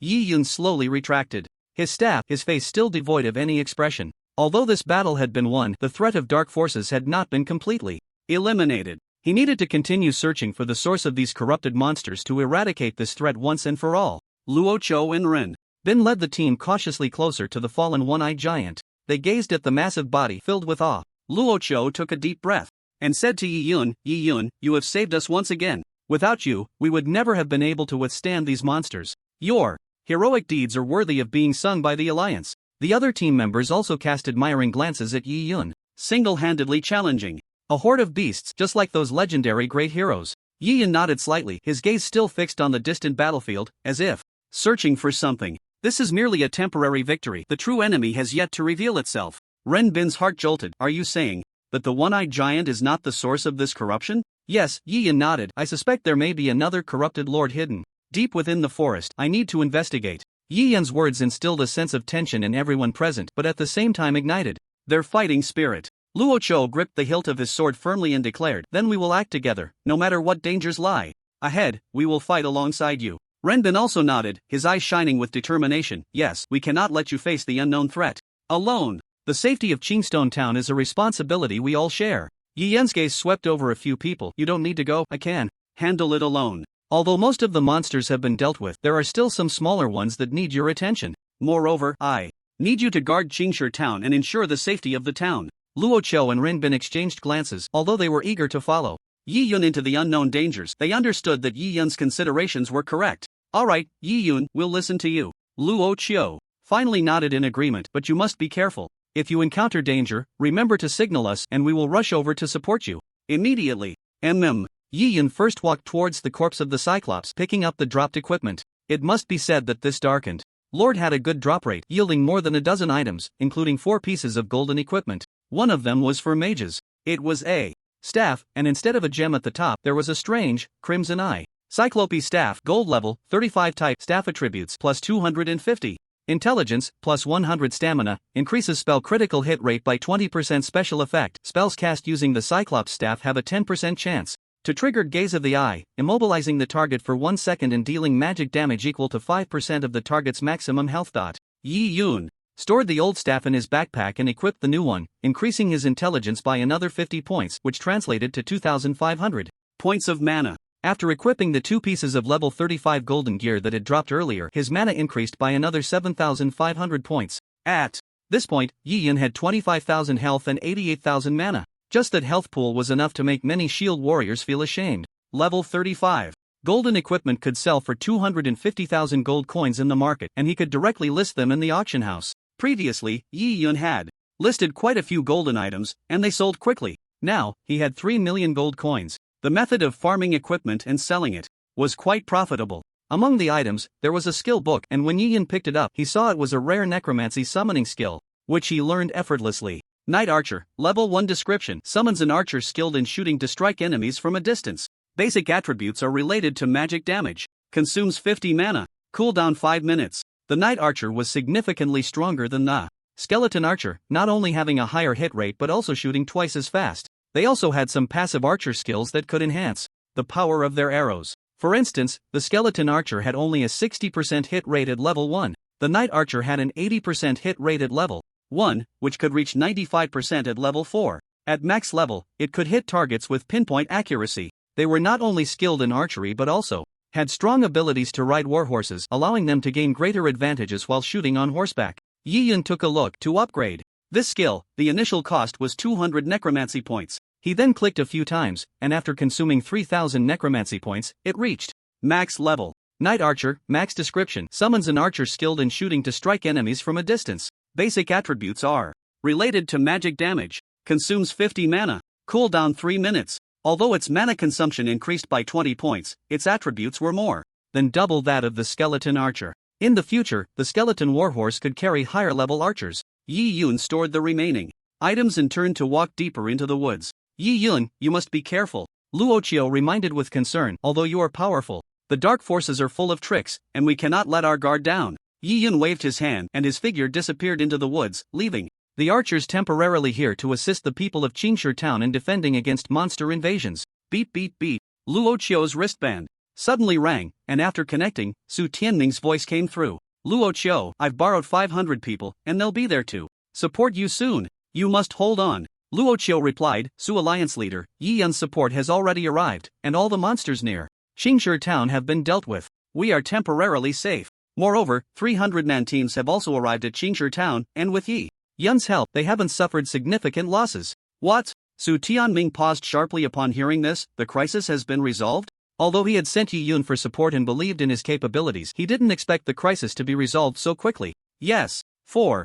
Now, the crisis is averted, but the monsters haven't been completely eliminated yet. However, it's not a big problem, Luoqiu said lightly. Thanks to Yi Yun, we were able to survive. Su Tianming hadn't anticipated that by asking Yi Yun to step in, the crisis in Qingshi town would be directly resolved. Luoqiu, I need you to report the situation to me in detail. He was eager to know how Yi Yun had managed to resolve this crisis. Su Alliance leader, once the situation stabilizes completely, I will report to you, Luoqiu said. Su Tianming hung up the phone. After Yi Yun entered the woods, he waved his staff continuously, reciting incantations. Dark Knight Archer. With the summoning, a black light flickered in the woods, and a tall figure gradually emerged. The Dark Knight Archer, cloaked in black, held a pitch-black longbow with a cold glint in its eyes. Yi Yun commanded it, and the Dark Knight Archer immediately knocked an arrow, ready to launch a deadly strike. At any moment. In the woods, a corrupted ape appeared, leaping from the trunk with a sharp screech. The Dark Knight Archer's arrow sliced through the air like shooting stars, accurately hitting the corrupted ape's chest.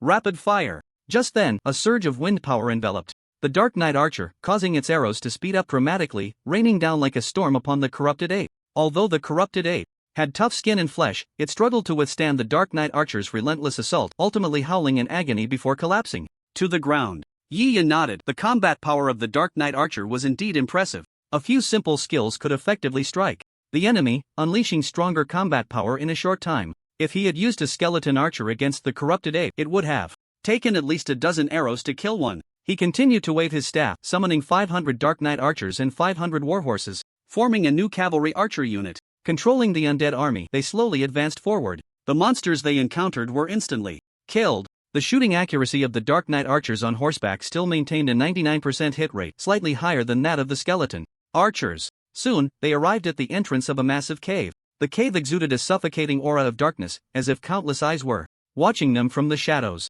Yi Yun stared at the cave. The source of the dark power should be inside this cave. This cave is too narrow. The warhorses would be too cramped inside. That leaves you, Spider Queen. After equipping new gear, his magical damage increased significantly, and Yi Yun directly summoned a new Spider Queen, then turned his gaze to the Dark Arrow Emperor. Its size is relatively small, suitable for entering the cave. The other extraordinary creatures are too large. If the space inside is still limited, we'll have to rely on the Dark Arrow Emperor.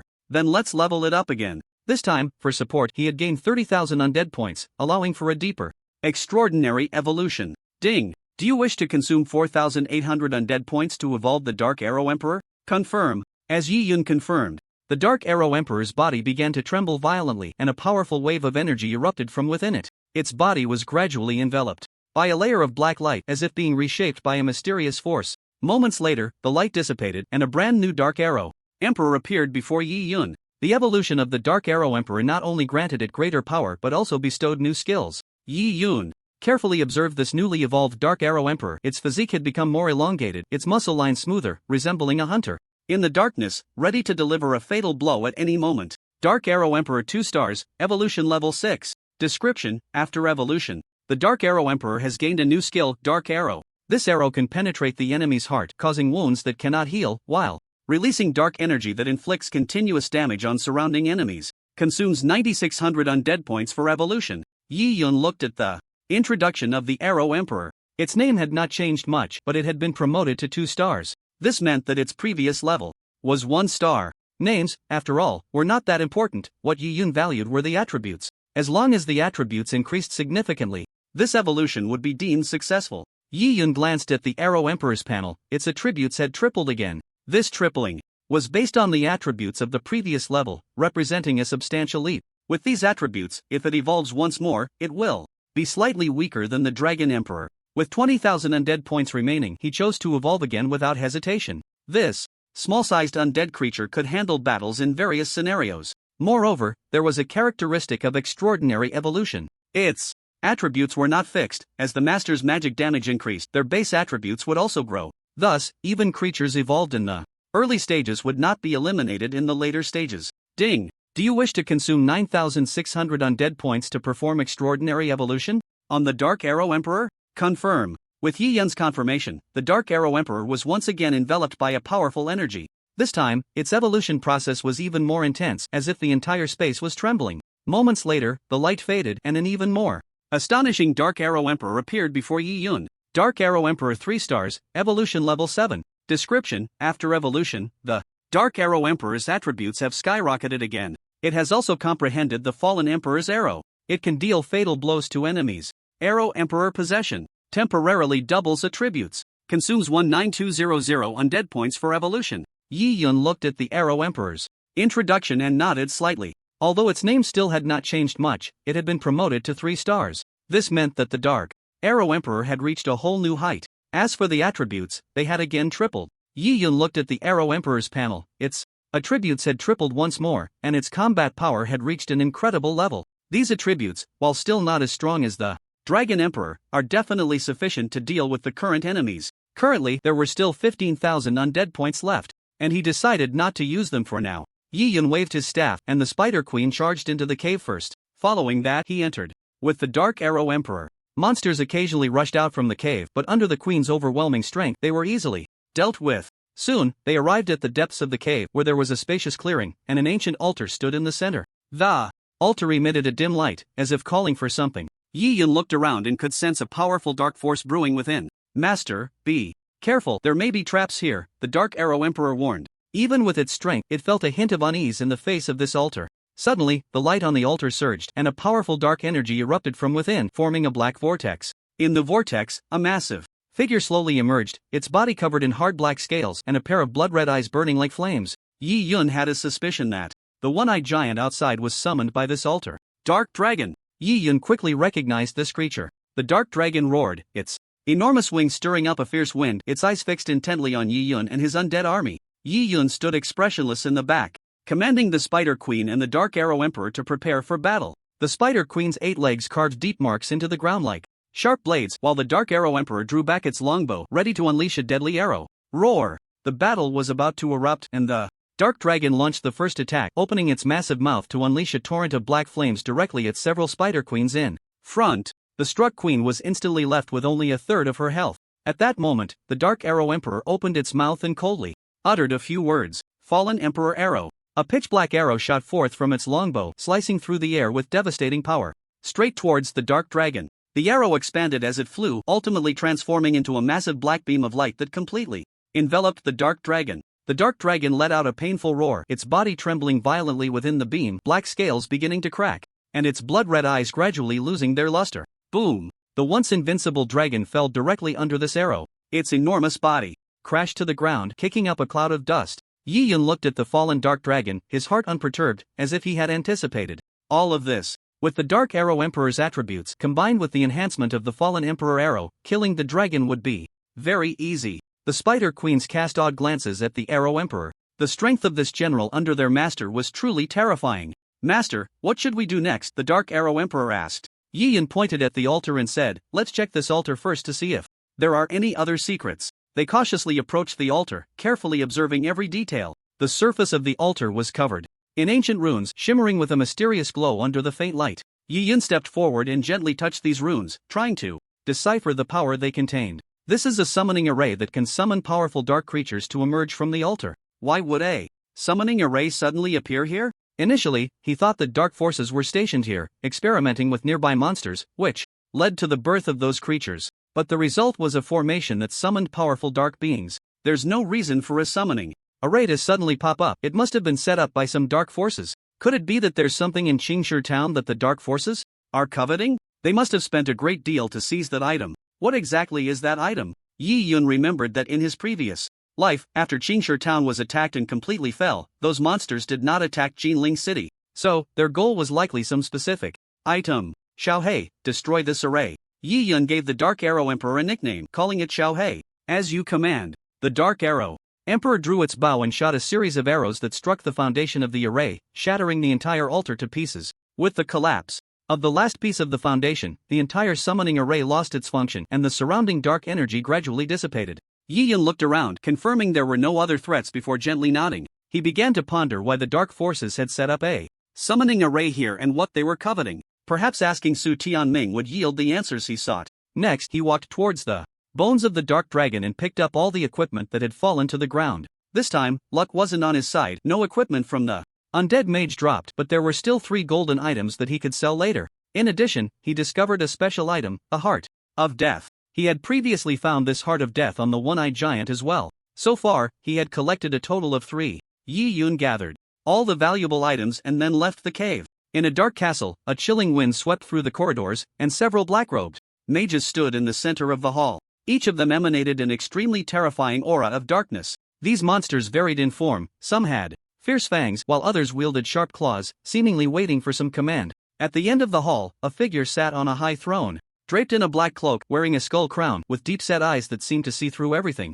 Master of Demons, the Dark Dragon, has been eliminated. A man in a black robe slowly stepped forward and knelt on one knee before the throne. "You worthless fool!" The figure on the throne roared in anger, his voice echoing throughout the hall. "Master, I tried my best." The black-robed man trembled as he replied, his voice filled with fear. "You tried your best? The Dark Dragon was our trump card and it was defeated by a nameless nobody?" The figure on the throne stood up, angrily descending the steps, each step causing the entire hall to tremble. "Master, that guy had a powerful undead army by his side, along with a mysterious archer assisting him. We really couldn't withstand it." The black-robed man attempted to explain, but his voice grew quieter. "Undead army? Mysterious archer?" The figure of the undead master paused, a glimmer of contemplation flashing in his eyes. How could there be such a strong presence among human mages? "Master, look." The black-robed man waved his hand, and dark energy formed a water mirror in the air, revealing an image. In the image, an undead mage was calmly commanding the undead army, while the Dark Arrow Emperor shot that fatal arrow at a critical moment. The undead master stared at the image, a hint of surprise and confusion crossing his face. This human mage seems to be quite extraordinary. He can control so many undead creatures, and with that mysterious archer, I sense a hint of danger from him. "Master, what should we do next?" the black-robed man cautiously inquired, not daring to provoke the figure on the throne any further. "Investigate who this dark mage is and spare no effort to recruit him to join our dark magic palace." The voice of the undead master was icy. "If he refuses, then let him disappear." "Master, I understand. I will personally investigate the origins of this dark mage and try to recruit him. If he refuses, I will take necessary measures." The black-robed man replied respectfully. The undead master nodded slightly. "Master, the formation in Qingshi town has been destroyed. What should we do next?" the black-robed man asked. The undead master placed a hand on the skull head. "That treasure must be obtained. Next, you send Shadow alone to go and retrieve that treasure as soon as possible." After receiving the order, the black-robed man quickly left the hall. The undead master sat on the throne, his eyes flickering with deep light. The treasure from Qingshi town was crucial for the Dark Magic Palace. It was an indispensable part of their plan. Golden Ling Alliance. In the conference room, several high-ranking members of the alliance were present, including the commander of Qingshi town, Luo Qiu. Su Tianming looked up at Luo Qiu. "You are the one who experienced this matter. What are your thoughts on this dark monster incident?" Luo Cho pondered for a moment, then slowly spoke. This recent attack by the dark monsters, although we successfully repelled them, clearly has deeper underlying reasons. According to Yi Yun's report, he discovered a teleportation array in the cave, originating from some dark force. A teleportation array? A wave of surprised murmurs arose in the conference room. Yes, Luo Cho nodded, I believe that.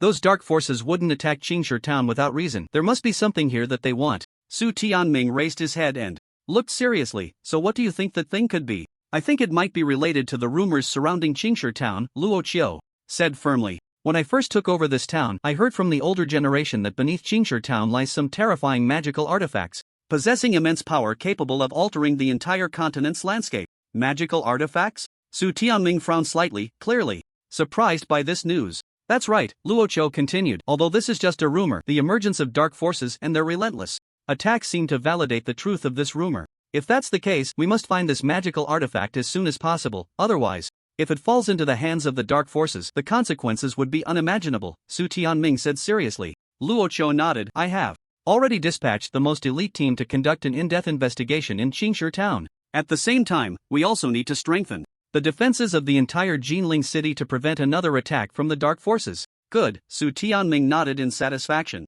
Additionally, regarding Yi Yun, he demonstrated extraordinary abilities during this incident and we need to commend him properly. Luo Qiu also praised. Yi Yun's strength is terrifying. He commanded the undead army alone, not only killing hundreds of corrupted monsters but also easily dealing with the Cyclops. At that time, he thought he would die in Qingshi town, but Yi Yun's appearance gave him hope. Yi Yun not only possessed immense power but also a calm mind and exceptional wisdom. Yi Yun is indeed a rare talent, Su Tianming agreed. His abilities are not limited to combat. More importantly, he has a keen judgment and handling of situations. We need such talents to help us face future challenges. On the foreign battlefield, the situation for Long Country had always been unfavorable, with not many strong individuals able to lead the nation forward and seize more advantageous resources. But Yi Yun's emergence gave him hope. As long as he is properly nurtured, he will undoubtedly become the most powerful existence in Long Country in the future. Su Tianming said again, I will report this situation truthfully to headquarters to secure more points and resources for Yi Yun.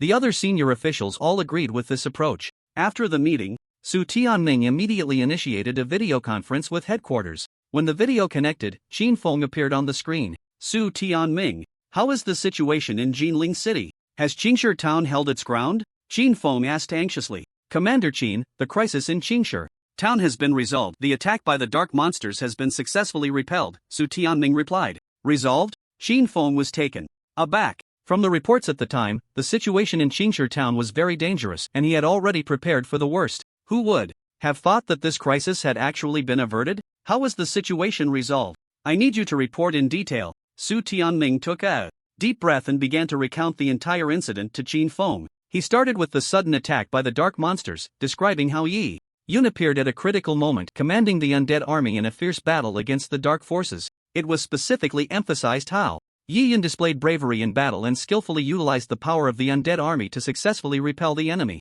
Yi Yun not only demonstrated exceptional command abilities in combat but also exhibited a high level of strategic insight, Su Tianming continued. He not only protected Qingshi town but also bought us valuable time to further investigate the true intentions of the dark forces. Qin Feng listened to Su Tianming's report, his frown gradually easing, and a look of approval appeared on his face. Yi Yun is indeed a rare talent. His performance deserves our greater support and resources. You did well, Su Tianming, in recruiting such a top genius for the alliance. Thank you for your affirmation, Commander Qin, Su Tianming humbly replied. I hope that this incident in Qingshi town can provide Yi Yun with more resource support, like points. I think we should give him more, so I specifically apply to headquarters. How much do you want? Qin Feng inquired. 15,000. Su Tianming said. He had previously promised Yi Yun that as long as he completed this task, the points given would definitely be enough to exchange for that skill book. Yi Yun still needed 11,000, so at least this number should be given. Qin Feng was silent for a moment. According to the rules, for an incident of this level, the maximum is 10,000 points, but since Yi Yun turned the tide and single-handedly saved Qingshi town, he should be particularly commended. I have decided to make an exception and approve your application for 15,000 points. Yi Yun's contributions deserve such a reward, and I also hope he can continue to make greater contributions to the alliance. Su Tianming breathed a sigh of relief upon hearing Qin Feng's decision. He expressed his gratitude to Qin Feng and promised to convey the good news to Yi Yun as soon as possible. Additionally, Qin Feng continued, regarding the investigation of Qingshi town, I hope you can expedite the process. The movements of the dark forces cannot be ignored. We must quickly find out their true intentions. Understood, Commander Chin. Su Tianming nodded in understanding. I will urge Luo Qiu and his team to find clues about the magic devices as soon as possible. One more thing, I hope to apply for 10 bottles of level 5 mana potions for Yi Yun. Level 5 mana potions? Xin Feng was somewhat surprised. That's right, Su Tianming nodded. Yi Yun needs to consume a large amount of mana in battle, and level 5 mana potions can help him recover quickly. Moreover, considering the greater challenges he may face in the future, these potions are essential for him. Xin Feng pondered for a moment and finally nodded in agreement. Alright, since Yi Yun is so important, I approve your application, but ensure that these strategic resources are used effectively, with no waste. I understand, Commander Chin. Su Tianming replied firmly, I will personally supervise Yi Yun's training and task assignments to ensure he can maximize the use of these resources. Very well, Xin Feng said. With satisfaction, now, I need you to immediately start handling the follow-up matters in Qingshi Town. Ensure the safety of the residents, and strengthen patrols in the surrounding areas to prevent the dark forces from launching another surprise attack. Yes, Commander Qin. Su Tianming responded immediately. Additionally, Xin Feng added, regarding Yi Yun, I hope you can closely monitor his growth and progress. He is not only key to our fight against the dark forces but also the hope for the future of Longhua. I will, Commander Qin. Su Tianming assured. Yi Yun has immense potential and I will do everything I can to help him grow and become our strongest warrior. Xin Feng nodded in satisfaction. After the video conference ended, Su Tianming immediately called Yi Yun. About an hour later, Yi Yun's figure appeared in the conference room. Su Tianming smiled and said, Yi Yun, this time we owe it all to you. The crisis in Qingshi Town has been resolved. I specifically applied to the Alliance for 15,000 points and it has already been credited to your account. Also, you mentioned needing mana potions, right? I helped you apply for 10 level 5 potions. That should be enough for you to use a few times. Yi Yun immediately expressed his gratitude upon hearing this. A level 5 mana potion costs 1,000 points each, so 10 bottles would amount to 10,000. Adding in those point rewards, it totals 25,000. These points will definitely enhance his strength. Su Tianming continued, I spoke with Commander Luo. He said there might be a magical artifact hidden in Qingshi Town, and they will focus on searching for its whereabouts. Magical artifact? Yi Yun's eyes narrowed slightly. He thought to himself, could it be that one? He had a rough guess in his mind, but whether it was true still needed verification. If it really was that artifact, obtaining it would undoubtedly boost his power significantly. If there's any news, I hope you can inform me. You also want to obtain that magical artifact? Su Tianming asked, puzzled. Yi Yun nodded. Necromancers can also use magical artifacts as long as they control their hearts and are not eroded by the dark powers within. I see. Su Tianming instantly understood. A powerful magical artifact could indeed greatly enhance strength, and if he could help Yi Yun obtain it, they would definitely reach new heights. I want to exchange for that dark sword saint. Yi Yun glanced at his current points, which had reached 24,231. Follow me. Su Tianming led Yi Yun toward the exchange center. At the exchange center, Yi Yun deducted 20,000 points and finally obtained the skill book for Dark Sword Saint. The book emitted a faint black glow, with the cover depicting a dark swordsman wielding a giant sword, as if he would leap out of the book at any moment, swinging the giant sword to cut through all obstacles. In his previous life, although he was also a powerful necromancer, he had never learned this skill. Its drop rate was simply too low. Many people, even if they had money, couldn't buy it. Yi Yun opened the book and silently recited the words to learn. Ding! Congratulations, you have learned the skill Dark Sword Saint. He opened the skill panel. Dark Sword Saint. Summon a powerful sword saint to deliver a fatal blow to enemies. The Sword Saint possesses extremely high attack power and combat skills, destroying all enemies. Basic attributes are affected by mana. Mana cost, 1,000. Cooldown time, 24 hours. Meanwhile, Su Tianming observed Yi Yun's reaction from the side, secretly feeling happy for him. He knew that this skill book would be the key to Yi Yun's power enhancement and a strong weapon for the Alliance to combat dark forces. If this skill could summon as many as skeleton soldiers, the sight of them charging into battle would surely be terrifying. Yi Yun, you must make good use of this book. Su Tianming said earnestly. Yi Yun nodded, I will. In the single-person training room, there were precision instruments all around, along with scarecrows for testing. Yi Yun borrowed the Alliance's training room to test the combat power of the Dark Sword Saint. Dark Sword Saint. As the words fell, a black light burst forth from the tip of the staff, instantly transforming into a tall sword saint. The Sword Saint wielded a giant sword, surrounded by black currents. His skin was black, and he wore a necklace made of skulls around his neck. Attack! The Sword Saint immediately responded, swinging the giant sword toward the scarecrow. His speed was incredibly fast, covering 100 meters in just a few steps. With a flash of swordlight, the scarecrow was split in half, with chips and straw flying everywhere. A 5-digit damage number appeared above. Yi Yun nodded. Being able to deal 5-digit damage at the initial level, the power of the Dark Sword Saint was indeed formidable. Let's try again, this time test your maximum attack speed. In the training room, there was a special scarecrow with infinite health. No matter how much it was struck, it would not fall. Only in the training room constructed for the dungeon could such a scarecrow be generated for training purposes. A cold glint flashed in the Sword Saint's eyes as he began to swing the giant sword at an incredibly fast speed. Each swing was accompanied by a deafening sound of slicing through the air, and the scarecrow was shattered by the continuous attacks, with chips and straw swirling like a blizzard in the training room. Whoosh, whoosh, whoosh. Yi Yun watched intently, silently calculating the Sword Saint's attack frequency. Mastering the Dark Sword Saint's maximum attack speed would give him a significant advantage in battle. After a 30-second test, the recording machine emitted a prompt sound. Ding! Dark Sword Saint maximum attack speed test completed. Current maximum is 3 attacks per second. Yi Yun nodded. This was just the beginning. As the level of the Dark Sword Saint's skills increased, both attack speed and power would be further enhanced. Next, let's level up. Ding! Do you want to consume 1000 soul points to upgrade the Dark Sword Saint skill? Confirm. Ding! Congratulations, the Dark Sword Saint has been upgraded to level 2. Ding! Ding! Congratulations, the Dark Sword Saint has reached max level. A total of 10,000 soul points were consumed. Dark Sword Saint, max. Description: summon a powerful sword saint to deliver lethal strikes to enemies. The Sword Saint possesses extremely high attack power and combat skills capable of destroying all enemies. Base attributes are influenced by mana. Consumes 1200 mana.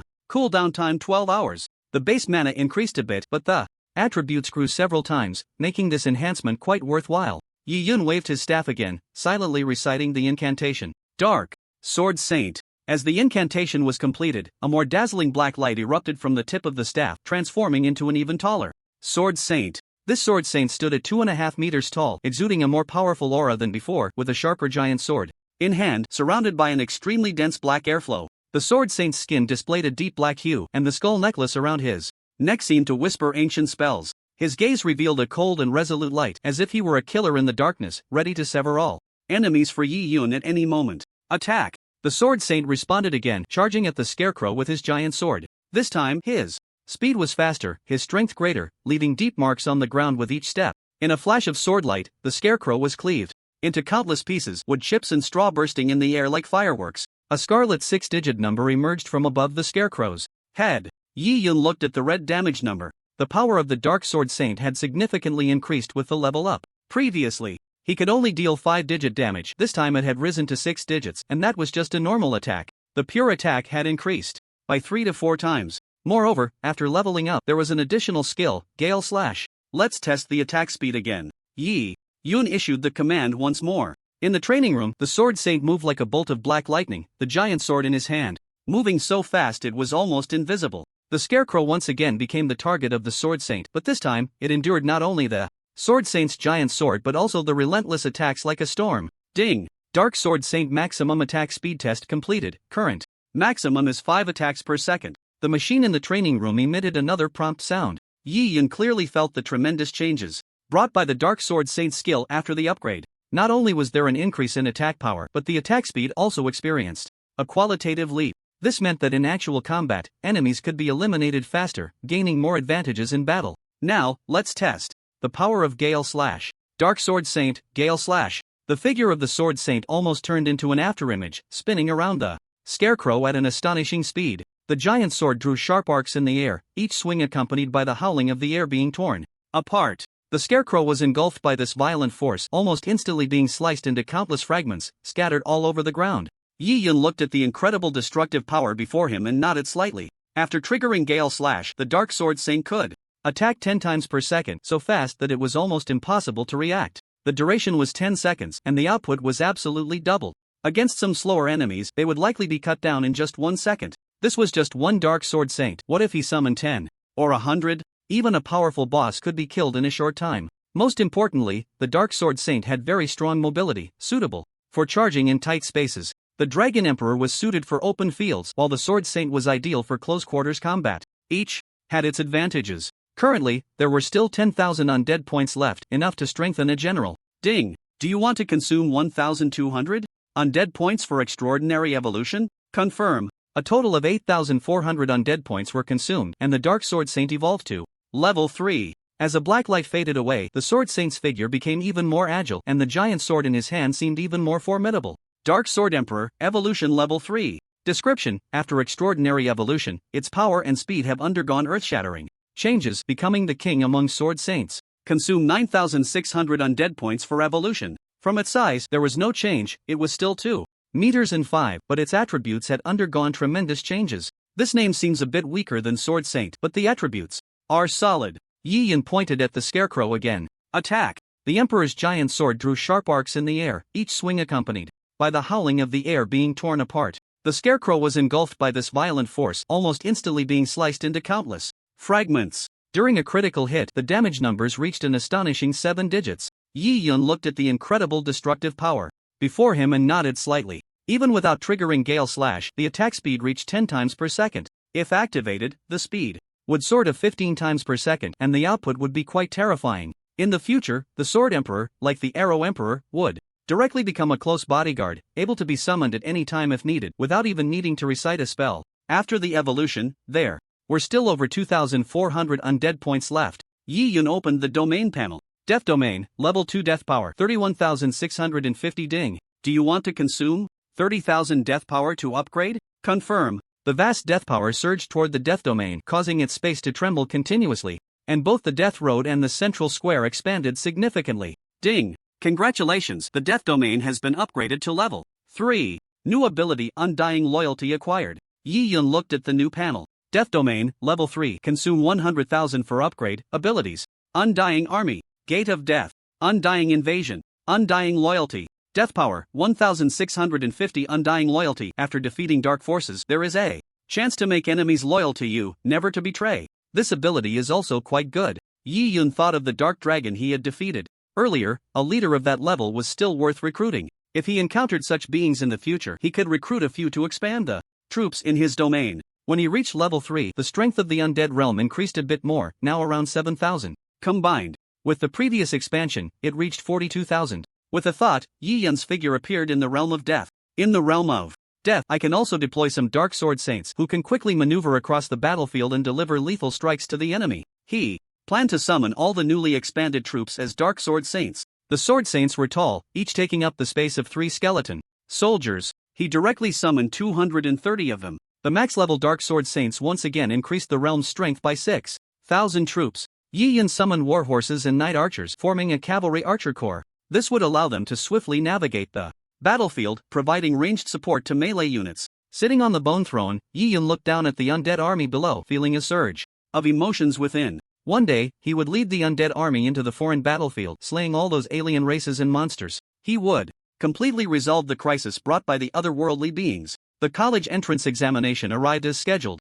At Tianhai High School, students stood on the playground, waiting for the upcoming test. All the students were filled with tension and anticipation. Students, today is a very important day in our lives. Principal Ding Jianya stood on the platform, his tone full of encouragement. The college entrance examination is not only a test of your knowledge but also a test of your will and determination. Now, let me explain the rules. In a moment, you will be teleported to the green grassland, where you will kill the monsters there, each earning a certain number of points. You are not only facing Tianhai High School but all the schools in Datong Province. The college entrance examination is conducted at the provincial level, with hundreds of high schools in this province being teleported to a dungeon. This exam will determine the path of your future, so please give it your all. Ding Jianya's voice echoed across the playground, and the students' heartbeats quickened in response. The rules of the college entrance examination were very simple, but the competition was exceptionally fierce. Each student would use the divine ring to record their scores, and points would automatically be added to the ring after killing monsters. The student with the highest score would earn the title of provincial champion, while the student with the highest score from each school would receive additional rewards for their school. Remember, you will not only face monsters but also competitors from other schools. Stay vigilant in battle and do not trust anyone easily. Ding Jianya's gaze swept over each student, finally landing on Yi Yun in the front row. He was the most promising student at Tianhai High School, and it was believed he had the strength to become the champion of Datong Province and bring glory to the school. Alright, the college entrance examination begins now. As the principal's words fell, the students were enveloped in the light of the teleportation array, and in the next moment they found themselves on the green grassland. The sun shone on the lush green grass, and the distant mountains rolled in a scene of tranquility. However, beneath this tranquility lay countless dangers. Students from various schools would be randomly assigned to the edge of the grassland where they could not form teams and had to rely solely on their own strength to kill monsters. during the college entrance examination, teachers would also enter the field to supervise and ensure the safety of the students. Supervisor Zhao raised his hand to check his watch, confirming it was exactly 9 o'clock, then picked up the loudspeaker and shouted, "Start!" With the command given, the students rushed towards the grassland like arrows released from a bow, each eagerly searching for monsters, hoping to earn points as quickly as possible. Among the crowd, there was only one person who remained calm and did not rush out with the others, and that was Yi Yun. He waved his staff, and one by one, skeletal warhorses rose from the ground. After summoning 300, he summoned the night archers, also in the same quantity. Supervisor Zhao heard strange noises of bones behind him, turned around, and was nearly scared silly. Hundreds of skeletal horses were lined up neatly on the ground, accompanied by an equal number of night archers. They held longbows, their gazes icy, ready to engage in battle at any moment. Zhao, the examiner, took a deep breath, striving to calm his emotions. Which candidate is this? So fierce? Summoning hundreds of undead creatures at once was enough to form a formidable undead army. For other candidates, this was a dimensional strike. As the other students gradually dispersed, Yi Yun also began to take action. He mounted a skeletal warhorse, leading his undead legion deeper into the grasslands. Various monsters began to appear on the prairie, some fierce Qingfeng wolves, others high-defense copper bulls. At the forefront was a student named Jin Jun, who was at a high level, reaching level 34. Upon entering the grasslands, he immediately abandoned the low-level monsters on the outskirts, as they wouldn't yield much in terms of points. Jin Jun rode a lion and soon spotted 7 or 8 Qingfeng wolves. These wolves are only level 20, taking down 7 or 8 at once is worth it. He knew that the monsters here were limited, and to gain higher points he needed to kill more monsters early on. Just as Jin Jun was about to dismount from his lion, he suddenly heard the sound of hooves behind him, dense and overwhelming, as if there were hundreds of them. Turning around, he was instantly dumbfounded. Nearly falling off his lion, he saw a necromancer riding a skeletal warhorse, leading a massive undead army charging towards him. When had Jin Jun ever seen such a large undead legion? He was so frightened that he froze in place. Yi Yun's undead army formed a unique sight on the prairie. The iron hooves of the skeletal warhorses thudded heavily on the grass. The night archers sat atop their horses, bows in hand, ready to shoot at any moment. Jin Jun's lion was restlessly pacing in place, struggling to control its emotions. Just then, as the undead army approached, the night archers drew their bows and shot arrows, instantly killing the 8 Qingfeng wolves in the distance under the rain of arrows. Jin Jun stared in disbelief, never imagining that someone could so easily wipe out a group of Qingfeng wolves. Yi Yun's undead army was not only vast in number but also coordinated, with extremely high attack efficiency. How could the other students kill monsters in the face of this? This is cheating, right? Yi Yun ignored Jin Jun and galloped deeper into the prairie. Jin Jun ran to a supervising teacher, saying, "Teacher, I want to report." "What do you want to report?" the supervising teacher asked. Jin Jun pointed in Yi Yun's direction. "Did you not see? He's cheating. Summoning so many skeleton soldiers at once is clearly cheating." The supervising teacher looked at Jin Jun as if he were a fool. "If you're weak, just practice more. If you can't win, don't say others are cheating." Jin Jun was so furious he couldn't find the words, not expecting the supervising teacher to respond like this. He took a deep breath, adjusted his mindset, and rode his lion deeper into the prairie. With such a freak around, he had to hurry and grab monsters, or else all the points would be snatched away. Dazhong Province Education Alliance. After the exam began, the principals of various schools gathered here to observe the students' performance. High-ranking officials of the alliance also stayed here. This exam would last a day, ending at 4 in the afternoon. The leader of the alliance was named Shui Jishui. He was seen controlling a crystal ball, projecting images of the grassy plains above. Just then, a teacher responsible for monitoring data rushed over, panting, and said, "Leader Shui, we have detected an anomaly with one of the students." "Anomaly? Which school's student?" Shui Jishui inquired. "It's from Tianhai High School." Teacher Sun responded, "That student's score is increasing very rapidly, going up every few seconds. We initially suspect it's score boosting. Some students, in order to achieve good results in the college entrance examination, would bribe students from other schools to help them boost their scores during the exam. This method is akin to having someone else do the hard work while they only need to deliver the final blow at the last moment. However, such behavior is strictly prohibited. Once discovered, not only will the student face severe punishment, but those who assisted in the cheating will also be implicated. Shui Jishui frowned, fully aware of how this cheating behavior undermines the fairness of the exam. "Immediately investigate this student's details." Teacher Sun took the order and left. Shui Jishue scanned the room and quickly found the principal of Tianhai High School, Ding Jianyez. Expression changed, and he hurriedly explained, Shui Alliance leader, I assure you our students would never cheat. We have always strictly adhered to exam rules, cultivating both the strength and moral character of our students. Nearby, a principal with the surname Bai said, sarcastically, Old Ding, could it be that Tianhai High School has had so many years of college entrance exams without good results because you deliberately allowed cheating? Ding Jianyez's face turned pale with anger as he glared at Principal Bai, retorting, what do you mean by that? Although Tianhai High School is not the top school, we have always upheld the principle of fair competition and would never engage in actions that harm the school's reputation. Principal Bai continued, your actions seriously affect the fairness for other schools. Shui Alliance leader, you must thoroughly investigate this matter. If anyone is found cheating, disqualify them from the exam immediately. Shui Jishue waved his hand, signaling the two to stop arguing. This is not the time for disputes, we need facts. Teacher Sun, do you have any updates? Teacher Sun quickly walked over, holding a computer which he placed on the table. After a preliminary investigation, we found that the student's name is Yi Yun, and his score increase is indeed abnormal. Look at the data on this computer. On the computer, there was real-time data tracking scores, recording each student's points and rankings. Currently, Yi Yun was in first place. Scoreboard: first place, Yi Yun, 1328 points.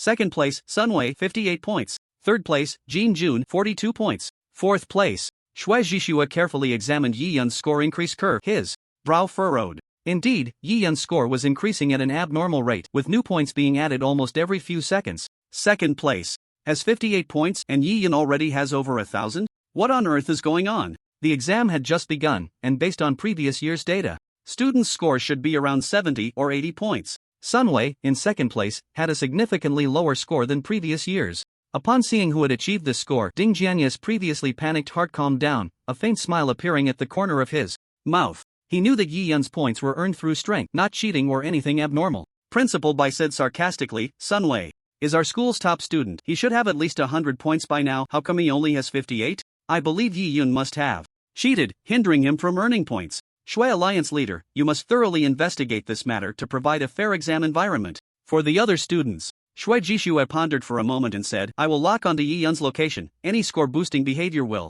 be evident. Next, he obtained Yi Yun's specific coordinates from Teacher Sun and manipulated the crystal ball's display to move forward. On the screen, Yi Yun's undead army galloped across the grassland, with skeletal warhorses and night archers working in perfect harmony to swiftly eliminate the Qingfeng wolves one by one. Seeing the massive legion of undead, everyone gasped in shock. How is this possible? Principal Bai stared at the screen, incredulously saying, how could this kid have such a powerful undead army? There were hundreds of them. Under normal summoning speed, it would only be a dozen or so in an hour. There was no way it could reach the scale. Ding Jianye wore a proud expression, having long known that Yi Yun's strength was extraordinary, but he never expected him to perform so brilliantly in the exam. Shui Jishue carefully observed every detail of the battle, eventually nodding and saying, Yi Yun's combat skills and command ability are exceptional. His score increase is entirely based on his own strength. Principal Bai wanted to say something more, but Shui Jishue waved his hand, signaling him to stop the argument. Everyone, our Education Alliance's purpose is fair competition, to select truly capable students. Yi Yun's performance proves his strength, and we should be happy for him. As for Sunwei, we will also pay attention to his situation to ensure he receives a fair evaluation. The college entrance examination is conducted by province, and although Yi Yun's presence would affect the scores of all students, the rankings are set and it would not impact the application to martial arts schools. Ding Jianye breathed a sigh of relief and expressed his gratitude to Shui Jishue. Principal Bai, however, looked embarrassed and fell silent. The exam continued, and the battles on the grassland grew increasingly intense. Yi Yun's undead legion was like a sharp sword, continuously slaying one Qingfeng wolf after another, quickly reaching the core area. By 4 in the afternoon, the exam ended. In the office, Ding Jianye looked at the scores on the computer screen, unable to contain his smile. First place, Yi Yun, 31,328 points. Second place, Su Qing, 819 points. Third place, Sunwei, 781 points. Fourth place, Jin Jun, 767 points. According to previous years, high-scoring students should be in the thousands. This year, however, there weren't many high scores, and Yi Yun, with an overwhelming advantage, became the dark horse of this college entrance examination. Yi Yun's score not only led by a wide margin, but his combat methods also caused a stir within the alliance. The principals of various schools marveled at his textbook-like command skills and the seamless cooperation of the undead legion. This kid is truly talented. Indeed, his command ability is simply astonishing.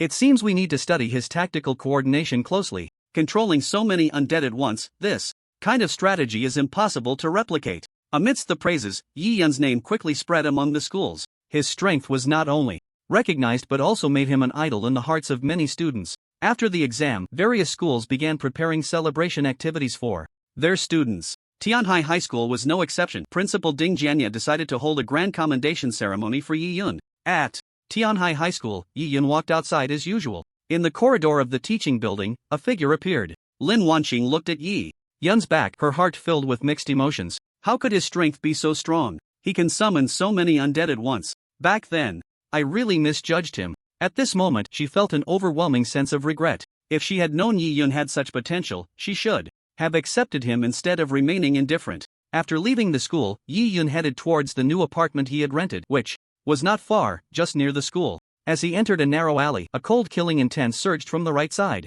With a thought, Yi Yun summoned a tall sword saint to block in front of him, separating him from the incoming attack. Summoning from the undead space does not require casting a spell. Puchi. A sharp dagger pierced the sword saint's body and a 5-digit number floated up from its head. However, for its health points, this number of over 20,000 was merely a superficial layer.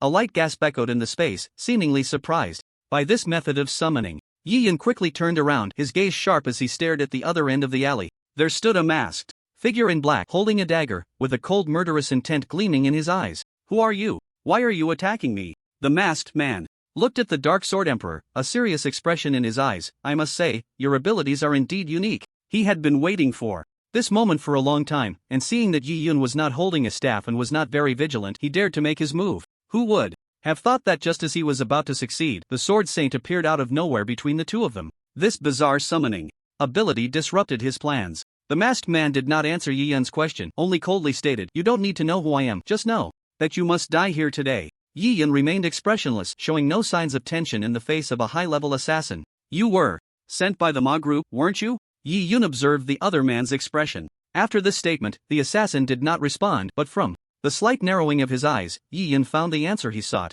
The masked man said nothing more. The dagger in his hand flashed with a cold light, and his figure vanished like a ghost. The Dark Sword Emperor took a step forward, swinging his sword at an empty space. Clang! A crisp metallic clash rang out as the masked man's dagger was blocked by the Sword Saint's sword. At that moment, the assassin felt a bit flustered, not expecting his invisibility to be so easily seen through by the Sword Saint. However, as a high-level assassin, his skills were still formidable. His figure flickered and disappeared again. Gale step. The Sword Emperor charged forward at incredible speed, simultaneously activating an acceleration skill, and in the brief moment he caught up to the assassin, he swung his sword down fiercely. Bang! With just one strike, the second-tier assassin's health was completely depleted, and he collapsed to the ground. Before dying, the assassin's heart shattered completely. The Dark Sword Saint summoned by Yi Yun, how could he be so powerful? He saw through my invisibility so easily. Damn it! I should have known better than to take this job. Unfortunately, there is no such thing as a regret pill in this world. Yi Yun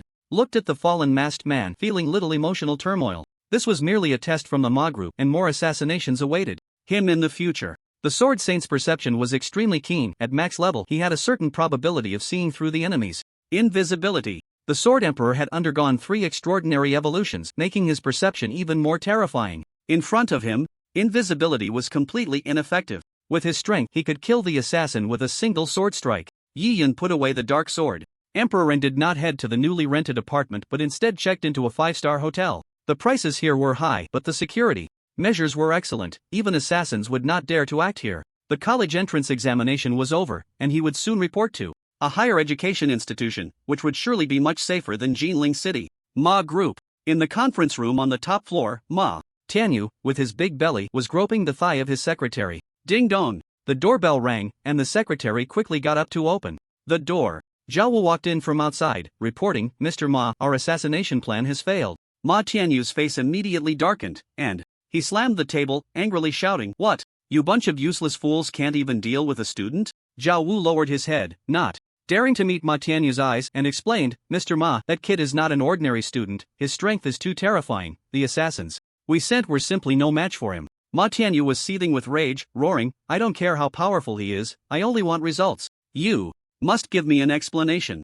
Zhao Wu gritted his teeth and said, "Mr. Ma, we have already lost a high-level assassin. If we continue to send people, it might cause even greater trouble. Moreover, Yi Yun performed exceptionally well in this college entrance examination. He is the top scorer of Datong province. If we keep targeting him, it might attract the attention of the Longting Alliance. The top scorer of the college entrance examination is a key protected figure by the state. Especially this time, Yi Yun's results were so extraordinary that the country would definitely provide him with special protection. Upon hearing Zhao Wu's words, Ma Tianyu's expression darkened even further. Is that kid really that powerful? Zhao Wu nodded, a hint of helplessness in his tone. Yes, Mr. Ma. Yi Yun's strength is outstanding. The assassins we sent were utterly powerless in front of him. Ma Tianyu fell silent for a moment, then slowly spoke. In that case, let's not act rashly. For now, we need to come up with a more comprehensive plan. We can't let this kid interfere with our plans. Zhao Wu was slightly taken aback, then quickly understood Ma Tianyu's meaning. You mean, we can start from other angles to weaken his influence?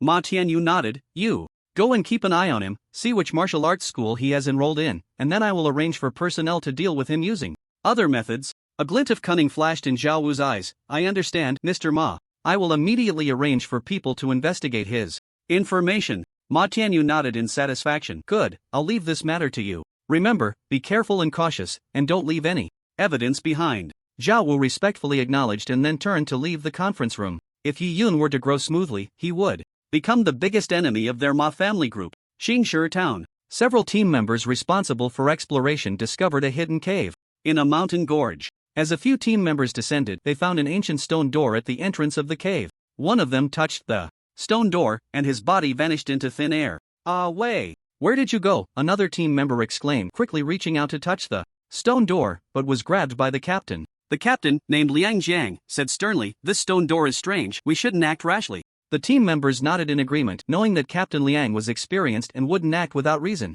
Liang Jiang carefully observed the stone door and noticed it was covered in ancient runes, emitting a faint glow. This should be some kind of teleportation portal. Liang Jiang pondered, we need to figure out its purpose and destination first. The team members began searching around the cave, hoping to find some clues. Soon, one team member discovered a stone tablet on the cave wall, inscribed with some vague text. Liang Jiang leaned in closer and found that the text described an ancient legend. It was said that this cave was the entrance to a land of death, or a treasure containing dark power was sealed inside. The tablet also warned that the area beyond the door was extremely dangerous, and many who entered had died. It advised against touching it. One team member, somewhat excited, said, Captain, this must be the dark treasure that Commander Luo is looking for, right? Let's hurry back and report.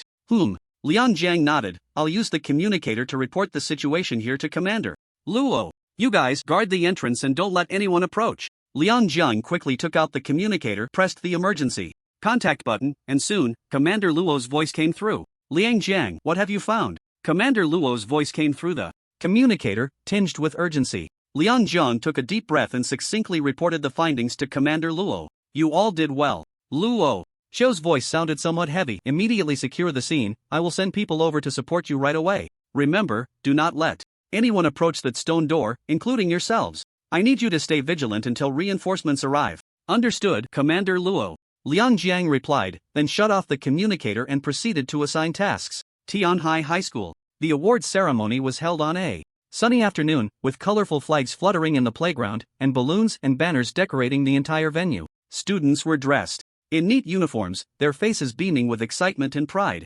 Parents also gathered to cheer for their children. Principal Ding Jianye stood on the podium, passionately delivering a speech. Today, we gather here to celebrate our school's outstanding achievements in the college entrance examination. Student Yi Yun, with his exceptional strength and outstanding leadership skills, has become the top scorer of this year's exam. His success is not just a personal honor but also a pride for Tianhai High School. As Principal Ding concluded his speech, the audience erupted into enthusiastic applause. Yi Yun was invited to the stage to receive congratulations from teachers, students, and parents. He was not good with words, simply saying a few brief sentences, and when faced with reporters' questions, he only gave perfunctory replies.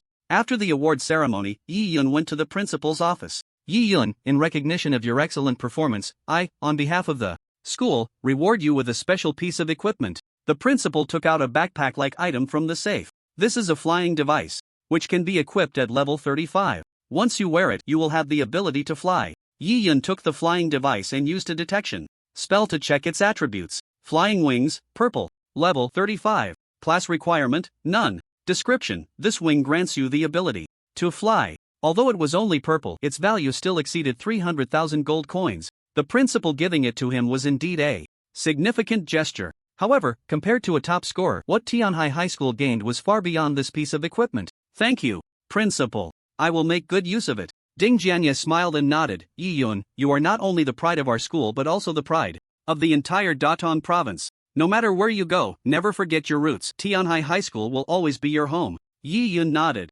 solemnly, knowing that no matter what difficulties he faced in the future, he would not forget his original intentions and the nurturing of his alma mater. Ding Jianye asked, when do you plan to report to Longting Academy? The current martial arts schools were different from before.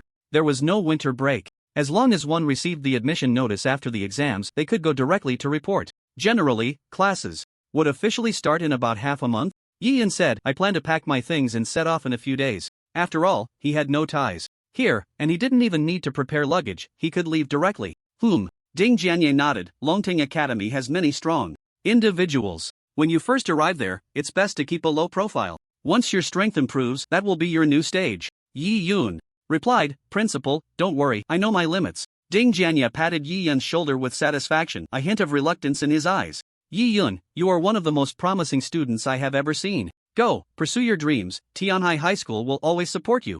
Yi-yun nodded. He knew that his path in martial arts had just begun and countless challenges awaited him to conquer. After bidding farewell to Principal Ding Jianye, Yi-yun received a phone call and headed straight to the Jinling branch. In the top floor office, Yi-yun saw Su Tianming. Yi-yun, we have news about that magical artifact. Yi-yun looked up, his gaze shifting, where? Su Tianming activated the projection, which displayed several images, a cave, a stone tablet, and a stone door. Upon seeing the stone door, Yi-yun's pupils slightly constricted. He immediately recognized that this stone door was a special sealing formation used to seal a certain type of demon. Su Tianming pointed to the stone door and said, an exploration team discovered this stone door in a hidden cave. One of the team members accidentally triggered the mechanism of the stone door and entered inside, after which they lost all contact and their friend list showed them as offline. We suspect that something has happened to that team member. Later, I dispatched several teams to enter the stone door, but only one team managed to escape with 2 members alive. According to them, the inside of the stone door is a dark world filled with many dark creatures, and anyone who enters will be attacked. After hearing this news, Yi-yun furrowed his brows. It must be the magical artifact sealed inside that has released dark powers, creating some monsters. Obtaining that magical artifact would be extremely difficult. Su Tianming said with a serious expression, I plan to send in an elite team, increasing the number to 100. We should have a chance to make contact with that magical artifact. We must act quickly, or else the dark forces will come, making it even more dangerous. Yi-yun said, let me go. No. Su Tianming immediately refused. There are many unknown dark creatures inside that stone door, it's very dangerous. Currently, Yi-yun was very important to the alliance, considered a strategic talent reserve. If something happened to him, Su Tianming couldn't bear the consequences. Yi-yun was willing to go to the stone door because he had the death domain. Once inside, he could leave the stone door there and let his undead army charge in. If they couldn't win, he could exit the death domain and retreat from the stone door without any danger. Yi-yun said, I have a way. I won't take unnecessary risks, but if there's an opportunity, I must try.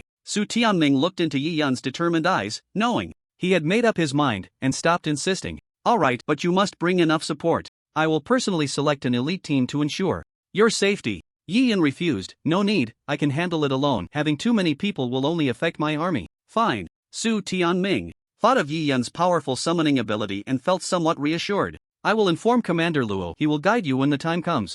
Remember, act within your limits. If it becomes too dangerous, withdraw immediately. Yi-yun nodded and then left the alliance. Qingstone Town. Luoqiu had stationed a large number of troops near the cave, always on guard against the invasion of dark forces. After a while, a man in a black robe rode in on a warhorse. Commander Luo. Yi-yun greeted after dismounting. Yi-yun. Luoqiu smiled upon seeing this lifesaver. Commander Su has already informed me. You want to enter the stone door, right? Yi-yun nodded. A hint of worry flashed in Luoqiu's eyes. Although I understand you are very strong, the world beyond that stone door is indeed perilous. I think if it's not necessary, you shouldn't go in. Yi-yun didn't explain much. Don't worry, I know what I'm doing. All right. Seeing that his persuasion was ineffective, Luoqiu dropped the subject. Is there anything you need help with? Yi-yun paused for a moment. Actually, there is one thing. Once I go in, don't let anyone else enter the stone door. I don't want any outside interference. Luoqiu nodded in understanding. Got it, I will seal off the entire area to ensure no one can approach.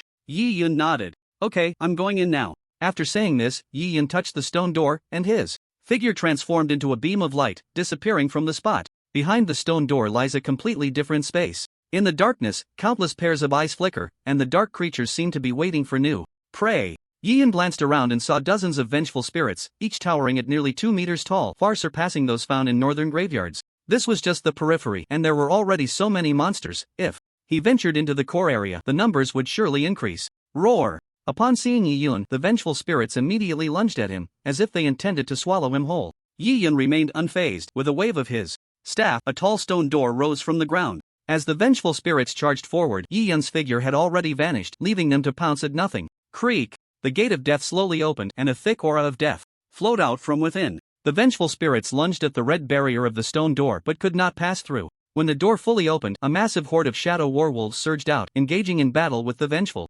spirits. Yi Yun sat upon the throne of bones, the power of death gradually permeating the space, revealing an increasingly clear landscape, ultimately forming a detailed map. Every location showed what kind of monsters were present. In this small space, there are over 500 dark creatures. Too bad you encountered me. If those professionals had entered, dealing with so many monsters would have come at a great cost. Yi Yun began to command the shadow werewolves to systematically attack the vengeful spirits. The werewolves darted through the darkness, their claws and fangs tearing apart the bodies of the vengeful spirits, who let out wretched howls in an attempt to fight back. After advancing a short distance, a new type of monster appeared, the dark demon. They possess strong bodies and sharp claws, exhibiting not only incredible strength but also agility. The shadow werewolves struggled to withstand the dark demon's attacks, falling to death in just a few blows. With a wave of his staff, the werewolves on the path of death flanked to the sides, and the dark sword saints joined the fray. 200 dark sword saints wielded their sharp greatswords like reapers, swiftly slicing through the bodies of the dark demons. With each flash of swordlight, a dark demon fell, dissipating into black mist.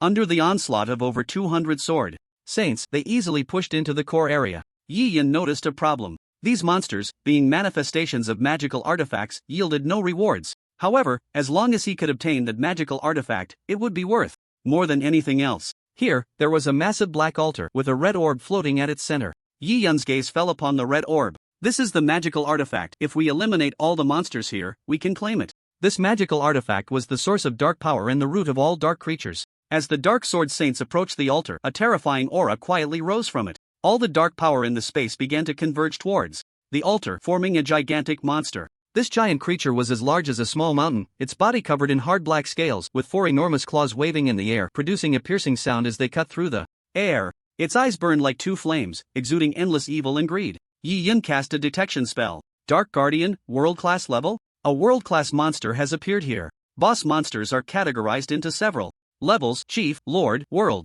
With each level increase, attributes are significantly enhanced. Attack! Under Yi Yun's command, the Dark Sword Saints surrounded the Dark Guardian like bolts of black lightning. The Guardian was momentarily stunned by the sight of so many Sword Saints, then let out a furious roar. Damn it! No one shall take this staff from me. At that moment, the Dark Sword Saints had surrounded the Guardian, drawing their 2-meter-long greatswords and striking forward with lightning speed. Whoosh, whoosh, whoosh! The sword light surged toward the Dark Guardian like a tempest, each strike accompanied by a howling that tore through the air. The Dark Guardian, massive in size, had now become a burden, needing to endure even more damage at once. In just a brief encounter, the Guardian collapsed with a thunderous crash, transforming into a cloud of black mist. Is that it? Yi Yun said, somewhat unsatisfied. One must admit, the damage from hundreds of Dark Sword Saints was terrifying, especially since these Sword Saints were all at max level. Their attributes were off the charts. Yi Yun commanded one of the Sword Saints to explore the altar. The Sword Saint cautiously approached the altar, the black greatsword in hand glinting with a cold light.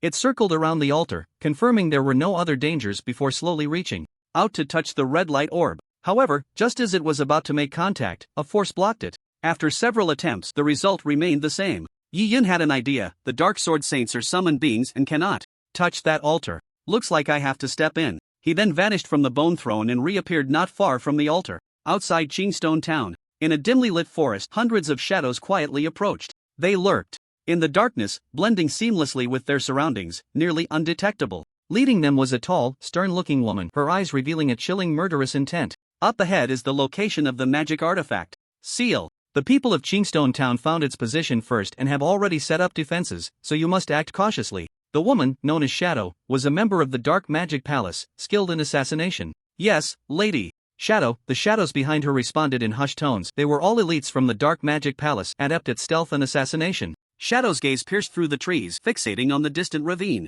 A red light flickered in her eyes, and the scene before her transformed into a monotonous black and white, while the humans hidden in the woods glowed red. Shadow smiled coldly, the human's concealment seemed futile in her eyes. With a gentle wave of her hand, the shadows behind her dispersed silently like ghosts, each seeking the best route for stealth. Remember, make no noise and swiftly eliminate all enemies. Under her command, the shadows approached the concealed humans like phantoms in the night, soundless and stealthy. Just as Shadow issued her command, a faint rustling suddenly echoed through the woods. A guard from Chingstone Town, hidden in the grass, spotted the approaching shadows and quickly drew his short sword, ready to sound the alarm. However, Shadow's reaction was quicker. She flashed like a ghost behind the guard, and with a swift slice of her dagger, the guard's throat was cut, and he fell silently to the ground. Quick, be swift, Shadow urged in a low voice, her gaze sharp as a blade, scanning the surroundings. The shadows moved like phantoms through the forest, using the cover of darkness to swiftly approach each target. Although the guards of Chingstone Town were alert, they were nearly powerless against the ambush of the Dark Magic Palace elites. One shadow, while closing in on a guard, was suddenly detected by the latter. The guard swung his short sword, attempting to counterattack, but the shadow was exceptionally agile, easily dodging the attack and countering with a strike that took the guard down. The battle unfolded in the darkness, with the guards of Chingstone Town falling one after another, while the shadows of the Dark Magic Palace remained almost unscathed. Shadow observed the battlefield from a distance. As the master of dark powers, their stealth abilities were far beyond what any human assassin could compare to, remaining completely undetected. Thus, they silently approached the location of the cave, next to the altar. After Yi Yun drew near the altar, he reached out towards the red light orb. The moment his fingers touched the orb, the entire space seemed to tremble. The red orb began to flicker violently, and a powerful wave of energy spread out from the center of the altar. The red orb continuously changed its form, expanding and contracting, with the outline of a wand appearing and disappearing within it. Yi Yun felt a surge of powerful energy flowing into his body, his consciousness being pulled into a mysterious realm. In this realm, he saw countless shadows of dark creatures, roaring and battling in an endless war. At the core of this war was that wand. Yi Yun's consciousness gradually became clearer, and he found himself standing on a massive black altar, surrounded by endless darkness. In the center of the altar, a pitch-black wand was slowly rotating, emanating an aura of infinite darkness. Is this the magical artifact? Yi Yun's gaze sharpened. Suddenly, a deep voice echoed from the altar. Human, this is the sealing place of the magical artifact. You should not be here. Yi Yun looked up to see a tall figure slowly emerging from the darkness. It was a mysterious figure clad in golden armor, their face obscured by a mask, with only a pair of deep-set eyes shining with light. Who are you? Yi Yun asked. The mysterious figure did not answer directly but continued in that deep voice. I am the Sealkeeper here, as well as the Guardian. If this magical artifact were to emerge, it would bring great disaster to humanity, making the dark forces even more rampant. Therefore, I sealed it, preventing it from being taken by outsiders. Yi Yun had seen this wand in his previous life. It had indeed fallen into the hands of the dark forces, causing disaster. Moreover, the dark mage who controlled this wand had grown increasingly terrifying, eventually becoming powerful enough that no one could suppress them. Thus, this guardian had been defeated, and the wand fell into the hands of the Dark Magic Palace. Yi Yun said, darkness is invading here, you cannot guard this wand. It would be better to hand it over to me. Why? The mysterious figure looked at Yi Yun. Because. Yi Yun paused slightly. I am the only one who can use it for the right purpose. I will use it to stop the spread of darkness and save this world. The mysterious figure fell silent for a moment, seemingly contemplating Yi Yun's words. Finally, he spoke slowly. Your words sound very determined, but how can you prove that you won't become the next servant of darkness? Yi Yun replied calmly, I have once been lost in darkness but ultimately found my own path. I will not compromise with dark powers, instead, I will harness them, turning them into weapons in my hands. The mysterious figure looked at Yi Yun with some surprise. It was the first time he had heard someone speak like this. In the end, he nodded. My seal has already weakened, it won't hold for long. You are a very special person, I am willing to trust you and will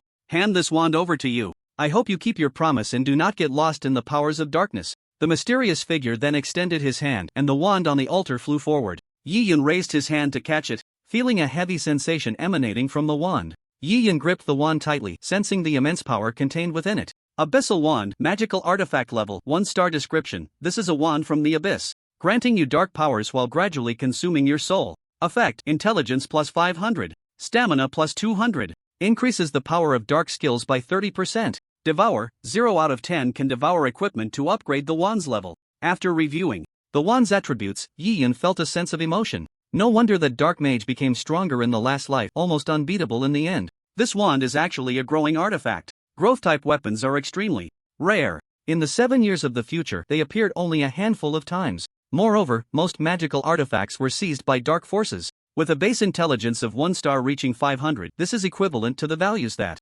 only level 50 golden equipment can have. With it, Yi Yun's attributes could be significantly enhanced, making his summoned beasts even more powerful. This weapon had no level requirement, so Yi Yun equipped it immediately. As he acquired the Abyssal Wand, an unprecedented surge of power flowed within him. After changing equipment, his intelligence increased by another 250 points and his mana increased by 12,500, allowing him to summon 10 beings of the Sword Saint level at once. This greatly enhanced his combat power. Furthermore, this wand had a strong effect, increasing the power of dark skills by 30%. Yi Yun knew that this attribute could also apply to summon creatures. As long as it was a dark-type summoned beast, it would be effective. It also mentioned that it could devour weapons to upgrade. He would try the devouring effect once he returned. Right now, he had quite a few pieces of equipment, and aside from selling them for gold coins, they had no other use. Since he had enough gold coins, it was better to use them to enhance this magical artifact. In the mountain gorge, Luo Qiu was standing at the cave entrance, nervously peering inside.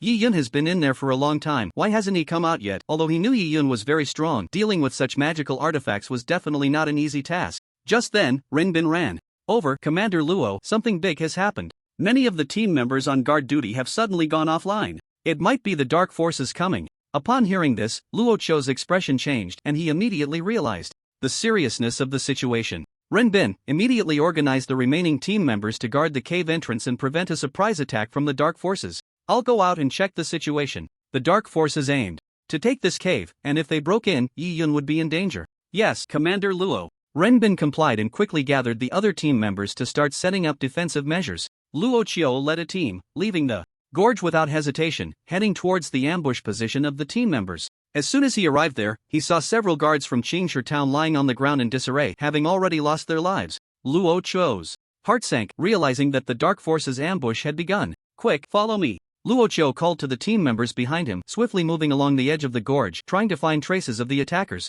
Suddenly, a slight rustling sound came from the bushes ahead. Luo Qiu immediately signaled the team members to stop and cautiously approach the bushes, gripping his sword tightly. Just as he was about to part the bushes, a shadow sprang out from within, lunging straight at Luo Qiu. Luo Qiu reacted quickly, swinging his sword to meet the attack, clashing with the shadow in midair. The shadow was agile, moving like a ghost, but Luo Qiu was no ordinary opponent. The two entangled in the air, sword light and shadow intertwining, producing a crisp sound of metal clashing. Shadow. Luo Qiu used a detection spell and saw the enemy's name. He instantly thought of a force, the Dark Magic Palace. This shadow was a major general of the Dark Magic Palace, extremely skilled in assassination techniques. This is bad, it's actually them. Luo Qiu's heart tightened. This opponent was not to be underestimated. A slight misstep could lead to their downfall. Back off. Luo Qiu shouted, his sword striking like a tempest, charging towards the shadow. The shadow moved nimbly, weaving through Luo Qiu's attacks like a ghost, the dagger in hand searching for Luo Qiu's weaknesses like a venomous snake. The two engaged in a fierce clash among the bushes, the glint of swords and the shadows of daggers intertwining into a breathtaking scene. The surrounding teammates watched the battle nervously, not daring to intervene easily, fearing they might disturb Luo Qiu. Luo Qiu's strength was continuously suppressed by the shadow, retreating towards the cave. Just then, sounds of fighting came from the cave, accompanied by mournful screams, clearly indicating that something had gone wrong. Not good. A diversion. Luo Qiu's heart sank as he immediately realized he had fallen into the enemy's trap. He had to quickly deal with the shadow in front of him and rush back to the cave to support Yi Yun. He no longer held back, gathering all the power within him at the tip of his sword, preparing to unleash his ultimate skill, Holy Light Slash. With a furious roar from Luo Qiu, a dazzling light burst forth from the sword tip, like a lightning bolt tearing through the darkness. The shadow reacted swiftly, her figure flickering as she attempted to evade this deadly strike. However, Luo Qiu's Holy Light Slash was immensely powerful. Although the shadow dodged the direct attack, the residual force of the sword energy still struck her. Bang! The shadow's body exploded like a balloon, transforming into a cloud of black mist. Luo Qiu's pupils constricted. Shadow clone technique. Damn it! At this moment, he realized the situation was dire. This shadow was merely a clone, possessing only a fraction of the original's attributes, and they had fought to a standstill. If the real body appeared, he wouldn't be able to withstand a few blows before dying. Without a moment's hesitation, Luo Qiu immediately turned and dashed towards the cave. The battle at the cave entrance had already reached a fever pitch, with the guards of Qingshi town suffering heavy losses from the ambush of the Dark Magic Palace. The shadow was already standing at the stone door, about to step inside. Damn it! Don't go in! Luo Qiu shouted, rushing towards the shadow. He had to guard the entrance and prevent the shadow from entering. The shadow turned her head, nearly casting a cold glance at Luo Qiu, but her steps did not falter. Ignorant! Then, she stepped into the stone door and vanished from sight. As the vision darkened, the world before the shadow gradually became clear. Looking up, she saw over 100 burly men, each over 2 meters tall, staring at her with cold eyes. The shadow frowned slightly. That magical artifact actually conjured so many monsters? No, these seemed to be dark sword saints, summons of the necromancer. Just as she pondered this, a bald man stepped forward from among the crowd, a black-robed mage whose face looked somewhat familiar. Upon closer inspection, the shadow immediately recalled this person. It was this individual who had destroyed the dark teleportation array back then. Who are you, and why did you sabotage our plan? After Yi Yun obtained the magic staff, the seal of the cave had been lifted, allowing her to see the outside scene. Seeing the shadow about to break in, she had specially arranged for over 100 burly men to serve her. I am your enemy. With a wave of Yi Yun's staff, the 100 dark sword saints simultaneously raised their great swords, their tips glimmering with a dark light. The shadow faced the sudden attack without a hint of panic. She flickered, moving like a ghost amidst the encirclement of the dark sword saints, the dagger in her hand searching for Yi Yun's vulnerabilities like a venomous snake. Yi Yun stood her ground, her expression unchanged. Just as the shadow was about to strike Yi Yun, the dark sword emperor charged in from behind, his great sword slashing directly at her. Whoosh! The shadow's body was struck by the dark sword emperor's massive sword, and in a single encounter, she was left with low health. How is this possible? The shadow looked at the dark-skinned sword emperor. His power was terrifying. A single blow had reduced her to such a state. Although she was an assassin, she possessed dark powers, and her health was not lower than that of a warrior. Yi Yun waved his staff again and murmured, "Undying loyalty." A powerful force erupted from the staff, enveloping the shadow in a black light. The shadow's body trembled in the glow, as if undergoing some mysterious ritual. No, don't. The shadow's voice was filled with fear and despair, realizing she was losing control over her body. The tip of Yi Yun's staff flickered with an eerie light, continuously merging into the shadow's form. The shadow's body gradually became rigid, trying to resist, but the black light bound her like shackles, rendering her immobile. What have you done to me? Yi Yun did not answer, only coldly gazing at her as the light at the staff's tip grew stronger. Suddenly, the shadow's body began to change, her skin turned pale, and the light in her eyes dimmed. You actually. The shadow's voice weakened, filled with fear and despair. She realized she had become Yi Yun's servant. Yi Yun nodded, successfully transforming the shadow into his servant after unleashing the power of the death domain. The shadow was powerful, not even 100 sword saints could catch her, only the sword emperor could. Such a subordinate was worth cultivating. Yi Yun waved his hand, signaling the dark sword saints to retreat. From now on, you are my subordinate. The shadow did not want to bow down, but a consciousness in her mind made it impossible for her to resist Yi Yun's command. She felt her will gradually eroding, ultimately succumbing to Yi Yun's control. At your command, my master. The shadow's voice was deep and powerless, a flicker of unwillingness crossing her eyes. Being Yi Yun's subordinate was certainly far worse than being in the Dark Demon Palace. There would be no future ahead. Under the influence of this power, she had no room for resistance, all commands had to be obeyed, and there could be no thoughts of betrayal. Just then, Luo Chou's figure appeared in the cave, shouting nervously, "Yi Yun, I'm here to help you." In his view, Yi Yun encountering the shadow would likely lead to trouble. After all, she was too skilled at assassination. No matter how many summoned beasts there were, they wouldn't hold up. However, when he entered, he was met with an astonishing scene. The shadow seemed to have vanished without a trace, as if she had never appeared, while Yi Yun stood there unscathed. "Where's the shadow?" Luo Chou asked, in confusion. "I have already killed her," Yi Yun replied, having just captured the shadow and stored her in the undead space. Luo Chou looked at Yi Yun in disbelief, waves of shock surging in his heart. The shadow was a fearsome assassin in the Dark Demon Palace, yet she had been easily dealt with under Yi Yun's power. How did you do it?" Yi Yun did not reveal much. "It's simple, I dealt with her using strength." "Strength, huh?" Luo Chou's gaze swept to the side, where tall dark sword saints stood, each exuding an extremely terrifying aura. Summoning over 100 dark sword saints was indeed terrifying. Even the shadow could not withstand the attacks of so many sword saints. What about that magic artifact? Luo Chou looked into the cave. "There is no magic artifact here." Yi Yun did not want to disclose anything about the artifact. If the news leaked, it would surely attract more trouble. At that time, those dark forces would swarm in, fighting over the weapon. No magic artifact? Luo Chou felt a bit skeptical. Then is the rumor false? Probably. Yi Yun pointed to the bottom of the cave. "I've killed all the monsters inside. There won't be any danger here in the future."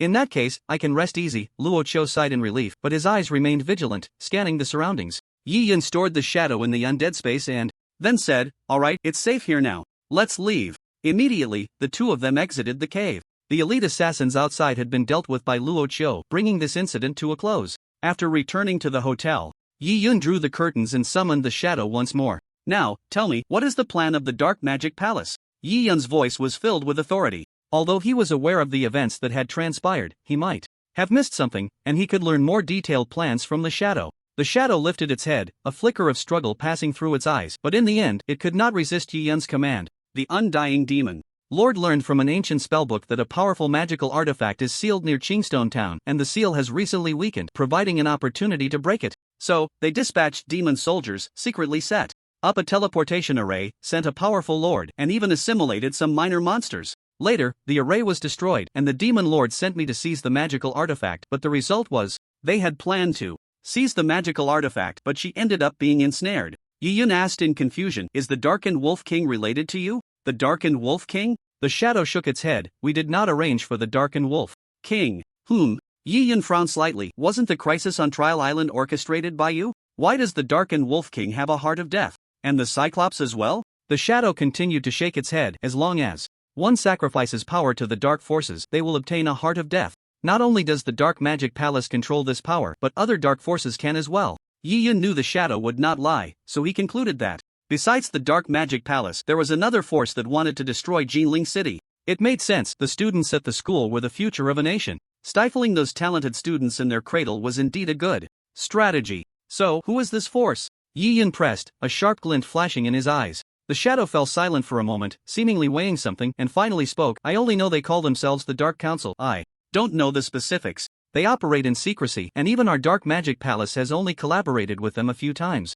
The Dark Council. Yi Yun's eyes narrowed slightly. This was a leading organization of dark forces, controlling many top-tier powerhouses, specifically targeting outstanding human talents for assassination plans. In his previous life, he had heard of many geniuses who were assassinated by this organization. Yi Yun understood that to deal with such an organization, he could only continuously enhance his strength. Shadow, since you have already pledged loyalty to me, you must help me gather intelligence about the Dark Council from now on. The shadow was slightly taken aback, not expecting Yi Yun to make such a request. Although she could no longer resist Yi Yun's orders, there was still a flicker of struggle deep within her. As you command, Master. Yi Yun nodded. He knew the shadow's abilities were strong, and if it could be of use to him, it would greatly aid in finding the Dark Council. Additionally, Yi Yun continued, you must continue to lurk within the Dark Magic Palace to provide us with internal information. No one knew about the shadow's submission to him. This way, there would be no information leaking outside, making it feasible to remain hidden. By then, he could obtain first-hand intelligence on the Dark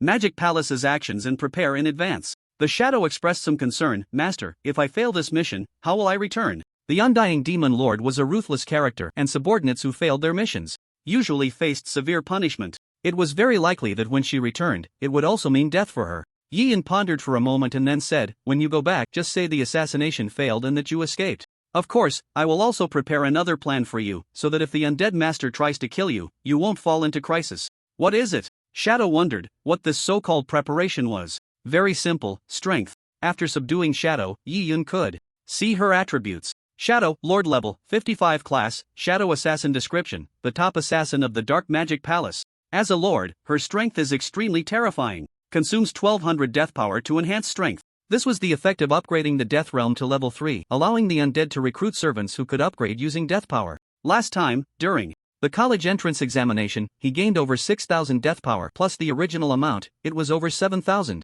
Just enough to enhance Shadow's strength, allowing her to serve him better. Strength? Shadow was slightly taken aback. As a Lord-level figure, her experience bar was very high, making it difficult to level up. Such strength couldn't just be increased at will. Follow me. With a thought, Yi Yun took Shadow directly to the Death Realm. Shadow appeared in the square and looked up to see a tall bone dragon, its claws towering over her. This is a bone dragon. Hiss, not just one, but hundreds. Shadow was completely stunned, having never seen such a spectacular sight. The bone dragons were lined up neatly in the square, their skeletons shimmering with a cold luster under the sunlight, their massive wings gently flapping, producing a deep rumbling sound. Bone dragons were undoubtedly among the strongest monsters in the Dark Realm. They were incredibly powerful and excelled in flight, with high mobility. Even a single bone dragon appearing on the battlefield would exert tremendous pressure on the enemy. And now, Yi Yun actually possessed such a number of bone dragons, which was undoubtedly a terrifying force. Whoosh, a gust of wind swept down from the sky, as a bone dragon with a wingspan of 300 to 400 meters, extremely massive, soared through the air.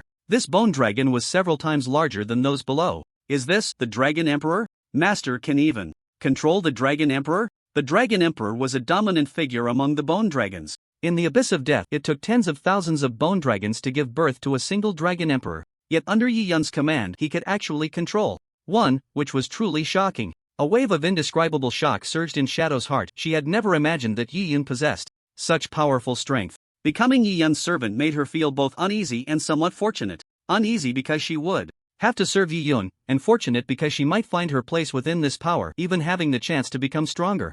Yi Yun looked at Shadow's shocked expression and said, "As long as you sincerely submit to me, you will have the opportunity to rival the Dragon Emperor, or even surpass it." Surpass the Dragon Emperor? A glimmer of disbelief flashed in Shadow's eyes. The status of the Dragon Emperor among the Bone Dragons was supreme. Yi Yun nodded and continued, "That's right, as long as you remain loyal, I will grant you even more power, more than you could ever gain in the Dark Magic Palace. In the Death Realm, nothing is impossible." Although he had made Shadow a servant, gaining her full effort in working for him still required certain means. Shadow took a deep breath. This was a huge opportunity, one that could allow her to break through her own limits. She had once been the top assassin of the Dark Magic Palace, but here, she saw a whole new world, a world full of infinite possibilities. "Master, I understand." Shadow's voice was respectful, even more loyal than before. "I will do my best to gather intelligence about the Dark Council for you, and continue to lurk in the Dark Magic Palace. At the same time, I will also strive to enhance my own strength so as not to disappoint your expectations." Yi Yun nodded. He needed more talents like Shadow to gain an advantage in the struggle against dark forces.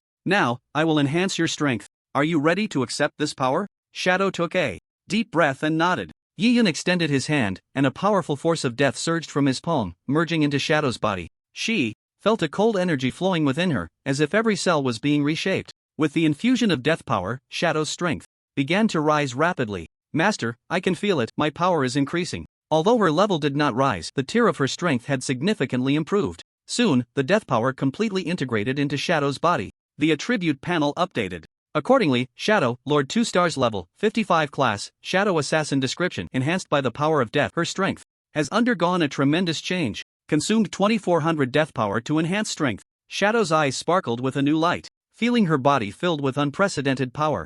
"Master, your abilities are truly formidable." The title of Lord represented a level of strength akin to potential, influencing basic attributes. Although her level did not increase, the impact on her strength was immense. Yi Yun also noticed the changes in Shadow. Her existence was different from that of a summoned beast, but the increase in strength was quite similar, with a star level increase of about 3 times. "Now, let me enhance your strength once more." There was still plenty of death power left, enough for another level up. By then, even if the Death Demon Lord wanted to kill Shadow, she would have sufficient strength to escape. Even if she couldn't act as an undercover agent, returning to his side would still be possible. Yi Yun waved his hand, and another surge of death power flowed into Shadow's body. With the infusion of the second wave of death power, Shadow gained control over even greater strength. Her senses became sharper, and every movement was filled with power and speed, allowing her to better leverage her class advantages. She knew this was not just an increase in power, but a transcendence of her essence. The attribute panel updated again. Shadow, Lord 3 stars level, 55 class.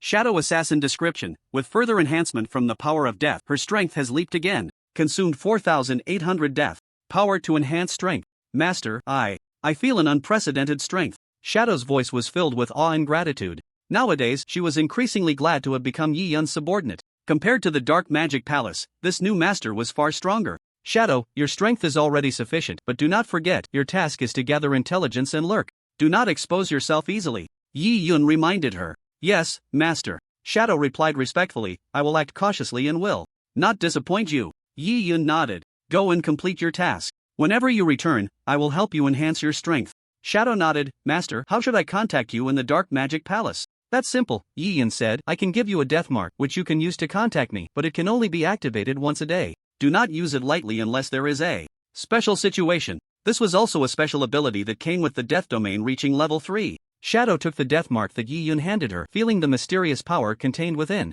She carefully tucked the mark into her backpack, ensuring it would not be lost under any circumstances. Yi Yun waved his hand, and their figures returned to the hotel once more. After explaining some precautions to Shadow, it turned and left. Yi Yun took out the magic weapon. It was a black staff covered in dark runes, emitting a faint ghostly light. Abyssal staff, magic weapon level, 1 star description. This is a staff from the abyss, granting you dark powers while gradually consuming your soul. Effect: intelligence plus 500, stamina plus 200. Increases the power of dark skills by 30%. Devour, 0 out of 10 can devour equipment to upgrade the staff's level. From the attributes, devouring enough weapons can upgrade it to 2 stars, significantly increasing its attributes. Yi Yun's backpack contained quite a few pieces of equipment in various colors which he hadn't had the chance to sell before. He took out a level 20 blue greatsword, brought it close to the staff and triggered the devour effect. However, the staff showed no reaction at all. Could it be that the grade is insufficient? After all, the blue greatsword's attributes weren't strong. A weapon of the abyssal staff's caliber surely required stronger equipment to upgrade. Next, Yi Yun took out a piece of purple armor, brought it close to the magic weapon, and finally got a reaction. Buzz. As the devour effect was triggered, the abyssal staff emitted a low humming sound as if celebrating the new power it was about to gain. The blue greatsword began to be disassembled by an invisible force the moment it touched the staff, transforming into streams of light that merged into the staff. Yi Yun watched this process intently. The power of the abyssal staff was gradually increasing. Dark energy surged within the staff, preparing for the impending transformation. The purple armor also began to disassemble, its fragments swirling around the staff before finally merging into it, making the dark runes on the staff shine brighter and the ghostly light deeper. Abyssal staff, magic weapon level, 1-star effect. Intelligence plus 500. Stamina plus 200. Increases the power of dark skills by 30%. Devour, 1/10 can devour equipment to upgrade the staff's level. After devouring, the attributes did not change. It seemed that it needed to devour 10 items to see a significant change. Since purple can be devoured, that's much better. Every time Yi Yun cleared a dungeon, he could obtain a large amount of equipment, and simply converting it to gold wouldn't maximize its value. It was far less powerful than a magic weapon that could be upgraded. He rummaged through his backpack and found over 20 pieces of purple equipment, all obtained during the college entrance exams, which he hadn't had the chance to sell yet. Yi Yun decided to use all these pieces of equipment for the devouring of the abyssal staff, hoping to quickly raise its level. He took out each piece of purple equipment one by one, bringing them close to the abyssal staff to trigger the devour effect. With each devour, the dark runes of the abyssal staff became more dazzling, and the ghostly light gradually deepened. Yi Yun felt the staff's power continuously growing, dark energy swirling within, as if preparing for the upcoming transformation. Soon, after devouring 10 pieces of equipment, the staff finally leveled up, bursting forth with a dark glow. Abyssal staff, magic weapon level, 2 stars. Description: after devouring enough equipment, the abyssal staff has finally upgraded to a higher existence, with even more powerful dark forces. Effect: intelligence plus 750.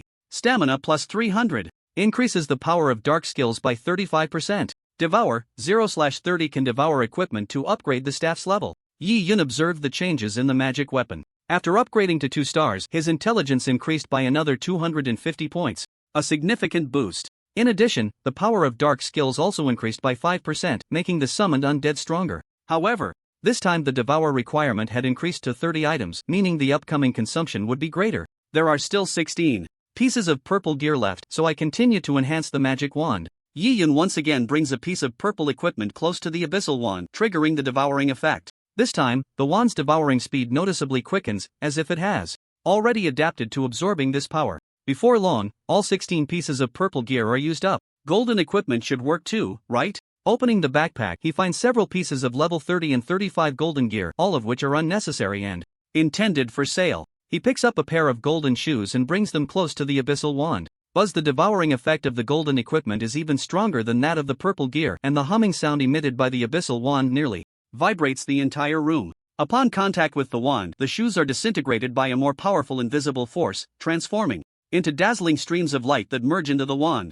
As the devouring continues, the dark runes on the abyssal wand begin to emit an unprecedented glow, the eerie light becoming as deep as the abyss itself. After the absorption is complete, the devouring effect increases by 3 points. 1 piece is worth 3. It's a bit weaker than I imagined. Yi Yun lets the remaining 4 pieces of golden equipment be absorbed by the wand, finally allowing its devouring value to meet the requirements for a higher star level upgrade. As the abyssal wand devours the last piece of golden equipment, the entire room is enveloped by a powerful dark energy. Yi Yun feels the wand in his hand growing heavier, as if it is no longer just a simple weapon, but an entity with its own will. Abyssal wand, magic artifact level, 3 stars. Description: after devouring sufficiently powerful equipment, the abyssal wand has ascended to a higher existence, its dark power becoming even stronger, even beginning to influence everything around it. Effect: intelligence plus 1000. Stamina plus 400. Increases the power of dark skills by 40%. Devour, 1/50 can devour equipment to level up the wand. Suddenly, an evil will emerges from the wand, invading Yi Yun's mind. This will is filled with darkness and madness, attempting to control Yi Yun's psyche and completely corrupt him. However, Yi Yun is not an ordinary person. but a reborn individual with an extremely stable will, strong enough to resist this evil will's encroachment. A mere magic artifact thinks it can control me? Yi Yun scoffs lightly, pushing back the wand's invasion. Nevertheless, Yi Yun does not let his guard down. He knows that the devouring ability of the abyssal wand is growing stronger and its dark power is continuously increasing. To ensure he can fully control this powerful magic artifact, it would be best to find some methods to strengthen his own will. Such books are rare, but as long as one is determined to search, there is still a chance to encounter them. The equipment is used up, I'll enhance it next time. After all, every time he clears a dungeon, he can unlock nightmare difficulty, which has a high drop rate. He opens the panel and looks at his mana. After equipping this item, his mana reaches 123,000. Summoning the Dark Sword Saint, he can directly summon 100 of them. His health has also increased again, reaching the terrifying value of 40,000. The dark magic artifact's enhancement to stamina is also quite strong. An increase of 400 stamina is equivalent to several pieces of equipment. At this point, Yi Yun can be both resilient and powerful. In the Dark Magic Palace, the undying Demon Lord sits on the throne, one hand resting on a skull. A figure clad in black armor, wielding a blood-red battle axe, enters the hall and kneels on one knee. My lord, the Shadow's mission has failed, all her subordinates are dead, and only the Shadow herself remains alive. The undying Demon Lord suddenly slams down, shattering the skull into pieces. These useless fools. They can't even take a small town like Qingshi. I truly wasted my efforts raising you lot. The warrior in black armor, known as Blood Axe, lowers his head, not daring to meet the Demon Lord's furious gaze. Lord Demon Master, the Shadow's strength is too weak. I think we should abolish her position and train a new assassin. A fierce glint flashed in the eyes of the undying demon. Master, when she returns, I will definitely punish her. Just then, a figure appeared in the hall. It was the Shadow. Her presence instantly froze the atmosphere of the entire hall. The undying demon master's gaze pierced her like a sharp sword, and Blood Axe raised his head, a hint of surprise flickering in his eyes. Shadow, you dare to come back, the undying demon master roared. You failed your mission. What face do you have to stand here? The Shadow calmly replied, Lord Demon Master, I returned. Because I have important intelligence to report to you. The undying demon master frowned and gestured for her to continue. In Qingshi town, I encountered a powerful opponent whose strength is beyond imagination. I suspect he has a more powerful force backing him. The Shadow said slowly, her voice carrying a barely perceptible tremor. To continue lurking, she had to reveal some information, as Yi Yun had advised her. The undying demon master was silent for a moment before asking, Are you sure? Yes, Lord Demon Master. I witnessed him summon an army of undead, those endless undead creatures, even I cannot easily resist. The Shadow replied. The undying demon master's brow furrowed tightly, clearly surprised by the Shadow's words. What kind of army of undead did he summon that you couldn't handle? The Dark Sword Saint. The information revealed by the Shadow was not actually a secret. Yi Yun's Dark Sword Saint was obtained in the Alliance. Anyone who investigated could uncover this matter, it just required some time. She intended to use this information to gain the undying demon master's trust and continue her infiltration. The undying demon master pondered for a moment before slowly speaking, the Dark Sword Saint. It seems this opponent is not to be underestimated. You did well, Shadow, at least you returned alive and brought back valuable intelligence. The Shadow slightly lowered her head, showing respect for the undying demon master. Thank you for your praise, Lord Demon Master. I will continue to work hard and live up to your expectations. The undying demon master nodded, signaling Blood Axe to step down, then said to the Shadow, you failed. What about the magical artifact in the stone door? Who obtained it? The Shadow again followed Yi Yun's instructions and said, Lord Demon Master, we were all deceived by that spellbook.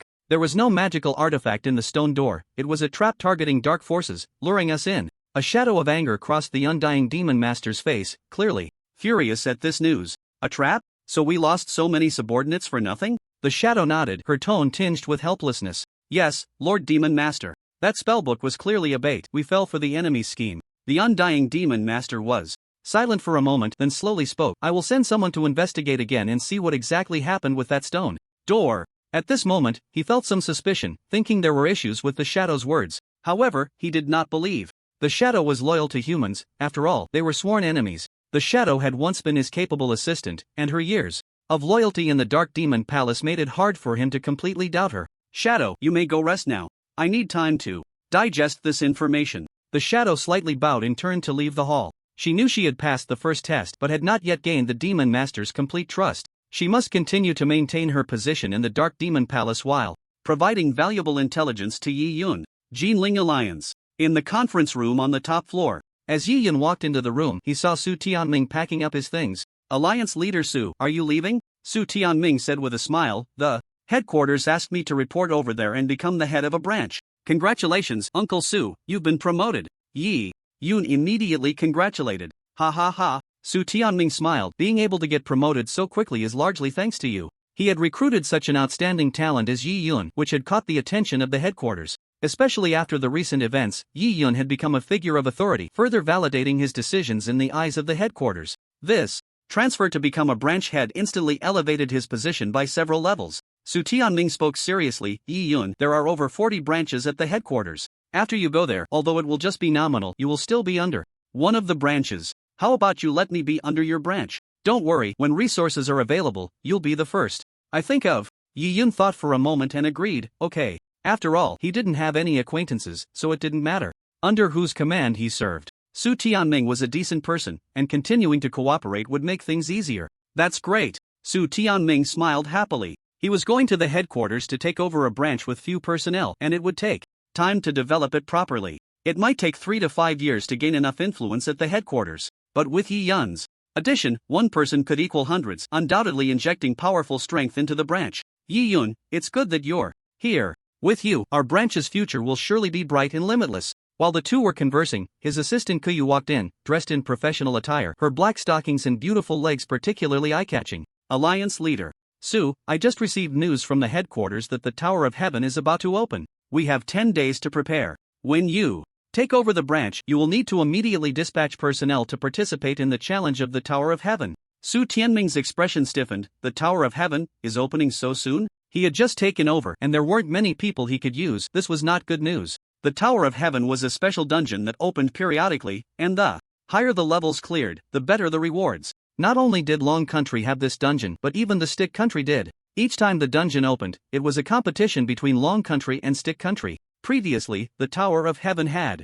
opened 15 times, and each time, the country with the highest cleared levels was Stick Country. Long Country had not earned any honors. This was a shared dungeon between the two countries. Whichever country came in first would receive not only honor but also substantial resource rewards. Besides the competition between countries, there would also be a ranking within the branches. If the ranking was too low, it would be difficult to hold one's head high at the headquarters. Kuyu, immediately give me a list of the members of the Lingyun branch.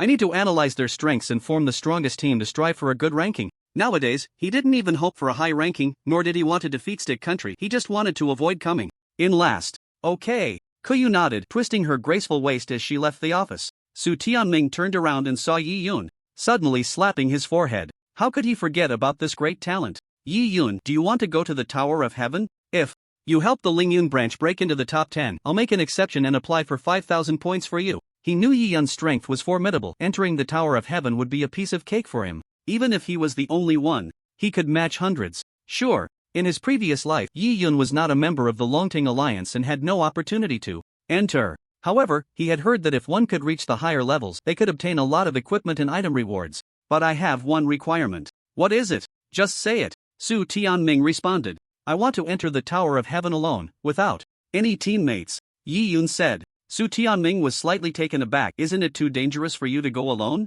The monsters there are very strong, and there are boss-level leaders appearing every few floors. It would be safer with teammates. Don't worry, I know what I'm doing. Yi Yun insisted on his principles. With the undead army at his command, having teammates would only divide experience and equipment, serving no purpose. Unless it was a dungeon that required multiple people to activate, he absolutely did not want teammates. Seeing Yi Yun so adamant, Su Tianming didn't press further, as he was well aware of Yi Yun's strength. Alright, since you are so confident, I'll give you this opportunity. But you must be careful, the challenges of the Sky Tower are no joke. Yi Yun nodded, indicating that he would pay attention to safety. Su Tianming said, this time you will support Xingshi Town and defeat that shadow. I specifically applied to headquarters for a reward of 5,000 points for you. Once you get to headquarters, the equipment and skills you can exchange for there will be worth much more than points. By then, there will definitely be equipment you want. I'll go take a look then. Yi Yun checked his alliance points, which had already exceeded 9,200. Su Tianming paused slightly. However, the points required to exchange for items at headquarters will be higher than in small cities. After all, it's a big city, and earning points is easier here. I understand that, Yi Yun replied. It was like dining out. Meals in big cities cost about half more than in small cities, but the portions are much smaller. Su Tianming asked, when do you plan to go to Longdu? If you haven't made any plans yet, you can come with me using the teleportation array. We can go through the reimbursement process. Such long-distance teleportation costs thousands of gold coins. Alright, let's go together then, Yi said. Long do. As the core city of the Dragon Kingdom, its level of prosperity far exceeds ordinary imagination. Towering buildings, streets illuminated by neon lights, and a continuous flow of people all showcase the city's vibrancy and prosperity. Yi Yun and Su Tianming stepped out of the teleportation array together, and Su Tianming pointed to a magnificent building ahead, saying, "That is the headquarters building, the core of our Jinling Alliance." Yi Yun looked up and saw the building standing like a steel giant in the city center, its dragon-shaped emblem shining brightly in the sunlight. Su Tianming smiled and said, "Let's go, I'll take you to check in first, then arrange accommodation for you. This is the residence assigned to Alliance members. The safety level is quite good. If you don't want to stay in the school dormitory, you can stay here, like going on a date with your little girlfriend or something." As someone who had been through it, Su Tianming's words were very straightforward. However, Su Qing beside them seemed a bit displeased. "Dad, why are you instilling bad thoughts in Yi Yun?" Su Qing, having entered Longting Academy with the second best score in Datong Province, would soon be Yi Yun's schoolmate. Yi Yun did not respond to Su Qing's protest. He knew Su Tianming was just joking. However, he was indeed satisfied with the accommodation for Alliance members, as a higher safety level meant better protection for himself. "Let's go check in first." Su Tianming led Yi Yun towards the headquarters building. Along the way, they passed through a bustling commercial area filled with various equipment and weapon shops, dazzling the eyes. There were also branches for various professions located here. Entering the headquarters building, Su Tianming brought Yi Yun to the front desk and explained their purpose to the staff. Upon seeing Yi Yun, the staff member screamed, "You are Yi Yun, the top scholar of Datong Province. I'm your fan." This voice attracted a lot of attention, and many people gathered around. This year, the top scholar of Datong Province has earned over 30,000 points, dominating all the students with an overwhelming advantage. Such a score is likely unprecedented, and may never be surpassed. Faced with the sudden attention, Yi Yun appeared somewhat uncomfortable. Su Tianming, on the side, teased, "It seems you have quite a reputation in Datong Province, even the staff at headquarters have become your fans." The staff member calmed down and quickly processed Yi Yun's registration. Afterwards, Su Tianming took Yi Yun to the accommodation area for Alliance members. Along the way, Su Tianming introduced Yi Yun to the various departments and functional areas of the headquarters, while Yi Yun listened quietly. "This is the training ground, where you can simulate various combat environments to enhance your practical skills," Su Tianming said, pointing to a massive building. Yi Yun casually glanced inside and saw some very powerful professionals. They had already completed their second-class transfer, wielding weapons and equipment that radiated a dazzling glow. The second transfer requires reaching level 70. If one fails to complete the transfer task, they will never qualify for further advancement. In the previous life, many people were stuck at the peak of the first transfer due to insufficient strength and could not progress further. This serves as a dividing line, distinguishing geniuses from ordinary people. The two continued walking, and Su Tianming introduced again, "Over there is the exchange center, where the Alliance's most precious equipment, skills, and items are all located. Let's go take a look," Yi Yun said. "Sure," Su Tianming replied as he walked, and continued to explain. "Here at headquarters, earning points is somewhat easier. If you have valuable equipment, items, or skills, you can exchange them directly for points here, saving you the hassle. Moreover, every so often, the items available for exchange here will be updated. If you have your eye on something, make sure to collect points early, otherwise, it might be exchanged by someone else." Yi Yun nodded and walked towards the location of the skills. On one of the shelves, all the skills of the necromancer were displayed. Yi Yun casually picked up a book and looked at the introduction on it.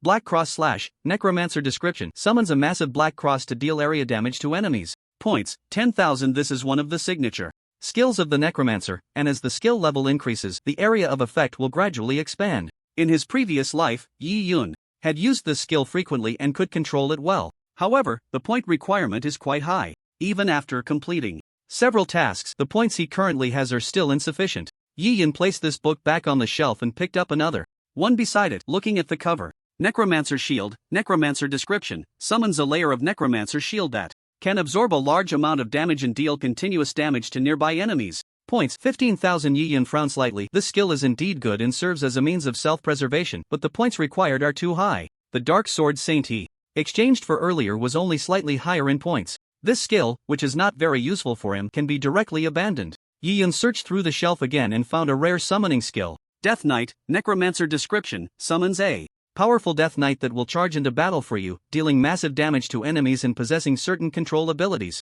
Points 40,000. The Death Knight is on the same level as the Dark Sword Saint in terms of summoning skills, with very powerful knight attributes, and it can also summon Dark Warriors, putting immense pressure on the enemy's defenses. If hundreds of Death Knights were summoned to charge together, it would surely be a spectacular sight. Yi Yun estimated that to exchange for this skill book, he would need to save up points for a while. Su Tianming saw that Yi Yun was so interested in the skill book and said, "Don't rush, take your time. The Alliance has abundant resources. As long as you work hard, one day you'll be able to exchange for the skills you want." Yi Yun nodded. The Alliance indeed provided many opportunities, but the competition was also exceptionally fierce. One had to stand out among the numerous Alliance members to gain more resources and opportunities. Then, Su Tianming took Yi Yun to the mission center. Here, one could accept tasks and earn generous points rewards upon completion. Yi Yun observed the various tasks, looking for one suitable to complete at the moment. Among the many tasks, there was one with particularly high points rewards. Hope City, reward points 7,000.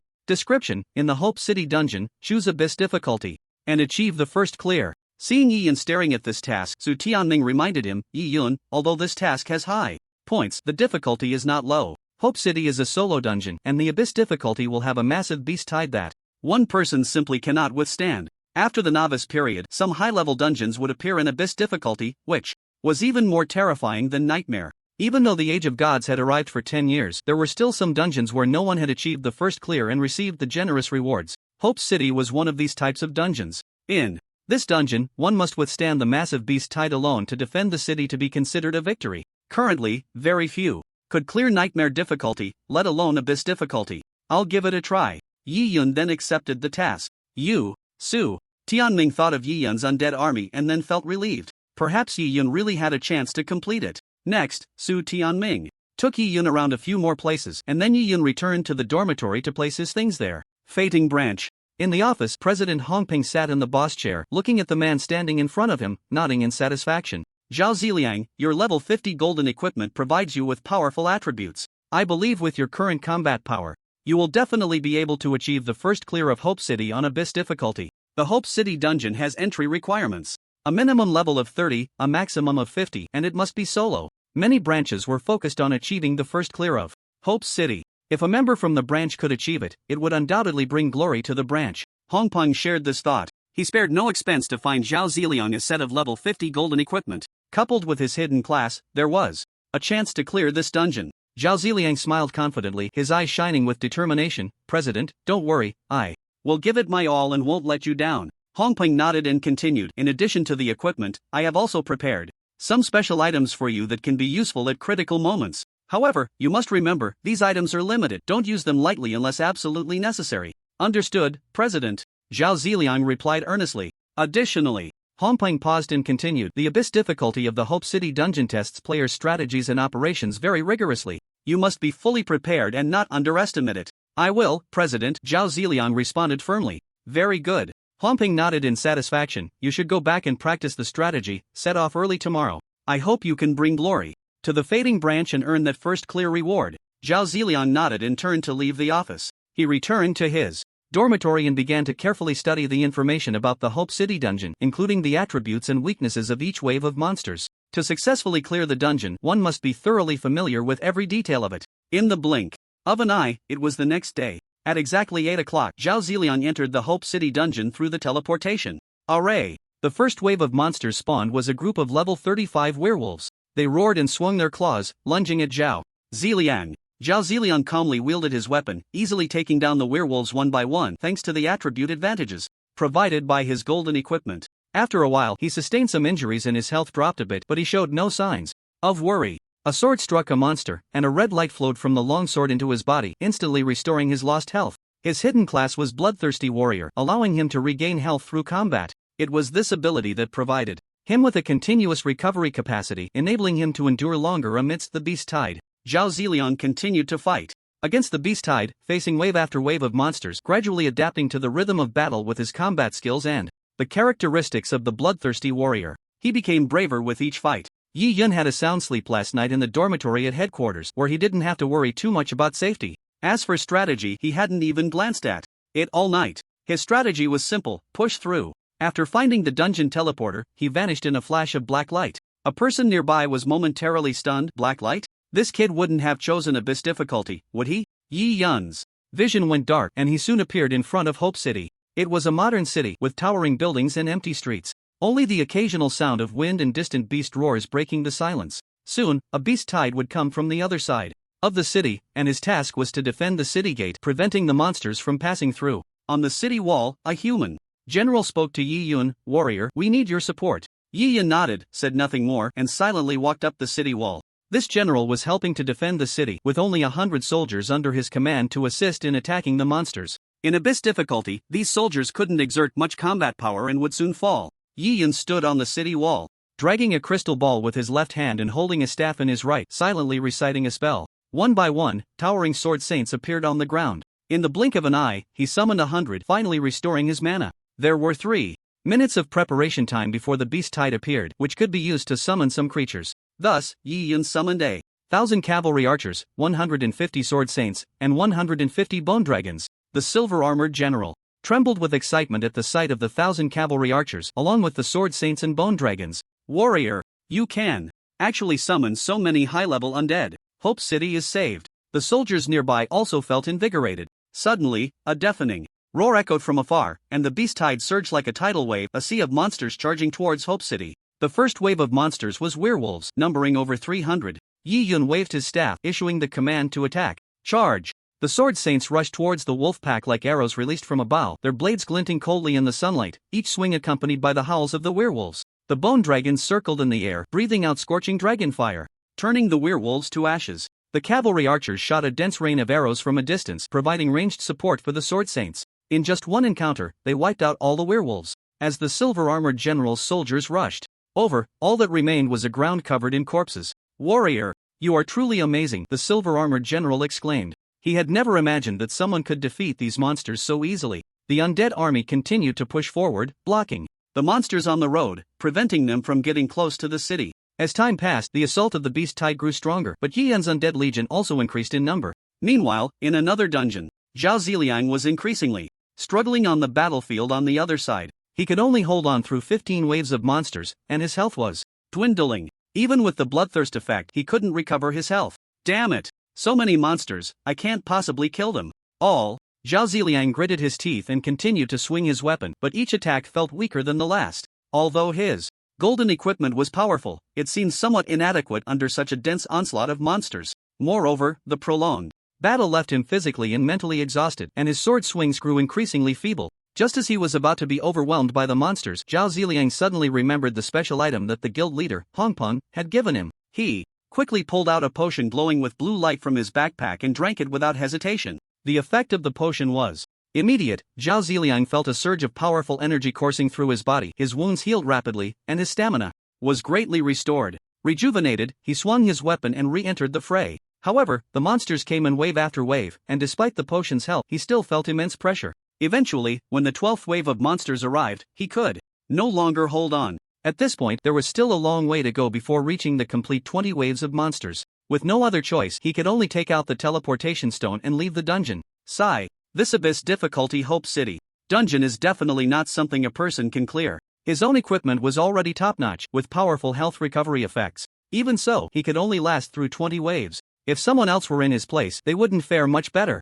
Zhao Ziliang stood at the dungeon exit filled with reluctance. He had done his best, but the challenge of abyss difficulty was simply too harsh. He could only return to report this bad news. Meanwhile, Yi Yun continued to command his undead army on the battlefield of Hope City. The tactics were simple yet effective, utilizing the powerful strength of summoned creatures to easily fend off wave after wave of beast tides. The silver-armored generals and soldiers were in awe of Yi Yun's commanding ability. They had never seen such a powerful summoner. Soon, they finished off 20 waves of monsters and encountered the final boss. It was a giant clad in armor, about 30 meters tall, wielding a battle axe. Giant Axe Warlord, Lord level 50 description. The giant axe in his hand can easily shatter enemies. Please do not attempt to use your head. Yi Yun stood on the city wall, still expressionless. Although it was a high-level creature, it couldn't possibly withstand the onslaught of the undead army for long. Bone Dragon Legion, attack. At Yi Yun's command, the Bone Dragon Legion darkened the sky like a storm cloud, their massive wings flapping, creating a deafening sound. The giant axe warlord swung his axe, trying to fend off these terrifying creatures, but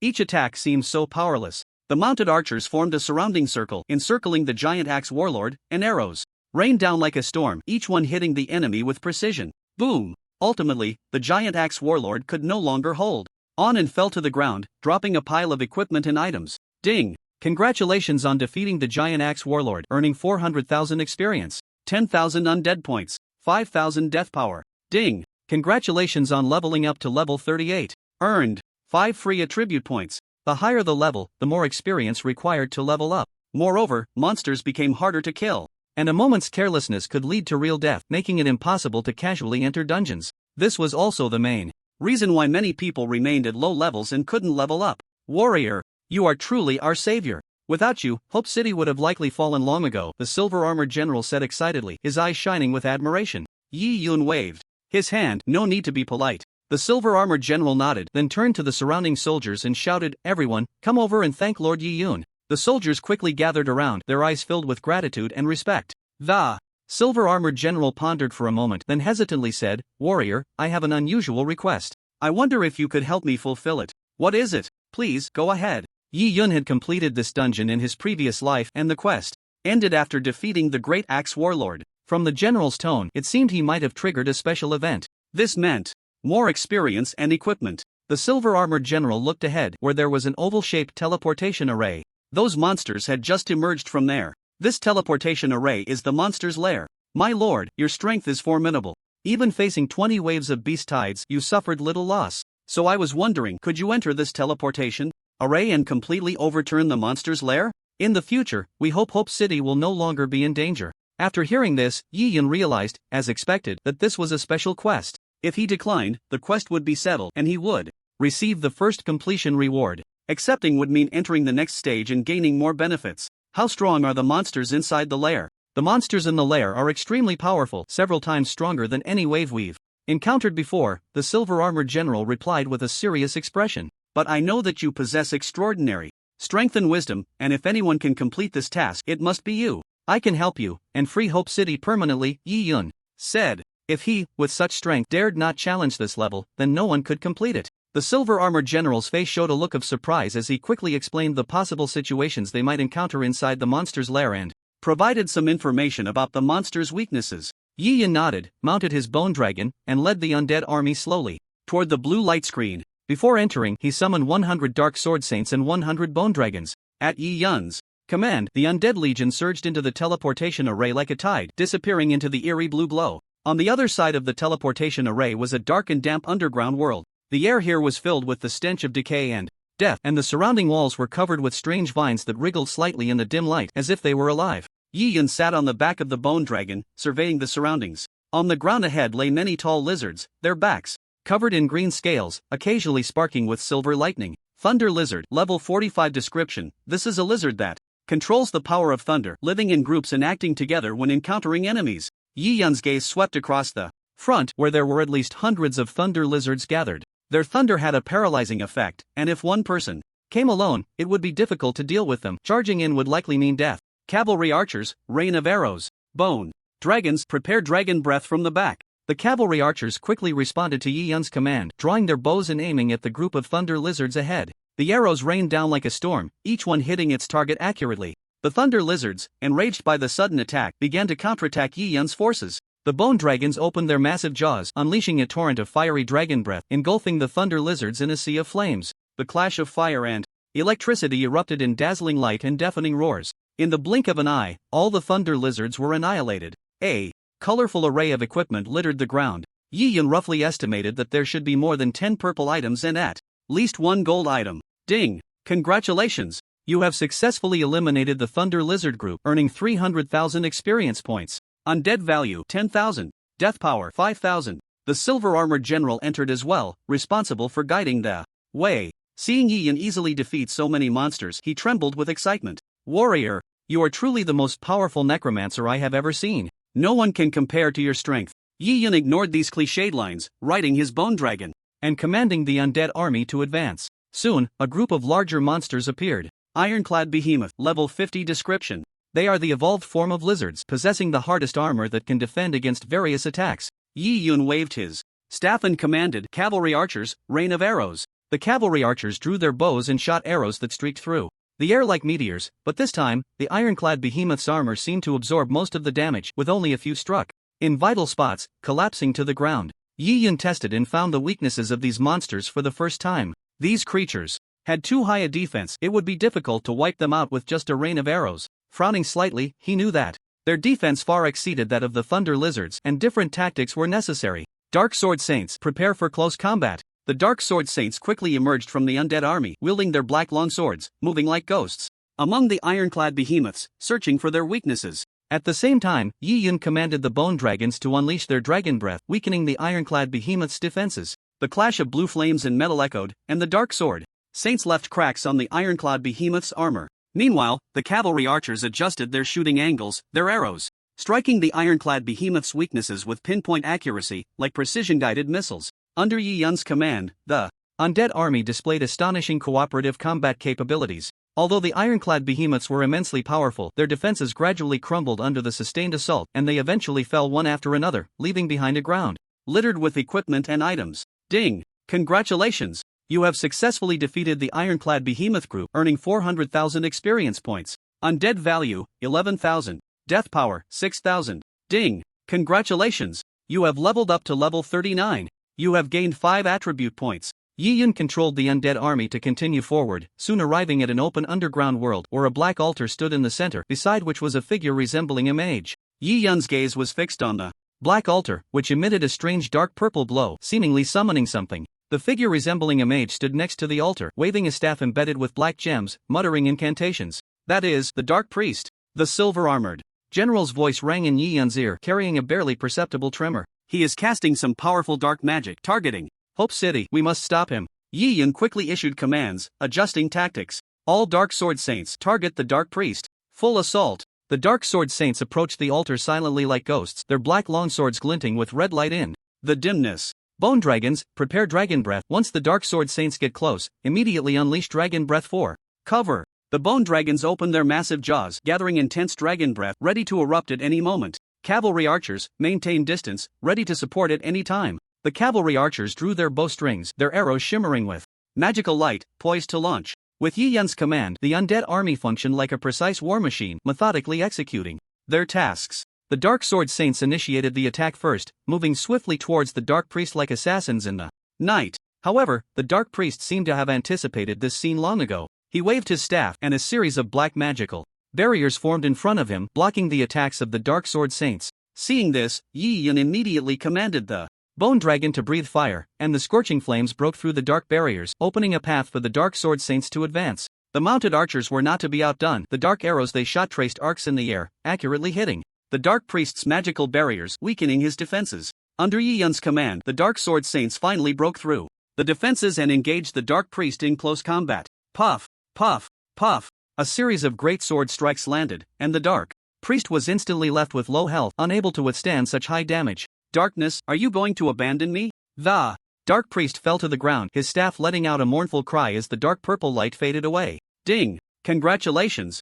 You have successfully thwarted the Dark Priest's scheme and gained 500,000 experience, 10,000 undead points, 6,000 death power. The silver-armored general looked at Yi Yun with excitement. Warrior, you really did it. You eliminated all the monsters here and took down the Dark Priest. You are the hero of Hope City. Yi Yun nodded slightly, his gaze still fixed on the now dim black altar. We need to examine this altar to see if there are any lingering dark powers. The silver-armored general cautiously approached the altar, beginning to inspect every corner carefully. Yi Yun, meanwhile, sat atop the bone dragon, observing the surroundings from above to guard against any other enemies taking advantage of the situation. After a thorough search, the silver-armored general reported to Yi Yun, Warrior, there are indeed some dark powers remaining on the altar. We must completely destroy it. Yi Yun waved his staff. Sword Saints, destroy the altar. The Dark Sword Saints quickly responded to Yi Yun's command, wielding their black long swords, which were entwined with death power, launching a fierce attack on the altar. Each swing of the sword was accompanied by a series of dull roars, and the dark purple light on the altar began to grow unstable, as if it could extinguish at any moment. With the final blow, the altar finally erupted with a tremendous explosion, the dark purple light completely vanishing, replaced by a profound silence. The silver-armored general confirmed after inspection that the dark powers on the altar had been completely eradicated. Warrior, you not only thwarted the Dark Priest's scheme but also utterly destroyed this evil altar. The residents of Hope City will forever remember your achievements, the silver-armored general said excitedly, then took out a pitch-black robe from his backpack and handed it over. This is a treasured robe from Hope City. It may be of use to you. Yi Yun accepted it. This was a special reward for completing the task. Normally, the general would not give anything. Dark Knight Robe, Gold, Level 50, Effect, Intelligence plus 500, Stamina plus 150. Dark skill effects increased by 20%. This robe is a level 50 gold equipment, with quite good attributes. The higher the level, the greater the value. Even if it cannot be used, it can be sold. Next, Yi Yun left the lair and exited the dungeon through the teleportation array. Just as he was leaving, Yi Yun heard a prompt sound. Ding! Congratulations on your first completion of Hope City at Abyss difficulty. Calculating. Score. Congratulations, you have received an SSS level dungeon rating. Ding! Congratulations, you have received a high-level skill box as a reward. Upon opening, you can obtain a high-level skill for your profession. Fating Branch.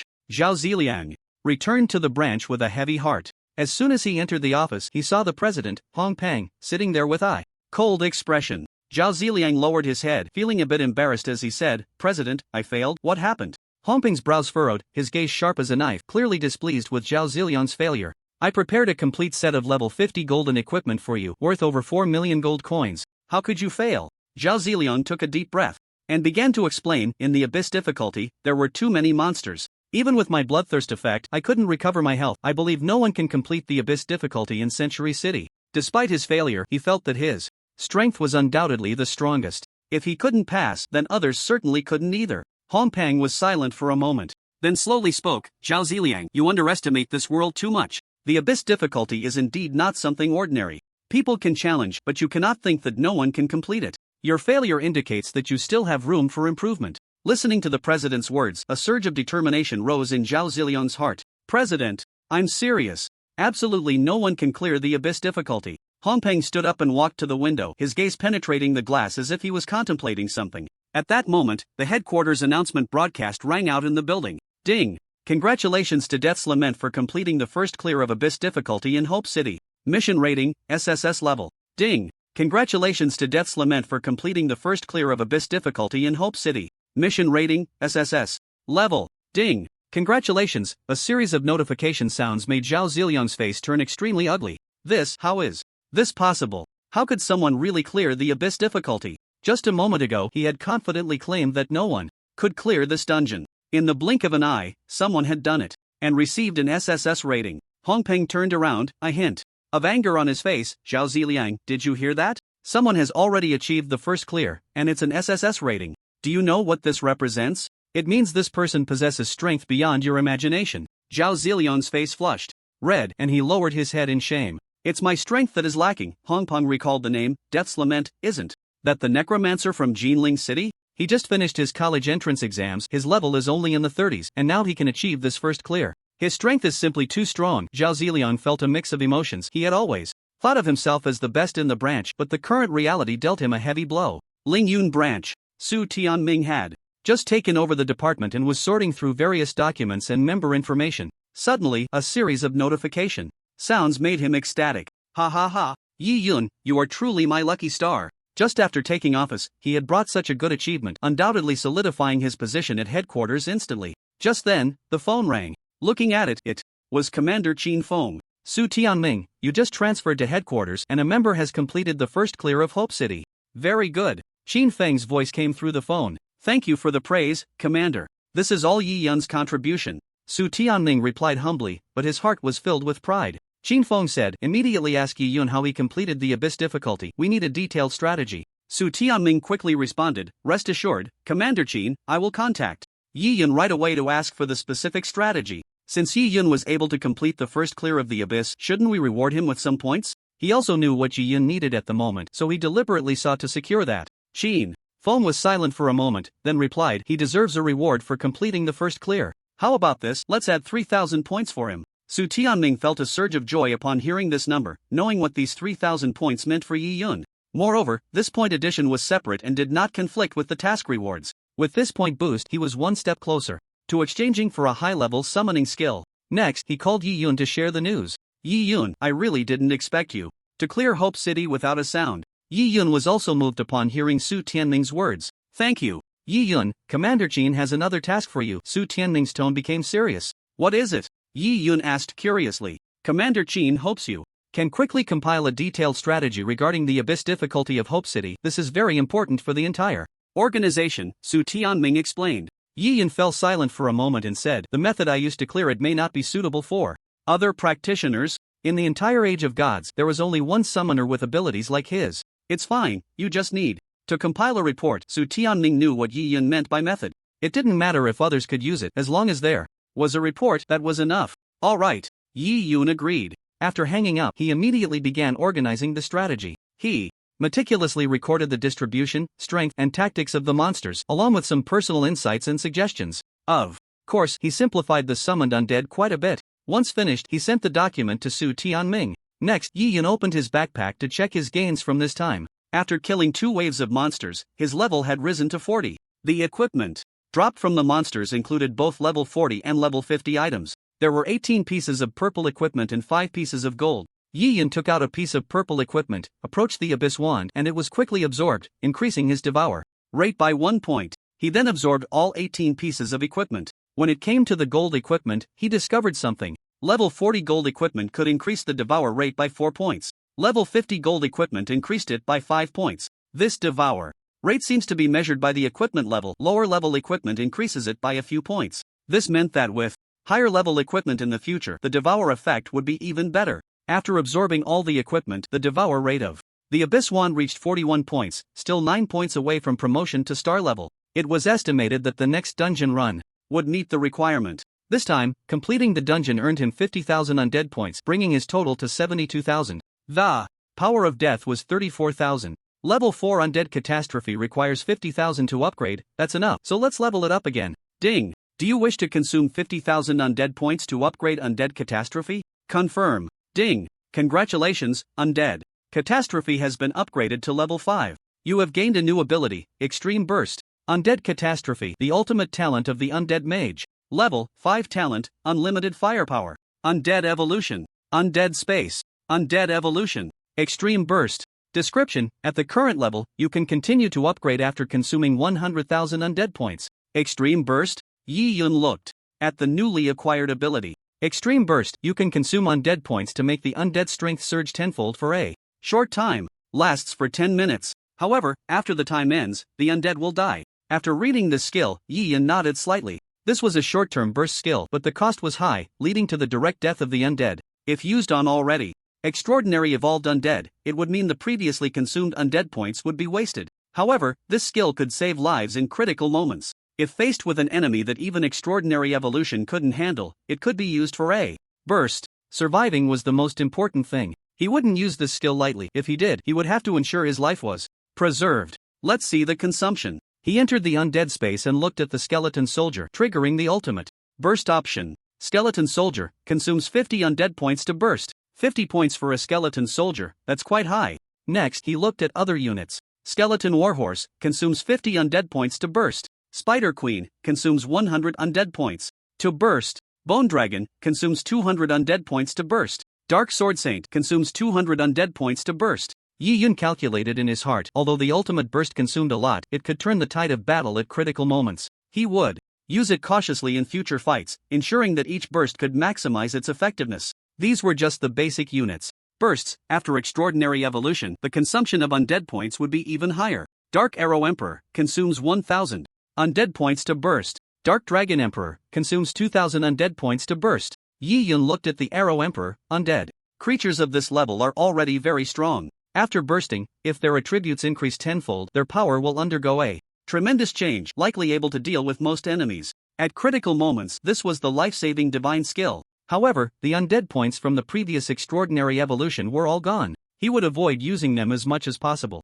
With 22,000 undead points remaining, Yi Yun thought for a moment and decided to continue enhancing the Sword Emperor's strength, evolving it to the level of Sword Emperor. Ding! Do you wish to consume 9,600 undead points to perform extraordinary evolution on the Dark Sword Emperor?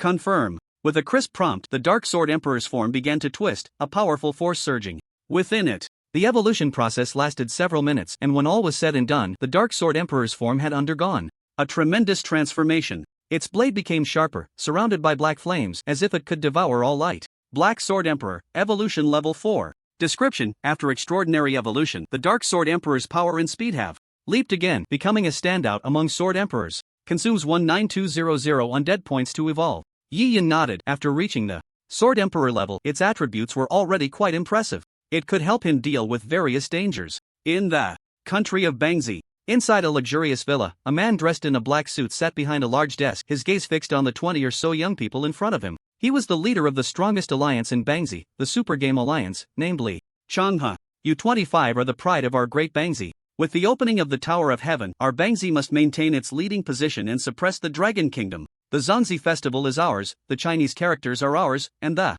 honor of the Tower of Heaven is also ours. Before the arrival of the Age of Gods, Bangzi had always been in the lead in competitive gaming, suppressing the Dragon Kingdom for many years. Their skills and tactics were far ahead of the Dragon Kingdom. After the Age of Gods arrived, this leading advantage had only grown larger. Li Changhe always believed in one thing: professionals rely not on equipment and levels, but on skills and team tactics. You must remember, the challenge of the Tower of Heaven is not just a test of individual strength, but also a test of teamwork. Li Changhe's voice echoed in the spacious office. Our Bangzi's team tactics are your greatest advantage. As long as you can harness the power of the team, you will surely achieve victory. In the Tower of Heaven. Yes, leader, the young people responded in unison. Li Changhe nodded in satisfaction and continued, with the opening of the Tower of Heaven, we not only need to maintain our lead but also expand our advantage. We must be at least 10 floors ahead to strive for the greatest resource rewards. Each of you is an elite selected through rigorous screening, and I believe you can accomplish the task. The Tower of Babel is a competitive dungeon belonging to 2 countries. The higher the number of levels cleared by a country, the more resources they obtain. If the final score leads by 10 levels, then all members of the Dragon Kingdom will receive nothing and everything will go to the Big Stick country. Leader, we will not let you down. A tall young man stepped forward. He was the team captain, named Jin Zixin. Very well, Jin Zixin, this time the strategy for the Tower of Babel is in your hands. Li Changhe took a document from the drawer and handed it to Jin Zixin. This is the latest intelligence on the Tower of Babel. You must study it carefully and devise the best strategy. Jin Zixin took the document and nodded solemnly. We will do our utmost, leader. Li Changhe nodded in satisfaction, trusting his team to once again prove the strength of the Big Stick country in the Tower of Babel. The next day, Yi Yun went to Longting Academy to report.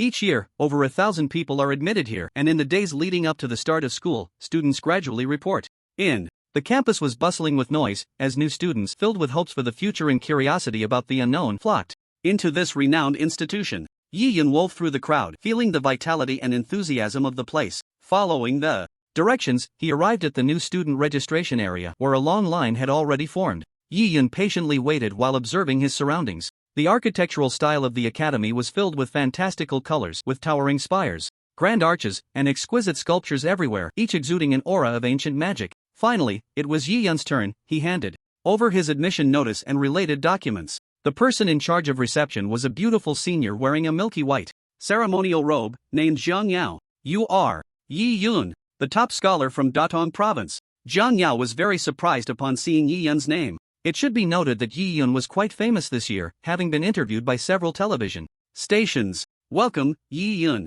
I am Zhang Yao, responsible for new student reception. It's a pleasure to meet you. Yi Yun politely replied, hello. Zhang Yao took Yi Yun's documents and began processing his enrollment. Longting Academy is one of the top vocational colleges in the country, with specialized courses in every department you can choose to study. You have been assigned to Class 1 of Year 1.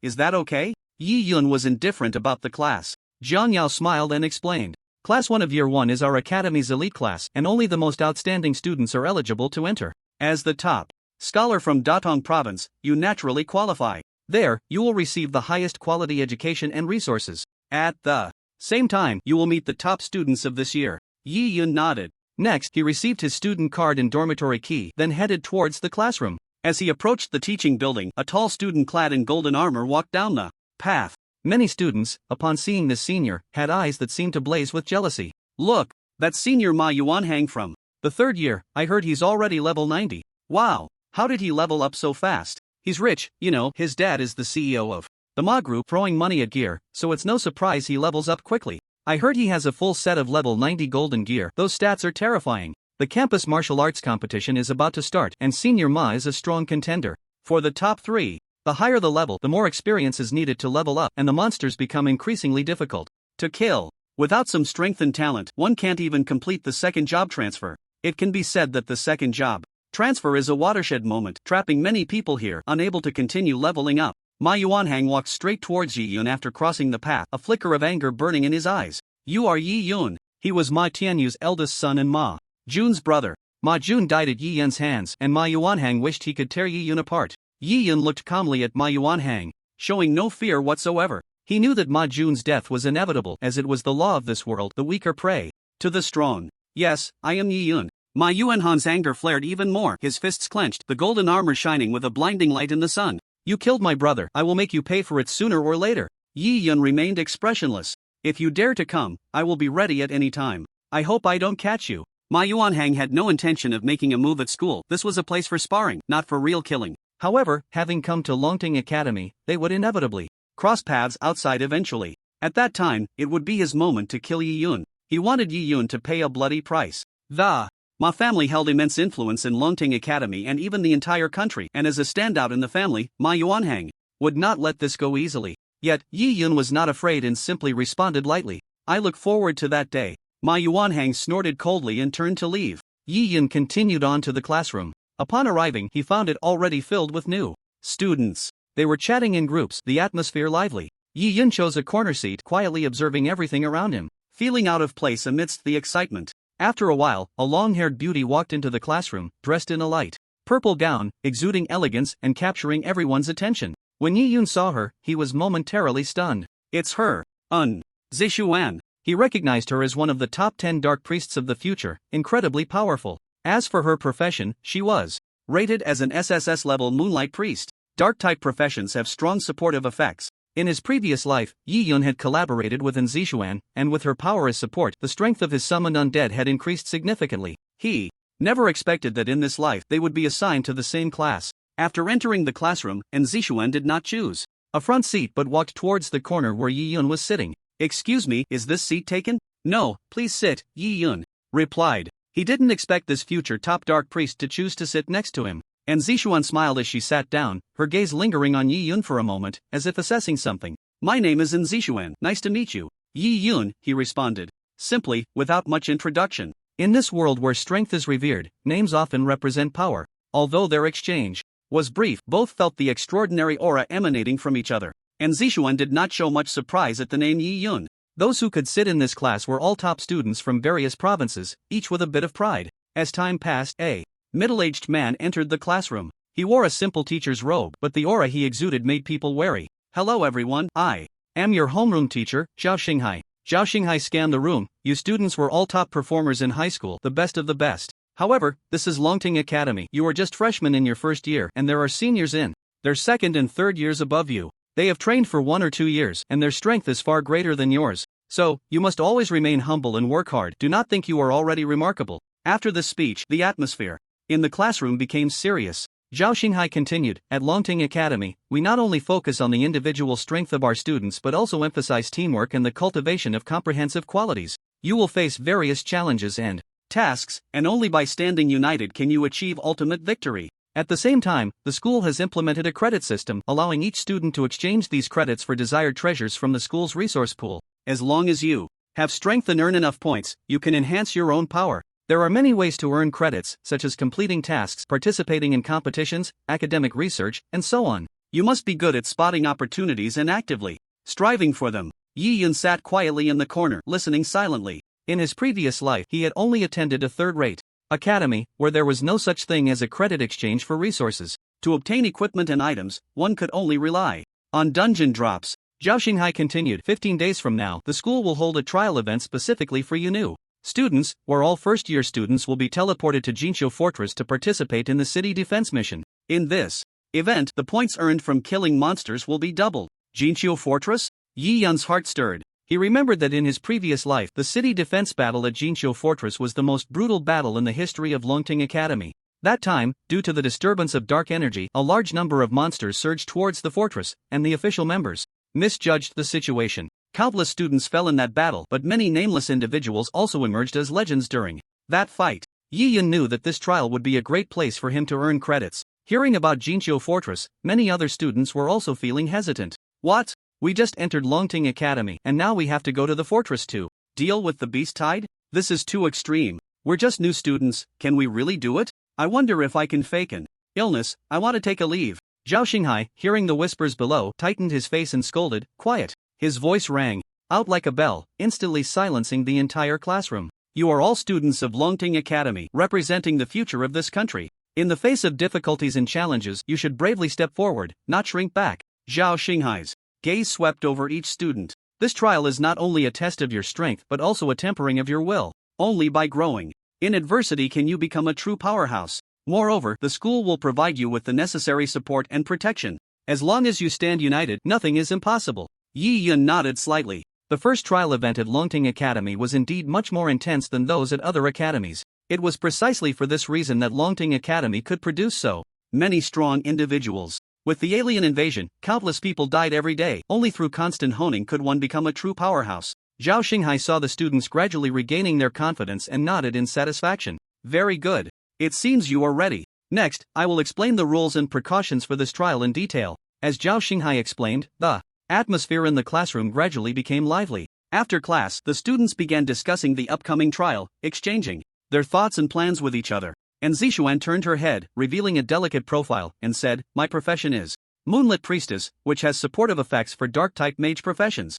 How about we team up?" "No, thanks." Yi Yun shook his head. "I prefer to act alone, but if you need my help on the battlefield, I might consider assisting you." "Oh?" And Zixuan raised an eyebrow slightly, seemingly surprised by Yi Yun's response. "Acting alone, huh? Well, that's fine. However, if I encounter difficulties, you must remember your promise." Yi Yun nodded gently, not saying anything more. He knew in Zixuan's strength. As a Moonlight Priestess, she had enough ability to protect herself even in dangerous situations on the battlefield. However, this time the fortress defense would have unusual movements, and the number of monsters far exceeded before, so they might encounter danger. Just then, a very handsome student at the front table turned around and said disdainfully, "He's just a necromancer. Able to summon a few undead creatures at most. He's really not stronger than me. How about it, beautiful? Why don't you team up with me? I'm a demon hunter, and I can also carry your blessing power." His name was Songyu, the top scorer in the college entrance examination from Qinglin province, scoring over 10,000 points. However, with a freak like Yi Yun around, his results seemed quite lacking. Demon hunter. And Zixuan was slightly taken aback. This demon hunter was also a profession with SSS level potential, and once grown, its strength was very formidable, not at all inferior to a necromancer with strong summoning abilities. "Sure, let's team up." She was just a support class and needed strong teammates to unleash her full potential. Zixuan's response brought a proud smile to Songyu's face as he confidently patted his chest and said, "Don't worry, with me around, I guarantee you'll shine in the trials." Yi Yun watched them, feeling somewhat unconvinced. He knew that while the demon hunter was powerful, Songyu's arrogance and underestimation of the enemy could become a hidden danger for their team. However, everyone had their own choices, and he did not intend to interfere. 3 days passed in the blink of an eye, and it was the day the Tower of Heaven opened. In the conference room on the top floor of the Longting branch, many branch leaders were seated. Commander Qin Feng scanned the faces of everyone present. "This is the 15th time the Tower of Heaven has opened, and we have lost to the Korean team every time. Are you all willing to accept this?" The conference room fell into silence. Everyone was unwilling, but the skills and teamwork of the Korean practitioners indeed far exceeded theirs. Among them was a man in a suit named Song Liang, the head of the Sword of Justice branch. "Commander Qin, for this Tower of Heaven, our Sword of Justice branch has focused on training 20 top practitioners. I believe they can suppress the Korean team and win honor." "Very well, Song Liang. I look forward to your performance." Qin Feng nodded. Another branch leader, namely Gang, was the head of the Werewolf branch. According to intelligence feedback, the strongest team from Korea this time consists of practitioners all with S-level potential or above, and the captain is an SSS level light armor shield warrior with extremely strong defensive capabilities. Moreover, each of them is equipped with golden gear. It wasn't that he was boosting others' morale, but that the Korean team was indeed very strong. The other branch members gasped upon hearing this news. S-level practitioners were already rare, and forming a team with all members equipped with level 50 golden gear plus top-notch tactical coordination would definitely unleash terrifying power. The conference room fell silent again. This news was a blow to everyone. Seeing this, Qin Feng gently tapped the table, trying to break the oppressive atmosphere. "Everyone, we cannot lose confidence just because of the strength of our opponents. The challenge of the Tower of Heaven is not only a test of individual ability but also a test of team cooperation. Later, you need to mobilize all team members' emotions and ensure they participate with full effort. We cannot be careless."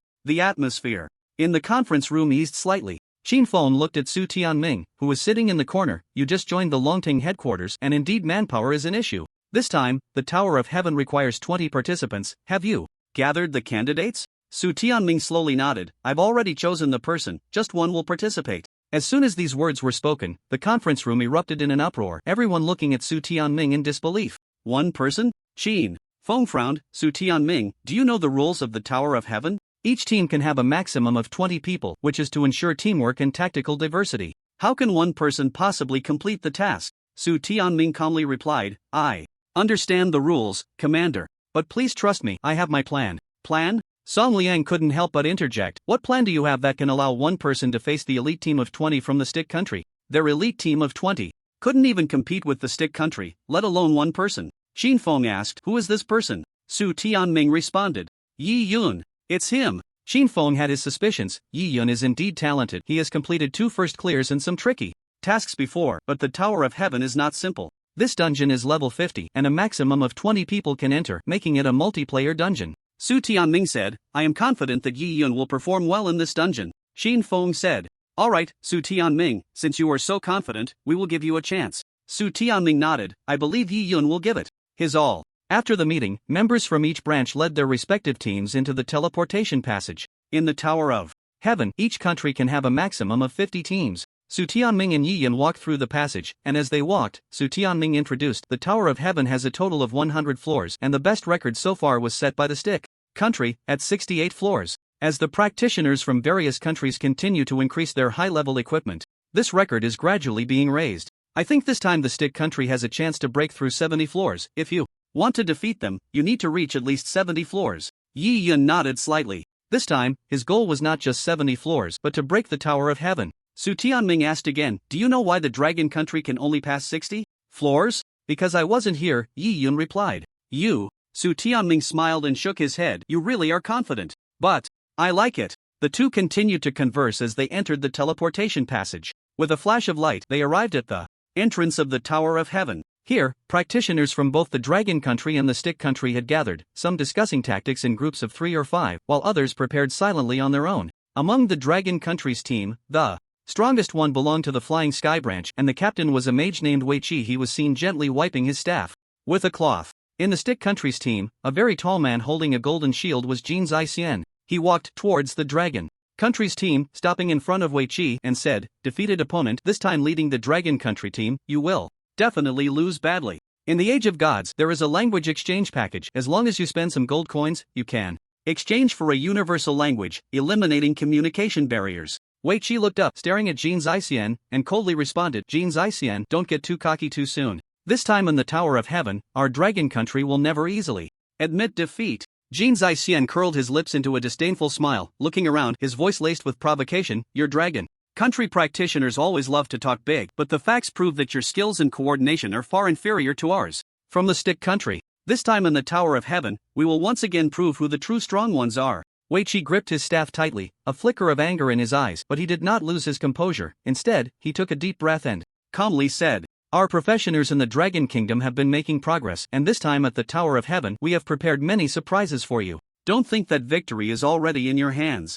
Jin Zaixian laughed heartily, turned, and walked back to his team, leaving behind a remark, then let us wait and see who the true victor is. As Jin Zaixian departed, Wei Qi's face revealed a hint of seriousness. He saw the large shield in Jin Zaixian's possession and knew that this challenge at the Tower of Heaven would be tougher than ever before. But he also understood that the professionals of the Dragon Kingdom were ready and would not give up easily. After a while, everyone had gathered. With a loud bang, the great door of the Tower of Heaven slowly opened, and the professionals surged inside. Yi Yun walked alone through the door. Jin Zaixian noticed the unusual situation of Yi Yun's team and questioned, entering the Tower of Heaven alone? Is there no one left in the Dragon Kingdom? The other members burst into laughter. Although the Dragon Kingdom has a large population, there are very few who can actually participate. One person probably couldn't find any teammates. How about we lend you a few substitute players? Our substitutes are much stronger than your regular members. Yi Yun turned back, his tone still calm. You should be grateful that this is a safe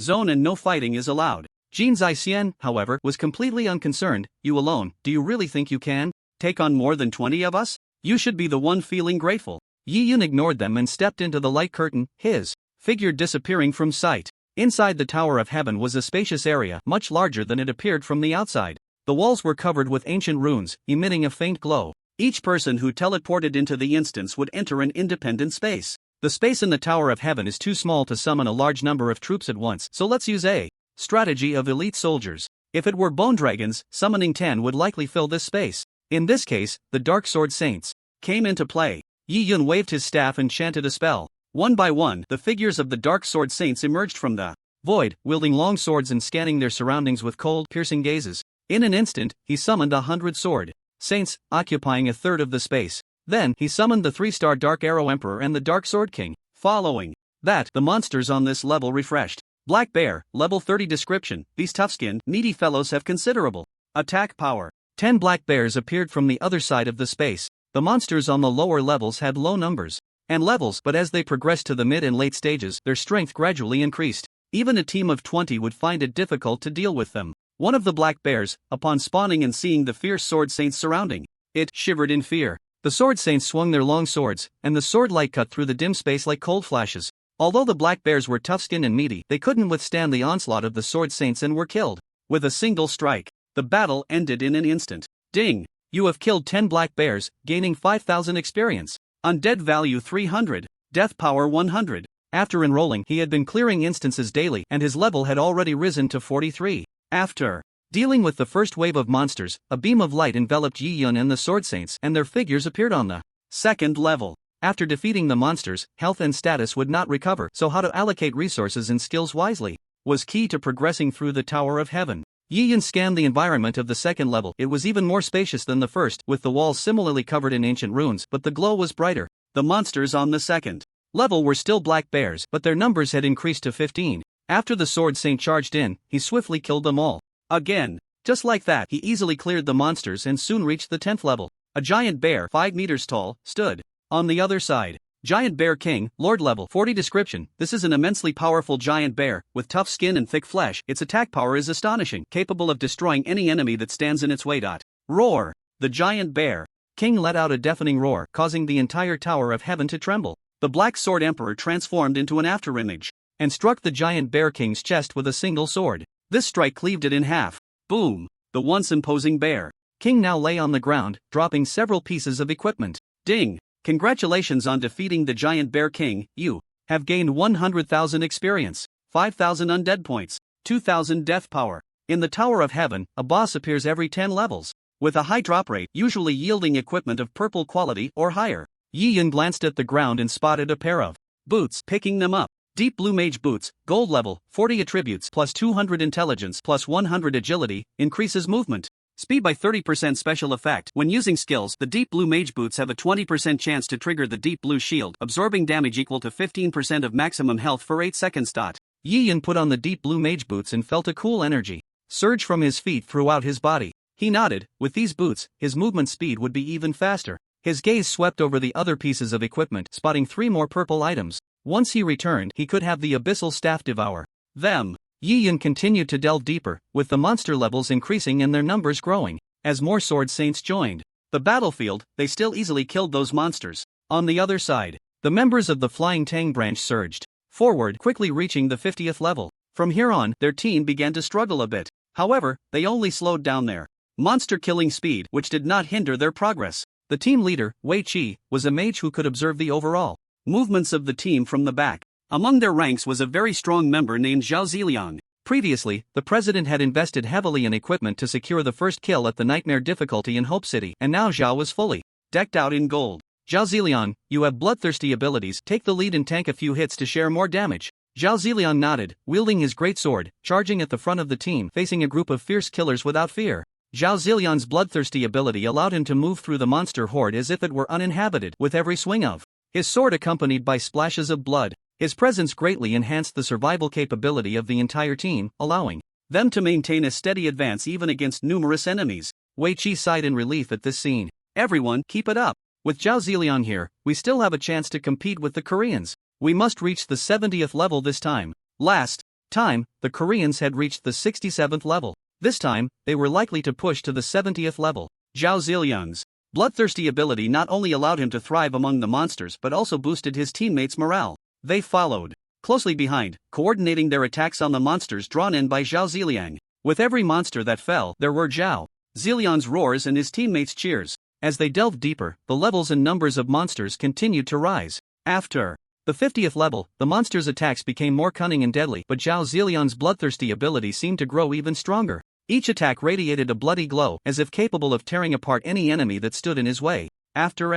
Well, they had reached the 66th floor, just 4 floors away from their goal. Everyone be careful, the monsters ahead will be more cunning, we need to be extra cautious, Wei Qi reminded. The monsters on the 67th floor were a group of agile shadow assassins, stealthily lurking in the darkness, launching silent attacks.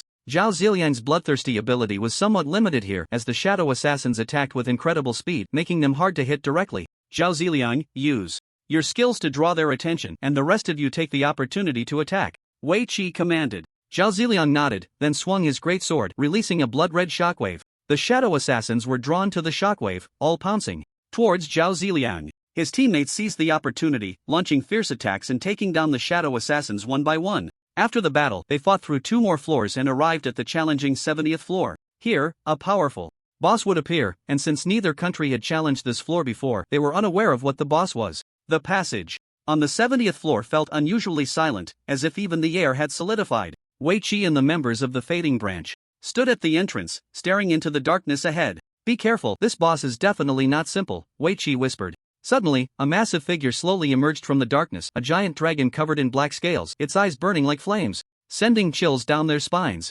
Black Flame Dragon, Lord level, 50 description. This is a giant dragon with powerful flame abilities, its breath capable of incinerating everything, making it one of the most terrifying beings in the Tower of Heaven. The dragon let out a thunderous roar, shaking the entire space. Zhao Ziliang's gaze was resolute. He knew he had to step up, not just for the team, but for the Dragon Kingdom as well.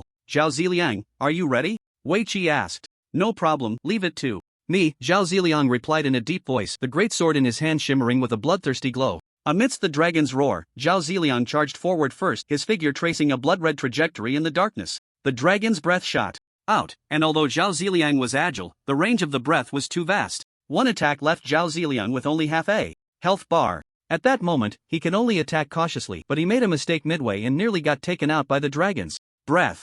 Zhao Ziliang immediately activated the return stone and fled the dungeon. The front line fell, and the back line fell into chaos. Ultimately only 17 managed to escape, with 3 teammates dead. Outside the Tower of Heaven. Outside, the situation inside the dungeon was invisible, and the people from both countries could only wait here, silently praying for their teammates' safety. Just then, a flash of white light appeared, and Zhao Ziliang's figure subsequently appeared at the entrance. Following that, the white light continued to flicker, revealing the remaining members of the Fading Branch. Hong Peng's gaze swept over several teammates, his brow tightly furrowed. What happened? Wei Qi lowered his head and said, when we reached the 70th floor, we encountered the Black Flame Dragon. It was too strong. Zhao Ziliang was hit twice and was left with low health, so he could only escape. Hong Peng sighed, we still haven't passed the 70th floor. Zhao Ziliang glanced over at the side of the Korean team and said, the 70th floor is extremely difficult. The Black Flame Dragon is definitely not something that can be easily killed. The Korean team won't make it either. I believe that even they won't be able to get through this level. By then, we will all have cleared up to the 69th floor. Won't we be tied for first place? After the competition, rewards would be given, with the winners receiving more. If both sides had the same highest level, the rewards would be split. For the Dragon Kingdom, this was already the best result. Hong Peng said, we have done very well, achieving the best historical results for Long Country. We still have a chance. Next time, we must break through to the 70th floor, or even higher. Li Changhe, the leader of Bangzi country, crossed his arms over his chest, showing no signs of worry at all. He just waited quietly. After a while, Jin Zihen and his teammates appeared at the entrance of the dungeon.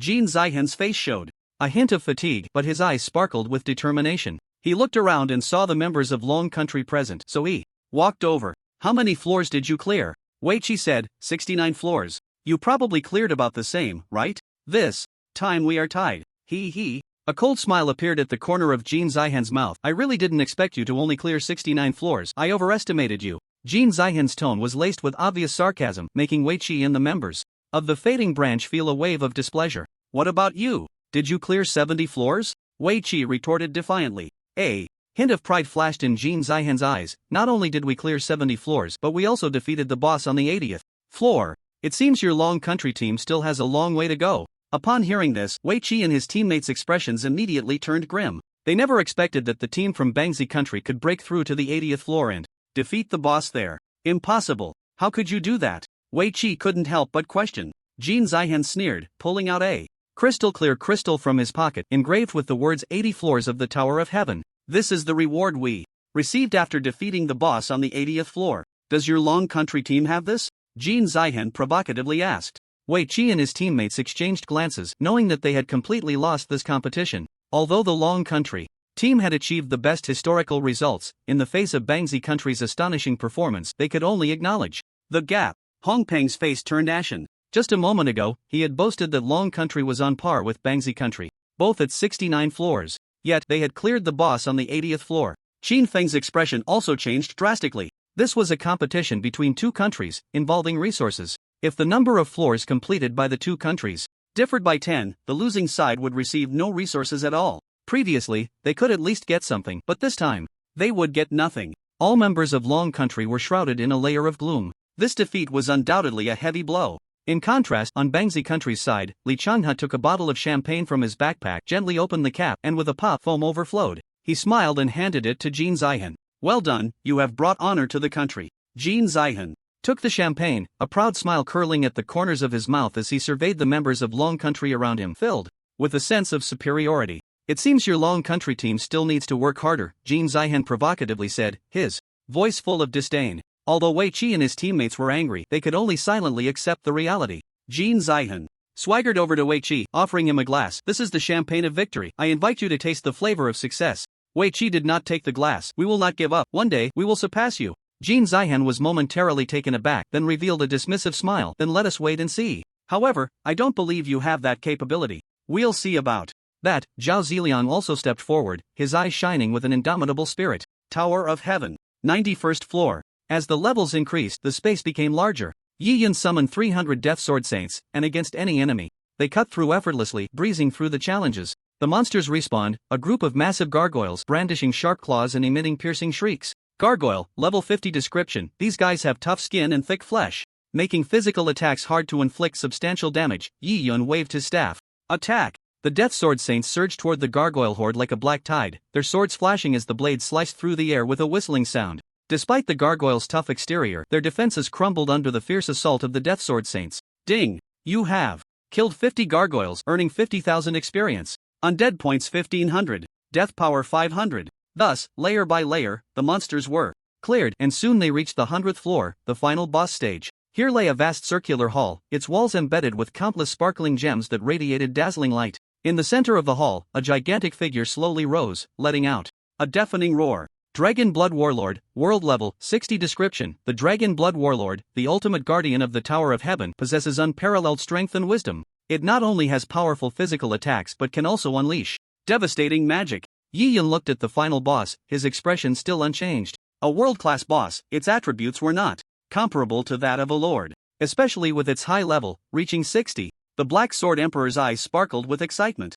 Master, I want to fight this Dragon Blood Warlord alone. Alright, it's up to you, Yi Yun replied calmly. A glint of battle intent flashed in the Black Sword Emperor's eyes as he transformed into a streak of black lightning, charging toward the Dragon Blood Warlord. Come on! The Dragon Blood Warlord was equally unyielding, raising its massive axe. Blade Storm. The Black Sword Emperor let out a light shout, unleashing a powerful sword aura that formed a gigantic storm, enveloping the Dragon Blood Warlord within. The sword aura howled, and the Dragon Blood Warlord's massive axe seemed powerless against the storm, unable to withstand the Black Sword Emperor's assault. The Dragon Blood Warlord roared in anger, attempting to break free from the grip of the Blade Storm, but the Black Sword Emperor's onslaught grew increasingly fierce. Ultimately, with a tremendous crash, the Dragon Blood Warlord fell, transforming into a pool of blood and a variety of colorful equipment. Ding! Congratulations on defeating the Dragon Blood Warlord, earning 500,000 experience. Undead points 10,000. Death power 5,000.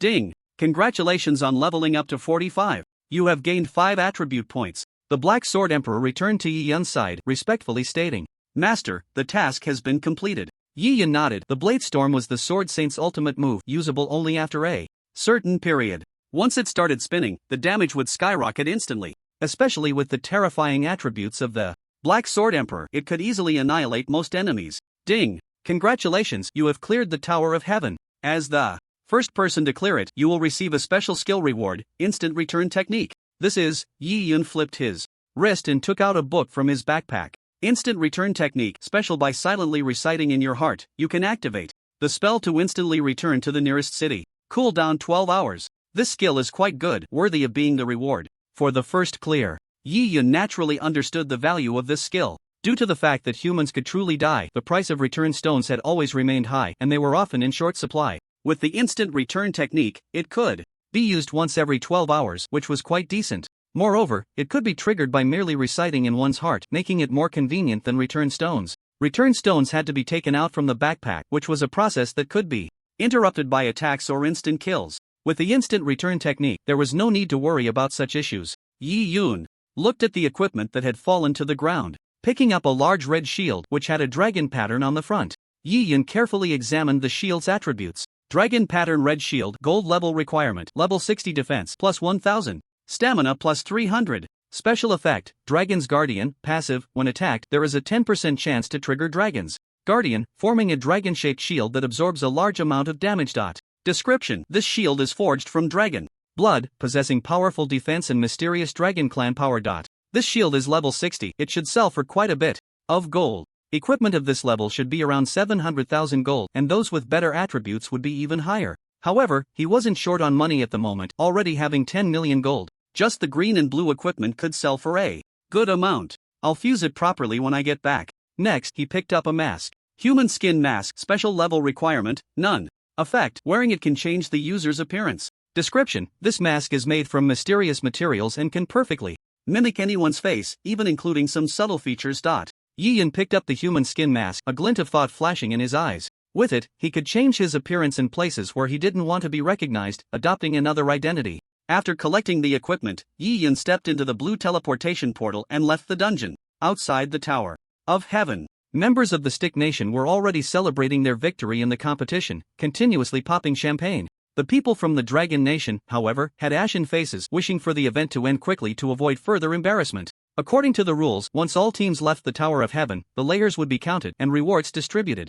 Li Changhe shook his wineglass, seemingly a bit impatient, and said, "Hey, why are there still people not leaving the dungeon? I'm really looking forward to the awards ceremony later. You Dragon Nation members are really slow." Qin Fang's gaze swept around, and the vast majority of the members had returned, with only one person missing. Why hasn't Yi Yun come out yet? Is something wrong? Su Tianming opened his friend list and saw that Yi Yun was still busy, so he knew he was fine. Yi Yun is okay, he should be challenging a higher level, right? Li Changhe added, "Is it that one person's team? You Dragon Nation really, are you letting him deliberately delay time in there? This is wasting our celebration time, it's really annoying." Just as Li Changhe finished speaking, a beam of light flashed from the entrance of the Tower of Heaven, and Yi Yun's figure slowly walked out. "Yi Yun!" Su Tianming exclaimed in surprise, quickly stepping forward to greet him. "You finally came out, we were almost worried." Sick. Qin Feng also breathed a sigh of relief and approached. Yi Yun waved his hand, signaling that he was fine. "I just pushed my limits a bit, I didn't expect it to take some time."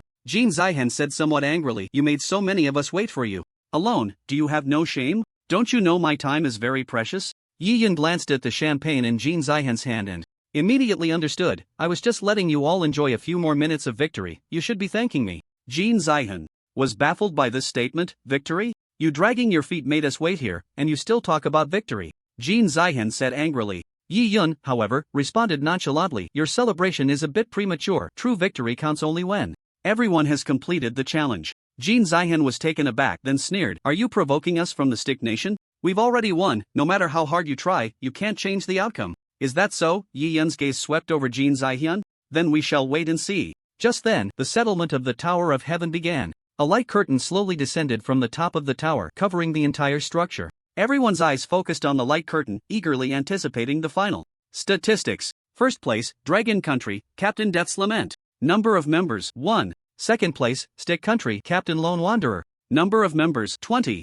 Third place, Dragon Country, Captain Celestial Mage. Number of members, 20. Fourth place. As the information on the light curtain gradually became clear, the atmosphere outside the Tower of Heaven instantly froze. The members of Dragon Country exchanged glances, unable to believe their eyes, while the members of Stick Country wore expressions of shock and disbelief. The champagne glass in Jin Zihan's hand suddenly slipped, shattering on the ground, yet he remained oblivious. He widened his eyes and asked, his voice trembling, How is this possible? We already won, didn't we? The last time the Tower of Heaven opened, Stick Country only passed 67 levels. After returning, they continued to summarize their experiences and tactics, and this time they even defeated the boss on the 80th level. They thought this would be a very stable achievement, but who would have thought the final result would be a loss? Li Changhe's face turned pale as he realized how foolish his previous words had been. This is impossible. We have 20 members. How could we lose to one person? 100 levels. This is definitely not something one person can achieve.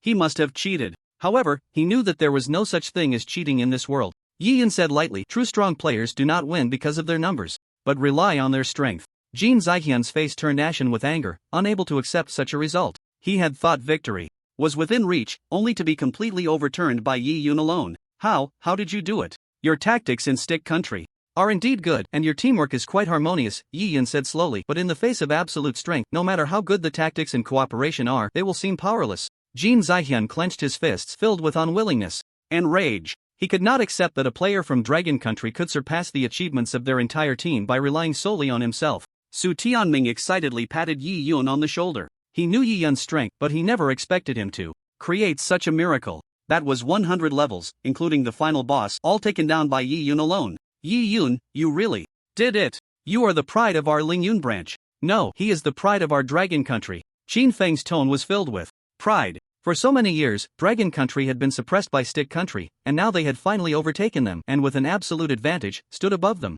With a 20-level advantage, Stick Country would get nothing from this dungeon. Zhao Ziliang looked at Yi Yun feeling a surge of helplessness. Previously he had lost once in Hope City. This time, he lost to them again. He estimated that he would never have the chance to catch up again. At this moment, the settlement of the Tower of Heaven continued, and the light curtain began to display the rankings of each team. The system announcement rang out at that moment. Ding! Congratulations to the Dragon Country team for winning. Rating, SSS, they will receive the highest level reward.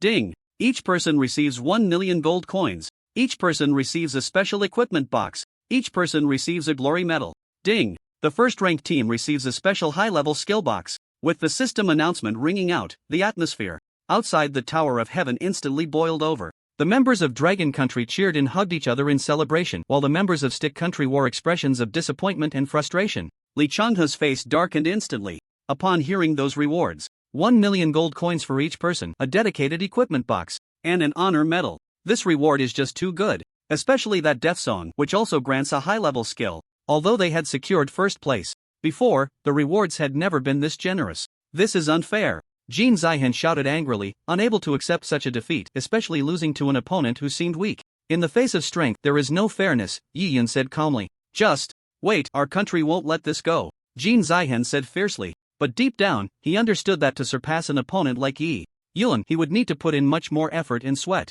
Yi Yun did not respond to Jin Zihyun's threat. He knew his journey was still long, and this victory was just the beginning, with more challenges awaiting him in the future. Meanwhile, the members of Longwa were already immersed in the joy of victory. They cheered and celebrated this hard-won triumph. This victory was not just the achievement of Yi Yun alone, but the glory of the entire team. Yi Yun, you are truly our hero, Su Tianming said excitedly. Yes, Yi Yun, you have shown us hope and made us believe that Longwa also has top-tier experts, Qin Feng also said with excitement. After the conclusion of the Tongtian Tower, everyone was teleported back to where they had come from. Bangzi Country Super Game Alliance. In the conference room, the atmosphere was eerily quiet. Li Changhe sat in the boss's chair, his gaze sweeping over all the members. Does anyone know the profession information and details about this death song? We need to understand him, analyze his combat style, and find his weaknesses. The members in the conference room exchanged glances, knowing what this failure meant. The rise of Longwa meant that their position on the international stage would be challenged.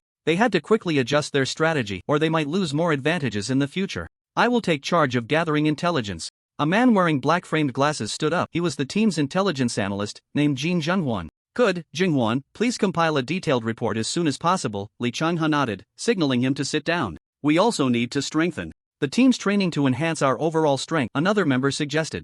That's right, we can't be discouraged by a single defeat. We must learn from our failures and become stronger, Li Changhe said. The glory of our Bangzi country cannot be taken away like this. We must reclaim our honor. The international stage is not just the Tongtian Tower, there are many more. As the levels of professionals rise, the stages they face will also become more numerous and larger. The rise of such a professional in Longwei is bad news for them. Next, we need to do more than just improve individual strength. We must also refine our tactics and coordination. Li Changhe looked around at every member in the conference room and continued, we need to let our opponents know that the team spirit of Bangzi country is invincible. Zhenghuan, the intelligence you gather must be organized quickly. We need to develop a brand new strategy against Ji Yun. Li Changhe turned to Jin Zhenghuan, giving a clear directive. Jin Zhenghuan nodded, indicating he understood. I will complete the task as soon as possible, find his weaknesses, and prepare for our counterattack. The meeting soon concluded. Longtang Alliance. In the dormitory. After Yi Yun returned, he opened the fridge and downed a can of cola in one go. How this trip to the Tongtian Tower yielded very good results. He gained 70,000 undead points and 30,000 death power. In addition, there were more than 50 pieces of purple gear and 7 pieces of golden equipment. Yi Yun took out the Abyss Wand. Level 3 stars devour. 49/50ths can devour equipment to upgrade the wand's level. Bringing a purple item close to the wand triggers the devour effect. As the effect activates, the Abyss Wand emits a low, rumbling hum, its glow gradually becoming dazzling. Yi Yun feels a powerful force surging within the wand, as if something is awakening. The devour is complete, and the wand's level successfully rises to 4 stars. Abyss Wand, magical artifact. Level 4 stars description. After devouring sufficiently powerful equipment, the Abyss Wand ascends to a higher existence, its dark power becoming even stronger, beginning to influence everything around it. Effect: intelligence plus 1250, stamina plus 500. Increases the power of dark skills by 45%. Devour, 0 out of 70 can devour equipment to upgrade the wand's level. After the wand's upgrade, its attributes increased significantly once again. Next, it devoured over 50 purple items, followed by the useless gold items. As the devouring continued, the glow of the Abyss Wand became increasingly brilliant, as if it were a dark sun itself. Yi Yun felt the wand in his hand growing heavier, as if it contained endless power. Finally, when the last piece of equipment was devoured, the Abyss Wand reached a whole new height. Abyss Wand, magical artifact level 5 stars description. After devouring countless powerful pieces of equipment, the Abyss Wand ascends to a terrifying level of existence, its dark power reaching unprecedented heights, capable of influencing the entire battlefield situation. Effect: intelligence plus 1500, stamina plus 600. Increases the power of dark skills by 50%. Devour, 0 out of 100 can devour equipment to upgrade the wand's level. Yi Yun gripped the Abyss Wand in his hand, a surge of violent rage from the abyss flooding into his body, eroding towards his brain. Yi Yun immediately steadied his mind, resisting this dark murderous intent. Although the wand was powerful, losing control would lead to unimaginable consequences. Yi Yun was well aware of this and began to tame the dark power with his steadfast will, guiding it to merge with his own body. As the dark power integrated, Yi Yun felt his mental strength continuously growing, as if he could perceive deeper layers of the dark world. Closing his eyes, he felt the resonance between the Abyss Wand and his soul. In a short time, I should be able to master this wand. Yi Yun looked at the wand, with 1,500 points of intelligence, equivalent to the attributes of 60 or 70 pieces of equipment. Moreover, the additional stamina was substantial, providing him with a large amount of health. Currently, he had 50,000 health and 153,000 mana. He had a feeling that if the wand were to level up again, there would be significant changes. Yi Yun glanced at the exclusive equipment box in his backpack and upon activation, received a prompt. Ding! Do you wish to obtain the class exclusive equipment? Confirm. This equipment box was quite nice. Opening it would grant him the exclusive gear for the necromancer, without worrying about it being unusable. As the prompt sound faded, a magnificent black robe appeared before Yi Yun, embroidered with intricate dark golden patterns, shimmering with a mysterious luster. This robe was not only visually stunning but also emanated a powerful magical wave. Robe of the Night, gold. Level 50 effect, intelligence plus 400, stamina plus 200. Increases the power of dark skills by 15%. Special effect, necromancer.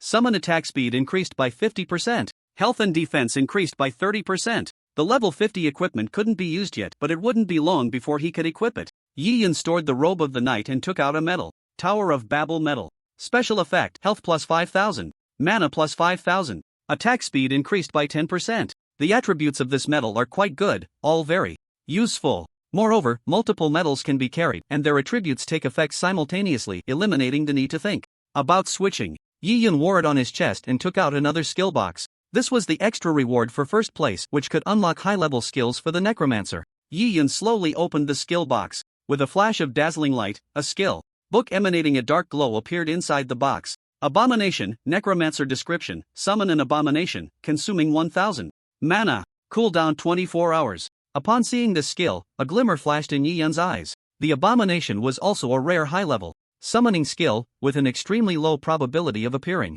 Its single-target combat ability was exceptionally strong, and it could throw a meat hook to control enemies. Even a single one could have a tremendous effect. If a group were summoned, the enemies would surely go mad upon seeing them. Yi Yun learned the skill from the book and then went to the headquarters to open a private training room. Inside the training room, he began to try using the newly acquired skill. Standing in the center of the room, he took a deep breath, focused his mind, and began to chant the summoning incantation. As the incantation was completed, a powerful dark energy gathered around Yi-Yun, forming a massive black vortex. In the center of the vortex, a gigantic figure gradually emerged. It was the abomination. The appearance of the abomination shook the entire training room. Its size was enormous, muscles bulging, and its skin displayed a sickly flesh tone. In its right hand, it wielded a giant axe, and in its left, it held a chain with a hook attached. Its eyes glimmered with a red light, as if it could see through all of its enemies' weaknesses. Yi-Yun carefully observed this new summon and nodded slightly. He commanded the abomination to move forward, and the colossal creature took heavy steps, causing the ground to tremble slightly with each step. Yi-Yun attempted to have the abomination attack the scarecrow target in the training room. The abomination swung its giant axe and let out a roar, cleaving the dummy in half with a single strike. Yi-Yun nodded, continuing to test the abomination's other abilities, especially its meat hook control skill. Meat hook. At Yi-Yun's command, the abomination's left hand suddenly swung out the chain, the hook tracing an arc through the air, accurately snagging the distant scarecrow. With a powerful pull, the scarecrow was dragged over and crashed heavily to the ground. Yi-Yun observed the abomination's control ability. This skill would undoubtedly play a significant role in actual combat. Next, he used necromantic points to upgrade the skill. Ding! Do you wish to consume 1000 necromantic points to upgrade the abomination's skill? Confirm. With Yi-Yun's confirmation, the abomination's skill was upgraded to level 2. A total of 10,000 necromantic points were consumed to max it out. He cast the summoning skill again, summoning a max-level abomination. The max-level abomination's size became even more enormous, its muscles bulging to the point of almost bursting through its skin, and the giant axe and chain in its hands became heavier and sharper. Its eyes glowed even more fiercely, as if they could burn all enemies to ashes. Yi-Yun observed every detail of the max-level abomination. Its strength and control abilities had reached an astonishing height. After leveling up, he began to let the abomination undergo extraordinary evolution. This time, he entered the realm of death, where he didn't have to worry about the size of the monsters. The base necromantic points were 1200, and with plenty of necromantic points available, Yi-Yun directly activated the quadruple upgrade mode, consuming a total of 18,000 necromantic points. Abyssal Abomination, Evolution Level 4. Description: the abomination has undergone continuous extraordinary evolution, becoming a terrifying demon, unmatched in power. It possesses not only terrifying output but also powerful control, preventing enemies from escaping its grasp. Consume 19,200 undead points for extraordinary evolution. The abomination's physique underwent a tremendous transformation. It grew as tall as a small mountain, and the large hook in its hand resembled a scythe of death, capable of extending 500 meters when thrown, instantly pulling enemies to its side. Yi-Yun watched the evolution of the abyssal abomination and nodded slightly. This was not the abomination's limit. With the accumulation of more undead points, it could continue to evolve and become even more powerful. At this moment, there were still over 50,000 undead points remaining. Yi-Yun thought for a moment and upgraded the abyssal abomination by 1 level. With the consumption of undead points, the evolution level of the abyssal abomination reached level 5. Its body became even larger, muscles as hard as rock, and its skin was covered with a layer of dark red scales that shimmered with a metallic luster. The giant axe and chains in its hands seemed to be imbued with life, each swing accompanied by a deafening roar. Abyssal Abomination 2 stars, Evolution. Level 5. Description: after extraordinary evolution, the abyssal abomination's strength and control abilities have reached new heights. It can not only easily tear apart enemies but also create chaos on the battlefield. Consume 30,000 undead points for extraordinary evolution. This was the first creature to consume nearly 20,000 undead points for an upgrade, and its attribute growth was still as high as 3 times. If summoned to the battlefield, the enemy's boss would likely be so frightened that it would turn and run home. Yi-Yun was very satisfied with this enhancement. The emergence of the abomination greatly increased the power of the Death Realm, adding another 20,000 troops. Thus, the total troop strength reached 68,000. The road of death became wider and longer, and the central square expanded significantly. Yi-Yun added the abomination to the undead army. They were larger, each taking up about 10 troop slots. As for the abyssal abomination, it occupied 200 slots, much larger than the bone dragon. Yi-Yun sat on the bone throne, watching the variety of the undead army grow, with all kinds of troops filling the ranks, yet his heart remained largely unmoved. Compared to the alien armies on the battlefield of another realm, his forces were still lacking significantly. Now, his level was not high, and there was still a considerable gap to top-tier professionals, leaving plenty of room for improvement. The consumption of 20,000 undead points was well worth it. Next, I'll upgrade the Black Sword King as well. Yi-Yun entered the undead space, where the Black Sword King stood, its skeletal necklace around its neck flickering with an eerie red light. Ding! You have consumed 19,200 undead points to upgrade the Black Sword King. The Black Sword King's form trembled slightly in the undead space as if sensing the influx of power. Its body gradually became taller, muscle lines more defined, and the black longsword in its hand became sharper, with a dark glow swirling along the blade. Yi Yun looked at the evolved Black Sword King with satisfaction. Its strength had clearly undergone a qualitative leap. Its size did not increase, but its attributes were significantly enhanced. It was well suited for fighting enemies in confined spaces, with great agility. Black Sword King 2 stars, evolution level 5. Description: after extraordinary evolution, the Black Sword King has become a true master of swordsmanship. Its sword techniques are sharper, with each strike containing devastating power capable of easily tearing through enemy defenses. Consume 30,000 undead points for evolution. At this point, Yi Yun's consumption of undead points was nearly complete, with just over 10,000 remaining. The increase in strength, however, was monumental. In the Stick Country, at the headquarters of the Super Game Alliance, in the conference room on the top floor, numerous high-ranking officials gathered here, with Li Changhe sitting in the main seat, his expression extremely serious. A beautiful woman named Park Jongin, dressed in a body-hugging dress, was responsible for intelligence. Park Jongin took out several photos and pinned them to a nearby whiteboard, showing candid shots of Yi Yun's life. According to my investigation, the true name of the death song is Yi Yun, a necromancer who achieved an outstanding score of 30,000 in the college entrance examination and was admitted to Longting Academy. Based on intelligence feedback, Yi Yun possesses a very unique ability, which is to summon a large number of undead creatures. This recent defeat in the Tower of Heaven made the Super Game Alliance aware of Yi Yun's existence. Longting Academy? That top university in the Dragon Kingdom? Li Changhe frowned slightly. That's right.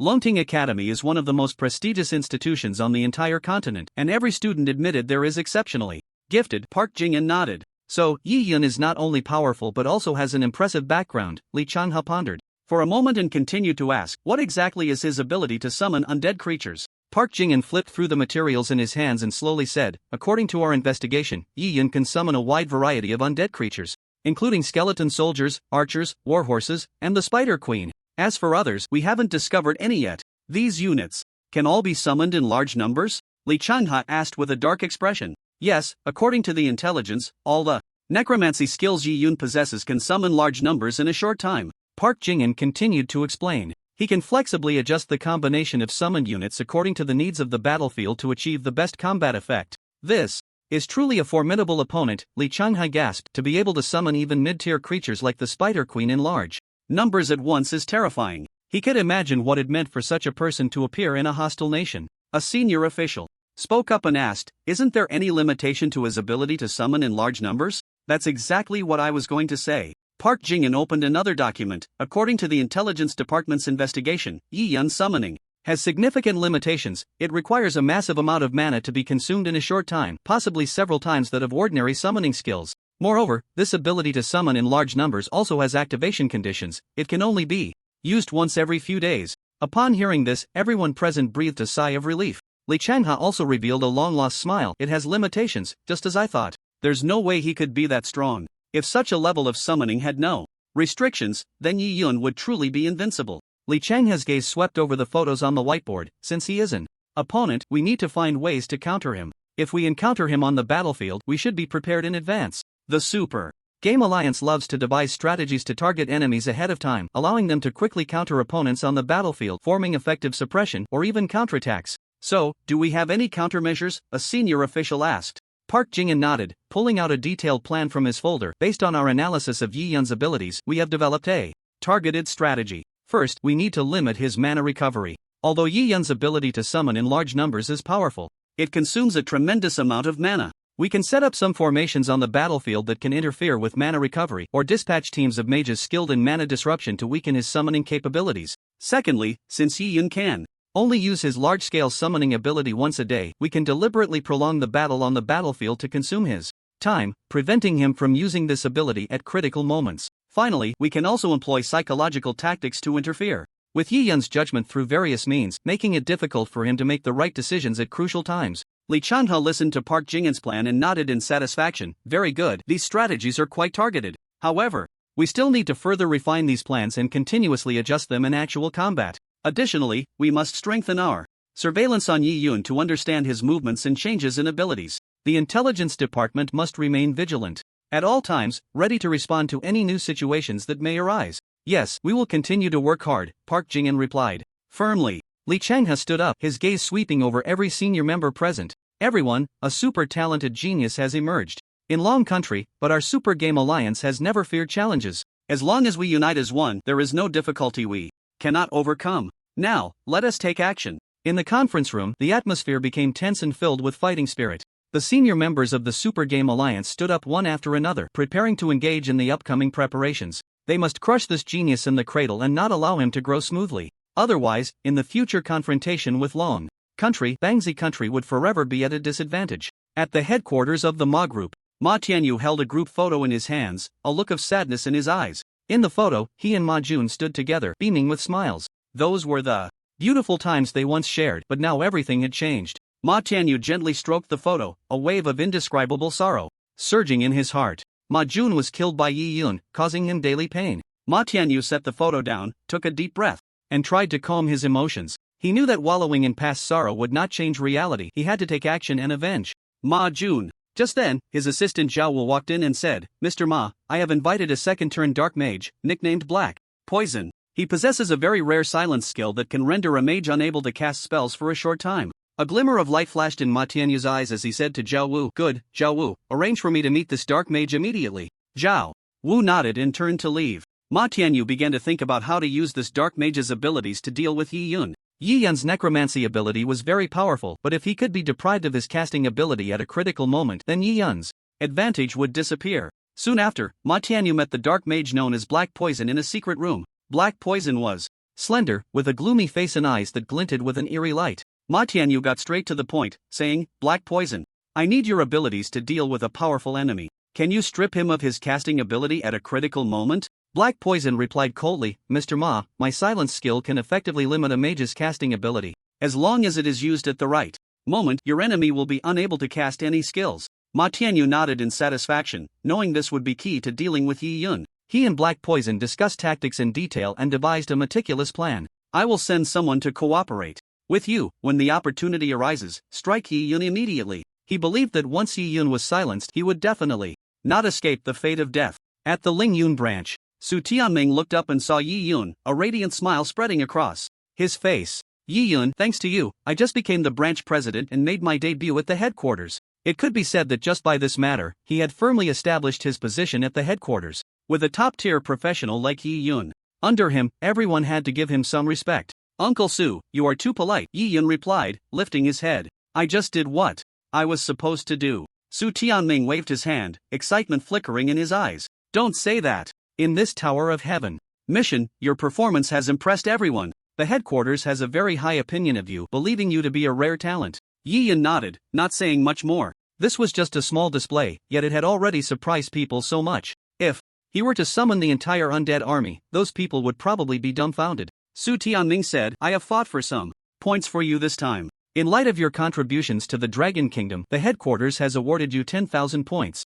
as a reward. Thank you. With this new 10,000 points, Yi Yun now had nearly 30,000, bringing him a step closer to redeeming a Death Knight. Next, he went to the mission center to check for available tasks. As a first-tier professional, there weren't many tasks he could take on, and the ones with more points were only around 1 or 2,000. However, leveling up while completing some tasks was quite good as well. Yi Yun browsed through various tasks in the mission center, contemplating how to efficiently enhance his strength. Suddenly, his gaze fell on an S-rank task. Explore the Mechanism City. S-rank requirement. Find the location of the Mechanism City core. Reward 3,000 points. After seeing this task, Yi Yun nodded slightly. The Mechanism City was an outdoor dungeon, and one had to walk to the entrance to enter. Inside, there were many mechanisms with extremely high damage. A slight misstep could lead to death. However, with his strength, entering wouldn't be a big problem. Moreover, the points offered were quite generous. Yi Yun turned his head to look at the beautiful woman at the counter. Hello, I would like to take on the task of exploring the Mechanism City.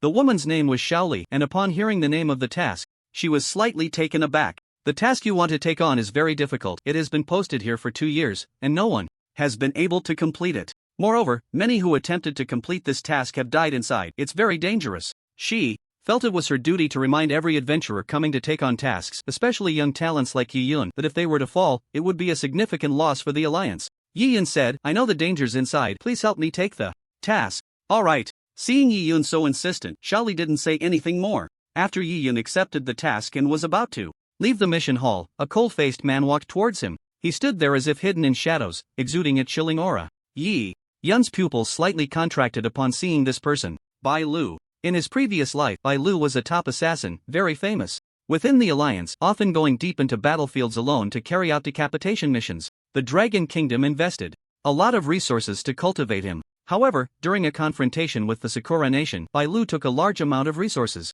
and defected, joining the enemy nation. As a result, the Dragon Kingdom not only lost many lives but also suffered significant resource losses. One could say that Bai Lu was a treacherous wolf, a disaster after being nurtured. Do you know me? Bai Lu stopped in his tracks. Yes, I know you, Yi Yun replied calmly. Bai Lu curled his lips into a cold smile and said, it seems my reputation in the Alliance is quite loud. Even new members know my name. What task are you taking on this time? Perhaps I can help you complete it. Yi Yun did not respond, merely looking coldly at the other party. He had also heard that this Bai Lu, seemingly kind-hearted in forming teams with others, had secretly caused the deaths of many, killing off several promising talents. Associating with someone like Bai Lu could lead to a knife in the back later on. Subsequently, Yi Yun walked towards the door. Seeing that Yi Yun did not speak, Bai Lu coldly said, you, a newcomer, are quite arrogant. Don't think that summoning a few more undead makes you impressive. I tell you, there are many professions that can target necromancers in this world, but your current perspective is just too limited. Yi Yun stopped in his tracks, turned around, and calmly fixed his gaze on Bai Lu. I know you're powerful, but I'm not someone to be trifled with. You'd better not provoke me. A flicker of surprise crossed Bai Li's eyes, quickly replaced by a cold smile. Interesting, it seems you're a newcomer with a bit of temper. However, I want to see just how capable you are. Yi Yun ignored Bai Lu and walked straight out of the mission hall. Getting entangled with someone like Bai Lu would only waste time. As Yi Yun left, Bai Lu walked towards the counter and said to Xiaoli, can you tell me what mission Yi Yun just accepted? Xiaoli immediately shook her head. Members' mission details are strictly confidential. I can't disclose that to you. She held Yi Yun's mission information upright to prevent anyone in front from seeing it. Behind her was a counter with some documents, and within one shadow, a strange eye appeared. It turned slightly, staring at the information. In Xiaoli's hands, Bai Lu acted as if he knew nothing and continued, just tell me, you know I'm helpful, maybe I can lend him a hand. That won't do either. Xiaoli firmly rejected Bai Li's request, strictly adhering to the confidentiality rules. Alright then. Bai Lu glanced in the direction of the eye before leaving the counter. Finding a quiet place, he took out his phone and dialed a number. Hello, Yi Yun is very likely heading to the Mechanism City in the outskirts. A steady voice came from the other end of the line. Mechanism City? That place is very dangerous. Are you sure he's going there? Bai Lu smirked coldly. He just accepted a mission, I'm certain. When will the reward for this intel be given to me? There was a moment of silence on the other end, then it replied, good, 300,000 gold coins will be transferred immediately. Keep an eye on Yi Yun's movements, the reward will definitely not be small. A glint of coldness flashed in Bai Li's eyes. I'll keep a close watch on him. After hanging up, Bai Li's cold smile became even more pronounced. He was well aware of the dangers of Mechanism City and understood Yi Yun's strength, but he also knew that if anything happened to Yi Yun there, no one would speak of it. After resting, Yi Yun went to the teleportation array, paid some gold coins, and arrived at the outskirts of the city. Longdu was vast. It would take over an hour to drive from the city center to the outskirts, so the teleportation array was much more convenient. After leaving the city gate, Yi Yun entered the necromantic space and looked at the level 5 skeletal warhorse. Steel Bone Emperor Horse, evolution level 5. Description: after 5 extraordinary evolutions, the warhorse has gained steel-like bones and a carriage that can protect the rider's safety. Consumes 4,800 extraordinary evolution. This was his main mode of transportation, not only boasting incredible speed but also providing defense against enemy attacks. I still have enough necromantic points to evolve it twice, so let's upgrade it. Yi Yun knew that there were many dangers in this world, and only by continuously enhancing his combat power could he ensure his own safety. Next, he spent nearly 15,000 necromantic points to upgrade the Emperor Horse to level 7. With a flash of black light, the warhorse's appearance underwent a significant transformation. Its original steel bones became even harder, as if clad in a layer of black armor, and the carriage became more spacious and sturdy, better protecting the rider. Its height did not increase, instead, it was reduced by half, now only 10 meters long and 5 meters high. However, its attributes saw a substantial increase. On the horse's back, 2 bulges appeared, hiding a pair of bony wings that could be used for flight. Yi Yun pondered and said, if the warhorse is too large, it won't be convenient to move. This size is just right. Moreover, with the bone wings, it has the ability to fly, allowing it to adapt to various terrains. Steel Bone Emperor Horse 3 stars, evolution level 7. Description: after 7 extraordinary evolutions, the warhorse's bones have become harder, its speed has increased, and it has gained bone wings, allowing for brief flight. Consumes 19,200 undead points for extraordinary evolution. After completing the evolution, Yi Yun mounted the Steel Bone Emperor horse and galloped towards the direction of Mechanism City. The wind rushed past, and the trees and bushes along the road flew backward at high speed. Yi Yun rode the skeletal warhorse along the winding mountain path. Mechanism City was located in a desolate area 10 miles outside Longdu, surrounded by dense woods, and could only be found with a map. In the sky, a black eagle circled its direction, intentionally or unintentionally drawing closer to Mechanism City. Upon closer inspection, there was actually a figure on the black eagle, wearing a headset and communicating with someone. Haidu, Yi Yun is proceeding along Route 132, there's a canyon ahead where you can ambush. A response came through the headset. Received. Keep a close watch on Yi Yun's movement, report immediately if there are any changes. Received. The shadow continued to circle, firmly locking onto Yi Yun's position. Above the canyon, hundreds of professionals gathered, hiding in cover and doing their best to conceal their forms. A closer look revealed that these professionals were mostly nearing their second-class transition, with a majority being ranged classes, comprising 80% of mages and archers. Among the crowd, a man in a black robe stood out. He was the mage known by the codename Haidu. Beside him was a tall warrior, the main leader of this operation, named Lin Baitao. Haidu, once Yi Yun enters the canyon, make sure to lock onto him and cast silence on him. As long as he can't summon, our 500 can instantly take him down.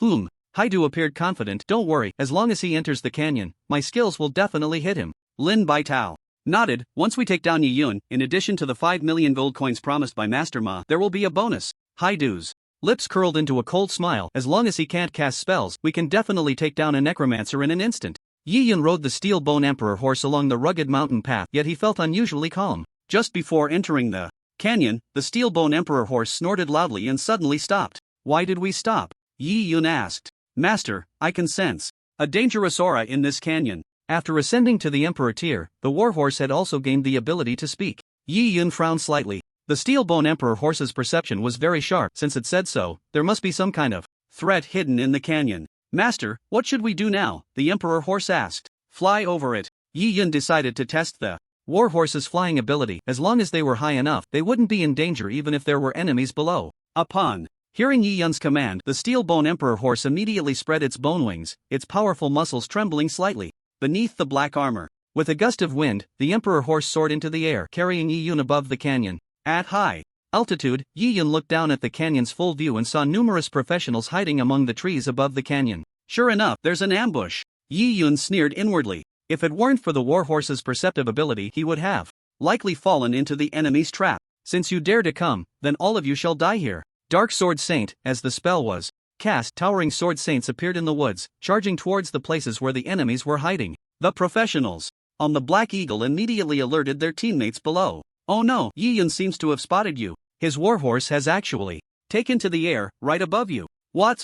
Lin Baitao never expected Yi Yun to be so vigilant, just a step away from entering their carefully prepared ambush. Instead, he was discovered. He looked up and saw a warhorse flying in the sky, unable to help but exclaim, "What the hell? How can that warhorse fly?" It was the first time he had seen such a situation, and Lin Baitao's heart sank, knowing the plan had already failed. He quickly adjusted his strategy and issued a command to the nearby Haidu, "Haidu, launch an attack immediately. We can't let Yi Yun fly too high, or else he'll exceed the casting range, and no one will be able to deal with him." Haidu nodded, raised his staff high, and began to chant. With his incantation, a black light condensed in the air above the canyon, shooting towards Yi Yun like an arrow. Seeing this, Yi Yun immediately commanded the Steel Bone Emperor horse to evade. The horse's bony wings flapped agilely, allowing it to make a daring lateral move in the air, trying to avoid Haidu's attack. However, the black light had a locking effect and still landed on Yi Yun. A prompt sound rang in Yi Yun's ear. Ding! You have been attacked by player Haidu and have entered a silent state, unable to cast spells for 3 seconds.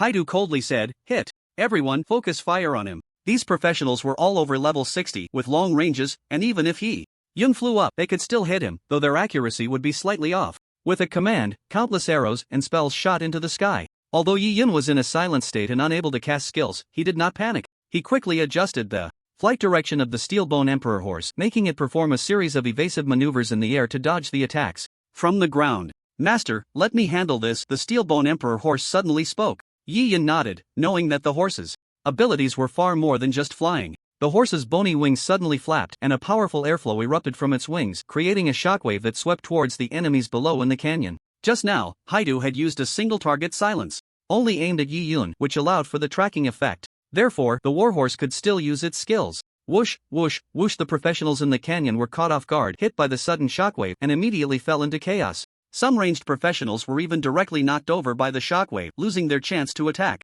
Yi Yun took the opportunity to shake off most of the attacks. Even though some landed on the warhorse, they only dealt triple-digit damage. The warhorse was now armored. It wasn't good at dealing damage, but its defensive capabilities were top-notch. Yi Yun steadied himself in the air, looking down at the chaotic scene in the canyon. He knew that although he couldn't cast spells for the time being, with the flying ability of the Steelbone Emperor horse, he could still gain the upper hand in this battle. Haidu, your plan has already failed. Haidu's face darkened, not expecting Yi Yun to remain so calm in a silent state. Captain Lin, we need to change tactics. We can't let Yi Yun have any breathing room. Lin Baitao nodded, a glint of determination flashing in his eyes. Everyone, concentrate fire. Don't give Yi Yun any chance. The professionals above the canyon adjusted their positions, preparing to launch a new round of attacks. However, Yi Yun did not give them that opportunity. Steelbone Emperor horse, use your ultimate skill. The Steelbone Emperor horse let out a low whinny, its entire skeletal body radiating a dazzling light. It suddenly leaped, diving from the air like a bolt of black lightning straight into the canyon. Boom! A loud crash echoed as the hooves of the Steelbone Emperor stomped heavily on the canyon floor, sending a powerful shockwave radiating outward from its center. The professionals in the canyon were knocked off balance by this shockwave, with many losing grip on their weapons. Damage in the 5-digit range erupted from the heads of these individuals. Although the damage wasn't high, the attack had a control effect, causing some to be directly stunned. At that moment, 3 seconds had passed, and Yi Yun also broke free from his silence. The Emperor soared into the air again, and Yi Yun waved his staff continuously, chanting a spell. Death Decay. As the incantation completed, a suffocating aura of death spread through the air above the canyon. A dark purple orb of light coalesced at the tip of Yi Yun's staff, which then transformed into countless withering flowers, raining down like raindrops upon the professionals in the canyon. Get out of the way! Lin Baitao shouted, but it was too late. As the withering flowers touched the ground, they immediately erupted with powerful corrosive energy, devouring all living beings they came into contact with. The professionals were horrified to find their health points plummeting at an astonishing rate. This is Death Decay. Haitu's face turned pale. He never expected Yi Yun to possess such top-tier dark magic. Moreover, the spell damage was terrifyingly high, even with a wide area of effect. Damage numbers in the tens of thousands appeared above everyone's heads. In just a few seconds, it could have their health. The professionals scrambled to escape the area covered by Death Decay. As long as they got out of the attack range, they wouldn't lose health anymore. At this moment, no one cared about attacking Yi Yun. Yi Yun did not stop his assault. Riding the Steelbone Emperor, he circled in the air, pursuing those fleeing for their lives. With a wave of his staff, another Death Decay fell, enveloping those in the vacant area. Damn! He can continuously cast attack skills. Lin Baitao realized something shocking. Previously, they thought Yi Yun's ability was merely to summon a large number of undead creatures for a short time. They never expected he could continuously unleash attack skills as well. This was definitely a lack of intelligence. One could say that Yi Yun had hidden himself too deeply. Had they known this situation, even if given 100 million gold coins, they wouldn't dare confront Yi Yun. Everyone, spread out, don't cluster together. Lin Baitao commanded loudly, trying to prevent the team from being wiped out by Yi Yun's Death Decay. The professionals quickly dispersed, each seeking cover to avoid the continuously falling Death Decay from the sky. The canyon instantly descended into chaos, with the professionals dodging attacks while also keeping a close eye on Yi Yun's movements. The Dark Sword Saint charged at the isolated individuals, swiftly slaying them with his exceptionally high attack. Soon, fewer and fewer people remained above the canyon. The Emperor changed direction, chasing after the Black Eagle in the sky. Xiao Wei, riding the Black Eagle, sensed the danger and turned to flee. Damn! Yi Yun's strength is just too overwhelming. I better get out of here. Black Eagle, accelerate, shake off that Emperor. In terms of flying ability, the Black Eagle was quite formidable. After using its acceleration skill, it flapped its wings, stirring up a fierce wind and soaring upward at a faster speed. Yi Yun watched the Black Eagle flying further away and coldly said, "Since you've come, do you think you can escape?" Abomination! With a wave of his staff, a dark red light shot from the tip of Yi Yun's staff, instantly transforming into a massive abomination shadow. This abomination shadow quickly solidified in the air, appearing on the back of the Emperor. Yet the Emperor showed no signs of slowing down despite carrying an abomination. Instead, it flew even faster. Abomination, hook onto him. The abomination shook the iron chains in its hands, letting out a piercing roar, as if venting its anger and power to the sky. The chains spun faster and faster, producing a whistling sound.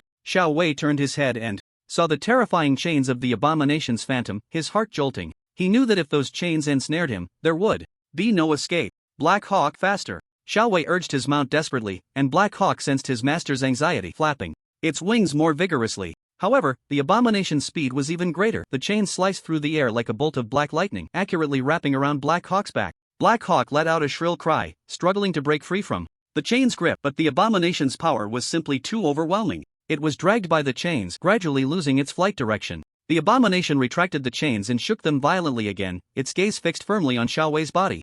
This time, its target was this human. Whoosh, as the chains were spun to their limit, the abomination swung them like a whip, accompanied by a howling sound that tore through the air, heading straight for Xiao Wei. Xiao Wei desperately dodged on Black Hawk's back, but the chains were too fast, hooking around his waist in the blink of an eye. Crash! With a fierce tug from the abomination, Xiao Wei's body was ruthlessly yanked from Black Hawk's back, a tremendous force pulling him toward the abomination.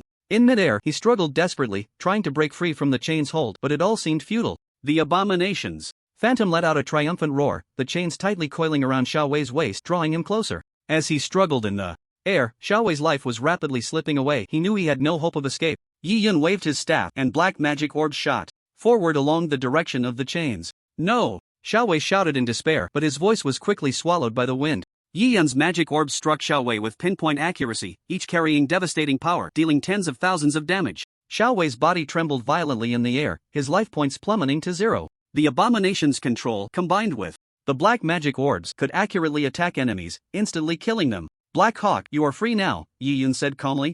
Black Hawk let out a mournful cry and flew off into the distance. The professionals in the canyon witnessed all of this, their hearts filled with fear and despair. Lin Baidao's face turned ashen as he realized this operation had completely failed. Damn it! How could Ji Yun have such a terrifying summon? The abomination was undoubtedly a top-tier summoning skill. At this level, Yi Yun had already mastered the Dark Sword Saint and the abomination. His power was simply too frightening. Moreover, that flying warhorse gave him even greater survival capability on the battlefield. Run! Seeing more and more teammates dying, Lin Baitao couldn't care about anyone else and turned to flee. Just then, a thick chain flew down from the sky, hooking around his waist. Lin Baitao's heart sank as he immediately realized he too was ensnared by the abomination's chains. He struggled desperately, trying to break free from the chain's grip, but the abomination's power was just too strong. No, don't! Yi Yun circled in the air on his steel bone warhorse, raising his staff again, and several more black magic orbs fell down. Lin Baitao's life points began to drop at an astonishing rate, damage numbers in the tens of thousands appearing above his head.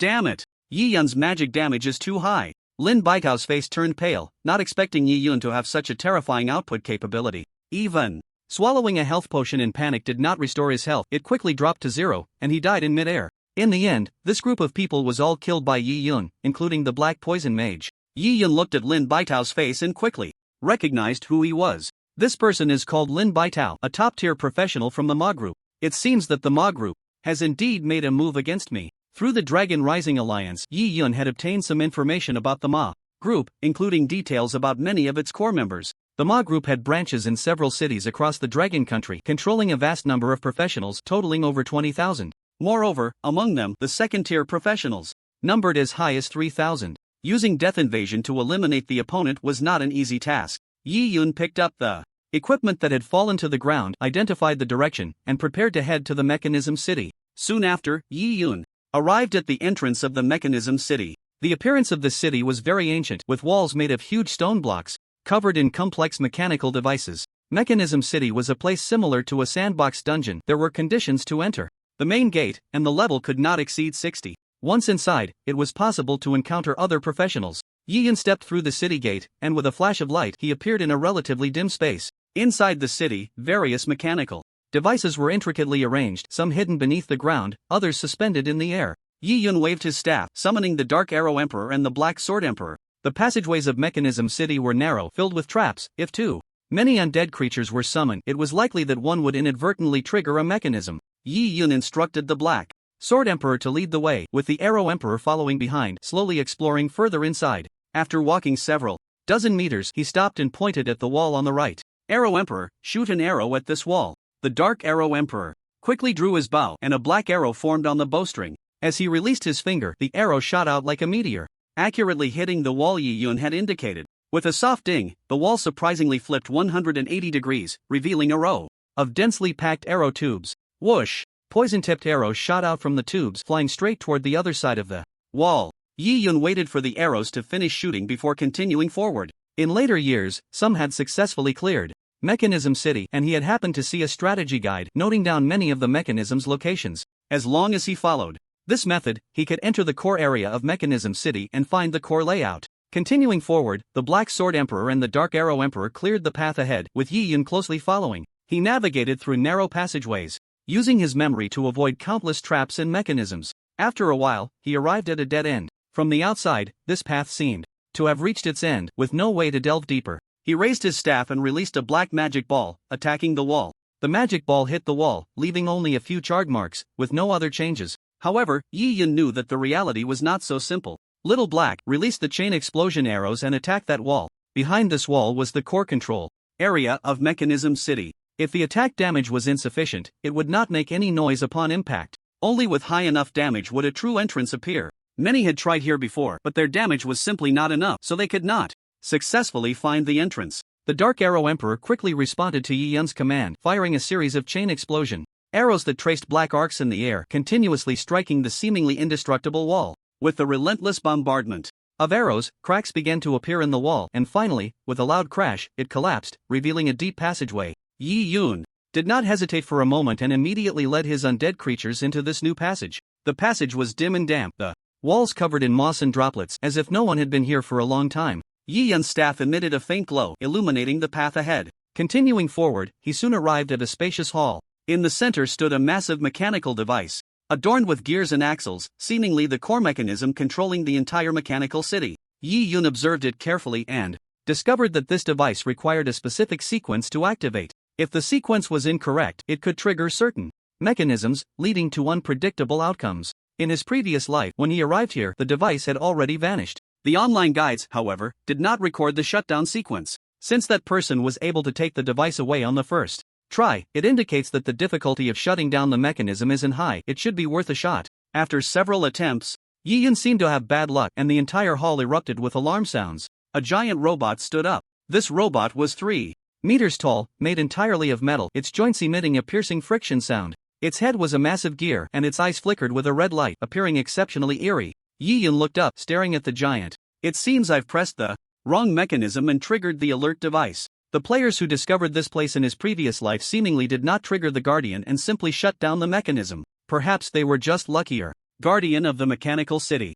World class. Description: the most powerful Guardian of the Mechanical City, possessing terrifying defensive and offensive capabilities. The Black Sword Emperor's eyes sparkled with excitement upon seeing this enemy, and then he said to Yi Yun, "Master, please let me fight him alone." Yi Yun nodded. Go ahead. He also wanted to see how much the Black Sword Emperor's strength had increased after revolving with 20,000 undead points. The Black Sword Emperor transformed into a blur, rapidly approaching the Guardian, his great sword swinging horizontally, spinning like a windmill. Blade Storm. Whoosh, whoosh, whoosh. A series of damage notifications appeared above the Guardian's head, each reaching 6 figures. It turned its body, attempting to attack the Black Sword Emperor with its arm, but the latter evaded with incredible speed. 10 seconds later, the Guardian's life hit 0, its body began to shatter, collapsing with a loud crash into a pile of scrap metal. Yi Yun nodded in satisfaction. The Black Sword Emperor's strength had indeed seen a significant increase. The Black Sword Emperor is almost invincible at this stage. Through observation, he noticed that even while executing the Blade Storm, the Black Sword Emperor's movement speed was exceptionally fast, easily dodging enemy attacks and circling around to strike. At this level of damage, there were currently no monsters capable of countering it. Ding! Congratulations, you have defeated the Guardian of the Mechanical City, earning 700,000 experience, 50,000 undead points, 20,000 death power. Ding! Congratulations, you have leveled up to level 46. You have gained 5 free attribute points. Yi Yun turned around, his gaze fixed on the massive mechanical device in the center of the hall. First, shut down the mechanism, then pick up the equipment. The mechanism was still active, and no one knew if further dangers would arise. Approaching the device, he carefully observed each gear and axle. These complex mechanical structures seemed to hide some kind of pattern. Yi Yun took a deep breath and began to attempt to adjust these gears and axles. He remembered that the guide from his previous life mentioned that shutting down the mechanism required finding the correct sequence, otherwise, a more powerful defense mechanism would be triggered. Cautiously, he turned one gear, watching the reactions of the other components. The gears interlocked, and every slight adjustment could affect the operation of the entire mechanism. After several attempts, he finally found what seemed to be the correct sequence. Suddenly, the mechanical devices in the entire hall emitted a low, rumbling hum, seemingly responding to Yi Yun's actions. Moments later, the humming gradually faded and the entire mechanism began to slowly cease operation. Yi Yun knew he had succeeded. Finally shut it down. Next, he dismantled the entire mechanism and packed it into his backpack, taking up one slot. The task requirement was to find the location of the control core of the mechanism. City, which referred to how to enter this cave. After all, triggering the mechanism was very dangerous. A slight misstep could awaken the Guardian. This entire mechanism held significant research value, and once taken back, it might be exchanged for some good items. After packing the mechanism, Yi Yun picked up the Guardian's corpse and placed it in the backpack as well. Such precise machinery also had great research value. Then, he looked at the equipment dropped by the Guardian. Among them were 10 purple items and 3 gold ones, a bountiful harvest. The most special item was a set of precise mechanical wings. Red light flyer, gold level 50 effect. It will grant you the ability to fly, while also allowing you to shoot red light, propelling you skyward at a faster speed. Description: a precise device from the mechanical race, crafted with exceptional skill. This flyer is quite good. Yi Yun had previously received one from school, which was inferior to this flyer, offering only basic flying capabilities. This one, besides flying, could also shoot red light for a short burst of super acceleration. He could try it out. Once he reached level 50, after collecting all the useful items, he left Mechanism City. Ma Group. In the conference room, the atmosphere was extremely serious. Ma Tianning sat in the boss's chair, waiting for his subordinates to report on the battle situation. Just moments ago, he received news that Yi Yun was heading to Mechanism City with hundreds of people stationed in a canyon, ready to deliver a fatal blow to Yi Yun at any moment. Ma Tianning looked at Zhao Wu. What's the situation? They've been moving for a while now, right? Zhao Wu opened the friend list and saw that all the participants in this operation were offline. A sense of foreboding rising in his heart. Mr. Ma, the situation seems quite grim. They all seem to. Zhao Wu's voice trembled slightly, not daring to directly state the harsh reality. Ma Tianning's expression darkened instantly. He stood up abruptly, walked over to Zhao Wu, snatched the phone, and checked the situation himself. The screen displayed a series of offline notifications, and a surge of anger welled up in Ma Tianning's heart. These useless fools, over 400 level 60 people, and a second transformation dark mage, and they couldn't even kill one Yi Yun. Isn't black poison supposed to silence him? Could it be that Yi Yun isn't afraid of silence at all? Zhao Wu stood by, not daring to speak. He knew Ma Tianning's temper, and the boss was currently in a furious rage. Any words could ignite the fire. Find out for me. Ma Tianning's voice was almost squeezed out between his teeth. I want to know how Yi Yun did it. Zhao Wu nodded and quickly began contacting other survivors, trying to understand the entire battle process. However, after searching for a long time, he couldn't find a single survivor. Only in the team channel were there some members' messages. Zhao Wu picked out some useful information from them. Mr. Ma, the battle seems to have been extremely brutal. Yi Yun's warhorse has flying capabilities and is highly alert, detecting danger before entering the canyon and flying into the sky to avoid the ambush. Moreover, Yi Yun can summon abominations and the dark sword Saint, not only powerful but also quick in action, catching our team off guard. Abominations. Dark sword Saint. Can such high-level undead creatures be summoned in groups? Ma Tianning clenched his fists, his expression growing darker. He knew that Yi Yun would pose a threat, but he never expected him to grow so quickly, already reaching the point where he could single-handedly destroy an ambush. Mr. Ma, what should we do next? Zhao Wu asked cautiously. Ma Tianning took a deep breath, trying to calm his emotions. He knew that anger wouldn't solve the problem. What was needed now was calmness and strategy. Notify everyone. We need to reassess Yi Yun's strength and formulate a new plan. A hint of coldness seeped into Ma Tianning's voice. We must find a feasible solution to deal with him. We cannot allow him to grow any further. He had already sensed how tricky Yi Yun was during this operation. If he continued to grow for a while longer, the Ma group might very well be destroyed by him. Mr.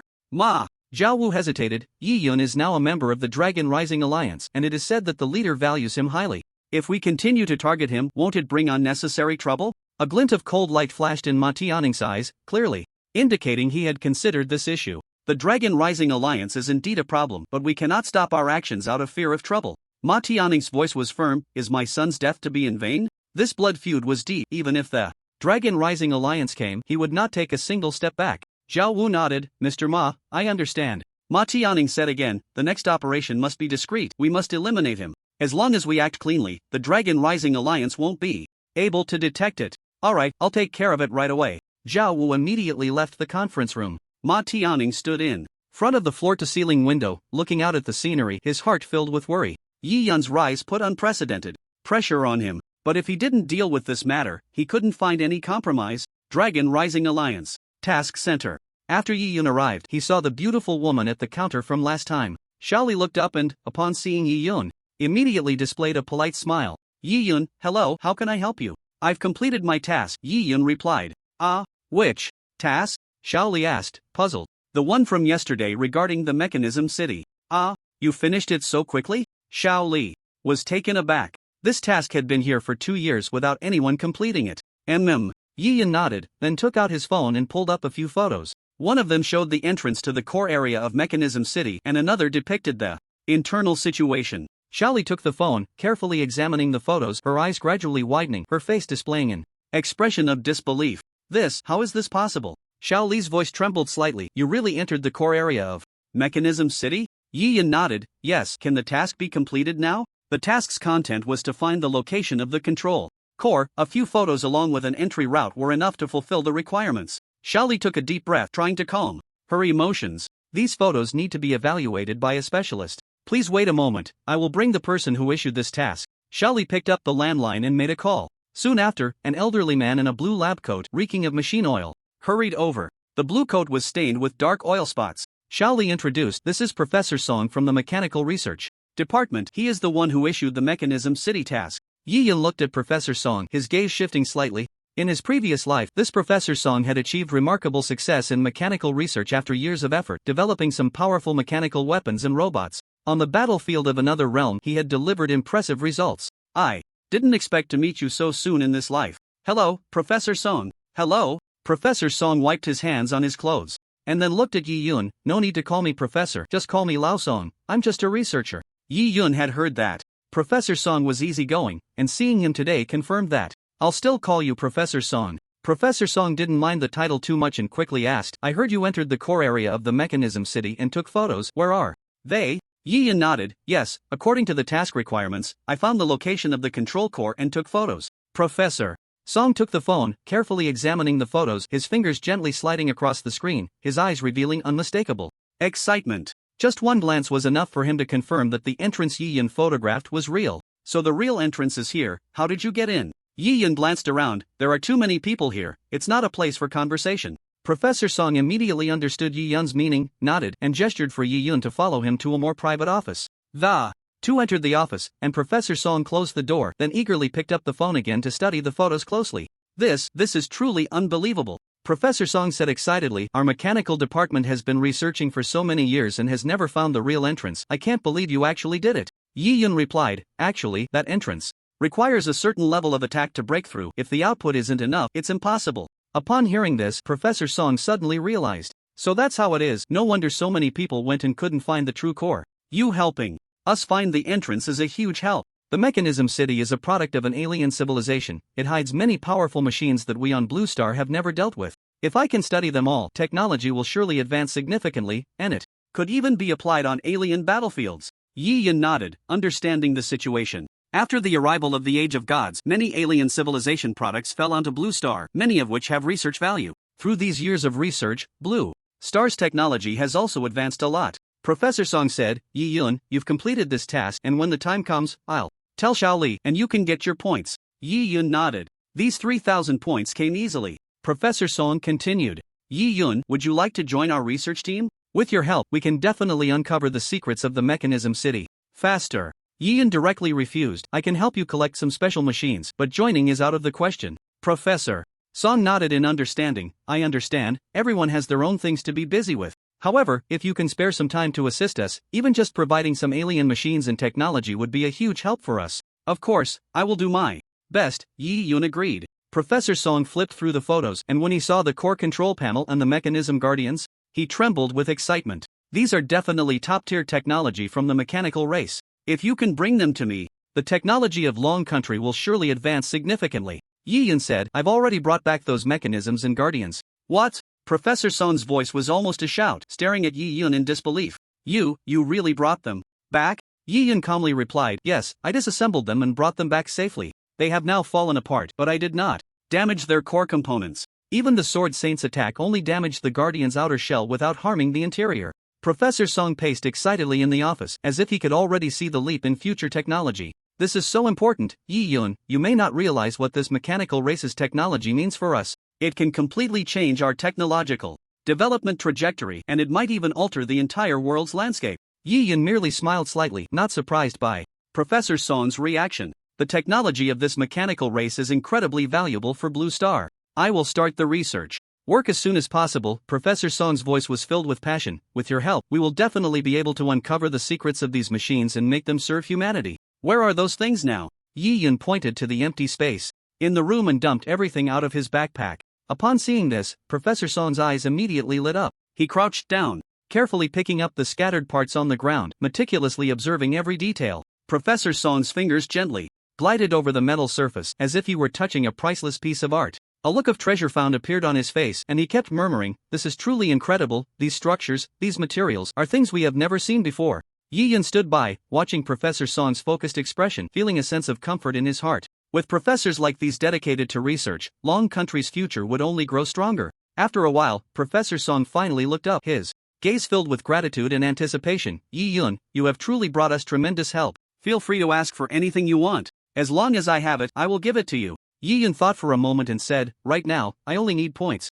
or high-level mana potions. As for points," Professor Song immediately nodded, "I will apply to the department for 20,000 points, which is the maximum I can request, but I can give you some mana potions. How about 5 level 6 ones? Yi Yun nodded in response, "That works, let's do that." He knew that the value of these machines was far beyond that. If sold outside, they might fetch an even higher price. However, with these things in Professor Song's hands, the mechanical development of Long Country would progress faster, representing a tremendous wealth for the entire nation. A bottle of level 6 mana potion is worth 2,000 points, and 5 bottles together amount to 10,000. Adding the points, it totals 30,000. Seeing that Yi Yun had no objections, Professor Song immediately began preparing the points and mana potions. Soon after, Professor Song returned with the mana potions and handed them to Yi Yun. "Here are 5 bottles of potions, and as for the points, they have already been credited to your account. You can check." "Okay." Yi Yun placed the potions into his backpack for use at critical moments. 50,000 mana points would be enough to change the course of battle.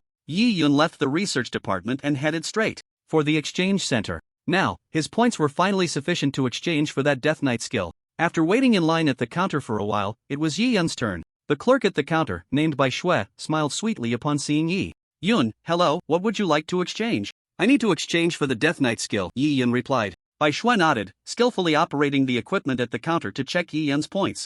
"Alright, Mr. Yi Yun, you have enough points to exchange for the Death Knight skill. Would you like to deduct them immediately?" "Confirm," Yi Yun said without hesitation. "Okay, please wait a moment, I will get it for you right away." Bai Shui walked towards the door behind her, preparing to retrieve the skill. The skill books displayed in the showcase were fake, not real skill books. Bai Shui quickly returned from behind the door, holding a skill book with a black cover engraved with the emblem of the Death Knight. She handed the skill book to Yi Yun, saying, "This is the Death Knight skill book you wanted, please keep it safe." Yi Yun took the skill book, feeling a cold power emanating from it. Without hesitation, he learned it, transforming it into a black light that merged into his body. Bai Shui smiled and continued, "Mr. Yi Yun, if you have any other items to exchange, you are always welcome to visit." Yi Yun left the exchange center, planning to go back and try out the skill. Next, Bai Shui walked towards the showcase and put away the Dark Knight skill model. A necromancer, seeing the book in Bai Shui's hand, seemed to guess something. "Bai Shui, did the Dark Knight skill get exchanged?" "Yes, it was just exchanged by someone," Bai Shui replied calmly.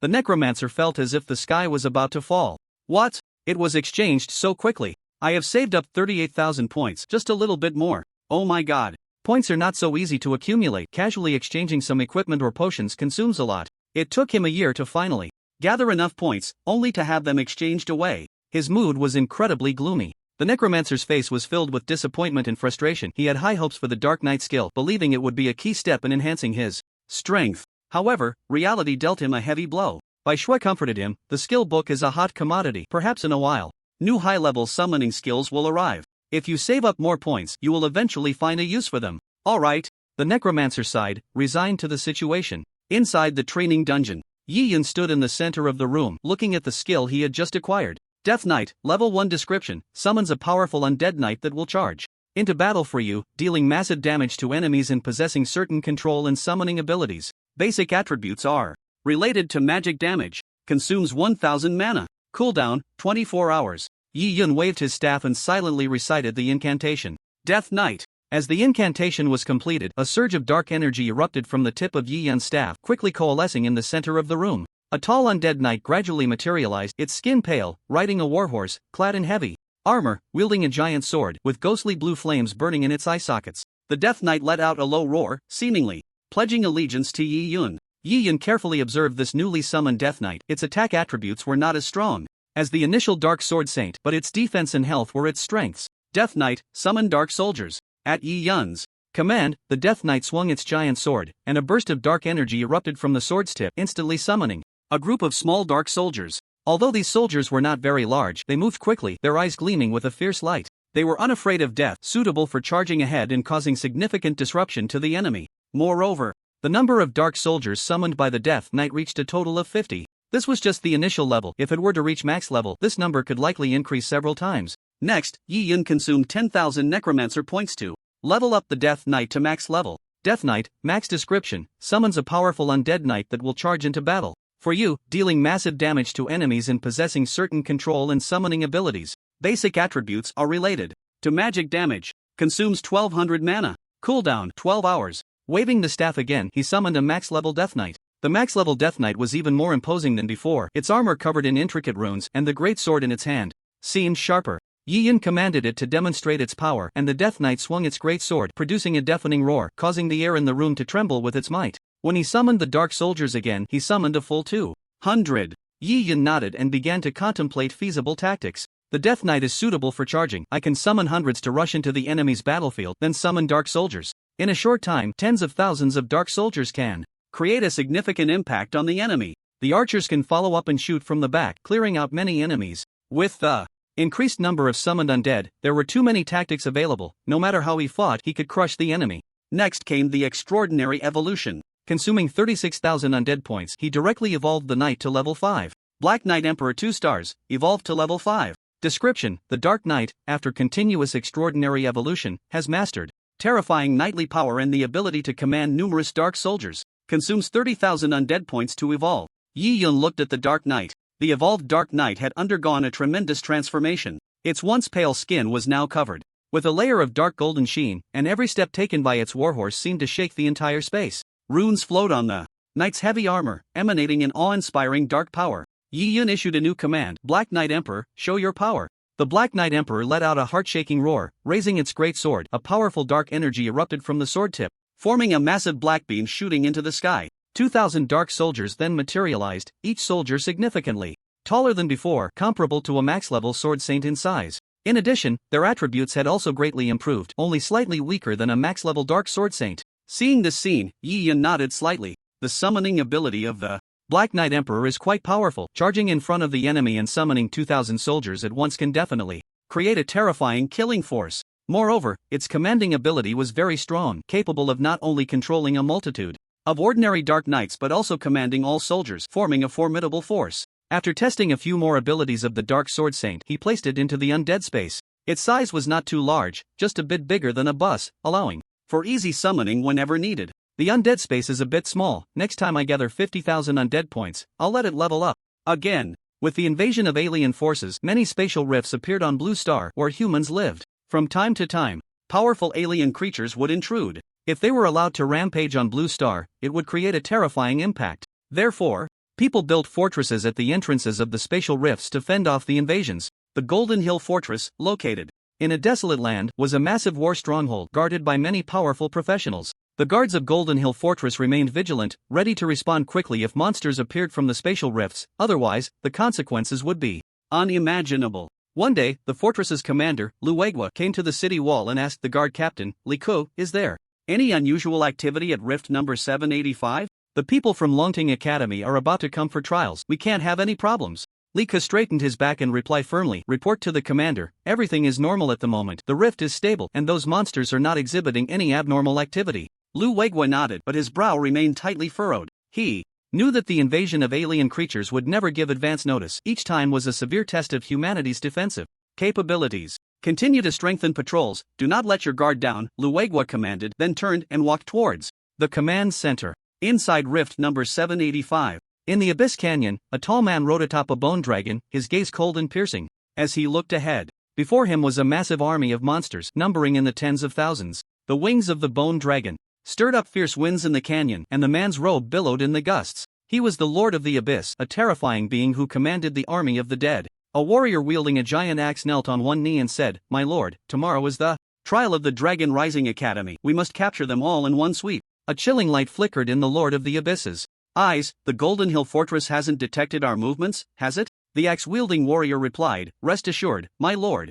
We have hidden our army deep within the Abyss Canyon. They will definitely not discover us." "Very well." The Lord of the Abyss's voice was deep and powerful. "The young people of the Dragon Rising Academy will become the sacrifices for our army, paving a blood-red carpet for our path of conquest." He waved the staff in his hand, entwined with countless souls, and an invisible force spread out, making the entire Abyss Canyon seem to tremble. "Send the order down, all troops prepare, after the professionals. Appear tomorrow. We will launch a surprise attack and break through the Golden Hill Fortress in one fell swoop, letting those humans know who the true masters of this land are." The Lord of the Abyss's command quickly spread throughout the canyon, and the monsters began to stir, their roars and the sounds of metal clashing merging into a symphony of death. Early the next morning, the trial team from the Dragon Rising Academy was fully prepared to set off. At the front of the team, Principal Shin Gaoming's gaze was sharp as he surveyed the group of vibrant young faces, feeling both anticipation and concern. This trial was not only to test the students' abilities but also to help them grow through real combat experience. "Students, today, we will head to the Golden Hill Fortress, facing not only the trial but also potential dangers.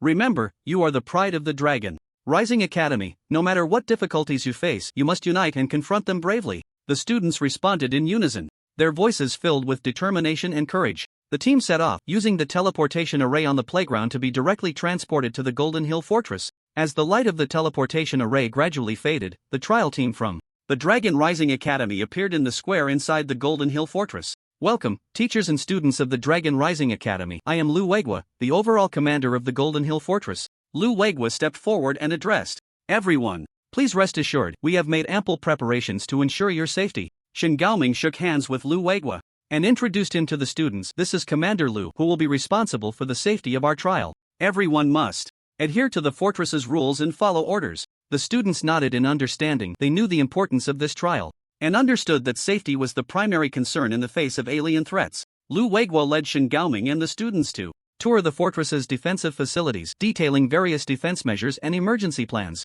The students listened intently, feeling greatly impressed by the fortress's defensive capabilities. Lu Weigua said, "Next, all of you will be divided into 10 teams, each led by a captain, to hunt the monsters that emerge from the rifts." Following Lu Weigua's instructions, the students quickly and orderly formed groups, each team led by an experienced captain. Principal Shin Gaoming carefully observed the students, hoping they would learn real survival skills through practical experience. "Remember," Lu Weigua reminded sternly, "the monsters in the rift are far stronger than those you encountered in the academy. You must remain vigilant at all times and cooperate with each other." Class 1, where Yi Yin was, along with Class 2 next door, was grouped together, totaling over 120 people. The team leader, named Niu Tao, had been stationed at the Jinshou Fortress for a year and was very experienced. Captain Niu Tao was tall and sturdy, with a resolute face, his gaze sweeping over each student. "Remember, we are not facing a game, but a real battle of life and death. What you need to do is obey orders and carry out your tasks." The students felt the seriousness of Captain Niu Tao and nodded in understanding.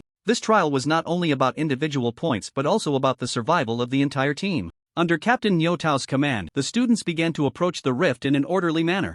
The rift opened horizontally, spanning about 500 meters, requiring hundreds of people to guard it. Occasionally, monsters would rush out from the other side of the rift, and the guardians had to kill them. At the edge of the rift, the roars of monsters echoed, but the students did not flinch. They gripped their weapons tightly, ready to fight. Captain Niu Tao led the group to the far left side of the rift. At this point, a team from the fortress was already stationed there. The responsible captain was named Zhoubo. Captain Zhoubo wore a barely noticeable look of disdain. "Are you ready to face the challenge? Remember, there is no retreat here, only forward." "We are ready, Captain," the team replied loudly. Captain Niu Tao nodded and then turned to Zhoubo. "Captain Zhou, we are ready and can take over your position at any time." Zhoubo smiled slightly, patting Niu Tao's shoulder. "Then it's up to you. Remember, although this group of college students is numerous, their psychological quality is definitely poor. They might cry in fear at the sight of a beast tide." Niu Tao responded, "Don't worry, I'll keep an eye on them. You go rest now." Captain Zhoubo shrugged non-committally and then issued the order to retreat.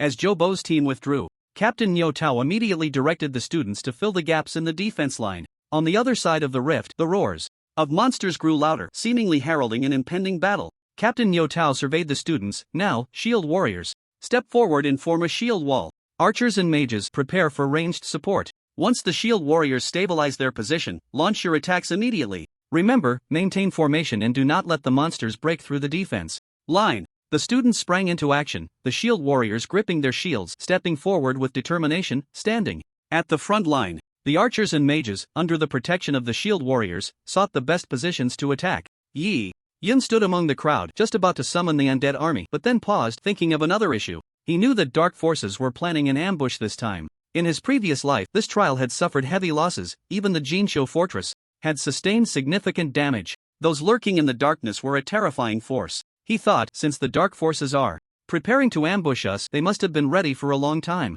If I show too much combat power at once, it might alert that force, preventing them from launching an attack. It would be better to keep a low profile at first, draw out the dark forces, and then deliver a heavy blow when the time comes. It was best to deal with such dark forces in one go to avoid future dangers. With this in mind, Yi Yun did not immediately summon the undead army but instead discreetly cast a single summoning spell. 3 shadow warwolves, 1 skeleton archer, 1 night shooter, and a spider queen appeared. And Zixuan stood beside Yi Yun, her eyes lighting up as she saw several summoned beasts. Yi Yun, your summoned beasts seem to be of a high level, and they look pretty cool. Not bad, I guess, Yi Yun replied casually. Song Yu felt a pang of jealousy as he heard Zixuan praise Yi Yun. Humph. It's just a few undead creatures, what's so special about that? If I transformed into a demon form, that would be impressive. Yi Yun merely glanced at him without responding. And Zixuan curiously asked, Yi Yun, I heard you can summon many undead creatures at once. Why aren't you using that ability this time? Yi Yun replied, it's not the right time yet. During this time together, Song Yu had developed feelings for Zixuan, and seeing her so concerned about Yi Yun only intensified his jealousy. What do you mean it's not the right time? I think the usage is quite limited, right? Zixuan, maybe he can only use it once a month. He guessed that Yi Yun's large-scale summoning ability was similar to a triggered skill that took a long time to recharge. After all, if such an exaggerated ability could be used freely, how would others even play? Yi Yun did not refute Song Yu's speculation, only casting a cold glance at him. Captain Yo Tao saw that the students were ready and shouted, everyone, pay attention! The monsters are coming! Stay alert and don't let any of them breach our defenses. The roars from the other side of the rift suddenly grew violent, as the monsters seemed to be gathering strength, preparing to charge. Captain Yo Tao fixed his gaze on the rift and commanded loudly, shield warriors, hold steady. Archers and mages, prepare to shoot. With the command, the shield warriors pressed their shields tightly together, forming a solid defense, while the archers and mages readied themselves behind the shield wall. From the rift, the first wave of monsters began to emerge. They were a pack of incredibly fast dark wolves. Dark wolf, level 40 description, a pack of wolves infused with dark power, far stronger than ordinary monsters. The wolves' eyes glinted with a savage light, their teeth sharp as blades, seemingly ready to tear apart anything that stood in their way. Captain Yo Tao's command echoed in the air, archers, fire. With the order, arrows flew like rain towards the wolf pack. Some wolves were hit and fell, but more continued to charge, trying to break through the shield wall. The shield warriors fought with all their might, but they still underestimated the strength of these dark wolves, and their formation was breached. One wolf slipped through a gap and lunged at Zixuan. At that moment, the spider queen appeared, her 8 long legs moving swiftly, blocking Zixuan with astonishing speed. The tips of the spider queen's legs stabbed fiercely at the dark wolf, dealing a damage of 7 or 8,000, instantly halving its health. With another strike, the dark wolf's life was completely taken away. A prompt appeared on Yi Yun's wristband. Ding! You have killed a dark wolf, earning 4 points, doubled to 8 points. The points earned from this monster kill were all tracked by the wristband. In the first trial task, the points earned would be doubled, which motivated the students to put in extra effort. And Zixuan turned to Yi Yun, revealing a sweet smile. Thank you. You're welcome, Yi Yun replied casually. What's so impressive about that? Song Yu felt even more displeased at the sight. He thought to himself, I must shine in this battle and show Zixuan my strength. Song Yu believed that after transforming into demon form, he would definitely make everyone see him in a new light. Gripping his weapon tightly, he prepared to showcase his power at a critical moment. After experiencing the first wave of impact, the team members gradually adapted and the shield wall stabilized. Yi Yun said, Spider Queen, go. The Spider Queen received the command and quickly leaped up, her 8 legs slicing through the air, directly pouncing on the wolf pack. Her movements were agile and deadly, each attack hitting its target with pinpoint accuracy, inflicting tremendous damage on the wolves. And Zixuan was taken aback by the scene of the Spider Queen wreaking havoc. Yi Yun, your Spider Queen's damage is too high, right? It can deal several thousand damage each time. This was just a mid-tier summoned beast. Under normal circumstances, it should only deal 1 or 2,000 damage at this level. But Yi Yun's Spider Queen had its damage increased by about 4 times. This could only indicate one thing: his magic damage was too high, significantly boosting the Spider Queen's base attributes. It's not that impressive, Yi Yun replied, using the abyssal wand, which provided 1500 intelligence along with a full set of golden equipment, making his magic damage several times higher than that of other mages of the same tier. Moreover, the Spider Queen's skills had reached maximum level, so it was strange if the damage wasn't high. Additionally, his wand had a dark skill that increased damage by 50%, directly boosting the summon creature's attack by half. Even without the ability of unlimited firepower, he was still a strong output in the team. Song Yu gritted his teeth nearby, unwilling to see Yi Yun shine so brightly in front of Zishuan. What's so impressive? My output isn't low either. He was a melee class, charging forward with dual daggers towards a dark wolf. Put. Song Yu's dual daggers left bloody marks on the dark wolf, each swing accompanied by the wolf's howls of agony. However, the damage wasn't very high, only a little over 1,000. He continued to fight while humming a tune. Quick, use the dual daggers, hee hee ha hey. Quick, use the dual daggers, hee hee ha hey. Beside him, a fellow warrior named Wang Bin, seeing Song Yu's damage, couldn't help but exclaim, Song Yu, your damage is so high, I can only deal around 700 or 800. Hearing Wang Bin's praise, Song Yu felt proud but humbly replied, it's not bad, my dual daggers are golden weapons, so the damage is naturally high. As he spoke, he quickened his attack pace, trying to prove his strength in front of Zishuan. A skeleton soldier approached, swinging its pale red bone knife and striking fiercely at the wolf. Put. A damage number over 3,000 popped up above the dark wolf's head, emptying its health. What the hell? Song Yu was stunned, unable to move. He didn't expect that a seemingly inconspicuous skeleton soldier could deal such high damage. Normally, skeleton soldiers had very low damage and could never surpass player damage, usually only dealing around 400 to 500. But this skeleton soldier's damage was 3 times higher than Song Yu's. The damage could only be described as exaggerated. In just a few hits, the dark wolf was left with very little health. Song Yu walked over and delivered a finishing blow, taking all the dark wolf's health. TSK, this score is really sweet. After taking down the dark wolf, the points were smoothly snatched by Song Yu. In this operation, classmates could team up, allowing points to be evenly distributed. Of course, if you had the strength, you could also go solo and enjoy the monster killing points entirely for yourself. The school's point rules stated that whoever dealt the final blow to a monster would receive the points. If it was a team, the killer would gain an extra point. In a solo situation, the points could be fully enjoyed. Although the skeleton soldier had taken down 90% of the health, the points still went to Song Yu, and Yi Yun received nothing. The skeleton soldier was oblivious to this, quickly moving towards another dark wolf, and after a few more strikes, it was once again left with low health. Damn, this skeleton soldier's damage is so high. Song Yu approached and delivered another finishing blow. Thanks, I'll take the points. So, he followed behind the skeleton soldier, quietly landing the finishing blows, as there were plenty of monsters nearby, and the mages hiding behind the shield wall couldn't see what was happening here. Yi Yun, I'll gladly accept your points. How can someone like you, who can only hide in the back and deal damage, compete with me for points in close combat? Thus, while the skeleton soldier was killing in front, Song Yu was picking up the spoils from behind, quickly collecting the heads of several dark wolves. Yi Yun felt that the rate of point accumulation was a bit slow and couldn't help but glance towards the wolf pack. Song Yu dares to steal my kills. Alright, if you want to compete, let's see who can outdo whom. Spider Queen, get close to Song Yu. After Yi Yun issued the command, the Spider Queen immediately changed her attack target, her 8 legs slicing through the chaotic battlefield, heading straight for Song Yu. Immersed in the joy of stealing kills, Song Yu suddenly felt a chill at his back. Before he could react, the Spider Queen's attack had already descended upon the dark wolf. Ding! You have killed a dark wolf, earning 4 points, doubled to 8 points. With the Spider Queen joining in, the wolf pack near Song Yu was quickly cleared out. He could kill one in just 2 hits, but his damage output couldn't keep up. Song Yu changed his position, and wherever he went, the Spider Queen followed, but after a while, he hadn't managed to kill a single monster. Frustrated, Song Yu stomped his feet, never expecting Yi Yun's Spider Queen to be so troublesome, completely disrupting his plans. He began to realize that if this continued, he wouldn't be able to showcase his strength in front of Zishuan and would instead become a laughingstock. Yi Yun, what kind of skill is this? Why are you stealing my points? Song Yu shouted, trying to make him call back the Spider Queen. Yi Yun's gaze remained calm as he replied, you should have considered this consequence when you stole my points earlier.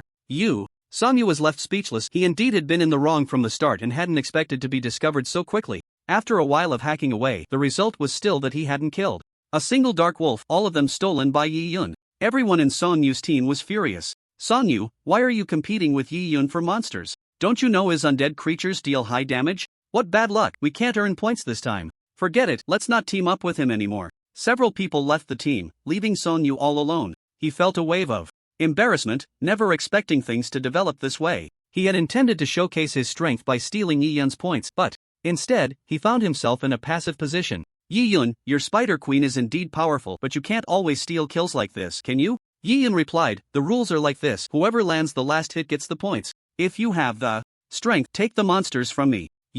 Song Yu was left speechless. However, he knew he was in the wrong from the start and had nothing to say. Next, several waves of monsters emerged from the rift, and Song Yu didn't manage to steal a single one, feeling incredibly frustrated. From the rift, a group of black bear monsters appeared, and behind them was a giant bear over 10 meters tall, shaking the ground as it walked. Song Yu cast a detection spell on the giant bear. Black Bear King, Lord Description.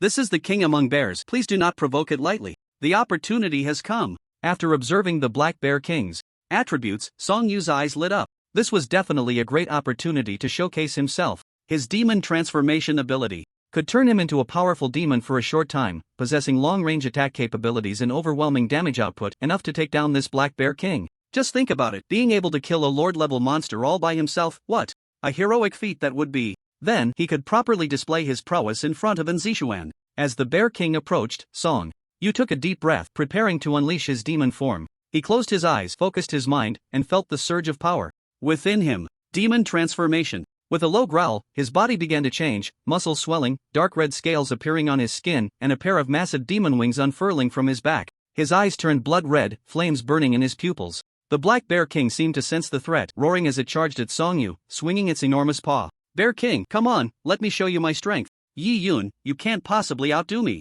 Song Yu thrust his hands forward, and a black magic orb hurtled toward the Black Bear King, dealing astonishing damage. Just then, a dark sword saint appeared out of nowhere. Sword Blade Storm. The sword saint spun like a windmill, and a series of 6-digit damage numbers erupted above the Black Bear King's head. In the blink of an eye, the Bear King crashed to the ground. At that moment, Song Yu's second black magic orb had just been released, still yet to hit the Bear King. Damn! Song Yu stood frozen, shocked that someone had suddenly appeared and stolen his prey. The arrival of the Dark Sword Saint completely disrupted his plans. He had thought he would bask in the glory of defeating a lord-level monster all by himself. Now, not only had he failed to showcase his strength, but he had once again become a mere spectator. Yi Yun, witnessing this scene, said, Song Yu, your demon transformation is good, but it's still a bit lacking compared to my Sword Saint. Song Yu's face turned ashen, fists clenched, filled with resentment. He had thought he could prove his strength through this battle, only to have the spotlight stolen by Yi Yun's Sword Saint. Yi Yun, what do you mean by that? Yi Yun replied, that's just the rule, whoever kills the monster first gets the points. Didn't you just do the same? Song Yu didn't want to admit it, but he had indeed lost. Yi Yun's undead creatures were too powerful, even in his transformed state, he was no match for them. The surrounding students gasped in awe upon seeing the Dark Sword Saint, their eyes filled with admiration. That Dark Sword Saint is incredible. Did you see? The Sword Saint unleashed the Sword Blade Storm and instantly killed the Bear King. That damage was in the 6 digits, truly fierce. And Zishuan, seeing the Sword Saint, also had a glimmer of admiration in her beautiful eyes. The Sword Saint is amazing. Yi Yun has even learned summoning skills of this level. With a summoning beast of this caliber, even a boss could be quickly taken down. At that moment, she finally understood why Yi Yun didn't team up with others. It wasn't arrogance, his strength simply didn't require it. Following this, the group found it much easier to deal with the beast tide, most of them taken down by Yi Yun's several summoned creatures. Abyss Rift. Evil Black Mage knelt on one knee before the Abyss Demon Lord, staff in hand. My lord, when shall we begin our operation? The Demon Lord sat on a skeletal throne. Let's start now. First, teleport the Black Sword and his subordinates into the Golden Hill Fortress and destroy their teleportation array. Then, our army will set off immediately. The teleportation array was the most crucial tool in the fortress. If destroyed, reinforcements wouldn't be able to arrive here in a short time. Understood. The Black Mage waved his staff. In front of him, a black magic circle appeared. As the incantation was completed, the gem at the top of the staff emitted a dazzling light, and the space within the magic circle began to warp. The Black Sword and several of his powerful demons stepped onto the magic circle and instantly vanished from sight. The Abyss Lord waved his hand, declaring, all troops, advance. Golden Hill Fortress. The position of the teleportation array suddenly twisted in space, and several figures appeared out of thin air. At the forefront was a tall figure clad in black armor, wielding a massive sword, his eyes gleaming with a bloodthirsty light black sword. Behind him, several similarly well-equipped warriors quickly took up battle stances, vigilantly scanning their surroundings. The guards of Golden Hill Fortress immediately sensed the anomaly, and alarms rang out in succession. The guard captain swiftly gathered the soldiers, preparing to confront this sudden enemy. However, Black Sword and his subordinates had no intention of giving the guards any chance to breathe. Like a black storm, they charged at the guards, and the battle erupted in an instant. The subordinates engaged in combat with the guards, while Black Sword rushed towards the teleportation array, destroying it completely with just a few strikes. In the command center, alarms suddenly blared, and a deputy named Hong Junying rushed in, speaking hurriedly, "Commander, it's bad. Our teleportation array has been destroyed. Moreover, in Rift number 785, there are abnormal dark fluctuations. A massive beast tide is likely emerging." Upon hearing this news, Lu Weigua's expression immediately turned grave. He understood what the destruction of the teleportation array meant. Without it, they could not quickly obtain external support, and they would be at a significant disadvantage against the impending beast tide. Damn! It must be some dark forces plotting this operation. Immediately notify the front lines. Tell those students and soldiers to hold the line. No one is allowed to retreat. Hong Junying hesitated. "Commander, if we send those students into battle, the casualties will be heavy, and we won't be able to explain it to the Dragon Alliance." Lu Weigua clenched his fists. "I know, but we have no other choice now. We cannot let the beast tide break through the defenses, otherwise, the entire fortress will be in danger, and everyone will die."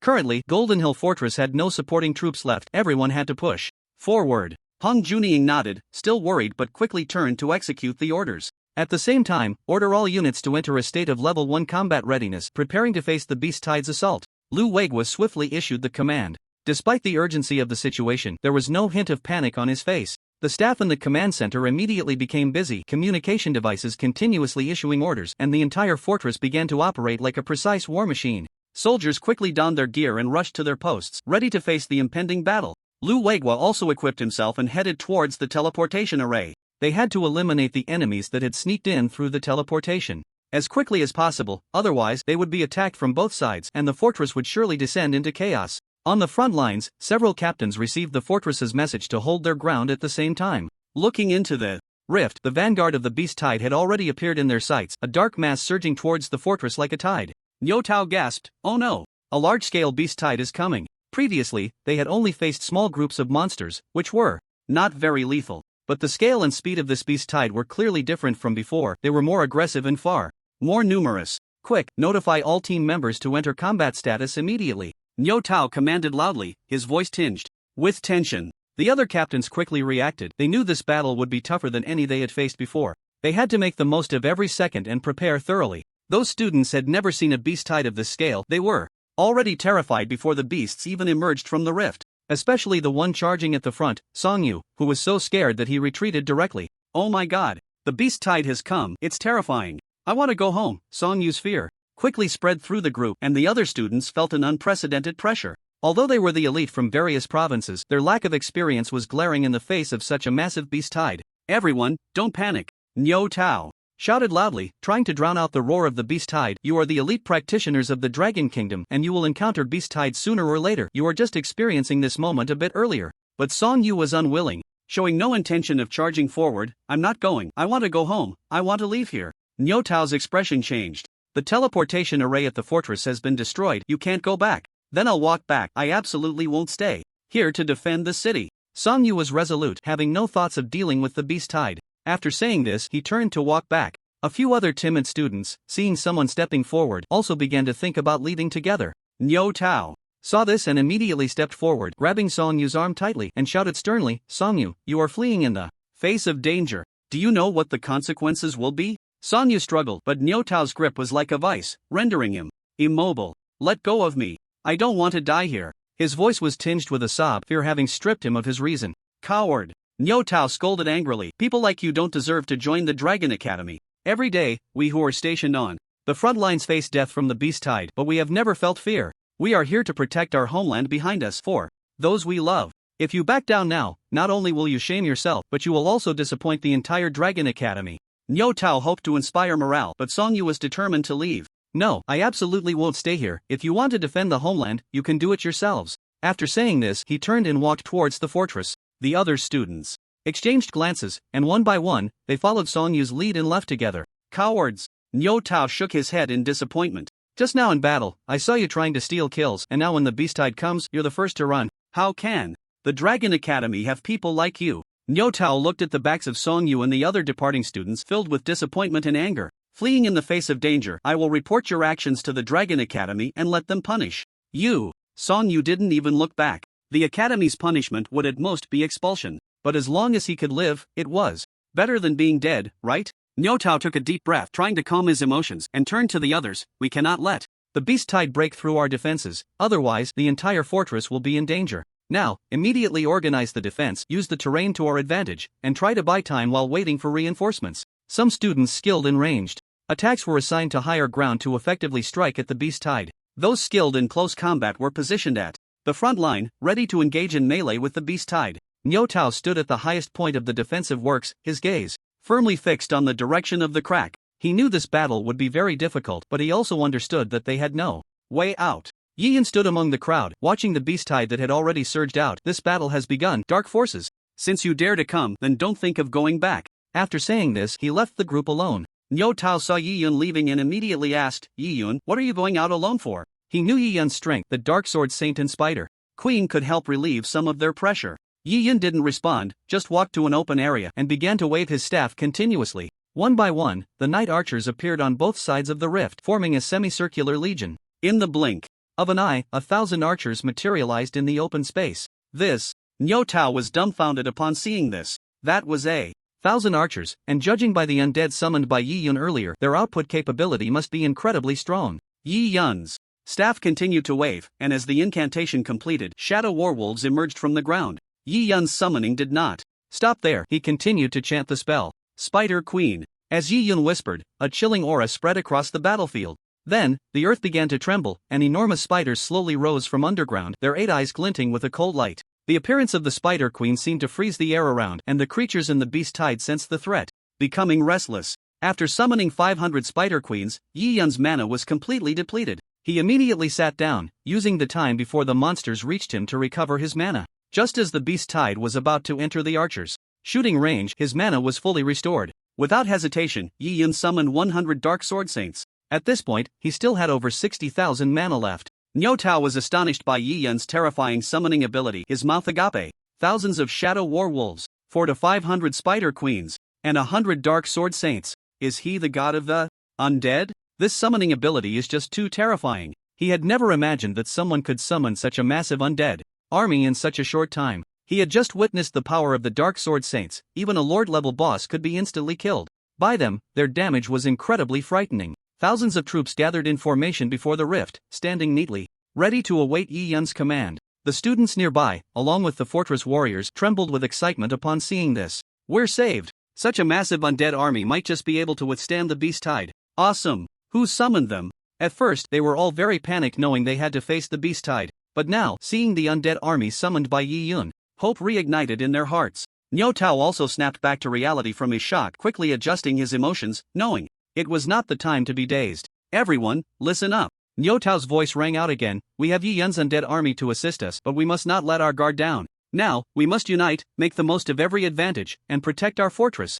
The students and warriors responded in unison, knowing that despite the beast tide's formidable power, with Yi Yan's undead army, they at least had the means to fight back. Everyone prepared in their positions, waiting for the impending battle. Prepare for battle. Yi Yan mounted the steel bone emperor horse, gazing into the abyss. With his command, the dark sword saints drew their long swords, the shadow warwolves let out deep growls, and the spider queens began weaving massive webs, ready to face the approaching beast tide. The beast tide finally surged out of the rift, rushing toward the fortress like a black tide. The first wave of monsters was the Dark Orcs, a very powerful unit. They were strong and could wield various weapons to fight against humans. Yi Yan waved his hand, directing the night archers, fire. The night archers immediately drew their bows, and arrows flew toward the Dark Orcs like raindrops. The arrows traced arcs in the air, accurately hitting their targets, each arrow dealing tens of thousands in damage. Dark Orcs fell in droves, but more orcs surged from the rift, seemingly endless. Thousands of archers, 500 in a wave, formed a dense net of arrows, blocking the enemies at the exit, making it difficult for them to advance even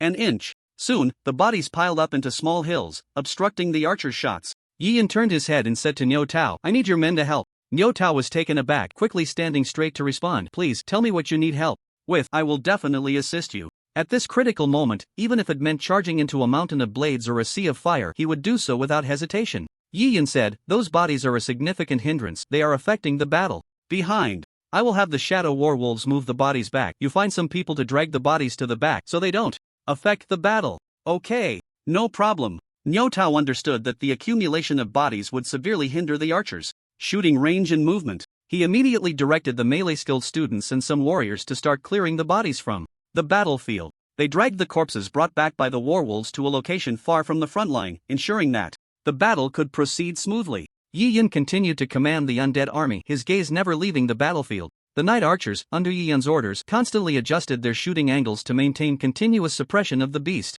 Tide. The shadow warwolves darted across the battlefield, using their speed advantage to harass and divide the beast tide. The dark sword saints, like reapers, took the lives of the beast tide with every swing of their swords. The spider queens used their webs to firmly bind the charging orcs, creating opportunities for other undead to attack. The battle continued, and Yi Yun kept summoning the undead army, his mana constantly depleting. In the heat of battle, his mana recovery rate was very slow, making it difficult to replenish quickly. However, he had some spare mana potions that he could use later. As his mana approached the bottom, Yi Yun took out a blue potion bottle. Just then, Zishuan walked up to Yi Yun and said, "Yi Yun, don't use the mana potion yet, I'll use my skill to help you recover." She had a skill called Mana Wave, which could restore 40% of mana in a short time, but the cooldown for the skill was quite long, taking 10 minutes to use once. After hearing this, Yi Yun nodded and put away the mana potion. And Zishuan immediately began to cast her skill, a gentle light radiating from her hands, enveloping Yi Yun.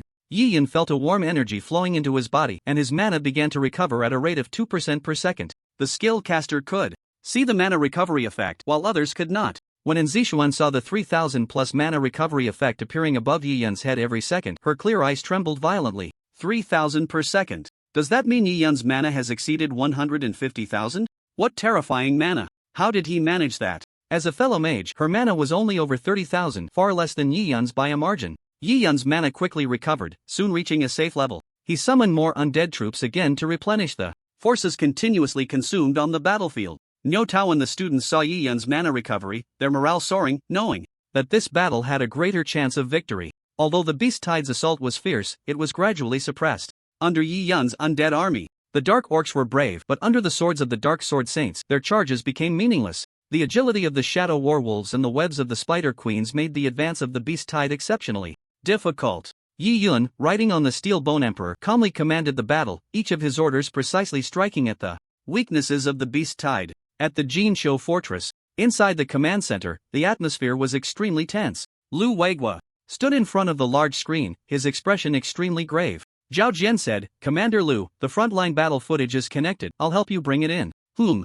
Weigua nodded slightly. He could already imagine the brutal scenes of the frontline battle. He couldn't bear to watch his subordinates die, but he had to command the battle and make the necessary adjustments. The screen lit up, and the real-time footage from the front line appeared in the command center. In the footage, a legion composed of night archers, spider queen, shadow warwolves, and dark sword saints firmly held the beast tide at the exit of the rift, preventing any further advance. Lu Weigua was momentarily stunned when he saw the undead army. What? How could such a massive undead army appear? Who summoned them? Lu Weigua asked urgently, his gaze fixed tightly on the unusual undead warriors on the screen. Zhao Jian also didn't expect an undead legion to participate in the battle. He quickly picked up the intercom to communicate with the drone operator, adjusting the footage. In the footage, an undead mage sat on a warhorse, commanding the army in battle. After carefully observing this person, Niu Tao suddenly remembered something and quickly took out his phone to pull up a photo. This is a photo sent by the Longting Alliance, saying to pay special attention to this person during the fortress trial.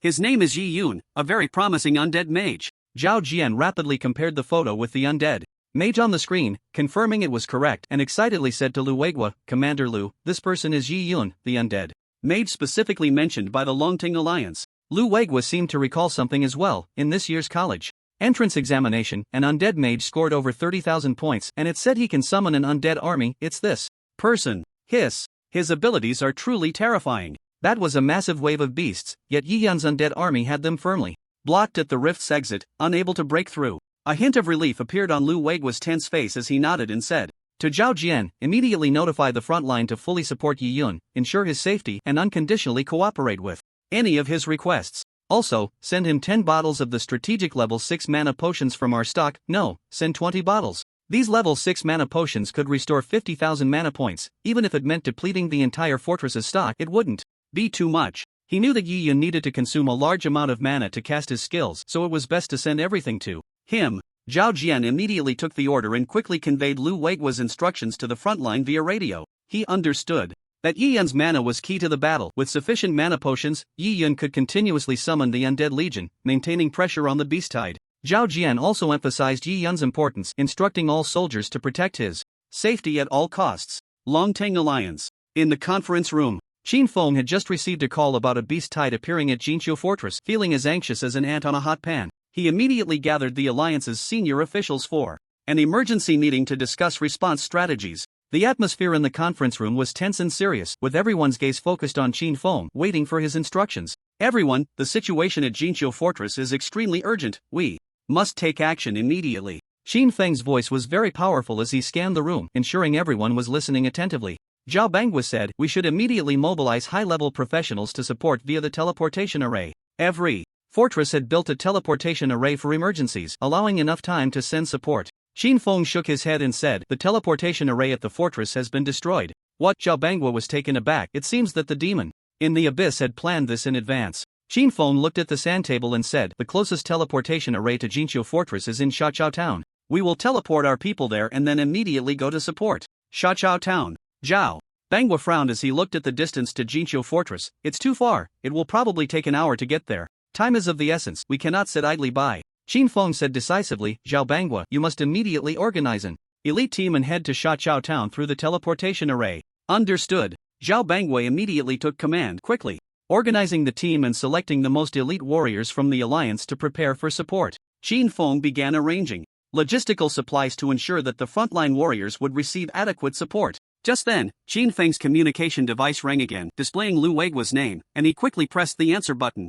"Hello, it's me, Qin Feng. You must hold on as much as possible. The support troops will arrive in an hour." Lu Weigua said, "Commander Qin, I have good news for you. Yi Yun has summoned the undead army on the front lines and has already held back the beast tide." "What?" Qin Feng was taken aback by this news. Yi Yun managed to hold off the entire beast tide? He was well aware of Yi Yun's potential, but he never expected Yi Yun to play such a significant role at such a critical moment. Lu Weigua responded, "Yes, Yi Yun's undead legion is incredibly powerful. Even a single knight archer can deal over 10,000 damage with their arrows, and the Dark Sword Saint can quickly take down even a lord. Their strength is truly overwhelming." Hearing this, Qin Feng finally breathed a sigh of relief. "Yi Yun, you really held your ground at a critical moment. Well done." The call then ended. Qin Feng quickly adjusted his mindset and said to Zhao Bangwa, "Yi Yun's undead legion has bought us precious time. Zhao Bangwa, your elite team needs to speed up and ensure they reach Jinqiu Fortress as soon as possible to support Yi Yun and the frontline warriors." Upon hearing Qin Feng's instructions, Zhao Bangwa immediately accelerated the preparation of his troops. He knew that time was life, and every minute and second could affect the outcome of the battle. Hurry! Hurry! Everyone, get your spirits up. We need to reach Jinqiu Fortress as fast as possible." After hanging up the phone, Qin Feng immediately contacted the logistics department to ensure the maintenance of the teleportation array and the sufficiency of supply materials. Meanwhile, the battle at Jinqiu Fortress continued. After the Dark Orcs, the Death Raiders appeared. These were even more ferocious humanoid monsters, wielding sharp scythes, and were far stronger in both attack and agility than the Orcs. The Death Raiders surged toward Yi Yun's undead legion like a black tide, but Yi Yun remained calm. He directed the undead legion with composure, using terrain and tactical advantages to maneuver against these fierce enemies. The Shadow Warwolves in the undead legion stepped forward, using their shields and longswords to block the attacks of the Death Raiders, while the Night Archers continued to shoot arrows from the rear, inflicting deadly damage on the enemies. The Dark Sword Saint and the Spider Queen charged directly into the beast tide, continuously reaping the lives of those monsters. As for the people at Jinqiu Fortress, they had it much easier. They only needed to help move the bodies, clearing more space on the battlefield, and didn't have to worry about anything else. Niu Tao watched the scene before him, feeling a sense of unreality. This was not his first encounter with a large-scale beast tide, but it was the first time he had defended so easily, with no casualties at all. Although Yi Yun's undead legion had taken some losses, those were summoned and didn't count for much. And Zixuan watched the scene, casting an admiring glance at Yi Yun. "Yi Yun, you are truly amazing."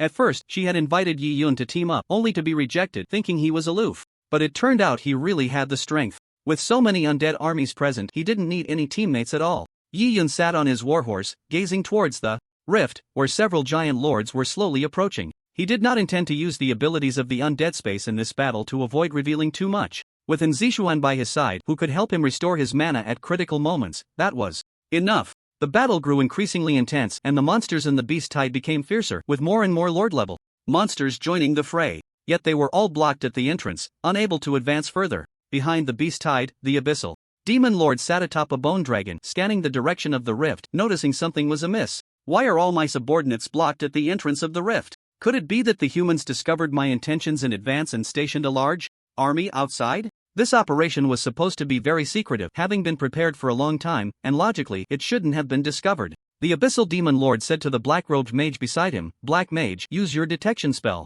to observe the situation ahead." The black-robed mage nodded and began to chant a spell softly, gradually condensing a dark purple light in his hand. As the spell completed, the light transformed into a ray, piercing through the smoke of the battlefield, directly pointing towards the Golden Hill Fortress. The Abyssal Demon Lord watched the feedback from the detection spell, his expression gradually darkening. The battle ahead was not as he had expected. The humans did not have a large-scale army stationed, but were instead being commanded by a mysterious necromancer leading the undead legion in resistance. The human necromancer can actually summon an army of this scale. How did he manage to do that? It should be known that even he needed to slowly cultivate his subordinates to summon them, not just directly summon such a large horde. It seems we have underestimated the power of humans. The Abyssal Demon Lord's voice carried a hint of displeasure. The black-robed mage respectfully replied, "My lord, this may be the action of an individual strongman, not a comprehensive deployment by humans." The Abyssal Demon Lord pondered for a moment and then issued an order. "Regardless, we cannot let these undead obstruct our plans. Black Mage, go near the rift and cast the Celestial Fall spell. We must destroy the humans' undead legion." The Celestial Fall spell is equivalent to a forbidden spell, far more terrifying than high-level magic, covering a vast area, and the cost of casting it is not low. If it weren't for the undead legion being too troublesome, the Abyssal Demon Lord wouldn't easily let the Black Mage cast it. "As you command." The Black Mage immediately accepted the order. The Abyssal Demon Lord said, "I will send someone to cover you. Do not let the enemy discover your intentions." The Black Mage followed behind several undead sorcerers, slowly approaching the rift. This skill cannot be cast from too far away, otherwise, it cannot cover the entire area. The Black Mage moved cautiously, trying to avoid drawing attention. If discovered by humans, not only would the mission fail, but his own life could also be at risk. The undead sorcerers behind him set up layer upon layer of mist around to conceal the Black Mage's movements. After a while, the Black Mage approached the rift, in a low-lying valley, and began to chant the spell. As his incantation grew louder, the surrounding air seemed to start distorting, gathering a powerful magical force. Such a strong dark magic fluctuation. Yi Yun, with his experience from his previous life, was very familiar with magical fluctuations. This magical fluctuation was definitely from the casting of some forbidden-level dark magic. "Something's not right, Black Sword Emperor. Go check the direction of the magical fluctuation." He pointed at the crack, and the figure of the Black Sword Emperor appeared inside. Due to its not-so-tall stature, it went unnoticed by anyone. The Black Sword Emperor executed the Gale Step and quickly ran towards the small valley. As soon as it reached above the valley, it saw the Black Mage below, reciting a spell. The Black Sword Emperor immediately realized the seriousness of the situation, hesitated not, drew its sword, and jumped into the valley, striking down towards the Black Mage's head. The Black Mage did not expect to be discovered despite trying to keep a low profile while chanting. He could only interrupt the spell and teleport to the side, instantly disappearing from the valley. The Black Sword Emperor had an extremely keen perception and immediately sensed the Black Mage's teleportation location, following closely behind. Gale Slash. The great sword in hand struck down at the Black Mage's head with incredible speed. Each strike could deal 6-digit damage. In the blink of an eye, the Black Mage's shield was shattered, letting out a scream as his body was torn apart by the powerful sword energy. The Black Sword Emperor's attack was swift and lethal, and the Black Mage could not withstand it at all. The Abyss Demon Lord, sensing the Black Mage's death from afar, grew even darker in expression. Why does this human have such powerful subordinates? It seems he is not an easy opponent. Demon Sword Beast King, Bloodthirsty Sword King, you two go together and kill that Dark Sword Saint. The Demon Sword Beast King and the Bloodthirsty Sword King were his two most capable subordinates, each stronger than the Black Mage. Together, they would definitely overpower the Dark Sword Saint. Understood. The voices of the two generals echoed simultaneously. Following that, the Demon Sword Beast King and the Bloodthirsty Sword King quickly ran towards the crack. Their actions were extremely swift. They needed to eliminate the Dark Sword Saint as soon as possible, otherwise, he might pose an even greater threat to the Abyss Demon Lord's plans. On the other side of the crack, Yi Yun felt an ominous premonition. He knew that the opponent would not give up easily and would definitely send out stronger forces to deal with him. Yi Yun turned to Niu Tao and said, "I need to go into the crack. The undead legion I left behind is enough to hold off the beast tide. You just need to help clean up the monster corpses from behind." "What? You want to go inside the crack?" Niu Tao exclaimed in shock. "That's too dangerous, you shouldn't go." Yi Yun calmly replied, "I know the risks, but there are some things I must handle. Personally, the situation inside the crack is more complicated than we imagined. I can't just stand by." Although Niu Tao was worried, he also knew that Yi Yun's decision was unchangeable, so he nodded in support. "Alright, just be careful. I'll hold the Line here and ensure the undead legion doesn't lose its formation. Yi Yun nodded, turned, and rode the steel bone emperor horse towards the crack. Yi Yun, where are you going? And Zishuan asked nervously as she watched Yi Yun's direction. I'm going to take a look inside the crack. You stay here and guard. Don't go too deep, Yi Yun said. Ah, that's too dangerous. And Zishuan broke out in a cold sweat at the mention of entering the abyss. It's fine, don't worry, Yi Yun reassured her. Wait a moment before you go. And Zishuan waved her staff and recited a spell again, casting a mana wave. Yi Yun's mana recovered at a rate of 2% per second, and soon it was back to 40%. Yi Yun nodded slightly. Your mana recovery effect is quite good. After being praised, a faint smile appeared on Zishuan's face, but it quickly returned to a serious expression. She knew the danger Yi Yun was about to face, so she had to do her best to help. Yi Yun, you must be careful. I will. Yi Yun waved his hand and then entered the crack. The steel bone emperor galloped through the beast tide, the monsters unable to touch him at all, quickly reaching the position of the small valley where he joined forces with the black sword emperor. With a wave of his staff, Yi Yun silently chanted, Dark Arrow Emperor, and a figure clad entirely in black appeared before the warhorse. The Dark Arrow Emperor looked ahead and saw two figures rapidly approaching. Master, there are two very strong lords over there, let me deal with them. Yi Yun replied, these dark monsters are not simple. You and the Black Sword Emperor each take one. He also knew that delving deeper into the rift would be dangerous, so it was wise to be cautious. If they could take down the enemy's leaders, that would naturally be the best outcome. After receiving the order, the Dark Arrow Emperor immediately transformed into a shadow, charging towards the Demon Sword Beast King. At the same time, the Black Sword Emperor rushed towards the Bloodthirsty Sword King, and the two powerful forces collided at the edge of the rift, stirring up clouds of dust and magical sparks. Yi Yun rode the steel bone emperor, carefully observing the battlefield situation. The battle between the Sword Beast King and the Dark Arrow Emperor was exceptionally fierce, with the Dark Arrow Emperor's arrows shooting like meteors towards the Demon Sword Beast King. The Demon Sword Beast King swung its massive blade, knocking the arrows down one by one. Such high-level warriors continuously improved their skills, now able to use techniques to block attacks. The duel between the Bloodthirsty Sword King and the Black Sword Emperor was equally thrilling, with the Bloodthirsty Sword King's swordsmanship infused with a frenzied bloodlust, while the Black Sword Emperor responded with calm and precise sword techniques. Seeing that both sides were locked in a fierce struggle, Yi Yun waved his staff and directed an attack at the Bloodthirsty Sword King. Death Entanglement. Red vines rapidly grew from beneath the ground, as if alive, winding towards the Bloodthirsty Sword King. Sensing the threat of death, the Bloodthirsty Sword King attempted to sever the vines with sword energy, easily slicing through them. With his feet bound and movement hindered, he clearly paused for a moment. The sword in the Black Sword Emperor's hand suddenly slashed down, dealing 6-digit damage. Damn human! Do you really think Death Entanglement can bind me? Once the skill ends, I will personally kill you. In just half a second, the Bloodthirsty Sword King broke free from the Red Vine's grasp and could move again. For melee classes, mobility is a crucial attribute. If trapped, it becomes very difficult to maneuver against the enemy. Even a lord of his caliber wouldn't be held for long by Death Entanglement. When the vines disappeared, Yi Yun waved his staff again and recited the incantation for Death Entanglement. Yi Yun's spell was cast once more, and the Bloodthirsty Sword King's roar was tinged with a hint of panic. He had never expected that Yi Yun's binding skill could be cast consecutively. Normally, this skill has a long cooldown. Yi Yun's magic surged like endless darkness from the tip of his staff, tightly entangling the Bloodthirsty Sword King. Although the Death Entanglement skill lasted only 0.5 seconds, as soon as it ended, the next skill would follow immediately. The Bloodthirsty Sword King was bound there, unable to move at all. Meanwhile, the Black Sword Emperor's attacks came like a torrential storm, each sword strike accompanied by a howling sound that tore through the air, the sword energy crisscrossing and shredding the Bloodthirsty Sword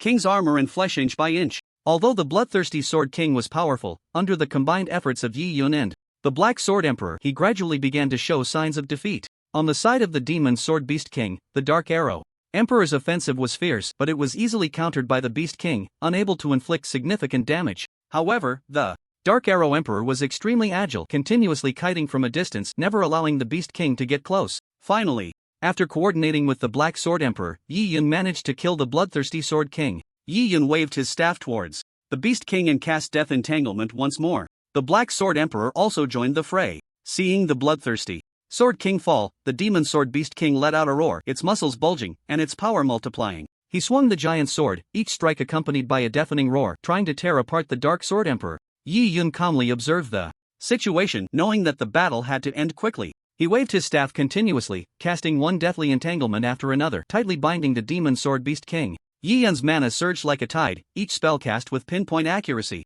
As the vines of deathly entanglement rose from the ground, firmly securing the Demon Sword Beast King, The Dark Sword Emperor seized this opportunity, his sword light flashing like lightning, stabbing one after another at the Beast King's vital points. Although the Demon Sword Beast King was powerful, it gradually found itself at a disadvantage under Yi Yun's spells and the Dark Sword Emperor's sword techniques. Its roars were filled with unwillingness, but ultimately it fell under the combined efforts of Yi Yun and the two generals. As the Demon Sword Beast King collapsed, the fighting at the edge of the rift gradually subsided. Yi Yun looked around, confirming there were no other threats, before slightly relaxing his tense nerves and picking up all the dropped equipment and items. It must be said, the two Dark Lords dropped quite well, yielding several pieces of gold gear and even skill books. There was no time to examine them closely. He stuffed them all into his backpack. The Abyssal Demon Lord, sensing the demise of his two capable subordinates from a distance, turned pale with rage. How could this man's skeletal archer and dark sword saint have risen to such a level? He could feel that these two lords had evolved from these two types of undead creatures, yet he could not imagine why they were so powerful.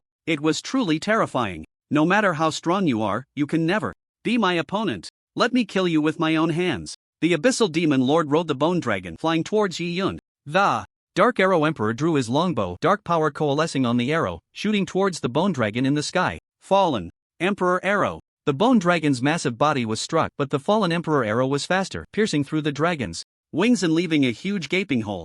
The Abyssal Demon Lord was furious, having never seen such a powerful arrow, even he felt a hint of threat. After that shot, the Bone Dragon lost its balance and fell from the sky. The dragon's fall caused the ground to tremble, and the Abyssal Demon Lord steadied himself mid-fall, his fiery eyes fixed intently on Yi Yun. Yi Yun knew that the Real challenge was just beginning. The Bone Dragon quickly adjusted its form, stabilizing itself in the air. The Abyssal Demon Lord summoned a mass of shadow energy, transforming it into a massive scythe, entwined with countless wailing souls. Yi Yun, you dare to kill my subordinates, today is your day to die. The Abyssal Demon Lord's voice echoed as if from the depths of hell, filled with the aura of death. Yi Yun waved his hand, summoning the Abyssal Abomination from the realm of the undead. As soon as the abomination appeared, it shook the iron chains in its hands and hurled them at the Bone Dragon in the sky. With a whoosh, the chains shot upwards at incredible speed. The Bone Dragon was ensnared by the chains, letting out a piercing wail. Seeing this, the Abyssal Demon Lord was consumed with rage, swinging the Shadow Scythe and launching a fierce attack on the chains.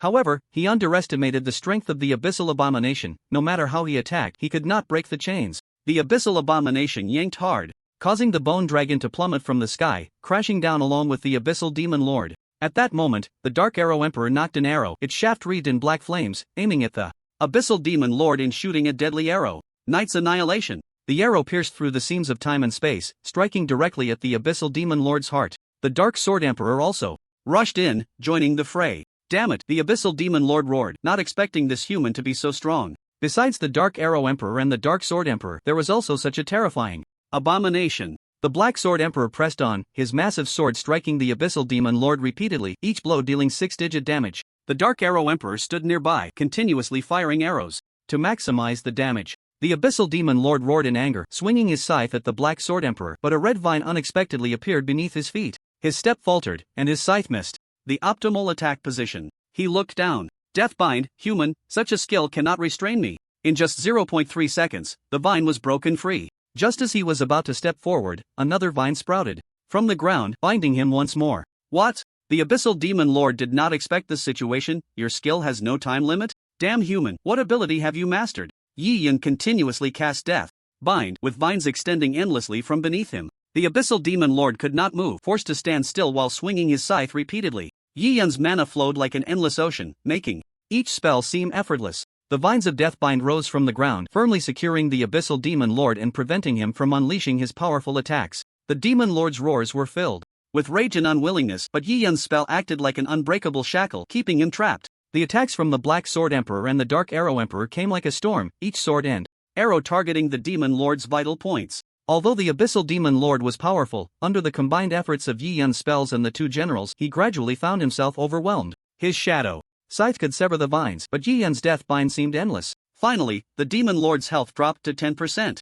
At that moment, he let out a furious roar, his body glowing with a blood-red light. For a brief time, he entered an invincible state. The red vine still sprouted from beneath him but could not bind him. The Demon Lord leaped suddenly, landing on the back of the Bone Dragon. The dragon's wings whipped up a storm as it soared into the sky, showing no signs of hesitation. He knew that if he didn't escape now, he might never get the chance again. Where do you think you're going? Yi Yun pointed at the Abyssal Abomination. Hook it down for me. The abyssal abomination shook the iron chain in its hand and swung it violently towards the sky. Whoosh, whoosh, whoosh, the chain flew out at an incredible speed, resembling a giant black python, heading straight for the abyssal demon lord. Seeing this, the demon lord swung his shadow scythe, trying to sever the incoming chain. However, the power of the abyssal abomination exceeded his expectations. The chain traced a strange arc in the air, cleverly avoiding the scythe's attack and accurately wrapping around the bone dragon's neck. The abyssal demon lord was furious. He knew he had to act immediately. He concentrated all his dark energy, attempting to break free from the chain's grip with his immense strength.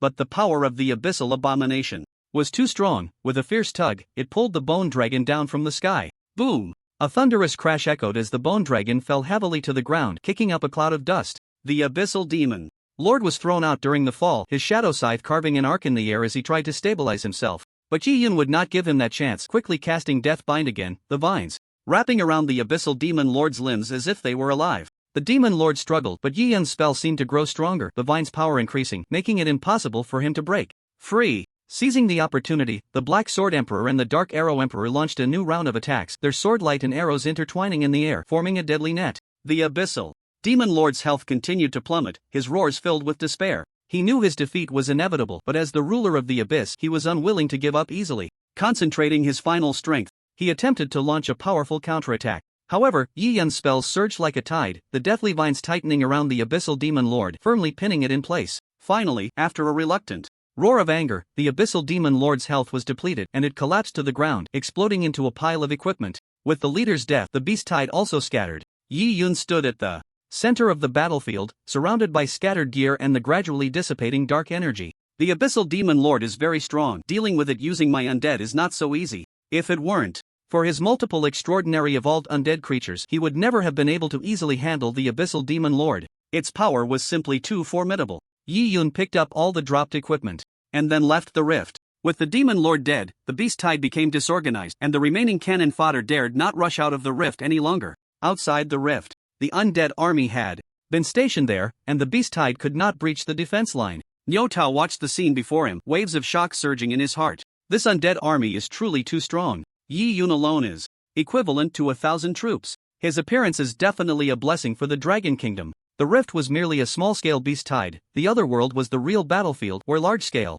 battles erupted every day. He could imagine how terrifying Yi Yun's power would be if he grew stronger and joined the other world battlefield. Suddenly, his communicator rang. He picked it up to see it was Commander Lu Weigui calling. Niu Tao quickly pressed the answer button. Commander Lu, what are your orders? Lu Weigui said urgently. Where has Yi Yun gone? Why haven't we seen him for so long? Niu Tao replied. Commander Lu, Yi Yun has entered the abyssal rift. What? Lu Weigui was taken aback. How could you let him take such a risk? This is absurd. If something happens, how will you take responsibility? After this battle, he had come to understand Yi Yun's importance. If something went wrong, it would be a significant loss for the Dragon Kingdom. Niu Tao felt a cold sweat break out at these words.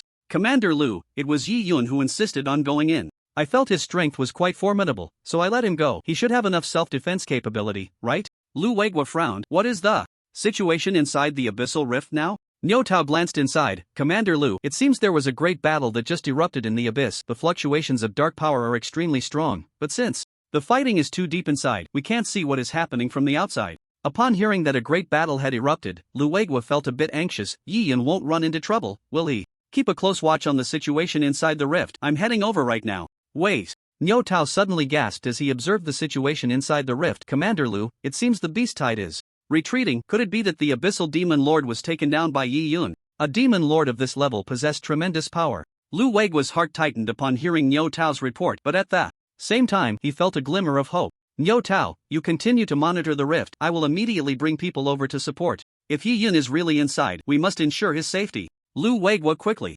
assembled an elite team. They were all well-trained soldiers, well-equipped, and ready to respond to any emergencies. They swiftly made their way to the abyssal rift, and along the way, Lu Weigui's heart raced, constantly praying that Yi Yun would be safe. When they reached the edge of the rift, Niu Tao approached, his face bearing an expression of disbelief. Commander Lu, look quickly. Niu Tao pointed towards the inside of the rift. Lu Weigui followed Niu Tao's finger and looked over, only to see that the dark energy fluctuations inside the crack had calmed down and the once raging beast tide had vanished, replaced by a profound silence. Could it be? A sense of foreboding surged within Lu Weigui. Just then, a figure slowly emerged from the crack. It was Yi Yun. He sat on his warhorse, looking spirited and completely unlike someone who had just endured a fierce battle. Yi Yun! Lu Weigua exclaimed in surprise. Yi Yun looked up, saw Lu Weigua and the troops behind him, and nodded slightly. Commander! Lu, the beast tide has retreated, and the Abyss Demon Lord has fled. Although Yi Yun's voice was calm, the power contained within it left everyone present in shock. He did not directly say he had defeated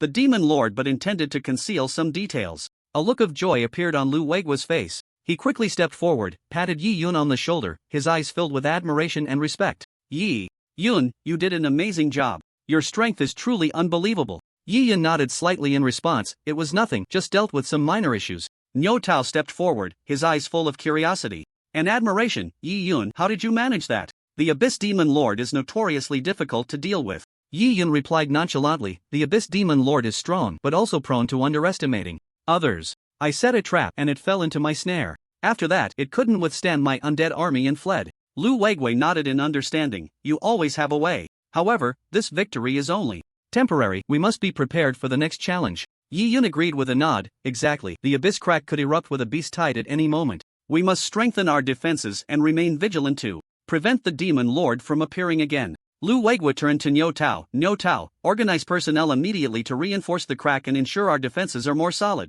Yes, Commander. Niu Tao immediately took his orders and left. Yi Yun watched the busy soldiers, secretly resolving to continue enhancing his strength to protect this land for the Dragon Kingdom. The students and soldiers at the fortress, seeing Yi Yun return victorious, were filled with admiration. Especially the female students, who looked at Yi Yun as if they were gazing at an idol, their eyes sparkling. Yi Yun is so amazing. He single-handedly wiped out the entire beast tide. I wish I could have a boyfriend like him. Oh my, I want to sleep. I wonder if I can pursue him. The boys also felt the gap between themselves and Yi Yun. Sigh, he's too strong. We're not even in the same league. If I had half of his strength, no, even a third, that would be great. I need to level up quickly and strive to become a top-tier powerhouse. Like him. Next, Lu Weigua organized the frontline personnel to return to rest, and the students' trial tasks were also concluded early. The news of Yi Yun's victory quickly spread throughout the fortress, and people gathered to witness the return of this hero. They cheered and shouted Yi Yun's name, the atmosphere lively and excited. Amidst the jubilation, Yi Yun appeared particularly calm. He simply waved to the crowd, acknowledging them. On the other side, Zhao Bangwo led thousands of elite troops teleporting to a nearby city before hastily making their way to Jinqiu Fortress. During the journey, he constantly urged the troops to speed up. Hurry! Everyone, put in all your effort and rush in. Soon after, they arrived at Jinqiu Fortress. Zhao Bangwa entered the fortress and saw the station soldiers looking relaxed, showing no signs of tension, which left him momentarily stunned. Could it be that the beast tide has been resolved? Lu Weigua immediately came to greet him upon hearing the news. General Zhao, you arrived just in time. We have just repelled the beast tide, and Yi Yun has made significant contributions, Lu Weigua said with a hint of pride in his tone. Zhao Bangwa raised an eyebrow, clearly surprised by the news. Oh, Yi Yun? Did he single-handedly deal with the beast tide? Yes. Yi Yun not only possesses exceptional strength but also remarkable intelligence. He cleverly exploited the weaknesses of the Abyssal Demon Lord, setting traps and successfully driving it back. Lu Weigua detailed the process of repelling the beast tide. After listening, Zhao Bangwa showed an approving expression. It seems our dragon country has gained another rare hero. Commander Lu, please make arrangements. I want to meet this Yi Yun in person. As you command, General Zhao. I will arrange it right away. Lu Weigui replied promptly. Zhao Bangwa nodded and then turned to the accompanying troops, issuing orders. You all stay here on standby. I will first understand the situation. Zhao Bangwa followed Lu Weigui to where Yi Yun was, filled with curiosity about this young hero. He wanted to know what kind of person could possess such strength in such a short time. When they arrived, Yi Yun was resting and adjusting. Yi Yun, on behalf of the Dragon Country, I thank you for your contributions to the nation. Zhao Bangwa stepped forward and extended his hand. Yi Yun politely shook hands with Zhao Bangwa. General Zhao, I only did what I was supposed to do. Zhao Bangwa carefully examined Yi Yun and found that although he was young, the depth in his eyes left a strong impression. Yi Yun, it is our honor to have you join the Dragon Rising Alliance. Talents like you are what we need to cultivate. You have made great contributions this time. The Dragon Rising Alliance will definitely reward you accordingly. If there's anything you want, just let me know, whether it's equipment or strategic resources, anything we have will be yours. Yi Yun thought for a moment and said, I don't need equipment or items, but if there are any high-level skills for necromancers, that would be best. Well, Zhao Bangwa suddenly remembered something. A few days ago, someone dropped a high-level necromancer skill book called Black Crystal Barrier, which is a high-level defensive skill. I was planning to put it in the exchange center, but since you need it, I'll give it to you. A talent like Yi Yun definitely deserves focused cultivation. It's worth providing as many resources as possible. Then thank you.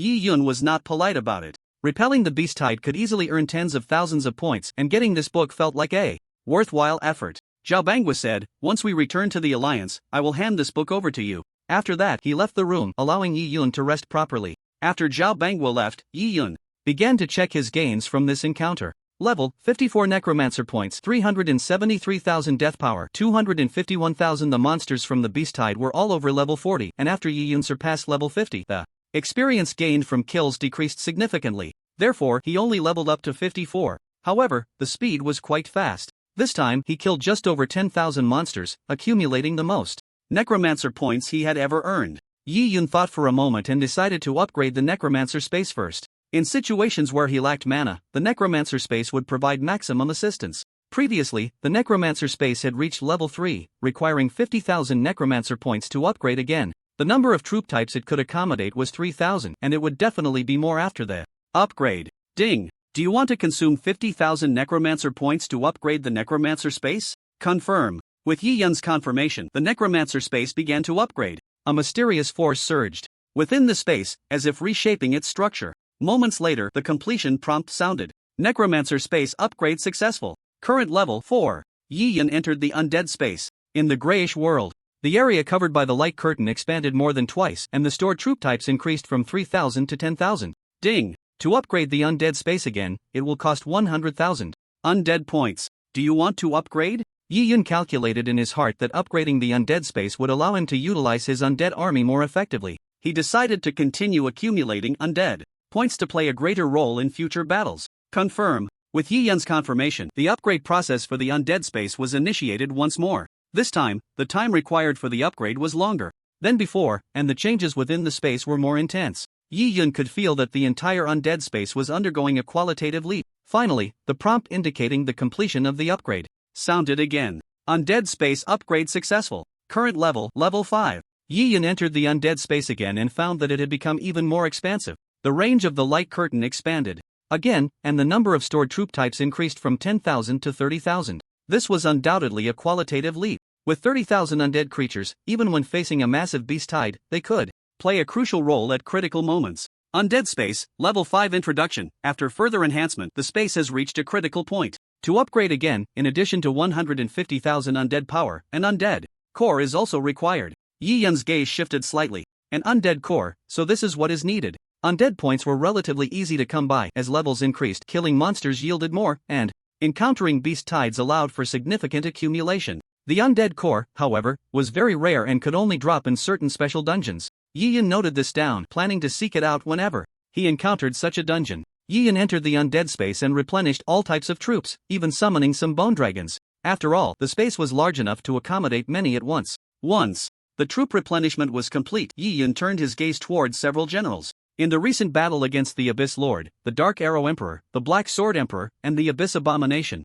had all played significant roles. However, their strength was still somewhat lacking. It took all three working together to defeat the Abyss Demon Lord. Currently, there are still 220,000 undead points left. Let's use them on the generals first. His gaze fell on the Dark Arrow Emperor. Its ranged capabilities were exceptionally strong, able to handle various enemies, even those flying at high speeds, and could bring them down. Dark Arrow Emperor 3 stars, evolution level 7. Introduction. After evolving, the Dark Arrow Emperor's attributes surged again. It has also comprehended the Fallen Emperor Arrow. It can deal fatal blows to enemies. Consumes 19,200 undead points for evolution. Ding! Do you want to consume 19,200 undead points for extraordinary evolution? Confirm. Yi Yun responded. As the voice faded, a powerful energy fluctuation emanated from the Dark Arrow Emperor. Its body was gradually enveloped by a layer of dark purple light, which shimmered like the deepest stars in the night sky, mysterious and powerful. The evolution process lasted several minutes, and as the light gradually dissipated, the Dark Arrow Emperor underwent a significant transformation.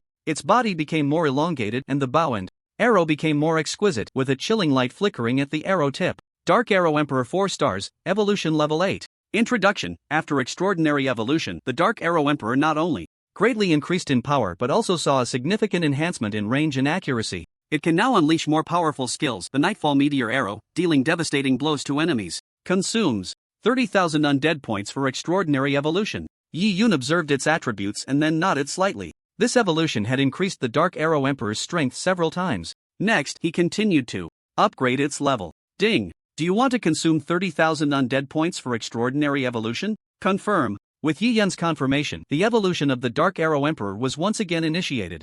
Its body, infused with necromantic energy, began to undergo even more intense changes. The arms of the Arrow Emperor grew broader and stronger, as if they could carry it through endless darkness. The arrows themselves became sharper, seemingly capable of easily tearing through space. The evolution process lasted longer than before, and when all the dust settled, the form of the Dark Arrow Emperor had been completely renewed. Its evolution level reached level 9, becoming a true battlefield killing machine. Dark Arrow Emperor 5 stars, evolution level 9. Description: after undergoing multiple extraordinary evolutions, the Dark Arrow Emperor has reached a new height of power. It can now unleash its ultimate skill, Night Meteor Shower, delivering devastating strikes to enemies within a designated area. This skill consumes a massive amount of energy, but its effects are astonishing, capable of instantly changing the tide of battle. Consumes 50,000 necromantic points, Arrow God Heart, to evolve into the ultimate archer form, Dark Arrow God. Yi Yun's eyes lit up upon seeing the last line of the description, Dark Arrow God. That indeed sounds powerful. The current form of the Arrow Emperor was significantly weaker compared to the Arrow God, not only in skills but also in various attributes. However, to be promoted to Arrow God, another item was needed, the Arrow God Heart. This was an existence even more precious than the necromantic core. Yi Yun pondered. I remember that after the first transition, there was a dungeon called the Death Arrow Tower. If I can reach the final level, there's a chance to obtain the Arrow God Heart. I'll go to this dungeon once I return to Dragon City. Yi Yun upgraded the Arrow Emperor, consuming 50,000 necromantic points, leaving him with 170,000. Next, he planned to upgrade the Black Sword Emperor. Black Sword Emperor 2 stars, evolution level 5. Description: after extraordinary evolution, the Black Sword Emperor has become a true master of swordsmanship. Its sword techniques have become sharper, each strike containing devastating power, capable of easily tearing through enemy defenses. Consumes 30,000 necromantic points to evolve. Due to the high base attributes of the Black Sword Emperor, even though its evolution level was only 2 stars, its attributes could rival those of the 4-star Arrow Emperor. If it were to advance to 5 stars, its attributes would be even more terrifying. Ding! Do you wish to consume 30,000 necromantic points for extraordinary evolution?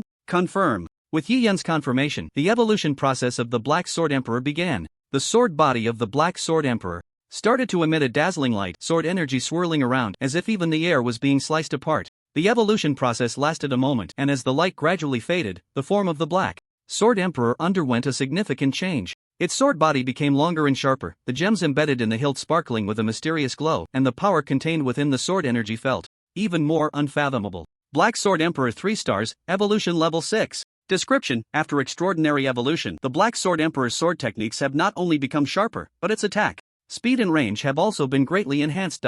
It can now unleash a more powerful skill, Shadow Blade Thousandfold, delivering continuous lethal strikes to enemies. Consumes 40,000 necromantic points for extraordinary evolution. Yi Yun nodded in satisfaction. The power of the Black Sword Emperor had finally begun to exude the aura of a true powerhouse. He decided to continue upgrading the Black Sword Emperor's level until it became the absolute ruler of the battlefield. Ding! Do you wish to consume 40,000 necromantic points for extraordinary evolution? Confirm. Yi Yun responded without hesitation. Next, he upgraded twice in succession, consuming a total of 120,000 necromantic points, and similarly reached 5 stars. Black Sword Emperor 5 stars, evolution level 8. Description: after undergoing consecutive extraordinary evolutions, the swordsmanship of the Black Sword Emperor has reached perfection.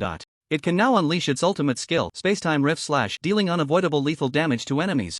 This skill is not only immensely powerful but also capable of briefly distorting the battlefield's time and space, creating advantages for our side. Consume 100,000 undead points and the Sword God Stone to upgrade to the ultimate form, the Black Sword God. After reading the attributes of the Black Sword Emperor, Yi Yun's eyes lit up. A Sword Emperor with such attributes is incredibly formidable. If he can be upgraded to the Black Sword God, he will undoubtedly become even more terrifying. Next, Yi Yun looked at the introduction of the Black Sword Emperor. Ultimate skill, equivalent to a forbidden spell. Level: I didn't expect that a being of the Black Sword Emperor's caliber could master such a skill. In later generations, forbidden spells are quite rare, only obtainable through defeating monsters, and the drop rate is very low. In his previous life, Yi Yun spent 7 years without acquiring a single ultimate skill for an undead mage. Yi Yun said to the Black Sword Emperor, "Let's try your time-space rift." Slash. The sword of the Black Sword Emperor suddenly began to vibrate violently, an invisible force gathering at the tip of the blade, and the surrounding air seemed to twist and deform. Yi Yun watched this scene intently. With a low, resonant sword chant, the Black Sword Emperor swung its blade. A pitch-black rift tore open in the air, as if even space itself had been severed by this strike. The sword energy, released from the rift, swept around like a storm, instantly turning the imagined enemy ahead into fragments. Yi Yun nodded in satisfaction. This strike from the Black Sword Emperor undoubtedly proved that it had reached a whole new height. He secretly calculated that if he could properly utilize the Black Sword Emperor's ultimate skill, it would undoubtedly provide a significant advantage on the battlefield. If he encountered the Abyss Demon Lord with the Black Sword Emperor's current strength, it could easily defeat it without wasting so much time.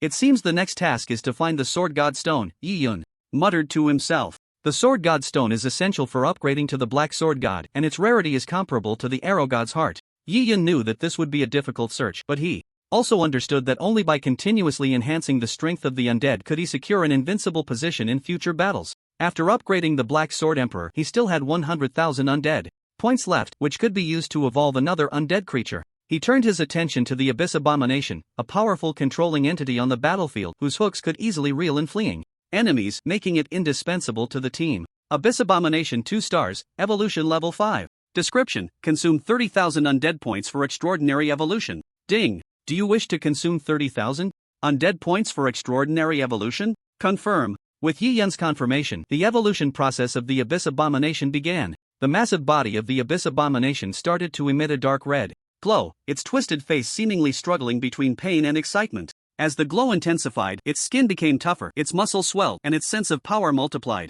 After the evolution process ended, the Abyss Abomination underwent significant changes in form. Its hooks became sharper, capable of easily piercing through enemy armor, and the chains grew longer, wrapping entirely around its arms. Abyss Abomination 3 stars, Evolution Level 6. Description: after extraordinary evolution, the control ability of the Abyss Abomination has greatly improved. Its hooks can not only pull back enemies but also deal additional damage and control effects.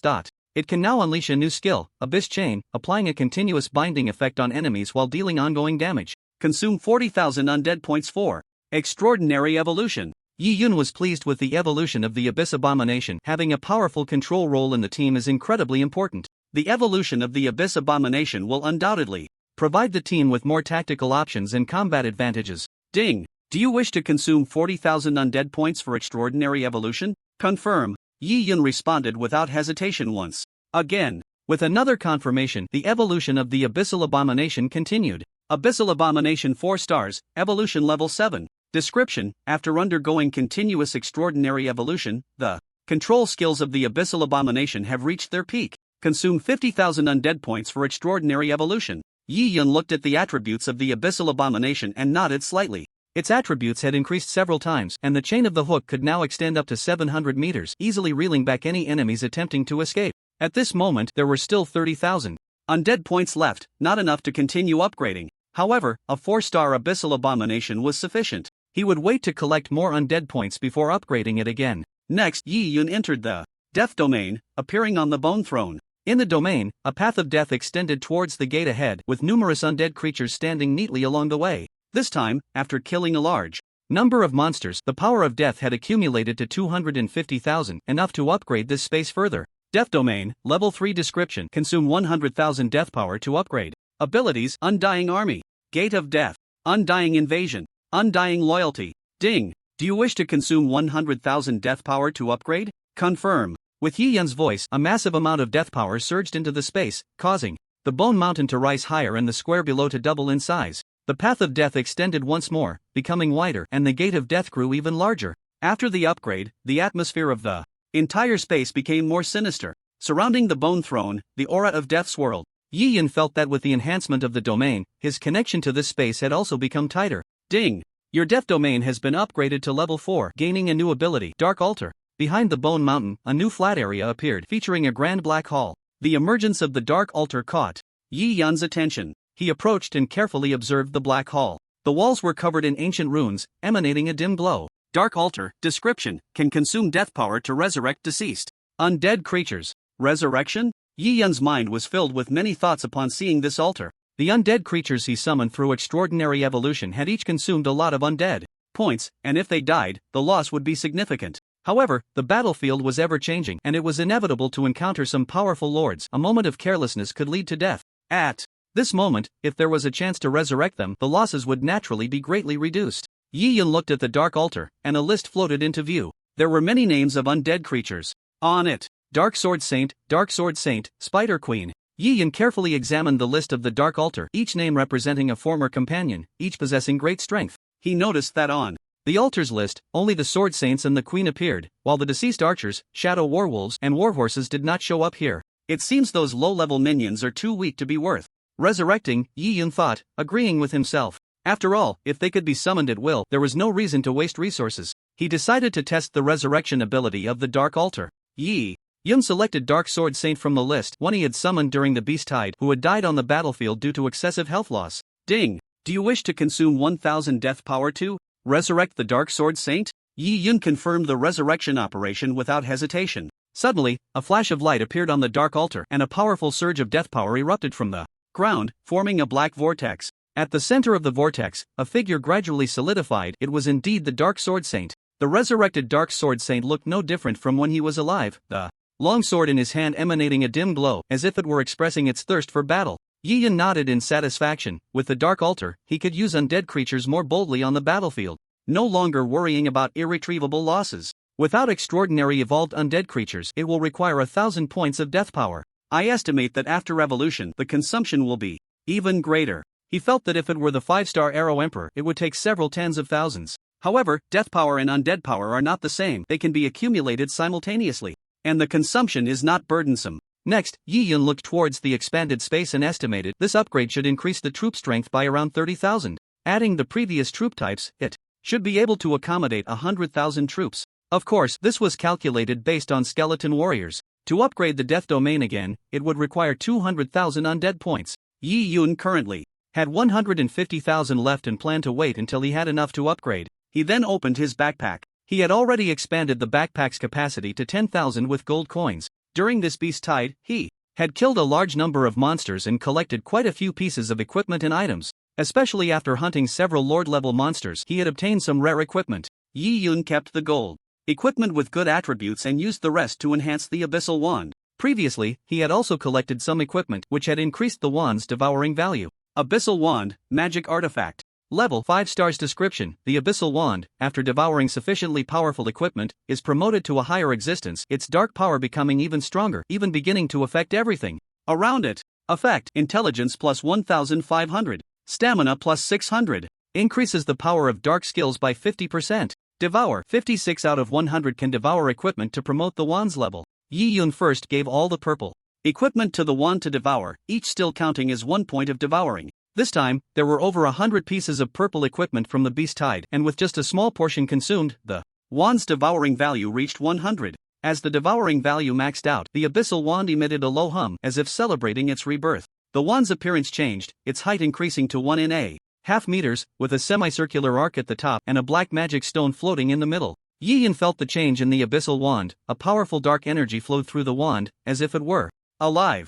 Abyssal Wand, semi-artifact level, 1-star. Description: the Abyssal Wand, after devouring a large amount of equipment, is promoted to the level of a semi-artifact, allowing it to continue devouring equipment to become a true artifact. Effect: Intelligence plus 3,000. Stamina plus 1,000. Increases the power of dark skills by 100%. Devour: 0/200 can devour equipment to promote the wand's level. Semi-artifact. Yi Yun's pupils constricted sharply as he saw those names. Artifacts are undoubtedly the most powerful equipment. A semi-artifact, while not yet a true artifact, already possesses terrifying attributes.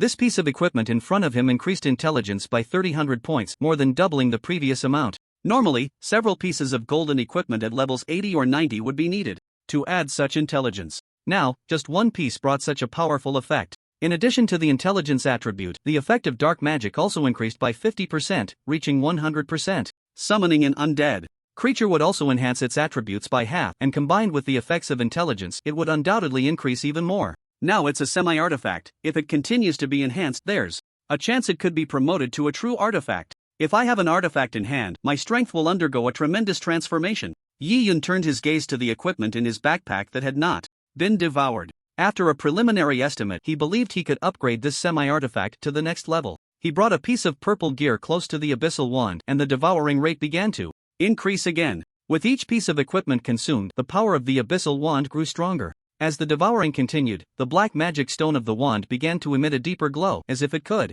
absorb all the light around it. Yi Yun felt the energy flow within the wand becoming more turbulent, seemingly waiting for a qualitative leap. After consuming the purple gear, the devouring rate reached 115 points. Next, he picked up a level 50 golden piece of equipment and brought it close to the wand. This time, the black light that surged forth was even more impressive, and the devouring rate reached 5 points. After consuming nearly 20 pieces of golden gear, the wand's devouring rate finally reached the critical point. The abyssal wand let out a heart-shaking roar once again. Its appearance changed once more. It became longer, and the glow of the black magic stone became more dazzling, as if the surrounding space was distorted by its presence. Abyssal wand, semi-artifact level, 2 stars description, after devouring a large amount of equipment, the abyssal wand has been promoted to a near artifact level existence. Its power can almost shake the heavens and the earth. Continue to devour equipment for a chance to become a true artifact. Effects: intelligence plus 5,000, stamina plus 1,500. Increases the power of dark skills by 130%. Devouring 0/300 can devour equipment to upgrade the wand's level. Yi Yun saw the enhancement effects and nodded in satisfaction. After being promoted to a semi-artifact, each star could increase intelligence by 2,000 points and stamina by 500 points, which was significantly higher than before. At this moment, he ran out of equipment and had no choice but to stop devouring. Yi Yun equipped the wand, and a powerful force surged from within it, causing his mana and health points to skyrocket. Level 54 health points, 123,000 mana points, 345,000 with a full set of level 50 golden gear. His health had reached an astonishing 120,000.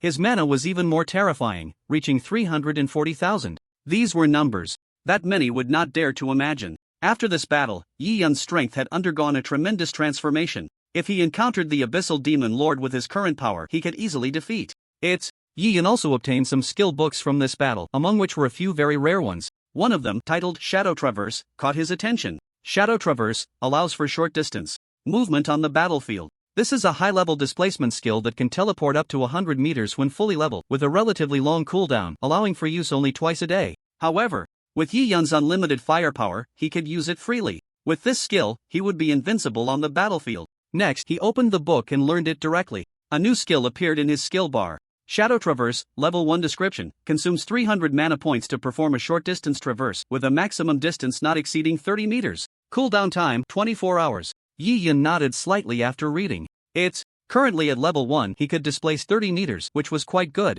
Moreover, from the description, the skill's restrictions were not high. Yi Yun planned to try out this newly learned skill, and then he found a teleporter to enter a separate training dungeon. This was a spacious room, surrounded by training scarecrows and some wooden stakes to test skills. Yi Yun silently recited the words Shadow Traverse, and a dark power surged from the abyssal wand, enveloping him. With a gentle leap, his body traced a strange arc in the air and instantly disappeared from the original spot. The next moment, he had already appeared at the other end of the room. After casting the skill, he looked at the skill bar. Sure enough, the infinite firepower made the skill cooldown disappear completely, allowing for continuous casting. As long as it was a dark-type spell, there were no restrictions whatsoever. Next, Yi Yun consumed 10,000 undead points to upgrade Shadow Step to the maximum level. Shadow Step, max description, consumes 1,000 mana to perform a short-distance teleport, with a maximum distance of no more than 100 meters. Cooldown time, 8 hours. Yi Yun recited the incantation again and cast Shadow Step. His figure flickered like a ghost in the training room, each teleportation precisely landing at the desired location.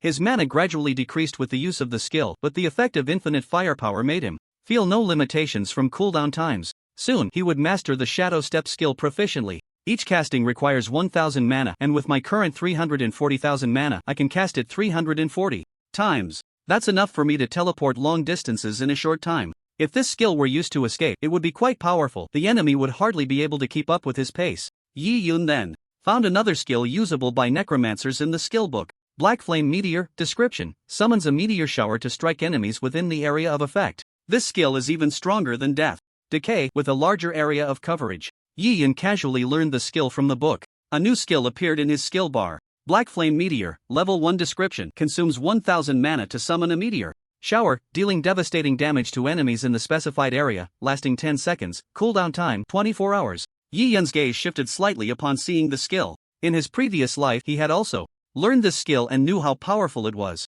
However, due to the long cooldown time, the probability of gaining proficiency was very low, so after practicing for several years, he had only managed to reach Level 3. Even at Level 3, the Black Flame Meteor skill was already quite powerful. If it could reach the maximum level, its power would surely be terrifying. Next, Yi Yun consumed another 10,000 undead points to upgrade the skill to the maximum level. Black Flame Meteor, max description, consumes 3000 mana to summon a meteor shower, dealing devastating damage to enemies in the specified area, lasting 30 seconds, cooldown time, 6 hours. Yi Yun stood on one side of the trial dungeon, raised his staff, and began to chant the incantation towards the scarecrow. Black Flame Meteor.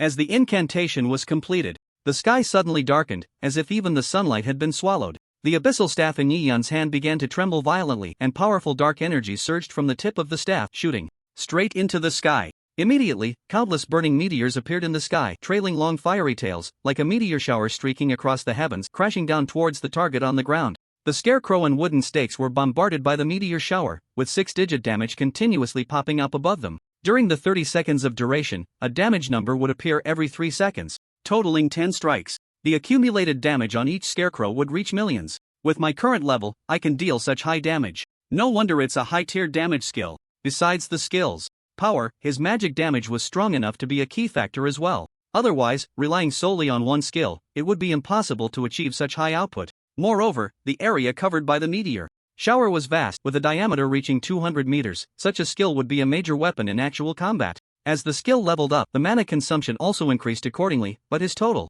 mana was sufficient to support multiple uses of these powerful skills. Now possessing over 340,000 mana, combined with the benefits of infinite firepower, he could almost ignore the mana consumption of the skills. Longting Academy. After Zhao Yu and some classmates left the Jinqiu fortress, they found a nearby town and used the teleportation array to return directly to the academy. Seeing the familiar sights of the school, Zhao Yu let out a sigh of relief. Of Songxian, we finally escaped back. Those fools, staying at Jinqiu fortress, will definitely die at the hands of the beast tide. Songxian nodded in agreement. You're right, talking about defending our homeland is far less important than staying alive. Let those people protect the homeland, we just need to take care of ourselves. Zhao Yu was terrified by the beast tide and dared not linger there any longer. The group headed towards the teaching building. After walking for a while, Principal Shin Gaoming appeared, walking over very seriously and calling the group to a stop. You all come to the academic affairs office. Upon seeing the principal, Song Xian's expression became somewhat flustered. Fleeing at such a critical moment was not very honorable. Zhao Yu, however, was completely unperturbed and gave Song Xian a knowing glance. What are you panicking for? Don't be afraid, I'm here.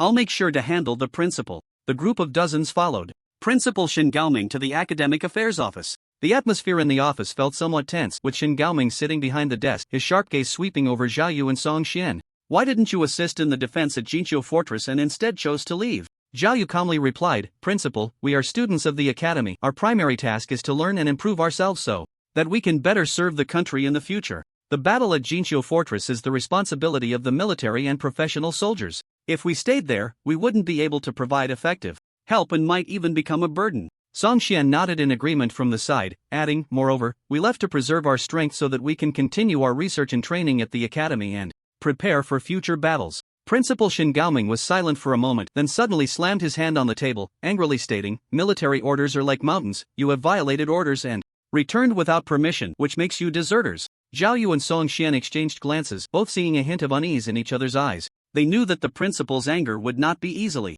quelled. Deserters? Zhao Yu feigned calmness as he retorted, Principal, we are not soldiers, so how can we be called deserters? We are students of the academy. Our battlefield should be the ocean of knowledge, not a bloody battlefield. Song Xian also tried to argue, but his voice lacked conviction. Hearing this defense, Shin Gaoming's anger not only did not dissipate but intensified. On the battlefield, many human warriors die every day, using their flesh and blood to defend their homeland. And you, in the face of the beast tide, chose to flee even after receiving orders. That makes you deserters. What our Longting Academy needs are passionate warriors, not those who flee at the critical moment. Even if this battle is won, I will still impose strict punishment on you. What? The battle has been won so quickly? Zhao Yu felt that this battle would incur heavy losses and even the Jinqiu fortress might be destroyed. He never expected it to be won so soon. Of course, there was a hint of pride in Shin Gaoming's tone. The reason this battle was won with minimal cost is closely related to Yi Yun. Yi Yun is the true outstanding student of Longting Academy, single-handedly withstanding the beast tide. And you, all of you, are deserters. You have truly brought shame to the academy. After hearing this, Zhao Yu's expression turned very ugly. Yi Yun single-handedly withstood the beast tide? That's absolutely impossible. The reason he fled was precisely because he had no hope of defending the city. Even if it meant carrying the title of deserter, he had to escape. After all, staying alive was the most important thing. But who would have thought that the losses from this beast tide were minimal, and they managed to withstand it easily? Had they known this would be the outcome, they wouldn't have fled. The other Students also regretted it. Had they known it would turn out this way, they shouldn't have come back. Shingaming said, "This time, I will give each of you a serious demerit, deducting 10,000 credits from each person." Ah! Zhao Yu was immediately shocked. A serious demerit was one thing, after all, it was just a punishment and wouldn't have much impact. But deducting 10,000 credits was too harsh. In the school, one of the important ways to exchange for resources was through credits, which could be used to obtain corresponding resources, including items besides equipment. If the deducted credits turned negative, they would have to make up for the negative credits entirely and accumulate to a positive balance before they could continue exchanging for resources. With the school just starting, having not earned any credits, they instead ended up with negative points. This was a severe blow for everyone. Zhao Yu and Song Xian exchanged glances. Losing credits meant they would lose their advantageous position in the academy, and it could even affect their future. Principal Shin Gaoming continued, "Your cowardly behavior not only harmed the academy's reputation but also affected the morale of other students. The punishment I am giving you is the strictest. After you return, each of you must carefully read the academy rules. If there is another serious demerit, the school will expel you and report it citywide." Zhao Yu and Song Xian understood that Principal Shin Gaoming's decision was indisputable. They silently accepted the punishment, but in their hearts, they were thinking about how to make up for this loss. Not long after these students left, Yi Yun's figure appeared in the academic office. When the principal saw Yi Yun, a brilliant smile spread across his face. "Yi Yun, your performance during this beast tide was truly outstanding." Yi Yun gently nodded. "I just did what I was supposed to do." Principal Shin Gaoming stood up, walked in front of Yi Yun, patted his shoulder, his tone filled with admiration. "You not only protected the Jinqiu fortress but also inspired other students. Your courage and strength are the pride of our academy." Yi Yun shook his head lightly. "I just didn't want to see those monsters causing destruction everywhere." Principal Shin Gaoming nodded, then turned to the other teachers in the academic office and said, "You all saw it, right? This is the true warrior cultivated by our Longting Academy. Yi Yun, you not only possess exceptional strength but also have a heart for protecting your homeland." Yi Yun slightly bowed his head, accepting the praise. Principal Shin Gaoming continued, "Yi Yun, the academy will grant you corresponding rewards. At the same time, I hope you can become a role model for other students, encouraging them to study hard, improve themselves, and contribute to protecting our homeland. In light of your excellent performance this time, I plan to allocate an additional 30,000 credits as a reward." Yi Yun had killed over 10,000 monsters during the beast tide, averaging about 5 or 6 credits per monster, which doubled to around 10 credits. His total credits reached 130,000, plus the principal's gift that made it 160,000. With so many credits, he could exchange for many rare pieces of equipment and skills. Yi Yun responded, "Thank you, Principal." He planned to head to the exchange center later to see what kind of equipment or items he could redeem. "Principal, I heard there are scrolls for entering the Death Arrow Tower dungeon in the school. I wonder how to obtain them." Shin Gaoming replied, "If you want to enter the Death Arrow Tower, you indeed need a scroll, which is available in the school's resource library, requiring 10,000 credits to exchange. With your current credit amount, exchanging for a scroll shouldn't be a problem." After hearing this, Yi Yun calculated in his heart. 10,000 credits was not a large sum for him. Completing the final challenge of the Death Arrow Tower dungeon offers a chance to obtain the heart of the Arrow God, allowing the Dark Arrow Emperor to ascend to a divine undead creature. Principal Shin Gaoming noticed that Yi Yun did not respond immediately, so he continued, "However, Yi Yun, I must remind you that the Death Arrow Tower dungeon is extremely dangerous. The monsters and traps inside are far more powerful and cunning than those in the beast tide. Although your strength is impressive, you must be fully prepared before entering." Yi Yun nodded, indicating his understanding. "I understand, Principal." Additionally, Yi Yun, Principal Shin Gaoming continued, "Before you prepare to enter the Death Arrow Tower, I hope you can first go to the library to look up some strategies regarding the Death Arrow Tower. This way, your understanding of the dungeon will be deeper and it may help you find a way to clear it." Yi Yun nodded again and then left the office, heading to the exchange center. The exchange center is located at the back of the teaching building, with many students coming and going. The interior is simply and modernly decorated, with various equipment and items displayed around, from weapons to armor, and various auxiliary items, everything one could need. As Yi Yun walked into the exchange center, he immediately attracted the attention of the surrounding students. After all, his recent heroic performance in the beast tide had spread throughout the entire academy. "Look, that person is Yi Yun. Have you heard? There was a massive beast tide at the Jinqiu fortress, and if it weren't for Yi Yun, many people would have died. Yi Yun single-handedly took down the beast tide. His strength is terrifying." Yi Yun ignored the discussions around him and walked straight to the counter of the exchange center. The staff, also students working part-time, was named Song Shui, a beautiful girl with big eyes. Upon seeing Yi Yun, she immediately showed a respectful smile. "Yi Yun, what would you like to exchange for?" Song Shui politely inquired. Yi Yun replied succinctly, I heard there are scrolls for the Death Arrow Tower here. I need to exchange for one. Song Shui nodded and turned to enter the door behind her. In a moment, she returned with a scroll and handed it to Yi Yun. This is the scroll to enter the Death Arrow Tower dungeon. It requires 10,000 credits to exchange. Yi Yun took the scroll, carefully checked it, and after confirming it was correct, he deducted the corresponding credits from his credit card. With this scroll, he could go to the dungeon teleporter and enter the dungeon. Song Shui smiled and said, Good luck, Yi Yun. Is there anything else I can help you with? Yi Yun said, Please open the exchange list. I want to see what else I can exchange for. Song Shui nodded and skillfully operated the equipment at the counter. Soon, a holographic projection of the exchange list appeared before Yi Yun. The list included various equipment and items from basic weapons and armor to rare skill books and consumables, a wide variety that dazzled the eyes. Yi Yun carefully browsed the list, his gaze quickly scanning over the equipment and items. He currently lacked rare skills and mana potions, not equipment or items. Before long, he spotted a skill book for necromancers titled Shadow Devour. Yi Yun's eyes flickered. This skill book was also a high-level skill, belonging to the continuous damage type, capable of summoning a shadow to inflict ongoing damage on enemies.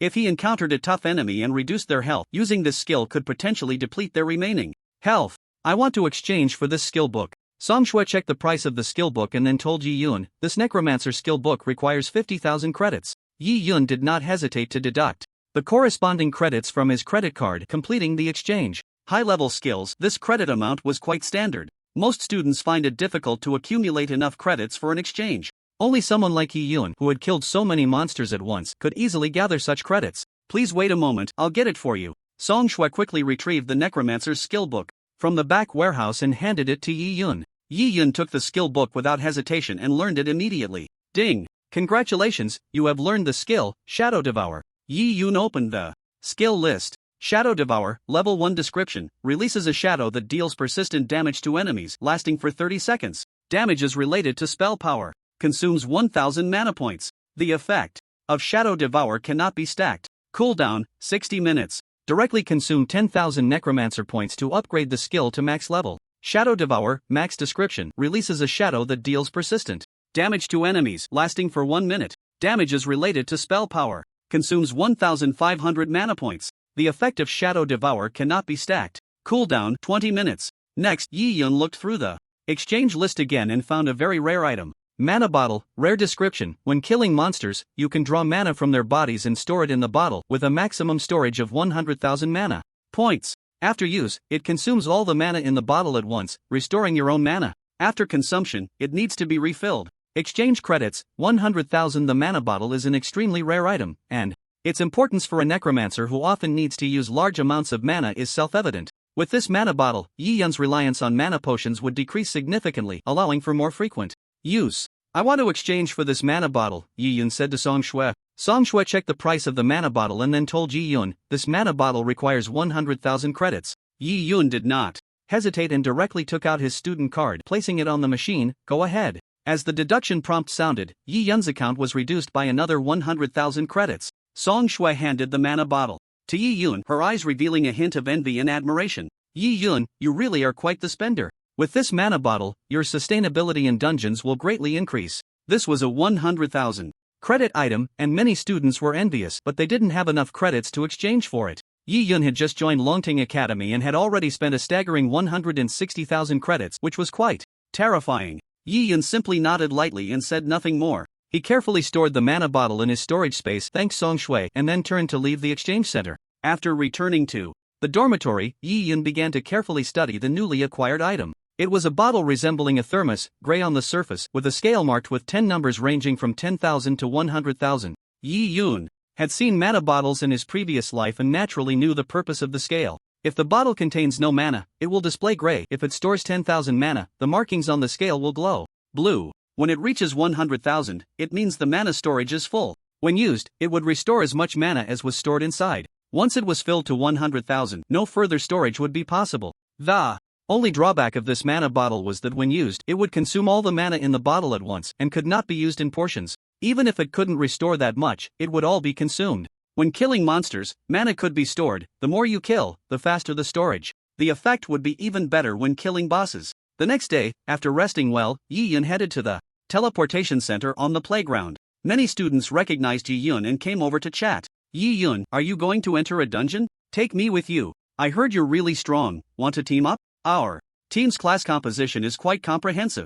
Yi Yun rejected everyone's goodwill and said, I'm used to going into dungeons alone. Everyone, let's collaborate another time. Without lingering, he walked straight towards the teleporter at the teleportation center. Just a few steps in, he suddenly spotted a striking figure, and Zixuan's eyes lit up upon seeing Yi Yun, and she immediately approached him. Yi Yun, are you going into a dungeon? Yes, Yi Yun nodded slightly. What about you? Are you planning to go into a dungeon too? Yeah, but I haven't decided which one yet, and Zixuan replied. Yi Yun said, your strength is quite good, it shouldn't be hard to gather a few people. And Zixuan nodded. By the way, there are only 10 days left until the Dragon Rising Academy's martial arts competition. Are you going to participate? If you can make it into the top 10, there will be generous point rewards, and the top 3 will receive rare items and equipment, which is really great. Yi Yun thought for a moment and said, I will participate in the martial arts competition. That's wonderful. I'll cheer for you, and Zixuan encouraged, believing that Yi Yun would surely shine in the competition. At that moment, an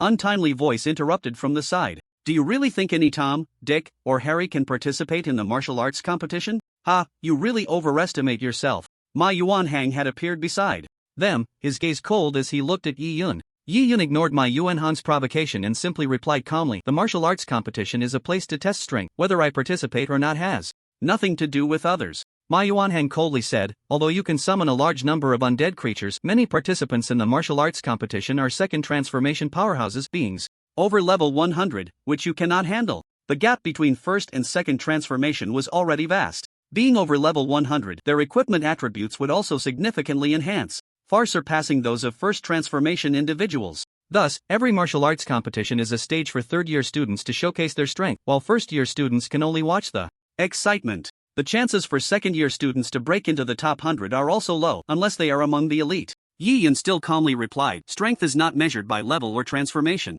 True powerhouses will not fear any opponent they face. After saying this, he no longer paid attention to Ma Yuanhang and turned to walk towards the teleporter, preparing to enter the dungeon. And Zixuan watched Yi Yun's back, silently cheering for him in her heart. She knew that although Yi Yun spoke little, his every action proved his strength. She believed Yi Yun would surely prove himself in the martial arts competition and surprise everyone. Seeing that Yi Yun did not respond, Ma Yuanhang felt even more displeased, but he also knew that now was not the time to argue with Yi Yun. With a cold snort, he turned and left, secretly vowing to teach Yi Yun a lesson in the martial arts competition. The teleporter was a middle-aged man dressed in a blue robe, smiling as he welcomed each student coming to teleport.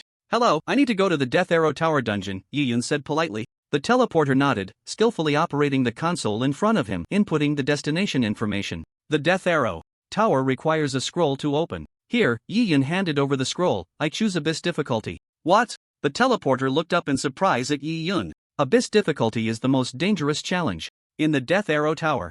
Are you sure you want to choose this difficulty? Yi Yun nodded without any hesitation. Seeing this, the teleporter said no more, took the scroll from Yi Yun's hand, placed it in the groove of the teleportation platform, and then activated the teleportation mechanism. With a flash of light, Yi Yun felt his body being pulled by a powerful force, and in the next moment he was already standing at the entrance of the Death Arrow Tower. Surrounding him was a desolate scene, the towering arrow tower appearing particularly eerie under the gloomy sky. Yi Yun took a deep breath and then stepped into the dungeon. The light inside the dungeon was dim, with only a few scattered torches providing faint illumination on the walls. There was a platform on either side of the arrow tower, and in the middle lay an unfathomable abyss. He appeared on this side of the entrance, while opposite him stood a row of humanoid archers. Then, a notification sound rang out. Ding! You have entered the Death Arrow Tower. You need to use ranged attacks to kill the archers on the opposite side. The battle will begin in half a minute. Please prepare. Yi Yun was somewhat familiar with the Death Arrow Tower. It primarily tested ranged attack capabilities. Melee classes could not cross the abyss in the middle and could only attack enemies from this side. Since the opponents were all ranged classes, standing on this side made it easy to become a target. Without sufficient health and defense, failure would come quickly. Next, Yi Yun summoned the Black Sword Emperor and the Dark Arrow Emperor. Yi Yun instructed, Black Sword Emperor, stand in front of me and help defend against those arrows. Dark Arrow Emperor, you are responsible for ranged attacks. Try to eliminate them before they get too close. Following Yi Yun's orders, the Black Sword Emperor immediately positioned himself in front of Yi Yun, raising his great sword, ready to withstand the incoming rain of arrows. The Dark Arrow Emperor tightened his bowstring, aiming at the archers across the way, waiting for the perfect moment to shoot. Yi Yun glanced at the space in front of him and, seeing some areas still open, summoned 50 Dark Sword Saints. They formed a line, creating a tight wall to block the enemy's attacks. Yi Yun looked at the archers opposite and cast a detection spell. Swift Wind Archer, level 50 description. Swift Wind Archers are common monsters in the Death Arrow Tower, skilled in using wind magic to enhance their speed and attack power. Their arrows are not only precise but also carry a wind blade effect capable of inflicting additional cutting damage on targets.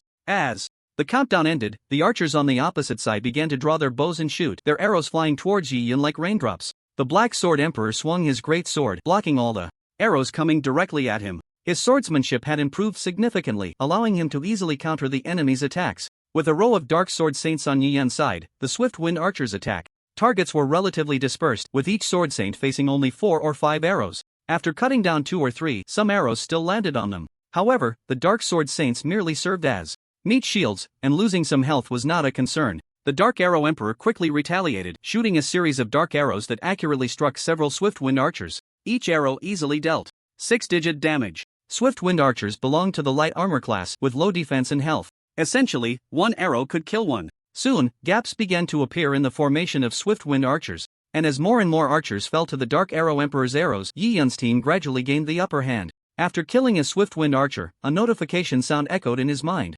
Ding! You have killed a Swift Wind Archer, collecting 50 mana points. Yi Yun nodded slightly. 50 mana points for 100 would be 5,000 points. I'll fill it up quickly. In the abyss difficulty of the Death Arrow Tower, the number of monsters on each level would increase, and by the later levels, each wave would likely have 300 to 400 monsters. Under the terrifying output of the Dark Arrow Emperor, the Swift Wind Archers were soon wiped out. Monsters did not drop loot upon death, instead, they would be given in a lump sum at the end. Behind Yi Yun was an upward staircase, and after the first wave of monsters was dealt with, the barrier at the staircase's entrance disappeared, and a prompt to ascend sounded. Next, Yi Yun directed his team to move towards the staircase and ascend to the second floor. Each level's monsters would be stronger than the previous one, and their numbers would also increase. As they stepped onto the staircase, the surrounding environment suddenly changed. The originally dim light grew even more sinister, with strange vines crawling up the walls, and an unsettling atmosphere permeating the air. This level was slightly larger than the previous one, with a more spacious environment.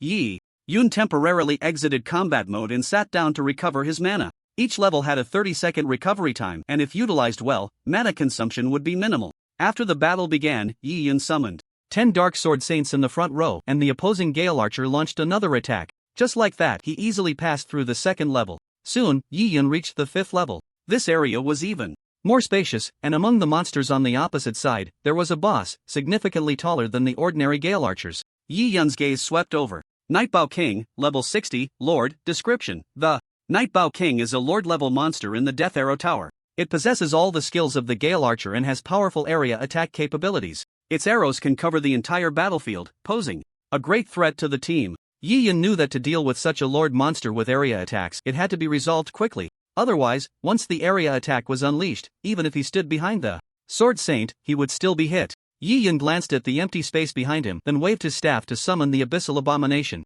The Abomination's star level had increased, but its size had not changed much, now standing at just over 50 meters tall. Although the space inside the Arrow Tower was narrow, summoning an Abyssal Abomination was still feasible. With a whoosh, after the Abyssal Abomination appeared, it moved its arm and lifted the chains. Yi Yun commanded, Abomination, when the battle starts, hook the Nightbow King over to me. Dark Sword Emperor, once the Abomination has it in hand, you will focus fire with it to take down the Bow King. Understood. The Abyssal Abomination's gaze turned towards the Bow King, and a flicker of battle thirst seemed to shine in its hollow eye sockets. Yi Yun then said to the Dark Arrow Emperor, your task is to continuously suppress the Nightbow King. Do not let it have a chance to use area attacks. The Dark Arrow Emperor nodded, tightening the bowstring, ready to launch deadly arrows at any moment. As Yi Yun prepared, the battle began. The Nightbow King started to draw its bow, its arrows carving black trajectories through the air, heading straight for Yi Yun.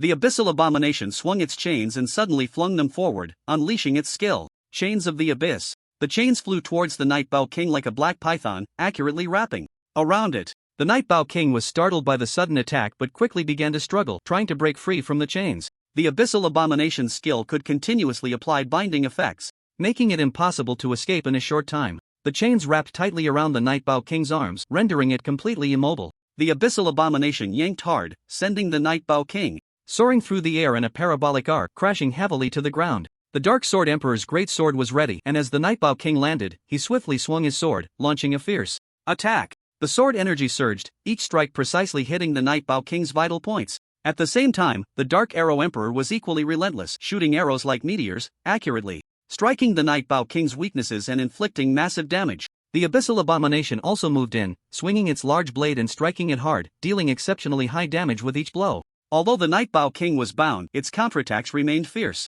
It struggled to rise, preparing to unleash a rain of arrows. Just then, the Abyssal Abomination yanked the chains hard, neutralizing the Night Bow King's attack, leaving it to fall to the ground and continue taking hits. Yi Yun's team gave the Dark Night Bow King no chance to breathe as three powerful Dark-type heroes took turns attacking, preventing it from launching any effective counterattacks. The Dark Night Bow King's health rapidly declined, its struggles growing increasingly feeble until finally, with a violent tremor, its body shattered into fragments and vanished into the air. Yi Yun's gaze shifted slightly. With the Abyssal Abomination present, as long as he cast the hook to control the enemy, the battle could be easily resolved. After defeating the Dark Night Bow King, the Dark Arrow Emperor continued to attack the small monsters on the other side, quickly eliminating all of them. The 5th level was passed with ease. The subsequent levels posed no obstacles either, and Yi Yun breezed through them. Finally, he arrived at the 10th level, the final stage. This level was located at the top of the tower, on a circular platform with no abyss below. There were no monsters on the platform, allowing for the free arrangement of troops. Yi Yun looked up at the sky. A group of vultures flew overhead, each one massive in size. Vulture, level 70. Description: these vultures can use their feathers as arrows to strike enemies from above. The vulture archers circled in the air, their arrows capable of covering the entire platform, posing a significant threat to Yi Yun's team. Yi Yun knew that this level was the toughest challenge, with few able to pass it in later generations. Behind the vultures, there was a gigantic vulture king, its size equivalent to dozens of others, the ruler of all vultures. Yi Yun's gaze swept over the vulture king. This guy can shoot from the sky, which makes him a bit tricky. However, since this is an open area, that makes things easier. Dark Dragon Emperor. As the incantation was completed, Yi Yun raised his staff high, summoning a skeletal dragon from the void. The appearance of the Dragon Emperor caused the entire platform to tremble. Its massive body and fearsome appearance instilled a sense of threat in the vultures, causing them to retreat. Yi Yun knew that the Dragon Emperor's flying ability would be key in dealing with the Vulture King. As soon as the Dragon Emperor appeared, it spread its enormous wings and let out a deafening roar, soaring into the sky. Upon seeing the skeletal dragon, the Vulture King seemed to sense the challenge, emitting a sharp cry and commanding the vultures to prepare for battle. Yi Yun did not pause, summoning more Dark Knight archers to cover the entire platform. With these archers, dealing with the vultures would be much easier. Yi Yun quickly issued commands for the skeletal dragon to focus its attacks on the Vulture King while ordering the archers to suppress the vultures in the air. The battle was about to erupt. The skeletal dragon engaged in fierce aerial combat with the Vulture King, its claws and sharp teeth continuously tearing at the Vulture King's feathers and flesh. Yi Yun's other heroes fought the vultures on the ground, with the Dark Arrow Emperor's arrows raining down like a storm, accurately shooting down one vulture after another. The Dark Knight archers were equally relentless, their arrows weaving deadly nets in the air, making it difficult for the vultures to escape. Yi Yun's team applied pressure both in the air and on the ground, and the vultures began to suffer casualties, gradually losing their fighting rhythm. Although the Vulture King was powerful, it appeared overwhelmed by the skeletal dragon's relentless assault. Its feathers were torn apart by the dragon's claws, blood-stained feathers drifting down from the sky. Seeing this scene, Yi Yun knew that the scales of victory had tipped in his favor. As the battle continued, the Vulture King finally fell with a mournful cry, its body crashing heavily onto the platform, kicking up a cloud of dust. The vultures, having lost their leader, began to scatter in flight, but Yi Yun's team gave them no chance, swiftly eliminating them one by one. The battle concluded. Yi Yun stood on the platform, surveying the surroundings to ensure no enemies were left. The Death Arrow Tower is nothing special. In the last life, the fearsome Death Arrow Tower was easily passed by him. The Vulture King didn't even release a rain of arrows before dying at the hands of the Dragon Emperor. At this moment, the instance began to settle. Ding! Congratulations to player Yi Yun for successfully clearing the Death Arrow Tower instance, rated SSS level. Experience reward, 1 million. Gold, 100,000. Advanced class skill Dark Ranger. Special item Heart of the Arrow God. Ding! You have accumulated 100,000 undead points and 50,000 death power in the Death Arrow Tower instance. Indeed, it's here. Yi Yun breathed a sigh of relief upon hearing the words Heart of the Arrow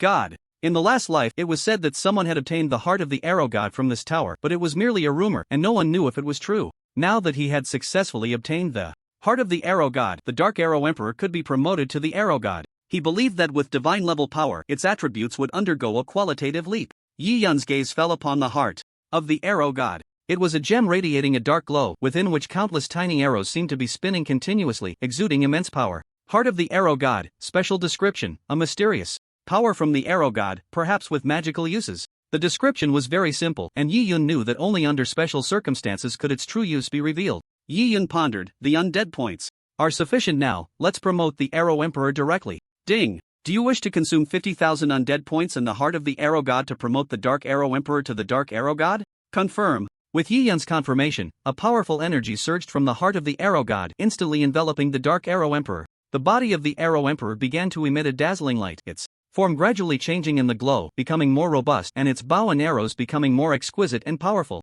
When the light dissipated, the Dark Arrow Emperor had transformed into the Dark Arrow God, its aura several times stronger than before, a sense of awe-inspiring pressure filling the air. Dark Arrow God 1 star, evolution level 10. Description: after being refined by the heart of the Arrow God, it now possesses the strength of the Arrow God. It has also mastered the ultimate skill, Annihilating Divine Arrow. Consume 100,000 undead points for extraordinary evolution. Yi Yun opened the attribute panel of the Arrow God, and upon seeing the astonishing attack and health, his heart stirred. This attribute is indeed very strong. No wonder it's in existence at the Arrow God level. Previously, the 5-star Arrow Emperor's attributes were still much weaker than those of the Black Sword Emperor, but now, it had far surpassed it, becoming the strongest being among all extraordinary creatures. Moreover, it had learned the ultimate skill, Annihilating Divine Arrow. Yi Yun believed that combined with its attributes, this arrow would be terrifying. Dark Arrow God, let's test your Annihilating Divine Arrow. Upon hearing Yi Yun's command, a sharp glint flashed in the Dark Arrow God's eyes.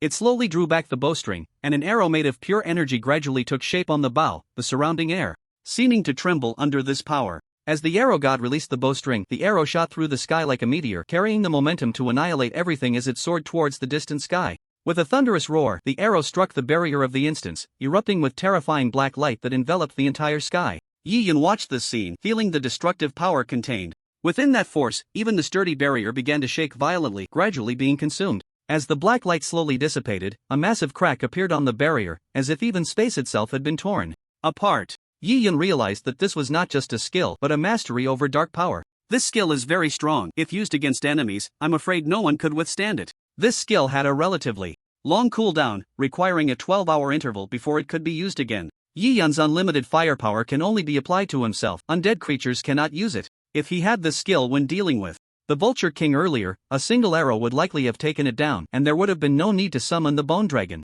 Next, Yi Yun took out another skill book and learned it directly. Dark Ranger, Level 1 Description, consumes 1000 mana, summons a top-tier archer, the Dark Ranger. Attributes related to magic damage. Cooldown, 24 hours. This is a high-level summoning skill, with attributes far superior to those of the Night Archer. With it, dealing with ranged classes will be much easier in the future. Yi Yun waved his staff and silently recited the summoning spell for the Dark Ranger. The figure of the Dark Ranger gradually emerged from a swirl of black mist. She wore dark leather armor and held a longbow that emitted a ghostly glow. Her expression was stern, and her eyes revealed an indomitable fighting spirit. Yi Yun knew that the Dark Ranger was among the most advanced summons of the undead mage. Many mages dream of obtaining this skill book. Unfortunately, the drop rate for high-level skill books is too low. Even after 7 years in the future, few have managed to acquire such a skill book. Next, Yi Yun consumed 10,000 undead points to level up the Night Ranger to its maximum level. Dark Ranger.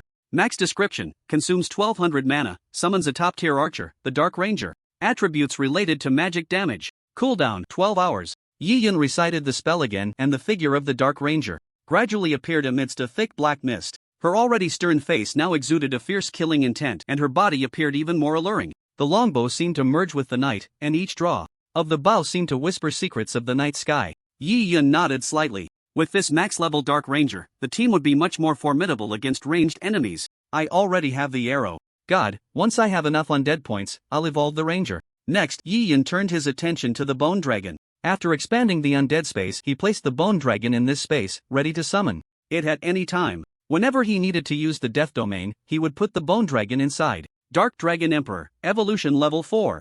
Description: this Bone Dragon has undergone ultimate extraordinary evolution, becoming the Emperor among bone dragons, with unmatched power and majesty. Consumes 19,200 undead points to evolve. Ding! Do you wish to consume 19,200 undead points for extraordinary evolution? Confirm. With Yi Yun's confirmation, the bone dragon's body began to be enveloped in a layer of dazzling light, its bones gradually becoming harder and larger within the glow. The bone dragon's wings spread wide, seemingly capable of covering the entire sky, and its eyes sparkled with wisdom, revealing an unprecedented majesty. When the light faded, a brand new bone dragon appeared before Yi Yun, its bones shimmering with mysterious runes containing immense power. Dark Dragon Emperor 2 stars, evolution level 5. Description: after extraordinary evolution, it possesses even more terrifying strength and has gained the skill, Death Dragon Flame. Can devastate enemies over a wide area. Consumes 30,000 undead points to evolve. Yi Yun observed the attributes of the Dragon Emperor and nodded slightly. Its attributes were comparable to those of the same tier Black Sword Emperor, and if it evolved to 5 stars, it would be quite powerful. As a flying unit, it would undoubtedly play a significant role. Yi Yun's undead points were nearly depleted, so he directly used the teleportation array to leave the dungeon. Dragon Rising Alliance. Ling Yun Branch. Although Su Tianming had not been there long, he quickly established himself at the Dragon Rising headquarters thanks to Yi Yun. The branch had also gained many more members, including numerous top-tier professionals. When Yi Yun arrived at the office, Su Tianming stood up and greeted him with a smile. Yi Yun, you finally made it. Here is the skill book I promised you before, the Black Crystal Barrier, all ready for you. Su Tianming took out an ancient book from the drawer of his desk, its cover engraved with intricate runes, emitting a faint black glow. This skill book is a rare high-level defensive skill. With it, your survival ability on the battlefield will become much stronger. Sometimes, one might encounter large-scale attacks from enemies, and having such an all-encompassing defensive skill is like adding an extra layer of protection. Yi Yun took the skill book, saying, "Thank you." Then, he casually learned the skill. Black Crystal Barrier, Level 1 description, consumes 1000 mana points to release a layer of defensive barrier with defense effectiveness related to magic damage. You can actively dispel the barrier. If the barrier's energy is completely depleted, it will automatically shatter. This skill is quite good. Once I have enough undead points, I can level it up. After learning the skill, Yi Yun asked President Su, "I want to inquire about some information." "Speak." Su Tianming immediately perked up. "As long as I can answer, I will definitely tell you." Yi Yun inquired, "I want to know about the undead core and the Sword God Stone. Does the Alliance have any information?" In his previous life, although he had seen many guides, he still didn't know the locations of some particularly rare items. Su Tianming was slightly taken aback upon hearing about these two items. "The two things you mentioned are extremely rare. I need to check the information before I can tell you the specifics. Even within the Alliance, it's not certain that anyone knows about these two items." After saying this, Su Tianming walked to the computer and began to browse through the data. Yi Yun waited quietly. Information about these precious items wouldn't be easily obtained. After a while, Su Tianming finally found some useful information in the database. Su Tianming said, "Yi Yun, the two items you are looking for are all classified as S-level confidential information, which means your level is sufficient. Otherwise, I wouldn't be able to tell you." Yi Yun nodded slightly, indicating his understanding. Su Tianming slowly read the contents of the data. The undead core is said to be a treasure of the undead race, containing powerful dark energy that can be used to resurrect formidable undead creatures, or as a key material for certain forbidden rituals. As for the Sword God Stone, that is an even more legendary item, said to bestow the holder with supreme swordsmanship and even summon the phantom of the Sword God to fight. However, both of these items are extremely rare, and even within the Alliance, few have seen them. Yi Yun nodded. This was just a simple introduction, and he already had some understanding. "Is there any specific location information in the data?" Su Tianming replied, "The undead core can be sought in the undead realm, where there are many powerful beings, and it is very dangerous." The undead realm. Yi Yun recalled this place. It is a level 60 open dungeon. As long as you approach the entrance of the realm, you can enter. The monsters inside are very strong, with the lowest being level 60, and some even reaching levels 80 or 90, equivalent to second transformation strength. The increase in power from the second transformation is much greater, far stronger than first transformation strength. So, finding the undead core is not an easy task. Yi Yun asked again, "What about the Sword God Stone?" Su Tianming shook his head. "There is no recorded specific location information for the Sword God Stone, but I can help you investigate. If there is any news, I will inform you at the first opportunity." "Thank you very much." If Yi Yun were to search by himself, he wouldn't know how long it would take to find useful information. With the help of the Dragon Rising Alliance's intelligence network, it became much easier. After returning to his dormitory, Yi Yun took out a human skin mask from his backpack, putting it on his face, preparing to change his appearance. The human skin mask fit snugly against the skin, as if it were a second layer of flesh. Yi Yun adjusted the angle, ensuring there were no flaws. He carefully checked himself in the mirror, confirming that there was nothing unnatural about his appearance. The mask not only altered Yi Yun's looks but also bestowed upon him a different aura, making him appear more mature and composed. After completing his disguise, Yi Yun began to plan his next actions. He needed to proceed without drawing attention, avoiding any troubles the moment he stepped outside. Once disguised, he confirmed that no one was at the door before leaving the room and quietly departing from the Dragon Rising Alliance. Through the teleportation array, he headed to the northern outskirts of Longdu, where traveling 100 miles north would lead him to the realm of the undead. Although it was fraught with danger, with his current strength and the newly evolved arrow god, he believed he had enough capability to face the challenges ahead. Seeing people nearby, Yi Yun did not immediately summon the Steel Bone Emperor horse but instead called forth an ordinary warhorse. Following the mountain path, he arrived at a hidden valley, waved his staff, and recited the summoning spell for the bone dragon. The massive form of the bone dragon gradually materialized in the valley, its appearance seemingly freezing the air around it. Yi Yun mounted the bone dragon and gently patted its back. The bone dragon spread its wings and soared high, racing towards the direction of the realm of the undead. From high above, the entrance to the realm of the undead resembled a gigantic black vortex, exuding a suffocating aura of death. In just a few minutes, they reached their destination. The bone dragon's flying speed was indeed quite fast.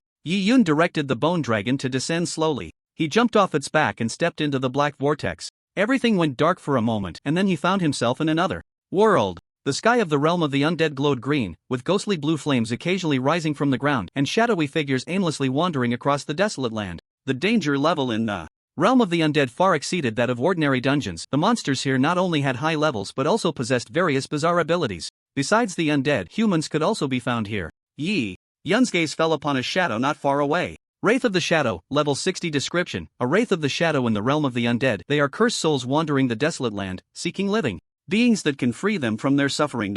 These wraiths typically appeared in groups, employing diverse attack methods capable of unleashing corrosive soul flames that inflicted continuous damage on their targets. Moreover, since wraiths were in a soul form, they received about 30% less physical damage, making them easier to deal with using spell damage. Yi Yun waved his staff and summoned the Dark Arrow Emperor. As soon as the Dark Arrow Emperor appeared, he quickly drew his bowstring, and black arrows shot forth like meteors towards the Wraith of the Shadow. The arrows traced bizarre trajectories in the air, accurately hitting their targets, each arrow easily dealing 6-digit damage, capable of killing a wraith in a single strike. With the Dark Arrow God, I reckon one is enough to make it to the end. Let's go in first, Yi Yun thought, not overestimating himself, and summoned the Dark Sword Emperor to guard beside him, ready to deal with any sudden attacks. Deep within the realm of the undead, a group of professionals, numbering around 400 to 500, gathered at the outskirts of a valley. The leader, named Zhang Bin, was a berserker, speaking in a wild manner. When we enter the valley to deal with the Black Wraith King, everyone must follow my orders. If anyone makes a mistake, the reward will be halved.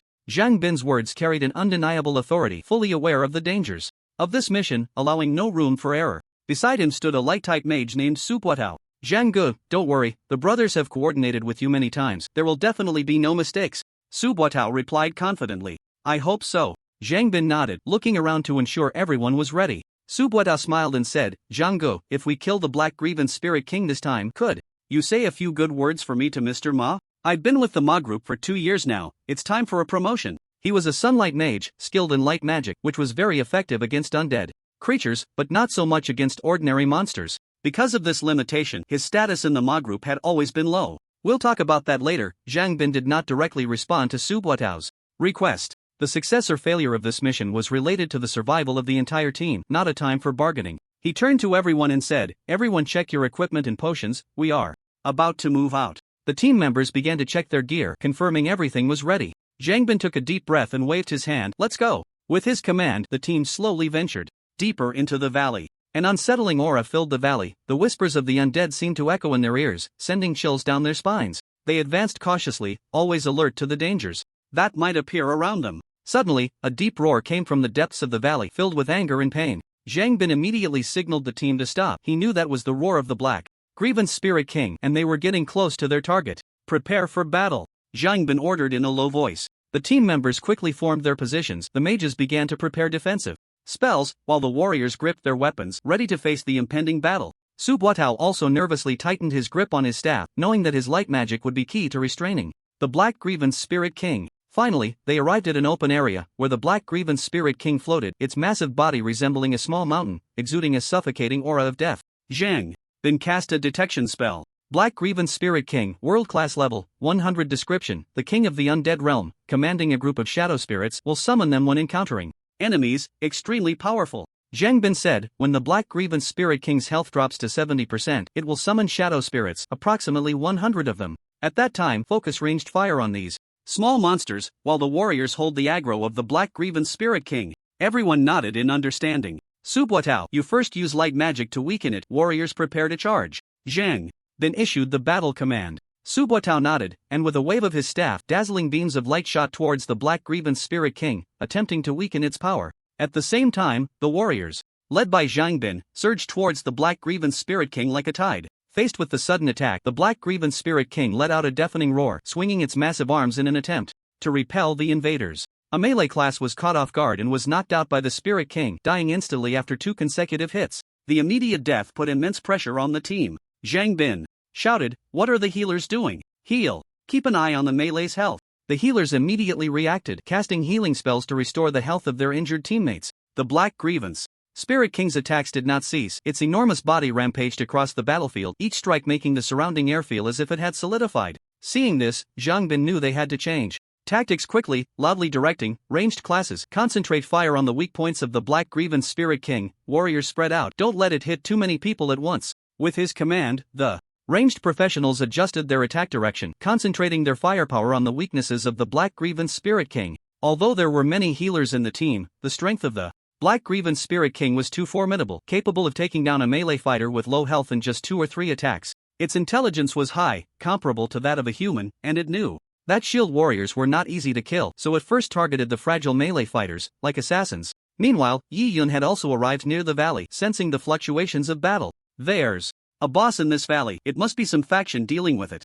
Let's go take a look." These undead creatures were not easy to handle and could easily lead to defeat. He wouldn't directly steal the monster, but if the other side couldn't kill the boss, he wouldn't mind stepping in to take the boss's head. Yi Yun reached the edge of the valley and looked down, where colorful magic was attacking the Black Grievance Spirit King in the center. The distance was too far to see the faces of those people clearly. "Right, I have a telescope. I can take a look." He took out the crimson eye from his backpack. It was a long telescope, but instead of a lens at the front, there was a strange eyeball that was restlessly rotating. With this eye, he could see distant scenes. If there were photos, he could show them to the crimson eye to activate its automatic tracking function. Yi Yun pressed his eye against the other side, and his view was immediately replaced by the bizarre eyeball of the crimson eye. He adjusted the focus of the telescope and clearly saw the battle scene in the valley. Yi Yun noticed that although the team members were fighting hard under Zhangbin's command, the attacks from the Black Grievance Spirit King were still fierce, and warriors were continuously being knocked down. Although the ranged professionals concentrated their firepower, it seemed that the damage inflicted on the Black Grievance Spirit King's weaknesses was limited. With this level of damage, it's hard to kill the Black Grievance Spirit King. This was a level 100 world boss, and its strength was quite terrifying. Yi Yun had no intention of intervening immediately. He quietly observed from the back. Suddenly, the team leader turned around, revealing a face. "This person looks a bit familiar. Seems like he's from the Ma group." Previously, he had obtained information about the Ma group from the Dragon Rising Alliance, which included photos of prominent figures. Yi Yun took out his phone, flipped through the album, and held the crimson eye up to observe. Soon, the crimson eye suddenly paused, focusing on a particular photo. Yi Yun opened the small image and took a closer look. It was indeed identical to that warrior. This person is named Zhangbin, the captain of the Ma group, who often leads teams to hunt bosses and collect various resources. Looks like this faction is the Ma group. What bad luck. Previously, the Ma group had attempted to assassinate him several times but had never succeeded. Now, it had escalated to a point of no return. Since they are from the Ma group, let's wipe them out along with the boss. Yi Yun, accompanied by the Dark Arrow God and the Dark Sword Emperor, walked into the valley. At the back of the team, the Ma group had also stationed a few personnel for vigilance. One of them was named Fong Luan. Fong Luan was intently observing the movements in the valley when he suddenly felt an ominous premonition. He turned to look back and saw a figure slowly approaching them. Fong Luan immediately became alert, sensing that this person's aura was different, carrying a suffocating sense of pressure. "Who goes there?" Fong Luan shouted loudly, signaling the other vigilant personnel to prepare for a possible threat. Yi Yun did not stop his steps, merely responding indifferently, "A passing hunter." His voice was calm and indifferent, seemingly unconcerned about the tense atmosphere before him. Fong Luan did not believe Yi Yun's words, tightly gripping his weapon, ready to launch an attack at any moment. "We are from the Ma group, and we are currently killing the boss, so leave quickly. Otherwise, we won't be polite." He believed that upon hearing the name of the Ma group, this person would surely take the hint and leave. Upon hearing Fong Luan's warning, Yi Yun curled his lips into a cold smile and continued to walk forward leisurely. "The Ma group?